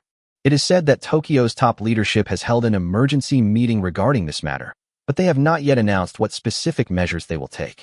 Of course, the high-level statement is that they strongly condemn Azure Shelter's actions, and then they have remained silent for the time being. Katajiri Tamaki looked at the somewhat distraught Satomi Rintaro and continued speaking. I need to go find the boss. Rintaro Satomi shook his somewhat dazed head. Although Ji Xingdou had already slaughtered the American army before, this time was different. This time, it was just some civilians. He absolutely had to find his boss and get to the bottom of this. You're crazy. You absolutely cannot go back now. Katajiri Tamaki grabbed Satomi Rintaro and scolded him loudly. Azure Sanctuary has just issued a statement. Anyone who dares to approach within 500 meters of that area during this period will be responsible for their own life. Are you going back to die? But Yushu is right. At this point, there's no point in going back. Instead of worrying about your boss, you should worry about ourselves. Akamaru Nishiki emerged from a corner and looked at the dejected Rintaro Satomi, speaking softly. Brother Zhongmo. Rintaro Satomi took a deep breath, trying to calm his flustered heart. After regaining some composure, he nodded firmly. I understand. The first priority is to deal with the gastria outside the monolith. Officers, please assemble in the square. We have important matters to discuss. At that moment, a soldier in military uniform walked past them. After seeing Rintaro Satomi and the others, he stepped forward and gave the order. Gentlemen, please gather in the small square. We have something important to discuss. We understand. The three looked at each other before Rintaro Satomi nodded in response. Okay, then I'll leave now. I need to notify the other police officers. Watching the young man's departing figure, Katajiri Tamaki asked in confusion. What could it be? All police officers need to assemble. I guess the battle order has been issued. Let's go. We'll find out if we go and take a look. Shojiro looked at the two people beside him and said with a smile. Okay, let's go and see what's going on. Behind us lies our home, and we must not allow those despicable gastria to destroy it. Let's fight and restore peace to Tokyo. Looking at the tall, middle-aged man on the stage, dressed in ancient samurai armor, but also wearing a bulletproof vest, with a shaved head, Satomi Rintaro said softly. Am I, Tangshangsang, ranked 275th in IP? It was indeed a passionate speech, and for these spirited police officers, it was certainly an inspiring statement. Katajiri Tamaki looked at my esteemed leader Masaru, who was displaying great enthusiasm on the stage, and said with a light laugh. Does anyone have any further questions? My patriarch stopped his speech, looked around at the excited expressions of the audience, and asked a question. At that moment, Satomi Rintaro suddenly raised his arm and looked firmly at Gato Masashi on the stage. Oh, you are. My patriarch raised an eyebrow and asked in confusion. Rintaro Satomi is ranked 300th in IP rankings. Rintaro Satomi lowered his arm and answered firmly. Oh, it's you. What do you want to ask? Just say it. My lord was looking at Rintaro Satomi, a hint of surprise flashing across his face before he regained his composure and asked in a deep voice. Since the plan is to remain in place, why not retreat a few kilometers further, directly to the vicinity of the Flame of Return? This would not only facilitate defense, but also leave room for offense. That place was too far from the self-defense forces, and we couldn't get there in time when we were called up. My patriarch was just beginning to respond. Do you really think the self-defense forces would voluntarily ask us to join the war? Rintaro Satomi retorted without holding back. Hello? Katajiri Tamaki tried to stop him, but it was clear that it was too late. He could only cover his face with one hand, helplessly watching Rintaro Satomi relentlessly berate his boss, Masahiro. Myojo Masaru's face also darkened, and he stared intently at Satomi Rintaro. But he didn't say anything, because the police officers present knew very well that the self-defense forces would not summon them on their own initiative. After all, the self-defense force soldiers never thought of the police as some kind of high-end combat force. They were just grateful that the police didn't see them as menial tasks. And so, the police officers, each with their own thoughts, left the square, while Katajiri Tamaki, feeling helpless, complained to Satomi Rintaro. "What's wrong with you? Do you think you'll die if you don't talk back to your boss? My supervisor is just a messenger, after all. Why are you making such a sarcastic remark to him?" "It's nothing. I was just asking the questions I was supposed to ask." Rintaro Satomi simply shook his head at this. After all, he never considered the occasion when he spoke. He would bring up anything he thought was right without hesitation, which, in the eyes of ordinary people, would be seen as verbally criticizing his superior and would not leave a good impression. Of course, the only one he didn't refute was Ji Xingdou. For some reason, whenever he saw Ji Xingdou, a voice in his heart kept warning him not to provoke him. He could only attribute this to his own sixth sense giving him a warning. Rintaro Satomi gazed into the distance toward the Azure Sanctuary, shaking his head helplessly. He knew he couldn't stop Ji Xingdou, and now he could only take it one step at a time. Rather, whether he could survive this attack was uncertain, so how could he possibly have the mind to care about it? As night deepened, the number 32 megalith gradually came to its end. Finally, as dawn broke, the loud crash of the collapsing monolith awakened everyone in Tokyo. Rintaro Satomi hurriedly climbed out of his tent and looked at the smoky sky in the distance. He understood his current predicament perfectly. The giant stone monument collapsed prematurely. Chapter 132, The Spear of Light, a second move. Rumble. The loud noise caused by the collapse of the megalith instantly attracted the attention of everyone in the Tokyo area. Rintaro Satomi hurriedly straightened his clothes, looking at the hundreds of meters high giant stone monument in the distance that was constantly collapsing, beads of cold sweat appearing on his forehead. Why did the monolith collapse prematurely when there should have been another day? A gentle breeze swept by, carrying away a bead of cold sweat from his forehead. Suddenly, he realized something and muttered to himself. So that's how it is. Is it because of the climate? After all, the strength and direction of the wind cannot be completely predicted, which means that the previous judgment was completely wrong. Rintaro. At that moment, Akamaru Satoru's voice rang out from behind him, and Rintaro Satomi finally came to his senses and solemnly addressed the 5 people who had gathered behind him. "Convey at the designated location immediately." "Understood, Captain." Everyone smiled and nodded, responding loudly. As soon as they reached their designated position, the sound of the self-defense forces' artillery fire could be heard in the distance. Looking at the flashing lights of artillery fire in the distance, Rintaro Satomi said softly with some concern. The self-defense forces should be able to hold them off. Boom. Suddenly, a loud bang came from afar, and in the dim night sky, a huge, unidentified object flew straight toward Rintaro Satomi and his 6 companions. Careful. With lightning speed, Saniki grabbed Satomi Rintaro from behind and pulled him back a few steps. Bang. A huge, charred iron block slammed directly in front of them, and when they saw what it was, Rintaro Satomi's pupils shrank in disbelief. That's clearly a tank turret.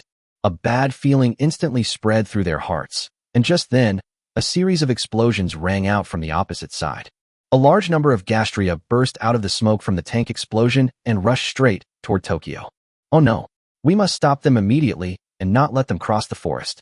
However, our orders are to hold this position. Rintaro Satomi gritted his teeth and shouted firmly. We can't worry about that now. We absolutely cannot let them use the forest as cover to launch a flanking attack on Tokyo. Whatever you say goes. After all, you're the captain. Katajiri Yuki straightened his wrist and said with a smile. Set off. Bang. Oh whoa. In the forest, gastria were easily killed on the spot by the group working together, and a smile appeared on Rintaro Satomi's face. Everyone here is really strong. Boom. Suddenly, a loud bang drew their attention. Looking at the blue light rain falling from the sky, Rintaro Satomi's pupils contracted slightly, and he murmured, What's this? The group hurriedly ran out of the forest, but the scene before them stunned them into silence. The beam of light, like a world-ending laser, swept across the ground continuously. Whether it's a building or a human body, once hit, the hit part will disappear instantly. Ah, Rintaro-kun? At that moment, a man with a severed arm slowly turned around in front of them, his face filled with despair, and said, Rintaro-kun, do you know about the Spear of Light? Maybe we can't win at all. The man's face was full of relief. The next moment, the ground beneath his feet suddenly cracked, and he fell straight off the cliff. "Hello," Rintaro Satomi shouted and ran forward, peering down. He saw a giant gastria leap up, open its gaping maw, and swallow the man whole, leaving him with no hope of rescue. Buzz, buzz, buzz. Another barrage of laser beams rained down, and the police force suffered heavy losses in an instant as the blue beams swept across the area. At this moment, all the gastria suddenly stopped and began to return along the same route. The gastria had temporarily retreated. What none of the surviving police officers noticed was that among all the groups of dead police officers, the cursed sun had disappeared without a trace. "Reporting to your majesty, the gastria attack has temporarily ceased, and all the cursed children who were hit by the spear of light on the battlefield have been brought back." In the underground laboratory of the Azure Shelter, Ella looked at Ji Xingdou and spoke respectfully. "Yes, remember to erase this memory from them. After all, in some ways they are already dead, and it's time for them to have a new life of their own." Ji Xingdou looked at the system panel in front of him, which was turning red, and spoke softly. "Understood, your majesty." After all, Ji Xingdou's backup plan could certainly be used. Given the specialized Zerg's defensive capabilities, withstanding the so-called light spear is more than a matter of course. That's perfect. The dazzling light of the light spear can conveniently conceal the shapes of the Zerg. The alien insects can also burrow underground and take all the children away without anyone noticing. Hee, Rintaro, you really are special. You've got another system. What kind of surprises will you give me? Looking at the system panel in front of him, which was made up of red text, Ji Xingdou said with a hint of amusement. It reads, "The virus system has awakened. Host, Rintaro Satomi has been replaced. Not a native life form. Number of systems, 2. Heh. In the end, this time traveler has been influenced by Rintaro Satomi's subconscious, hasn't he?" Ji Xingdou said with a somewhat amused expression. "Yes, while the talent of substitution can completely replace a person's existence, the substitute must also fully accept the memories of the person being replaced. Those with weak wills may be influenced by their original subconscious after the substitution is completed and may even change in the direction of the person being replaced. However, this is actually a pretty good talent for transmigrators. The ability to arbitrarily replace any living being in the original world, even the chosen ones cannot avoid being replaced, is indeed a divine skill for transmigrators. After all, the Child of Destiny naturally carries a large amount of the world's origin, and replacing the Child of Destiny is no different from killing the Child of Destiny. Moreover, by consistently following the actions of the Chosen One, they will continuously gather the world's origin. For these transmigrators, it is quite easy to complete the task of collecting the power of origin set up by the main god space. Of course, barring any unforeseen circumstances. Rintaro, what kind of show will you put on? I'm really looking forward to it. Chapter 133 Mission, Slay the Pleiades. Rintaro Satomi, it's time to settle this score for your unauthorized departure from the group.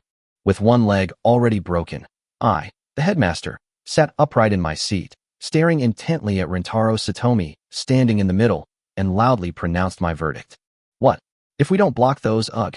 Rintaro Satomi's expression changed, and he waved his hand in front of him. But before he could finish speaking, a petite figure rushed in front of him and delivered a merciless knee strike to his abdomen. The sudden attack caused Rintaro Satomi to collapse to the ground in pain. At that moment, a man dressed in samurai attire stepped forward and swiftly drew his sword, placing it against the man's neck. "I am going to execute you and your teammates." My patriarch said this in a menacing manner. It was my order. It had nothing to do with my teammates. Rintaro Satomi, if you are willing to go alone to destroy the stage for Gastria, also known as the Pleiades, I will spare you and your teammates. At that moment, the headmaster suddenly changed his tune, looking at Rintaro Satomi who was being pinned to the ground, and said something unexpectedly. "You've finally shown your true colors. You old fox."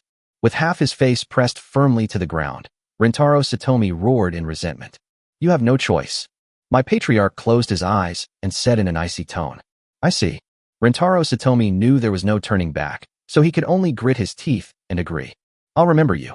Rintaro Satomi turned and left with a somewhat sinister tone, then walked away without looking back. Only those who were filled with anger, my confidants, and my Lord Zheng, who had a complicated expression, remained. "So, is that why you came here alone and almost lost your life?" An hour later, in a cave in the wilderness, Rintaro Satomi, holding a pistol and looking wary, was constantly bandaging his wound with bandages on his left hand. On the other side, he was holding a gun in his right hand, pointing it at the two people opposite him, one big and one small. The unlucky Rintaro Satomi hadn't gone far when he encountered a pack of Gastria wolves scouting ahead. He was attacked and nearly lost his life. It was only thanks to the sudden appearance of Kajitane Hiriko that he was swept away by the river. However, he did not trust Hiriko Kajitane, and even while bandaging his wounds, he remained wary of Hiriko Kajitane and his daughter with a gun. I said, haven't you held your gun long enough? Have you forgotten who provided you with the bandages and antibiotics? Hiriko Kajitane, holding his mask, looked at Satomi Rintaro and said, I don't trust you. Rintaro Satomi said without any mercy. Haha, it doesn't matter. I believe you'll come to our side sooner or later. The reason you don't agree with me now is simply because I faced my own power and used it joyfully. But you don't. You envy me. You envy that I can use my strength freely, while you can't. Hiriko Kajitane's tone was full of mockery. I am not you, and I have no intention of using my power to do whatever I want. Rintaro Satomi looked at him with disdain and retorted mercilessly. Is that so? I'm not in a hurry. You'll side with us sooner or later. Hiriko Kajitane stood up, his eyes beneath the mask revealing an absolute sense of confidence. Hee. Rintaro Satomi simply chuckled, clearly expressing his disdain. The night quickly passed as Rintaro Satomi remained on guard. When Satomi Rintaro awoke, Hiriko Kajitane and his daughter had already disappeared, which was probably a good thing for him. Where is it? The Pleiades. After another hour of searching, Rintaro Satomi's face gradually darkened. He couldn't pinpoint the location of the Pleiades, so how could he destroy it? Oh, right. I forgot to mention, I've seen the Pleiades, the Gastria that sprays mercury. Just then, a familiar voice sounded from behind, and upon hearing his words, Rintaro Satomi quickly turned around and hurriedly asked, Really? There? Go upstream along this river, right by the riverbank. Hiriko Kajitane pointed to the upper reaches of the river and said with a smile, Why are you helping me? There's no reason. If I really had to say something, I already said it last night. Hiriko Kajitane, accompanied by Hiriko Koina, followed slowly behind Satomi Rintaro. Rintaro Satomi fell silent. In this situation, he couldn't bring himself to refuse. In fact, having a helper along was better than going to his death alone. Although he didn't know whether Hiriko Kajitane could be considered an accomplice, that was all. Roar. At that moment, a loud and piercing scream rang out from afar. Satomi Rintaro's expression changed, and he instantly quickened his pace, rushing forward. After he had completely gotten rid of those obstructive trees, a huge archerfish-shaped gastria, magnified almost thousands of times, suddenly appeared before his eyes. Around it, a large number of gastria of different shapes and stages were gathered. However, they did not move at all, as if they were dormant, without making any noise. Look, that must be the Pleiades star cluster. With its limbs so atrophied, it can't even move. To be honest, I've wanted to challenge myself with such a gastria for a long time. Hiriko Kajitane pointed to the archerfish opposite him, which had a huge sac-like cavity, and said in a flippant tone, You want to fight alone? Your attack power isn't enough. Rintaro Satomi frowned slightly as he spoke. Why don't we go together? Hiriko Kajitane responded with a smile. Good. As soon as they finished speaking, the two rushed out, while Hiriko Koina stayed behind to provide backup. As the two accelerated their sprint, they quickly arrived beside the dormant Pleiades star cluster. The next moment, their fists slammed directly into its mercury-filled belly. Stop! At this moment, a voice rang out, seemingly carrying immense power. The two of them actually stopped in their tracks, and their fists were less than a finger's width away from the Pleiades body. Who? Rintaro Satomi frantically tried to move his right arm, but he still couldn't move forward an inch. Hee, don't waste your time. As God's favorite, whatever I say will come true. If I say you can't move, then don't even think about moving an inch. At that moment, a man wearing a black trench coat and a small hat slowly walked down from the top of the tree. The air seemed to freeze automatically, becoming the steps beneath his feet. Looking at the unusually pretentious man, Rintaro Satomi moved his arm and felt an unusually strong force firmly holding his body in place, giving him no hope of breaking free. He glanced at Hiriko Kajitane and saw him give him a thumbs up, indicating that he had a way to break free. At this moment, Rintaro Satomi also realized that this was not the time to hide his abilities. First, Chapter 134 Satellite, Fall. Break it. Amidst Rintaro Satomi's furious roar, gunpowder bullets instantly exploded at his right elbow and right wrist. The powerful force directly shook off the invisible force that bound him, and then, with an unstoppable momentum, it directly bombarded the huge, bulging, luminous cavity of the Pleiades star cluster. Boom. His right hand forcefully broke through that tough layer of skin, and a large amount of mercury began to gush out from the wound. Repulsive force domain. At this moment, Hiriko Kajitane, who was forcibly operating his internal mechanized organs under high load, also broke free instantly. His repulsive force field quickly expanded, directly blocking the waterfall of mercury pouring down on him. Whoa! The Pleiades star cluster, which had been dormant, opened its huge, scarlet eyes. Severely injured, it had no ability to resist, and could only slowly fall to the ground in resentment, dying completely. Roar! As the Pleiades collapsed, the other sleeping gastria abruptly opened their eyes, sprang into action, and launched an attack on the three people present. Hundreds of flying gastria took off from the forest and charged straight at the man in the black trench coat in the sky. Go to hell, all of you. The man's face was rather unpleasant. He hadn't expected that someone would be able to break free from his restraints and make such a high-profile entrance, only to end up losing face. None of you will leave here alive. A silver light flashed in the man's eyes, and an invisible force swept across the air in an instant. Suddenly, the 40-odd gastria in the front position seemed to be gripped by something, and they exploded into a cloud of blood mist. A meteorite. Falling. He looked up at the sky, and the silver light in his eyes became even more dazzling. In the distant sky, a black dot began to move closer and closer. Soon, the so-called black dot also began to grow larger, until you can clearly see its existence. That's clearly a satellite. I may not have the ability to drag meteorites from deep space, but dragging a few pieces of space debris is no problem. The man grinned wickedly. To prevent the satellite from burning up halfway, he had been using his mental power to protect its existence. If his mental power hadn't far surpassed that of other experts of the same level, he probably wouldn't have been able to hold on either. You were thinking of picking up the scraps, you bastard. You actually wanted to catch them all at once. At this moment, 4 or 5 more figures darted out of the woods. One of them, a man wearing golden armor, looked at the man in the sky and angrily cursed. Haha, the winner is king, the loser is a bandit. What's the point of whining and barking like dogs? The man smiled dismissively and said disdainfully, Damn, you think you're so cool just because you've awakened telekinesis. Anyone who didn't know better would think you're the chosen one. What a show-off. You'll see if I can cut you down today. The armored man spat on the ground and conjured a long-handled broadsword out of thin air. With a casual swing, the gastria that charged at him was sliced in two. I'd like to see how many of my blades your damn telekinesis can withstand. A single, earth-shattering strike. He dragged his knife and took a step forward. In the next instant, he rushed in front of the man in the trench coat and slashed down with his knife. Stop! The man in the trench coat roared, and with a flash of silver light, an immense resistance wrapped around the great sword, firmly binding it. The armored man frowned slightly, gripping the large sword in his hand. He had underestimated this guy. Unexpectedly, even after he pulled a huge piece of space debris from outer space, he was still able to block his attack. His mental strength must be extremely profound. With a low shout, he transmitted a surge of blood energy to the blade. As the blood energy vibrated, the strands of psychic power that were wrapped around it were shattered. I have been practicing the art of chi and blood and tempering my muscles, bones and skin for more than 30 years. How could I be imprisoned by your ethereal spiritual power?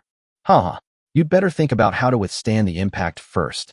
To prevent you from escaping, I spent a fortune to exchange for a Tier 5 spatial containment item. Even if you wanted to run, you could only do so by flying. Once the satellite hits, everyone here will die. The man in the trench coat looked somewhat pale. You see, that thing up there wasn't just a simple satellite. He had just fused together a lot of space debris from outer space and forcibly mixed it with telekinesis before pulling it down. Its initial weight already easily exceeded 10,000 tons, which is also the maximum weight it can tow. The force of an object weighing tens of thousands of tons after it falls would be enough to raise half of this island nation to the ground. Under such circumstances, he himself couldn't even stop it. After all, in any respect, this is not an attack he can launch. All he can do is mix together a lot of space debris and then pull it down. Knock! The armored man's blood and chi surged continuously, and a blood-red dragon slowly coiled around his body. He looked at the huge aggregate of waste that was constantly approaching, and his face was full of solemnity. Although his blood and chi were as strong as a dragon and his physical strength was not weak, it was still too much of a challenge for him to stop this thing. He wasn't going to act rashly and try to unleash his full power to see if this thing would smash him to pieces. Right now, his top priority was to run. As long as you're not hit directly, the chances of survival are extremely high. He glanced at the pale-faced man in the trench coat and gave him the middle finger. He wanted to chop him in half, but he couldn't. It was more urgent to run. Boom. As the blood dragon rose, his body instantly exploded into streams of blood energy, preparing to flee directly into the distance. If we can't rely on spatial artifacts, then we'll rely on flying. Anyway, his speed isn't slow.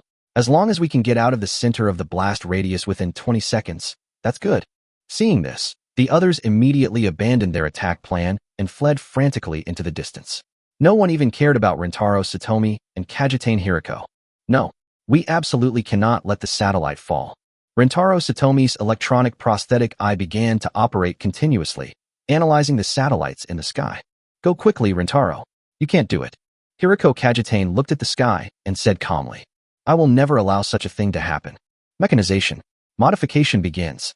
With a shout, streaks of light began to flash on his right arm, and the metallic prosthetic limb began to change shape continuously. The metallic material began to spread rapidly across Rentaro Satomi's body until it formed half of a black metal armor, protecting half of his chest. His right hand had completely transformed into a black cannon muzzle, pointing straight at the sky. Weakness. Found it. Chapter 135 The Murder Within the Rose. Found it. The weakness is here. After frantically calculating with his electronic prosthetic eye, Rentaro Satomi finally found the satellite's weakness. After all, it was made up of pieces of space debris. If it weren't for telekinesis as a binder, it probably would have disintegrated before it even reached halfway down the ground. Mechanization. An overwhelming torrent of annihilation. Dark light slowly gathered from his metal prosthetic limb, which had been transformed into a cannon muzzle. With a roar, a black particle beam shot into the sky and bombarded the hybrid satellite in the sky. But in terms of power, this heavy artillery strike was naturally no match for the falling composite satellites in the sky. However, this black particle beam struck the weakest point of the telekinetic link, completely shattering the attached telekinetic energy. The massive, once solid metal debris exploded in the sky, transforming into a shower of small fireballs that relentlessly battered everything on the ground. Although its power is still considerable, the damage it causes is far less than that of tens of thousands of tons of space debris falling. After all, it's easy to tell whether a huge crater covering half an island is more serious than numerous small pits scattered across the ground. Puff! The man in the trench coat spat out a mouthful of blood. His telekinetic powers were forcibly shattered, and he suffered a severe backlash. His face turned deathly pale as he stared in disbelief at Rentaro Satomi, who was barely able to stand on the ground, muttering to himself in a daze. How is this possible? The chosen one of this world shouldn't possess such immense power. What's going on with this world? Why does everything else, aside from the general plot, completely contradict itself? Whoosh! Rentaro Satomi knelt on the ground, the heavy cannon in his hand transforming back into its previous metal prosthetic form. The previous cannon shot had exhausted all his strength, and now he probably couldn't even move a single step. Rentaro-kun, you really surprised me. Hiriko Kajitane swung his hand and killed an attacking Gastria, then looked at Satomi Rentaro with some emotion. There are many more things you wouldn't expect. Rentaro Satomi's breathing became rapid, and his speech became intermittent due to severe energy depletion. Unexpected. Nearby, a transmigrator who was about to escape stopped in his tracks, looked at Rentaro Satomi with a complicated expression, and muttered to himself. The chosen one's strength far exceeds what's recorded in intelligence. What kind of tricks is the Intelligence Bureau up to? The armored man's face darkened. Clearly, he was wondering if he had bought fake information. After all, not all time travelers have read the original story. With so many worlds, no one can guarantee that they know about all of them. Therefore, the Information Pavilion, which sells information from various worlds, was established. As long as you're willing to spend the money, you can find information from all over the world there. However, they are now starting to wonder if they have been tricked, and whether the intelligence provided by the intelligence agency has been tainted by any falsehoods. At least, the information about the protagonist's strength doesn't match what's written in the intelligence reports at all. But it's an opportunity. What opportunity? Who would kill you? Puff! Before the armored man could react, a long sword had already pierced through him completely from behind. Looking at the long sword piercing his heart, the armored man trembled as he gripped the tip of the sword and suddenly roared. Blood and chi are like being in a prison. Blood explodes. His blood energy burst forth instantly, and long, blood-red dragons shot into the sky. He himself transformed into a cloud of blood energy and fled from his previous location. Afterward, the blood dragons reassembled and his figure reappeared in the distance. This ability to generate chi and blood is quite unique. Littorio brandished his longsword, watching the armored man who had transformed into a blood dragon and fled, and said with great interest, "Who are you?" The armored man touched his heart with lingering fear. The sword wound from earlier still seemed to throb faintly. If he hadn't already reached the point where one is immortal as long as one's vital energy and blood don't dissipate, he probably would have had his heart shattered and died on the spot. "Who am I? I can't just tell you that." With a flick of her left thumb and forefinger, Littorio produced a delicate rose in her hand. Is the commander's order to eliminate you, or not to waste time?" With a wave of his hand, Littorio unleashed a shower of fiery red petals, each one concealing a chilling killing intent. This alarmed the armored man, who immediately unleashed a river of chi and blood, attempting to use the vast amount of chi and blood to stop the petals from falling. However, as the petals fell, they took root and sprouted directly in the blood and chi, transforming from mere petals into seeds. In order to obtain nutrients, those sharp roots began to frantically suck the blood and energy from the man's body, and large swathes of roses began to grow rapidly, producing tempting buds. No. The feeling of weakness from the constant draining of his vital energy, coupled with the sense of threat posed by the flower bud, caused the armored man to become completely panicked. He had a premonition that the moment the flowers bloomed would be the moment he died and his soul dissipated. He wanted to resist, but it was too late. The greedy roses had drained 8 or 9/10 of his life force, and he was nearing the end of his life. "Open." Littorio looked at the sea of flowers rooted in the blood and chi, and gently snapped his fingers. The flowers gradually bloomed, the blood-red roses, as if they had been drenched in blood, exquisite like perfect works of art, giving people a wonderful feeling of intoxication and immersion. The armored man had been completely drained of all his nutrients. His remains quickly turned into a pile of bones, and then into ashes, disappearing into the world. Miss Aurora's roses really worked quite well. Littorio gazed at the vibrant crimson rose and murmured his praise. After all, having undergone mystical transformation, Aurora was determined to cultivate some aggressive rose varieties for future battles. Although she is virtuous and kind-hearted, since battle is unavoidable, she will not be merciful and will not neglect her duties. Littorio's use of the flower seed proves that its development was successful. The flower variety we're talking about today is only of medium quality. There are even better varieties, but they are Aurora's trump card and are being carefully tended to. Chapter 136 Annihilation, Erasure of the World. The first one solved. With a wave of his hand, Littorio sent crimson roses, nourished by his blood and chi, flying everywhere. All the petals disintegrated and disappeared completely in the wind. After all, Aurora had told her when she gave her the flower seeds that they must be destroyed after use to prevent the roses from overpopulating and threatening the lives of innocent people. Where did this come from? The other transmigrators also looked at Littorio with confusion, unable to figure out which god space Littorio belonged to, since the Shipgirls did not have any god space identification badges. Instead of digging deeper, you should pay more attention to your own life and death. At that moment, another clear, cold voice rang out. Behind the man in the trench coat, Musashi, dressed in a purple gold off-the-shoulder shrine maiden outfit, appeared. In the blink of an eye, the katana beside her flew out, its light mixed with dazzling lightning, and the suspended blades swiftly slashed past her. The blade sliced lightly across the trench coat man's neck without any resistance, and then the lightning that erupted cleaved his body into ashes. The man in the trench coat was completely dead, leaving only his head, which stared blankly into the distance, falling towards the ground. Musashi's aura caused the remaining transmigrator's pupils to shrink. This aura was already infinitely close to the 9th rank, a powerhouse capable of easily destroying a star. This was not something they, as 5th-rank beings, could defeat. Run in different directions. The two time travelers from the Temple of Time exchanged a glance and immediately made a decision. There's absolutely no way they could win in a fight. Only someone with a screw loose would think that a 5th-tier expert could contend with a near 9th-tier powerhouse. They are transmigrators, but they are definitely not brain-dead. Temple secret technique. Sacrifice, the sands of time. A silver-gray ribbon of time, resembling a silk ribbon, appeared on both of them at the same time. Strands of profound time power slowly merged into their bodies, and the next moment, the two of them vanished from the spot, completely disappearing without a trace. What happened? He disappeared? A space-age ability user? The instant the two disappeared, a figure suddenly appeared in their place. Dunkirk wielded his swift sword without mercy, But apart from leaving an arm, he did not save anyone. It feels strange, and it doesn't seem like a spatial power. Radiance slowly walked to Dunkirk's side. With a wave of her hand, the silver-gray light particles wrapped around the severed limbs floated in front of her. Looking at the tiny particles of time, Radiance spoke softly. It is the power of time. At this moment, Ji Xingdou suddenly appeared beside the two of them, annihilating the other transmigrators who hadn't escaped yet with a wave of his hand. Looking at the sands of time in front of him, he began to explain. After all, he was a time traveler from the Temple of Time. As the master of the great Tao of time, it would be easy for the main god behind him to allocate some of the sands of time for manipulating time. As for the specific function of this device, it can accelerate the passage of time for the user.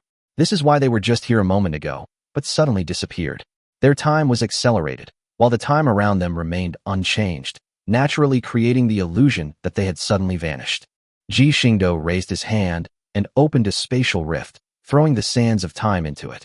After all, these were items belonging to the god of time, and he dared not use them carelessly. This can also be used against opponents to slow them down, which means slowing down their movements. However, the greater the difference in strength, the less effective it becomes. Should we go and take them out? Littorio stepped forward and looked at Ji Xingdou slowly. After all, the Shipgirls had already made their appearance in front of the whole world. However, they did not directly display their near 9th level aura. At most, these transmigrators only suspected whether an alien fleet had invaded this planet. But now that several powerful experts close to the 9th rank have suddenly appeared, they definitely need to think carefully about whether something is wrong. If they were to report this, Ji Xingdou's existence would be exposed instantly. They can't escape. TZ has already led 10 specialized alien insects to chase after them. They can't get away. Besides, they can't maintain the acceleration effect of the sands of time for long. The exclusive secret technique of the main god space consumes lifespan when used. 2 ordinary human life forms don't have that much lifespan to burn. Ji Xingdou smiled and shook his head, then looked at the exhausted Satomi Rintaro and chuckled. Still dreaming of being the protagonist, Rintaro-kun? That's true. I'm not him after all. Rintaro Satomi had his head down, so his face was not clearly visible, but one could hear him laughing self-deprecatingly. He slowly stood up, looked at Ji Xingdou who had landed in front of him, and asked with a somewhat indifferent expression, "When did you realize I wasn't his?" I knew it the moment I saw you. After all, as the protagonist, your soul is out of place in this world. No matter how you look at it, it's obvious that you're not a being of this world. Is that so? One last question. Who exactly are you? Rintaro Satomi nodded. He knew he couldn't survive, but he didn't want to die without knowing why. Looking at Rintaro Satomi in front of him, Ji Xingdou waved his hand, and a mark appeared in front of Rintaro Satomi, which made him instantly relieved. I see. Then, his body shattered into pieces, and with a gentle breeze, he vanished into the world, leaving behind only 2 crystalline gems formed from the virus system. I'm sorry, Yanju. He raised his hand and summoned 2 system crystals, and 2 messages were transmitted back to his mind. One piece of news was that Tirpitz had killed 2 escaped transmigrators, while the other was that Ahara Enju was unharmed. Director Ji, what are you doing here? At that moment, Hirako Kajitane, whose eyes had suddenly become vacant, suddenly spoke, his words filled with disbelief. Ji Xingdou looked at him silently, then suddenly spoke. Come find Rintaro Satomi. Rintaro Satomi? Who's that? Seeing the puzzled looks on Hirako Kajitane and Hirako Kohina's faces, Ji Xingdou was certain of his thoughts. After Rintaro Satomi died, something seemed to change in this dimension of the universe. Now he was certain that Rintaro Satomi's existence had completely disappeared. It's understandable, since the original Rintaro Satomi had already been devoured and replaced by the transmigrator.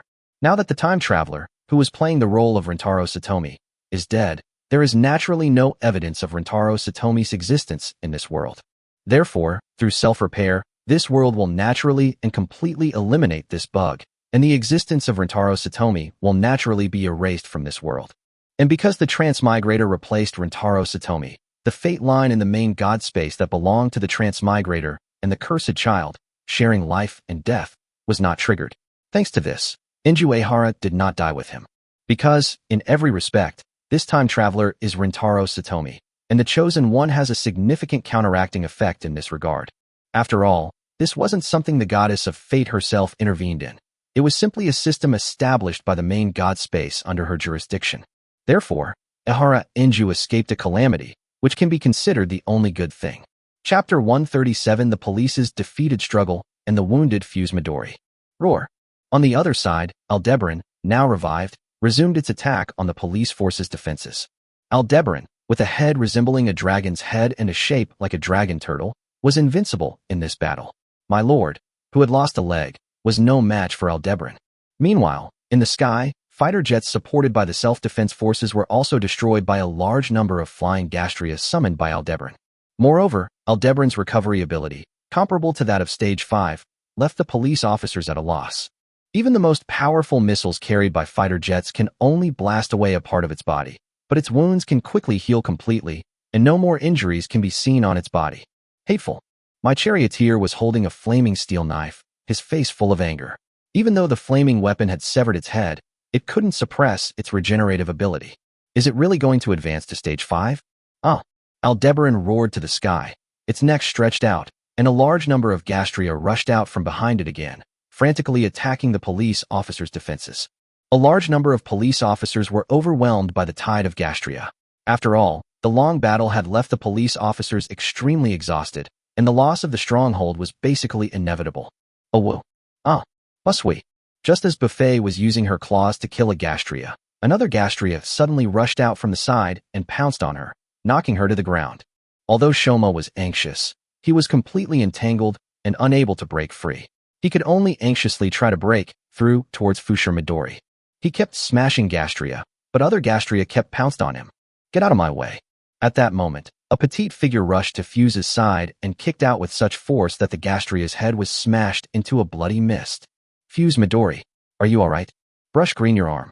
Lan Yuan Yanju, who hurriedly helped up Fushir Midori, saw her arm, which was bleeding profusely, and the circular wound. You have been injected with gastrovirus fluid. Ahara Enju's small face was full of sorrow, she said. Looking at the wound on her hand, Bisasui's eyes were filled with sadness. She pulled at the wide mage hat on her head with her left hand and whispered, It's all right, Enju. It's just a little gastria fluid. There won't be any problems. But, trust me, Yanju. Because her face was obscured by her hat, Fuse Midori's expression below was not visible. Enju Ayaka was helpless in this regard. Without professional testing equipment, she didn't know the extent of Fuse Midori's gastroenteritis erosion. Maybe nothing will happen. Maybe the next moment she will turn into a gastria. Bushtri. After finally dealing with the gastria that was besieging them, Shoma Ni looked at Midori Fushir, who was keeping her head down and refusing to speak, and saw the wound on her hand, and fell silent. Others may not know, but how could he not know about the situation of Bushir Chui? Her body already had a high rate of erosion, and this was compounded by the gastria's bodily fluids. Whoosh. Thanks to the world's corrective power, Kazara Tendo, who became Enju Ahara's partner, also arrived to provide support. His body, which had already been healed by Sido, also displayed extremely strong combat capabilities. After all, he is someone who has obtained the title of Master of all Techniques, so his strength is naturally not to be underestimated. She instantly drew her sword at the gastria in front of her, and more than a dozen blades sliced into pieces, scattering them all over the ground. What are you waiting for? Retreat. We can't hold out any longer. If we continue, everyone will die. Retreat to the vicinity of the flame of return. Upon hearing this, everyone understood that now was no longer the time to stay there. The police force has already begun to withdraw. If they don't leave now, they will be completely surrounded by gastria after everyone else has left, and they won't be able to leave even if they want to. Shojiro immediately picked up Midori Fuse, and the 6 of them killed the gastria blocking their way and retreated towards the flame of return. The situation of Busui is already quite dire. Akamaru Nishiki, Tamaki Katajiri, and Kazara Tendo stood outside the door, while Enju Ahara and Yuzuki Katajiri stayed inside, keeping Fuse Midori company. Is there no other way? Katajiri Yuki said in a low voice, his face grim.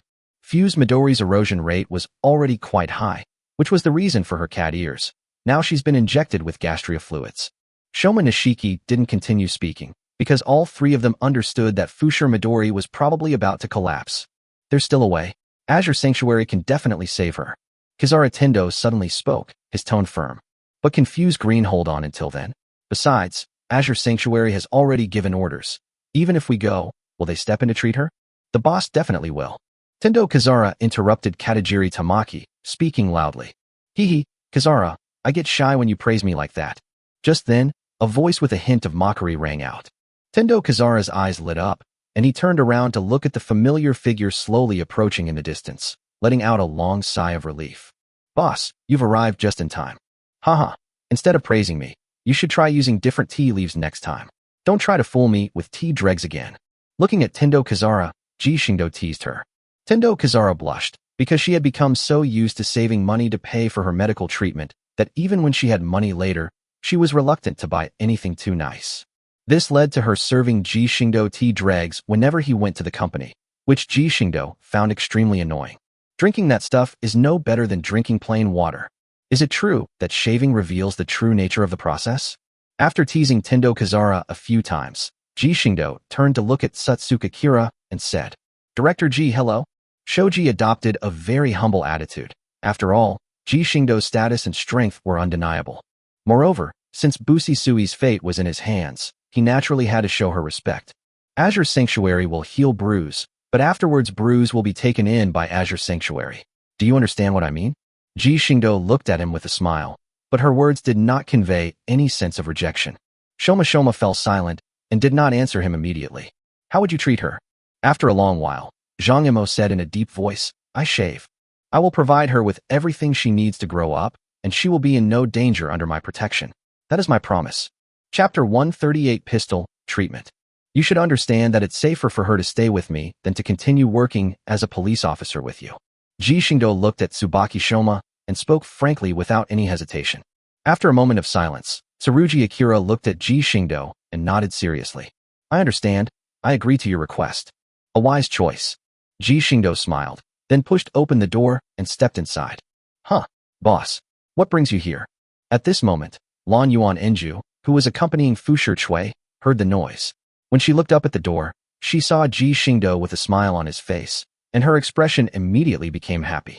She knew that Ji Xingdou could provide medicine to inhibit the rate of gastroenteritis invasion, and who knows, he might also have a way to save Bushi Chui. What Ahara Enju didn't know was that she herself had already been injected with gene-modifying drugs. After all, Rentaro Satomi was a police officer under Ji Xingdou, so it was only natural for him to provide her with the medicine in advance. As for the other police officers, they naturally didn't receive such good treatment, except for those with excessively high erosion rates, and those cursed children marked as dead in battle. Ji Xingdou did not provide any gene-modifying agents to the other cursed children, nor did he spread this information. Firstly, it was for the sake of secrecy, and secondly, Ji Xingdou only intended to take away the cursed child, not the police officers. After all, the police force is a mixed bag, and there are all sorts of people among them. It's impossible for him to bring this group of people back to the port area.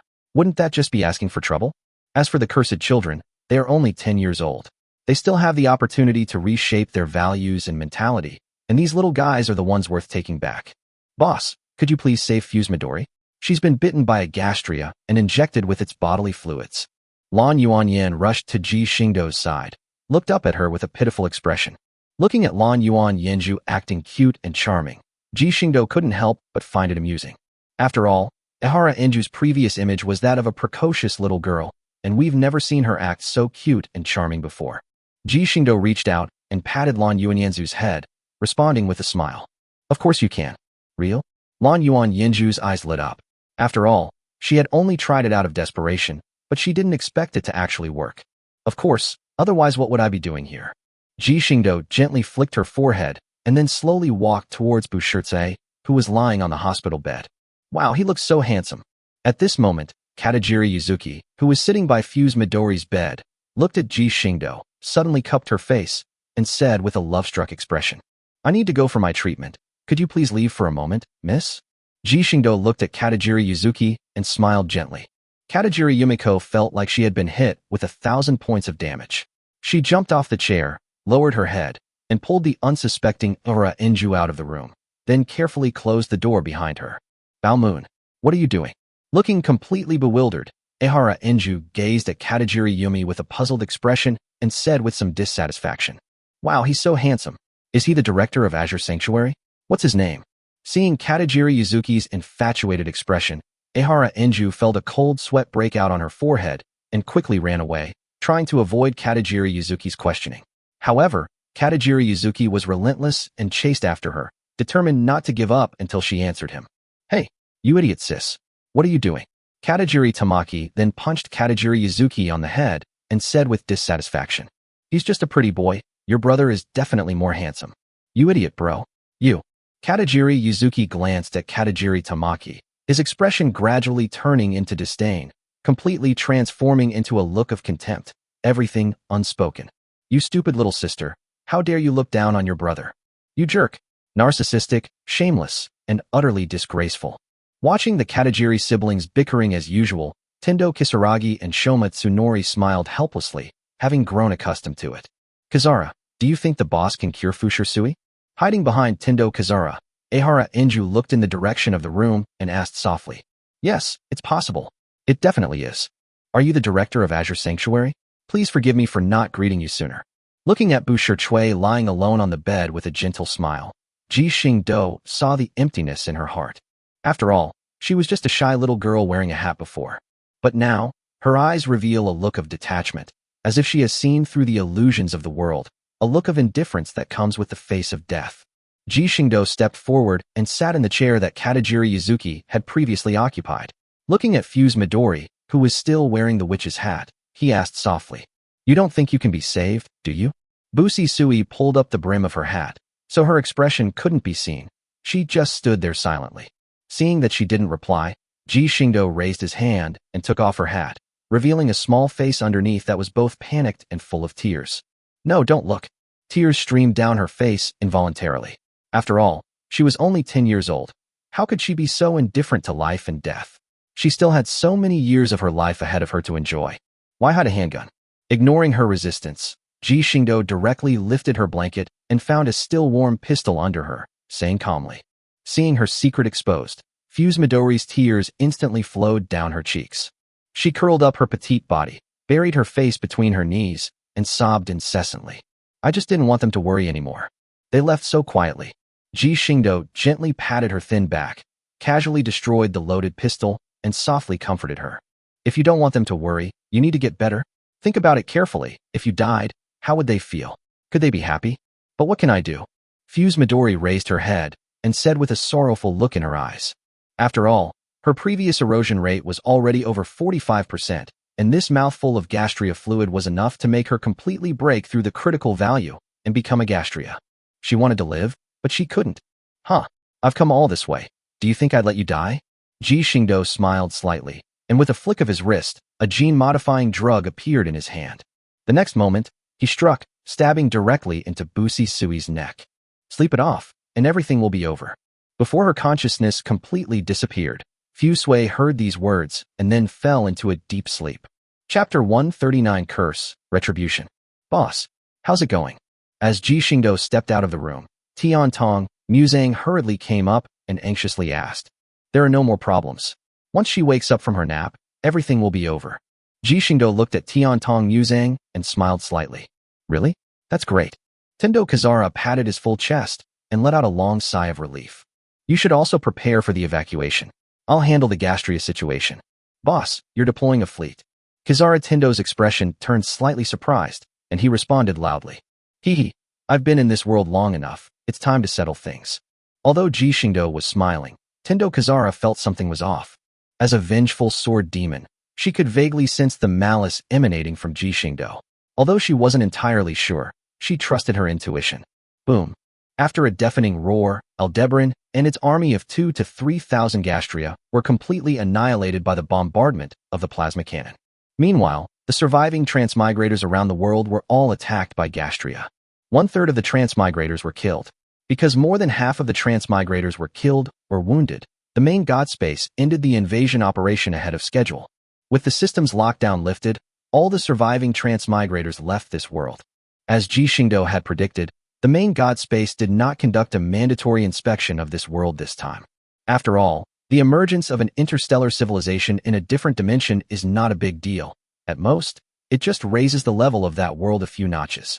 Exploring the world also requires energy, and the death of a few transmigrators is not a major event that necessarily requires energy consumption. The reason why the world of Akame Ga Kill was investigated was mainly because the world's will was really weak.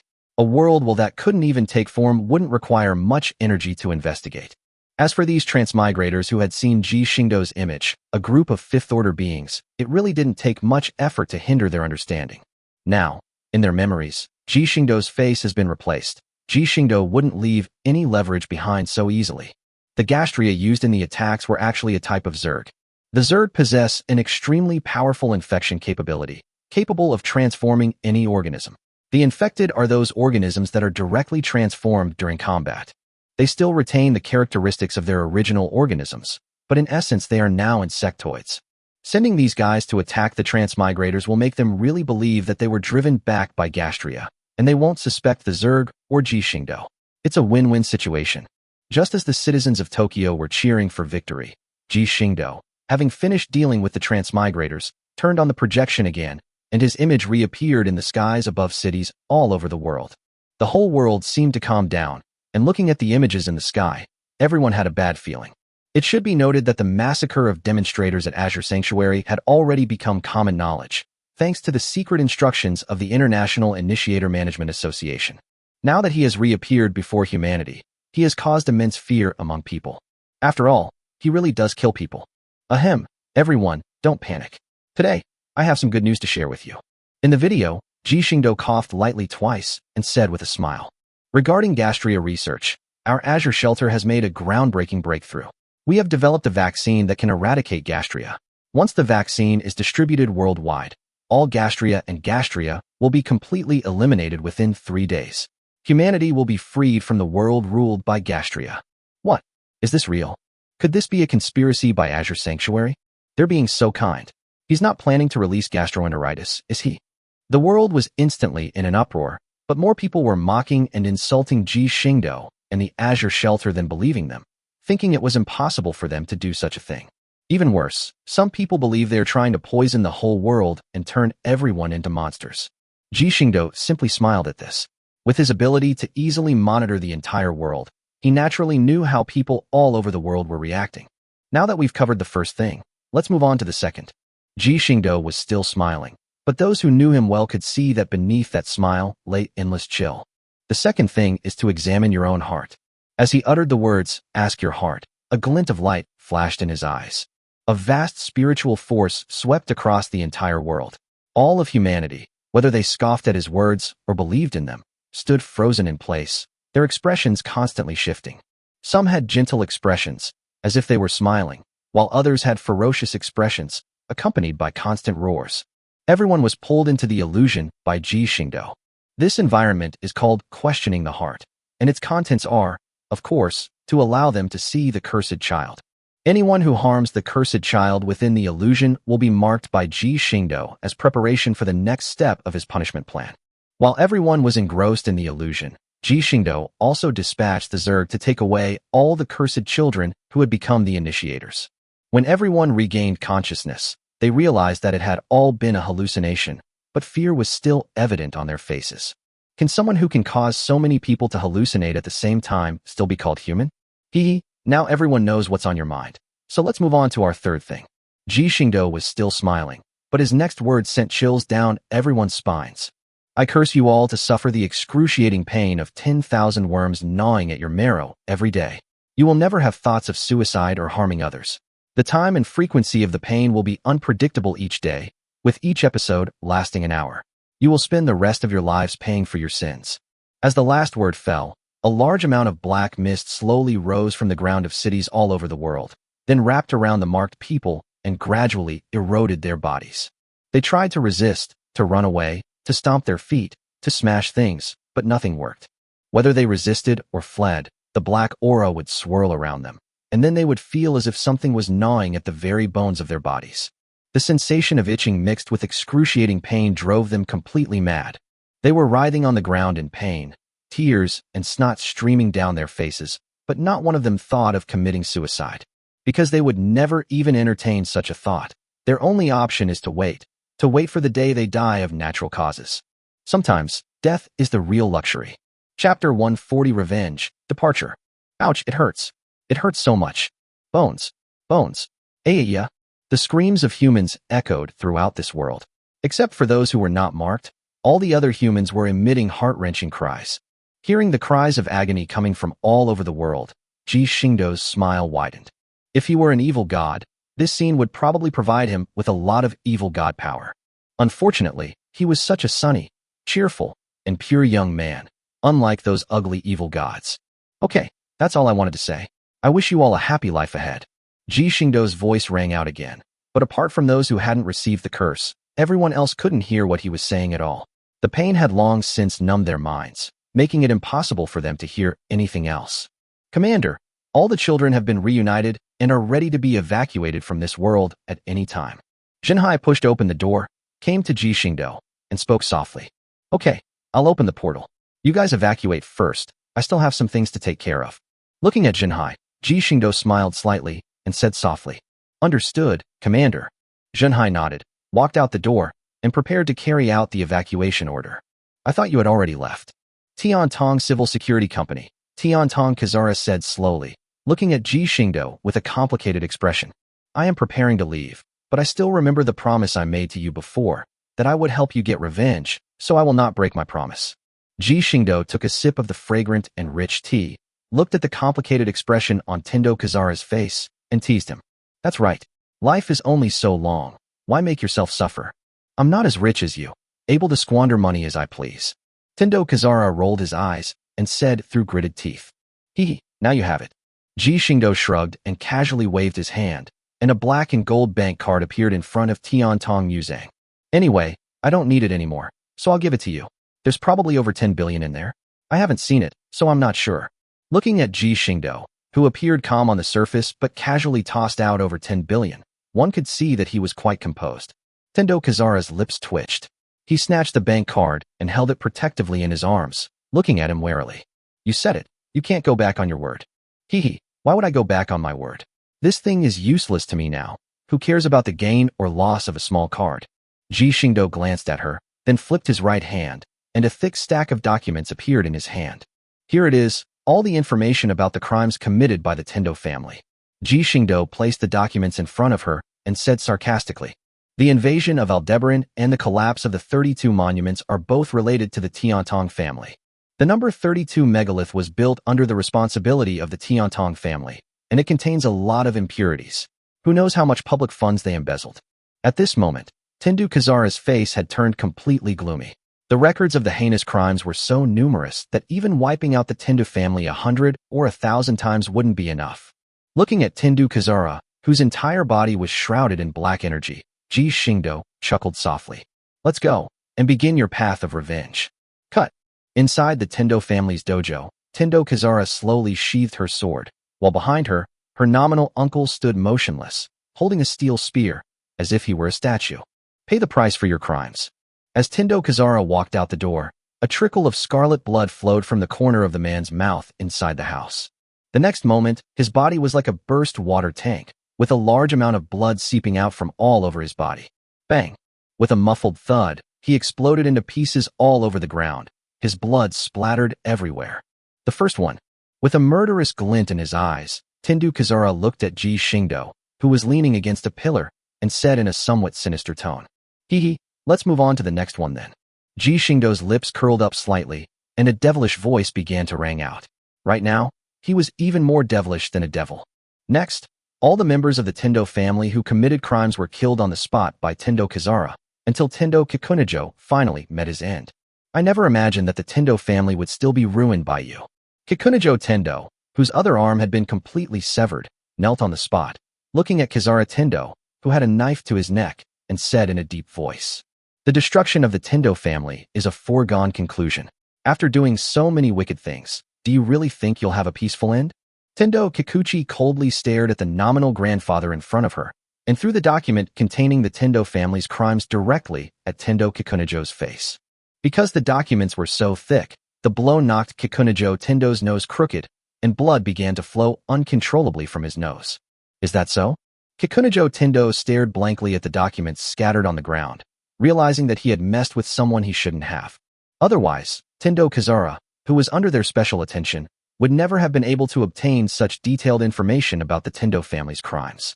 As for who's behind her, is that even a question? Go to hell and repent for the parents you plotted to kill. With a flash of light, a fine head flew off the spot and landed to the side. The old face still carried a hint of regret, but alas, the past cannot be undone. You're leaving, aren't you? Tendo Kazara flicked the blood off his sword, silently looked at the blood-soaked ground, and softly asked a question. Ah, yes, it's time to go. In the dimly lit room, Ji Xingdou stood in the corner, responding softly. Really? Will we meet again? Tendo Kazara drew his sword back into its sheath, looking at the figure in the darkness, and understood in his heart that he and the other were from two different worlds. If fate allows, we will meet again. Ji Xingdou looked at her and answered softly. Then, Ji Xingdou's figure flashed by and disappeared from the spot. Tendo Kazara looked at the spot where Ji Xingdou had stood and muttered to himself. Fate determines destiny, but human effort can make a difference. Chapter 141 Return, Mining Ship. Buzz. A massive spatial rift slowly opened in the azure sky. A giant steel ship slowly emerged from the rift, and as time passed, all three warships had soon emerged from the spatial rift. Musashi is calling port command. The fleet that went out to sea has returned, requesting permission to dock at home port. On the largest warship at the head of the fleet, Musashi stood in front of the command platform inside the ship and began to initiate communications with the home port. Port Command Center received. Docking permission granted. Welcome back. The virtual projection in front of Musashi flashed, and Bismarck's image appeared on the screen. As Bismarck finished speaking, the air in front of the three warships began to tremble unnaturally, and then the massive steel structure of the home port slowly revealed itself to everyone. This is the home port's built-in stealth capability, which can completely conceal the massive hull of the home port and all the equipment carried on it. The outer armor of the home port can absorb all detection fluctuations. It can be said that unless you happen to collide with it, no one will know that such a huge object is floating right above them. Having obtained docking permission, Musashi and his two companions began to maneuver their prototype ships toward their home port and commenced docking operations. After all, there were 300,000 cursed children on board. If they had come back on their own, there wouldn't have been so much trouble. Welcome back. Once the prototype ships were docked, the flagships of each faction had already arrived at the port with their respective crews. As the cursed children were brought down one by one, the observer immediately began planning, arranging accommodations, and other matters for the children. Where's my loyal servant? Didn't he come back with you? Holding the queen's scepter, Elizabeth looked left and right, but couldn't find Ji Xingdou. Her expression turned somewhat disappointed as she spoke. Your Majesty, please don't be sad. The commander must have had something to attend to, which is why he didn't come back with us. Warspite noticed her disappointment and immediately stepped forward to comfort her. Me, the queen of the royal family, would care about a mere servant? Warspite, don't spout nonsense. Elizabeth put her hands on her hips, puffed out her cheeks, and looked angrily. What's wrong, Your Majesty? Why are you so angry? Ji Xingdou, who had just returned, heard Elizabeth's haughty words. He muttered something to himself, then smiled slightly and appeared behind Elizabeth.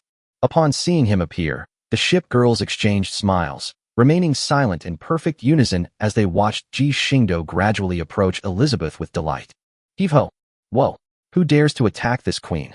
Ji Xingdou quietly walked behind Elizabeth, his arms swiftly slipping between her arms, and then he crossed his hands and pressed them tightly against her soft belly. The sudden attack startled Elizabeth. She tried to resist, but found herself being picked up.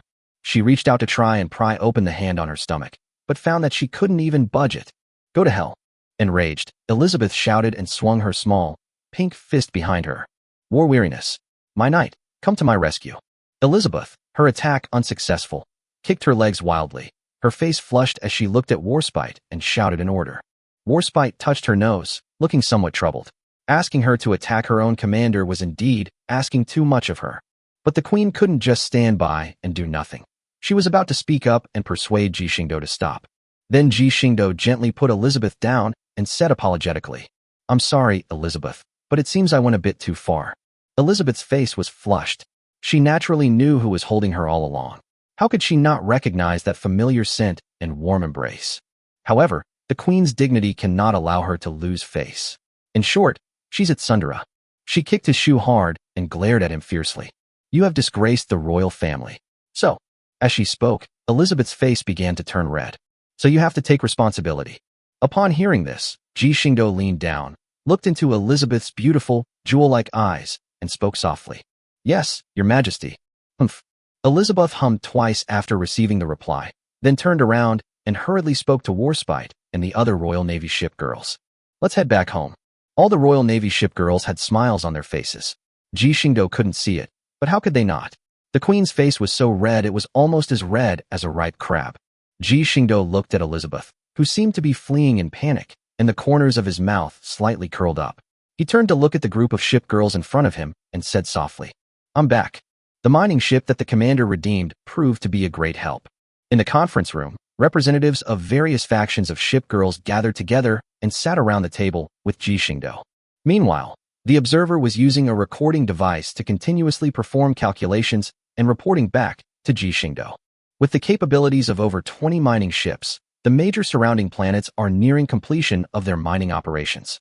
We have acquired a significant amount of resources recently, and our previously stalled scientific research is steadily progressing. The observer hesitated for a moment, looking at the calculated numbers on the panel, and said helplessly, "However, these resources are still insufficient. Our calculations show that a single interstellar transformation core requires at least 30 shipgirls, encompassing all the resources needed for modernization and aerospace transformation. Even after mining several planets, the resources obtained wouldn't be enough to transform 200 shipgirls.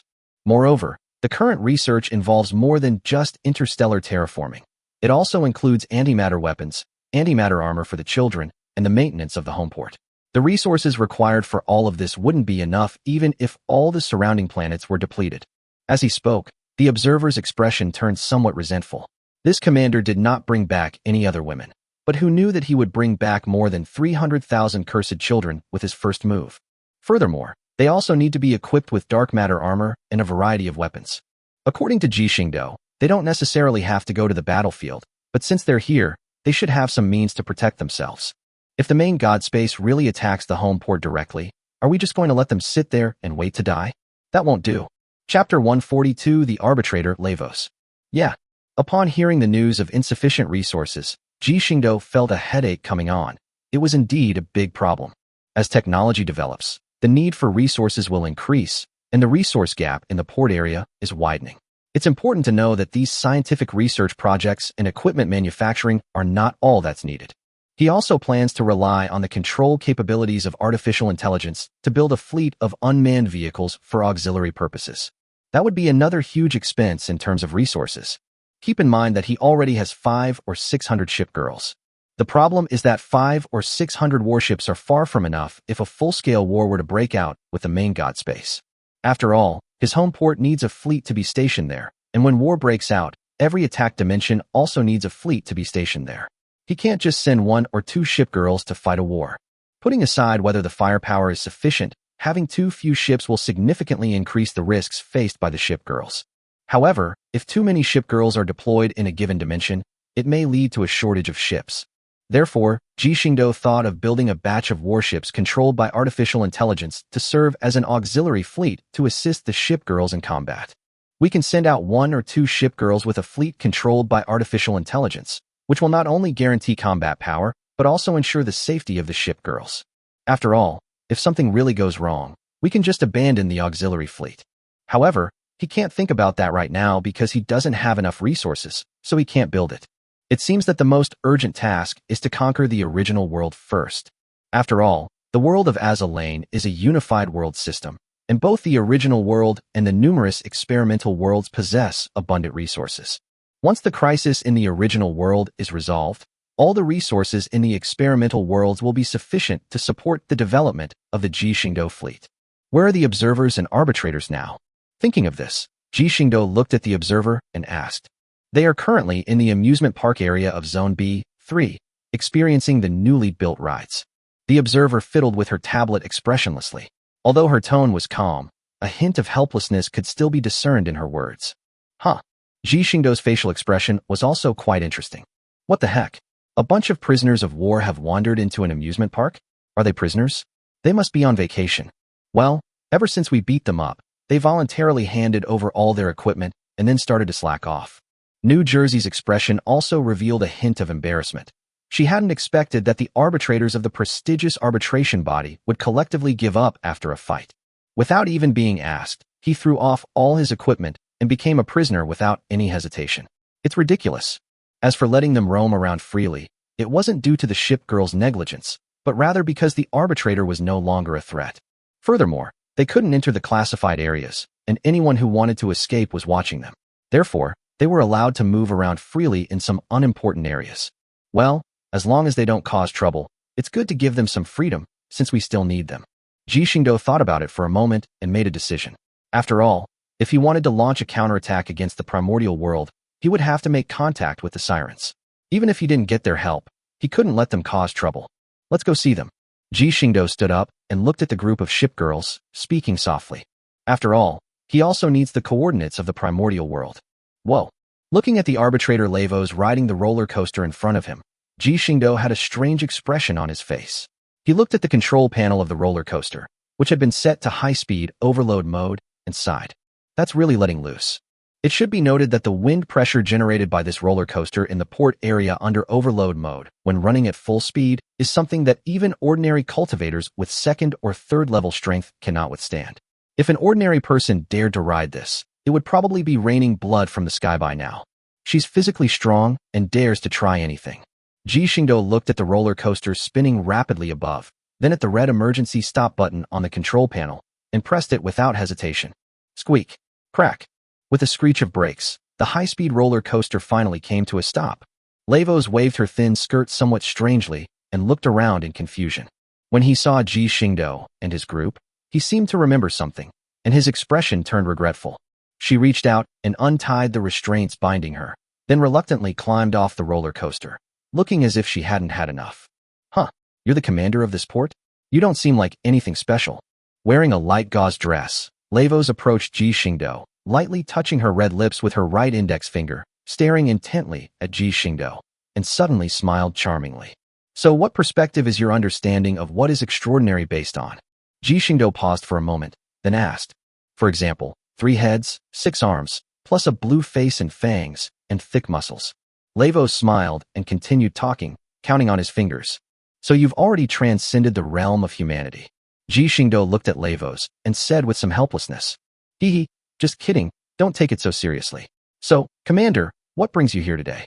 Lavos covered her mouth and smiled, her beautiful eyes fixed on Ji Xingdou, every smile and frown exuding immense charm. Unfortunately, this little bit of charm was of little use to Ji Xingdou.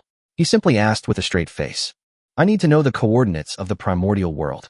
Wow, that's quite a surprising question. It seems your shipgirls aren't just randomly trying to trick us. Lavos looked at Ji Xingdou with some surprise. However, I am powerless to do anything about it. Apart from Observer Zero, no one else knows the coordinates of the primordial world. So, it's not that I don't want to provide them, but that I simply don't know either. Lavos shook his head, indicating that he did not know the coordinates of the primordial world either. Can you contact Observer Zero? Ji Xingdou looked at Lavos and then asked. Unfortunately, no. To avoid revealing the secrets of the primordial world, we communicate with Zero through one-way communication. Only she can contact us. Lavos shook her head, but then she suddenly smiled and said, however, I have ways to locate the other members of the arbitration body and the Ember Fleet. Chapter 143 Dimensional Leap, Space-Time Storm. I can help you pinpoint the locations of the other arbitrators and the Ember Fleet. Lavos pursed her red lips and smiled lightly. What method? Ji Xingdou asked with some confusion. That's naturally a beacon. Lavos smiled and continued. Our beacons differ from observers in that they each have their own unique frequency band. The information emitted by this beacon might even attract Zero. So, here's the question. Why do you want to help us? Ji Xingdou looked at Lavos, who was constantly clowning around, and suddenly asked a question. Huh, because I see hope in you guys. Lavos looked at Ji Xingdou, a slight smile playing on his lips. I think even you, on your own, could have a way to resolve the disasters of the original world. Ji Xingdou looked at Lavos and suddenly spoke. It seems you didn't strip off all your gear. After all, Ji Xingdou's life level has long surpassed that of ordinary creatures. For the sirens, judging the strength of a life form can naturally be solved by detection instruments. After all, Ji Xingdou's vital signs and the magic power constantly surging within his body clearly indicate that he is not an ordinary human being. Oh dear, we've been found out. Lavos put her hands behind her back, then with a flick of her wrist, an instrument capable of detecting vital signs appeared in her hand. She kept fiddling with the instrument in her hand, exclaiming in amazement. I've never seen a life form as powerful as you. Your vital signs have completely exceeded the maximum values that the instruments can detect. I can't believe you're an ordinary human being. The kind of guy who can push my instruments to their limits. Lavos shook the detection instrument in his hand, which was now completely red, and said with a grin, "Hee hee, give us the beacon, and I'll grant you more permissions in return." Ji Xingdou smiled casually and looked at Lavos. "Okay, Commander, would you like me to activate the beacon signal directly?" Lavos said with a smile. "No need for now. You should have the coordinates of other experimental worlds, right?" What are you going to do?" Lavos raised his delicate eyebrows, looking somewhat puzzled. "On the way to the original world, we will collect some resources." "Fine, I don't care." "Yes, have fun." Having achieved his goal, Ji Xingdou shrugged and looked at the somewhat dejected Lavos, speaking softly. "Yay." Upon hearing this, Lavos immediately turned around and pressed the red button for overload mode on the control panel. The next moment, the roller coaster started running wildly at extremely high speed again. Lavos cheered and, as the roller coaster passed by, leaped onto it, beginning her thrilling roller coaster journey. It seems the work of repairing the amusement park equipment needs to be started ahead of schedule. Ji Xingdou shook his head helplessly. With such a madman around, the amusement park's facilities are doomed sooner or later. Never mind, it's time to prepare for leaving this world. "Commander, all the mining vessels that went out have returned and are ready to depart at any time." The observer sat at the control panel, looking at the azure screen in front of him, and reported loudly. "All right, let's lock onto the coordinates of the dimensional world." Ji Xingdou stood in front of the main control console in the home port command room, his eyes fixed intently on the scene before him, his heart filled with excitement. After all, he himself could freely travel between different dimensions. However, this was the first time I had ever controlled a massive home port for a jump, so it's normal to be a little excited. "World coordinates locked, meow." "Weak point in the world barrier successfully located, meow."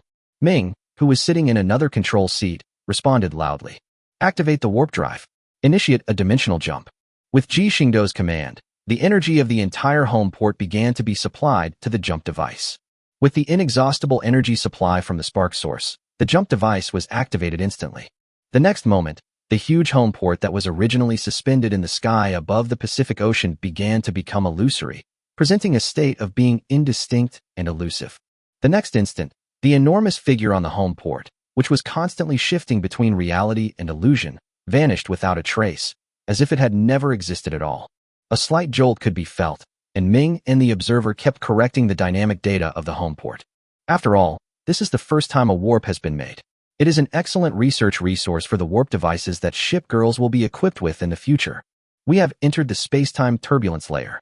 After the observer pressed a button, the light in front of the metal wall suddenly changed. The surrounding metal walls seemed to have turned into transparent glass, revealing the entire scene outside. Through the virtual glass, one could see that the outside was filled with turbulent currents of time and space, some elongated and others rolled into spheres, in both gold and silver. These things may not seem very intimidating, but once you are entangled by them, even a true god would have to spend countless years trying to escape from the space-time turbulence layer. Space-time turbulence itself is not harmful, but it can disrupt a person's dual perception of space and time. If someone enters without understanding the laws of space-time, there is only one outcome. They will be endlessly spinning in the space-time turbulence layer until their lifespan is exhausted, and they die completely within this space-time turbulence layer. Warning: a time-space storm is ahead. Please take precautions. Just then, the red alarm light in the command room suddenly went off. Xiao Nua's figure also appeared on the screen. Everyone was startled and hurriedly looked at the screen in front of them. They saw that the space-time turbulence in front of them was becoming chaotic, and a huge force was gradually forming, causing the entire space-time turbulence layer to shake continuously. Xiao Nua, activate full power shield. Prepare for the impact. Ji Xingdou's expression remained unchanged. After all, even if he was really affected by the space-time storm, the worst outcome would be that he would deviate from the course and eventually be transported to some unknown world. The home port will certainly not suffer any damage, but it will be quite troublesome. Forbidden spell. Space-time barrier. Ji Xingdou's lips moved slightly, and his magical power surged instantly. Under the influence of the laws of time and space, a golden and silver barrier slowly enveloped the entire mothership. After all, it is very difficult for other elemental shields to withstand the onslaught of the time-space storm. In that case, we can directly use the space-time barrier. With the same attribute canceling each other out, we can actually last longer. Coordinates. It's being interfered with.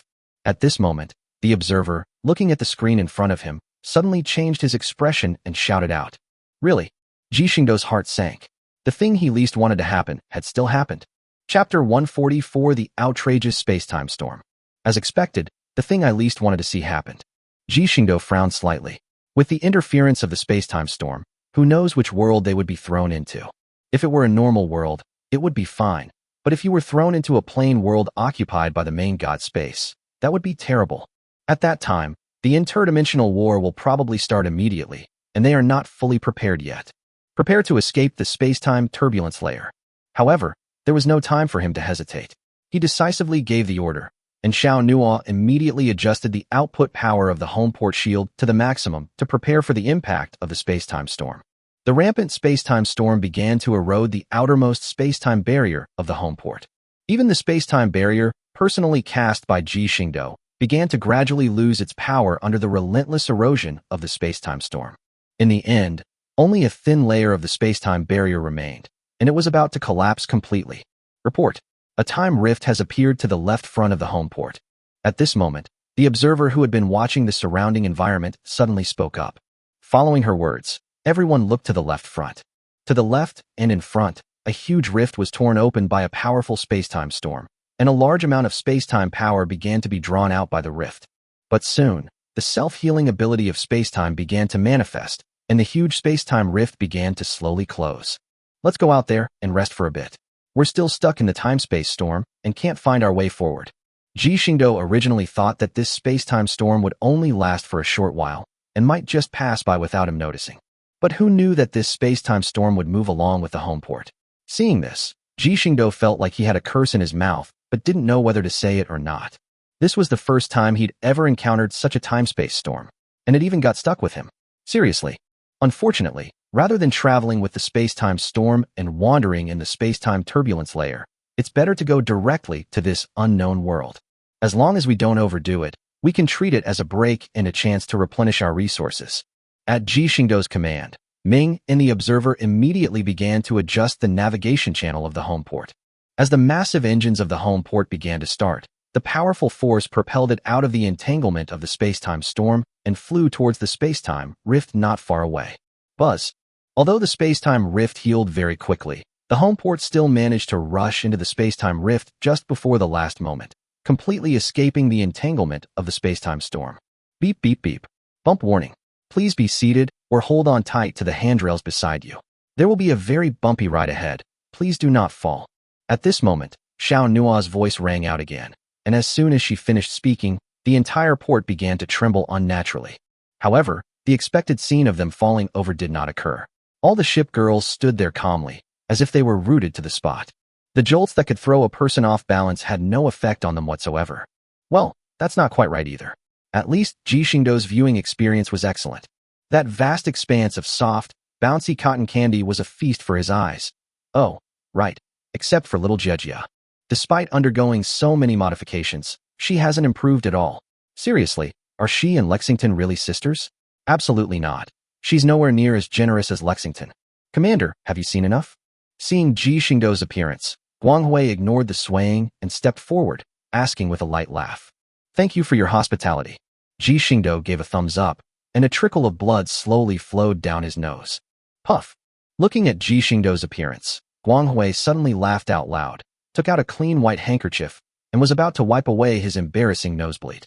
However, the next moment, another huge jolt came, causing Guanghui to lose his balance and fall towards Ji Xingdou. Guanghui's surprised voice rang out, and Ji Xingdou immediately reached out and stopped her at her slender waist. A refreshing fragrance wafted into his nose. Commander, how was the soft landing? Radiance gently swayed her body, glancing at him with a seductive air as she spoke. The marshmallow pressed tightly against his chest, a sensation that nearly drove him mad. Excellent. Hee. Looking at the simple-minded Ji Xingdou, Guanghui hugged him even tighter, constantly wiping away the blood flowing from his nose with a handkerchief in his hand, a triumphant smile on his face. Miss Glorious is really. The ship girls watching from the sidelines all shook their heads, praising illustrious cleverness. After all, even though Glorious is wearing such thick armor, with her current strength, she can't just fall down whenever she wants. There's clearly something wrong with her. Although they were envious, they could only think to themselves why they were so useless. They had such a good opportunity to get close to the commander, but someone else beat them to it. Successfully escaped the space tunnel. Just then, Xiao Nua's words brought everyone back to reality, and they stared intently ahead. The silver-gray space tunnel had completely disappeared, replaced by an endless black deep space twinkling with starlight. They knew they had been transported to a universe in another world. Xiao Nua, investigate the surroundings and draw a star map. Ji Xingdou straightened his expression, looked at Xiao Nua, and gave the order directly. Xiao Nua understands. The investigation begins. As Xiao Nua continued to explore, a star map spanning 100,000 light-years was slowly drawn by her. Beep, beep, beep.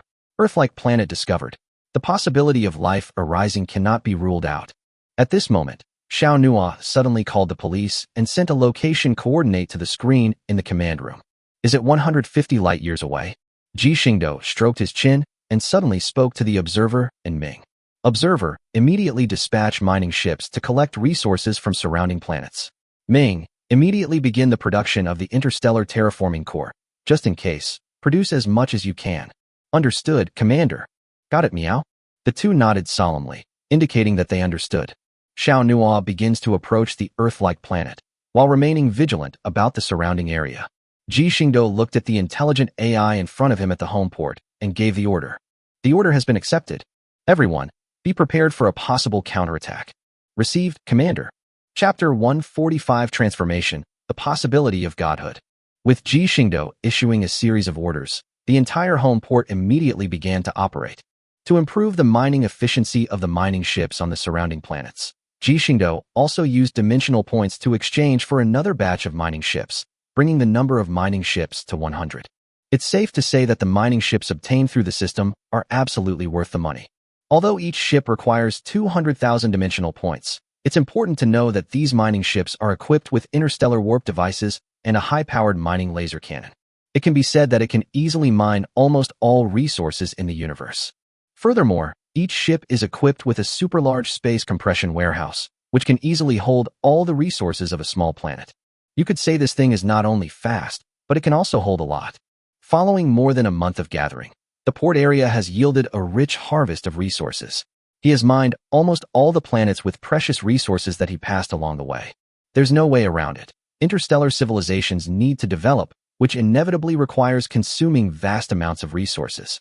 Even the resources of these dozen or so planets are completely insufficient to achieve his plans. Interstellar civilizations, in any case, are almost always predatory civilizations in their early stages, since their own resources are simply not enough for development. And so, Ji Xingdou directed the mining ship to mine the planets they passed, while slowly heading towards that Earth-like planet. Commander, we have produced 125 plan modification cores during this period of intensive work. The others are still being produced with extra effort, but considering the need to reserve some resources for research, we can produce a maximum of about 150 more cores. Ming handed a ring to Ji Xingdou, which naturally contained the core of the interstellar transformation. Don't let the small size of this ring fool you. It contains a compressed space of a full 1,000 cubic meters. After all, shipgirls already have a separate space to store ship equipment. Based on this, Ming and the Observer conducted a lot of research and successfully created a tool that can hold a large number of items. Alright, now it's time to upgrade a batch of shipgirls. By the way, little Nua, how far are we from that Earth-like planet? Ji Xingdou took the high-tech-looking ring and gently asked a question. There are still less than 10 light-years away. Based on the time it took on the planet it was on before, it would take about a week for normal flight. Xiao Nua's figure was projected directly in front of him. She stood with her hands crossed in front of her, speaking very respectfully. Yeah, Ji Xingdou nodded. After all, he still didn't know what the situation was like in this world. Therefore, Ji Xingdou was not in a hurry to rush there. Otherwise, he would have already had Xiao Nua use a jump to get to the side of that Earth-like planet. Alright, let the leaders of each faction choose their shipgirls and prepare the candidates for the first modification. Ji Xingdou informed all the shipgirls of this news through the Shipgirl network.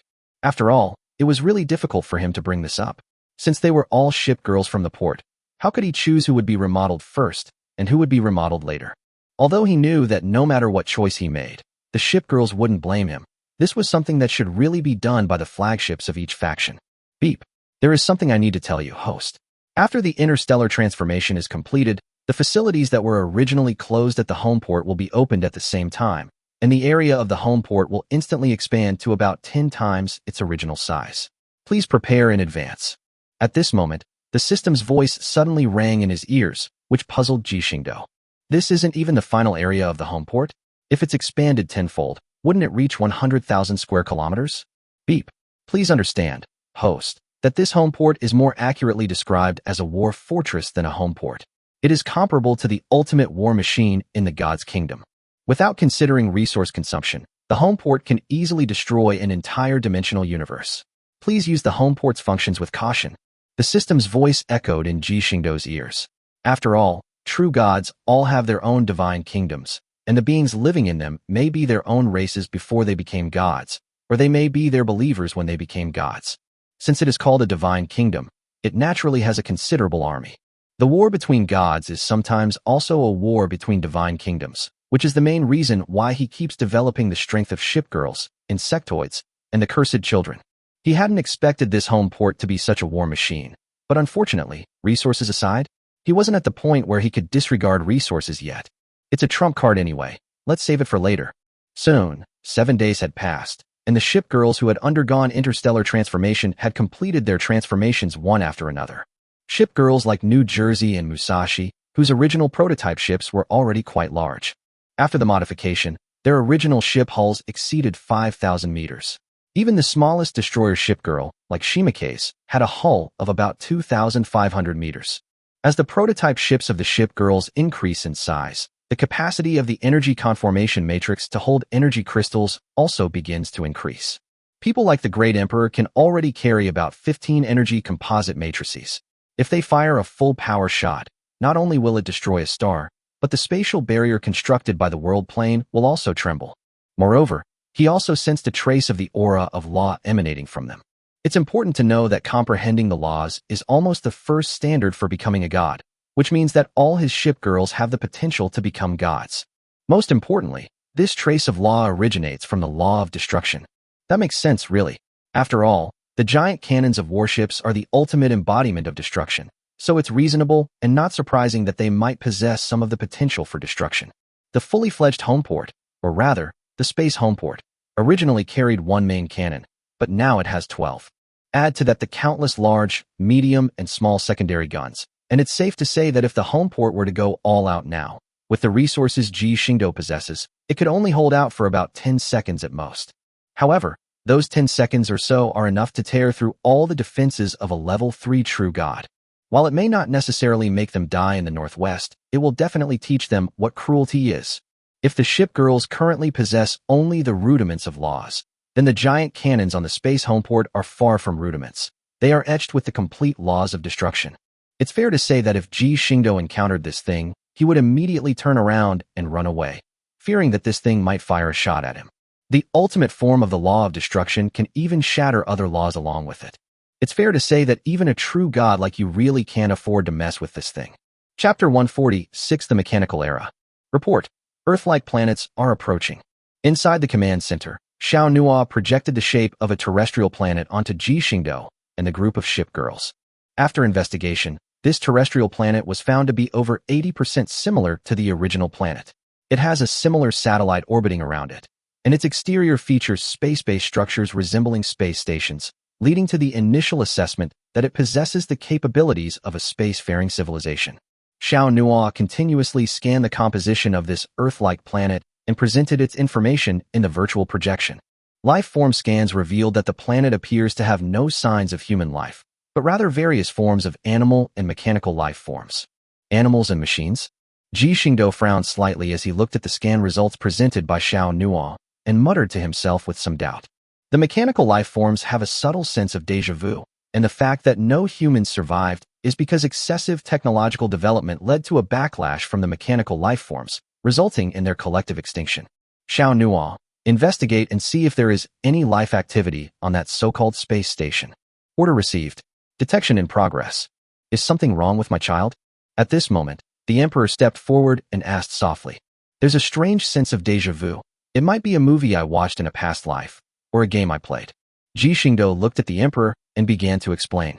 Scan complete. No life forms were detected on the space station, but a humanoid species was found inside, preliminarily identified as a bionic human. Xiao Nuo's voice rang out again, along with external images of the space station. Ji Xingdou immediately spotted a certain symbol engraved on the outside of the space station, and a knowing look appeared on his face. Sure enough, I knew this world felt so familiar. It really is near Automata. Near? Automata? What's that? Bismarck asked with some confusion. Ah, it's the name of a game I played in a past life. It was about an alien mechanical life form invasion that wiped out humanity. Afterwards, a force of androids created by humans fought against the mechanical life forms to preserve the human race. Ji Xingdou shrugged, looked at the group of shipgirls, and continued speaking. However, the androids' efforts were completely futile. The so-called human population had been wiped out hundreds of years ago by a catastrophe. The lunar bases built by these androids, supposedly to preserve human genes, were nothing more than a facade, used merely to solidify the android forces' resolve to fight against mechanical life forms. The creators of the alien mechanical life forms have long since passed away, and humanity has long since become extinct. It can be said that the battles of the past few hundred years have been nothing more than a fierce struggle between two unsuspecting subordinate organizations. It can be said that both sides have lost the purpose of fighting to the death. Doesn't that mean the world is a complete tragedy? Shimakaze blinked, somewhat surprised. Not only that, this world originally had a series of games. It can be said that from thousands of years ago to the present, this world has been a complete tragedy. After all, from Drakengard to the end of Automata, the storyline was tragic from beginning to end. If it weren't for the option to sacrifice a save point at the end to save 2B, he would have smashed his computer after finishing the game. Although the game's operating system probably already made him want to smash his computer. So what should we do next? Should we make contact with these androids beforehand? Well, let's not reveal the strength of our fleet for now. I plan to go to this planet first and take a look and also test whether these mechanical life forms have any value as resources. Ji Xingdou stroked his chin and slowly began to speak. After all, this world has a lot of huge mechanical life forms. If we dismantle them, we'll get a huge amount of resources. Of course, we still have to be careful. After all, it's unclear whether the electronic virus that can infect androids that appears later in the game will affect the observers and other sirens. If the system is really invaded by the virus, then we'll be in big trouble. Don't we need to come along? Xian looked at Ji Xingdou with eyes as calm as still water and said with some concern, "It's all right.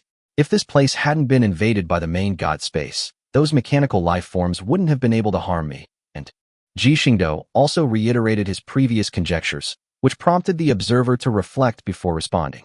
If what you say, Commander, is indeed true, and we need to guard against virus intrusion, then if we could obtain a sample of this electronic virus, I might be able to try to crack it. Yes, I'll find a way to collect them. Ji Xingdou nodded. After all, if there's a solution, who would spend all day on guard? Wow, it really is quite desolate. Standing in a city overgrown with weeds and littered with ruins, Ji Xingdou looked at the desolate scene before him and couldn't help but sigh inwardly. After all, the ruins everywhere show that this used to be a fairly large city, but unfortunately, it has now been completely reduced to ruins. All that remained were weeds covering the ground, enormous trees growing along the buildings, and mechanical life forms that looked like androids scattered all over the ground. Yes, it really does look like an android robot. A round head, no neck, and a cylindrical body like an iron bucket attached to the bottom, plus long, thin limbs as thin as sticks. At first glance, Ji Xingdou wondered if this thing was aggressive. Wasn't it just a pure mascot? However, he was just making a fuss. Despite its clumsy appearance, it was at least made of pure metal. According to the attack methods of normal civilizations, ordinary conventional firearms would probably have a hard time penetrating their armor. Otherwise, the android army left behind on this planet would not have been defeated by them. Clear. Clear. Suddenly, a light bullet struck from behind him.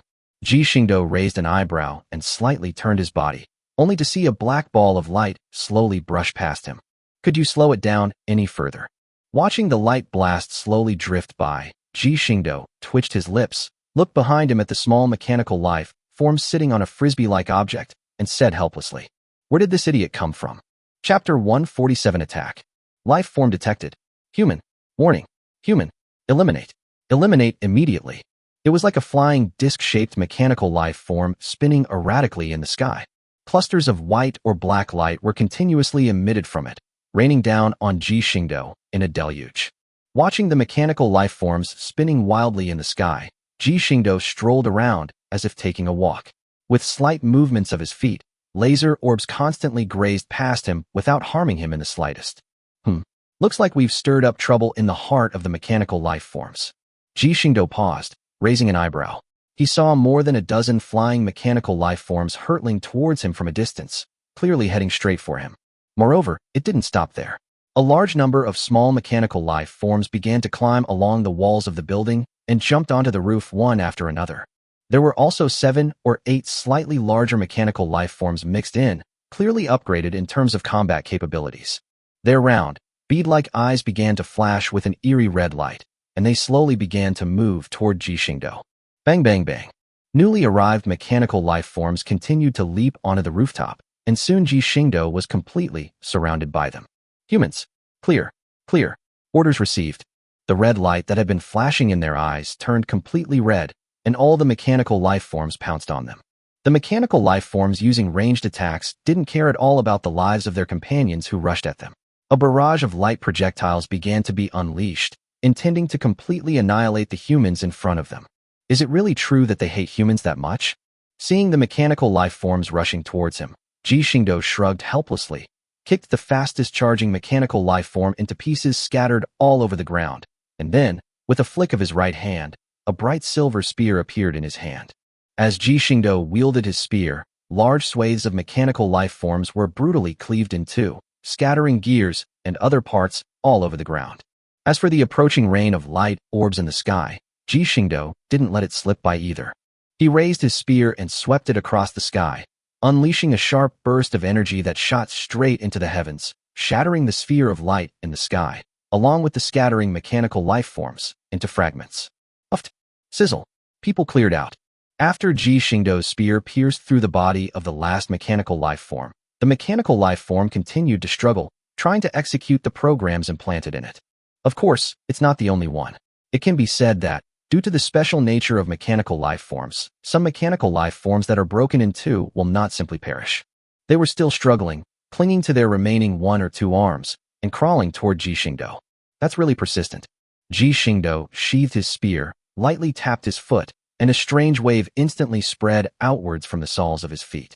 Every mechanical life form that came into contact with it froze instantly, then exploded into countless tiny, shattered pieces. Yes, the materials used in these parts do indeed make them worth collecting. Ji Xingdou summoned a component, then took out a measuring instrument. As a probe ray swept across the instrument, the proportions of various metals in the parts were revealed to Ji Xingdou. After casually sending the information back to the home port, Ji Xingdou waved his hand, and a large number of parts were immediately collected by him. Huh, wow, here comes a big one.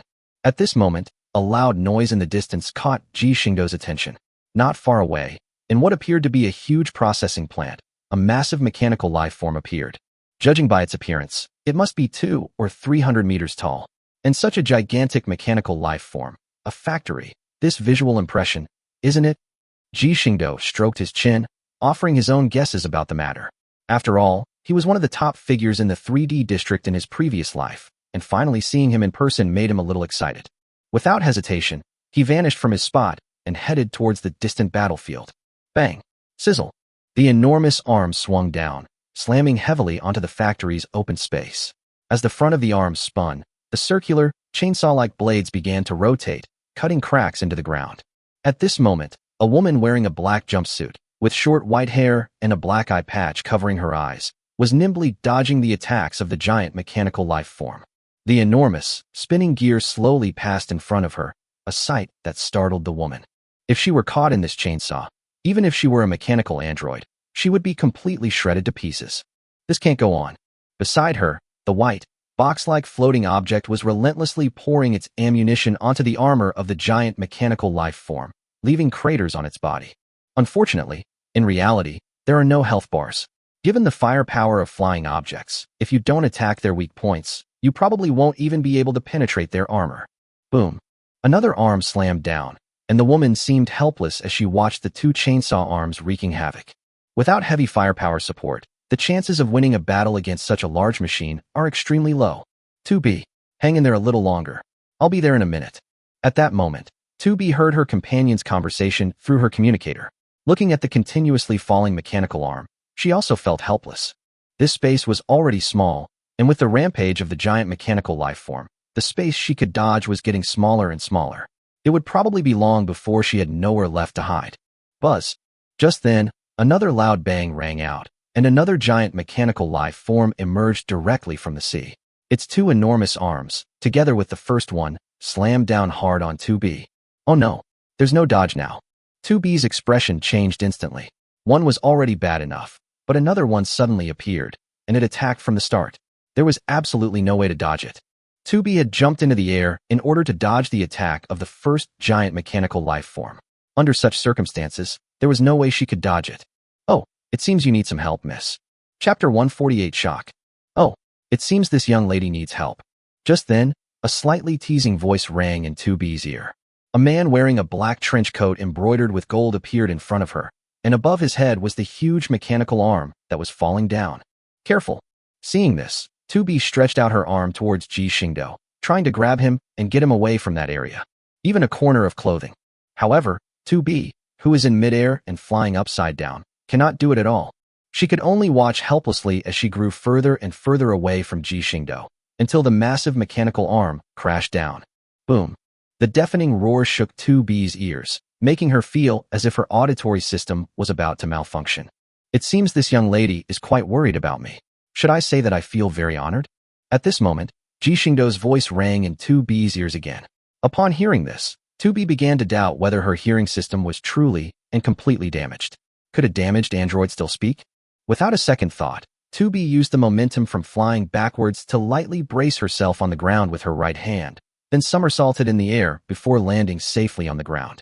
Oh, it's quite entertaining. At this moment, Ji Xingdou's voice, tinged with praise, rang out again. 2B, finally realizing what was happening, looked up.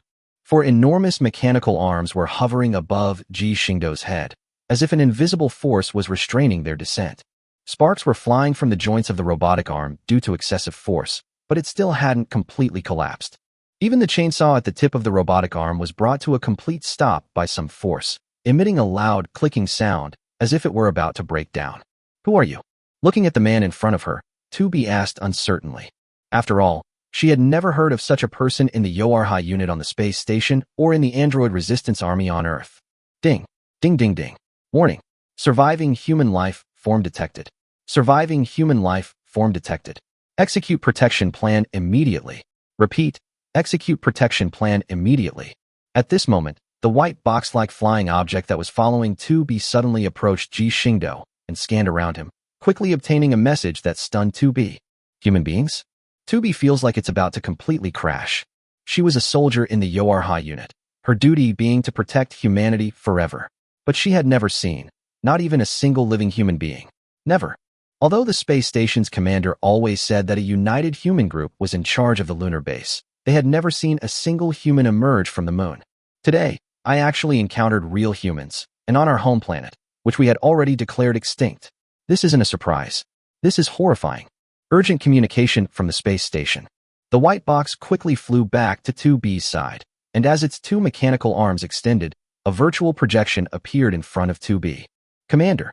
2B steadied herself, glancing at Ji Xingdou out of the corner of her eye while keeping an eye on the communication device in front of her. However, you can't tell what she looks like from her appearance, since she's still wearing an eye patch. ZZZZZ, emergency order. Protect humanity at all costs. Sizzle. Intermittent words slowly emanated from the projection screen, and the communication was quickly cut off and completely disappeared. Strong signal interference encountered. Communication lost. The white box lowered two robotic arms, and the cold, mechanical voice sounded again. Although it's not complete, I know what I need to do. 2B showed no hesitation whatsoever.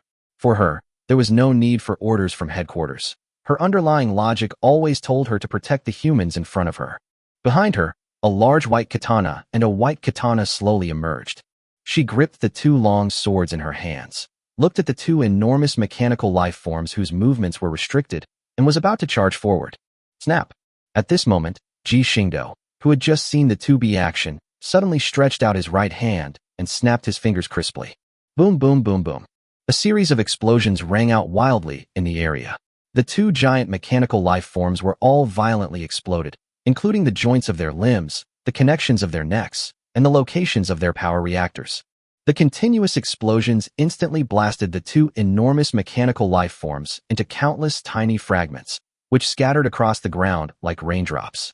Seeing this, 2B, who was originally full of fighting spirit, froze on the spot. Looking at the fragments of the huge mechanical life form falling from the sky, she couldn't help but wonder if this person really needed her protection. "What, miss, are you trying to steal my kills? Since you're so pretty, I'll have to give you a good talking to." Then, 2B, who was already very confused, was dragged by Ji Xingdou to give a half-hour speech, which 2B couldn't understand at all. But she could vaguely hear things like a favorable wind turning into a disadvantageous one, and stealing people without a household registration, etc. She was completely confused and couldn't understand a word of it. "All right, it seems you've grasped the point sufficiently. I'll be going now, bye-bye." Seeing that 2B was completely stunned, Ji Xingdou nodded in satisfaction and turned to leave. Wait, you can't leave." 2B, who was still in a daze, suddenly realized, "This is a human. How can we let him get away? We absolutely can't let him leave." Seeing 2B rush over to stop him, Ji Xingdou shrugged and smiled again. "Why can't you leave, beautiful lady? You are human, so you have to come back to the headquarters of the Yoarha unit with me. Only there can we protect you." Chapter 149 Modification Magic, Feather of Light. "The Yoarha squad? Protect me? My lovely lady, do you think I need your protection?" Ji Xingdou looked at 2B, a slight smile playing on his lips, and asked with great interest. "Of course. We have a large troop of androids, more than enough to protect your life." 2B was naturally furious. Having finally found a living human being, how could she just let him go? If something really goes wrong, even if she is completely destroyed, she still can't bear such a huge responsibility. Wow, looks like they've stirred up trouble in the mechanical life form's lair again. Just as Ji Xingdou was about to tease 2B a bit more, the sea not far away began to boil again. Giant mechanical life forms, each 300 to 400 meters tall, slowly emerged from the seabed and, surprisingly in unison, headed towards Ji Xingdou and 2B. 7, 10, 12. How is that possible? 2B was stunned by the sight of the 12 gigantic mechanical life forms, each 300 or 400 meters tall, that had suddenly appeared. Normally, the appearance of even one giant mechanical life form is a very rare occurrence, but this time, 12 of them appeared all at once. No match for them. A definite idea flashed through 2B's mind. She knew all too well that if she fought against these 12 giant mechanical life forms, she would probably be torn to shreds in an instant. That's the only method left. 2B instantly made up her mind. If she couldn't win, she would buy time for the humans around her to escape. As an android, she has a super powerful bomb implanted inside her body. If she activates the self-destruction, even if she can't destroy all 12 giant mechanical life forms, she can at least stop their advance. Human beings must never be harmed. Seeing 2B suddenly become serious, as if she had made up her mind about something, Ji Xingdou naturally understood that she was going to sacrifice herself in order to give him a chance to escape. But it can be said that this is the place that makes Ji Xingdou most uncomfortable. Although the Shipgirls have a high level of affection for their commander when they are summoned and will stay by his side without ever leaving him, for them, the initial encounter is like a soldier's nature. However, 2B and other cyborgs are different. Rather than following the nature of androids and doing everything they can to protect humanity. But in Ji Xingdou's view, cyborgs are like puppets controlled by underlying logic. Even if he is a completely unfamiliar human, they will completely follow the instructions of the underlying logic and protect humanity at all costs.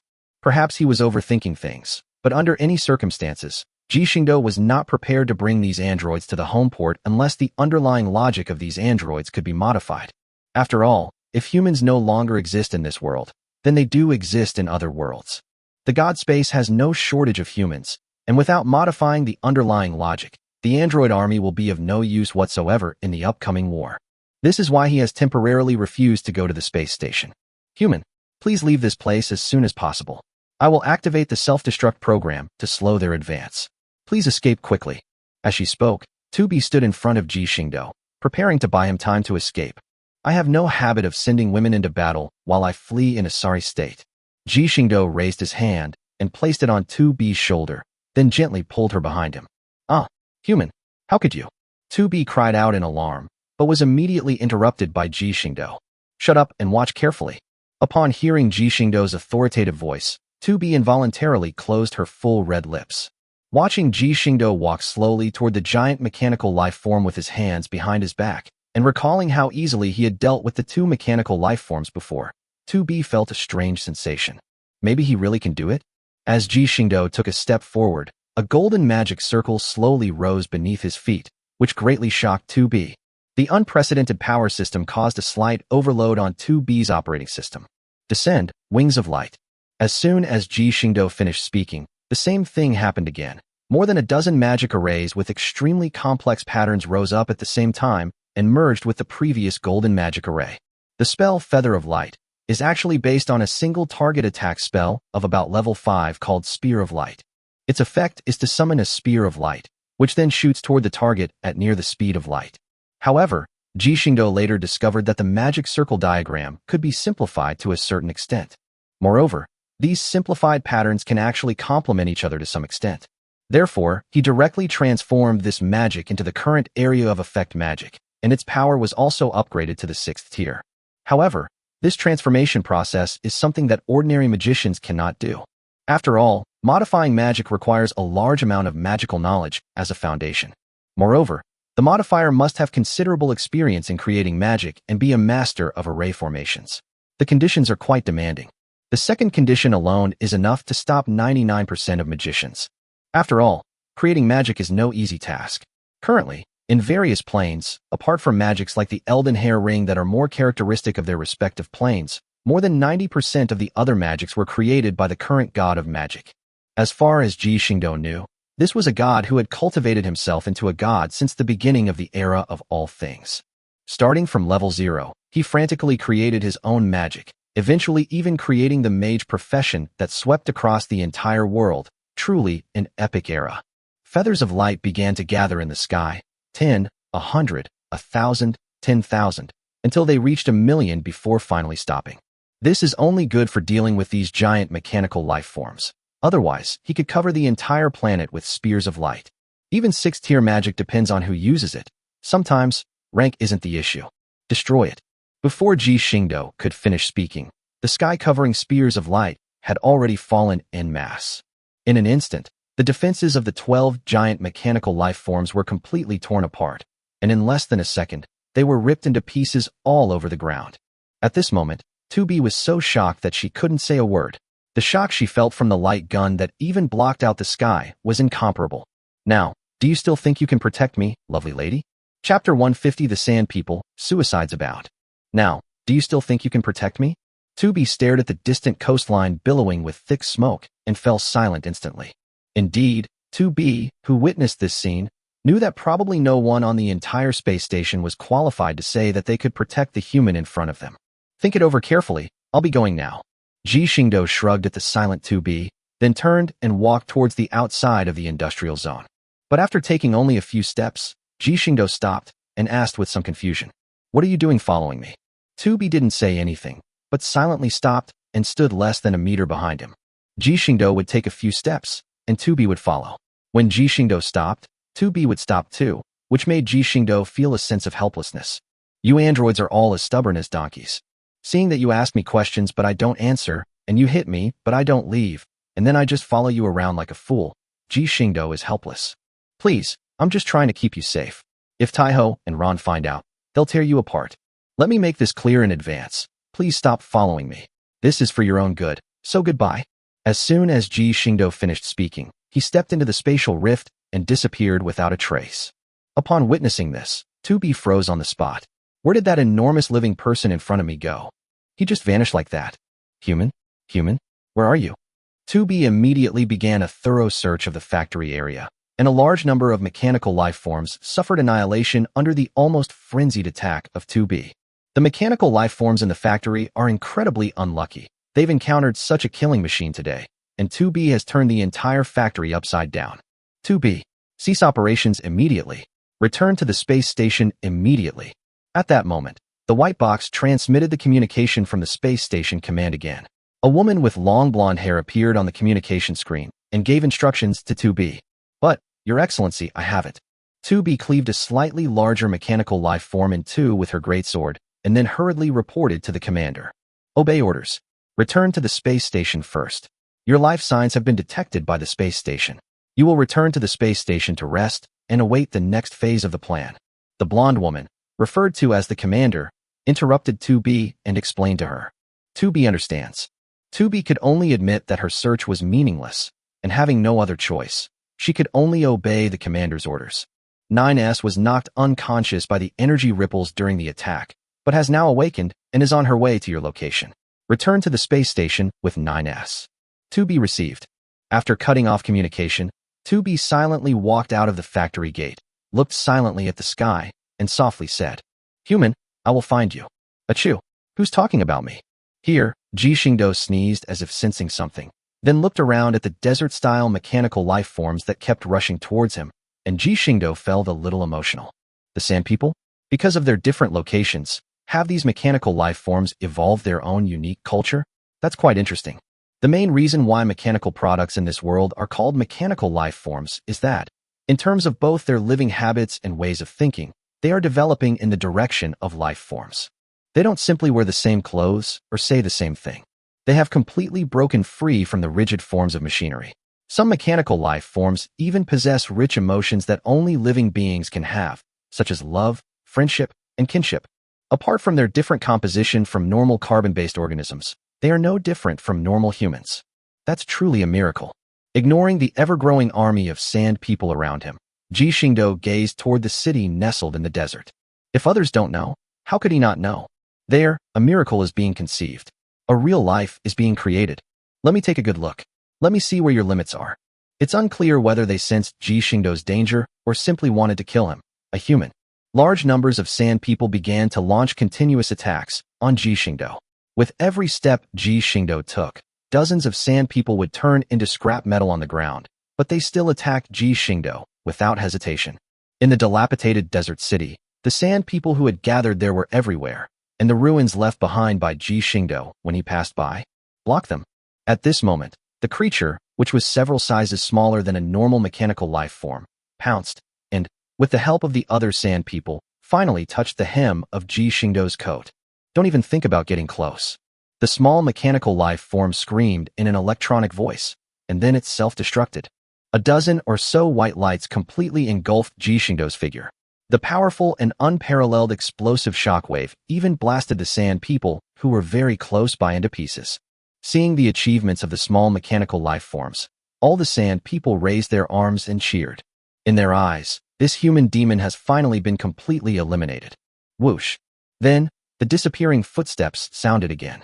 The sound of footsteps on the sand was like stepping on their chests, making the electronic circuits in their bodies feel as if they could not function. Still not dead? Keep going. One of the sand people's leaders saw the figure continuing to walk slowly forward amidst the swirling dust and immediately shouted. Then, a new round of attacks began.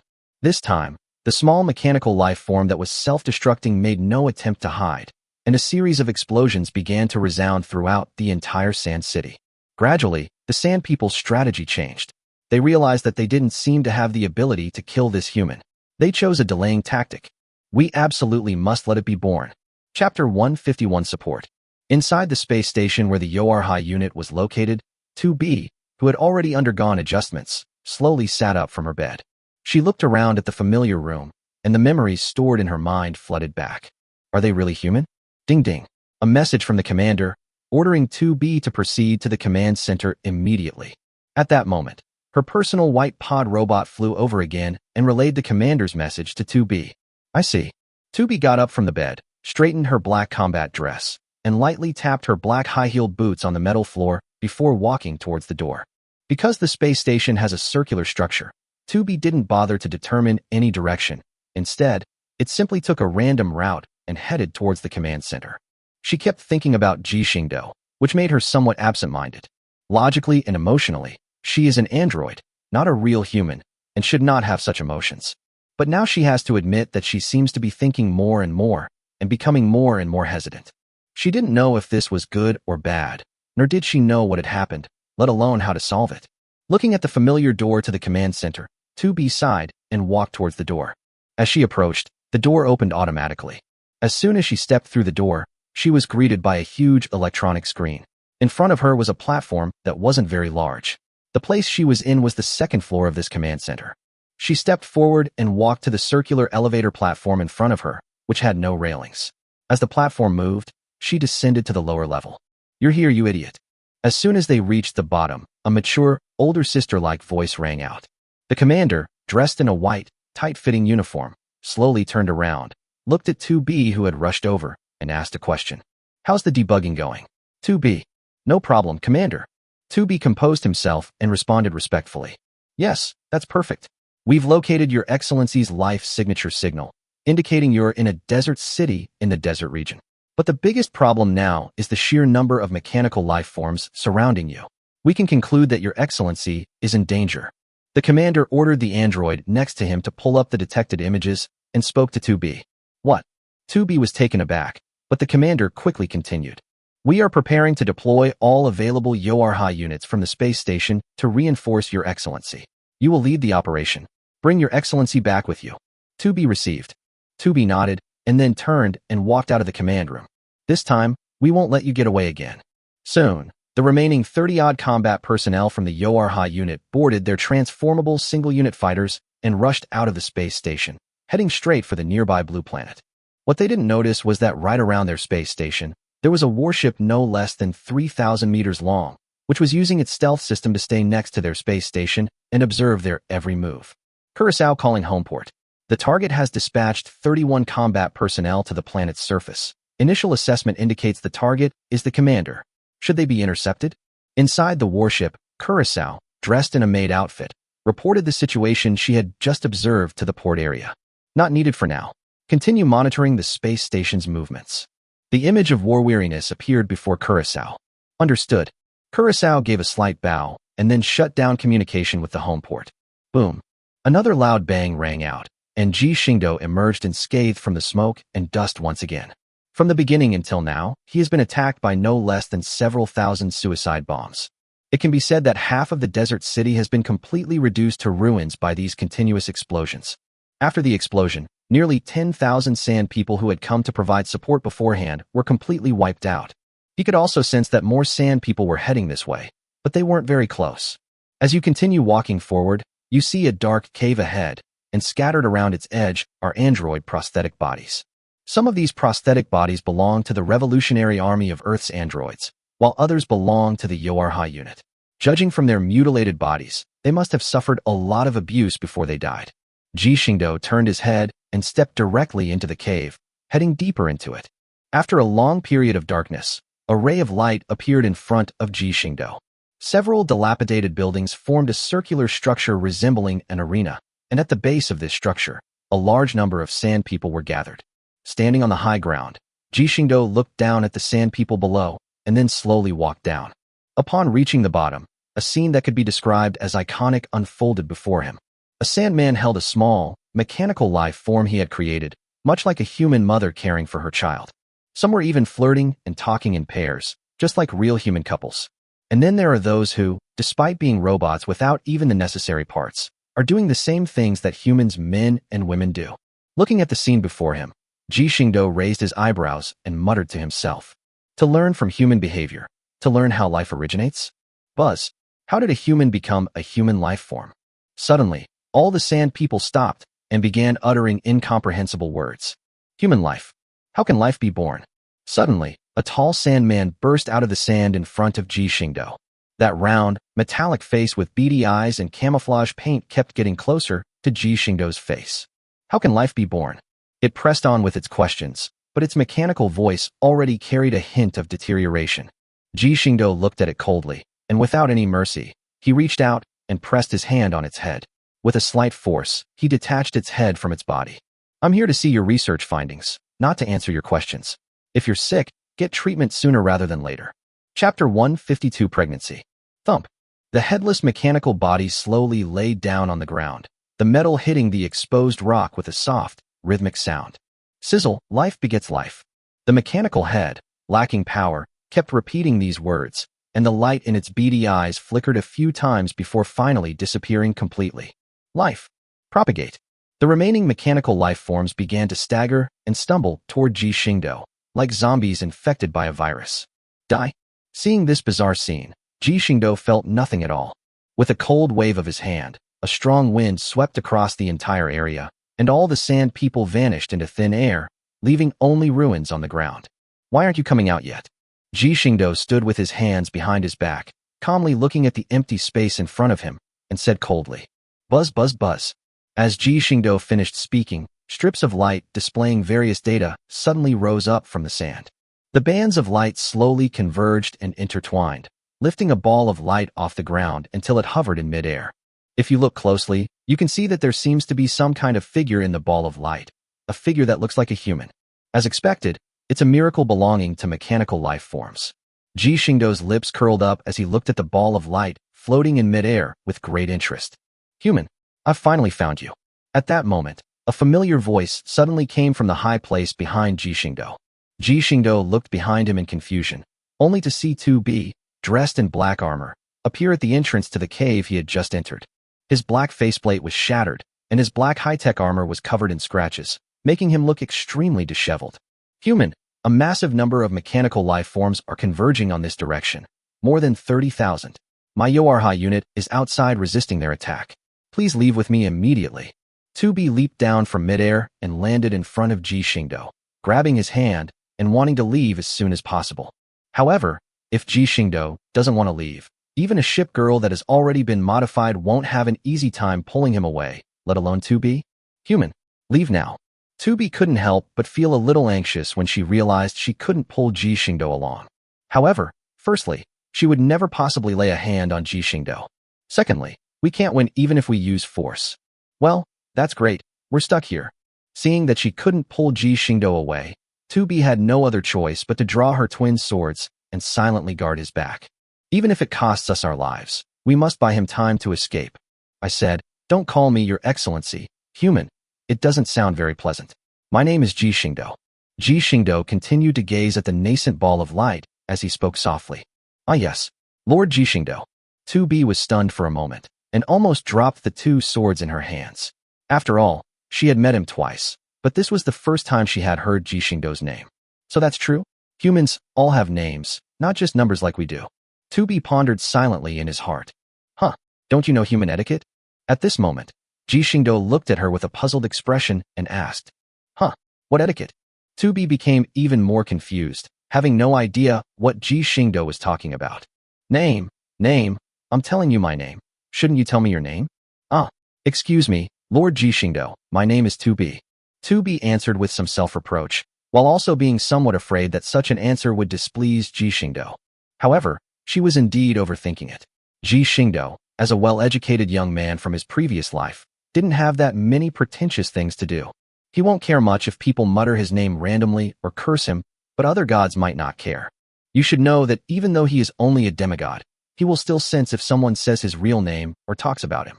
After all, the majesty of God is not to be profaned. Only when deities of equal spiritual level speak each other's true names will the other not be able to sense it. For gods, this is also an application of the law. After all, the law is omnipresent in the universe, and monitoring all realms through the power of the law is a prerequisite for being able to skillfully apply the power of the law. This is why Ji Xingdou always has to have the system locked down during missions, to both block the connection between that world and the god space, and to block the god's surveillance of this world. You don't need to worry too much about the situation outside. Everything will be fine. Ji Xingdou spoke up, comforting the somewhat dazed 2B. No need to worry about why, Lord Ji Xingdou. 2B was somewhat puzzled. After all, there were more than 30,000 mechanical life forms of various types outside, and that number was constantly increasing. It's nothing. I had already injected some viruses into them before I came in, and it should be working by now. Ji Xingdou smiled and said with a smirk. Virus. 2B looked at Ji Xingdou and exclaimed in surprise. Yes, viruses, interesting viruses that can infect their cognitive systems and treat their own kind as enemies. Ji Xingdou just smiled, but 2B felt as if her own sensory system was sensing a chill. How scary. Just as Ji Xingdou said, he had killed more than 10,000 sand people, and their approximate data had long been transmitted back to the home port. The observer also used this data to create an electronic virus. Before he entered the cave, he had found several surviving mechanical life forms and injected them with the virus. To improve its transmission efficiency, the observers enhanced the virus and imposed a restriction, making it effective only against mechanical life forms. Given the current situation outside, the effect should be outstanding. At this moment, an inexplicable cry suddenly rang out from the ball of light. The ball of light in the sky began to explode, the light band began to shatter, and a naked figure slowly fell from the ball of light, landing directly on the ground. What's this? Looking at the bizarre scene before him, 2B subconsciously asked a question. A life form. A new life form born from a mechanical life form. Ji Xingdou looked at the life form that was struggling to stand up.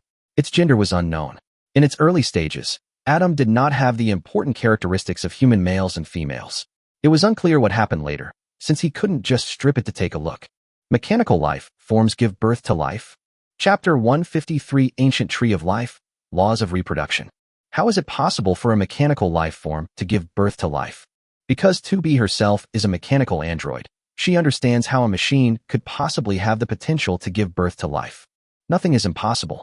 Ji Xingdou raised his hand, and all the scattered fragments of light bands and light spheres floated up, gathered in Ji Xingdou's hand, and reformed into a green light sphere. The fruit of the tree of life contains a great deal of life energy, as well as the principles and laws governing the reproduction of all things in the world. Looking at the ball of light in his hand, Ji Xingdou explained softly. The tree of life is a wondrous divine tree rooted in the great Tao of life, and it is not significantly different from the great Tao of life itself. The fruits it bears not only contain abundant life laws, but also other derivative laws. For example, the law of reproduction is a branch of the law of life. The reproduction of all things is the continuation of life. I never imagined that such a divine object could exist in this world. It truly exceeded my expectations. Looking at the fruit of life in his hand, Ji Xingdou could sense that the laws of life and reproduction on it were intact and perfectly preserved. After all, the birth of a mechanical life form may seem like a very extraordinary thing. However, everything exists within its own rational framework, and its birth is not enough to consume the two major laws within the fruit. Finally, the genderless life form stood up, but it could not speak or even walk. Just standing there, he looked as if he had exerted all his strength, and he appeared to be swaying precariously. Such beings cannot be allowed to live. Seeing that its condition was not right, 2B immediately rushed forward with her twin swords. The next moment, the great sword pierced through the life form's heart, and the small sword pierced through its forehead. Ji Xingdou did not choose to stop it, firstly because even if he did, the life form could not be killed, and secondly because there was no need to stop it at all. Rather, in order to accelerate the evolution of this life form, even if 2B doesn't lift a finger, he himself would have to kill it several times. Moreover, there are advantages to 2B taking action. After all, it's difficult for 2B to kill the opponent, but he is different. He has to worry about the opponent. After all, no matter how careful he is, it is really hard not to completely kill an ant. Ayaya. The life form hunched over, its hands trembling as it gripped 2B's blade. Then, a burst of energy erupted, sending 2B and the two steel swords flying. Pure white energy currents began to rise around him, and the wound on his chest began to heal continuously. Even his cries were no longer unknown groans, but carried a hint of rationality. Ji Xingdou caught 2B as she flew back, preventing her from falling. Thank you, Lord Ji Xingdou. 2B glanced up at Ji Xingdou, whose expression remained unchanged, then immediately stood up, drew the long sword that was stuck to the side again, and charged forward. Watching the two begin their battle, the life form was clearly undergoing rapid self-evolution. It used to be so weak that it couldn't even stand up or speak, but now it can fight 2B to a standstill and even cause 2B some minor trouble. Although, this was the result after it had been killed at least 5 times. Of course, this doesn't mean that he would become stronger after death. The main reason is that he was rapidly absorbing the information provided to him by the Sand People after his birth. He was killed before because he hadn't fully absorbed the information.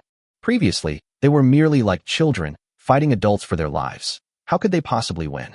Now, having absorbed a great deal of knowledge, he is no different from an adult, and even fighting 2B would be no problem for him. As time goes on, 2B will only become more and more passive until he is killed by this guy. Whoosh. In 2B's hand, the long steel knife had been broken in two. She was panting heavily as she stared intently at the life form opposite her, muttering softly. How can it get stronger and stronger? Ha ha ha, die. The life form had long white hair draped over its shoulders and a wild smile on its face. Having understood everything, it would be invincible in this world. The next moment, his body vanished instantly and appeared directly in front of 2B. His right hand formed a knife, and he plunged it directly into 2B's heart. Uft. Ugh. Thump. A flicker of pain crossed the creature's face. It stared blankly at its right side, where a pair of jade-like hands had emerged alive. It knelt painfully on the ground, while Ji Xingdou pulled a rib with a metallic sheen from its body, glanced at it indifferently, and said nothing. Lord Star. 2B, who had almost been killed, breathed a sigh of relief and looked at Ji Xingdou before he could say anything. He then threw down the rib he was holding, and a burst of white flames rose from the living being's body. However, this aura was not meant to heal the living being, but rather it coiled around that rib. As the aura continued to shape it, another identical living being slowly appeared before the two of them. Another one? I'm already a bit numb. One wasn't enough, another one popped up. Is this a normal way of reproduction? The story of Adam and Eve unfolds, huh? Ji Xingdou did not make a move, and the newborn Eve was very sensible. She glanced at Ji Xingdou warily, then picked up the unconscious Adam and flew away. They got away? 2B, who was still on guard, frowned, but there was nothing she could do. She couldn't stop the two who wanted to escape on her own. Just as 2B was thinking about how to report to the commander, she turned around and found that Ji Xingdou had disappeared again. Lord Star-Lord, where are you?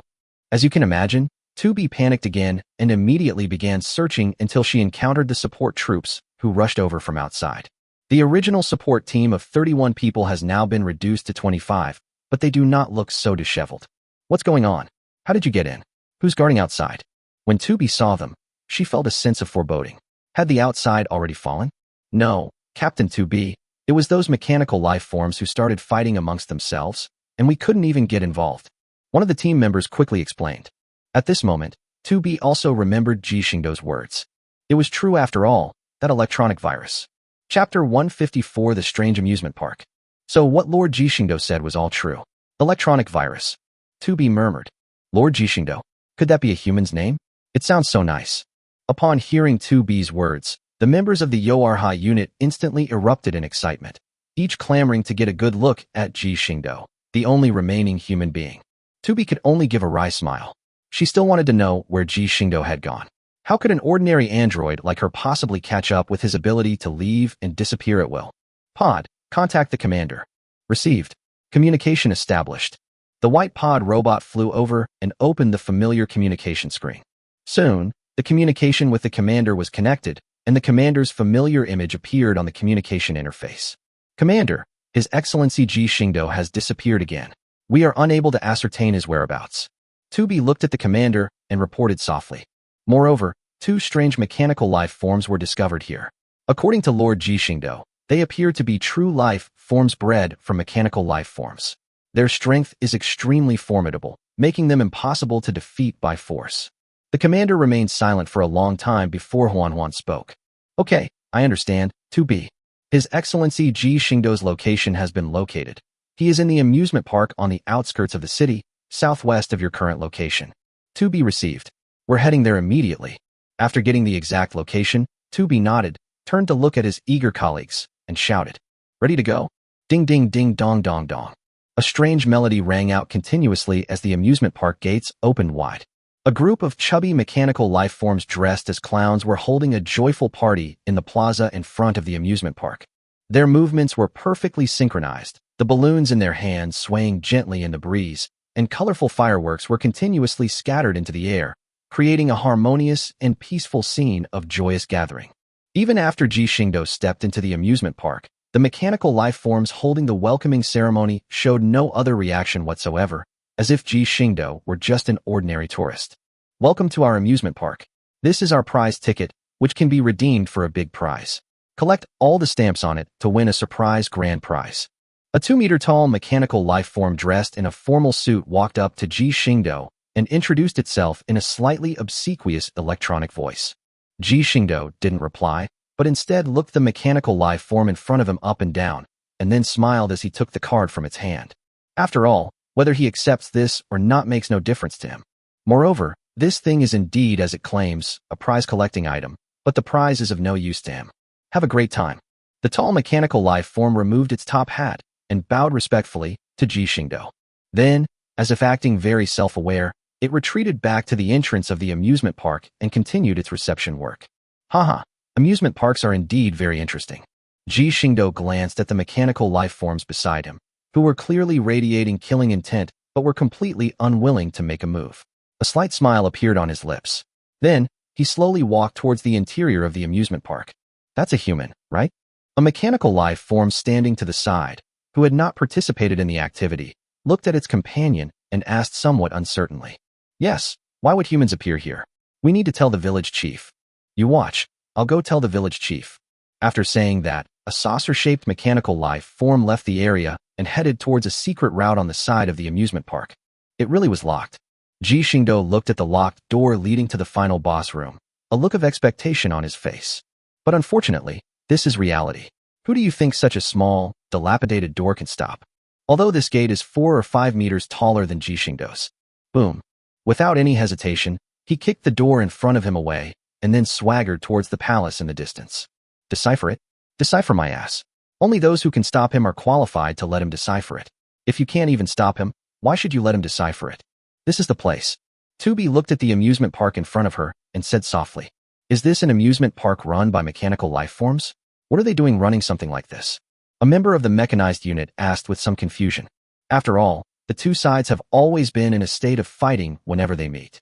When the two sides fight, the Yoarha forces will not spare any survivors. Therefore, the Yoarha forces' understanding of machine life forms has always been that machine life forms are very brutal and only know how to kill. Therefore, when they see these mechanical life forms that have no aggression whatsoever, they are clearly very confused. Welcome to our amusement park. Here you can find lottery tickets that can be redeemed for big prizes. Collect them all. The tall mechanical life form approached again, continuing to promote their amusement park's prize redemption program. He seemed completely oblivious to the wary expressions on the faces of the members of the Yoarha unit opposite him. It was as if, even with a knife to its neck, it wouldn't react at all, continuing to introduce the amusement park's features on its own. Have a great time at the amusement park. Seeing the mechanical life form still retreating, the members of the Yoarha unit were puzzled. Was this still the mechanical life form they knew? Why would you do such a thing? Tubi frowned, slowly walked to the mechanical life form's side, and asked in a low voice, "This is my job, miss."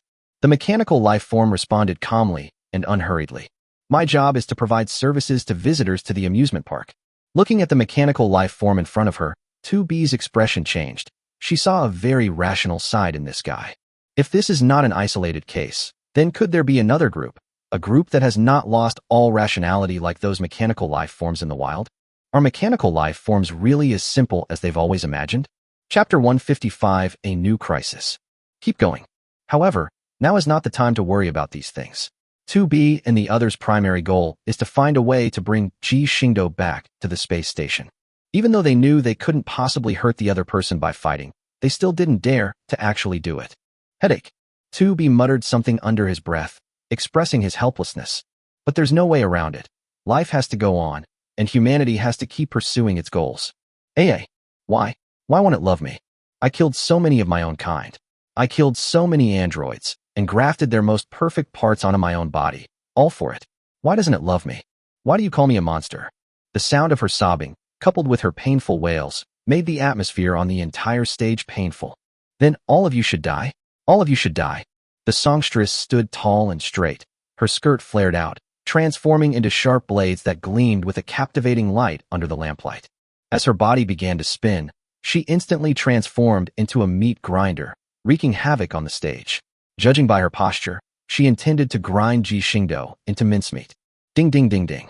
Ji Xingdou watched the incoming blades without dodging, simply observing the relentless slicing of sharp blades with a calm expression.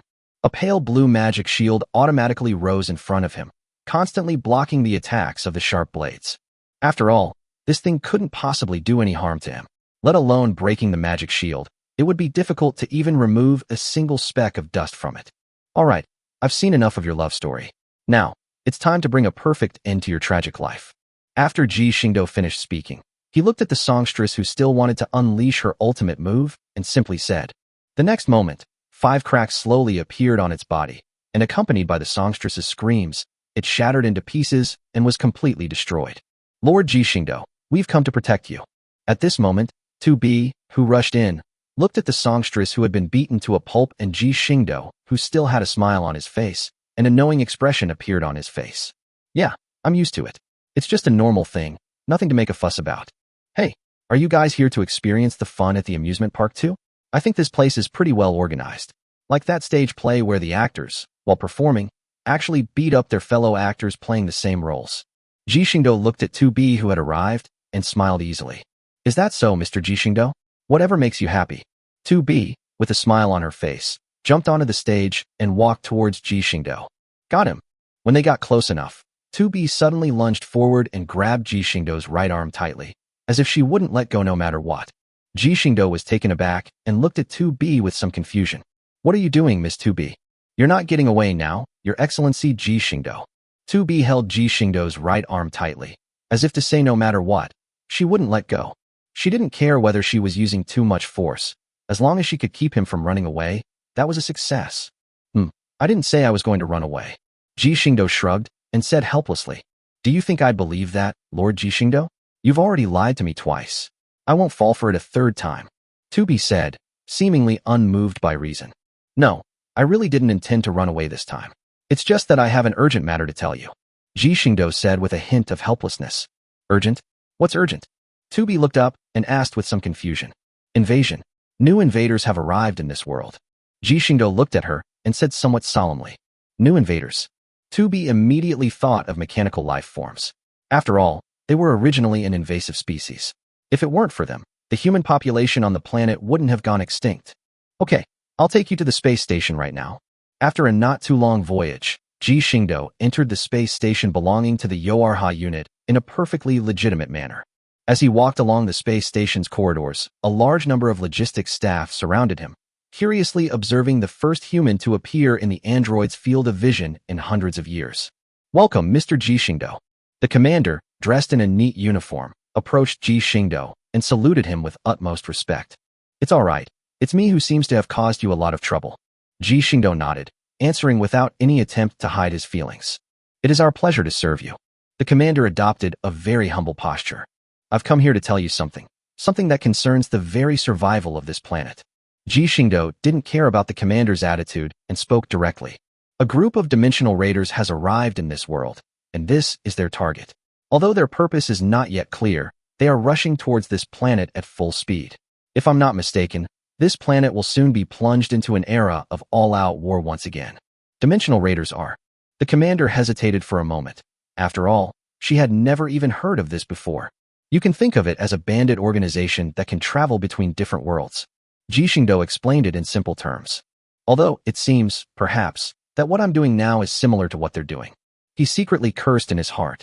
They take pleasure in plundering other worlds, and after plundering, they completely destroy the civilizations there, making them true destroyers of civilizations. Wait, Mr. Ji Xingdou, what do you mean by other worlds? Do you mean other planets? The commander was already a little confused. Another world? What kind of science fiction movie are you talking about? Yes, it's another world. Ji Xingdou's expression remained unchanged as he continued to explain to her. I am a human from another world. Otherwise, the humans in this world would have gone extinct long ago. So how could any native humans have emerged? What? 2B looked at Ji Xingdou in shock and exclaimed. As the commander, you should be well aware of what I'm saying. Yes. The commander fell silent. She looked around at the group of androids who were standing there in shock, and finally spoke up to explain. You're right. There really is no need to keep it a secret any longer. Chapter 156, The Gap and Strength. Indeed, if what you say is true, then there is really no point in hiding this news any longer. The commander remained silent for a long time, glanced at the surrounding group of androids, and slowly spoke. I know this will be a huge shock to everyone, but it's truly time to speak out. The lunar base with human inhabitants is just an empty shell. The Human Union Council on it is fake, and the database containing human genes is also fake. Humanity has been completely wiped out, with no chance of resurrection. The commander's words were slow and heavy, like a heavy hammer, constantly striking the hearts of the many androids. They couldn't believe it. If humanity was truly extinct and there was no possibility of resurrection, then what had been the point of their fight so far? What was the meaning of their continued battle against the mechanical life forms?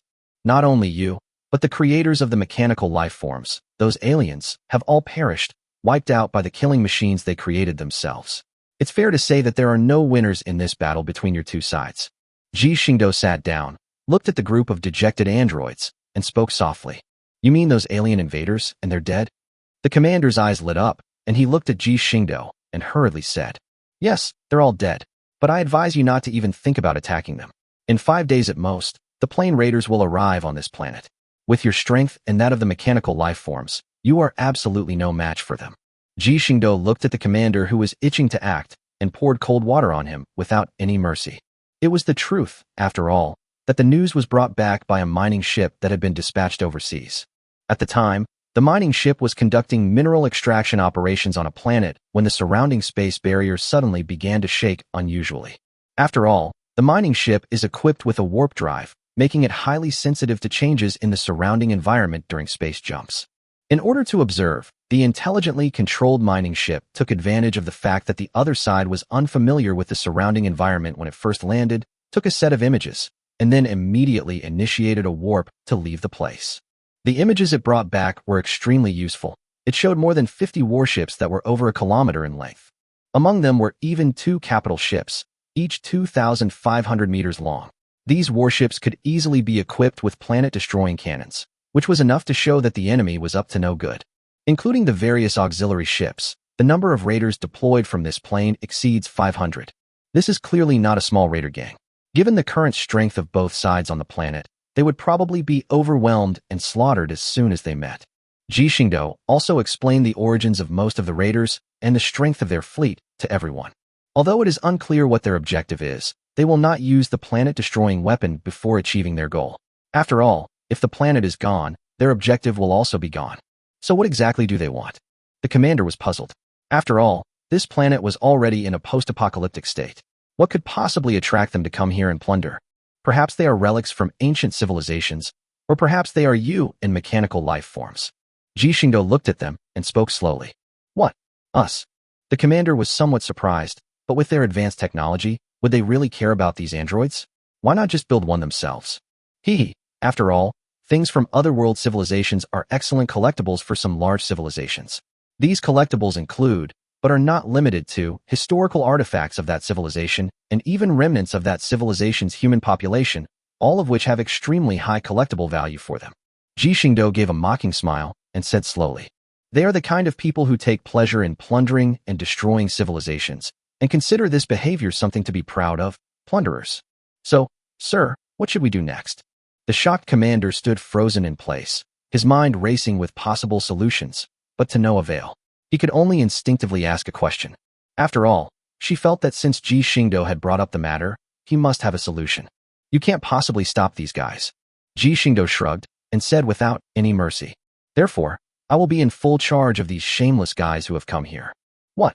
No, Your Excellency. I know you are powerful, but how can you personally stop such a risky undertaking? Upon hearing this, 2B immediately retorted loudly. That's right, sir. Since you're not human from this world, you must have a way to leave. Thank you for telling us all this. Please leave as soon as possible. The commander also spoke up to offer advice. After all, it was a fleet. How could human strength possibly defeat it? Looking at the panicked group of androids, Ji Xingdou smiled and said, "You guys should check out the external images of the space station. I never said I was a person." What? Everyone was taken aback, but the commander quickly realized what was happening and immediately gave the order. Quickly open the external images of the space station. Yes, Commander. A female android wearing a black veil that covered half of her face immediately began operating the control panel in front of her, and soon an image was displayed on the huge electronic screen. Upon seeing the content on the screen, all the androids, including 2B, gasped in shock. More than 200 interstellar warships were quietly hovering around the planet. The smallest of them was 2,500 meters long, and the largest was clearly over 5,000 meters long. When did such a massive fleet appear around the planet? Why were they completely unaware of it? Let me introduce myself. I am Ji Xingdou, the commander of Shinggong Port. This is my fleet, the Shinggong Fleet. Ji Xingdou stood up, waved his hand, and his black clothes were replaced with a white, crisp naval uniform. Buzz. Suddenly, a figure appeared in the space station's command room, which alerted the group of androids. Commander, the Star Palace fleet is now fully assembled and ready to receive combat orders at any time. Belfast, ignoring the android's wariness, gently lifted her skirt and smiled as she bowed to Ji Xingdou. Chapter 157 Preparations. Your Excellency, this is... The commander looked at Belfast, who had suddenly appeared, with a solemn expression, and suddenly asked a question. Belfast, a member of the Hashimiya Port District, is both my head maid and my wife. Ji Xingdou looked at Belfast tenderly and spoke with deep affection. Upon hearing this, the group of androids instantly erupted in excitement. They hadn't expected that Ji Xingdou's wife would also come to the space station, although the way she appeared was indeed a bit frightening. 2B looked at Belfast with a complicated expression. She didn't quite understand how she felt, so she could only remain silent. The elusive ability that you and your wife possess is truly admirable. The commander breathed a sigh of relief, but he also realized the gap between himself and Ji Xingdou. Without anyone knowing, they could move freely throughout the entire space station. If they were on opposing sides, their heads would probably already be on the other side's desk. Indeed, civilizations that have come into contact with space technology generally employ space anchoring technology inside their ships. Its fundamental purpose is to prevent the enemy from having someone like Ji Xingdou who can freely travel through space to carry out a decapitation strike against the command facility. After all, people like them pose an extremely powerful threat to the entire command system. The war hasn't even started yet, and our command post has already been wiped out by the enemy. How the hell are we supposed to fight this? We might as well just surrender. It's just that you haven't figured out the principle yet, so you can't guard against this ability. Ji Xingdou gently stroked Belfast's delicate little hand and chuckled softly. Your Excellency Ji Xingdou, I have a request to make of you. The commander looked at Ji Xingdou and said very solemnly. Oh, what is it? Ji Xingdou still had a smile on his face, but apart from the smile, the commander could not see any other meaning. We implore you to allow us to follow you. The commander bowed deeply and spoke with utmost respect. Seeing that the other androids were also hurrying to bow, Ji Xingdou did not answer immediately. After all, if the underlying logic problem isn't solved, it's no small matter. I think you need to understand that humanity in this world has been almost completely wiped out. But there are countless humans in other worlds. Among my enemies are humans, and even among the plane raiders who have attacked this time, there may be a large number of humans. If your ultimate goal is still to protect humanity, then I cannot accept you. Ji Xingdou slowly spoke, telling them the truth of the matter. As he said, there are so many planes, and all kinds of races exist. Humans are the most widely reproduced race, and their numbers are countless. What use would he have for a bunch of androids that only protect humans? I have the means to modify your underlying logic, to remove the fundamental principle of protecting humanity at all costs. But you can also choose to retain it. It's up to you, and I won't interfere with your decisions. I'll be staying here for another week. After all, defeating those plane raiders and cleaning up the battlefield takes time. That's enough time for you to think things through. Remember to give me your answer when you've made your decision. Ji Xingdou gently put his arm around Belfast's slender waist, and the next moment he disappeared into the space station. The group of androids fell silent instantly, pondering Ji Xingdou's words, reflecting on their own lives and their future. The commander really shows no mercy. Xian sat gracefully in her chair, looking at Ji Xingdou, who was seated at the head of the table, and spoke softly. This is for their own good, and for our own good too. If they are dominated by that underlying logic, they will run into big problems sooner or later. Ji Xingdou gave a wry smile and explained softly. The incident at the space station was broadcast live, and since it was at the request of his wives, Ji Xingdou couldn't possibly refuse. All right, now it's time to talk about the plane raiders. Kronstadt, where are they now? Ji Xingdou straightened his expression and decided to get down to business for the day. Kronstadt, who was called out, also stood up. As an excellent agent, the job of the intelligence minister was very easy for her. From the moment she received the news, she began collecting relevant information. According to messages transmitted back by U-96 and U-81, the plane raider fleet is speeding towards this planet. It's about 250 light-years away. Their goal seemed perfectly clear. They showed no interest in exploring any of the planets they passed, but instead headed straight in this direction. Although it's not yet certain that they came here specifically for this planet, based on their travel route, they will inevitably encounter us, and a confrontation is certainly unavoidable. Kronstadt clicked on coordinates on the simulated star map he had released and began to explain the current situation. It can be basically confirmed that their target is this planet, or more precisely, this fruit of life. Ji Xingdou casually took out the emerald green orb and spoke softly. This thing is a true treasure. Eating it gives one a chance to comprehend the laws of life. Although I immediately concealed its fluctuations, I can't rule out the possibility that the other side has some special means to sense the fluctuations of the fruit of life. After all, this thing was in his hands, so how could he not conceal its aura? Even a true god would not be able to detect this fruit of life without specifically trying to sense it. But the fact that they arrived so quickly this time suggests that they might have already set their sights on this fruit of life. Either they possess a small part of the ancient tree of life, such as a leaf or a branch. Otherwise, they would never be able to react so quickly. But it's good that they're here. A bandit group that grew up by plundering must have a lot of good stuff. Chapter 158, Formulating a Plan. A bandit group that has developed to this point by plundering other civilizations must have a lot of good stuff in its possession. Ji Xingdou's lips curled up slightly as he looked at the group of ship girls and smiled gently. Is the commander planning to use this opportunity to launch a counterattack on their world? New Jersey crossed his arms and carefully considered the feasibility of a counterattack. Yes, that's true. However, we need to obtain accurate intelligence from the other side before we can determine the next phase of our operation. After all, it's their stronghold, and we can't act rashly. Jinhai leaned back in the wide chair, his long, fair legs crossed. She parted her lips slightly and began to express her views. Just remember to leave a few high-ranking officials alive on the other side. They can be interrogated later and will tell you anything. On one side of the Sirens' camp, the arbitrator, Stringus, with his dark skin and very muscular build, spoke coldly. There are 3 arbitrators captured by the ship girls, Lavos from last time, Stringus who is speaking now, and another arbitrator named Hermite. After spending this time together, although the 3 arbitrators have not yet chosen to join Ji Xingdou's port district, at least they no longer think about causing trouble. Sometimes they can even offer suggestions and strategies for the development of the port district. Ji Xingdou didn't really restrict their personal freedom.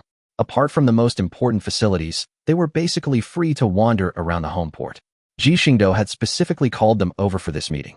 After all, they might still be colleagues in the future, so there's no need to treat them like thieves. Leave it to me when the time comes. I have many ways to force them to talk. Stringus continued speaking with a blank expression. For the arbitrators who constantly travel between various experimental worlds, they've seen all kinds of people. They've tortured people to get them to reveal information and such. They've done it all before. With the Sirens' knowledge base as a foundation, they are sure to give their captives a very good experience.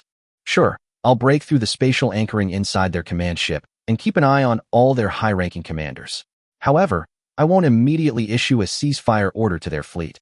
I need everyone to truly wage an interstellar war. Consider this battle as training for future operations. Understood, Commander. All the ship girls stood up, looked at Ji Xingdou with firm eyes, and responded loudly. All right, let's begin planning the tactics. New Jersey, White Eagle Fleet. As the fleet directly engaged with the enemy fleet, I need you to draw their attention and buy time to launch an encirclement. New Jersey received. Mission accomplished. New Jersey nodded confidently, indicating that he understood. The other fleets activated their warp drives after the White Eagles made contact with the enemy, blocking their retreat. Meanwhile, Little Norse. I am here. What are your orders, Commander? As soon as Ji Xingdou finished speaking, Xiao Nua appeared in front of everyone. Once the war begins and your own fleet has completed its jump, immediately activate the large-scale spatial anchoring device to prevent the enemy from jumping away and escaping if they sense something is wrong. Order accepted. Get ready to move in. Yes, Commander. The outcome of this war is a foregone conclusion. The enemy's firepower and defense are far inferior to those of the ship girls. Aside from having a slight advantage in numbers, they were practically useless. Forget about strategizing. They wouldn't even have a chance of losing if they just charged in head first. The main concern is that if they realize they can't win, they'll immediately teleport away. After all, they are a group of interdimensional raiders. These guys have no sense of honor. If they really encounter a tough opponent, they'll run faster than anyone else. So, to deal with this, most of the tactics Ji Xingdou devised were designed to prevent the other side from escaping. As for whether they would suffer casualties, they should think about whether they could break through the defensive limits of the Space Distortion Shield. The Space Distortion Shield is the latest type of defensive equipment developed by the Observer using the Abyss Space Stone. Its defensive capabilities can be said to have ushered in a new era. Defending against direct attacks is nothing special. This shield can even deflect beam weapons within a certain range. If used properly, this performance might even allow the opponent to attack you as if you were attacking themselves, maximizing its effectiveness. With the support of this equipment, there was simply no chance of losing this battle.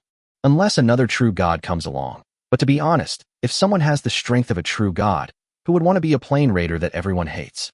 Why not just establish an interstellar empire? Why bother being the leader of a band of thieves? That would be putting the cart before the horse.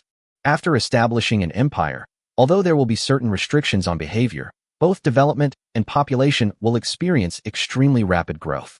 After all, how many ordinary people would willingly become plunderers? Life is unsettling. If something unexpected happens, or you offend some powerful force, you might even be eliminated as a henchman. The same applies to cooperation with other countries. There may be cooperation behind the scenes, but who are you in the open? Which interstellar empire would admit to colluding with the raider groups? Wouldn't that just be asking for compensation to the outside world? Therefore, it's virtually impossible for a true god-level powerhouse to join a raiders gang. Even a true god has a sense of shame. Unless they are shameless and impervious to criticism, they wouldn't stoop so low as to create a band of thieves. This essentially gave Ji Xingdou an opportunity. Without a true god realm expert, isn't this just a treasure trove of resources that he can easily exploit? He really has to thank his buddy for sending these resources. 5 days later, the fleet of raiders, who had been rushing on their way, finally entered this star system. Have we finally arrived? In the flagship's command center, a humanoid creature dressed in a strange purple-black outfit stood on the command platform. Its face is etched with strange, pale black stripes that shimmer slightly, and its wrinkled face seems to tell countless stories. Its eyes were deep, gazing at the vast universe outside the window, lost in thought. Report. Your Excellency Commander, 3 warships have been spotted directly ahead, blocking our only path to our target location. 3 warships? The humanoid creature snapped out of its daze, looked at the 3 warships on the screen, and frowned even more deeply. The 3 warships opposite are all over 3,000 meters in size. A warship that's 3,000 meters long. Is this the fleet of some interstellar empire? A look of worry flashed across its face. After all, it had traveled across several dimensional worlds to get here for that thing. Originally, it wanted to jump directly to the vicinity of this planet, but who knew that a similar space-time storm would suddenly appear and keep chasing after them, eventually throwing them into a very remote place. Now look what's happened. Another unknown force has appeared. Why is it so hard to complete a mission or find something? Send them a signal and see if we can talk. Chapter 159 Crimson Flame, Plundering Star Cluster. Send them a communication request and see if we can talk. The humanoid life form looked at the 3 warships in the distance and said in a deep voice, "Yes, Commander." At his command, the communications personnel on the warship immediately initiated communication requests to the 3 warships opposite them. After waiting for a while, an unfamiliar frequency responded. Report, Commander Borsguslin, the other side has responded to our request. Okay, play it. Borsguslin nodded in response. The next moment, a beautiful figure appeared on the spaceship's large screen. His short, neat silver hair accentuated his dashing appearance, and his blue eyes held a hint of arrogance. Who else could it be but Washington? We are the Firefox Fleet, a subordinate fleet of the Crimson Flame Raider Cluster. I am the commander of this fleet, Borsguslin Vaughn. May I ask which empire your fleet belongs to? Borsguslin, speaking in the common language of their civilization, loudly inquired of Washington. Where did this gibberish come from? I can't understand a word of it. Washington was completely bewildered. Why was his mouth moving, but he couldn't understand a word he was saying? But out of courtesy, Washington gave a curt reply. This area has been taken over by the Hashimiya Port District. No unknown forces are allowed to approach. Otherwise, they will face the consequences. The two then began to stare intently at each other, each trying to overpower the other with their presence. The main problem is that I can't understand a word they're saying at all. This left Washington completely helpless. They had prepared for battle and were just waiting for the other side to make the first move, but the other side seemed dumbfounded and didn't even know what to say. That's fine. If they don't make the first move, it's morally wrong of us to do so. Oh well, let's just leave it at that. We're not in a hurry anyway. Washington thought this, but his expression didn't relax at all. Instead, he continued to stare at them intently, putting pressure on them. Report, Commander Borsguslin. We've found some information. Their language and physical appearance bear a certain resemblance to humans. Our preliminary assessment is that they are a fleet from another dimension, belonging to an unknown human nation. At this moment, a crew member handed a tablet containing data to Borsguslin and said respectfully, Hashimiya Port Area? Borsguslin squinted, his already wrinkled old face becoming even more unsightly, looking exactly like an old fox. Is there a way to translate our words? Some. Real-time translation. Yes, Commander. After giving instructions to his men, Borsguslin spoke again. We are a fleet from the Crimson Flame Plunder Cluster. We are here to search for something. We would appreciate it if you could do us a favor and give us the planet behind us. Once we find what we need, we will return the planet to you intact. Washington was still quite annoyed when he saw the other side speaking some unknown gibberish again. But then, the translator on the other end made her realize what was going on, and after hearing the other side's request, Washington's expression turned cold. Are you kidding me? Our Star Palace Port Area isn't a place you can just search and leave as you please. You probably don't have that kind of ability. Washington wore a mocking expression and spoke without reservation. You keep telling them to get out of the way. Who do you think you are? Moreover, they entered their controlled territory without permission and didn't even mention compensation. Do you really think that just because you run a plundering gang, you can go anywhere in the world by yourself? As far as I know, this planet should not be under the jurisdiction of your Star Palace Port District. They were a planet with independent rights before. Aren't you interfering with the independent rights of other civilized planets by doing this? Looking at the arrogant Washington, Paul's Gosling continued to question him. Coincidentally, the native inhabitants of this planet joined our Star Palace Port District a few days ago. Therefore, theoretically speaking, this planet falls within our jurisdiction. For both moral and legal reasons, we cannot allow you to freely enter and leave our territory. On the contrary, Washington looked at Paul's Gosling with a malicious smile. You entered this star system without our permission. Washington's loud rebuke instantly turned Paul's Gosling's face ugly. In his 200-year life, he had experienced countless battles, and now he was being angrily rebuked by such a young man. This is absolutely intolerable. Ready to charge, poor Gosling gave instructions to his subordinates in a low voice. He decided to strike first. Since they couldn't understand him anyway, he'd just catch them completely off guard. Washington, seeing the enemy commander's expression change slightly and his lip movements that clearly indicated he had said something, understood that the other side was probably about to resort to desperate measures. However, North Carolina, and Baltimore have always kept the space distortion shield active. However, this shield is only visible to those who are proficient in spatial manipulation. It is invisible to others. Therefore, this gave Paul's Gosling the illusion that the opponent did not activate their shield. Main gun fully charged. Fire. The main guns of the 150 warships were quickly charged, and with a command from Paul's Gosling, all the main guns opened fire on the prototype ships of the three Shipgirls, including Washington. The incredibly powerful laser beam instantly enveloped all three ships, and the area where Washington and his two companions were located was instantly engulfed in flames. The original communication channel had long since disappeared. Paul's Gosling looked at the screen in front of him, which was constantly flashing with firelight, and a wicked smile crept onto his lips. All the crew members cheered, extremely excited that they had managed to take down 3 enemy ships with only a few losses. After all, sinking the enemy's warship is a significant achievement. What are achievements? Their money, their power. What are they risking their lives for? It's all about these material possessions. But what they didn't notice was that in the corner of the command room, a man in a naval uniform was sitting there, swirling the wine in his glass and chuckling softly. The plan can now be implemented. Chapter 160 Crushing Strike, encircled deeply. The plan can now be implemented. Ji Xingdou looked at the jubilant scene in the enemy command post, and a sarcastic smile appeared on his lips. He then used the Shipgirl network to issue combat orders. Where the fire and smoke had been buried, a menacing metal ship's prow began to slowly emerge from the dust. What is that? Suddenly, a panicked shout abruptly pulled the cheering raiders back to reality. They all stared in disbelief as they looked ahead and saw the giant warships passing through thick smoke and dust. What's going on? Why did the enemy's reinforcements return so quickly? Paul's Gosling was somewhat incredulous. How much time had passed since their fleet encountered the opposing ships? Why was the enemy's reinforcement so fast? Even with the help of a warp drive, it would be difficult to achieve such a fast support speed. After all, each jump requires not only selecting coordinates in advance, but also a series of steps such as charging, all of which are very time-consuming. It's them. Every time they make a jump, they need at least an hour to prepare. The other side only took a few minutes. Report.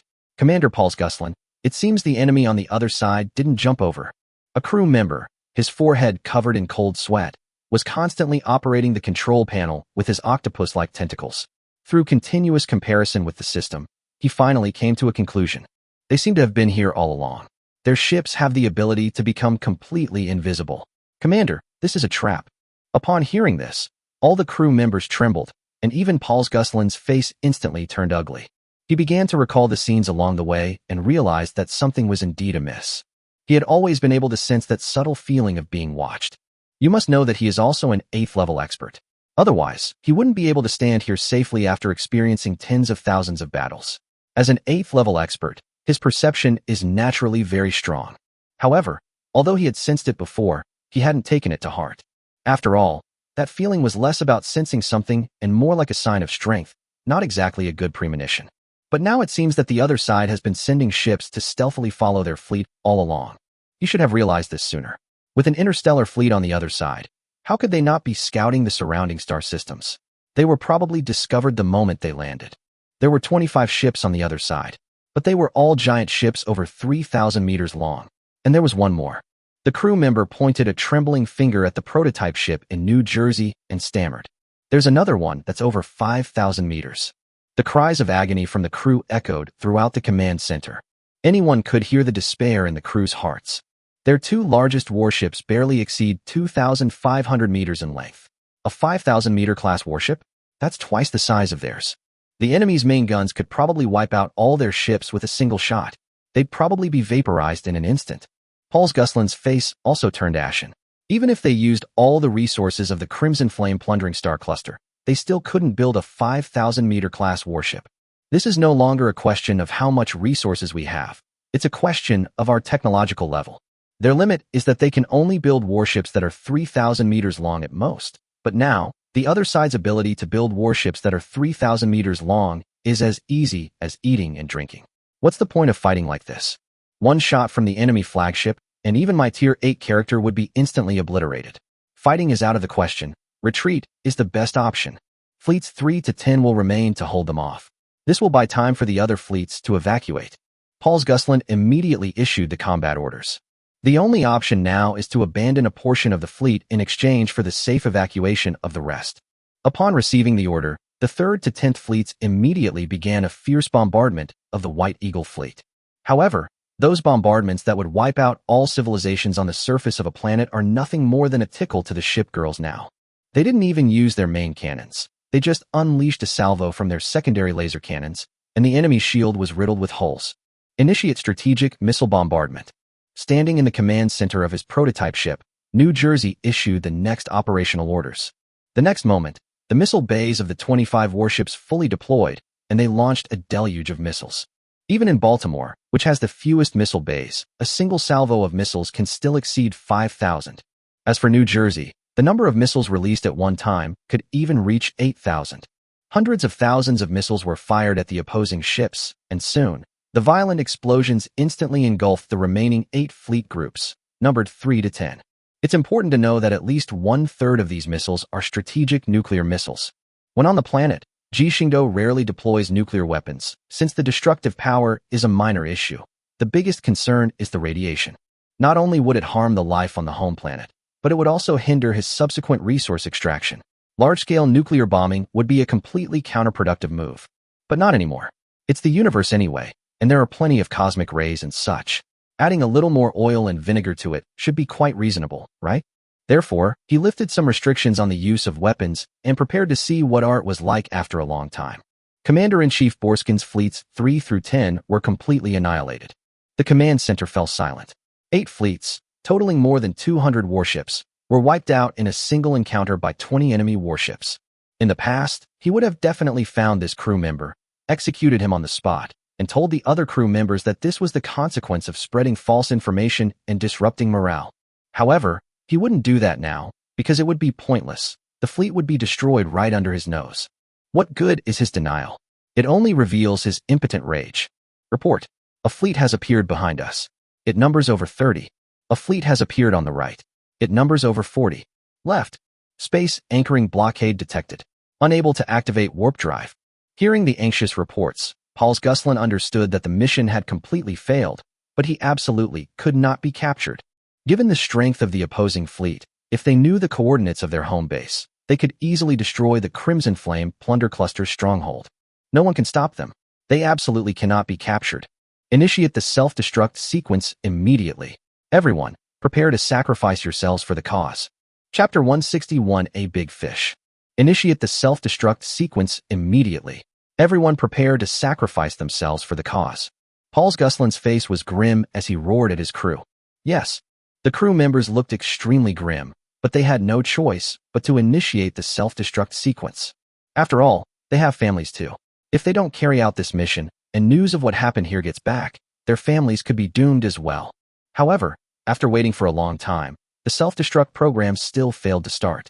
Paul Gusland's face had turned completely black, like the bottom of a pot.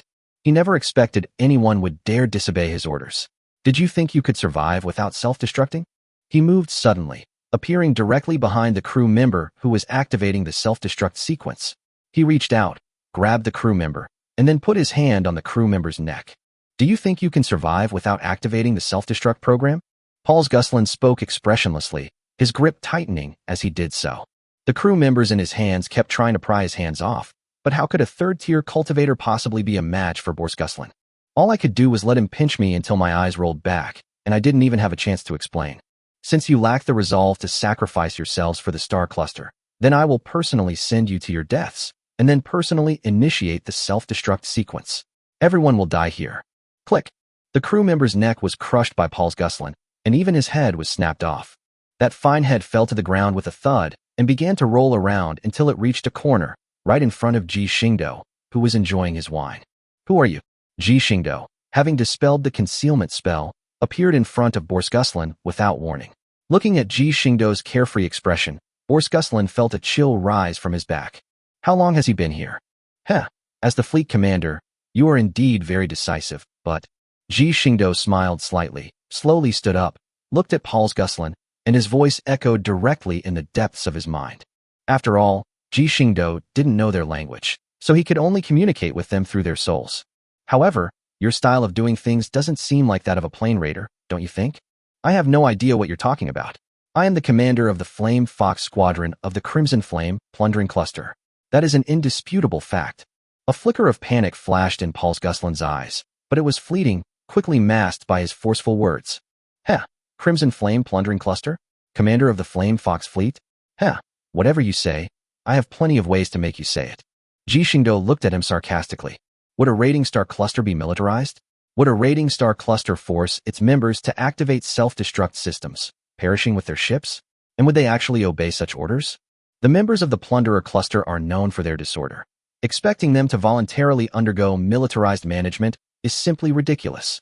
In retrospect, it makes more sense to describe them as a trained army rather than a plundering star cluster. I didn't expect to catch such a big fish this time. Ji Xingdou looked at Paul Guslan as if he were looking at a huge treasure trove. After all, a developed interstellar nation is far more valuable than a plundered star cluster. He couldn't just casually destroy an interstellar nation, but colluding with the plundering cluster alone was enough to force them to pay compensation. As for the other party not wanting to compensate, that's fine too. He doesn't mind helping some insightful people in their area and helping them to make new progress. Isn't that a good thing? Don't even think about it. You can't get anything from me. Never. Paul Guslan's expression changed. He had clearly thought of something, and he roared loudly. His entire body swelled up, and a large amount of spiritual energy began to surge wildly within him. Clearly, he was about to self-destruct. The self-destruction of an 8th-tier powerhouse could easily drag a planet into the water. He was going to destroy the entire fleet and completely eliminate all leverage over them. Let's die together. Paul Guslan roared, his head growing larger due to the abnormal surge of spiritual energy as he wanted to drag Ji Xingdou down with him. With me here, how could I possibly let you successfully self-destruct? Ji Xingdou looked at him, raised an eyebrow, and said helplessly. He stepped forward and appeared directly in front of Paul Guslan, pointing a finger directly at his chest. They represent a completely new cultivation system, with their cultivation focus concentrated in the very center of the chest. Ji Xingdou's finger directly destroyed his cultivation convergence point. He can't even talk about self-destruction now. He's lost all his cultivation. Self-destruct? He won't allow it. This guy can't even self-destruct. Like a deflated balloon, Paul Guslan's body shriveled up and collapsed to the ground, unable to move any further. Kill me. Kill me. Paul Guslan kept muttering to himself. He wanted to die and serve his country, but Ji Xingdou would never let him die. Was this a matter of one person? No. This is a mobile mini-vault. He was an indispensable part of his plan to extort money. No, to demand compensation. How could we let him die? Little Nual, take control of all enemy warships and restrict the movement of those prisoners. Command accepted. Command being executed. Xiao Nua's image appeared directly on the warship screen. As the home port, this war machine is equipped with intelligent AI, whose hacking capabilities are naturally top-notch. Hacking into the operating systems of ordinary warships was a piece of cake for her. She handled it with ease. Observers. Dispatch the Enforcer Force. Control all actions of the enemy crew. Any abnormal behavior will be met with death. Ji Xingdou continued to issue orders through the Shipgirl network. Received, Commander. The Executor Force has been dispatched. Commence the operation.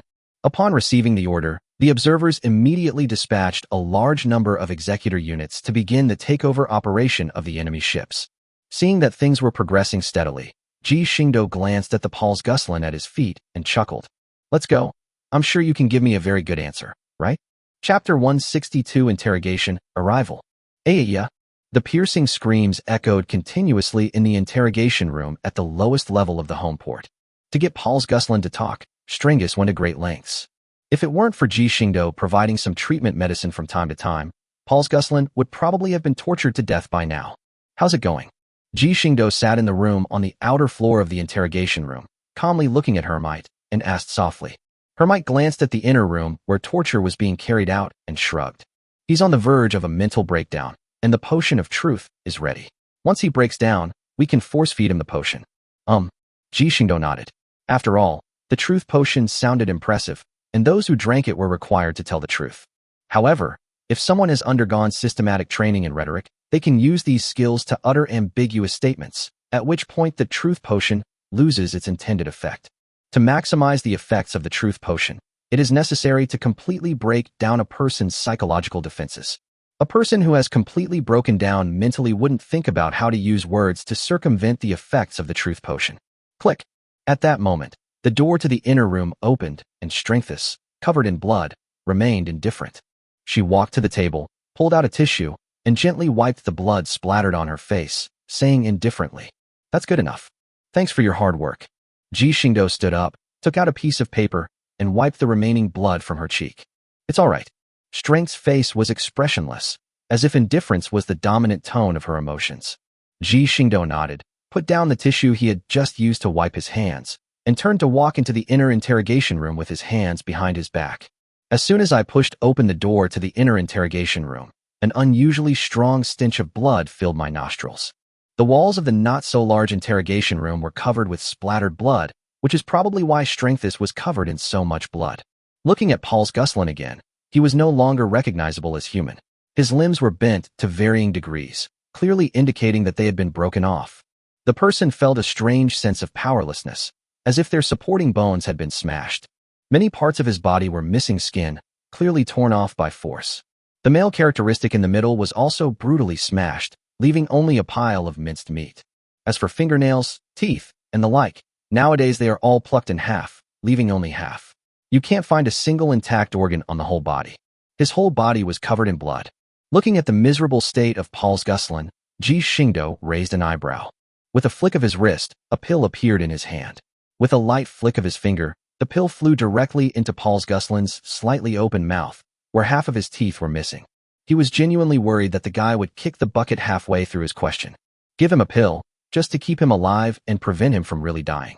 If he dies, it will take a lot of effort to search for his soul, which is very troublesome. Xiao, how's their language learning going? As Ji Xingdou raised his hand, the truth potion flew out automatically and poured directly into Paul's Guslan's mouth. Looking at the camera next to him, he asked softly. The opposing ship's database contains complete language data, which has now been organized and is ready to be used for real-time translation. Suddenly, a beam of light shot out from the camera, and Xiao Nua's figure was outlined in front of Ji Xingdou under the light. As if to fit the occasion, she even changed into a prison guard's uniform, although she didn't look like a proper prison guard at all. Ji Xingdou's lips twitched. Ignoring Xiao Nua's occasional fits of madness, he looked at Paul's Guslan, who had already begun to have an episode, and said coldly, "May I have your name?" Paul's Guslan Vaughn. Your true identity. Vanguard General of the Extreme Flame Divine Kingdom. Hearing his listless reply, Ji Xingdou nodded. As expected, it was indeed a big fish. However, the fact that it was called the Divine Kingdom proves that there is at least one true god on the other side. In some ways, this is a tough one, since he himself is only a demigod. Your Divine Kingdom's military deployment and national strength. 20 resident fleets. Listening to his murmur, Ji Xingdou understood that the opponent's strength was at least at the middle level, even in the realm of true gods. With 20 permanent fleets and over 100,000 warships of various types, although only about 20 of them are over 3,000 meters long, such a force is enough to dominate the world. We definitely need to cause them trouble, but not now. Having been the 6th-ranked player in the French ring for 5 years, he had never fought a battle unprepared. The opponent was at least a level 2 true god, so there was no need to confront him head-on now. Just wait and see.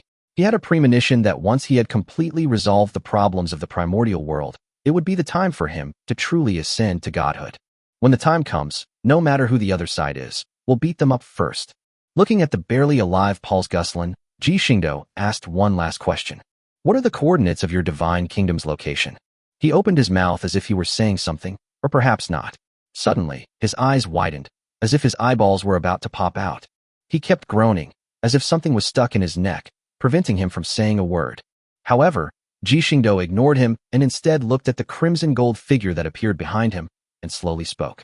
Sure enough, I knew you would have left a backup plan for him.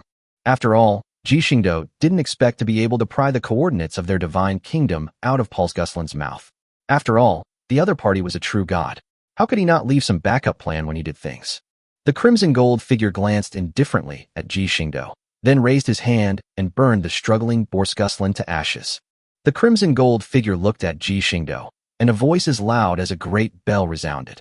I'll remember you. Haha, did you remember me well? I don't think you remember me that well. In that case, to help you remember me better, I'll give you a big gift too. With a smile on his face, Ji Xingdou instantly appeared in front of the crimson gold figure and chuckled. I never said I didn't need your coordinates. Chapter 163 Kill the Phantom. Seize the coordinates.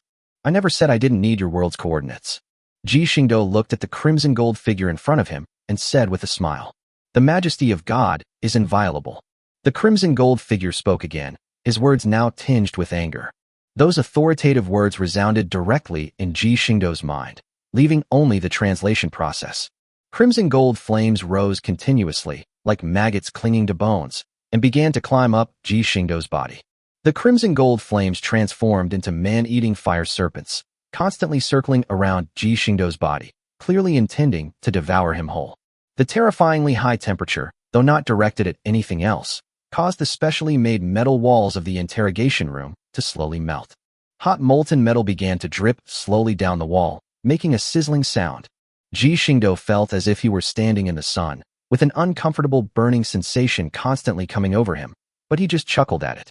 In the world of the Ring of Law, due to the vastness of the border area, he slaughtered more than a dozen lava dragons. This creature lives in a scorching sea of magma, and its entire body is extremely resistant to fire. Thanks to this, Ji Xingdou's resistance to high temperatures can be said to have reached a certain extreme.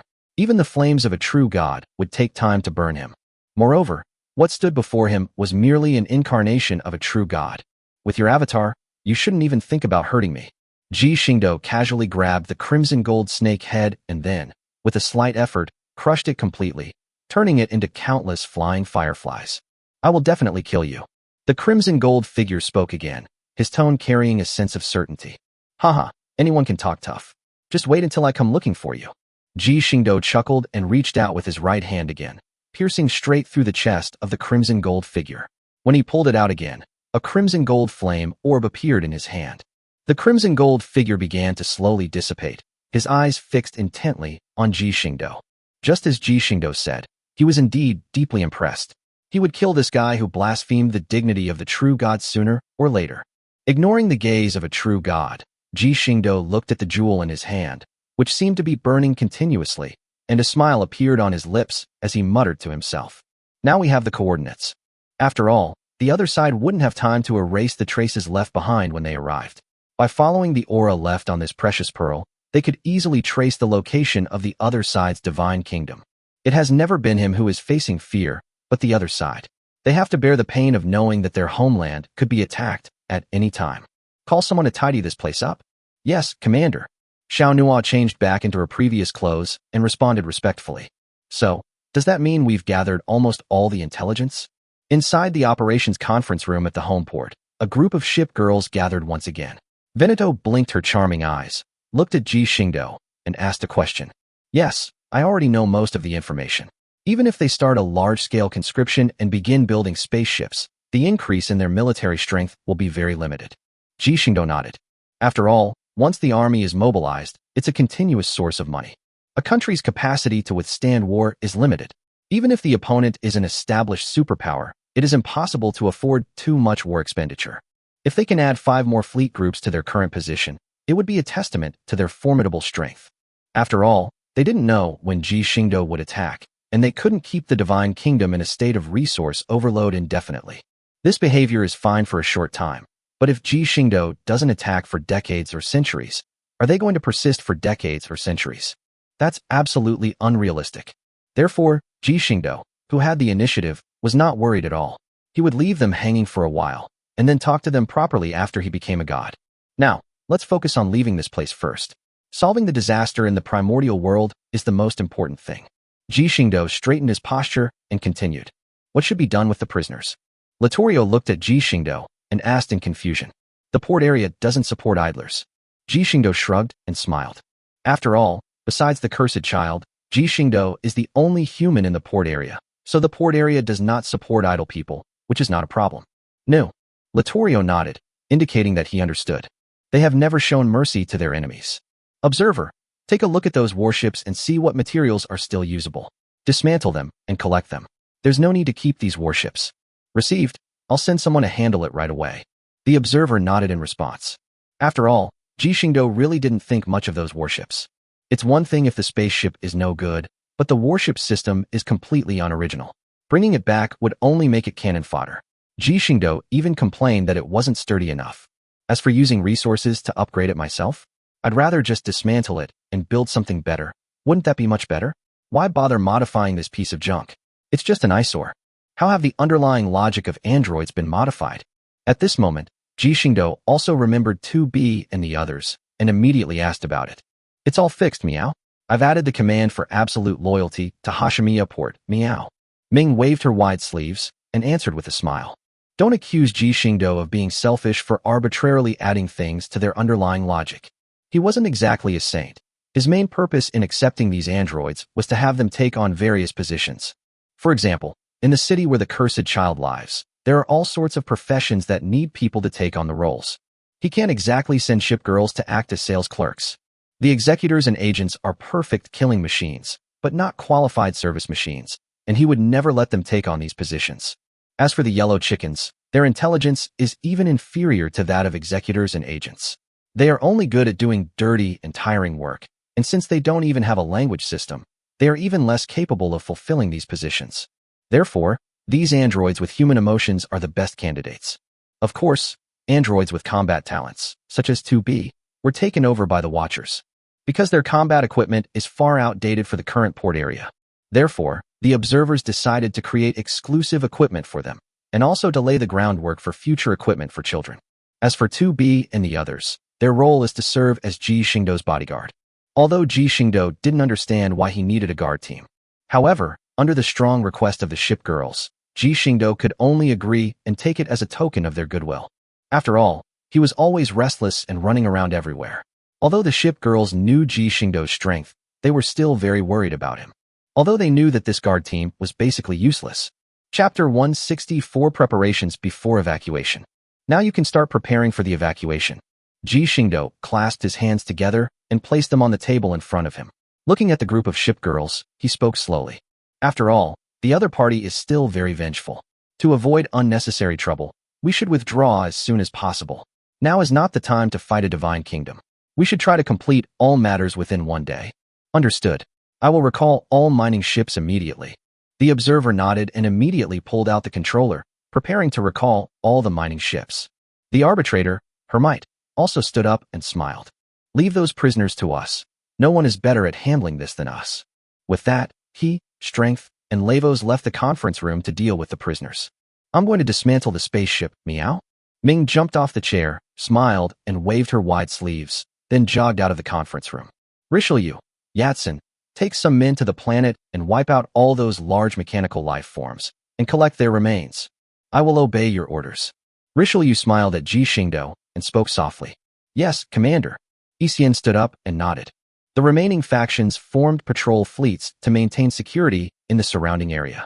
Yes, Commander. All the shipgirls stood up, responded loudly, and then left the conference room to prepare for their mission.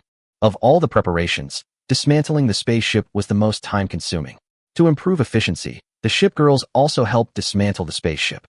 Since only usable raw materials were needed, the shipgirls had no worries whatsoever. Anyway, they can go for a period of time without breathing and have no problems at all. Moreover, They were almost completely immune to various types of radiation, so they had no worries at all and began to dismantle the warship by hand. They would either tear off the outer metal sheet of the warship or cut it in half with a knife. Such violent dismantling was commonplace. The consequence of violent disassembly is that almost all the parts are no longer recognizable as they were originally. However, there is no doubt that this method of disassembly is indeed fast. In less than half a day, all the spaceships had been completely dismantled, leaving behind only some useless wreckage and some still functioning positioning devices. That's right, it's a positioning device.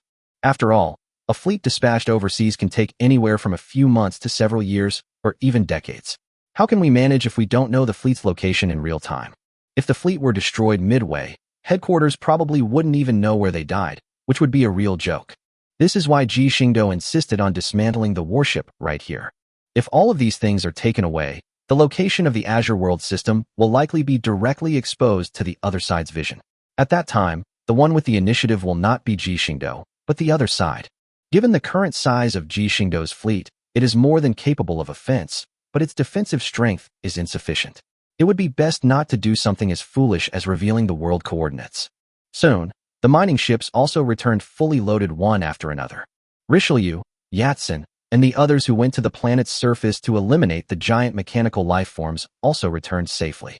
After all, for them, giant mechanical life forms, apart from being larger, posed no real threat. If it weren't for the need to collect resources from them, they would have blasted them away long ago, leaving not even a trace. So, breaking them up still took some time. In the command center of the home port, looking at all the port area members who had returned, Ji Xingdou nodded and gave the order. Prepare to activate the jump device. Target location locked. Xiao Nua's image appeared on the big screen. Start charging. As the voice fell, a massive amount of energy immediately began to converge towards the warp device, and the entire home port began to shift between reality and illusion. The jump has begun. Please hold on to the handrails to avoid falling. The next moment, the familiar silver-gray space-time tunnel reappeared before everyone. This time, the rampaging space-time storm was gone from the interlayer, and the home port began to move at full speed toward its destination. Meanwhile, in that world where only mechanical life forms existed, a pitch-black rift slowly opened beside that planet. A figure engulfed in crimson gold flames stepped out from among them. His form was much larger than that planet. His golden pupils glanced indifferently at the tiny planet beside him, and then at the dismantled wreckage of the warship not far away. He knew that even though he rushed as fast as he could, he was still too late. Is he still a demigod who has comprehended the laws of space? Upon discovering that he could not sense any residual spatial power, this fire elemental true god frowned slightly. It's obvious that the other side is on guard against this move. It should be understood that whether it is the leap of technological devices or the space travel of cultivators, if it is not deliberately erased, a large amount of spatial power will be left in the original location. Originally, this true god was still gambling that the other party did not have the ability to erase spatial power, but it was clear that he had made the wrong bet. As one of the laws that Ji Xingdou is most proficient in, he would never leave himself such a flaw. Revealing your whereabouts carelessly is no different from courting death. Seeing that he couldn't find any useful clues, this true god waved his hand dismissively. Crimson gold divine flames began to entwine around the planet. Under the continuous refinement of the flames, the planet's size gradually shrank until it became the size of a marble. The crimson gold figure raised his hand to retrieve the planet, which had shrunk to the size of a marble, and whispered, "I'll kill you sooner or later. Consider this interest." What he didn't know was that what he called interest was just some residual mechanical life forms. If he can find an iron or mine on this planet, Ji Xingdou will consider him the winner. With such a planet right in front of Ji Xingdou, would he let go of its resources? He would have mined them all out in the last few days. If this true god likes to eat dirt, then there's quite a bit of dirt up there. There's nothing he can do. Ji Xingdou is short of resources. Right now, he's no different from a locust, basically gathering resources wherever he goes. When it comes to resources, there's never a question of having too many, only not enough. Chapter 165 Attraction begins. Chance encounter. Target location reached. After a period of sailing, they arrived at their destination, an experimental world within the Azure World system, without any unexpected incidents. As the home port anchored outside the Azure planet, the women gazed at the beautiful planet through virtual screens. Unlike the world before, this world is more than 90% blue ocean because of the sirens. Apart from the few remaining large tracts of land, There are only a few scattered islands dotting the ocean, giving it a somewhat desolate feel. Let's rest and recuperate in this experimental world first. Lavos, it's up to you now. Looking at the blue planet in front of him, Ji Xingdou spoke softly. All right, leave it to me. Lavos patted his ample chest and said with a grin. Then, she took out a black, box-like object from her ship equipment space. After she inserted a chip, invisible electromagnetic waves began to spread outwards into the world. Lavos released a beacon for gathering, and the arbitrators who received the signal would generally arrive here very quickly.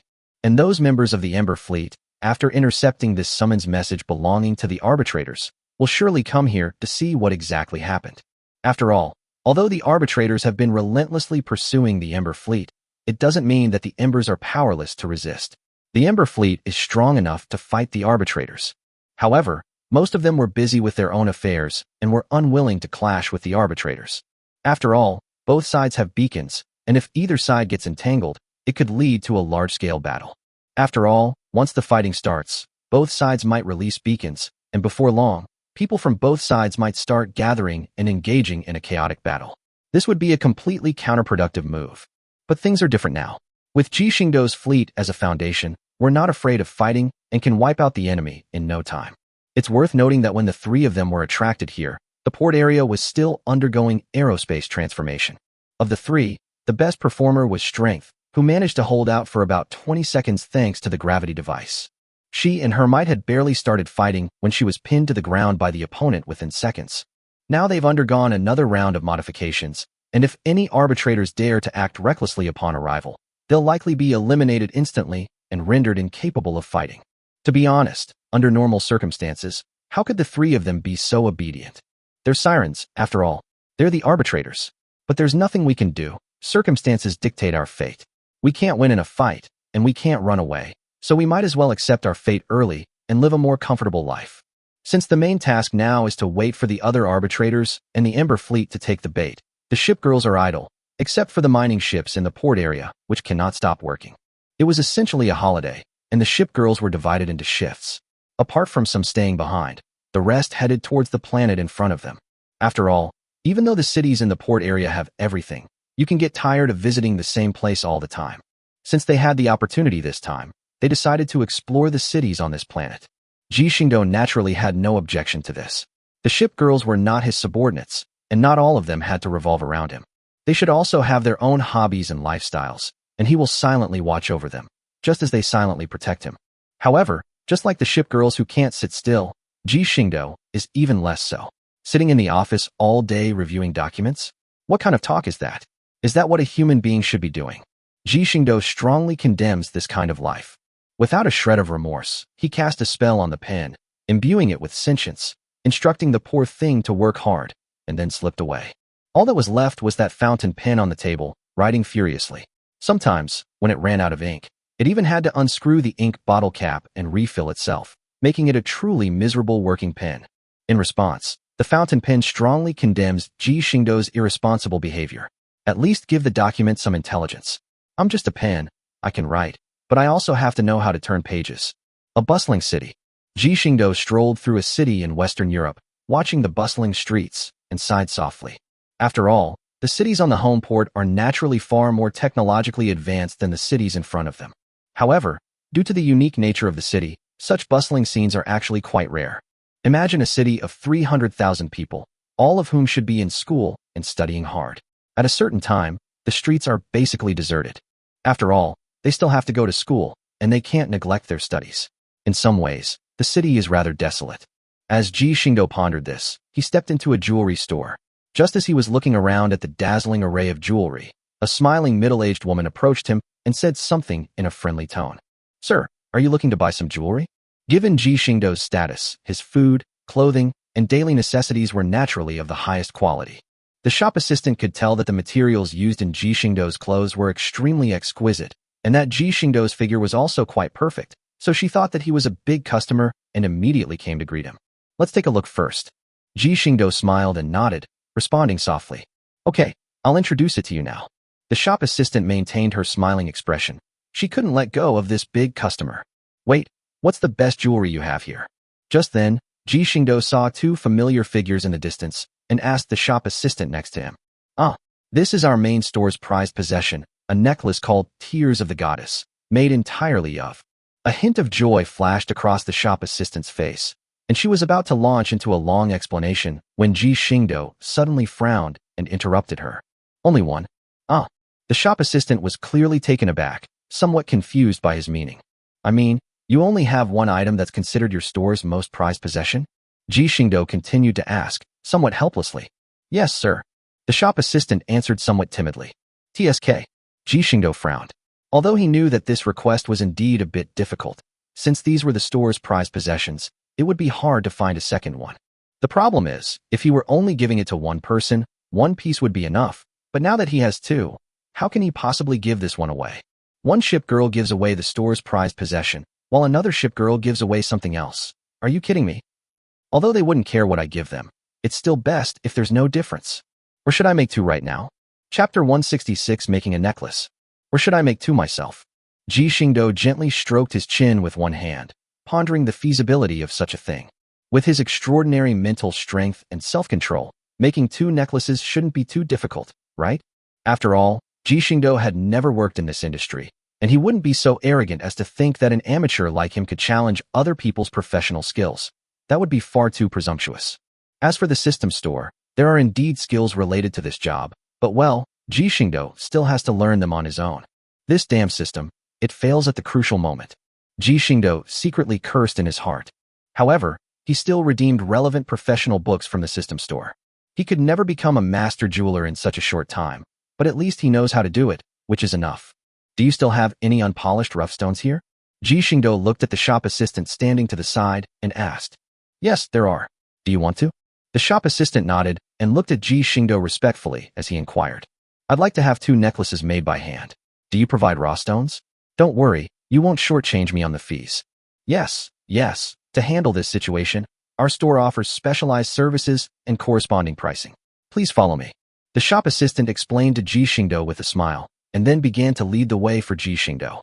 Following the shop assistant into the workshop at the back of the shop, you are greeted by a large number of neatly arranged raw stones of various colors and artisans meticulously carving them.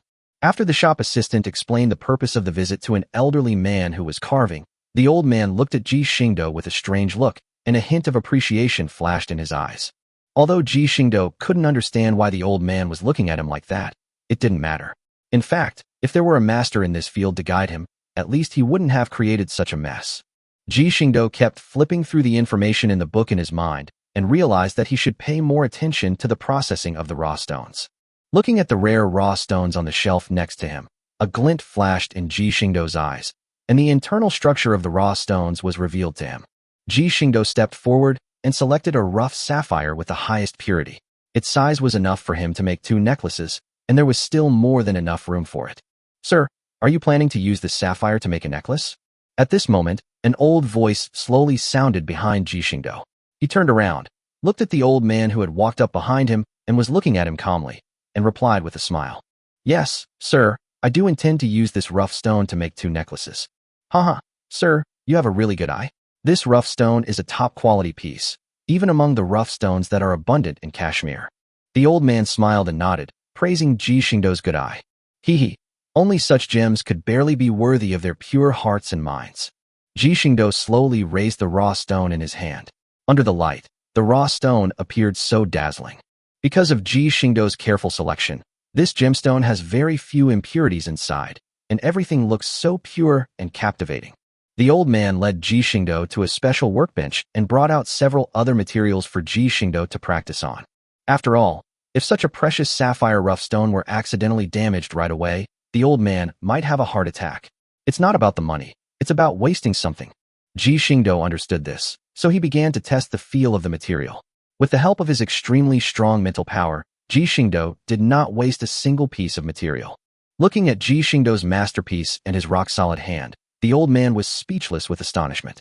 This was a complete novice who had just entered this field? What a joke. The old man, unaware of Ji Xingdou's abilities, was utterly astonished by Ji Xingdou's skill in handling raw stones, and even considered taking him on as a disciple. However, he was destined not to get what he wanted. Completed. Ji Xingdou put down his tools, and two polished, crystal-clear sapphires appeared before everyone. Looking at the dazzling sapphire in front of them, all the craftsmen exclaimed in admiration. After all, it was polished by a beginner. As for the method of setting the sapphire, Ji Xingdou used a bezel setting method. The base around the gemstone was also carved by Ji Xingdou using micro-carving techniques, with a tiny phoenix beast encircling the entire gemstone. Finally, the necklaces are strung together with a special necklace thread, and other precious materials are added as embellishments to cover the threads. The two necklaces, which look very rare and luxurious, are now complete. Holding the two necklaces gently in his hands, Ji Xingdou smiled slightly. He was quite satisfied with the result.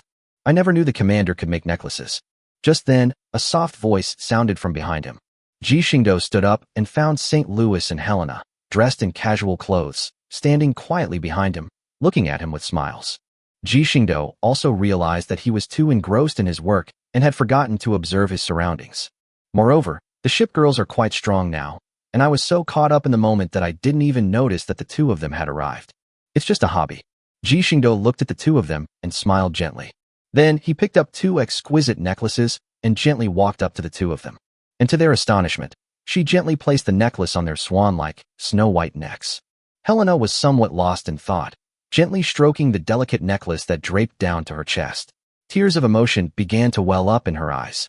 For her, as long as Ji Xingdou didn't abandon her and had time to spend with her, she would be very happy. Now she actually received a necklace made by Ji Xingdou himself, and this feeling really moved her to tears. Sorry, Commander, I just... Helena frantically wiped away the tears that kept streaming down her face, only to find that she couldn't wipe them away no matter what she did. She worried that Ji Xingdou would find her crying too much, but the more anxious she became, the more tears she shed. Ji Xingdou's heart clenched, and he immediately stepped forward to pull her into his arms, gently comforting her. Why are you crying, silly girl? I've been here all along. We have a long time ahead of us. Watching Ji Xingdou constantly wiping away Helena's tears while maintaining a smile, St. Louis also showed a knowing smile. She looked down at the necklace, which held great significance for her. St. Louis slowly stepped forward, gently embraced the two of them, and whispered sweet nothings. And don't forget me. Chapter 167 Ember Dragon, Arbitrator Skipulance. Boom. Deep in the desolate forest, a deafening roar suddenly erupted, startling Yudachi, who was exploring in the wild. Her white hair stood up slightly, and even her nimble tail stood straight up in fright. A dangerous glint flashed in her red eyes. As one of the very few ship girls in the Sakura Empire fleet who retains some of her wild, animalistic instincts, she prefers the lush, natural environment to the towering skyscrapers of the city. Faced with the earth-shattering explosion, Yudachi did not hesitate and immediately ran in that direction. Her animal instincts told her that there was nothing in front of her that could harm her, which was the source of her confidence to rush forward immediately. At that moment, at the sight of the explosion, a woman wearing a black coat and a white skirt was standing there. On her flowing white hair, two pure white rabbits trembled constantly. She was looking warily at the woman opposite her, who resembled a giant jellyfish, and said in a deep voice with a somewhat unpleasant expression, "You're really persistent, aren't you? Tempulance. Flying dragon, you can't escape." The jellyfish girl known as Tempulance hovered in midair, looking at the somewhat disheveled dragon in front of her, and spoke in an icy tone. The arbitrator, Tempulance, possesses exceptional computational abilities. She always knew the location of the dragons in the Ember Fleet perfectly, so no matter where the dragons ran, she could find them immediately. The dragons could not escape her pursuit. Damn it. Phylong wasn't stupid. After all, if he went to that experimental world, and Tyampalans could follow him there, even a fool would know that something was wrong. However, she was helpless in the face of this. She tried many methods to evade Tempulance's pursuit, but in the end, it was all in vain. Tempulance was like a tapeworm in her stomach, constantly hindering her actions. Sometimes, even though she has just arrived in a certain experimental world, it turns out that Tempulance has been waiting for her there for a long time. This is definitely a horror story. This time, you can't escape, flying dragon. Tempulance's voice remained cold, because due to the role of Lavas's beacon, she wasn't the only arbitrator who had come to this world this time. Boom boom boom. As Tyampalans finished speaking, Phylong also sensed something was wrong. She immediately jumped away from her original position, and 3 light bullets suddenly exploded under Phylong's feet. Phylong looked at the woods beside her and saw another figure slowly emerging. Her expression turned even more grim. It was yet another arbitrator. Originally, Tempulance couldn't handle the situation on his own and only had a slight chance to escape. Now, an arbitrator has appeared, and he probably won't even have a chance to run away. Let's give it our all. Fei Long's eyes gradually sharpened. She was determined to break out of there. She couldn't die here. With a flick of her wrist, she darted forward, her long sword creating a dense, impenetrable shadow that enveloped Templins. As the powerful and unparalleled sword energy swept across the land, trees were cleaved in half, and the once flat grass was torn apart by the sword energy. And this was only the residual power of the sword energy. However, despite such a powerful offensive, Templin's expression did not change in the slightest. Her jellyfish-like tentacles, hanging down from her body, continued to stab out, easily shattering the blade light unleashed by the flying dragon. Despite being an exceptionally fierce attack, it was easily neutralized by Templins. Seeing that the blade's attack had failed, Fei Long was not annoyed. She simply tapped her toes and retreated backward. With a gentle wave of her left hand, a large number of carrier-based aircraft took off and launched an attack on Tyampalans at an extremely fast speed. Templars dismissed this and deployed a large number of carrier-based aircraft to join the battle. One by one, fighter jets began aerial combat, with carrier-based aircraft being shot down continuously, but the Hiryu gradually showed signs of weakness. After all, the two arbitrators' carrier-based aircraft are far superior to Hiryu's in both quantity and quality. She has no chance of winning this battle. Finally, after attempting a third breakout, the dragon was caught off guard and was forcefully slammed to the ground by Templin's tentacles. As an arbitrator known for his versatility, how could he be weak in melee combat? Templins and another arbitrator slowly approached. Looking at the flying dragon, whose ship equipment was already damaged to some extent, Templin spoke slowly in a cold tone. I told you, you have no chance of escaping this time, flying dragon. Just be the bait we used to lure the Ember Fleet. Hateful. The severely injured dragon gritted its teeth, trying to force itself to stand up. However, Templins wouldn't make such a basic mistake. She used her two tentacles to bind her tightly, leaving the dragon no room to move. Now that they've decided to capture her, Templins will absolutely not let her escape. That was indeed the case originally, if no one had interfered. Just as Templins was about to leave with the struggling dragon, a swift figure flashed by, severing the tentacles binding the dragon in half and rescuing it. However, the figure did not leave immediately with the flying dragon. Instead, it placed the dragon in an open space a little further away, its red beast eyes brimming with excitement. Yudachi always remembered what the commander said. The commander wanted to capture the arbitrator among the sirens, but she couldn't tell what kind of creature the arbitrator was. However, the two sirens in front of them were clearly much stronger than the henchman sirens. She had reason to believe that these two were the so-called arbitrators, and that if she captured them and handed them over to the commander, he would be very happy. Thinking this, Yudachi revealed her two small canine teeth, and with a low growl, she pounced directly towards Templins and the other two, and the battle resumed. However, this time, the two of them, Templins and Yudachi, did not gain any advantage. Neither the carrier-based aircraft in the sky nor the weapons they carried could harm Yudachi in the slightest. The carrier-based aircraft finally managed to take off, only to be shot down by the anti-aircraft guns that appeared behind Yudachi. They were completely overwhelmed by Yudachi's attacks. Templars was frustrated by the attack. What was this ship girl named Yudachi? Why was she armed with laser cannons and had a shield around her? Has the world gotten something wrong? Chapter 168 Capture. Bang. Another loud bang was heard, and at this moment, Templins was lying on the ground like a lump of mud. She stared blankly at the azure sky, her jellyfish-like ship equipment behind her shattered by Yudachi's hammer, leaving her looking utterly disheveled. If the enemy doesn't use normal naval guns, fine, but if they use laser weapons, Templins will accept it. But your laser cannons outnumber our carrier-based aircraft. Isn't that a bit excessive? Templins was completely numb. How could he fight this? He couldn't even win with his head. Yay. At this moment, Yudachi shouted and flashed past, breaking through the defenses of the other arbitrator and pinning him to the ground. Done. Yudachi patted the dust off her palms, revealing a pair of small canine teeth, and smiled as she spoke. Then, she picked up the severed tentacles that belonged to Templins that were scattered around her, and then tied Templins and the other person up. Then, a pair of excited, shining eyes looked at the flying dragon, who had broken free of its restraints and was trying to sneak away.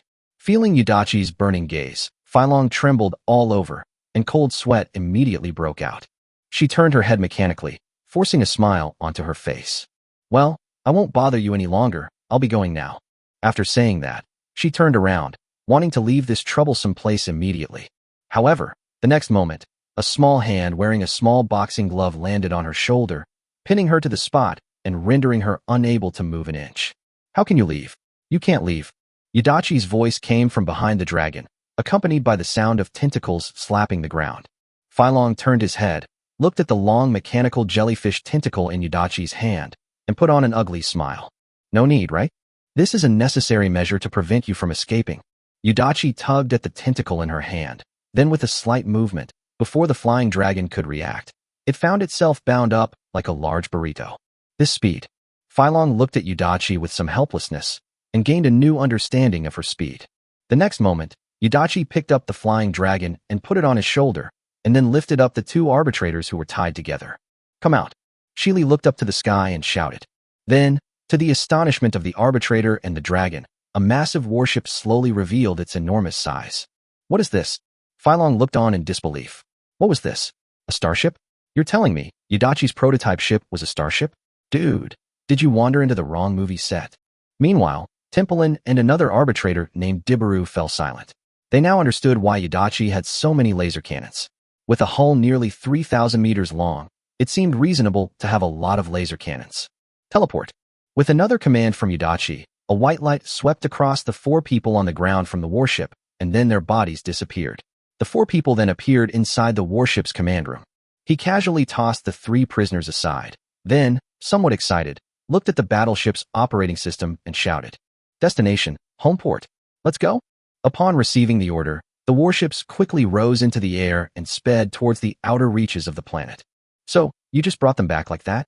Ji Xingdou looked at the three people, Filong and his companions, who were wriggling like maggots, and then at Shili, who was shaking her head and looking for praise.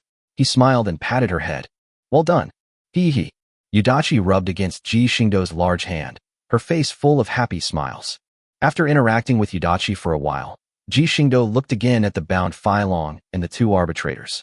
With a gentle wave of his hand, Ji Xingdou severed the jellyfish tentacles binding them. The three of them saw that their restraints had been removed, and Filong got up from the floor, stretched, and muttered to himself. It's finally loosened up. It was so uncomfortable. At this moment, Tyampalans and Daiburlu also slowly stood up, staring straight at Ji Xingdou. Compared to being captured, they were now very curious about Ji Xingdou's identity. Hee, let me introduce myself. My name is Ji Xingdou, and I am the commander of Shingon Port. This is Yudachi, one of my ship girls. Ji Xingdou patted Shili's head and chuckled as he looked at the three people opposite him. Commander? As Temperance pondered, she suddenly remembered the information she had seen in the database and said with some confusion, I have seen this term in the database. There are a few experimental worlds that do have such a profession, but they are few in number and their behavior is not unusual. Templin looked at Ji Xingdou, then at Shili, and shook his head.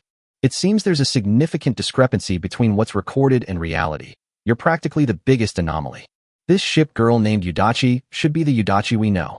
In response to Tyampalan's question, Ji Xingdou smiled slightly. Of course, she is Yudachi. Unbelievable. It's simply a miracle. Templin looked at Yudachi and said softly, You must have something you want from us when you capture us. Tyampalans looked at Ji Xingdou expressionlessly and said softly, Hee, do you want it? Not really. Ji Xingdou smiled and shook his head, saying softly, The commander has arrived. At that moment, the automatic door to the reception room opened, and Belfast, dressed in a maid outfit, led Lavos and the other two in.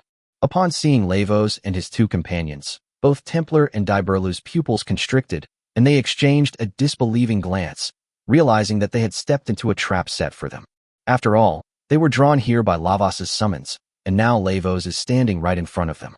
It's impossible that this has nothing to do with her. The three observers have gone to the Siren's headquarters in this world and are unable to return for the time being. Belfast stood beside Ji Xingdou and spoke softly. Well, that's fine. Let them take care of their own things first.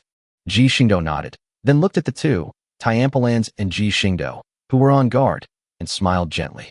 There's no need for you two to be nervous. The reason I've summoned you here is naturally because there are important matters to discuss. Chapter 169 Plan. You two shouldn't be too nervous. The reason I used the coordinates of Lavos to lure you here is because I have something important to discuss with you. Ji Xingdou looked at the two wary men and chuckled. Important matter? What important matter? Do you want us to betray the Sirens? Daiburlu frowned slightly as she looked at the three Lavos opposite her and spoke without any mercy. Betrayal? No. How can this be called betrayal? After all, our mission is to save the original world. Now, A great opportunity is presented to us. Are we going to turn a blind eye to something so close at hand? Lavos dismissed Daiburlu's words with disdain. To resolve the calamities of the primordial world, you mean? Temperance looked at Lavos with some doubt and asked uncertainly. Our goal is to resolve the catastrophes of the original world. At this moment, Ji Xingdou responded softly. Are you sure? Dibalu looked at Ji Xingdou with her beautiful eyes and said with some disbelief. What? You've beaten up one of his shipgirls. Hermite glanced at Daiburlu and mocked him mercilessly. Daiburlu fell silent. After all, the facts were clear. Not only had she lost, she had also been brutally beaten. However, the disaster in the primordial world is no small matter. If we rashly open the seal, it might be like opening Pandora's box, destroying all the experimental worlds at once. Do you really have the strength to face all of this? Tyampalans looked at Ji Xingdou with a deep gaze and spoke slowly and deliberately. In response to Tyampalan's question, Ji Xingdou smiled and stood up, speaking softly to them. Seeing is believing, isn't it? That's right. Ji Xingdou was too lazy to waste too much breath. After all, even if he told the truth, they would find it hard to believe what he said if they couldn't see the actual product. Only when the facts are presented to them can they truly believe that the disasters of the primordial world are nothing more than a minor problem. Afterwards, Ji Xingdou took them to visit Ming's laboratory and let them experience Ming and the Observer's latest inventions, such as the first-generation antimatter armor and other equipment. Anyway, within the home port, apart from the permitted equipment, there is no signal for any other equipment, so it wouldn't hurt for them to take a closer look. After seeing the other advanced facilities at the home port and the usual training scenes of the shipgirls who stayed behind, Fai Long and the other two had gone from being surprised to being numb, because the strength that Ji Xingdou had shown was simply too amazing. This is the command center at the home port of this ship. As Ji Xingdou and the others arrived, Xiao Nua's figure also appeared in the command room. Fei Long curiously reached out to touch Xiao Nua's arm, but it passed right through him. Not a physical entity. Fei Long asked with some confusion. Xiao Nua is an intelligent AI in the home port. It has no physical body, but as long as it is in the home port, it can project virtual images anywhere. Ji Xingdou looked at the curious flying dragon and explained. Xiao Nua, retrieve the home port data. Command accepted. Data retrieval in progress. Upon receiving the order, Xiao Nua bowed slightly and performed a salute. Then, some data from the home port was retrieved. The main data is actually just some information about the combat capabilities of the home port. 12-star destroyer, main guns. Templeton stared at the data panel in front of him with a complicated expression, feeling completely numb. I'm no longer worried about the calamities of the primordial world. Now I'm a little worried about you, commander of this fleet. Tyampalans withdrew his gaze, looked at Ji Xingdou beside him, and slowly spoke. After all, while the original world was indeed invaded, at least the planet was not destroyed. The main problem is that Ji Xingdou's fleet is just ridiculously strong. She's worried that Ji Xingdou might just destroy the planet in the primordial world with a single shot to save time and solve the problem once and for all. Don't worry, I won't activate the planet-destroying weapon. Ji Xingdou noticed her concerns and offered words of comfort. There are things I want on the planets of the primordial world, and I will not simply destroy them. Are you kidding me? That's a planet, after all, with so many resources on it. Do you think Ji Xingdou would just let it go so easily? No matter what, he couldn't possibly abandon such a huge amount of resources. Although Templeton's had a strange sense of déjà vu, she didn't know what it was and could only blame herself for being too sensitive. So what do you mean by calling us here? For the coordinates of the primordial world. Ji Xingdou shrugged and said helplessly. He did want to resolve the disaster in the primordial world as soon as possible, but without the coordinates of the primordial world, he was helpless. What are the coordinates of the primordial world? Templeton's and Daiburlu frowned and shook their heads. There's nothing we can do about this. Lavos probably told you that we don't have the coordinates of the primordial world either. That's absolutely right. Ji Xingdou nodded and continued. Therefore, I need your help to use the beacon to summon other arbitrators, and it would be best to attract Zero as well. Otherwise, without coordinates, we could wander around for ages and still not find the original world. Since there are no world coordinates, the only option is to travel between worlds one by one and try your luck. But when will you ever find a way to do that? However, there should be someone who can contact Zero. At this moment, Dibaru's eyes suddenly lit up, and he spoke up. Who? Ji Xingdou asked with some confusion. The arbitrator in praise, though an arbitrator hasn't joined our battle against the Ember Fleet. She seems to be directly under Zero. If we could summon her, we might have a way to find Zero. Empraise? Indeed, Empraise is the most mysterious of all the arbitrators, so finding her is certainly not easy. After a long pause, Templin spoke softly. After all, they are arbitrators directly under zero. Although they are both arbitrators, they have only met a handful of times. If the other side does not accept the call of their beacons, then they will be truly at a loss. However, if all the other arbitrators and members of the Ember Fleet were gathered together, it might be possible to attract Empraise to come here. Lavos stroked his delicate chin and said somewhat uncertainly, "This is indeed feasible to some extent." Templin thought for a moment and nodded. After all, the dispute between the arbitrators and the Ember Fleet has been ongoing, but there has never been a large-scale gathering. If we all gather together, it will be the biggest anomaly for Zero, and they might send Empraise to observe. The first step is, all eyes turn to the somewhat dazed Flying Dragon standing to the side. "Miss Flying Dragon, we're counting on you now." Chapter 170 Step by Step. It seems that the first step in carrying out the plan will depend on you, Miss Flying Dragon. Ji Xingdou turned his head, looked at Feilong who was in a daze, and said softly, "Me? What can I do?" Feilong was taken aback, pointed to himself, and said with a hint of helplessness. However, she quickly realized something was wrong, and said somewhat uncertainly, "You're not suggesting I summon the Ember Fleet, are you?" Seeing the certain looks on everyone's faces, Feilong was completely stunned, and his voice became somewhat stammering. "This, Miss Flying Dragon, there's not much time to hesitate. The sooner we resolve the calamity in the primordial world, the sooner you can be liberated, right?" Seeing the hesitant Flying Dragon, Ji Xingdou understood that she was worried that this might be a betrayal of the Ember Fleet, so she could only try to comfort her. "Are you really just making a simple call to action?" Feilong looked at Ji Xingdou and said with some uncertainty. She had to consider the safety of all the members of the Ember Fleet. She didn't want her companions to be put in danger. "Of course, I have no intention of harming you in the slightest. As long as you obtain the coordinates of the original world, you can go wherever you want afterward. I will not question you or hinder you in any way." Ji Xingdou looked at Feilong sincerely and spoke softly. Feilong pondered for a moment, and finally made up his mind, saying in a deep voice, "All right, I will send out the signal to summon the Ember Fleet. I just hope you will keep your promise." Looking at Feilong's determined eyes, Ji Xingdou smiled slightly. "Rest assured, I always keep my promises." "Let's hope so." Feilong gave Ji Xingdou a deep look, then took out a device for transmitting beacon signals.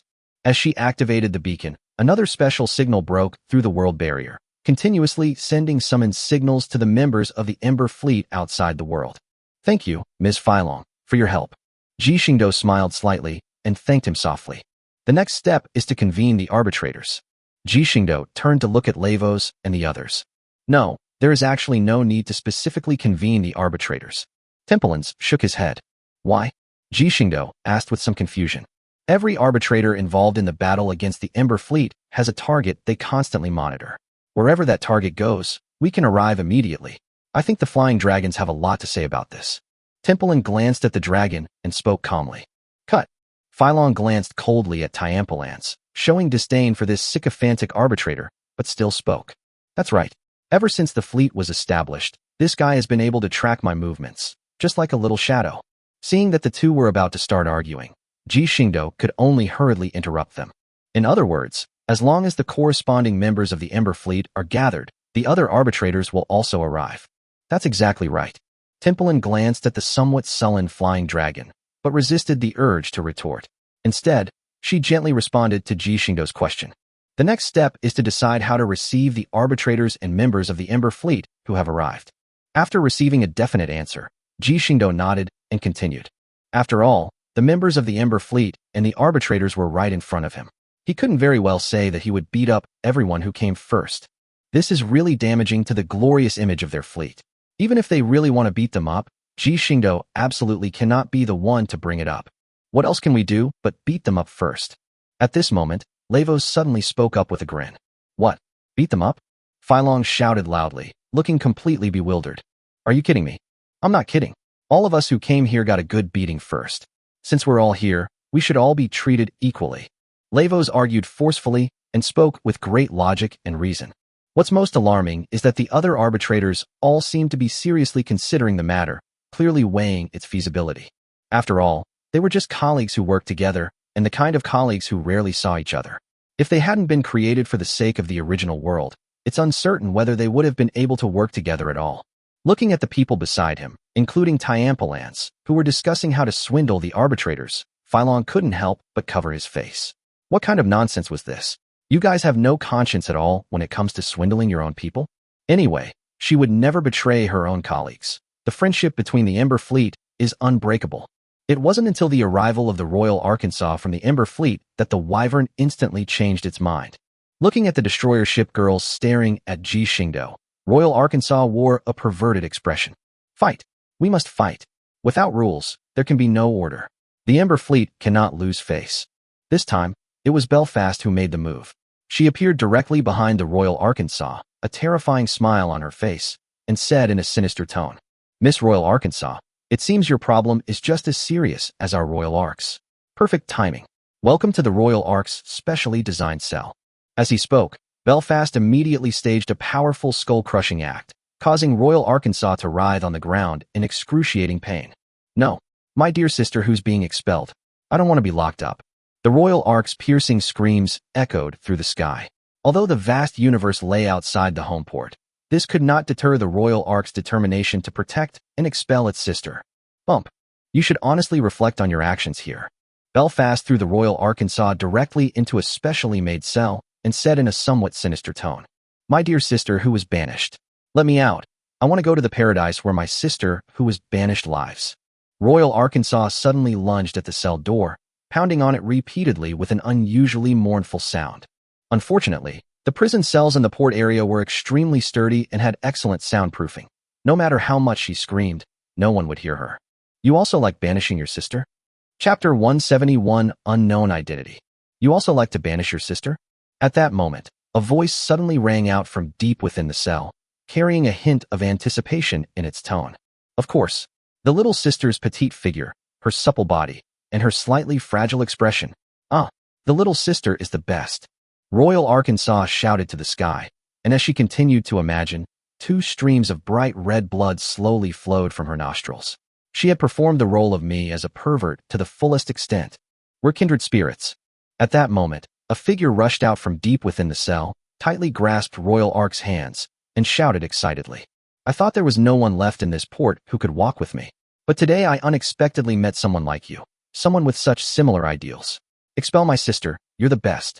Inspired by these words, Royal Arkansas was also deeply moved and joined in the excited shouts. Then, the 2 Royal Arkansas perverts began to discuss the benefits of banishing their sister. Coupled with their occasional silly giggles and lewd smiles, even passers-by would hurriedly take a few steps back, worried that this disease might be contagious. Royal Arkansas, having finally met like-minded people, generously shared its experiences. She explained to Royal Arkansas in detail which locations in the port area would be best for observing and expelling her sister. However, what she didn't know was that Belfast was standing speechlessly in front of the monitor screen, and Belfast had overheard every detail of their conversation. Update these locations to the map and strictly monitor these areas from now on. However, other locations should not be relaxed either, in case this is a delaying tactic by Royal Arkansas. Belfast spoke softly to the androids beside him, formerly members of the Yoarhai unit, now members of Ji Xingdou's guard team. Yes, I'll take care of it right away. The female android nodded and immediately mobilized manpower to implement strict monitoring of the target location to prevent the Royal Arkansas from endlessly harassing the destroyers again. Actually, it's not that Royal Arkansas is forbidden from contacting destroyer girls. The main problem is that this girl can't control herself when she comes into contact with destroyer ship girls. She's done all sorts of things, like holding a camera up to their faces and taking pictures like crazy, and she's also prone to nosebleeds. This caused considerable panic among the destroyer ship girls. After all, some of the destroyer ship girls are actually as mentally mature as children, just like those in the Sakura Empire's kindergarten. The groping behavior of the Royal Arkansas would undoubtedly frighten their young minds, so the only option is to sacrifice her for the happiness of countless others. Although Royal Arkansas was quite happy about being captured. However, here comes another one. Belfast watched the 2 Royal Arcs chatting happily on the screen and felt a headache coming on. One wasn't enough, now there were 2. The surveillance work was going to be even more difficult. After all, the operational space of 2 people is definitely much greater than that of 1 person. With the addition of Royal Arkansas, her intelligence will be significantly enhanced when it comes to destroyer ship girls, making it probably more difficult to capture her in the future. Now, Belfast wants to solve the problem once and for all, and simply not release her. As time went on, members of the Ember Fleet and arbitrators arrived one after another. Most of them would start fighting after meeting each other. Then, Ji Xingdou would send shipgirls to clean up the mess. After some friendly communication, they understood their current situation and expressed some support for what Ji Xingdou was doing. Are you really able to resolve the original disaster? A man dressed in black stood quietly behind Ji Xingdou and spoke in a deep voice. Of course, we cannot afford to fail. Ji Xingdou turned around and looked at the company, which had become so cold and indifferent due to a series of setbacks, and responded firmly. Yeah. The company gazed at the distant Milky Way, as if reminiscing about someone, and spoke softly. I just hope you won't end up like her, the commander of that original world, running away in disarray. Oh. Ji Xingdou smiled slightly. Although he had done some of the event storylines, he only skimmed through them and didn't offer any comment on whether the commander of the original world had escaped. Moreover, he still had doubts about whether such a commander actually existed in the original world. According to Ji Xingdou's observations, it seems that such a person does not exist in the entire Azure World system. Perhaps it was because of himself that that guy's existence was replaced by his own. Perhaps the company's memory was entirely fabricated. As for whether that commander is a parallel universe version of himself, Ji Xingdou can only say that it's completely impossible. The realm of demigods is already different from the life level of mortals. Once one steps into the realm of demigods, one's own world line will converge, and one's existence will be filled with uniqueness. Therefore, it's impossible for him to exist in some parallel universe. Unless the goddess of reincarnation intervenes and dedicates a portion of her existence and soul to reincarnation, there is essentially no other way to create an identical being. As for who exactly the commander of this primordial world is, the mystery will likely be revealed once we arrive in the primordial world.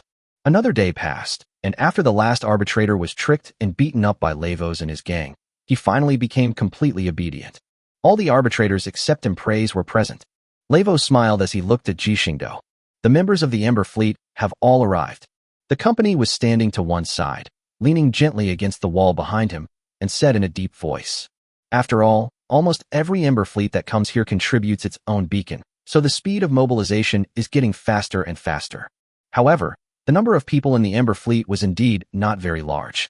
In that battle in the primordial world, many ship girls from the primordial world fell in that battle, and the casualties were extremely heavy. In the end, only these survivors managed to break through and escape. The rest perished there. Enterprise's somewhat dim eyes swept over Ji Xingdou's ship girls, then looked at Ji Xingdou and murmured softly, What will be the outcome of your fate? Chapter 172 The Arrival of Emprase. In the home port, in Ji Xingdou's private office, Ji Xingdou, who had been forcibly dragged back to his office in Belfast, was looking at the folders in front of him, which looked like a small mountain, with a bitter expression. Beside him, Belfast stood behind him with a broad smile. Although her smile was beautiful and captivating, if Ji Xingdou showed even the slightest sign of wanting to run away, she would gently place her hand on his shoulder, the meaning of which was self-evident. Ji Xingdou was quite helpless about this. He really didn't want to work. Commander, abnormal space-time fluctuations have been detected on the planet, and a suspected target, Emprase, has arrived. At this moment, Xiao Nuo, dressed in a white uniform, suddenly appeared and quietly reported to Ji Xingdou. Ji Xingdou suddenly stood up and turned to Belfast beside him, speaking hurriedly. I'll go take a look. As soon as he finished speaking, he turned and ran, disappearing in an instant. Honestly, I didn't say you couldn't go. Belfast shook his head, gathered up the scattered documents and papers on the table, and then sighed helplessly as he looked at the unfortunate pen that had started working again. This commander is great in every way, except he doesn't like working. Where's the target located? Ji Xingdou stood on the high command platform in the command room, looking at the complete map of the planet scanned by Xiao Nuo in front of him, and asked a question. The target is currently located in the Central Pacific Ocean and is speeding toward the Siren Base headquarters in the Central Pacific. Xiao Nuo pulled up the footage taken at the home port and saw a figure moving at high speed on the boundless blue sea. She sat calmly on the back of a huge black shark-shaped ship, speeding towards the Siren's headquarters in the distance. Ji Xingdou calmly watched the figure on the screen, and in his heart, he used the Shipgirl network to call out to the 3 observers who were in the Siren base. Observer, there is an emergency. The observer, who was collecting various data at the Siren headquarters, also received the message sent by Ji Xingdou instantly, and his expression became serious. What's wrong, Commander? The observer silently called out in his heart. Our key target, the arbitrator Emprase, is on her way. She's crucial to obtaining the primal world coordinates. She's expected to arrive at the Siren headquarters within a minute. Try to keep her occupied for now. Peter Strasser will be there soon. Ji Xingdou sent this message to the observer in his mind. As for why he didn't take action personally. According to the Shipgirls, since he is a commander, he should just do his job as a commander and not rush to do everything himself. Therefore, Ji Xingdou had no choice but to send Peter Strasser to the scene. The reason she was sent there was because Peter Strasser already possessed the rudiments of the ability to control time. Furthermore, through multiple modifications and mystifications, her ability to manipulate time has become many times stronger than before. She and Formidable can be considered the two absolute main forces in the port area who manipulate time. In addition to the space manipulation device made by the Observer and Ming, it can be said that, apart from Ji Xingdou, the two of them are the best at manipulating space-time attributes. The combination of time and space abilities allows Formidable and Peter Strasser to easily use wide-range confinement abilities. When the two unleash their full power, they can easily freeze the space-time of the entire planet. It can imprison not only a person's body, but also their mind, putting everything in a state of permanent closure. Therefore, Ji Xingdou sent Peter Strasser. With such a powerful restraining ability, Emprase would have no chance of escaping. I see. The observer nodded, indicating that he had received the message. Well, the observers won't act on their own, but how could our dear purifier possibly stay obediently like her? As members of the experimental organization, they were already at odds with the arbitration body. Now that they have the opportunity, how could our Purification Alliance not take action to punish them? The purifier glanced at the observer who was pondering how to appease the other party, and then at the tester who had absolutely no interest in the matter. Finding that no one had noticed her movements, she quietly slipped out of the Siren base. After all, she was one of the people in charge of the Siren base. The observers of this world had long recognized her as one of their own, so the base's defense system did not stop her from entering and leaving the Siren base without permission. By the time the observers realized something was wrong, it was too late. She stared blankly at the streaks of fire rising from the sea not far away. The observer at the home port and the observer on this planet exchanged a glance, then suddenly slapped their foreheads and said helplessly, "Forget about that troublesome guy. ×2. Commander, the plan has changed. The purifiers have acted on their own and gone out to intercept Emprase." Ji Xingdou looked at the video of the purification war against Emprase on the screen, then glanced at the message from the observer in the Shipgirl network and replied helplessly, "It doesn't matter if we fight or stall, it's still stalling, so let's just leave it at that." The observers were also helpless. After all, if the purifier wanted to run around, no one could stop this girl who liked to join in the fun unless they kept a close eye on her every moment. "Tester, let's go too. We can't let Emprase escape, no matter what." The observer stood up, looked at the test subject who was idling behind him, and said softly, "Oh." After replying expressionlessly, the tester stood up and followed the observer out of the base. Meanwhile, not far from the base, a massive battle was raging between Purification Affinity and Emprase. The sky was filled with carrier-based aircraft, which continuously dropped highly powerful photon bombs, instantly turning the calm sea into a turbulent sea. Thick laser beams crisscrossed the area, and large amounts of seawater were instantly evaporated by the extremely high heat from the laser beams. Large amounts of water vapor began to spread in this area. However, even though the water vapor was very dense, it did not affect the fierce battle between the two. With the assistance of various high-tech equipment, there was no possibility that their vision would be obscured by water vapor, and the battle between the two sides became increasingly intense. Of course, this is also because the purifier did not use its full strength. After all, the shipgirls in the port have undergone so many rounds of modifications, so the observers have no reason not to modify themselves. Their current strength is no less than that of the shipgirls. What's the deal with the purifiers of this world? Are they really that powerful? Chapter 173 Spatial Interference. What's the deal with the purifiers of this world? Are they really that powerful? Emprase dodged another beam of laser light, looking at the purifier opposite him who was laughing wildly, his face full of confusion. Emprase wasn't too surprised by the purifier's sudden attack, since the discord between the arbitration agency and the experiment agency was no secret. In particular, the primary responsibility of the observer's experimental institutions is to monitor the development of each experimental world. The arbitration body's duty is said to be to maintain the safety of various experimental worlds and, incidentally, to track the Ember fleet, but in fact, they have another purpose. That is to monitor the experimental institutions in various worlds, which is like a Damocles sword hanging over their heads. After all, no one would be happy to have a sword hanging over their head aimed at them. Therefore, the conflict between the arbitration body and the experimental body has a long history. However, Because the people in charge of the experimental agency, namely the observers, are mass-produced, their combat power is actually far less than that of the arbitrators. However, the purifier completely shattered Empress's worldview today. She never expected that the purifier would become so powerful. Although the technological development of the experimental facility will not be forcibly interfered with after it is deployed. But isn't your technological development a bit too fast? Your technology is almost surpassing that of the Siren's headquarters. Could it be that the reason the other arbitrators and the Ember fleet gathered here is because there is an experimental facility here that is beyond the reach of ordinary people? The idea quietly flashed through Empress's mind, and she became increasingly convinced of its accuracy. After all, what other possibility could have brought these people together here? Could there be an even larger force at play? However, what she didn't expect was that the idea she denied was the most truthful answer. Tester, block Empress's escape route. We absolutely cannot let her get away. The observer, who had already arrived at the battlefield, looked at the two people locked in fierce combat and spoke in a deep voice to the test subject beside him. Good.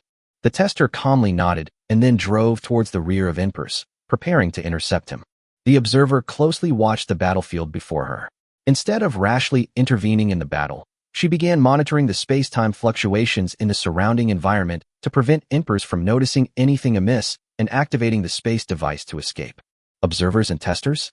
Empress continuously unleashed carrier-based aircraft and a barrage of bullets that blotted out the sky, frantically attacking the purifiers on the opposite side. He glanced at the positions of the observers and testers, his brows furrowing slightly. She sensed something was wrong. The way the other side was acting didn't seem to be to defeat her, but rather to prevent her from escaping. Her escape route was cut off by the tester, and she was being entangled by the purifier, making it difficult to break free. Although the observer did not make any move, she was clearly on guard against something, and she had reason to believe that the other side was trying to prevent her from leaving. Upon realizing this, Empress quietly opened his ship's equipment space and ordered the shark-shaped ships behind him to launch an attack. Suddenly, the shark-shaped ship equipment opened its gaping maw and slowly moved towards the direction of the purifier. The next moment, a dazzling light burst out from the mouth of the shark-shaped ship equipment, heading straight for the purifier. Ha ha ha ha. It's useless, it's useless. Such attacks can't break through my shield. Purification. Qin laughed wildly as he looked at the beam of light rushing towards him. She showed no intention of dodging, but instead chose to directly face the impact of the beam of light. Under the effect of the space distortion shield, the beam of light was directly distorted from its course and blasted towards the side of the purifier. A large amount of water vapor began to rise, while Purification continued to stand with his hands on his hips, laughing excitedly. I told you, you can't break through my shield. Empress did not respond to Purification's mockery. After all, she had already achieved her goal. Under the dazzling light of the pillar, she had already obtained what she wanted from the ship's equipment space, a device that would allow them, the arbitrators, to freely travel between various experimental worlds. It was clear that she was already considering retreating. After all, the current situation is unclear, and she has no intention of being caught by the observers until she has figured things out. As the equipment was activated, the space around Empress also slightly distorted. However, the next moment, an invisible spatial force swept over and shattered the distorted spatial fluctuations around Empress. Empress looked around at the space that had cracked due to the unknown impact, and at the tiny fragments of space that kept falling down, and his expression gradually became serious. She glanced at the observer who was fiddling with some equipment, and she had a vague idea that the problem lay with the observer. The observer seemed to notice Empress's gaze, and looked up at Empress, a slow smile playing on his lips. Seeing this expression, Empress knew without a doubt that it was the observer who did it. She didn't know why the observer could interfere with spatial teleportation, but she understood that leaving this time would probably be difficult. Just as she was thinking of a new escape plan, a shadow slowly blocked the sunlight from above her head. Empress looked up in confusion, then froze on the spot. What the hell is this?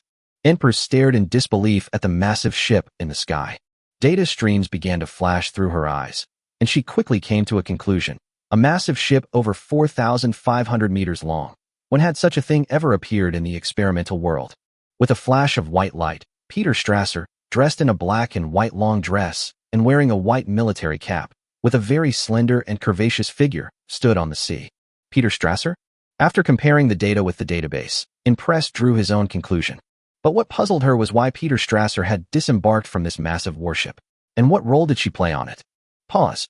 Peter Strasser looked at the puzzled Empress, and as he parted his red lips, a huge mechanical dial appeared at his feet. As the hour and minute hands on the clock face came to a stop, Empress froze, completely immobilized. The light in her eyes gradually dimmed. In a state of time standing still, a person's thoughts would also stop, and the whole person would be like a puppet without a soul. Another white light flashed on the warship, and Empress was teleported onto the warship. Peter Strasser turned to look at the three observers and chuckled. Should we go back to the port area? Chapter 170, For the Reason. Should we go back to the port area together? Peter Strasser looked at the three observers and smiled slightly. Not for now. There's a lot of information about the Siren base in this world that I can't find out. I plan to observe it carefully for a while longer. The observer shook his head and explained. Okay, I understand. Peter Strasser nodded, then bid farewell to the three before teleporting directly to the warship. Not long after, the massive warship disappeared into the sky. Commander, the capture operation is complete. Returning to port. Inside the warship's command center, Peter Strasser looked at Empress, who remained as still as a statue, and reported the mission status to Ji Xingdou. I understand. Thank you for your hard work, Peter. Ji Xingdou nodded, then looked at the crowd gathered around the command platform and said with a light laugh. Arbitrator Empress has been successfully apprehended. Let's go. It's time to welcome our distinguished guest. Chaos. Empress seemed to be in a chaotic vortex. The body circuits seemed to be completely short-circuited. She couldn't think, nor did she know how to think. Everything seemed to have become nothingness, and all things had lost their meaning of existence. She didn't know how much time had passed. After all, being in a state of time freeze, she no longer knew the concept of time. She felt like a drowning person who had been violently pulled out of the water. The feeling of suffocation subsiding woke her up instantly. She was breathing heavily, her right hand lightly touching her forehead. Her pupils, which were made of precision machinery, began to dilate slightly, just like human pupils. She was in a dazed state. Despite being made entirely of machinery, she genuinely experienced the feeling of suffocation and extreme discomfort. This completely new experience surprised her greatly, as it went against their common sense over the years. Because he was a robot, Empress quickly calmed down in the face of this completely new experience. Only then did she have time to look around, and she discovered that a crowd of at least several hundred people had gathered around her. Looking at the vast crowd in front of her, she had a strange sense of déjà vu, as if she were an animal in a zoo, being observed by tourists. However, Empress, who doesn't care much about this, won't dwell on it. She struggled to her feet and glanced at the shark-shaped ship beside her, which was bound and thrashing about like a large salted fish. She then roughly understood her current predicament. Upon closer inspection, her previously composed expression became quite intriguing. Before her stood not only ship girls, but also the Ember Fleet, and even the Arbitrator. What's going on here? Is this some kind of happy ending comedy? So many factions gathered here, yet the various forces haven't started fighting. This is truly beyond her expectations. Of course, what she didn't know was that they had definitely fought, but the fight was a one-sided brutal beating. I don't want to ask any more questions. I'm just curious how you all got together. Emperors looked at the various factions in front of him and asked with some confusion. After all, the shipgirls in the ordinary experimental world have no idea about the Ember Fleet and the Arbitrators. Having never witnessed the strength of Ji Xingdou's shipgirls, Emperors assumed that Ji Xingdou's shipgirls were just ordinary shipgirls from the experimental world. After all, her time was immediately paused as soon as she met Peter Strasser, so she naturally had no clear understanding of the shipgirl's strength. However, the relationship between the Ember Fleet and the Arbitration Authority remains a matter of fact. The fact that these two organizations, which would start fighting the moment they met, were gathered here so quietly certainly piqued her curiosity. You'd better ask the person in charge here about this. Templeton looked at his colleague, who was looking at him with curiosity, and spoke calmly. The person in charge? Emperors raised his long, slender eyebrows, looking somewhat puzzled. That's right. It's the owner of this place, the commander of this port area. Commander? Emperors, hearing this rather unfamiliar term, turned his head and looked in the direction that Templeton was pointing. There stood Ji Xingdou, dressed in a pristine white naval uniform, smiling at her as he spoke gently. Hello, Miss Empress. My name is Ji Xingdou, and I am the commander of this port area. Welcome to Xingdou Port Area. Are you the one who brought all of this to fruition? Emperors looked at the handsome young man smiling in front of him, a hint of curiosity flashing through his mind. How can someone who is just an ordinary human being have the ability to unite so many forces together? Emperors, who did not take out any device to check Ji Xingdou's condition, subconsciously thought that Ji Xingdou was just an ordinary human being. Yes, I was the one who orchestrated all of this, but there were reasons for it, mainly because of you, or rather, for the person behind you. Ji Xingdou looked at Empress and slowly spoke. I see. So you're looking for traces of Observer Zero. Empress also understood. After all, unless Zero was willing to show herself, it would be very difficult for anyone other than her direct subordinate to find her. Naturally, one's own assistant, the observer of Zero, becomes the breakthrough point in the search for Zero. What do you want to do by looking for Observer Zero? Empress's face darkened. After all, how could he so easily reveal his superior's position? I want the coordinates of the primordial world. Ji Xingdou understood her wariness, but still spoke directly. The coordinates of the primordial world. What do you want to do? Trigger a catastrophe in the primordial world and drag all the other dimensions down with you? Empress's face darkened, and her beautiful eyes, fixed on Ji Xingdou, were filled with murderous intent. She would never allow anyone to unleash the calamity of the primordial world. Don't get so worked up, Miss Empress. I don't have any world-destroying tendencies. Looking at the excited Empress, Ji Xingdou shrugged helplessly. I want to resolve the disaster in the primordial world, which is why I want to obtain the coordinates of the primordial world. Chapter 175 The Observer Appears Zero. Solve the catastrophe of the primordial world? How can I trust you? Empress continued to look at him warily, his tone filled with distrust. In her view, how could the disasters of the primordial world be resolved so easily? It's completely impossible for you to get the coordinates of the original world from her with just a few words. In response, Ji Xingdou showed his sincerity by taking her on a tour of the home port facilities and demonstrating the strength of the Shipgirls. Then, Empress naturally realized that this human actually possessed such a powerful fleet. No wonder these arbitrators and members of the Ember Fleet seem so honest. After all, the members of these two organizations are all extremely arrogant. Only absolute strength could make them get along so harmoniously. I now understand your capabilities. Empress nodded. After all, if Ji Xingdou really had the intention to destroy the world, he wouldn't have needed to go through all this trouble.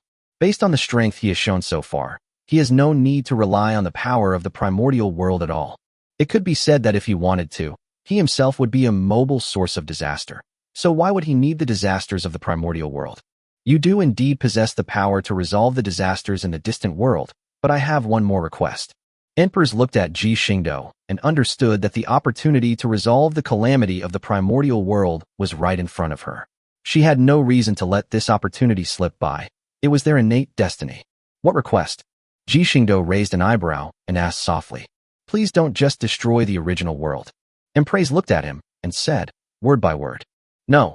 Is he, a model young man, the kind of person who would casually destroy a planet?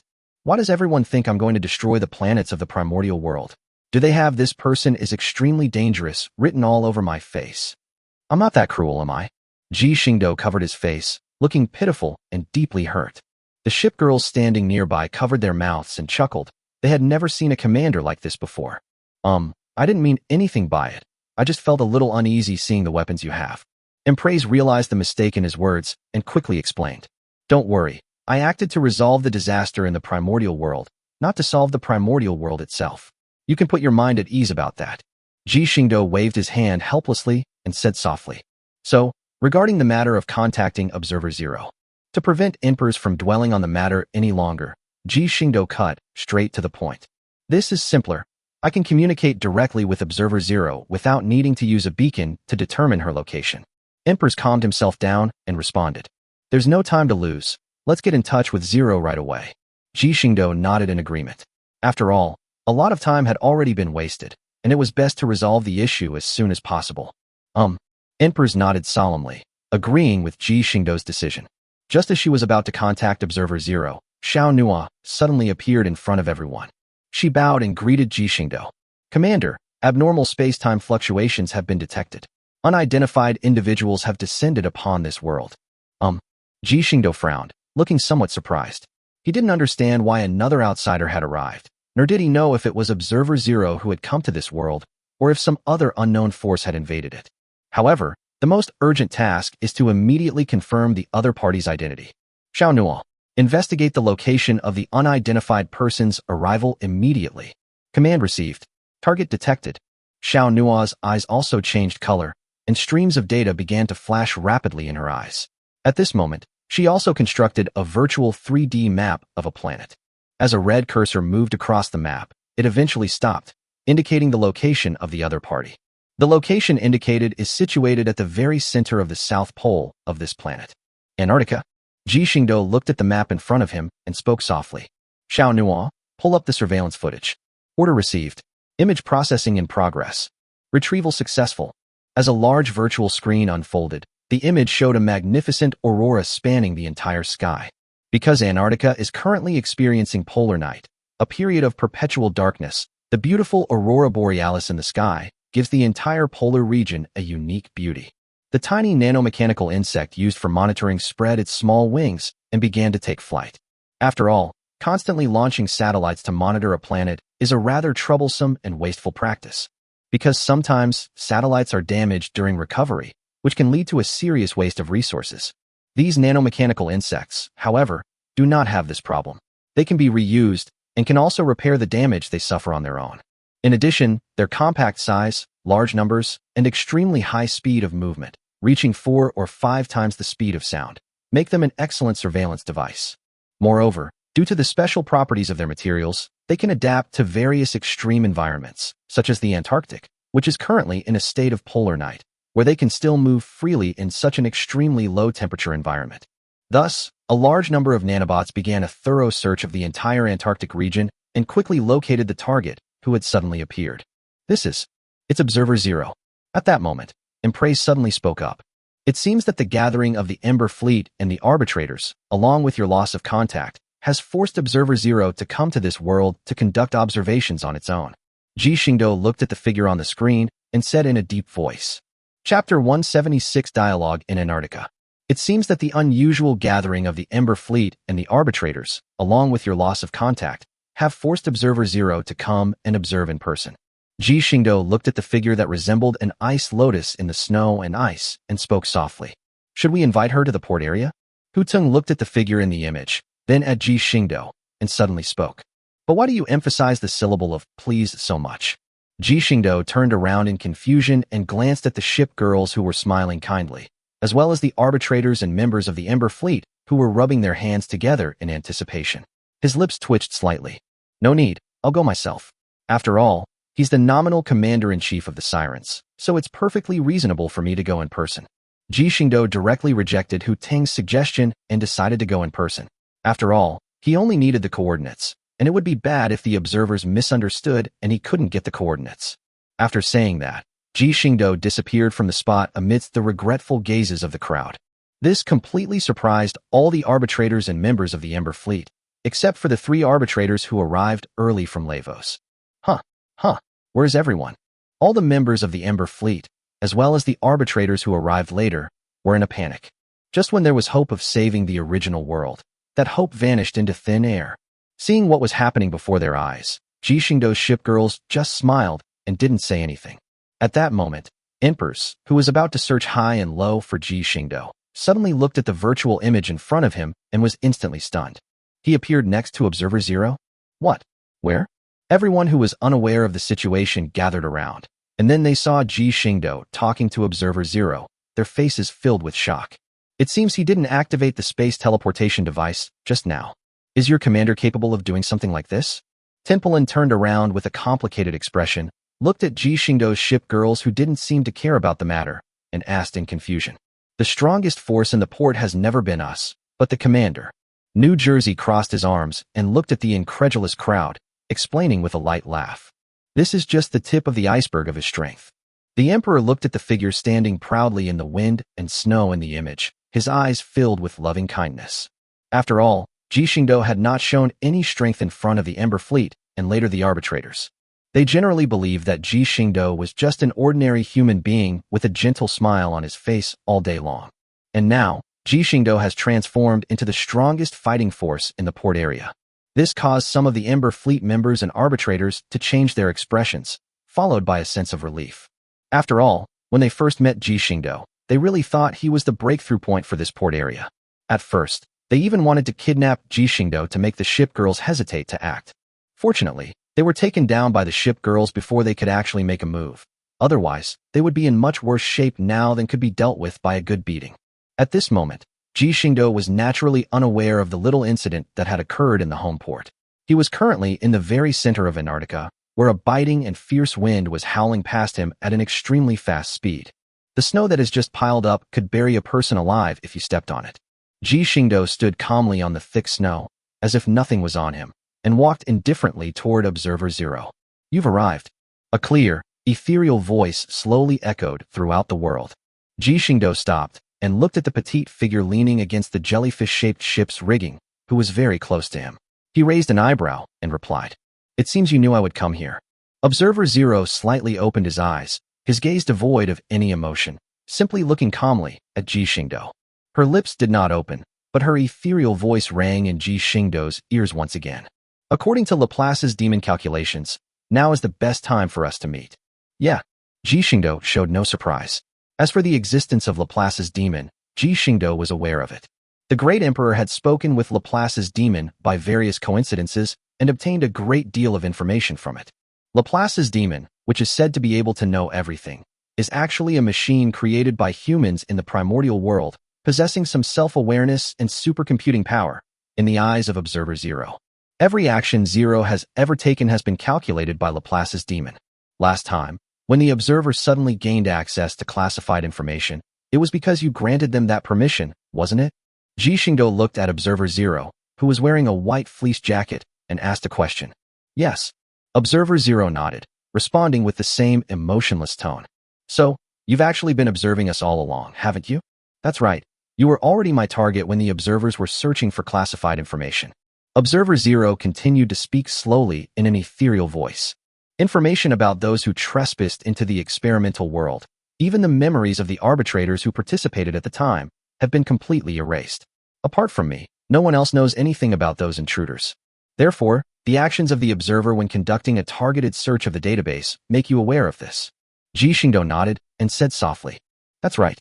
After all, as an observer of the experimental facility, she shouldn't have been able to come into contact with this matter. So how did she find out about it? And at that moment, your presence came into my view." The observer's emotionless eyes remained fixed on Ji Xingdou. "You are truly special. Not only do you possess immense and unfathomable energy, but you have also developed your port and ship girls to an unprecedented level of strength in an extremely short time.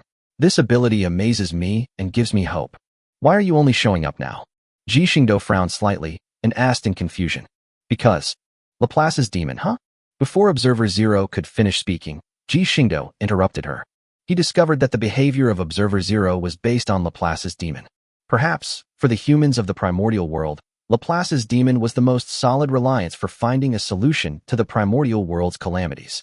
Therefore, it is not surprising that Zero, as an observer of an artificial creation, also has absolute trust in Laplace's demon. Now that you've decided to reveal yourself, could you please hand over the coordinates of the primordial world to me? Chapter 177, The Virtual World of Laplace's Demon. Now that you've decided to show yourself, can you hand over the coordinates of the primordial world to me? Ji Xingdou looked at Observer Zero, intending to get straight to the point. Observer Zero did not answer directly. Her eyes suddenly became lifeless, as if her consciousness had left the place. Ji Xingdou raised an eyebrow, his expression turning somewhat helpless. Did they go to ask Laplace's demon again? Ji Xingdou was thinking helplessly to himself, while Observer Zero regained his senses and looked at Ji Xingdou, saying in a somewhat puzzled tone, "Why can't I pull you into the world of Laplace's demon?" "What?" Ji Xingdou was taken aback. He was being pulled into the world of Laplace's demon? What world? "You're not trying to pull my consciousness into the virtual world, are you?" Ji Xingdou seemed to have thought of something as well, and asked somewhat uncertainly. "Yes, the coordinates of the primordial world are hidden by Laplace's demon. Only by reaching the virtual world in which it exists can the coordinates of the primordial world be truly obtained. You should have said so earlier." Ji Xingdou never expected that she would try to pull his consciousness into the virtual world.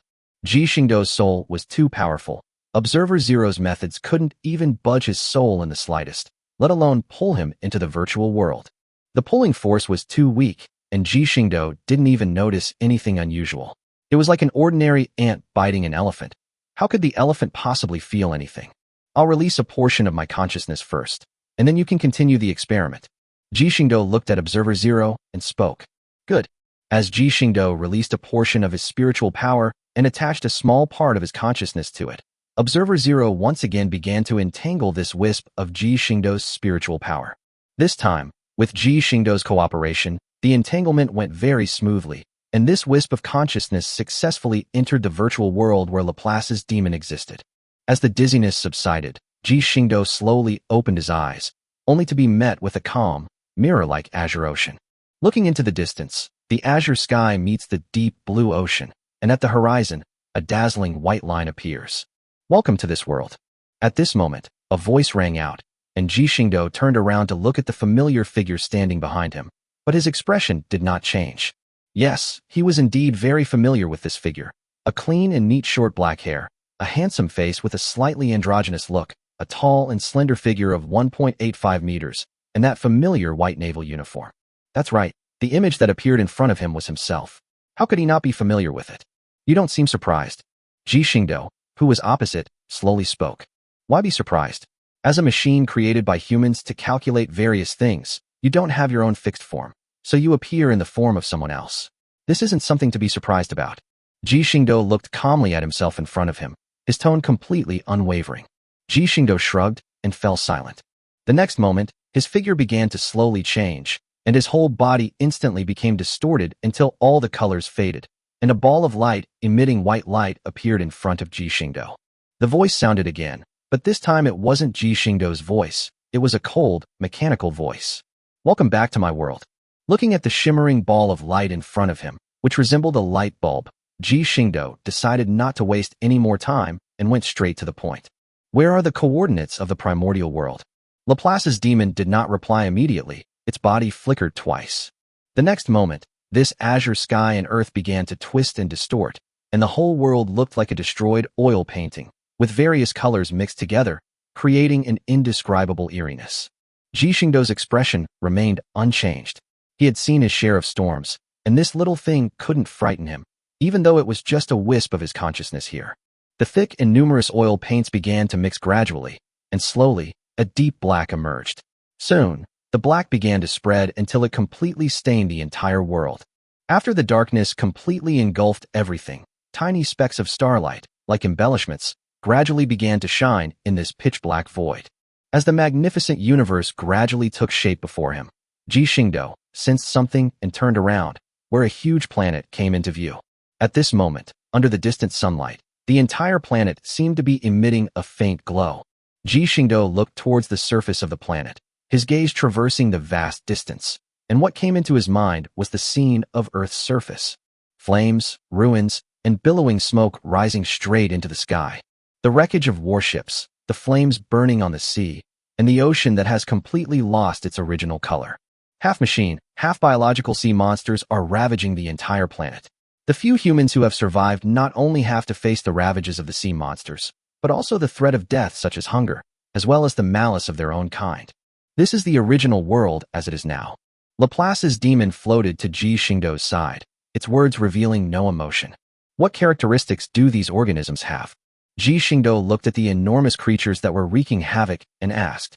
A tireless, mechanical ability to move, a regenerative ability to easily regenerate severed limbs, and an unimaginable learning ability. Laplace's demon answered truthfully. Learning ability? Ji Xingdou frowned slightly and murmured softly. That's right, it's an extraordinary learning ability. In the beginning, the Rubik's Cube appeared out of nowhere, and the major powers of the primordial world discovered the magical power it contained. Subsequently, relying on the Rubik's Cube's abilities, the technology of the primordial world began to develop rapidly. Rubik's Cube technology flourished, and the technological strength of the primordial world advanced at a breakneck pace. Until the arrival of that meteor. Laplace's demon speaks as if it were telling an insignificant story, its tone flat and monotonous. Although the meteor that crashed into the ocean caused damage to some coastal countries, it did not attract much attention from other countries. People initially thought it was just an ordinary meteorite strike. However, soon, large numbers of gigantic marine creatures began to be detected, indiscriminately attacking ships at sea, some even targeting ports of important countries. The situation gradually began to spiral out of control. Chapter 178: The Destruction of the Primordial World. Faced with the frenzied attacks of a large number of sea monsters, countries around the world decided to form a joint army to deal with the disasters caused by these sea monsters and began to exterminate them. Through this joint operation, various new weapons that had never had the opportunity to be used and newly manufactured warships began to be deployed in the war. Laplace's demonic light flashed once more, distorting and altering the entire world. The original universe had vanished, and Ji Xingdou once again stood on the surface of the sea. However, the sea was not calm at this time, and giant warships hundreds of meters long slowly sailed past him. In the azure sky, fighter jets carrying new weapons flew past, leaving trails of contrails. Seeing these scenes, Ji Xingdou realized that this must be the scene at the beginning of the war. With the help of the powerful Rubik's Cube technology, the sea monsters were forced into a retreat. Although the world's fleets suffered losses due to the sea monsters' frenzied counterattacks, eliminating them seemed to make it all worthwhile. However, they soon regretted their decision. As Laplace's demon narrates, the scenes depicted in this world constantly change. The sea monster's enormous body, standing 400 or 500 meters tall, was riddled with holes by the new Rubik's Cube weapon. Some sea monsters, in their dying struggle, dragged a 500-meter-long giant warship into the water. Overall, although both sides suffered losses, humanity still held a firm advantage. However, Ji Xingdou also noticed that these sea beasts were pure flesh and blood, without the slightest trace of mechanical modification, which was quite intriguing. Recalling the image of the sea monster he had first seen, and looking at these purely biological sea monsters now, Ji Xingdou, who had some guesses, also focused his attention on the sunken warships. After a moment's thought, he seemed to understand something, but he didn't interrupt. Instead, he continued to listen to Laplace's demon's tale. The fleet eventually located the meteorite impact site. Without hesitation, the fleets of all nations gathered together, ready to completely eliminate the source of this disaster. But when they arrived at the site of the meteorite impact, an even deeper despair enveloped them. An enormous number of semi-mechanized sea monsters surged forth from the ocean floor. They already possess formidable physical strength, and with the addition of semi-mechanized modifications, their power has far exceeded the expectations of the combined fleet. Under the frenzied onslaught of these sea monsters, the combined fleet of various nations perished, except for the desperate transmission of some information about the sea monsters. The naval power of all nations was nearly destroyed. The scene before Ji Xingdou's eyes had transformed into the image of the combined fleet's defeat. Large numbers of sea monsters raged, and warships powered by the magic cube technology were constantly being dragged into the water. Even high-flying fighter jets were shot down by the long-range attacks evolved from the sea monsters. The combined fleet's previously invincible Rubik's Cube weapons were easily blocked by the sea monster, because the sea monster's body was also covered with shields. The entire combined fleet, consisting of over 10,000 advanced warships, was annihilated here. Apart from the ever-burning flames, there was no more ripples in the water. Finally, after research, scientists discovered that these marine mammals could devour other things and achieve rapid evolution in the process. The previously sunken warships undoubtedly provided them with this opportunity. They seized the primal world's Rubik's Cube technology from those warships and used it to modify themselves in a very short time, ultimately becoming the fuse that annihilated the Allied fleet. But by then, it was too late for regrets. Large numbers of modified sea monsters began relentlessly attacking coastal cities. Countless humans perished in the attacks, and after devouring countless humans, these sea monsters gradually developed a degree of intelligence. Their learning abilities kicked in again. However, this was not good news for humans. They had even learned to use military strategy, relying on their intelligence. They captured a frontline fortress that was practically a war stronghold without suffering any losses. The intelligent sea creatures were practically unstoppable. However, hope was still born. Dr. Ange's research was an unprecedented success. By combining a Rubik's Cube with an old ship hull from World War II, a wondrous life was born, the anthropomorphization of warships. The shipgirls of the primordial world were finally born. The scene shifts again, and a woman wearing a white research lab coat, looking somewhat unkempt, is standing next to an old warship. Looking at the dazzling light flashing on it, an expression of extreme excitement appeared on her face. Ji Xingdou stood beside her, listening to her muttering something, while the white light became even more dazzling. Soon, the warship's massive body was completely engulfed by the white light, and a white-haired woman with her eyes slightly closed suddenly appeared in front of Dr. Ange. She looked so pure and innocent, and she was Enterprise, the first ship girl born in the primordial world. She is now Enterprise of the Ember Fleet. Humanity's hope was born. With the help of this technology, a large number of ships from World War II were unearthed, and with the help of the Rubik's Cube, shipgirls were born. As spirits born from the sea, they naturally became the main force in fighting against sea monsters. With the shipgirls' formidable strength, One sea monster after another was successfully defeated, and the situation seemed very promising. However, humanity did not have the courage to place all their hopes on Shipgirls. Therefore, Dr. Asta, who took a different research path, finally created his work, and the robot known as the Sirens was also created. With the combined efforts of the Shipgirls and the Sirens, the sea monsters seemed to have become easier to deal with. However, unfortunately, the intelligence that the sea monsters had evolved had taught them the principle of capturing the leader first. The world's most prestigious research institute, which gathers all the world's top scientists, was suddenly attacked by a full-scale sea monster. This war meant that humanity's last hope for scientific research was completely shattered, and the Shipgirls suffered heavy losses as a result. The entire primordial world completely lost any hope of revival. Then, as you know, the Sirens, carrying humanity's last instructions, opened up one experimental world after another, attempting to find a way to save the original world. The remaining Shipgirls from the original world were all transformed into Shipgirls under the design of the Arbitration Authority, and the relationship between the two instantly plummeted to a freezing point. As the last image disappeared, the world returned to how it was at the beginning. Standing on the calm, mirror-like sea, Laplace's demon transformed back into Ji Xingdou's appearance and looked at him softly. Although I know it's pointless to ask again, I still have to ask you, are you really prepared to face these creatures? Ji Xingdou glanced at him and said slowly, I have never backed down from anything I want to do. The colors of the world faded again, and Ji Xingdou voluntarily withdrew from this virtual world. As for the coordinates of the primordial world, he already knew what they were when this world evolved into that universe, so there was no need to ask any more useless questions. Is that so? Given the current situation, I guess I have no choice but to trust you. Chapter 179 The Primordial World, The Vanished World Will. As Ji Xingdou withdrew this wisp of consciousness, he looked at Observer Zero, whose eyes were tightly closed, and asked softly, What are your plans? I want to witness with my own eyes the liberation of the original world.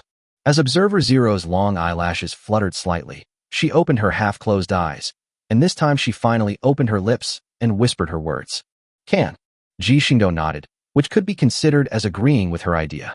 Bringing one more person was just a small matter and not a big deal. Then, Ji Xingdou waved his hand, and the two figures disappeared into the icy world. After they left, the traces of their existence were quickly buried by the wind and snow, and the entire Antarctic returned to its original desolate state. When Ji Xingdou and Observer Zero returned to the command room at the home port, all the Shipgirls had already gathered there. They stared intently at Ji Xingdou, their eyes burning with fighting spirit. As Shipgirls of Ji Xingdou, they did not witness the primordial world that Laplace's demons evolved from. However, they firmly believed that their commander would obtain the coordinates of the primordial world. They will serve as Ji Xingdou's sharpest blades, annihilating all invading enemies. Looking at the Shipgirls below, their fighting spirit high, Ji Xingdou unconsciously straightened up, his tone also carrying a hint of pride. The coordinates of the primordial world have been obtained. The home port is now on high alert. All personnel must return to port immediately. Check weapon status. Depart in 2 hours. Yes, Commander. All the Shipgirls sprang into action, beginning comprehensive preparations for the upcoming war. The 3 observers have also returned and have begun equipping the Shipgirls and the escort members with new weapons and equipment, as well as continuing the modification work on the remaining Shipgirls. However, the newly developed antimatter annihilation cannon is too complex to be deployed on a large scale due to its complex manufacturing process and the possibility of further improvement. However, this war also provided Observer Hemming with an opportunity to improve his weapons. After all, war is the best place to collect weapon data. However, the power of the antimatter annihilation cannon is simply too great, and it must be used with caution on a matter-of-life planet. Take the Emperor as an example. After equipping the antimatter annihilation cannon, he only needs 10% of the energy output power to blast a planet 10 times larger than the one in front of him into nothingness. This is even without the Emperor using the law of destruction. It could be said that originally they could only cause some damage to the world barrier and create a few cracks, but now that's not the case. At full power, they could probably shatter even the barriers of some small and medium-sized dimensional worlds. Therefore, if you want to use it on a planet, the output power cannot exceed 1,000th of its maximum, otherwise it will cause irreversible damage to the entire planet. Although limiting the output power means that more useful research data cannot be obtained. However, the Observer and Ming were not worried about this. After all, there was still a divine kingdom to rely on, and Ji Xingdou would not give up on causing trouble for that divine kingdom. As for whether this would cause too much bloodshed, Ji Xingdou would not be sentimental about it. Once a true war breaks out with the main god space, the number of people is ultimately just a number. Perhaps this is the tragedy of the week. As time ticked by, the scheduled departure time arrived. Due to the demanding nature of its workmanship and materials, the antimatter annihilation cannon was only equipped with 20 shipgirls. Meanwhile, the number of shipgirls undergoing interstellar modification increased from 250 to 450. It wasn't that Ji Xingdou didn't want to complete the modification of the remaining 100-plus shipgirls. It was mainly because the resources he had collected during this period had been almost entirely used up. Apart from the resources reserved for the home port as a last resort, almost all other resources have been exhausted. It can be said that in order to solve the disaster in the primordial world, Ji Xingdou almost became penniless again. However, once he takes over the primal world, the entire Azure world system will be under his control. By then, the shortage of resources at the home port will be completely eliminated, and the port's technology will once again advance rapidly in an explosive manner. Commander, warp preparations are complete, and the original world coordinates have been locked. We are ready to initiate a space warp at any time. The observer manually calibrates the home port's jump device, ensuring that it is completely error-free. All right, the leap begins. Heading towards the primal world. Ji Xingdou nodded, his face full of determination. With his command, the home port's jump device was activated again, and the huge home port disappeared directly into the vast universe. After a period of boredom, the home port successfully escaped the space-time turbulence layer and arrived at the dimensional universe, where the primordial world was located. In front of them was a planet with a hazy gray color. Is this the planet of the primordial world? All the shipgirls felt a very strange feeling. Looking at the gray, lifeless planet before them, the shipgirls felt an indescribable sense of sorrow. Some of the destroyer girls even had tears welling up in their big eyes, looking like they were about to cry. This made Royal Arkansas and Royal Arkansas feel very sorry for the shipgirls, so they surrounded the destroyer shipgirls and started to comfort them. Fortunately, in the face of such a major event, the two of them managed to restrain themselves and did not go completely crazy, but instead became unusually serious. Otherwise, Belfast would have to throw them both back into jail no matter what. Ji Xingdou also noticed the emotions of the shipgirls and kept trying to comfort them. Moreover, Ji Xingdou also noticed something strange. He could sense the fluctuations of the world's will in the primordial world, but he couldn't sense its existence, which was quite intriguing. The fact that one can sense the fluctuations proves that he is not dead, since the primordial world still exists. However, the fact that one cannot sense his presence basically proves that he is probably not a complete entity now. As for why he asserted that the world's will was incomplete, rather than being the main reason for its disappearance, it was because he sensed an aura originating from the same source in the shipgirls and the members of the Ember Fleet. He didn't pay much attention at first. After all, they were all shipgirls, and it was perfectly normal for them to come from the same source. However, after he came into this world and sensed the fluctuations in the world's will, he realized that something was wrong. Whether it's Ji Xingdou's shipgirls or the shipgirls of the Ember Fleet, the fluctuations of their auras are exactly the same as the fluctuations of the world consciousness of the primordial world. This suggests that the birth of the original world's shipgirls is likely inextricably linked to the world consciousness of that world. Chapter 180: The Strange City in the Deep Sea. Xiao Nuo, dispatch nanobots to scout the entire planet. Mark the locations of all anomalous creatures. Putting this question out of his mind, Ji Xingdou decided to immediately deal with the matter at hand and get rid of these sea monsters first. Whether the primordial world was destroyed or not at least proves that it is not dead. Since we can't find it now, we might as well leave it aside for now and deal with it later. Order received. Nanomachine insects being dispatched. As Xiao Nuo inputted commands into the nanobots, swarms of nanobots flew out from the exclusive passage at the bottom of the homeport, racing towards the nearby planet at high speed. With the arrival of the first nanobot, Xiao Nuo began collecting the data transmitted back by the nanobot and started rapidly constructing a 3D map of the planet in front of her. Before long, the map was completed and the basic information about the planet was marked. In terms of volume, it is nearly 6 to 7 times larger than the planets in the experimental world that Ji Xingdou and the others experienced. Moreover, more than 80% of its surface area is ocean. This is not good news. It basically proves that the number of gigantic sea monsters in this world is probably far greater than previously imagined, and it is definitely not a small number. At present, The only way to find out the exact number of the enemy is by searching for the nanobots. As the nanobots continued to mark the map, red dots began to appear on the 3D virtual map. Soon, the entire map was almost completely covered by dense red dots. There are very few red dots on the mainland. Almost all of them are located in the ocean. Ji Xingdou could only speculate about this phenomenon. These sea creatures probably still retained their previous habits and preferred to stay in the water rather than in the dry environment of land. After all, most of the red dots on the mainland are concentrated in major rivers and relatively large inland lakes. On the mainland, whether in coastal cities or cities far from the sea, everything has been reduced to ruins. This also shows that these marine mammals are capable of fighting outside the water, proving that they are not afraid of dry climates. This confirms his earlier conjecture. Their return to the water is essentially a matter of habit. At this point, the marked red dot stopped, and the entire virtual map was now almost entirely dyed a bright red. Especially in the very center of the Pacific Ocean, the dense clusters of red dots have begun to turn the original red color into purple, demonstrating just how astonishing the density of marine life is here. Data statistics. The number of sea mammals is 102,561. Among them, there are 101,000 sea mammals with a body length of about 400 meters and 1,561 sea mammals with a body length of more than 500 meters. Among them, there are 3 sea mammals that are over 600 meters long.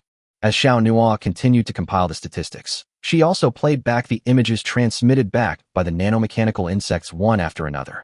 Among them, the 3 most important sea creatures were placed in the very center. Although we don't yet know how these things are rated, since they are the largest in size, they should also be the strongest. Is this a city? The company looked at the 3 sleeping sea monsters and the building behind them that revealed only a glimpse of its structure, and said with some confusion, "After all, they are currently in the deep sea, in the center of the Pacific Ocean, the largest gathering place for marine mammals. But this is the deep sea, and the appearance of city buildings here is indeed a bit unexpected for everyone. Investigate this building." Ji Xingdou was also very curious about this and immediately gave Xiaonhua an order. Order accepted. Xiaonhua nodded, and the next moment, a nearby nanomechanical insect began to move. Although the pressure and water resistance in the deep sea affect its speed, it still moves freely here. It first increased its height, and under the light emanating from the nanomachines, a massive complex of buildings appeared before everyone's eyes in the next moment. Everyone in the command center was somewhat surprised. After all, they had initially thought that the complex was just a bunch of dilapidated buildings, but who would have thought that it was actually a very complete city, with no sign of decay? The area covered by the scan is 5,000 square kilometers. The architectural style is a combination of various national architectural styles on this planet. The year of construction needs to be verified by scanning. Xiaonhua once again piloted the nanomechanical insect forward to begin surveying the material of the pillar and the degree of wear and tear on the building. Ji Xingdou frowned. This complex of buildings was quite eerie. Among them, you can see garden architecture belonging to Donghuang, Gothic architecture, and even Islamic architecture full of religious significance. It can be described as a complete hodgepodge. Who built this complex? Could it be these sea monsters? Just as Ji Xingdou was speculating, Xiaonua's scan results were presented to everyone. The building should be completed within 10 years. Xiaonua's answer caused an uproar among the members of the Ember Fleet and the arbitrators. It had only been built for less than 10 years. What did this mean? It meant that these sea monsters had actually evolved the intelligence to build a complex. Moreover, this complex of buildings was not simply assembled haphazardly like building blocks. Instead, it drew upon all the architectural wisdom of humankind throughout history to build such a massive city in the high-pressure environment of the deep sea. This can no longer be called a miracle. After all, this is the deep sea. You can imagine how difficult it is to build a house here. Have these sea monsters evolved to this extent? Seeing the ugly expressions on the faces of the Ember Fleet and the arbitrators, the Shipgirl's expressions remained unchanged. When faced with countless insectoids, they did not back down an inch. They were just massive life forms with a bit more intelligence. Did you think you could scare them? Ji Xingdou gazed intently at the exceptionally magnificent palace deep within the city, lost in thought. He felt that the placement of these buildings looked very familiar, but he couldn't quite place them. Ji Xingdou, who was preparing to go and see for himself later, slowly turned around and looked at the group of shipgirls full of fighting spirit below the command platform. A confident smile appeared on his face, and with a wave of his hand, he gave the order. The Vichy Papacy's fleet is to sweep away all the sea monsters on land. leaving no one behind. Understood, Commander. Jean Bart responded loudly with a confident smile on his face. After all, the Vichy Church was one of the smallest factions, so clearing out the equally rare sea monsters on the continent was more than enough for them. The Northern Alliance fleets, the Arctic and Antarctic, are now in your hands. Leave it to us, Commander. With his left hand gripping the hilt of his sword, Soviet Rossiya looked at Ji Xingdou and spoke with considerable confidence. Chapter 181: The Great Battle begins. The Free Iris fleet has taken over the task of dealing with the sea monsters ravaging the Indian Ocean. I will obey the will of my lord. Richelieu placed his hands on his chest, bowed slightly, and responded solemnly and devoutly. The Royal Fleet, a fleet belonging to the Sardinian Empire, is tasked with eradicating the sea monsters that inhabit the Atlantic. Let me help my faithful servant out of his troubles. Elizabeth crossed her legs, leaned back in the ornately decorated chair, and smiled confidently. Understood, Commander. Leave it to us. Veneto lowered her head, gently stroking the ornate hilt of the sword, and chuckled softly. The rest of the fleet's target. All the sea monsters gathered in the Pacific Ocean. Yes, Commander. Times 4. Etienne, New Jersey, Bismarck, and Nagato echoed in unison. Today is the day of annihilation for the primordial sea monsters. Wipe them out. Ji Xingdou drew the sword hanging at his side and shouted loudly with high spirits. Set off. At Ji Xingdou's command, all the shipgirls in the port area that had been modified were mobilized. Except for the shipgirls who had not yet completed their modifications and stayed behind, all the other shipgirls summoned their prototype ships at the port of their home port and sailed away from the port in an orderly fashion, heading towards their mission locations. Meanwhile, Ji Xingdou, along with the members of the Ember Fleet and Observer Zero, arrived at the Emperor's prototype ship, preparing to head together to the skies over the Pacific Ocean, the main battlefield. After all, the Pacific Ocean was where the meteorite fell, and the number of sea monsters gathered there was more than twice that of all other locations combined. This is why Ji Xingdou dispatched 4 camps there at once. Otherwise, with too few people, killing them would be a waste of time. As warships broke through the limitations of the atmosphere, all the high temperatures generated by friction were blocked by their shields. Looking up from the ground, it appears as if over 400 enormous fireballs are falling toward the planet's surface, creating a unique sense of oppression. The Vichy Papacy's fleet is ready. The Northern Combined Fleet is in position. The Royal Navy is in position.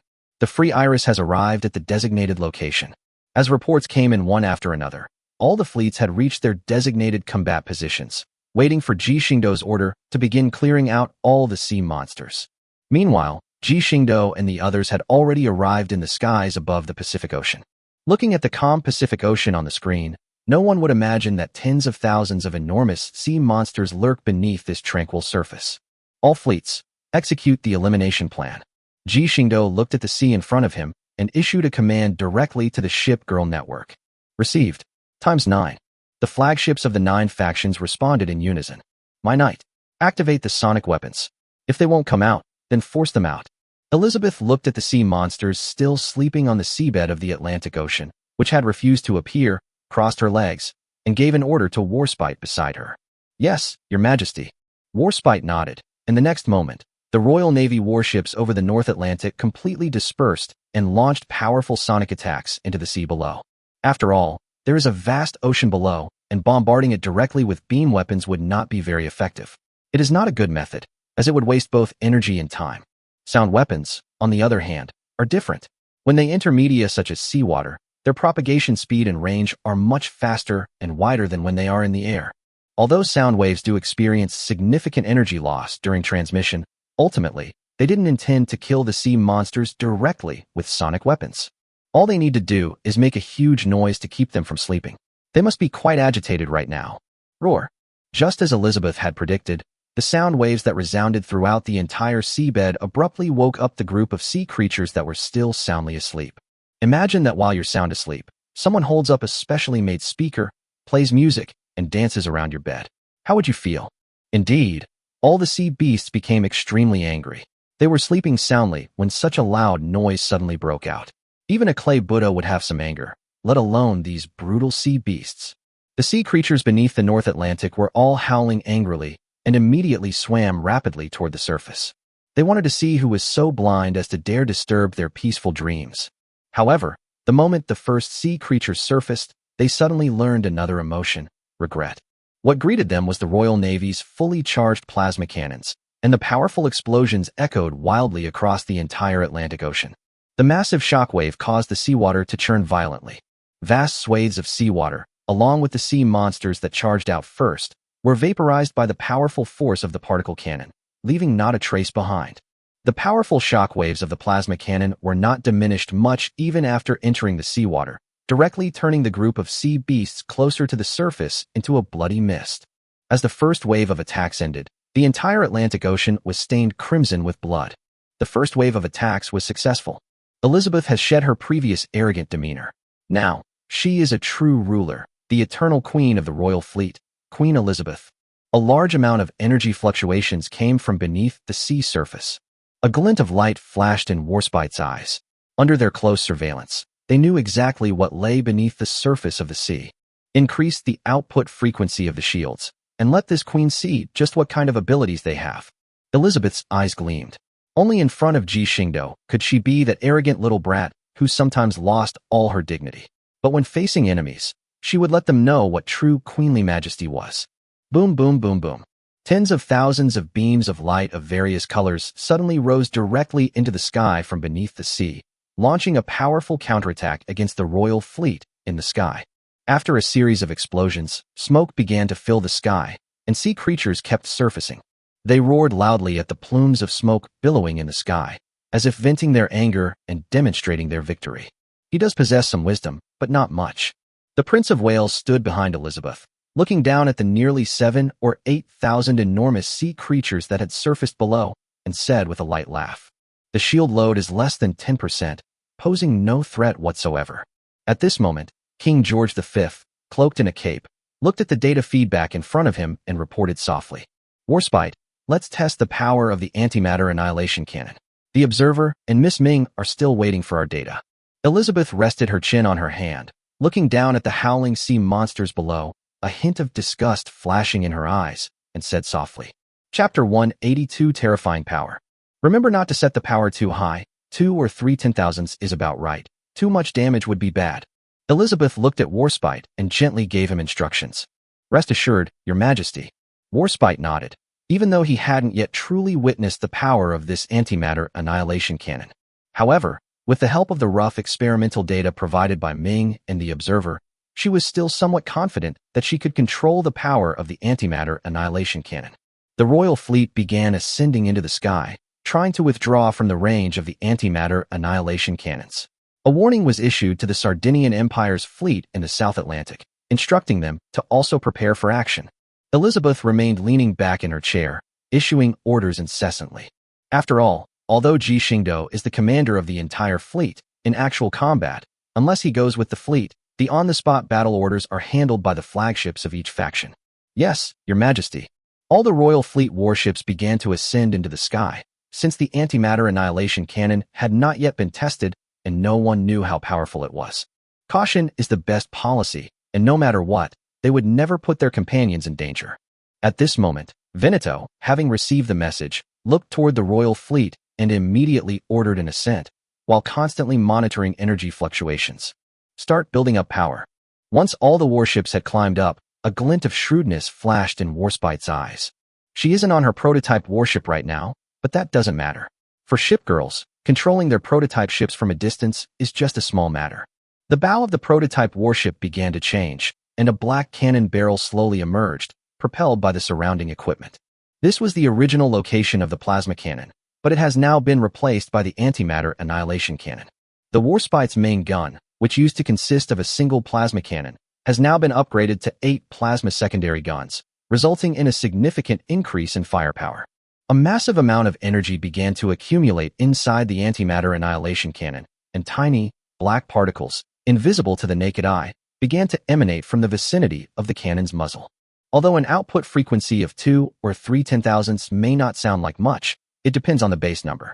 According to the Observer's calculations, it would take at least half an hour to fully charge the antimatter annihilation cannon, and at that time the warship's shields would have to maintain only the lowest power.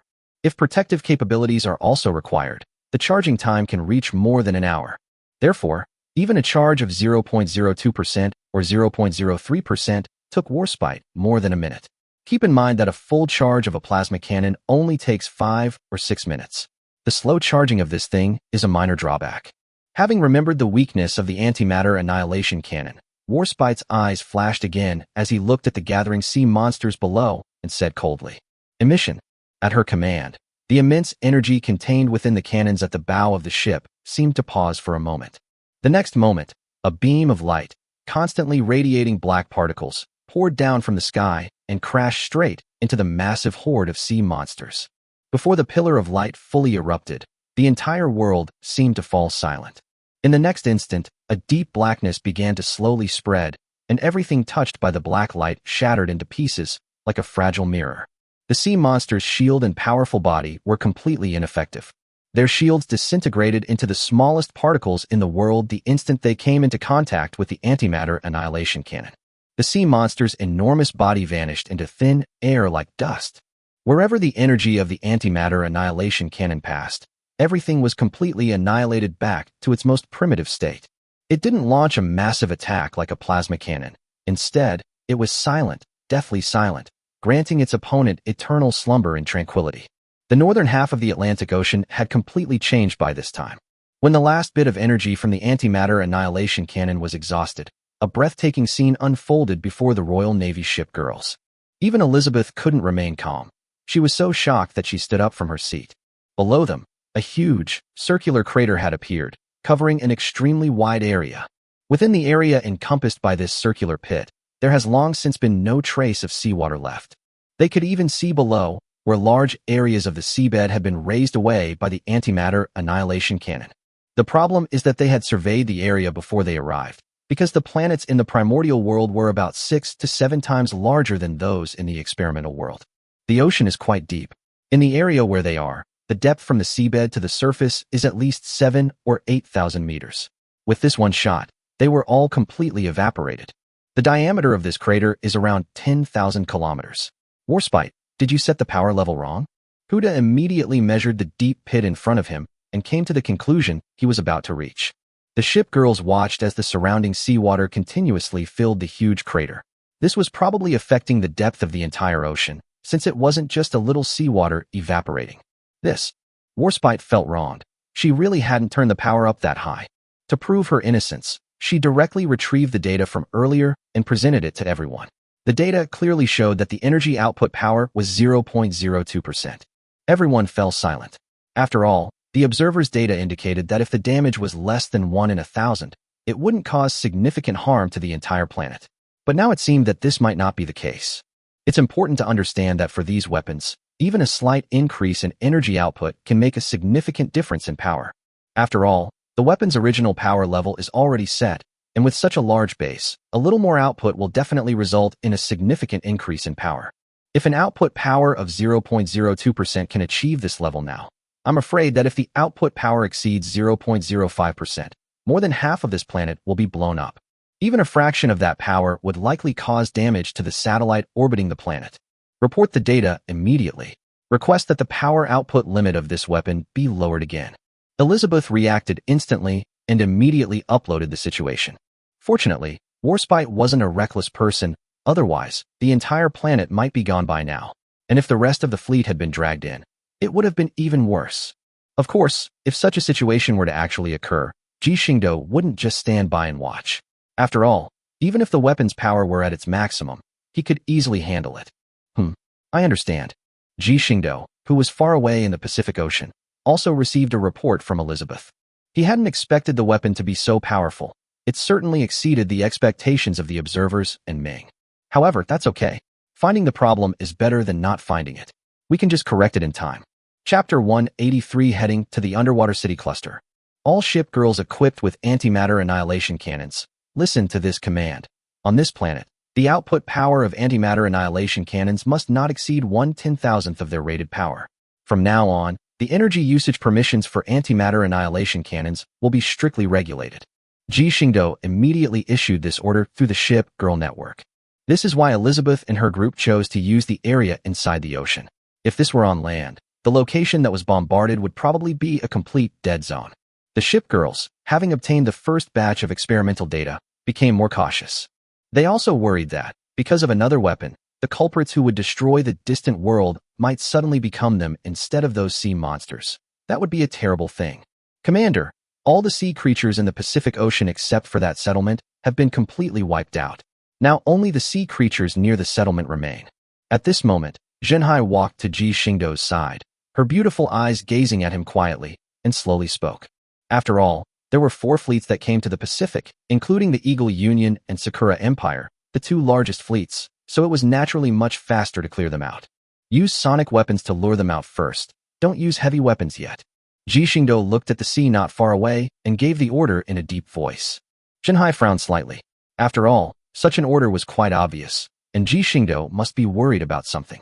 When she thought of the city built in the deep sea, a flash of inspiration struck her, and she slowly began to speak. Which city has a problem? Ji Xingdou turned around speechlessly, looked at Zhenhai standing behind him, reached out and stroked her fair and tender cheek, and said helplessly, "You're really smart, Zhenhai. Haha, I am your advisor. How could I not understand your thoughts, and therefore be worthy of such a responsibility?"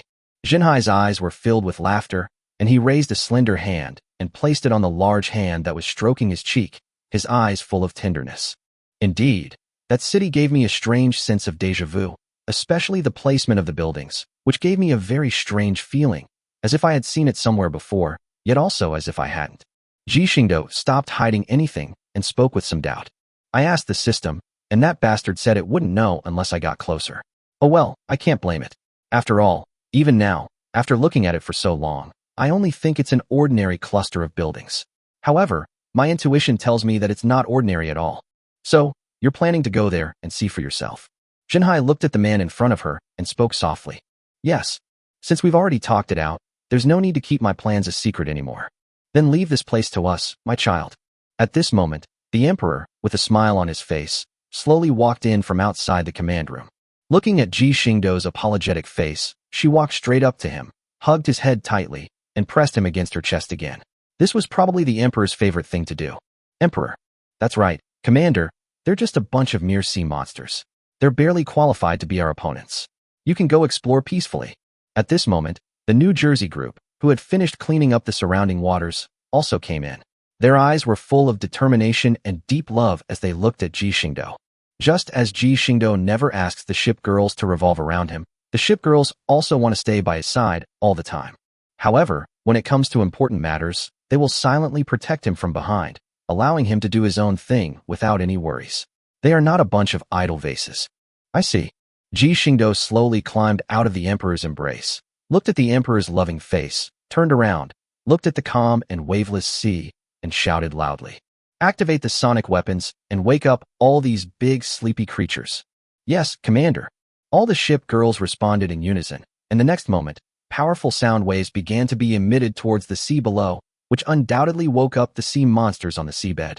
The 3 largest sea beasts got up and were about to roar when they glanced at the building in the very center of the city not far away, and the entire horde immediately became dejected. At this moment, an ethereal voice rang out from the seabed, and words in an unknown language began to echo continuously in the ears of the sea creatures throughout the entire settlement. As if receiving some kind of command, all the sea creatures got up and swam in unison toward the surface of the sea. Yes, they are neat and orderly, and they are now completely different from the sea creatures in other places. They are no longer a group of large creatures fighting alone, but rather like an army, advancing towards the sea in perfect unison. My child, signs of life on the seabed are moving at high speed. They're swarming out from the other side. The emperor stood behind Ji Xingdou and said with a smile, "All right, plasma cannons, prepare to charge. Pay attention to energy output frequency. Everyone, deploy space distortion shields. Protect yourselves." Yes, Commander. Looking at the great emperor beside him, Ji Xingdou held her soft hands and whispered, "I'll leave this to you for now, Your Majesty. I know, my child, you can go in peace." The emperor leaned forward and gently kissed his forehead. Ji Xingdou nodded, and then his figure vanished without a trace. The emperor withdrew his smile, looked at the screen, and said coldly, "Let these blind fools see the strength of our Star Palace Port District." As she finished speaking, countless booming cannons roared down. Is this the place? Ji Xingdou's figure appeared in the silent, deep sea, where there was not a single ray of light. Deep, eternal darkness was the eternal theme of this place. If it weren't for the incredibly powerful light source of the nanobots, Ji Xingdou and the others probably wouldn't have been able to see the entire city in the previous footage. However, these were not a big deal for Ji Xingdou. A thin membrane is now appearing around him, blocking out the seawater and the pressure from it. Shine. Ji Xingdou silently recited a sentence. Then, a large number of light particles began to gather above his head, gradually coalescing into a huge ball of light, just like a small sun, constantly radiating dazzling light in all directions. Manipulating the ball of light to fly above the city, the entire seabed was illuminated as if it were daytime, and the entire city's layout became clearly visible. There's definitely something wrong. Chapter 184 Divine Array, the Covetousness of a True God. Sure enough, this city has quite a few problems.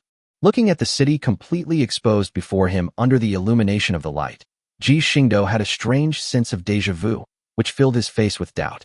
It feels like some kind of formation, but which formation is it?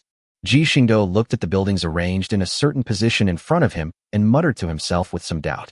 Although he recognized it as some kind of formation, he had studied so many formations that he couldn't immediately identify which one it was.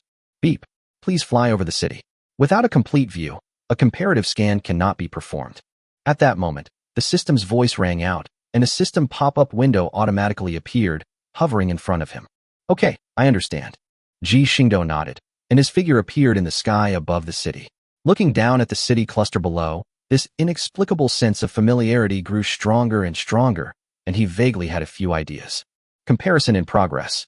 The system also worked diligently and immediately began comparing data from the database to try and find a record of the item as soon as possible. Beep. This formation is a type of teleportation formation. At this moment, the system with its enormous computing power quickly found the details of the corresponding formation and directly presented the data to Ji Xingdou. This is... As Ji Xingdou looked at the information in front of him, his expression grew increasingly grave, and the function of this formation became clearer and clearer in his mind. He had indeed seen the formation, but only seen it. He had not studied it. After all, if you really think about it, this formation is even more vicious than the curse-type magic he used when he was searching for the location of the Zerg. There is only one condition for activating this formation, using an enormous amount of souls as the energy source to fully activate it. These souls captured by the formation will suffer the pain of having their soul energy forcibly extracted until the formation drains all their soul energy, causing them to be completely destroyed and leaving them with no chance of reincarnation. Moreover, each time this formation is activated, it requires at least tens of billions of ordinary people's souls as a foundation for the formation to even be qualified to be activated. The effect created by such a massive number of souls is naturally outstanding. It can ignore world barriers and teleport the other party to this world in an instant, no matter how far away they are. Most importantly, the life forms that can be teleported by this formation are at least true God realm experts. Regarding whether this formation can be activated, Ji Xingdou can only say that it definitely can. Planets and other worlds have populations of billions, even close to 10 billion. This world is 6 to 7 times larger than other worlds, so you can imagine how large its population is. Although these humans have been dead for an unknown period of time, the fact that the other side was able to build this formation means they must have the ability to intercept the souls of ordinary humans. We can't delay any longer. Regardless of whether the formation can still be activated, Ji Xingdou cannot allow a true god to descend upon the primordial world. Destroying an entire planet is a minor matter. Ordinary beings may not be able to sense the fluctuations of a battle between true gods, but true gods of the same realm can clearly sense them. At that time, the entire Azure world system will be exposed to the eyes of the gods. At that point, let alone a battle with the main god space, a war of gods might break out directly. This is a rare world system composed of multiple planes. Do I need anyone else to elaborate on how many resources are contained within so many planes? After all, even the kingdom of gods needs to develop. Ji Xingdou has decided to move this grand formation directly. As long as the opponent is not above the second-level true god, Ji Xingdou's chances of winning are very high. What's more, he still has trump cards as a backup. System, check the operation of the formation. Ji Xingdou said in a low voice. Beep. The formation has reached 10% charge. Please transfer the formation as soon as possible. Once it exceeds 30%, the formation will be permanently rooted in this world and will be impossible to move. The system's voice came again, and just as he expected, the formation had been activated. However, How could a magic array capable of teleporting a true god have a short charging time? Therefore, he still has some time left. As for why he didn't just destroy the formation, Ji Xingdou could only say that it wasn't that simple. How could a formation capable of teleporting true gods be so easily broken? Don't be fooled by the bizarre conditions for its activation. This formation is, in fact, a genuine divine formation. If the formation hasn't been activated yet, he could try to break it directly. However, this thing has already been activated, and he has no way to destroy it without causing damage to the surrounding area. After all, this thing's array diagram is a composite array diagram composed of several large arrays of different attributes. When drawing this formation, a defensive array diagram needs to be drawn inside it, and the level of this defensive array diagram is indeed divine. Ji Xingdou did have the brute force to break this formation, but the price he paid was that the entire star system in which this planet was located would perish along with it. He returned to the original world to preserve it, not to destroy it, which was completely contrary to his beliefs, so he didn't even consider it. As for where to move this thing, he did have a good idea. Ji Xingdou looked down at the city, a glint of light flashing in his eyes.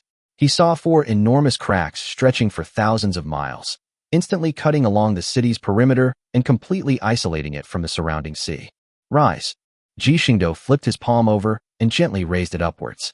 The next moment, the entire seabed began to tremble continuously, the water flow became turbulent, and the entire seabed rumbled, accompanied by a huge sound that resounded throughout the entire seabed. Rumble. Boom. With a sudden cracking sound, the entire city, along with the ground 500 meters below, was uprooted by Ji Xingdou. He wanted to take advantage of the fact that this formation had not yet fully taken root in this world to teleport it to other places. He did have 2 places to go. One was the world of Elden Ring, and the other was the territory of the Extreme Flame Kingdom. Logically speaking, Ji Xingdou should have thrown this thing into the Extreme Flame Divine Kingdom. After all, there is a grudge between the two. Throwing them over to fight each other would be a good way to cause them some trouble, but Ji Xingdou cannot do that. You should know that he got the coordinates of the Extreme Flame Divine Kingdom from the clone of the true god on the other side. Even if the other side is an idiot, they would know to be wary of him. If he dares to rush over without any preparation, it won't just be a matter of fighting a true god. He'll probably get ganged up on. Given his personality, there's absolutely no way he would take such a risk. Chapter 185 Returning to the Law Circle, the longing entrusted by everyone. Unless he's brain dead, he wouldn't take that risk. He's clear-headed about whether to fight 1 or 2.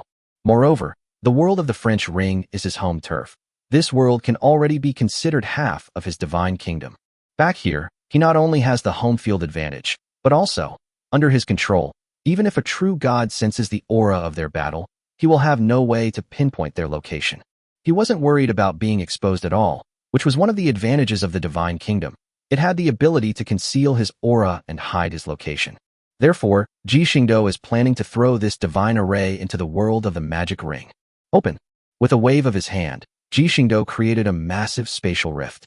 Because it is his own divine kingdom, Ji Xingdou does not need to travel through the space-time turbulence layer. Instead, no matter how far he is from this world, he can return directly to the world of the Law Ring. He raised his hand and sent the enormous object in front of him into the spatial rift. He turned his head, silently gave an instruction through the Shipgirl network, and then stepped directly into the spatial rift. He had promised them that he wouldn't disappear without a trace again, so he had to tell them his whereabouts and make sure they didn't worry too much. Of course, he knew this, and even so, their worries wouldn't lessen much. After all, he was about to face an old monster who had been a god for countless years. Unfortunately, things didn't go as planned. Only I can deal with this enemy now. Returning to the world of the Elden Ring, the proud golden tree still stands proudly at the very center of the universe. It continuously showers its brilliant divine light upon the entire universe, imbuing the originally dark and tranquil space with an unusual vitality. The massive branches of the golden tree swayed gently, and the next moment, a miniature version of the golden tree appeared before Ji Xingdou. This was the authority of this world. He, Ji Xingdou, is not only the only king of Elden in the Elden Ring world, but also the only god in this world. I have conveyed my divine decree. Let all living beings from the borderlands gather beneath the golden tree royal city for refuge. The divine war is about to begin. Ji Xingdou looked at the magic array, which had reached 30% charge, and said solemnly to the miniature golden tree beside him. The small golden tree, like a human, bowed slightly, as if to show that it knew. At this moment, at the border, a magnificent voice echoed continuously throughout the land. All living beings must flee to the Golden Tree Royal City for refuge.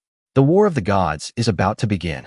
This statement caused great panic among the creatures in the border region. It was a war of gods. If the fighting got too intense, the entire border region might be completely wiped out. All living beings began to converge towards the Golden Tree. Now that Marika's grace has vanished, the creatures of the borderlands no longer worry about not being able to die naturally. They are now truly destined to disappear. My king, have you returned? Beside the city of Kalia, there are 3 magnificent mage towers, the one in the very center. A figure wearing a fur cloak and a wide-brimmed wizard's hat sat quietly in a chair. She slowly raised her head, and her bluish-green face surprisingly exuded a unique charm. Her profile seemed to have a transparent soul, the left side of which blended with her right side, yet it didn't give off an eerie feeling. She slowly floated down from the stool, revealing the chair underneath, which was raised high with thick books. Perhaps she was trying to hide the fact that she wasn't very tall. Maybe it was also so that she could look at that person calmly and steadily. My king, may you return safely. She slowly walked to the window, looking at the sky, which had been swept away from its previous gloomy state and turned into a clear blue thanks to someone's intervention, and softly prayed for him. Are you back? Before the roots of the golden tree, beside the throne that symbolizes the king of Eldon, a woman dressed in linen clothes was looking up at the magnificent golden tree in front of her, whose top could not be seen at a glance. She was looking up at its majesty and muttering to herself. It seems you've gotten yourself into some trouble. Not too bad, this time. The woman's tone carried a hint of helplessness, but also a somewhat ambiguous meaning. With her left eye tightly closed, she looked at the throne before her, the throne belonging to the king of Eldon, and murmured softly. You're always like this. No matter how difficult the road ahead, you'll charge forward relentlessly to achieve your goals. She remembered that man, who, in order to reverse someone's inevitable fate of dying, did not hesitate to kill the demigod Marlenia, known as Michaela's Blade. Her purpose was to strip away the demigod power that belonged to her in order to save the people she cared about. She thought of herself again. Originally, she should have used herself as the catalyst, as the raw material to burn down the golden tree. But it was also he who, without her knowledge, unhesitatingly accepted the fiery punishment, just to free her from her predetermined fate. Even if she hunts him down for all eternity, he wouldn't hesitate. However, he immediately used the power of the Dragon King, Platones, to break free from the entanglement of the raging fire. However, she was still furious. Why was he always so indifferent to her? It only made her feel suffocated. Please return safely, my king. She finally withdrew her resentful expression, sighed softly, and prayed to the golden tree. She finally uttered the word that she hadn't been able to say for the past few years. On the other side, a woman with a healthy, wheat-colored complexion, wearing a magnificent cloak and a crown, gazed at the royal city where the golden tree was located and murmured softly. I've become a qualified king now. Is this the kind of me you've been hoping for? Deep underground, the girl, who slept eternally, had a beautiful smile on her lips. Perhaps she was having a wonderful dream. In that dream, she was no longer the nun who willingly offered her body for the god she believed in. Instead, she stayed behind that person, becoming a caring and obedient little woman. As she dreamt this, the corners of the girl's mouth gradually curled up. Unfortunately, this was just her dream. She willingly entered into eternal sleep, partly because of her destiny, and partly because she felt she had no face to face him, the man she had fallen in love with. She was ultimately full of filth. Everyone connected to Ji Xingdou is expressing their longing for him in their own way. Sensing all of this, Ji Xingdou silently turned around and sighed softly. All that they went through was, of course, caused by him. After all, he wasn't someone who enjoyed tragedy, so he tried his best to rewrite their fates and put their lives on the right track. Does he not like them? That's not true. Humans aren't plants or trees. How can they be without feelings? However, at that time, I was always thinking about how to meet the Shipgirls, and I was always pretending to be oblivious to the feelings they showed. As for what happened later, when he finally found the Shipgirls, he naturally focused all his attention on them. As for calling him a scumbag or irresponsible, he accepts it. After all, now is not the time to think about these things. Looking at the magic array that could no longer suppress its fluctuations, Ji Xingdou sighed. Chapter 186, A Deity, the Sea God appears. The buildings suspended in the starry sky began to make cracking sounds as the energy of the divine array dissipated. Within minutes, cracks had spread across the walls, eaves, and everything else of the entire building complex. Debris from the house began to slide downwards continuously, and the entire complex was completely in a state of ruin, on the verge of collapse. Boom. As the first house collapsed, it was as if a domino effect had begun. Numerous buildings began to collapse, including the one located in the center. A large number of stones collapsed, but were affected by a powerful energy, and those huge stones were instantly turned into fine dust. The entire complex seemed to have gone through its long life in just a few minutes, vanishing into thin air. When these buildings, which served as cover, were destroyed, the complex arrays of divine formations that protected them beneath were also exposed. The array pattern, with its silver hue interspersed with gold, seemed to possess a life of its own, constantly flowing and giving off a very strange feeling. However, Ji Xingdou understood that it was indeed flowing. After all, each of the lines drawn on it contained a large number of souls whose soul energy was being extracted. Under such painful torment, how could this array become calm? At this moment, a melodious prayer echoed in the space, which caught Ji Xingdou's attention. Looking around, one could see a young girl dressed in a gorgeous red dress kneeling devoutly in the very center of the formation, constantly chanting some unknown language. At this moment, a large amount of soul energy gathered by the formation was also converging on the girl, making her aura stronger and stronger. In fact, she had already developed the aura of the 9th rank. So that's how it is. In order to solidify the formation and prevent others from forcibly breaking it from the outside, they used human sacrifices to strengthen the formation's defensive capabilities. Ji Xingdou immediately saw the girl's role in the formation, to sacrifice her own life in exchange for the formation's stable operation. Of course, serving as the core of a divine array is no easy task. The minimum requirement is a 9th rank strength. It should be noted that in some micro to medium-sized world planes, a 4th order being who can easily destroy a city is considered a god walking among humans. After all, the upper limit of microplanes is too low. 4th order is already the limit. Unfortunately, Ji Xingdou could tell that this girl wasn't originally at the 9th level. She was forcibly elevated to her current level by the immense energy of the divine array. Forcibly using energy infusion to enhance her strength means that even if she didn't choose to sacrifice herself, she wouldn't survive anyway. After all, this method of forcibly instilling knowledge will not only exhaust one's potential, but will also rapidly deplete one's lifespan, making it a purely suicidal act. What a pity, the only hope of the sea monster race has been wasted. Ji Xingdou sighed softly. He could naturally tell that the girl was not human, but rather the ultimate evolutionary form of the sea beast race. It can be said that the hopes for the prosperity of the sea beast race and its ability to shine among the myriad races of the world all rest on this young girl. With her talent, given time to grow, even if she doesn't become a god or climb the ladder to godhood, she will at least achieve the status of a demigod. It should be noted that being a demigod is almost the ultimate achievement that living beings can attain. As for the next stage, the true god realm, those who can step onto the path of godhood are all exceptionally talented individuals, a rare sight, even once every tens of thousands of years. It can be said that talent is only one aspect of becoming a god. After all, most geniuses, let alone stepping onto the path to godhood, probably haven't even had a chance to show their talent before they've already been reincarnated. However, despite his regrets, Ji Xingdou would not have hesitated to spare the life of this girl if she had been under his control before. But given the current situation, if she dies, she's dead. He has no extra feelings of pity or tenderness towards her. As time went by, the array diagram in front of them became brighter and brighter, and the entire array began to vibrate irregularly. The original silver array patterns, mixed with a few gold pieces, gradually transformed into a deep blue. Even though he was currently in deep space, Ji Xingdou keenly sensed that a large amount of water vapor was gradually gathering around him. Are they deities associated with water? Ji Xingdou frowned slightly. After all, the gods related to water might be weaker in terms of attack than those gods who are good at attacking, but you can't stand up to their troublesome nature.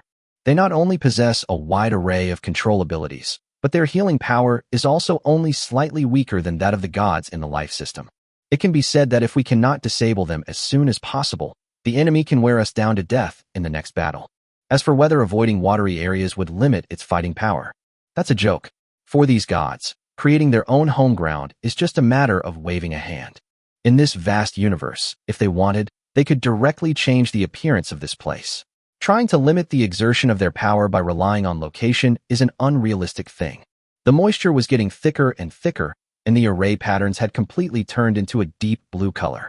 Just then, Thick columns of water shot up from all parts of the magic array, and a large amount of water began to converge at the center of the array, forming a huge vortex. Roar! Suddenly, a ferocious and enormous beast claw emerged from the vortex and gripped the edge of it tightly. The seemingly fragile vortex, under the terrifying grip of the giant claw, did not produce the slightest disturbance. Instead, it easily supported the giant claw. The giant beast behind the vortex also used the vortex as a support point to emerge directly from it. Its enormous and ferocious head, its sharp and menacing teeth like a shark, and the overwhelming pressure emanating from its body, enough to shatter a planet, all demonstrate its power. This is a sea beast with strength comparable to a true god. However, Ji Xingdou's gaze did not linger on it for long. After all, a sea beast that only possesses sufficient strength but lacks even a trace of the aura of laws is far from being his opponent. It is not worthy of being his enemy. His gaze naturally fell upon the top of the sea beast's head, where a man wearing a dark blue robe embroidered with gold and with flowing blue hair cascading down to his waist stood. A smile played on his lips, and on his fair forehead, a blue divine mark, outlined with several ripple-like lines, was constantly flashing. Although he couldn't sense his presence, Ji Xingdou knew that this was his true opponent. A true god who holds the divine office of the sea god. Oh, so you're the one who's stopping my plans. A mere demigod? Chapter 187, A Vast Ocean of Thought. Oh, so you're the one hindering my expansion plans? A mere demigod? The deity calmly looked at Ji Xingdou, and with just one glance, his deep blue pupils exerted immense pressure on Ji Xingdou. The endless pressure pressed down on him, and everything in front of Ji Xingdou changed. He was like a tiny insect looking up at a giant tens of thousands of meters tall. It can be said that he truly witnessed what it means to be awe-inspiring. Under this imposing force, Ji Xingdou's knees even began to bend slightly, as if he were following his instincts and kneeling down to pay his respects to the person opposite him. Ji Xingdou frowned slightly, his whole body trembled, and a powerful aura burst forth from his body, actually forcefully pushing back the divine might coming from the other party. If he couldn't even do this small thing, Ji Xingdou wouldn't have come here. He's so arrogant and boastful, wanting to settle things with the true god. You're quite interesting. The sea god looked at Ji Xingdou, who had broken free from his oppressive aura, a hint of curiosity flashing in his eyes. After all, someone who can withstand the pressure of a true god with the strength of a demigod is no ordinary person. From what I've observed, you should be ready to step onto the path to godhood. You are indeed a promising talent. Coincidentally, the believer I recently took in, who had the potential to become a god, has passed away. If you are willing to serve me as your master, I can spare your life and even help you ascend to a divine position. Faced with the sea god's offer of recruitment, Ji Xingdou's face showed a hint of surprise, and his eyes looked at the sea god with a hint of looking at a fool. The sea god naturally noticed Ji Xingdou's gaze, although he did not understand what the demigod in front of him meant. But he could also vaguely sense that the other person's eyes were definitely not friendly. However, he did not fly into a rage because of this. You should know that the gods of the water element are among the best at putting on a good show. They are not as irritable as fire gods, who would explode at the slightest provocation. They will only ever show their kind side, and then stab you in the back. Although they can be enraged, it is only when their bottom line has been crossed that they will tear their enemies to shreds in their fury, like a sudden wave rising on the sea. Ji Xingdou hasn't crossed his bottom line yet. On the contrary, the sea god is even more interested in Ji Xingdou now. After all, in his view, it was only right for a demigod, who was so young yet qualified to step into the realm of gods, to have his own pride. If Ji Xingdou were to nod in agreement directly, it would likely displease him, since a demigod without pride could never become a true god. However, no matter how much arrogance you possess, it will all be in vain given the insurmountable gap between a true god and a demigod. The sea god wasn't going to waste any more words. Since Ji Xingdou refused to submit to him, he would beat him until he did. With a slight twitch of his finger, the sea god unleashed an endless tsunami in the deep sky, with towering waves reaching tens of thousands of meters high crashing down on Ji Xingdou below. Faced with this enormous tsunami that blots out the sky, Ji Xingdou's height is nothing compared to the tsunami. He's not even a speck of duckweed. His figure was swallowed up by the tsunami, and even an asteroid belt not far behind him, which was full of asteroids, was destroyed by the massive tsunami. Some of the smaller ones were even smashed into pieces by the crashing waves. When the tsunami finally subsided, this original star field was transformed into a vast ocean. Despite being in space, the The seawater seemed completely unaffected by weightlessness, continuing to churn as if it were no different from the oceans on a planet. Huh, a mere demigod. How dare he contend with a true god? The sea god chuckled softly, his words revealing his absolute confidence as a deity. Although he was only a third-level true god, he was still a god. That's really something. They're giving you a big gift right off the bat. At this moment, Ji Xingdou's voice slowly rang out, and his figure, clad in a magic shield, slowly rose from beneath the vast sea. His magic shield was riddled with holes, and his clothes were soaked with moisture, making him look like a drowned rat, quite disheveled. Others may not know, but Ji Xingdou himself does. He has learned so much magic, and he has learned quite a bit about shield magic as well. In the rush, he only managed to put 3 layers of shield on himself, but even with these 3 layers, no ordinary demigod could break through them and harm him. However, the first layer of shield was shattered the moment it came into contact with the giant wave on the other side by its immense power, which was like the collapse of the sky. His remaining 2 layers of shields didn't even last a few seconds before being crushed into pieces. If he hadn't been constantly on guard and continuously casting shields on himself, he wouldn't be just a little wet in the process. You should know that he had put on 12 layers of shields in total, and now, all that's left is this shield that's about to break. Bang! At this moment, the last layer of shield could no longer hold out. With a crisp sound, the shield exploded into pieces, marking the end of the 12th layer of shield. Ji Xingdou shrugged helplessly. This was the true god's strength. It was just a casual greeting from him. This is why mortals who kill gods are considered to be overestimating themselves. Sometimes, even if a god is tied up and not allowed to move, no mortal can kill a god. Although Ji Xingdou had indeed killed a god, after all, Marika was one. It was ultimately a case of taking a shortcut. The opponent was not in its complete state and was in a state of slumber. It was only with the help of the system that the feat of killing the god was finally accomplished. It can be said that it highlighted the perfect timing, location, and human factors. However, a level 3 true god is more than enough for me to use as a stepping stone to ascend to the divine level. Ji Xingdou stretched his shoulders, and as his magic surged, the moisture on his body evaporated completely. The look in his eyes as he looked at the sea god was not one of fear, but rather one of joy. He knew that to transcend his own limits, the true god before him was the best stepping stone. Expand the scope. With a low shout from Ji Xingdou, an invisible force rapidly spread outwards from him. Even the boundless ocean formed by the sea god was forcibly repelled from his side. Wherever that multicolored domain reached, the boundless seawater began to recede automatically, until it completely wiped out the area around Ji Xingdou, and within a radius of 10,000 miles. Is this the prototype of the divine realm? Chapter 188 Horrifying Talent, a clash of starting god-slaying techniques. Is this the prototype of the divine realm? The sea god's previously somewhat dismissive expression suddenly turned solemn. The divine realm is the embodiment of all the laws controlled by a true god.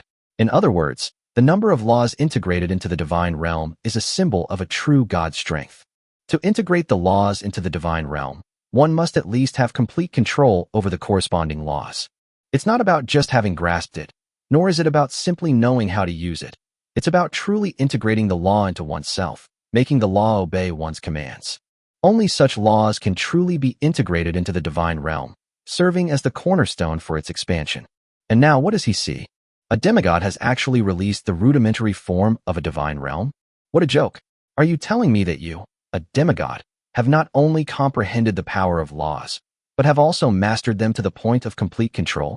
Moreover, and most importantly, he actually sensed the existence of more than one law within Ji Xingdou's still developing divine realm.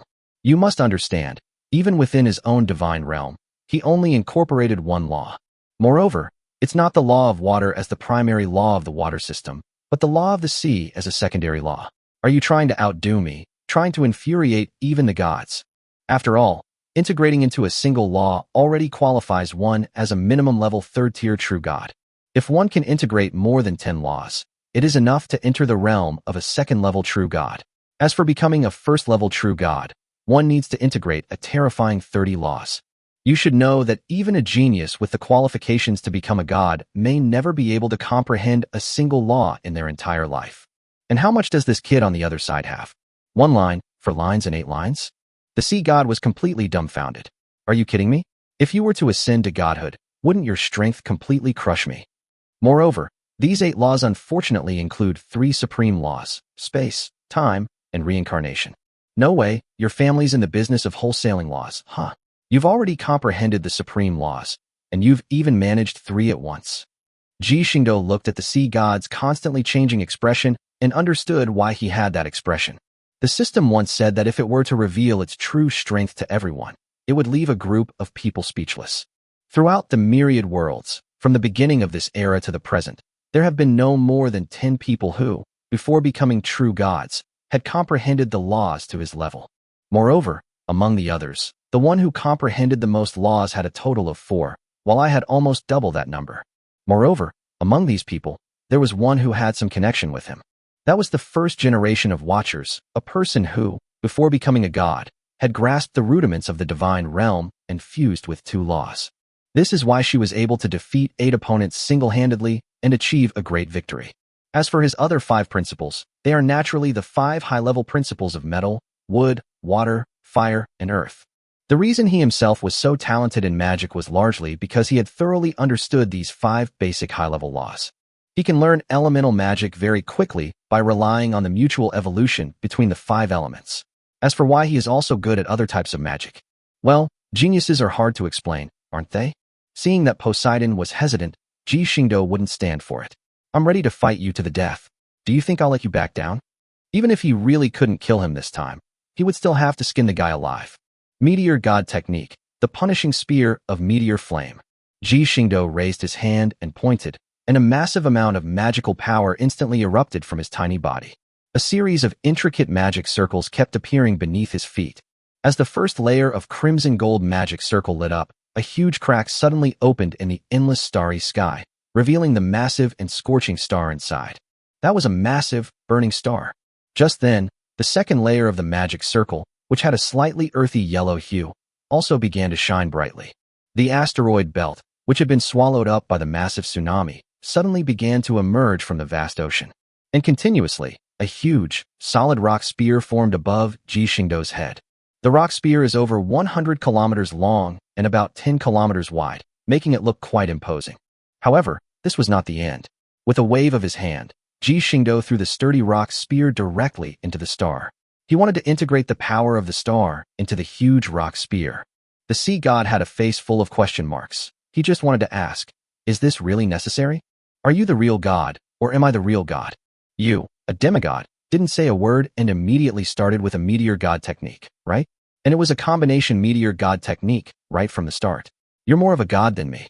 Although he was internally cursing Ji Xingdou, he wasn't going to just stand by and watch. So what if it's a fallen god technique? You can do it, so can I. I refuse to believe that I, a true god, can lose to you in a contest of power. The ocean's embrace. The sea god let out a low roar, and the boundless sea beneath his feet began to churn continuously, as a large amount of deep blue divine power began to gather around him. For him, as long as there is seawater, he can use his abilities without any loss of power. Moreover, with the resonance of the seawater, the power of the fallen god technique he releases will be greatly increased. Sensing the connection between the sea and him, the sea god narrowed his eyes slightly. The next moment, the ocean that stretched for countless light years began to gradually converge and evolve into 9 exceptionally large divine dragons. As the 9 divine dragons began to intertwine, a long spear formed from the 9 giant sea dragons appeared directly beside the sea god. Meanwhile, Ji Xingdou's rock spear had completely absorbed the star's enormous energy, and it had shed its previous rustic appearance. Its entire body was wreathed in world-destroying flames powerful enough to incinerate everything, and the aura of destruction was clearly revealed on the crimson gold spear. Although their movements seemed slow, it only took Ji Xingdou 2 or 3 seconds from gathering the rock spear to the birth of the crimson gold spear. As for acquiring a star in an instant, it's not difficult at all for him, who possesses the laws of space. Go. Humph. The fallen god technique, the swan song of the deep sea dragon clan. The next moment, the 2 huge spears collided with a thunderous crash. The encounter of water and fire destined it to have an unsettling ending. The endless dragon-shaped streams tried to extinguish the world-destroying divine flames on the crimson gold spear, but were instead evaporated by the opponent. However, the ever-flowing nature of water also caused the water to constantly clash with the divine flames, resulting in a stalemate between the 2 sides. Boom, boom, boom. Finally, both sides, unable to hold on any longer, began to gradually collapse, but this did not mean that the attack had ended. You should know that what is collapsing now is only the shape of the two spears, not the enormous energy they contain. Boom. Intense light erupted at the center of the collision, and endless shockwaves began to surge outwards. This world, the embodiment of the world's will, the golden tree, also began to emit mournful cries. You must know, when the two of them fight, it is this world that gets hurt. He could sense that the barrier of the world had been blasted open, creating a massive hole, at least tens of light years wide. The temporal turbulence has even intruded into this world. This damage is undoubtedly enormous for the golden tree. At this moment, right at the heart of the battle, a human and a god stood. The boundless seawater had long been completely destroyed, but Ji Xingdou seemed to be unharmed. After all, he had mastered the laws of space, so dodging was easy for him. As for why he endured the giant waves earlier, that was just a lapse of judgment on his part. He wanted to test the opponent's strength. However, the sea god was not so simple. His beautiful long hair was blown short. The clothes themselves don't seem like anything special. After all, his clothes are a true divine artifact. Damn it. The sea god's face also darkened. Although only a lock of his hair had been blown off, who was he? A true god. This was not a matter of a lock of hair. It was a matter of his dignity. Kill him. Chapter 189, 3 Divine Weapons. Kill him. As the sea god's expression darkened, even the moisture in this space began to swell like the ocean before a storm, filled with boundless killing intent. With a low shout, a massive, overwhelming claw emerged from behind Ji Xingdou and slammed fiercely towards his position. Wherever the claws passed, even space itself was forcibly cut open. The claws seemed intent on tearing Ji Xingdou apart. Snort. Upon noticing this, Ji Xingdou frowned and let out a cold snort. The next moment, his figure vanished instantly, directly avoiding the claw's strike. But just as he reappeared, a large, gleaming gold and blue blade slashed down fiercely towards his head. In the rush, Ji Xingdou could only throw out a weapon to defend himself before moving on again. Click! The gold and blue broadsword fell fiercely. Ji Xingdou's thrown weapon was barely able to defend itself. It only came into contact with the vast aura emanating from the longsword before it snapped in two and was shattered into tiny fragments. Next, no matter where Ji Xingdou appeared, the sea god, wielding a golden blue longsword, would always arrive immediately and strike him on the head. Ji Xingdou had initially suspected that the other party might also have mastered the laws of space, which was why they knew so much about his whereabouts. However, after this chase, Ji Xingdou also discovered that the other party did have some knowledge of the laws of space, but it was only limited to being able to detect the spatial fluctuations after he traveled through space. The reason why he can always appear in front of him immediately is mainly because he is so fast. If it weren't for the fact that he had teleported 20 light years away in an instant, and it had taken him 2 seconds to arrive, he would have really suspected that the person opposite him was also a controller of some kind of spatial law. Seeing that he couldn't shake off this guy, Ji Xingdou decided to stop hiding. He would have to deal with this guy sooner or later, and hiding wouldn't solve the problem. Since the problem cannot be solved, let's deal with the person who raised the problem first. It's just a divine artifact. Ji Xingdou has one too. This time, he teleported 40 light years away. As the golden blue light rushed towards him again, Ji Xingdou raised his hand, and a greatsword gleaming with dazzling golden light fell into his hand. The greatsword doesn't look particularly fancy. Although it's a greatsword in form, its construction is similar to that of a rapier. However, it's much heavier than it appears. After all, its birth stemmed from the fall of a god. Ji Xingdou found it in the remains of the beast Elden. After all, reality is not a game. He didn't need to go back to the great blessing in exchange for the great sword. He simply picked it up from the corpse of the beast of Elden. As a blade formed from the body of a deity after death, its grade is indeed that of a divine weapon. Just as Ji Xingdou drew his divine body transformed into a sword, the sea god's figure reappeared in front of Ji Xingdou, and the divine weapon longsword in his hand once again slashed down towards Ji Xingdou's head. Bang! The deafening roar, amplified by the transmission of magic and divine power, resounded throughout the entire universe. The powerful energy surge swept outwards, shattering all the planets within 100 light years of them. You actually possess a magical artifact? The sea god, his face grim, looked at the great sword that had blocked his attack and said in a somber tone, "Haha, there's a lot more you wouldn't expect." Ji Xingdou chuckled, his strength remaining undiminished, and the two engaged in a frantic struggle. At this moment, the sea god was also secretly alarmed. He had previously thought that Ji Xingdou was more like a demigod, a spellcaster. That's why he grabbed the divine weapon and directly attacked Ji Xingdou, intending to prevent Ji Xingdou from unleashing the powerful meteor god technique. However, it is now clear that he misjudged the situation. This guy isn't some kind of spellcaster-type demigod. His power has already caught up with that of a true god.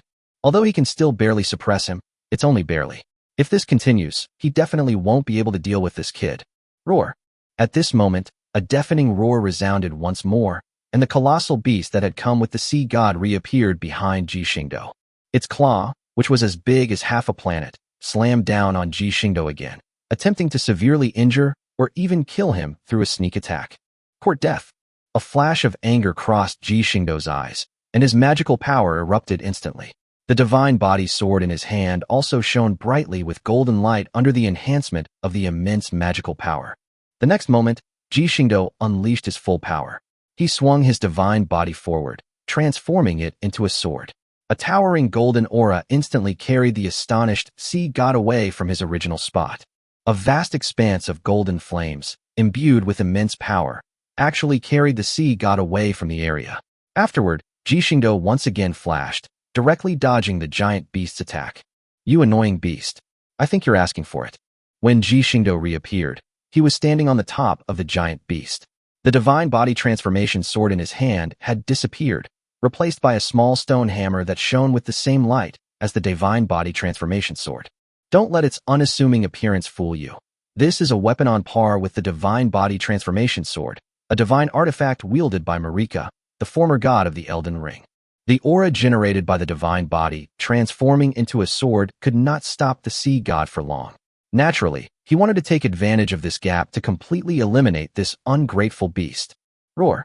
It was only when Ji Xingdou's killing intent, which was almost solidified, that the giant beast's eyes, which were like those of a small planet, flashed a hint of fear. It had participated in the entire battle, so it naturally knew that even its master had difficulty dealing with this demigod. How could it, a giant beast comparable to a true god without any laws protecting it, be his opponent? It was starting to have second thoughts, but Ji Xingdou wasn't going to let it get away with it so easily. This beast had already ambushed him twice, and in order to prevent it from happening again, he decided to get rid of this nuisance directly. Die. As the light on the stone hammer intensified, the silhouette of the golden tree in the distance began to sway, and an unparalleled divine power began to gather on the stone hammer in Ji Xingdou's hand. Even after obtaining these two artifacts, A2A in the game can only play a very small role. But that's just a game, and Ji Xingdou is not the fated one in the game. As divine power gathered, Ji Xingdou also picked up the hammer and smashed it down fiercely towards the center of the giant beast's head. Chapter 190: The Fall of the Sea God, Temporary Ascension to Godhood. Thump. A chilling sound echoed throughout the entire dimensional universe as a powerful impact pierced through the behemoth's massive body from the top of its head. Crimson blood mixed with gold slowly flowed from the giant beast's forehead, and the beast remained eerily still. However, if someone looks at the giant beast's enormous eyes, they will find that there is no longer any liveliness in them. Life was rapidly fading from its body, and even the hard scales covering its entire body could not stop the large amounts of blood gushing out from within. You damn thing, what have you done? At this moment, the angry voice of the sea god came from afar. The next moment, he arrived directly behind Ji Xingdou and slashed out with a sword full of rage. Bump. Ji Xingdou's reaction was naturally incredibly fast. He lightly touched the ground with his toes, turned around swiftly, and the stone hammer in his hand was already there to meet the attack. The sea god's furious strike completely sealed off the surrounding space due to its immense power. When the longsword collided with the stone hammer, Ji Xingdou's body shuddered violently. The next moment, he was sent flying backward. Under the impact of such a blow, he was completely unable to withstand it. Bouncing and clapping, Ji Xingdou continuously used his magic to reduce the immense force on his body. Wherever he passed, even space itself was slowly cracked, demonstrating just how powerful the sea god's furious attack was. NAR. The sea god looked at the giant beast that had already lost consciousness, and his whole body trembled incessantly. He did not press his advantage to pursue Ji Xingdou, but instead came to the top of the giant beast and gently stroked its forehead. A pale blue light emerged from his palm. As he gradually increased the input of divine power, a towering phantom slowly appeared behind him. The aria of the water goddess. He chanted softly, using the most powerful healing technique among water deities.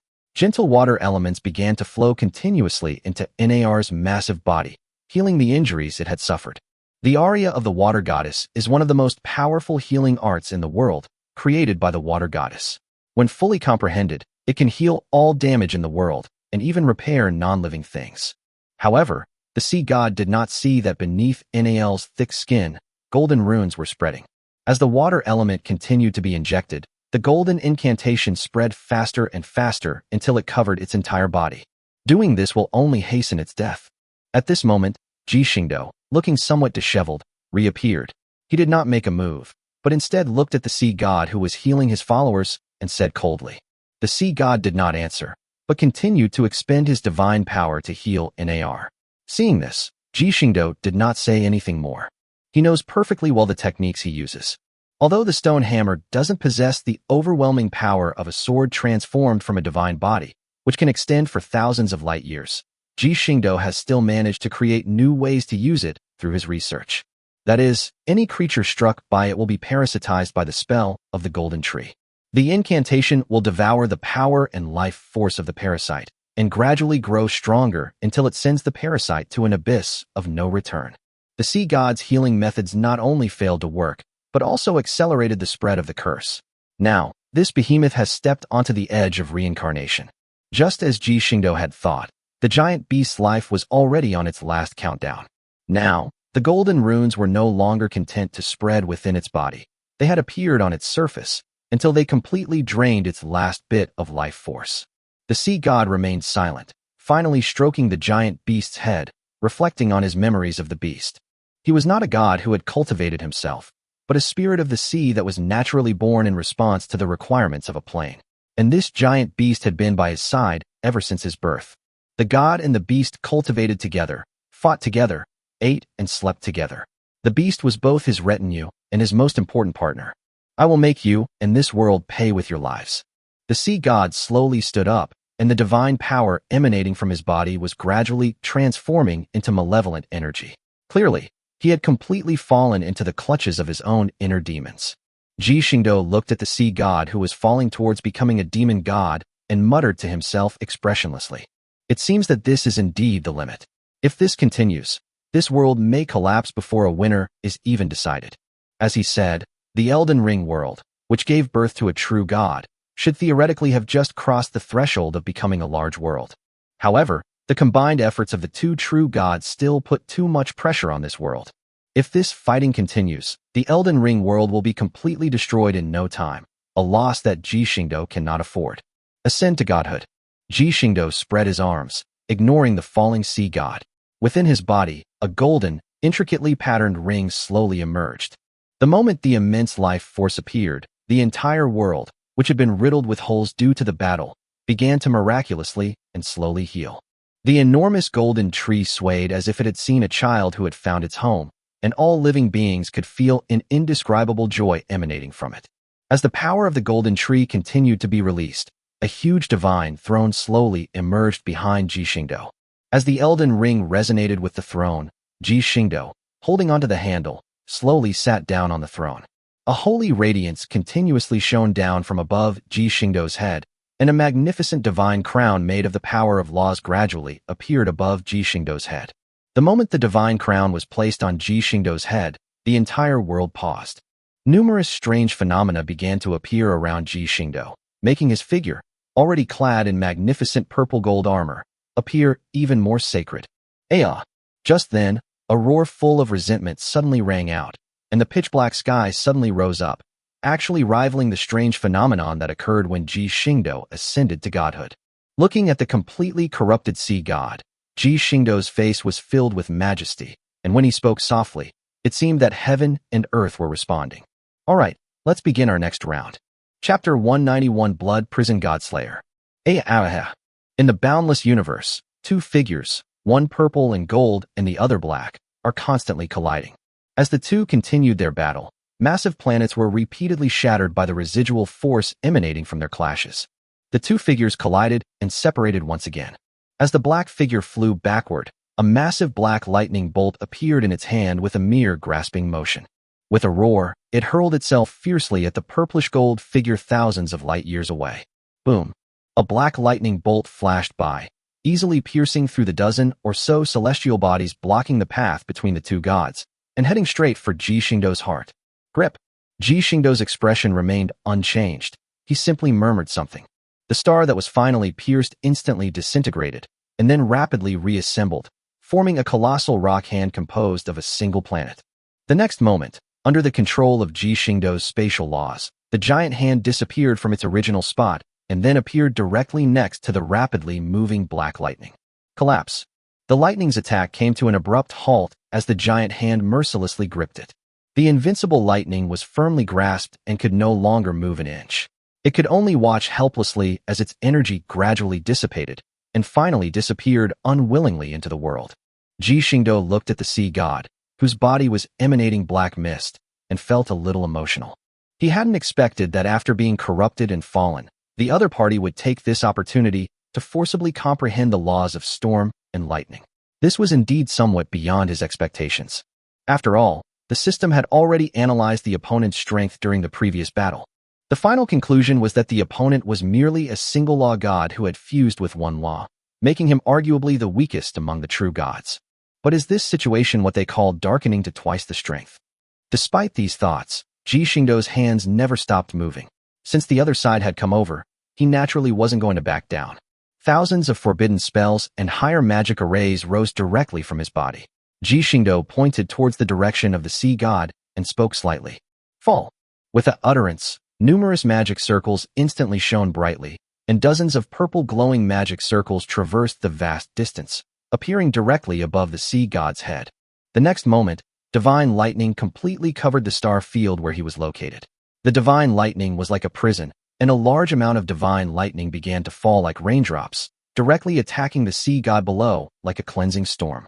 The demonization process did indeed strengthen him, significantly increasing his speed. However, it was still very difficult for him to dodge. Moreover, with Ji Xingdou's divine sense locking on him, it could be said that the divine lightning was constantly chasing and striking him, and he could not escape the range of the divine lightning no matter what. Moreover, this is just one of the elemental magics. Boom, boom, boom, boom. At this moment, another series of crimson magic arrays erupted, and the next instant, surging earth fire began to erupt beneath his feet, further compressing the space for him to hide. Then, wind magic was unleashed, transforming into a storm to pursue it. Earth and yellow rock spears rained down, attempting to pierce the sea god with several small holes. Even the gentle flow of water transformed into deadly weapons, relentlessly rushing towards the sea god. More than 10 kinds of elemental energies, empowered by divine power, transformed the location of the sea god into a massive furnace of elemental magic. If Ji Xingdou hadn't chosen to temporarily ascend to godhood using the Elden Ring and the Golden Tree, giving the current Elden Ring world the support of a true god, and thus greatly strengthening the spatial barrier. Otherwise, the elemental magic furnace created by Ji Xingdou alone would be enough to give the Elden Ring world a run for its money. As the last magic array quietly dissipated, the body of the sea god, which had been bombarded by various elemental magics and turned into a charred mess, was exposed at the center. His divine robe, a divine artifact, had lost its original divinity under the relentless bombardment of elemental magic and had become tattered. He hovered in the deep space, motionless, like a real corpse. Actually, his defeat was a very normal thing. After all, even though Ji Xingdou only temporarily ascended to godhood with the help of the Golden Tree and the Elden Ring, he was still a true god who had fused with the 8 laws. Even though the sea god transformed into a demon god in the face of battle and underwent some growth, becoming a true god who had merged with the 3 laws, he was still no match for Ji Xingdou. Not to mention, his 3 laws are all branched laws. One is a branch of the law of water, one is a branch of the law of wind, and the last one is a branch of the law of light. There is a gap in strength, and he is also inferior in terms of laws, so naturally he cannot be Ji Xingdou's opponent. With a single step, Ji Xingdou appeared beside the sea god's charred body.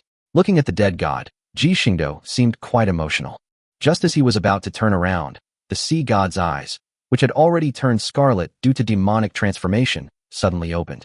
The next moment, blood energy emanated from his body, and a huge, blood-red cage trapped Ji Xingdou inside. The ultimate magic skill, Blood Hell Killing God. Poseidon slowly got up, looked at the imprisoned Ji Xingdou, and his mouth split into a wide grin that stretched all the way to his ears. Crimson blood, tinged with black, dripped continuously from his body, but before it could even dissipate, it was drawn to the blood-red cage and gradually seeped into it. The bloodstains on the cage grew even darker. So that's how it is. You activated this skill using your own divine blood. It seems you really want me to die? Ji Xingdou looked at the cage in front of him without changing his expression. It could be said that this was within his expectations. After all, how could a true god be killed so easily? However, I'm also very curious about how you plan to kill me. Or rather, having lost so much of your original divine blood, do you really still have the ability to kill me? You probably can't even stand up straight anymore. Ji Xingdou looked at the sea god's tragic face and asked softly, as if asking a question. I'll kill you. The sea god did not reply, but only smiled. The next moment, he took out the golden blue divine weapon longsword, and his eyes gradually turned hateful. Ji Xingdou looked at the divine artifact in the sea god's hand, as if he had thought of something, and sighed as he looked at him. So that's how it is. You're preparing a self-destruct device to take me down with you. Ji Xingdou also understood his actions. As the weapons of gods, divine artifacts are incredibly powerful. Even the weakest divine artifact used for self-destruction is far more powerful than the power of the fallen god technique. However, no spendthrift would use this to his advantage and risk self-destruction. After all, if the fallen god technique is used well, it can send a true god away with one strike. Your artifact's self-destruction requires you to trap the opponent first, otherwise, it will be a waste of time and have no use at all. If we end up wasting a powerful artifact, then it would be a net loss. However, if you can improve on the spot, why can't I? Chapter 192 The Law of Destruction, yet another trouble. However, if you can transform into a demon on the spot to make progress, why can't I? Ji Xingdou remained calm, standing with his hands behind his back inside the blood-red cage. Just as he said, the opponent was able to break through and advance to become a three-law god by relying on demon god transformation. He himself had temporarily ascended to godhood, so how could he not have made any progress? He is not a true god of the 8 laws now, but a true god who has mastered the 9 laws. Ji Xingdou slightly raised his hand, ignoring the crimson lightning that permeated the crimson cage. For him, these flashes of blood couldn't do any harm at all. After all, it was just a divine skill designed to trap the opponent. The moment Ji Xingdou's fingers touched the blood-red cage, an extremely terrifying aura erupted from his body, and a black ball of light slowly emerged where his fingers touched the blood-red cage. The ball of light emanated a strong aura of destruction, and the cage that had consumed almost all of a true god's original divine blood shattered with a roar. Destroy? The sea god, who had already fallen into demonism, spoke blankly with the last vestige of his intelligence. That's right, it's the law of destruction. Ignoring the blood-red fragments flying around him, Ji Xingdou slowly walked up to the sea god, whose figure had become somewhat hunched, and explained to him, as if in good faith. After all, the Shipgirls already possessed the rudiments of the law of destruction, and as the person most closely connected with them, I naturally received some feedback from the law of destruction. However, I've been very busy lately, with work, you dare to speak, and mediating the relationship between the Ember Fleet and the Arbitrator, in short, watching the show. As a result, my progress in comprehending the law of destruction has fallen behind considerably, which is because I've gotten used to slacking off. Even today, thanks to the vast amount of information that flooded his mind after his temporary ascension to godhood, he has achieved a completely new breakthrough in the law of destruction. This allowed him to directly advance from an 8th-level pseudo-divine being to a 9th-level pseudo-divine being with even greater pseudo-divine power. Even if you die at the hands of the supreme law, you can still be proud. Ji Xingdou looked at the sea god who was still trying to fight like a cornered beast, raised his hand and waved, and the divine weapon longsword in his hand disappeared. He certainly didn't want him to use a self-destruct device at a time like this. That would be a huge loss for him. After that, he didn't say anything more, but with a flick of his finger, the torrent of the laws of destruction instantly engulfed the sea god's broken body. Starting from his limbs, his body slowly melted away, but no pain appeared on his face. Under the influence of the law of destruction, all destruction seems to be a predetermined fact. Those who are destroyed will not feel pain. They will subconsciously and calmly accept the arrival of destruction. Even among the supreme laws, the law of destruction is the purest law. It bestows destruction equally upon both the material and the illusory worlds, ultimately bringing about the purest end under its influence. The sea god, who was originally in a frenzied state, watched his body disappear, and the bloodshot color in his eyes slowly faded. At the last moment of death, he actually broke free from the control of his inner demons and regained his clarity. Looking at his mortal enemy, the sea god showed no resentment, but simply looked at him calmly. Just as the power of the law of destruction was about to destroy his head, he suddenly smiled, opened his mouth, and seemed to utter some words before dying completely under Ji Xingdou's law of destruction. Ji Xingdou raised an eyebrow and sighed helplessly. Is this some kind of final act of disgust? Ji Xingdou naturally noticed his smile and the lip reading he gave her. These were also faithfully translated by the system, meaning the so-called struggle. But the question is, what exactly does this struggle mean? Good heavens, he timed it perfectly, only revealing half of the information before speaking. This bastard is clearly trying to drive Ji Xingdou crazy. There's no need to think too much about it. Everyone knows that this bastard Poseidon is trying to disgust him by using less than half the information to pique his curiosity. Then he dies, and all is well, but he will still have to dwell on what he said. He will be unable to eat or sleep, and this damn god will probably be laughing out loud even if he goes to reincarnation. Damn it. To be honest, Ji Xingdou was indeed a bit frustrated. He had a piece of information in front of him, but he had no way of knowing the full picture. This was just too torturous. Beep. Please don't worry, host.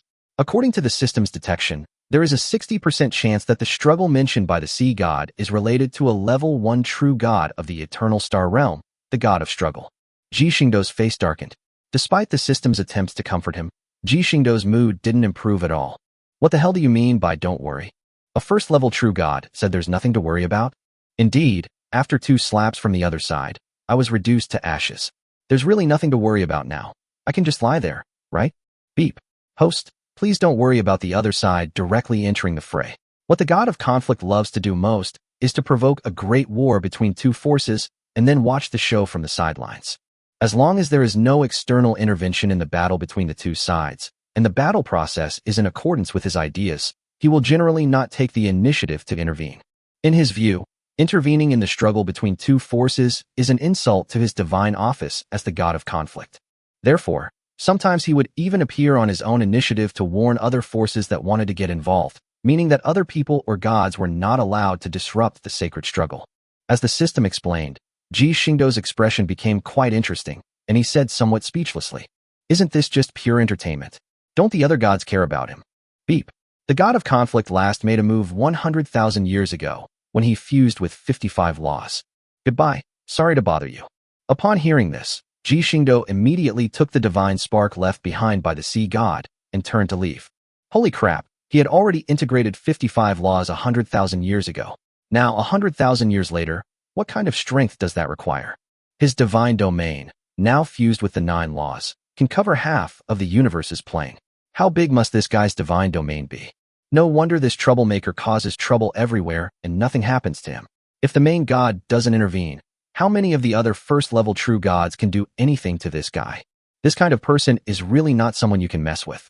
If Ji Xingdou didn't have his own power to rely on, and if he weren't protected by the goddess of reincarnation, he would be thinking about how to run away by now.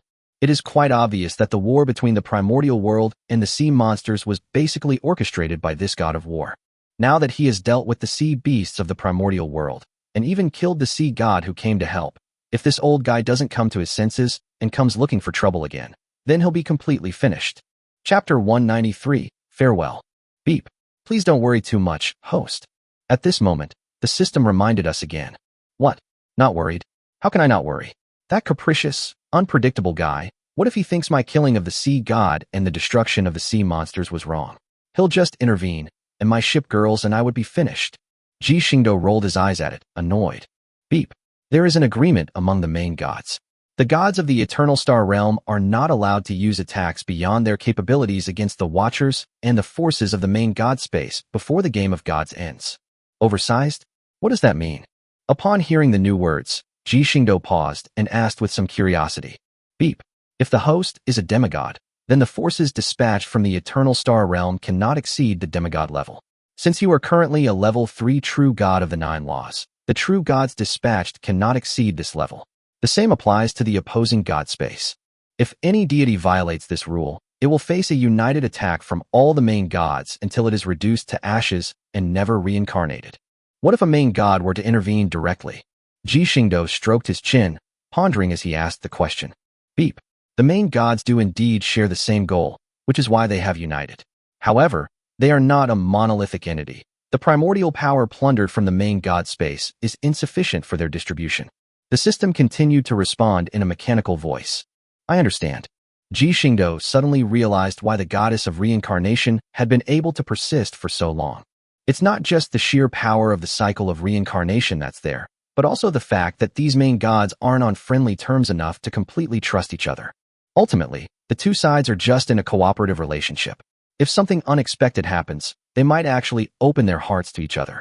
Under such mutual constraints, this situation of mutual restraint naturally formed, which can be considered as giving the goddess of reincarnation a chance to breathe. However, Ji Xingdou's mood was still very heavy. Do you think that guy might be so petty as to reveal my identity directly? These words silenced the system completely. After all, can you expect a god who enjoys watching fun to do anything serious? Sigh. After keeping it a secret for so long, it seems we still have to put the confrontation with the main god space on the agenda. Ji Xingdou sighed helplessly. I'm leaving now. I'm too lazy to think about those upsetting things. I'd better clean up this mess in front of me first. After all, in this battle alone, he and Poseidon destroyed at least 6 star systems. If he doesn't clean up this mess, the golden tree will probably protest to him. Are you leaving, my king? Inside the Lani Mage Tower, a woman wearing a wide-brimmed mage's hat sat quietly on a chair that had been padded high. Looking at the man in front of her, dressed in familiar armor, she spoke softly. Yes, it's time to go. Looking at Lani in front of him, Ji Xingdou nodded and responded with a somewhat complicated tone. Have a safe journey. This will always be your safe haven. Lani looked at Ji Xingdou calmly, without trying to stop him or showing any reluctance. She was simply stating a fact, her expression as serene as still water. I see. Ji Xingdou turned around, and his figure slowly disappeared. At this moment, Lani watched his disappearing figure and said silently, I will always wait for you, my king. You're not going to hunt me down anymore? Standing before the throne in the Golden Tree Royal City, Ji Xingdou looked at the woman before him and said with a light laugh, Since you're not planning to stay here, what's the point of me chasing you? Melina wore a hood, so her expression couldn't be seen, but her tone was somewhat cold as she spoke. Ji Xingdou sighed, also able to sense the change in Melina's mindset. However, compared to before, it's better to let her hate him forever. After all, hatred is hard to bear, but it's far better than unrequited love and a lifetime of waiting. You can leave. Melina turned around and said in a still icy tone. Seeing this, Ji Xingdou didn't say anything more. He simply placed a protective talisman he had personally crafted on the throne, and then his figure disappeared from the spot. Melina turned around, looked at the spot where he had disappeared, then glanced at the amulet, her expression calm, lost in thought. In the following days, Ji Xingdou went to Stoneville City and found Nephri, who had become the queen. The two drank and chatted for a while, until they got Nephri drunk, before Ji Xingdou quietly left. In the underground world of the border region, Ji Xingdou waded through puddles and a colony of giant ants that didn't recognize people and attacked anyone they saw. Finally, they arrived at the place where Faya lay in slumber. Looking at Faya with a sweet smile on her lips, Ji Xingdou sighed softly. It wasn't that Ji Xingdou was unwilling to save her, but it was her own choice, and it was only after she had begged and pleaded that he had no choice but to watch her fall into eternal sleep. Indeed, compared to the harshness of reality, beautiful dreams are more like a kind of spiritual salvation. Rather than letting her return to the harsh reality, it's better for things to remain as they are now. It's not so bad. After placing a protective talisman, Ji Xingdou turned and left again. Next, he went to see Leia, the snake woman girl who was traveling in the border region. Seeing her become more determined, Ji Xingdou felt very gratified. To him, Leia was like a little sister. Seeing her grow up, Ji Xingdou, as an elder, naturally felt even more gratified. After all, who could resist an adorable little snake girl? Having witnessed her growth, Ji Xingdou did not reveal himself. Instead, he secretly placed a protective talisman on her before leaving again. Are you still asleep? Inside an abandoned church on a snow-capped mountain, Ji Xingdou looked at the platinum child, who was much older than himself, and sighed. Your sister Latina has entrusted you with the heavy responsibility of the platinum children race. Do not let her down. Ji Xingdou placed the amulet in her large palm and sighed softly. After becoming the queen of Eldon, Platinum's daughter, Latina, chose to return to the embrace of the golden tree. Ji Xingdou also wanted to let her go. After all, she had become ashes that could be summoned, and even after death she would fight for others for eternity. This is a rather tragic story. it would have been better for him to simply pass away. However, before she left, she entrusted her younger sister, the Platinum Sun, with his last hope. She was quite at ease with her comrade in arms, who had fought alongside her for so long. Well, it's fine. Let's just bring her back to the port. It's not like we're missing out on raising another little giant. On the summit of another snow-capped mountain, Ji Xingdou sat before the tombstones of the Kerala sisters, lost in thought. At that moment, a figure identical to him appeared beside him, also sitting cross-legged and slowly sitting down. How is your throne in the underworld holding up? Ji Xingdou smiled as he looked at the teardrop-shaped replica of himself in front of him. I'm so much more comfortable without you around. The imitation teardrop rolled its eyes at Ji Xingdou and said with some disdain. After all, during those 5 years, Ji Xingdou's favorite thing to do was summon the self-defense teardrop. Then he was made to take the hits, and he was always the one who got beaten up. Naturally, this guy harbored a lot of resentment towards Ji Xingdou. However, he was used to it. Getting angry at Ji Xingdou? He would have been angry to death long ago. Are they leaving again? Fine. With your strength, there's no point in you staying here any longer. I will protect this place for you. I know, my dear friend. Oh, my dearest friend. Chapter 194 Return, Commander of the Primal World. At the Hoang Chapel, Ji Xingdou once again set foot on this land. This place was where his journey began, and his return here was naturally for the sake of his long-deceased finger witch. The square where the battle with the limb-splitting nobles took place was already somewhat dilapidated, and on the bluestone ground, there were still specks of blood that had long since turned dark red. Around the square, a finely polished stone tablet stands. It was a small grave. Since Ji Xingdou did not know the real name of the finger witch, he could only carve the words finger witch on the tombstone as a small consolation. In front of the monument, several clusters of small, colorful wildflowers swayed gently in the breeze. Ji Xingdou stepped forward and placed a talisman and a bouquet of flowers in front of the tombstone. His expression was solemn, and he said nothing. He simply wore the crown formed from the Elden Ring and silently looked at the stone tablet in front of him. After a long silence, Ji Xingdou turned around and stepped into the space-time rift. The deceased is gone. He still has important people to take care of and unfinished business to complete. He has no time to stop here. As Ji Xingdou left, the small flowers in front of his grave swayed in the breeze, as if telling a story. Perhaps it's goodbye forever. You dare to come back. Inside the reception room at the home port, a company dressed in all black stood there. At this moment, her eyes were cold. She held a ship's rigging in the form of a longbow and questioned a woman in a white naval uniform sitting in front of her in an icy tone. She had already drawn back the bowstring, and her eyes had brightened, as if covered with a faint glow, constantly flashing within them, a sign that she was beginning to take things seriously. The black-haired woman, with an arrow of light pressed against her forehead, smiled bitterly as she looked at the furious company before her. She wanted to say something, but found herself unable to utter a word and could only remain silent. You have nothing to say, huh?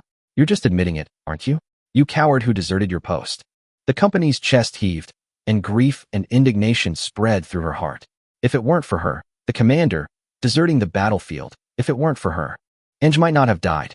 The shipgirls of the original world wouldn't have suffered such a massive loss. Yes, it's all because of you. As the woman spoke in a low voice, the pressure on her right hand gradually loosened, and a terrifying thought appeared in her mind. Kill her, and it will all be over. The man's eyes became vacant, and he released his grip on her hand. But at that moment, a delicate little hand reached out and shattered the arrow of light that the company had conjured into pieces. The sudden turn of events brought the company back to its senses, but she remained furious.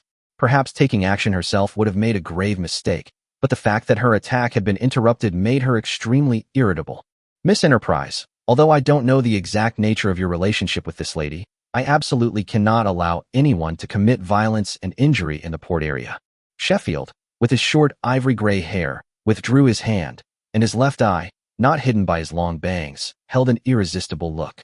As members of the Royal Maids, cleaning is indeed their primary job, but maintaining harmony and stability in the port area is also their duty. What do you know? The man lowered his head, his voice trembling slightly, and his body shaking slightly as he spoke. All I know is that no one can disrupt the peace of the port area until the master returns. Sheffield's face remained expressionless, but his tone was anything but defiant as he responded. Sheffield and the company remained in a silent standoff when suddenly Sheffield blinked, and surprisingly, a smile appeared on her face, a rare occurrence for someone who was usually expressionless. I understand. I'll take her there right away. Sheffield responded in the Shipgirl network, then came to her senses and looked at the two somewhat surprised people. Her expression immediately returned to its previous blank look. The host has returned to Hong Kong and invites you to come and have a chat. Sheffield looked at the beautiful woman with dark hair, though he used polite language in his speech. However, coupled with her monotone voice and expressionless face, she always gives people the feeling of giving orders. The woman stood up with a wry smile. She was very familiar with the situation in Sheffield. After all, she was the commander of the original world. Led by Sheffield, the three walked through a long corridor and finally arrived at the huge command center in the home port, which was already almost completely packed with people. All the ship girls gathered around Ji Xingdou, constantly checking his body. It's fair to say they were extremely worried about him these past few days. If Ji Xingdou hadn't used the Shipgirl network to let them know he was safe after defeating Poseidon, the ship girls would probably be searching for him all over the world by now. Of course, during the inspection, there were always a few opportunists who would grope him indiscriminately. This isn't a medical examination, it's clearly taking advantage of him. However, even though the ship girls were getting a good deal, Ji Xingdou was thoroughly enjoying it. As for why I say that, look at him, with one woman on each side and a look of pure enjoyment on his face. Isn't it obvious? At this moment, Sheffield, who had come with the black-haired woman, also walked in. The ship girls who were blocking her way saw them and gradually made way for them. After all, things have different priorities, and solving the problem should be the top priority. Cough cough master, the person has been brought. Sheffield almost blurted out bedbug, but she quickly swallowed it back. After all, he was used to calling Ji Xingdou that in private, and he almost blurted it out. Cough. Knowing her personality, Ji Xingdou coughed and looked at the black-haired woman behind her, asking directly, "You?" Ji Xingdou raised an eyebrow, carefully examining the woman in front of him, and said with a rather interesting expression, "I hadn't found you before, but now you've come here on your own. That's quite a surprise." Chapter 195, The Autobiography of the World Will. I hadn't found you yet, but you actually came looking for me on your own. That's quite a surprise. Ji Xingdou looked at the black-haired woman in front of him and said with a hint of sarcasm, "Your Majesty, please stop teasing me. I have my reasons." The black-haired woman gave a wry smile, sounding quite helpless. "So what brings you here to see me? The world will of the primordial world?" Ji Xingdou looked at the black-haired woman and spoke softly. "World will." All the ship girls' attention was drawn to the woman by Ji Xingdou's words. Even the members of the Ember Fleet and the arbitration body looked on in disbelief. The ship girls were surprised. After all, they knew that every world had its own world will. However, the Ember Fleet and the Arbitration Authority were completely baffled. They had no idea what the world will was. The identity of this black-haired woman is especially special to them. After all, she is the commander of the original world. The black-haired woman gave a wry smile, looked at the puzzled expressions on the faces of the Ember Fleet members, sighed deeply, and admitted it. "I am indeed the world will of the primordial world. But aren't you the only commander of our fleet?" Fusang said with some doubt. "I do not have a real physical form. This body is one of my incarnations. Your commander is the world will, and the world will is also your commander." The woman looked at the members of the Ember Fleet in front of her and explained with some guilt. "What is the will of the world?" The company suddenly spoke slowly. The world will is a will that arises at the very beginning of a plane of existence. It is inextricably linked to the fate of the world. When a plane of existence perishes, the world will perishes, and so on. You could even interpret him as the creator god of the primordial world. At this moment, Ji Xingdou also spoke up to explain. "Huh, the creator god?" The company scoffed and said dejectedly, "What use would the creator god have for such a deity?"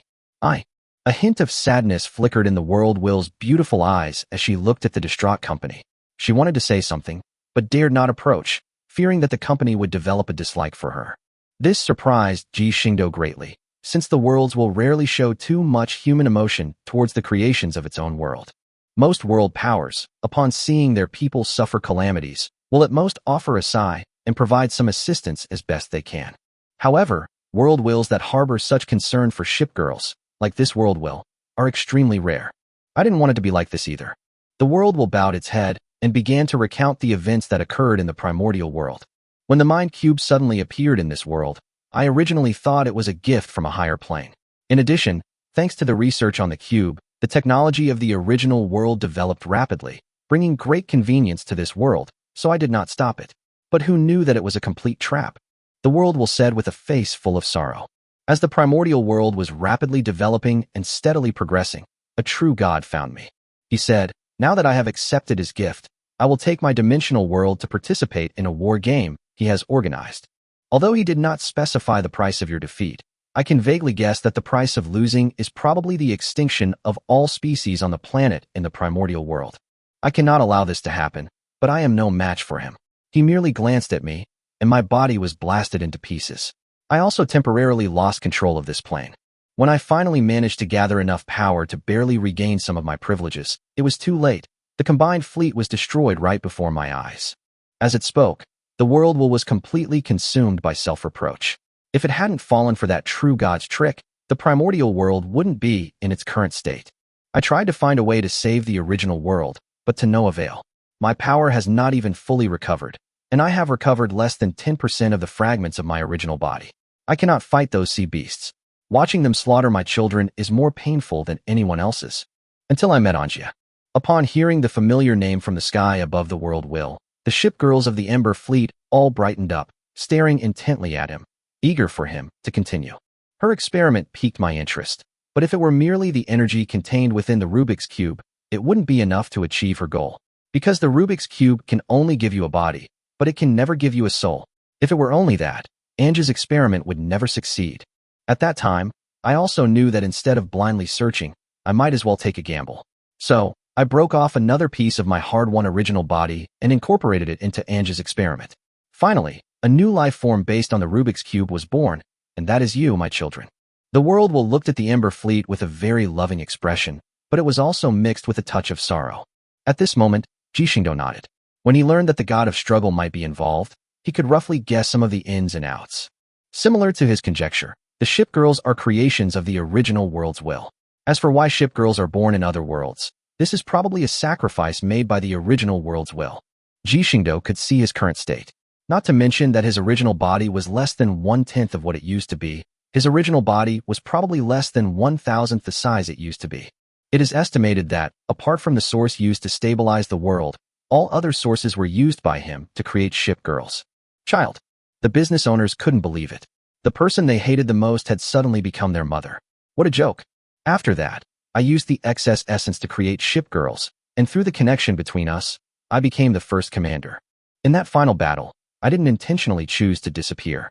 It was because that deity came again and suppressed me once more, because I had seriously interfered with the course of the war game. He said that he wanted to see humanity rise up and fight back, not the bias of world consciousness. And so I found myself trapped, forced to watch helplessly as you all headed for defeat. Fortunately, the program I left behind is still working. It continues to collect my scattered essence and use it as the sole material for the shipgirls. That is my last hope. After that, I fell into a deep sleep due to excessive exertion and only woke up again when the teleportation array was activated. Chapter 196: The Broken Connection, The Agreement. Is this why shipgirls can be born in all experimental worlds? Ji Xingdou nodded. From this perspective, the situation was indeed reasonable. After all, a Rubik's Cube is ultimately an inanimate object. To imbue it with the soul of a living being requires more than just a large amount of energy. Enterprise. The world looked at the completely silent company and spoke up with some concern. She leaned forward, wanting to comfort the silent company. Snap. The next moment, the world will's outstretched hand was directly pushed away by the Enterprise. Seeing the Enterprise take a step back, the world stood there stunned, unable to calm down for a long time. I'm leaving now. The company's breathing became somewhat rapid. Ignoring the world's overtures, it said something to Ji Xingdou and then left. The other members of the Ember Fleet also looked at the world with complicated expressions, and all chose to leave temporarily. After all, to them, the commanders who acted as the world's were always seen as traitors who deserted their posts. And now, she has transformed into the creator goddess of the primordial world, and everything she has done has its reasons. Few people can accept such a sudden change immediately. The world lowered his raised arm and slumped into a chair in the command room. To her, the shipgirls of the original world were like her children. After all, the birth of shipgirls originates from a part of the world's will.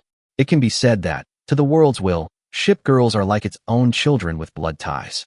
Now his own child is filled with resentment towards him, and he, the will of this world, has finally come to understand the helplessness of being a natural being. System. Looking at the devastated world will, Ji Xingdou didn't immediately ask him anything, but instead called upon the system in his heart. Beep. What is it, host? My shipgirls were summoned using a part of the original world's will, weren't they? Beep. Yes, host. Upon receiving the system's affirmative reply, Ji Xingdou frowned and continued to ask questions. Will this have any negative consequences? After all, the Shipgirls have all utilized a portion of the world's will's essence. What if this world will decide to reclaim the fragments? Would their Shipgirls be affected? The system's answer is influencing destiny. Influencing the destiny of this primordial world, the destiny of the world's will. It's fair to say that Ji Xingdou is on the verge of murder. Beep. Please rest assured, host. The primordial fragments used to construct your Shipgirls have been specially processed by this system, and their connection with the world's will has long been severed. Therefore, your Shipgirls will not be affected by the world's will. Yeah. Ji Xingdou's heart, which had been hanging in suspense, sank a little. Of course, he didn't have any thoughts of being complacent. After all, seeing is believing. Ji Xingdou looked at the world will, a glint of light flashing in his eyes. At this moment, the world's will also shuddered. After all, it was not an ordinary being, and it was very sensitive to the perception of malice. He looked around in confusion, but only saw the Shipgirls gathered around Ji Xingdou, and Ji Xingdou, who was being inspected by the goddess of the hearth, with a contented expression on his face. Strangeness. The world consciousness felt somewhat uncomfortable. After all, it didn't know where the malice came from, nor did it consider the possibility that it was related to Ji Xingdou. After all, in his view, Ji Xingdou shouldn't have any reason to attack him. At this moment, Ji Xingdou, pretending to be nonchalant, took a sip of tea, glanced at the female stove goddess who was pretending to be inspecting, and felt somewhat helpless. He was quite skeptical. After all, while the Vestal could repair damage to Shipgirls, whether she could repair damage to humans seemed to be an unknown. You came to me not just to tell me why the original world became like this, right? Ji Xingdou put down his exquisite teacup, looked at the world will, and slowly asked a question. That's true. The world will also came to its senses, its eyes, as bright as the starry sky, looked at Ji Xingdou, and nodded. My current power can only temporarily prevent the primordial world from collapsing. In order to maintain the stability of the primordial world, I want to reclaim the world origins that have been scattered from other worlds. Oh, Ji Xingdou's expression remained unchanged, but his gaze toward the worlds will gradually became filled with a sense of oppression. What do you need me to do? Ji Xingdou spoke slowly and deliberately. The world will is not stupid. It clearly sensed Ji Xingdou's alienation from it. What's going on? Did I say something wrong? Feeling the pressure, the world will began to have wild thoughts. It still doesn't understand what it said wrong. Does he want to turn all the Shipgirls into his own? A terrifying thought flashed through his mind in an instant, and his gaze towards Ji Xingdou changed, as if he were looking at a pervert. Upon seeing the gaze of the world will, Ji Xingdou was completely stunned. What kind of look is that? Why are you looking at me like I'm a pervert? What did I say? I never imagined you were this kind of person. No, you're a god, your majesty star. The world will looked disgusted, but it maintained its composure and said with a look of refusal.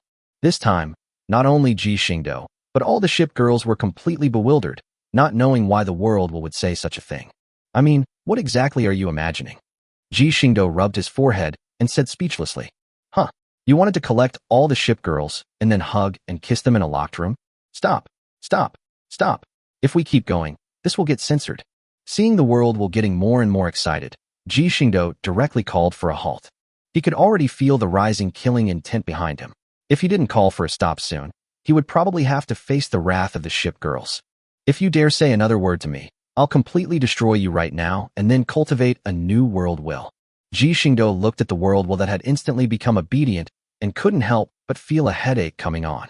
He rubbed his temples and said helplessly, I don't care about anything else. I can even protect you while you fuse the origin fragment. But if you dare to lay a hand on my Shipgirls, you'll die right now. Chapter 197 The Joining of Observer Zero.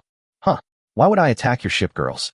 Although the aura emanating from your Shipgirls is not much different from mine, I don't feel any sense of closeness to them. Looking at Ji Xingdou's serious face, the world will blinked and said with a blank expression. Ji Xingdou narrowed his eyes. He didn't know if the other party was acting or if this was really her personality, but her statement was consistent with what the system had said. Okay, but you need to reclaim your original fragments as soon as possible. Ji Xingdou looked at him and spoke. Why? The world will was somewhat puzzled. It was clearly incomplete, so why did Ji Xingdou seem even more anxious than it? I can hardly contain my aura as I ascend the divine steps. Ji Xingdou glanced at the world will and spoke coldly. You're not a true god yet, but you have the aura of a true god on you. That was due to special circumstances. After all, he was someone who had temporarily ascended to godhood, so it's normal for him to have been tainted by the aura of the true god. This battle was quite fruitful for Ji Xingdou. Originally, he could only sense a wisp of the aura of the ascension steps, but after this battle, he can now clearly sense the existence of the ascension steps. However, this also means that he must step onto the path to godhood, since the heavenly Tao of the epic will not allow the phenomenon of those who are not worthy of their positions to occur. After all, Ji Xingdou, a demigod, was able to fight a true god to a standstill. This demonstrates his unworthy status, and his strength cannot be represented by the term demigod. Therefore, facing an existence like Ji Xingdou, the heavenly Tao of the epic will not allow him to remain in the demigod realm, but will constantly force him to step onto the path to godhood. If he chooses to refuse, he will be punished by the heavenly Tao of the era. At best, his cultivation will be completely destroyed. At worst, his foundation will be ruined, and he will have no chance to cultivate again. This is the rule upheld by the heavenly Tao of this era, and Ji Xingdou cannot change his thoughts. He can suppress it for another week, but if he makes a move during that time, he will probably ascend to godhood and be unable to hold back any longer. As for why the world should repair itself first, the main reason is that the true god he achieved was not a plain true god. If the plane of the original world is incomplete, the plane world is prone to collapse. As for leaving this place and ascending to godhood in other planes, that's not out of the question. However, with the god of conflict present, he doesn't really want to stray too far from his home port right now. After all, even if he has no choice but to refrain from attacking himself, that doesn't mean he won't attack his own shipgirls. With me around, he can at least restrain him a bit, but if I'm not there, who knows what kind of traps he will set to ensnare me. Ji Xingdou had to be careful about this matter. Alright, since you're in such a hurry, I'll go and collect the origin fragments now. However, the world will stood up, looking at Ji Xingdou with some hesitation, as if he wanted to say something. They're better off with me than with you. Ji Xingdou knew, of course, that he still cared about the Ember Fleet, so he spoke up to warn him. Well, the world will paused for a moment, but still let out a helpless sigh, and its figures slowly disappeared. The Observer Zero-Sum arbitration body chose to join the port area. At this moment, the observer walked up and looked at Ji Xingdou slowly. Oh, welcome to the Hong Kong area, Observer Zero, and the members of the arbitration body. Ji Xingdou stood up, smiled at Zero and the group of arbitrators standing behind the observer, and welcomed them with a light laugh. My duty is complete, but new unknowns are drawing me in. Commander, I look forward to your guidance in the future. Observer Zero remained expressionless, but her words sounded sincere, and her right hand was already extended in front of Ji Xingdou. Of course, Zero, please guide me in the future. Ji Xingdou chuckled and took her soft hand in his. The next moment, the magic power on Ji Xingdou's body began to surge into Ling's body, and an unbreakable connection was slowly being built between the two. This magical feeling. Observer Zero closed her eyes slightly, sensing the magical power surging within her body. She couldn't help but feel a little fascinated. For her, this was a completely new system worth studying. I need to look into it. After sensing the energy within his body, Zero uttered those words without hesitation, then rushed out of the command room, leaving only a faint echo in everyone's ears. Let Emperor's hand over control of the sirens in the various experimental worlds to you, Commander. Good grief. So that's why you call yourself Observer Zero? This personality is just like an observer's. Ji Xingdou sighed, but this is a good thing. Isn't this another boost to the development of the port area? Then, he looked at everyone and coughed lightly. The leaders of each faction gathered in the conference room. It was time to discuss the future development of the port area. Received, Commander. Upon arriving at the conference room, Ji Xingdou gave the ship girls a general account of what had happened at the Elden Ring, which made the atmosphere in the conference room somewhat heavy. In other words, we may have been targeted by a powerful god, and a war with the main god space could break out at any time. Littorio gripped the long sword at his waist, his tone somewhat grave. If that's the case, given the current situation, we must prepare as soon as possible to deal with the war that might follow. Tianqing sat upright in the chair. Having fully recovered, she looked exceptionally well, and her voice was much stronger. That's true. Moreover, Zero has just handed over control of the various experimental worlds and the Sirens organization to us.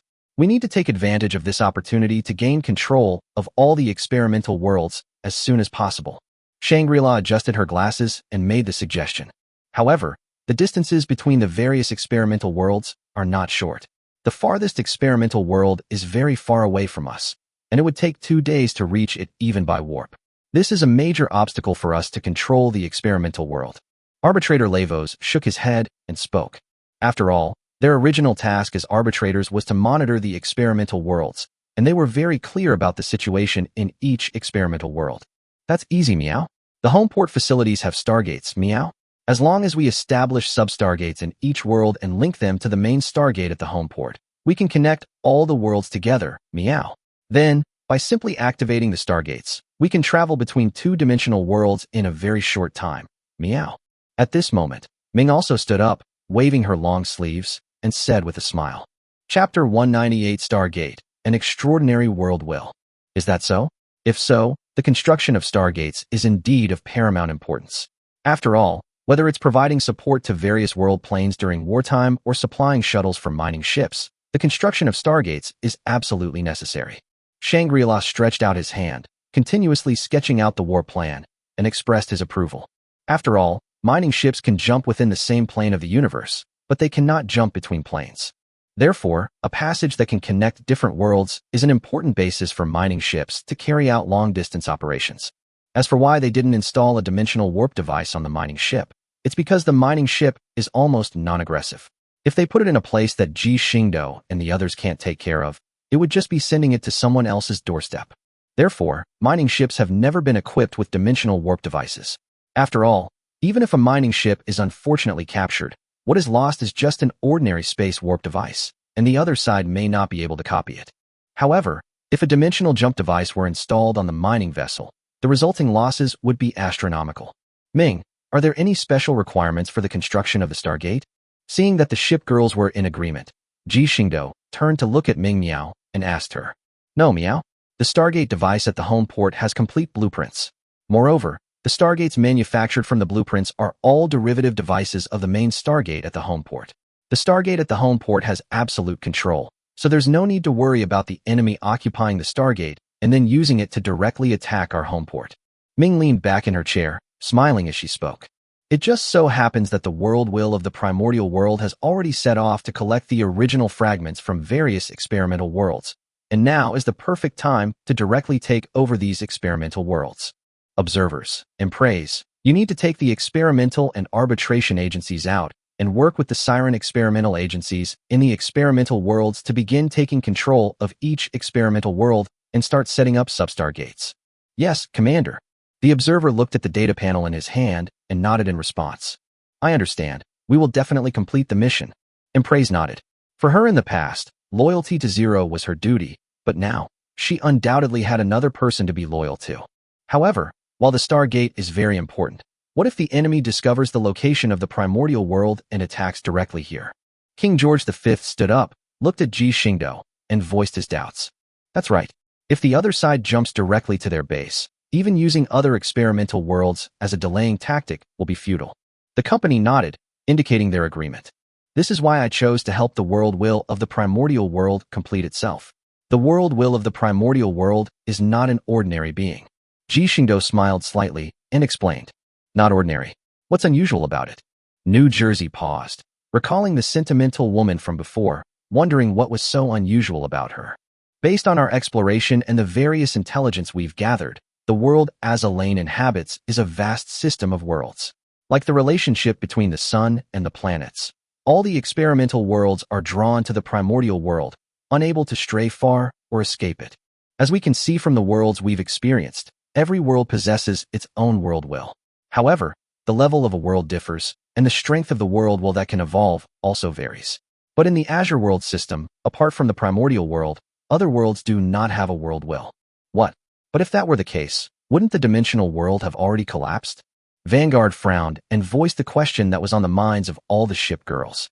This is something I only realized after experiencing the second experimental world and witnessing the world will of the primordial world. These experimental worlds did not lack a world will. Rather, their world wills had been devoured and replaced by the world will of the primordial world. Strictly speaking, it should be the world will of the entire Azure world system. This is why, even though she was scattered in the primordial world, the fragments were scattered throughout the entire world system. Therefore, as long as he gathers the fragments, he can use his control to hide the existence of the primordial world. Unless he destroys the other experimental worlds, The primordial world will remain in a safe state. Was she acting before? After all the ship girls realized what was happening, they were all startled. Nagato frowned and hurriedly asked, "After all, it is an existence that has devoured the will of so many worlds. If it really starts to play tricks, they will really have a hard time resisting it. What's more, they're currently on someone else's turf. Don't worry, the fact that he came here and didn't directly attack you before means that he has the idea of forming an alliance." Ji Xingdou smiled and continued. "If he hadn't been discovered, he might have been unable to bear the loneliness and chosen to attack us. However, he is now exposed to the sight of other gods. A world system composed of hundreds of experimental worlds, if it doesn't have a local force to guard it, it would be a pipe dream to think that it could protect such a large area of resource mining treasures by itself alone," Ji Xingdou said with a cold smile. "So that's how it is. If he chooses to turn against us, then the defensive power of the experimental world will be no match for the invader's attack. Therefore, he needs us to guard this place to ensure that he will not easily perish." Bismarck nodded and spoke softly. "Perfect, we need his help too, so it's a win-win situation. After all, they also need various resources. As a price to protect this world, it is only reasonable for them to take a little bit of resources, right?" Seeing Ji Xingdou smiling, the ship girls also chuckled in unison. How could they not understand their commander's personality? "That's perfect, Commander. Let's exchange for more mining ships.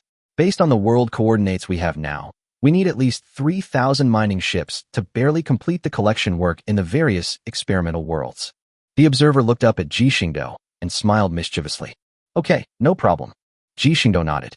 As for whether he had enough dimensional points, he couldn't care less. Chapter 199 Handling. As each matter was discussed and approved, various tasks were continuously implemented. For example, how to settle the remaining humans from the original world, and how to deal with those who committed serious crimes. After all, the primordial world did suffer heavy losses. However, on the eve of its destruction, governments and organizations around the world launched emergency rescue plans to ensure the continuation of humankind. Countries around the world have built numerous survivor bases around the globe in order to preserve the spark of human survival. Although only one human survivor base survived the ravages of the sea monsters, it was a survivor base hidden inside the Himalayas. Under such circumstances, the number of humans who survived was naturally very small, but some sparks of hope did indeed survive. According to statistics from the experimental agency, only 12,000 humans survived worldwide. It should be noted that the original population of the primordial world was over 15 billion. Moreover, among these more than 10,000 people, there are some from the new generation. After all, even though the flow of time in the primordial world is much slower than that in other experimental worlds, 40 or 50 years have still passed since the beginning of the disaster. Moreover, the shelter provided by the only remaining survivor base in the Himalayas also paved the way for the reproduction of humankind. However, this does not mean that these new generations are humanity's hope. After all, this is the apocalypse. There will always be people whose worst instincts will surface, and this last remaining survivor base is no exception. An ambitious man, unable to resist his inner desires, gathered a group of ruthless people and launched a complete riot. They dealt with the remaining armed forces within the survivor base and successfully took control of the entire base. Imagine, under such circumstances, how many good people will be born in this new era. After all, the weak cannot reproduce in such an environment. Therefore, the identities of these new generations are quite clear. Moreover, the executor and agent forces were attacked from the opposite side when they entered the survivor base. Although these attacks were incredibly weak, they were still as annoying as flies. Ji Xingdou was naturally not going to let these scumbags get away with it. Since they haven't shed blood or done too many bad things, Ji Xingdou doesn't mind giving them a chance to live and reform. But if they commit heinous and immoral acts, then why wait for God to punish them? Just send them on their way yourself. What he wanted was for these survivors to be able to reproduce in peace, not for some of them to have the opportunity to bully others again. In the end times, kings reign supreme, and everything is for themselves. That's understandable. It's just a pity that it's no longer the end of the world. Ji Xingdou needs a stable human community developing on this planet, not one filled with death and violence.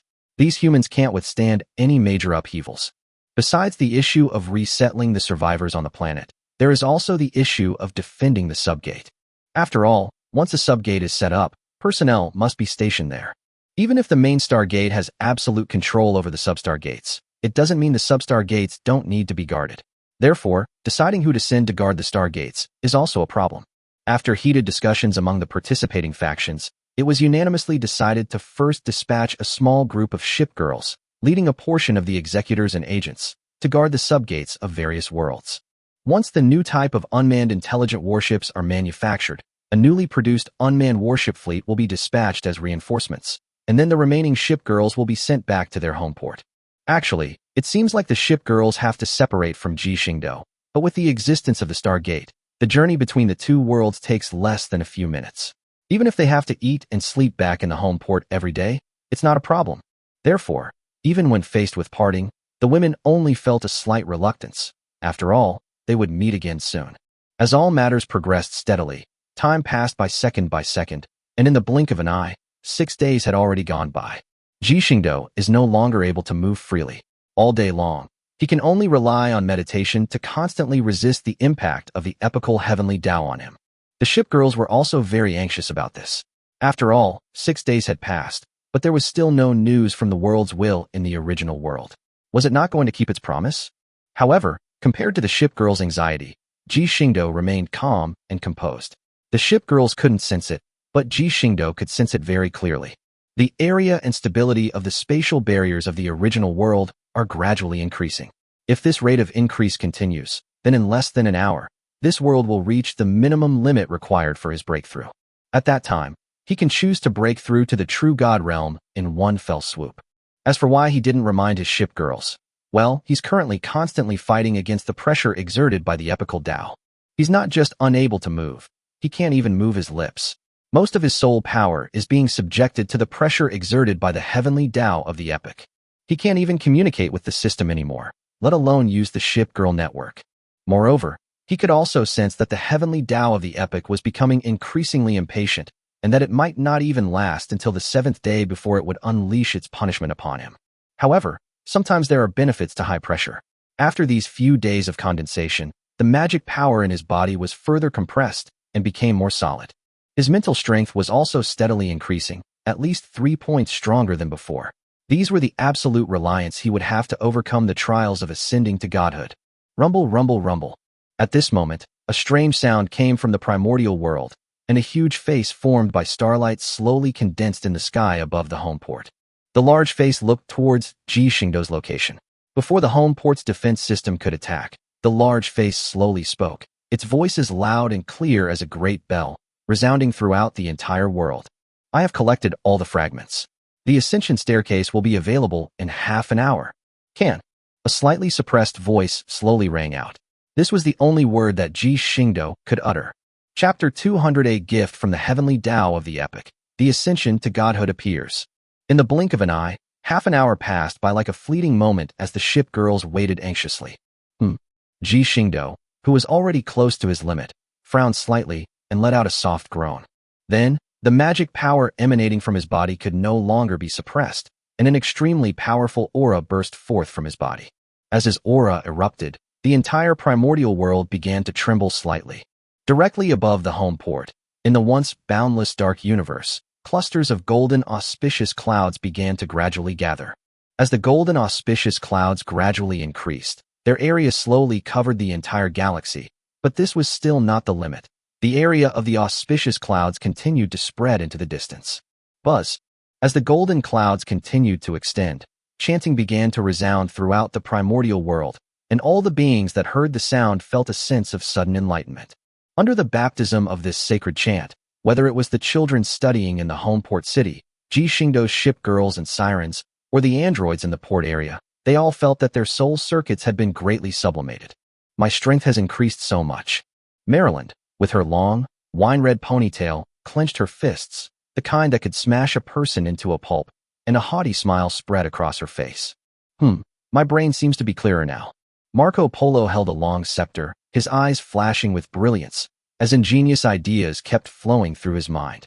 She felt she had many new ideas for usurping the throne, and was sure she could bring down the commander and eventually take control of the entire port.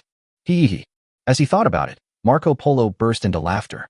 At that moment, Belfast had already moved closer to the emperor and looked at the laughing Marco Polo with some concern. Is this a side effect of the chanting? Is Marco Polo going to have some kind of mental problem? No way. Let her immerse herself in her fantasies. After all, It's hard for her dreams to come true except in her fantasies. The emperor smiled. After all, it wasn't surprising that Marco Polo wanted to usurp the throne, and Ji Xingdou hadn't stopped her, letting her do whatever she wanted. After all, the main authority over the home port is in Ji Xingdou's hands. No matter how much she tries, she can't get out of his grasp, right? However, having said that, since this chant can elevate one's mind, could it be? As if struck by a thought, Javelin turned its head and looked directly in Yudachi's direction. Then, as expected, Yudachi did not disappoint her. She continued to play with a trophy she had captured from another experimental world, seemingly unaffected by anything. As expected, this Sanskrit chant actually had no effect on Yudachi. Z23 twitched his lips and rubbed his forehead in exasperation. The women exchanged helpless glances and could only conclude that the chanting seemed to have no effect on those with mental disabilities. Actually, they misunderstood.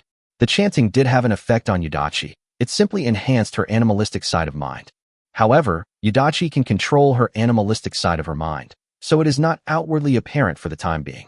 The reason why this chant has such a great effect is naturally because it is a gift from the heavenly Tao of the epic to all living beings. There's an old saying, when one person attains enlightenment, even their chickens and dogs ascend to heaven. Becoming a god is not an easy thing to achieve. Therefore, the heavenly Tao of the epic bestows supreme blessings upon those around each being who ascends to godhood. This can be considered a tremendous benefit bestowed by the heavenly Tao of the epic. Although Ji Xingdou's repeated refusal to ascend to godhood greatly angered the heavenly Tao of the epic, as the heavenly Tao, he could not abuse his power for personal gain or show favoritism.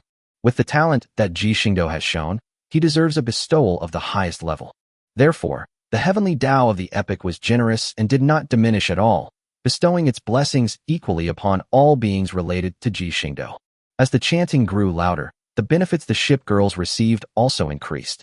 Some Shipgirls have even begun to transform from the prototype of the law of destruction into the true law of destruction. Under the influence of the chanting, the children gradually integrated more thoroughly with their own bloodline, and the strength of their own bloodline increased by several levels. It can be said that they have gained a lot. Just as the women were immersed in the joy of their harvest, a white jade staircase slowly emerged from the thick clouds high in the sky. On the white jade steps, various mythical beasts appeared, adorned with all sorts of rare and exotic plants. The entire jade staircase was like a work of art, appearing right before everyone's eyes. Whoosh, whoosh, whoosh. With the tumbling sound of jade steps, a large number of jade steps began to fall from the clouds. Following the momentum of the first section, the steps gradually continued downward until they reached a height of 10,000 meters above the home port, where they suddenly stopped. How many steps are there? Saratoga looked up at the seemingly endless staircase leading to the sky, her front armor flat and unyielding, and sighed deeply. Preliminary calculations indicate there are 99,999 steps. The observer, working through the data model in his hand, spoke up. So many. Won't the commander be exhausted? Upon hearing this data, Abercrombie suddenly shouted loudly. Abercrombie successfully silenced all the Shipgirls with one sentence. Commander, climbing the stairs is exhausting? What kind of hellish joke is this? If you keep talking nonsense, I'll elevate you to the same level of treatment as the Royal Arkansas, Belfast said with a dark expression. Huh. Abercrombie stuck out his tongue and said with a grin. Don't bully little kids, Aunt Belfast. What did you say? Belfast's face darkened, and his gaze turned sinister as he looked at Abercrombie and spoke slowly and deliberately. Aunt Hood, Aunt Belfast is so fierce. Oh. Hood glanced at Abercrombie, then exchanged a look with Belfast. The two of them decided that they must give the little rascal a very complete childhood,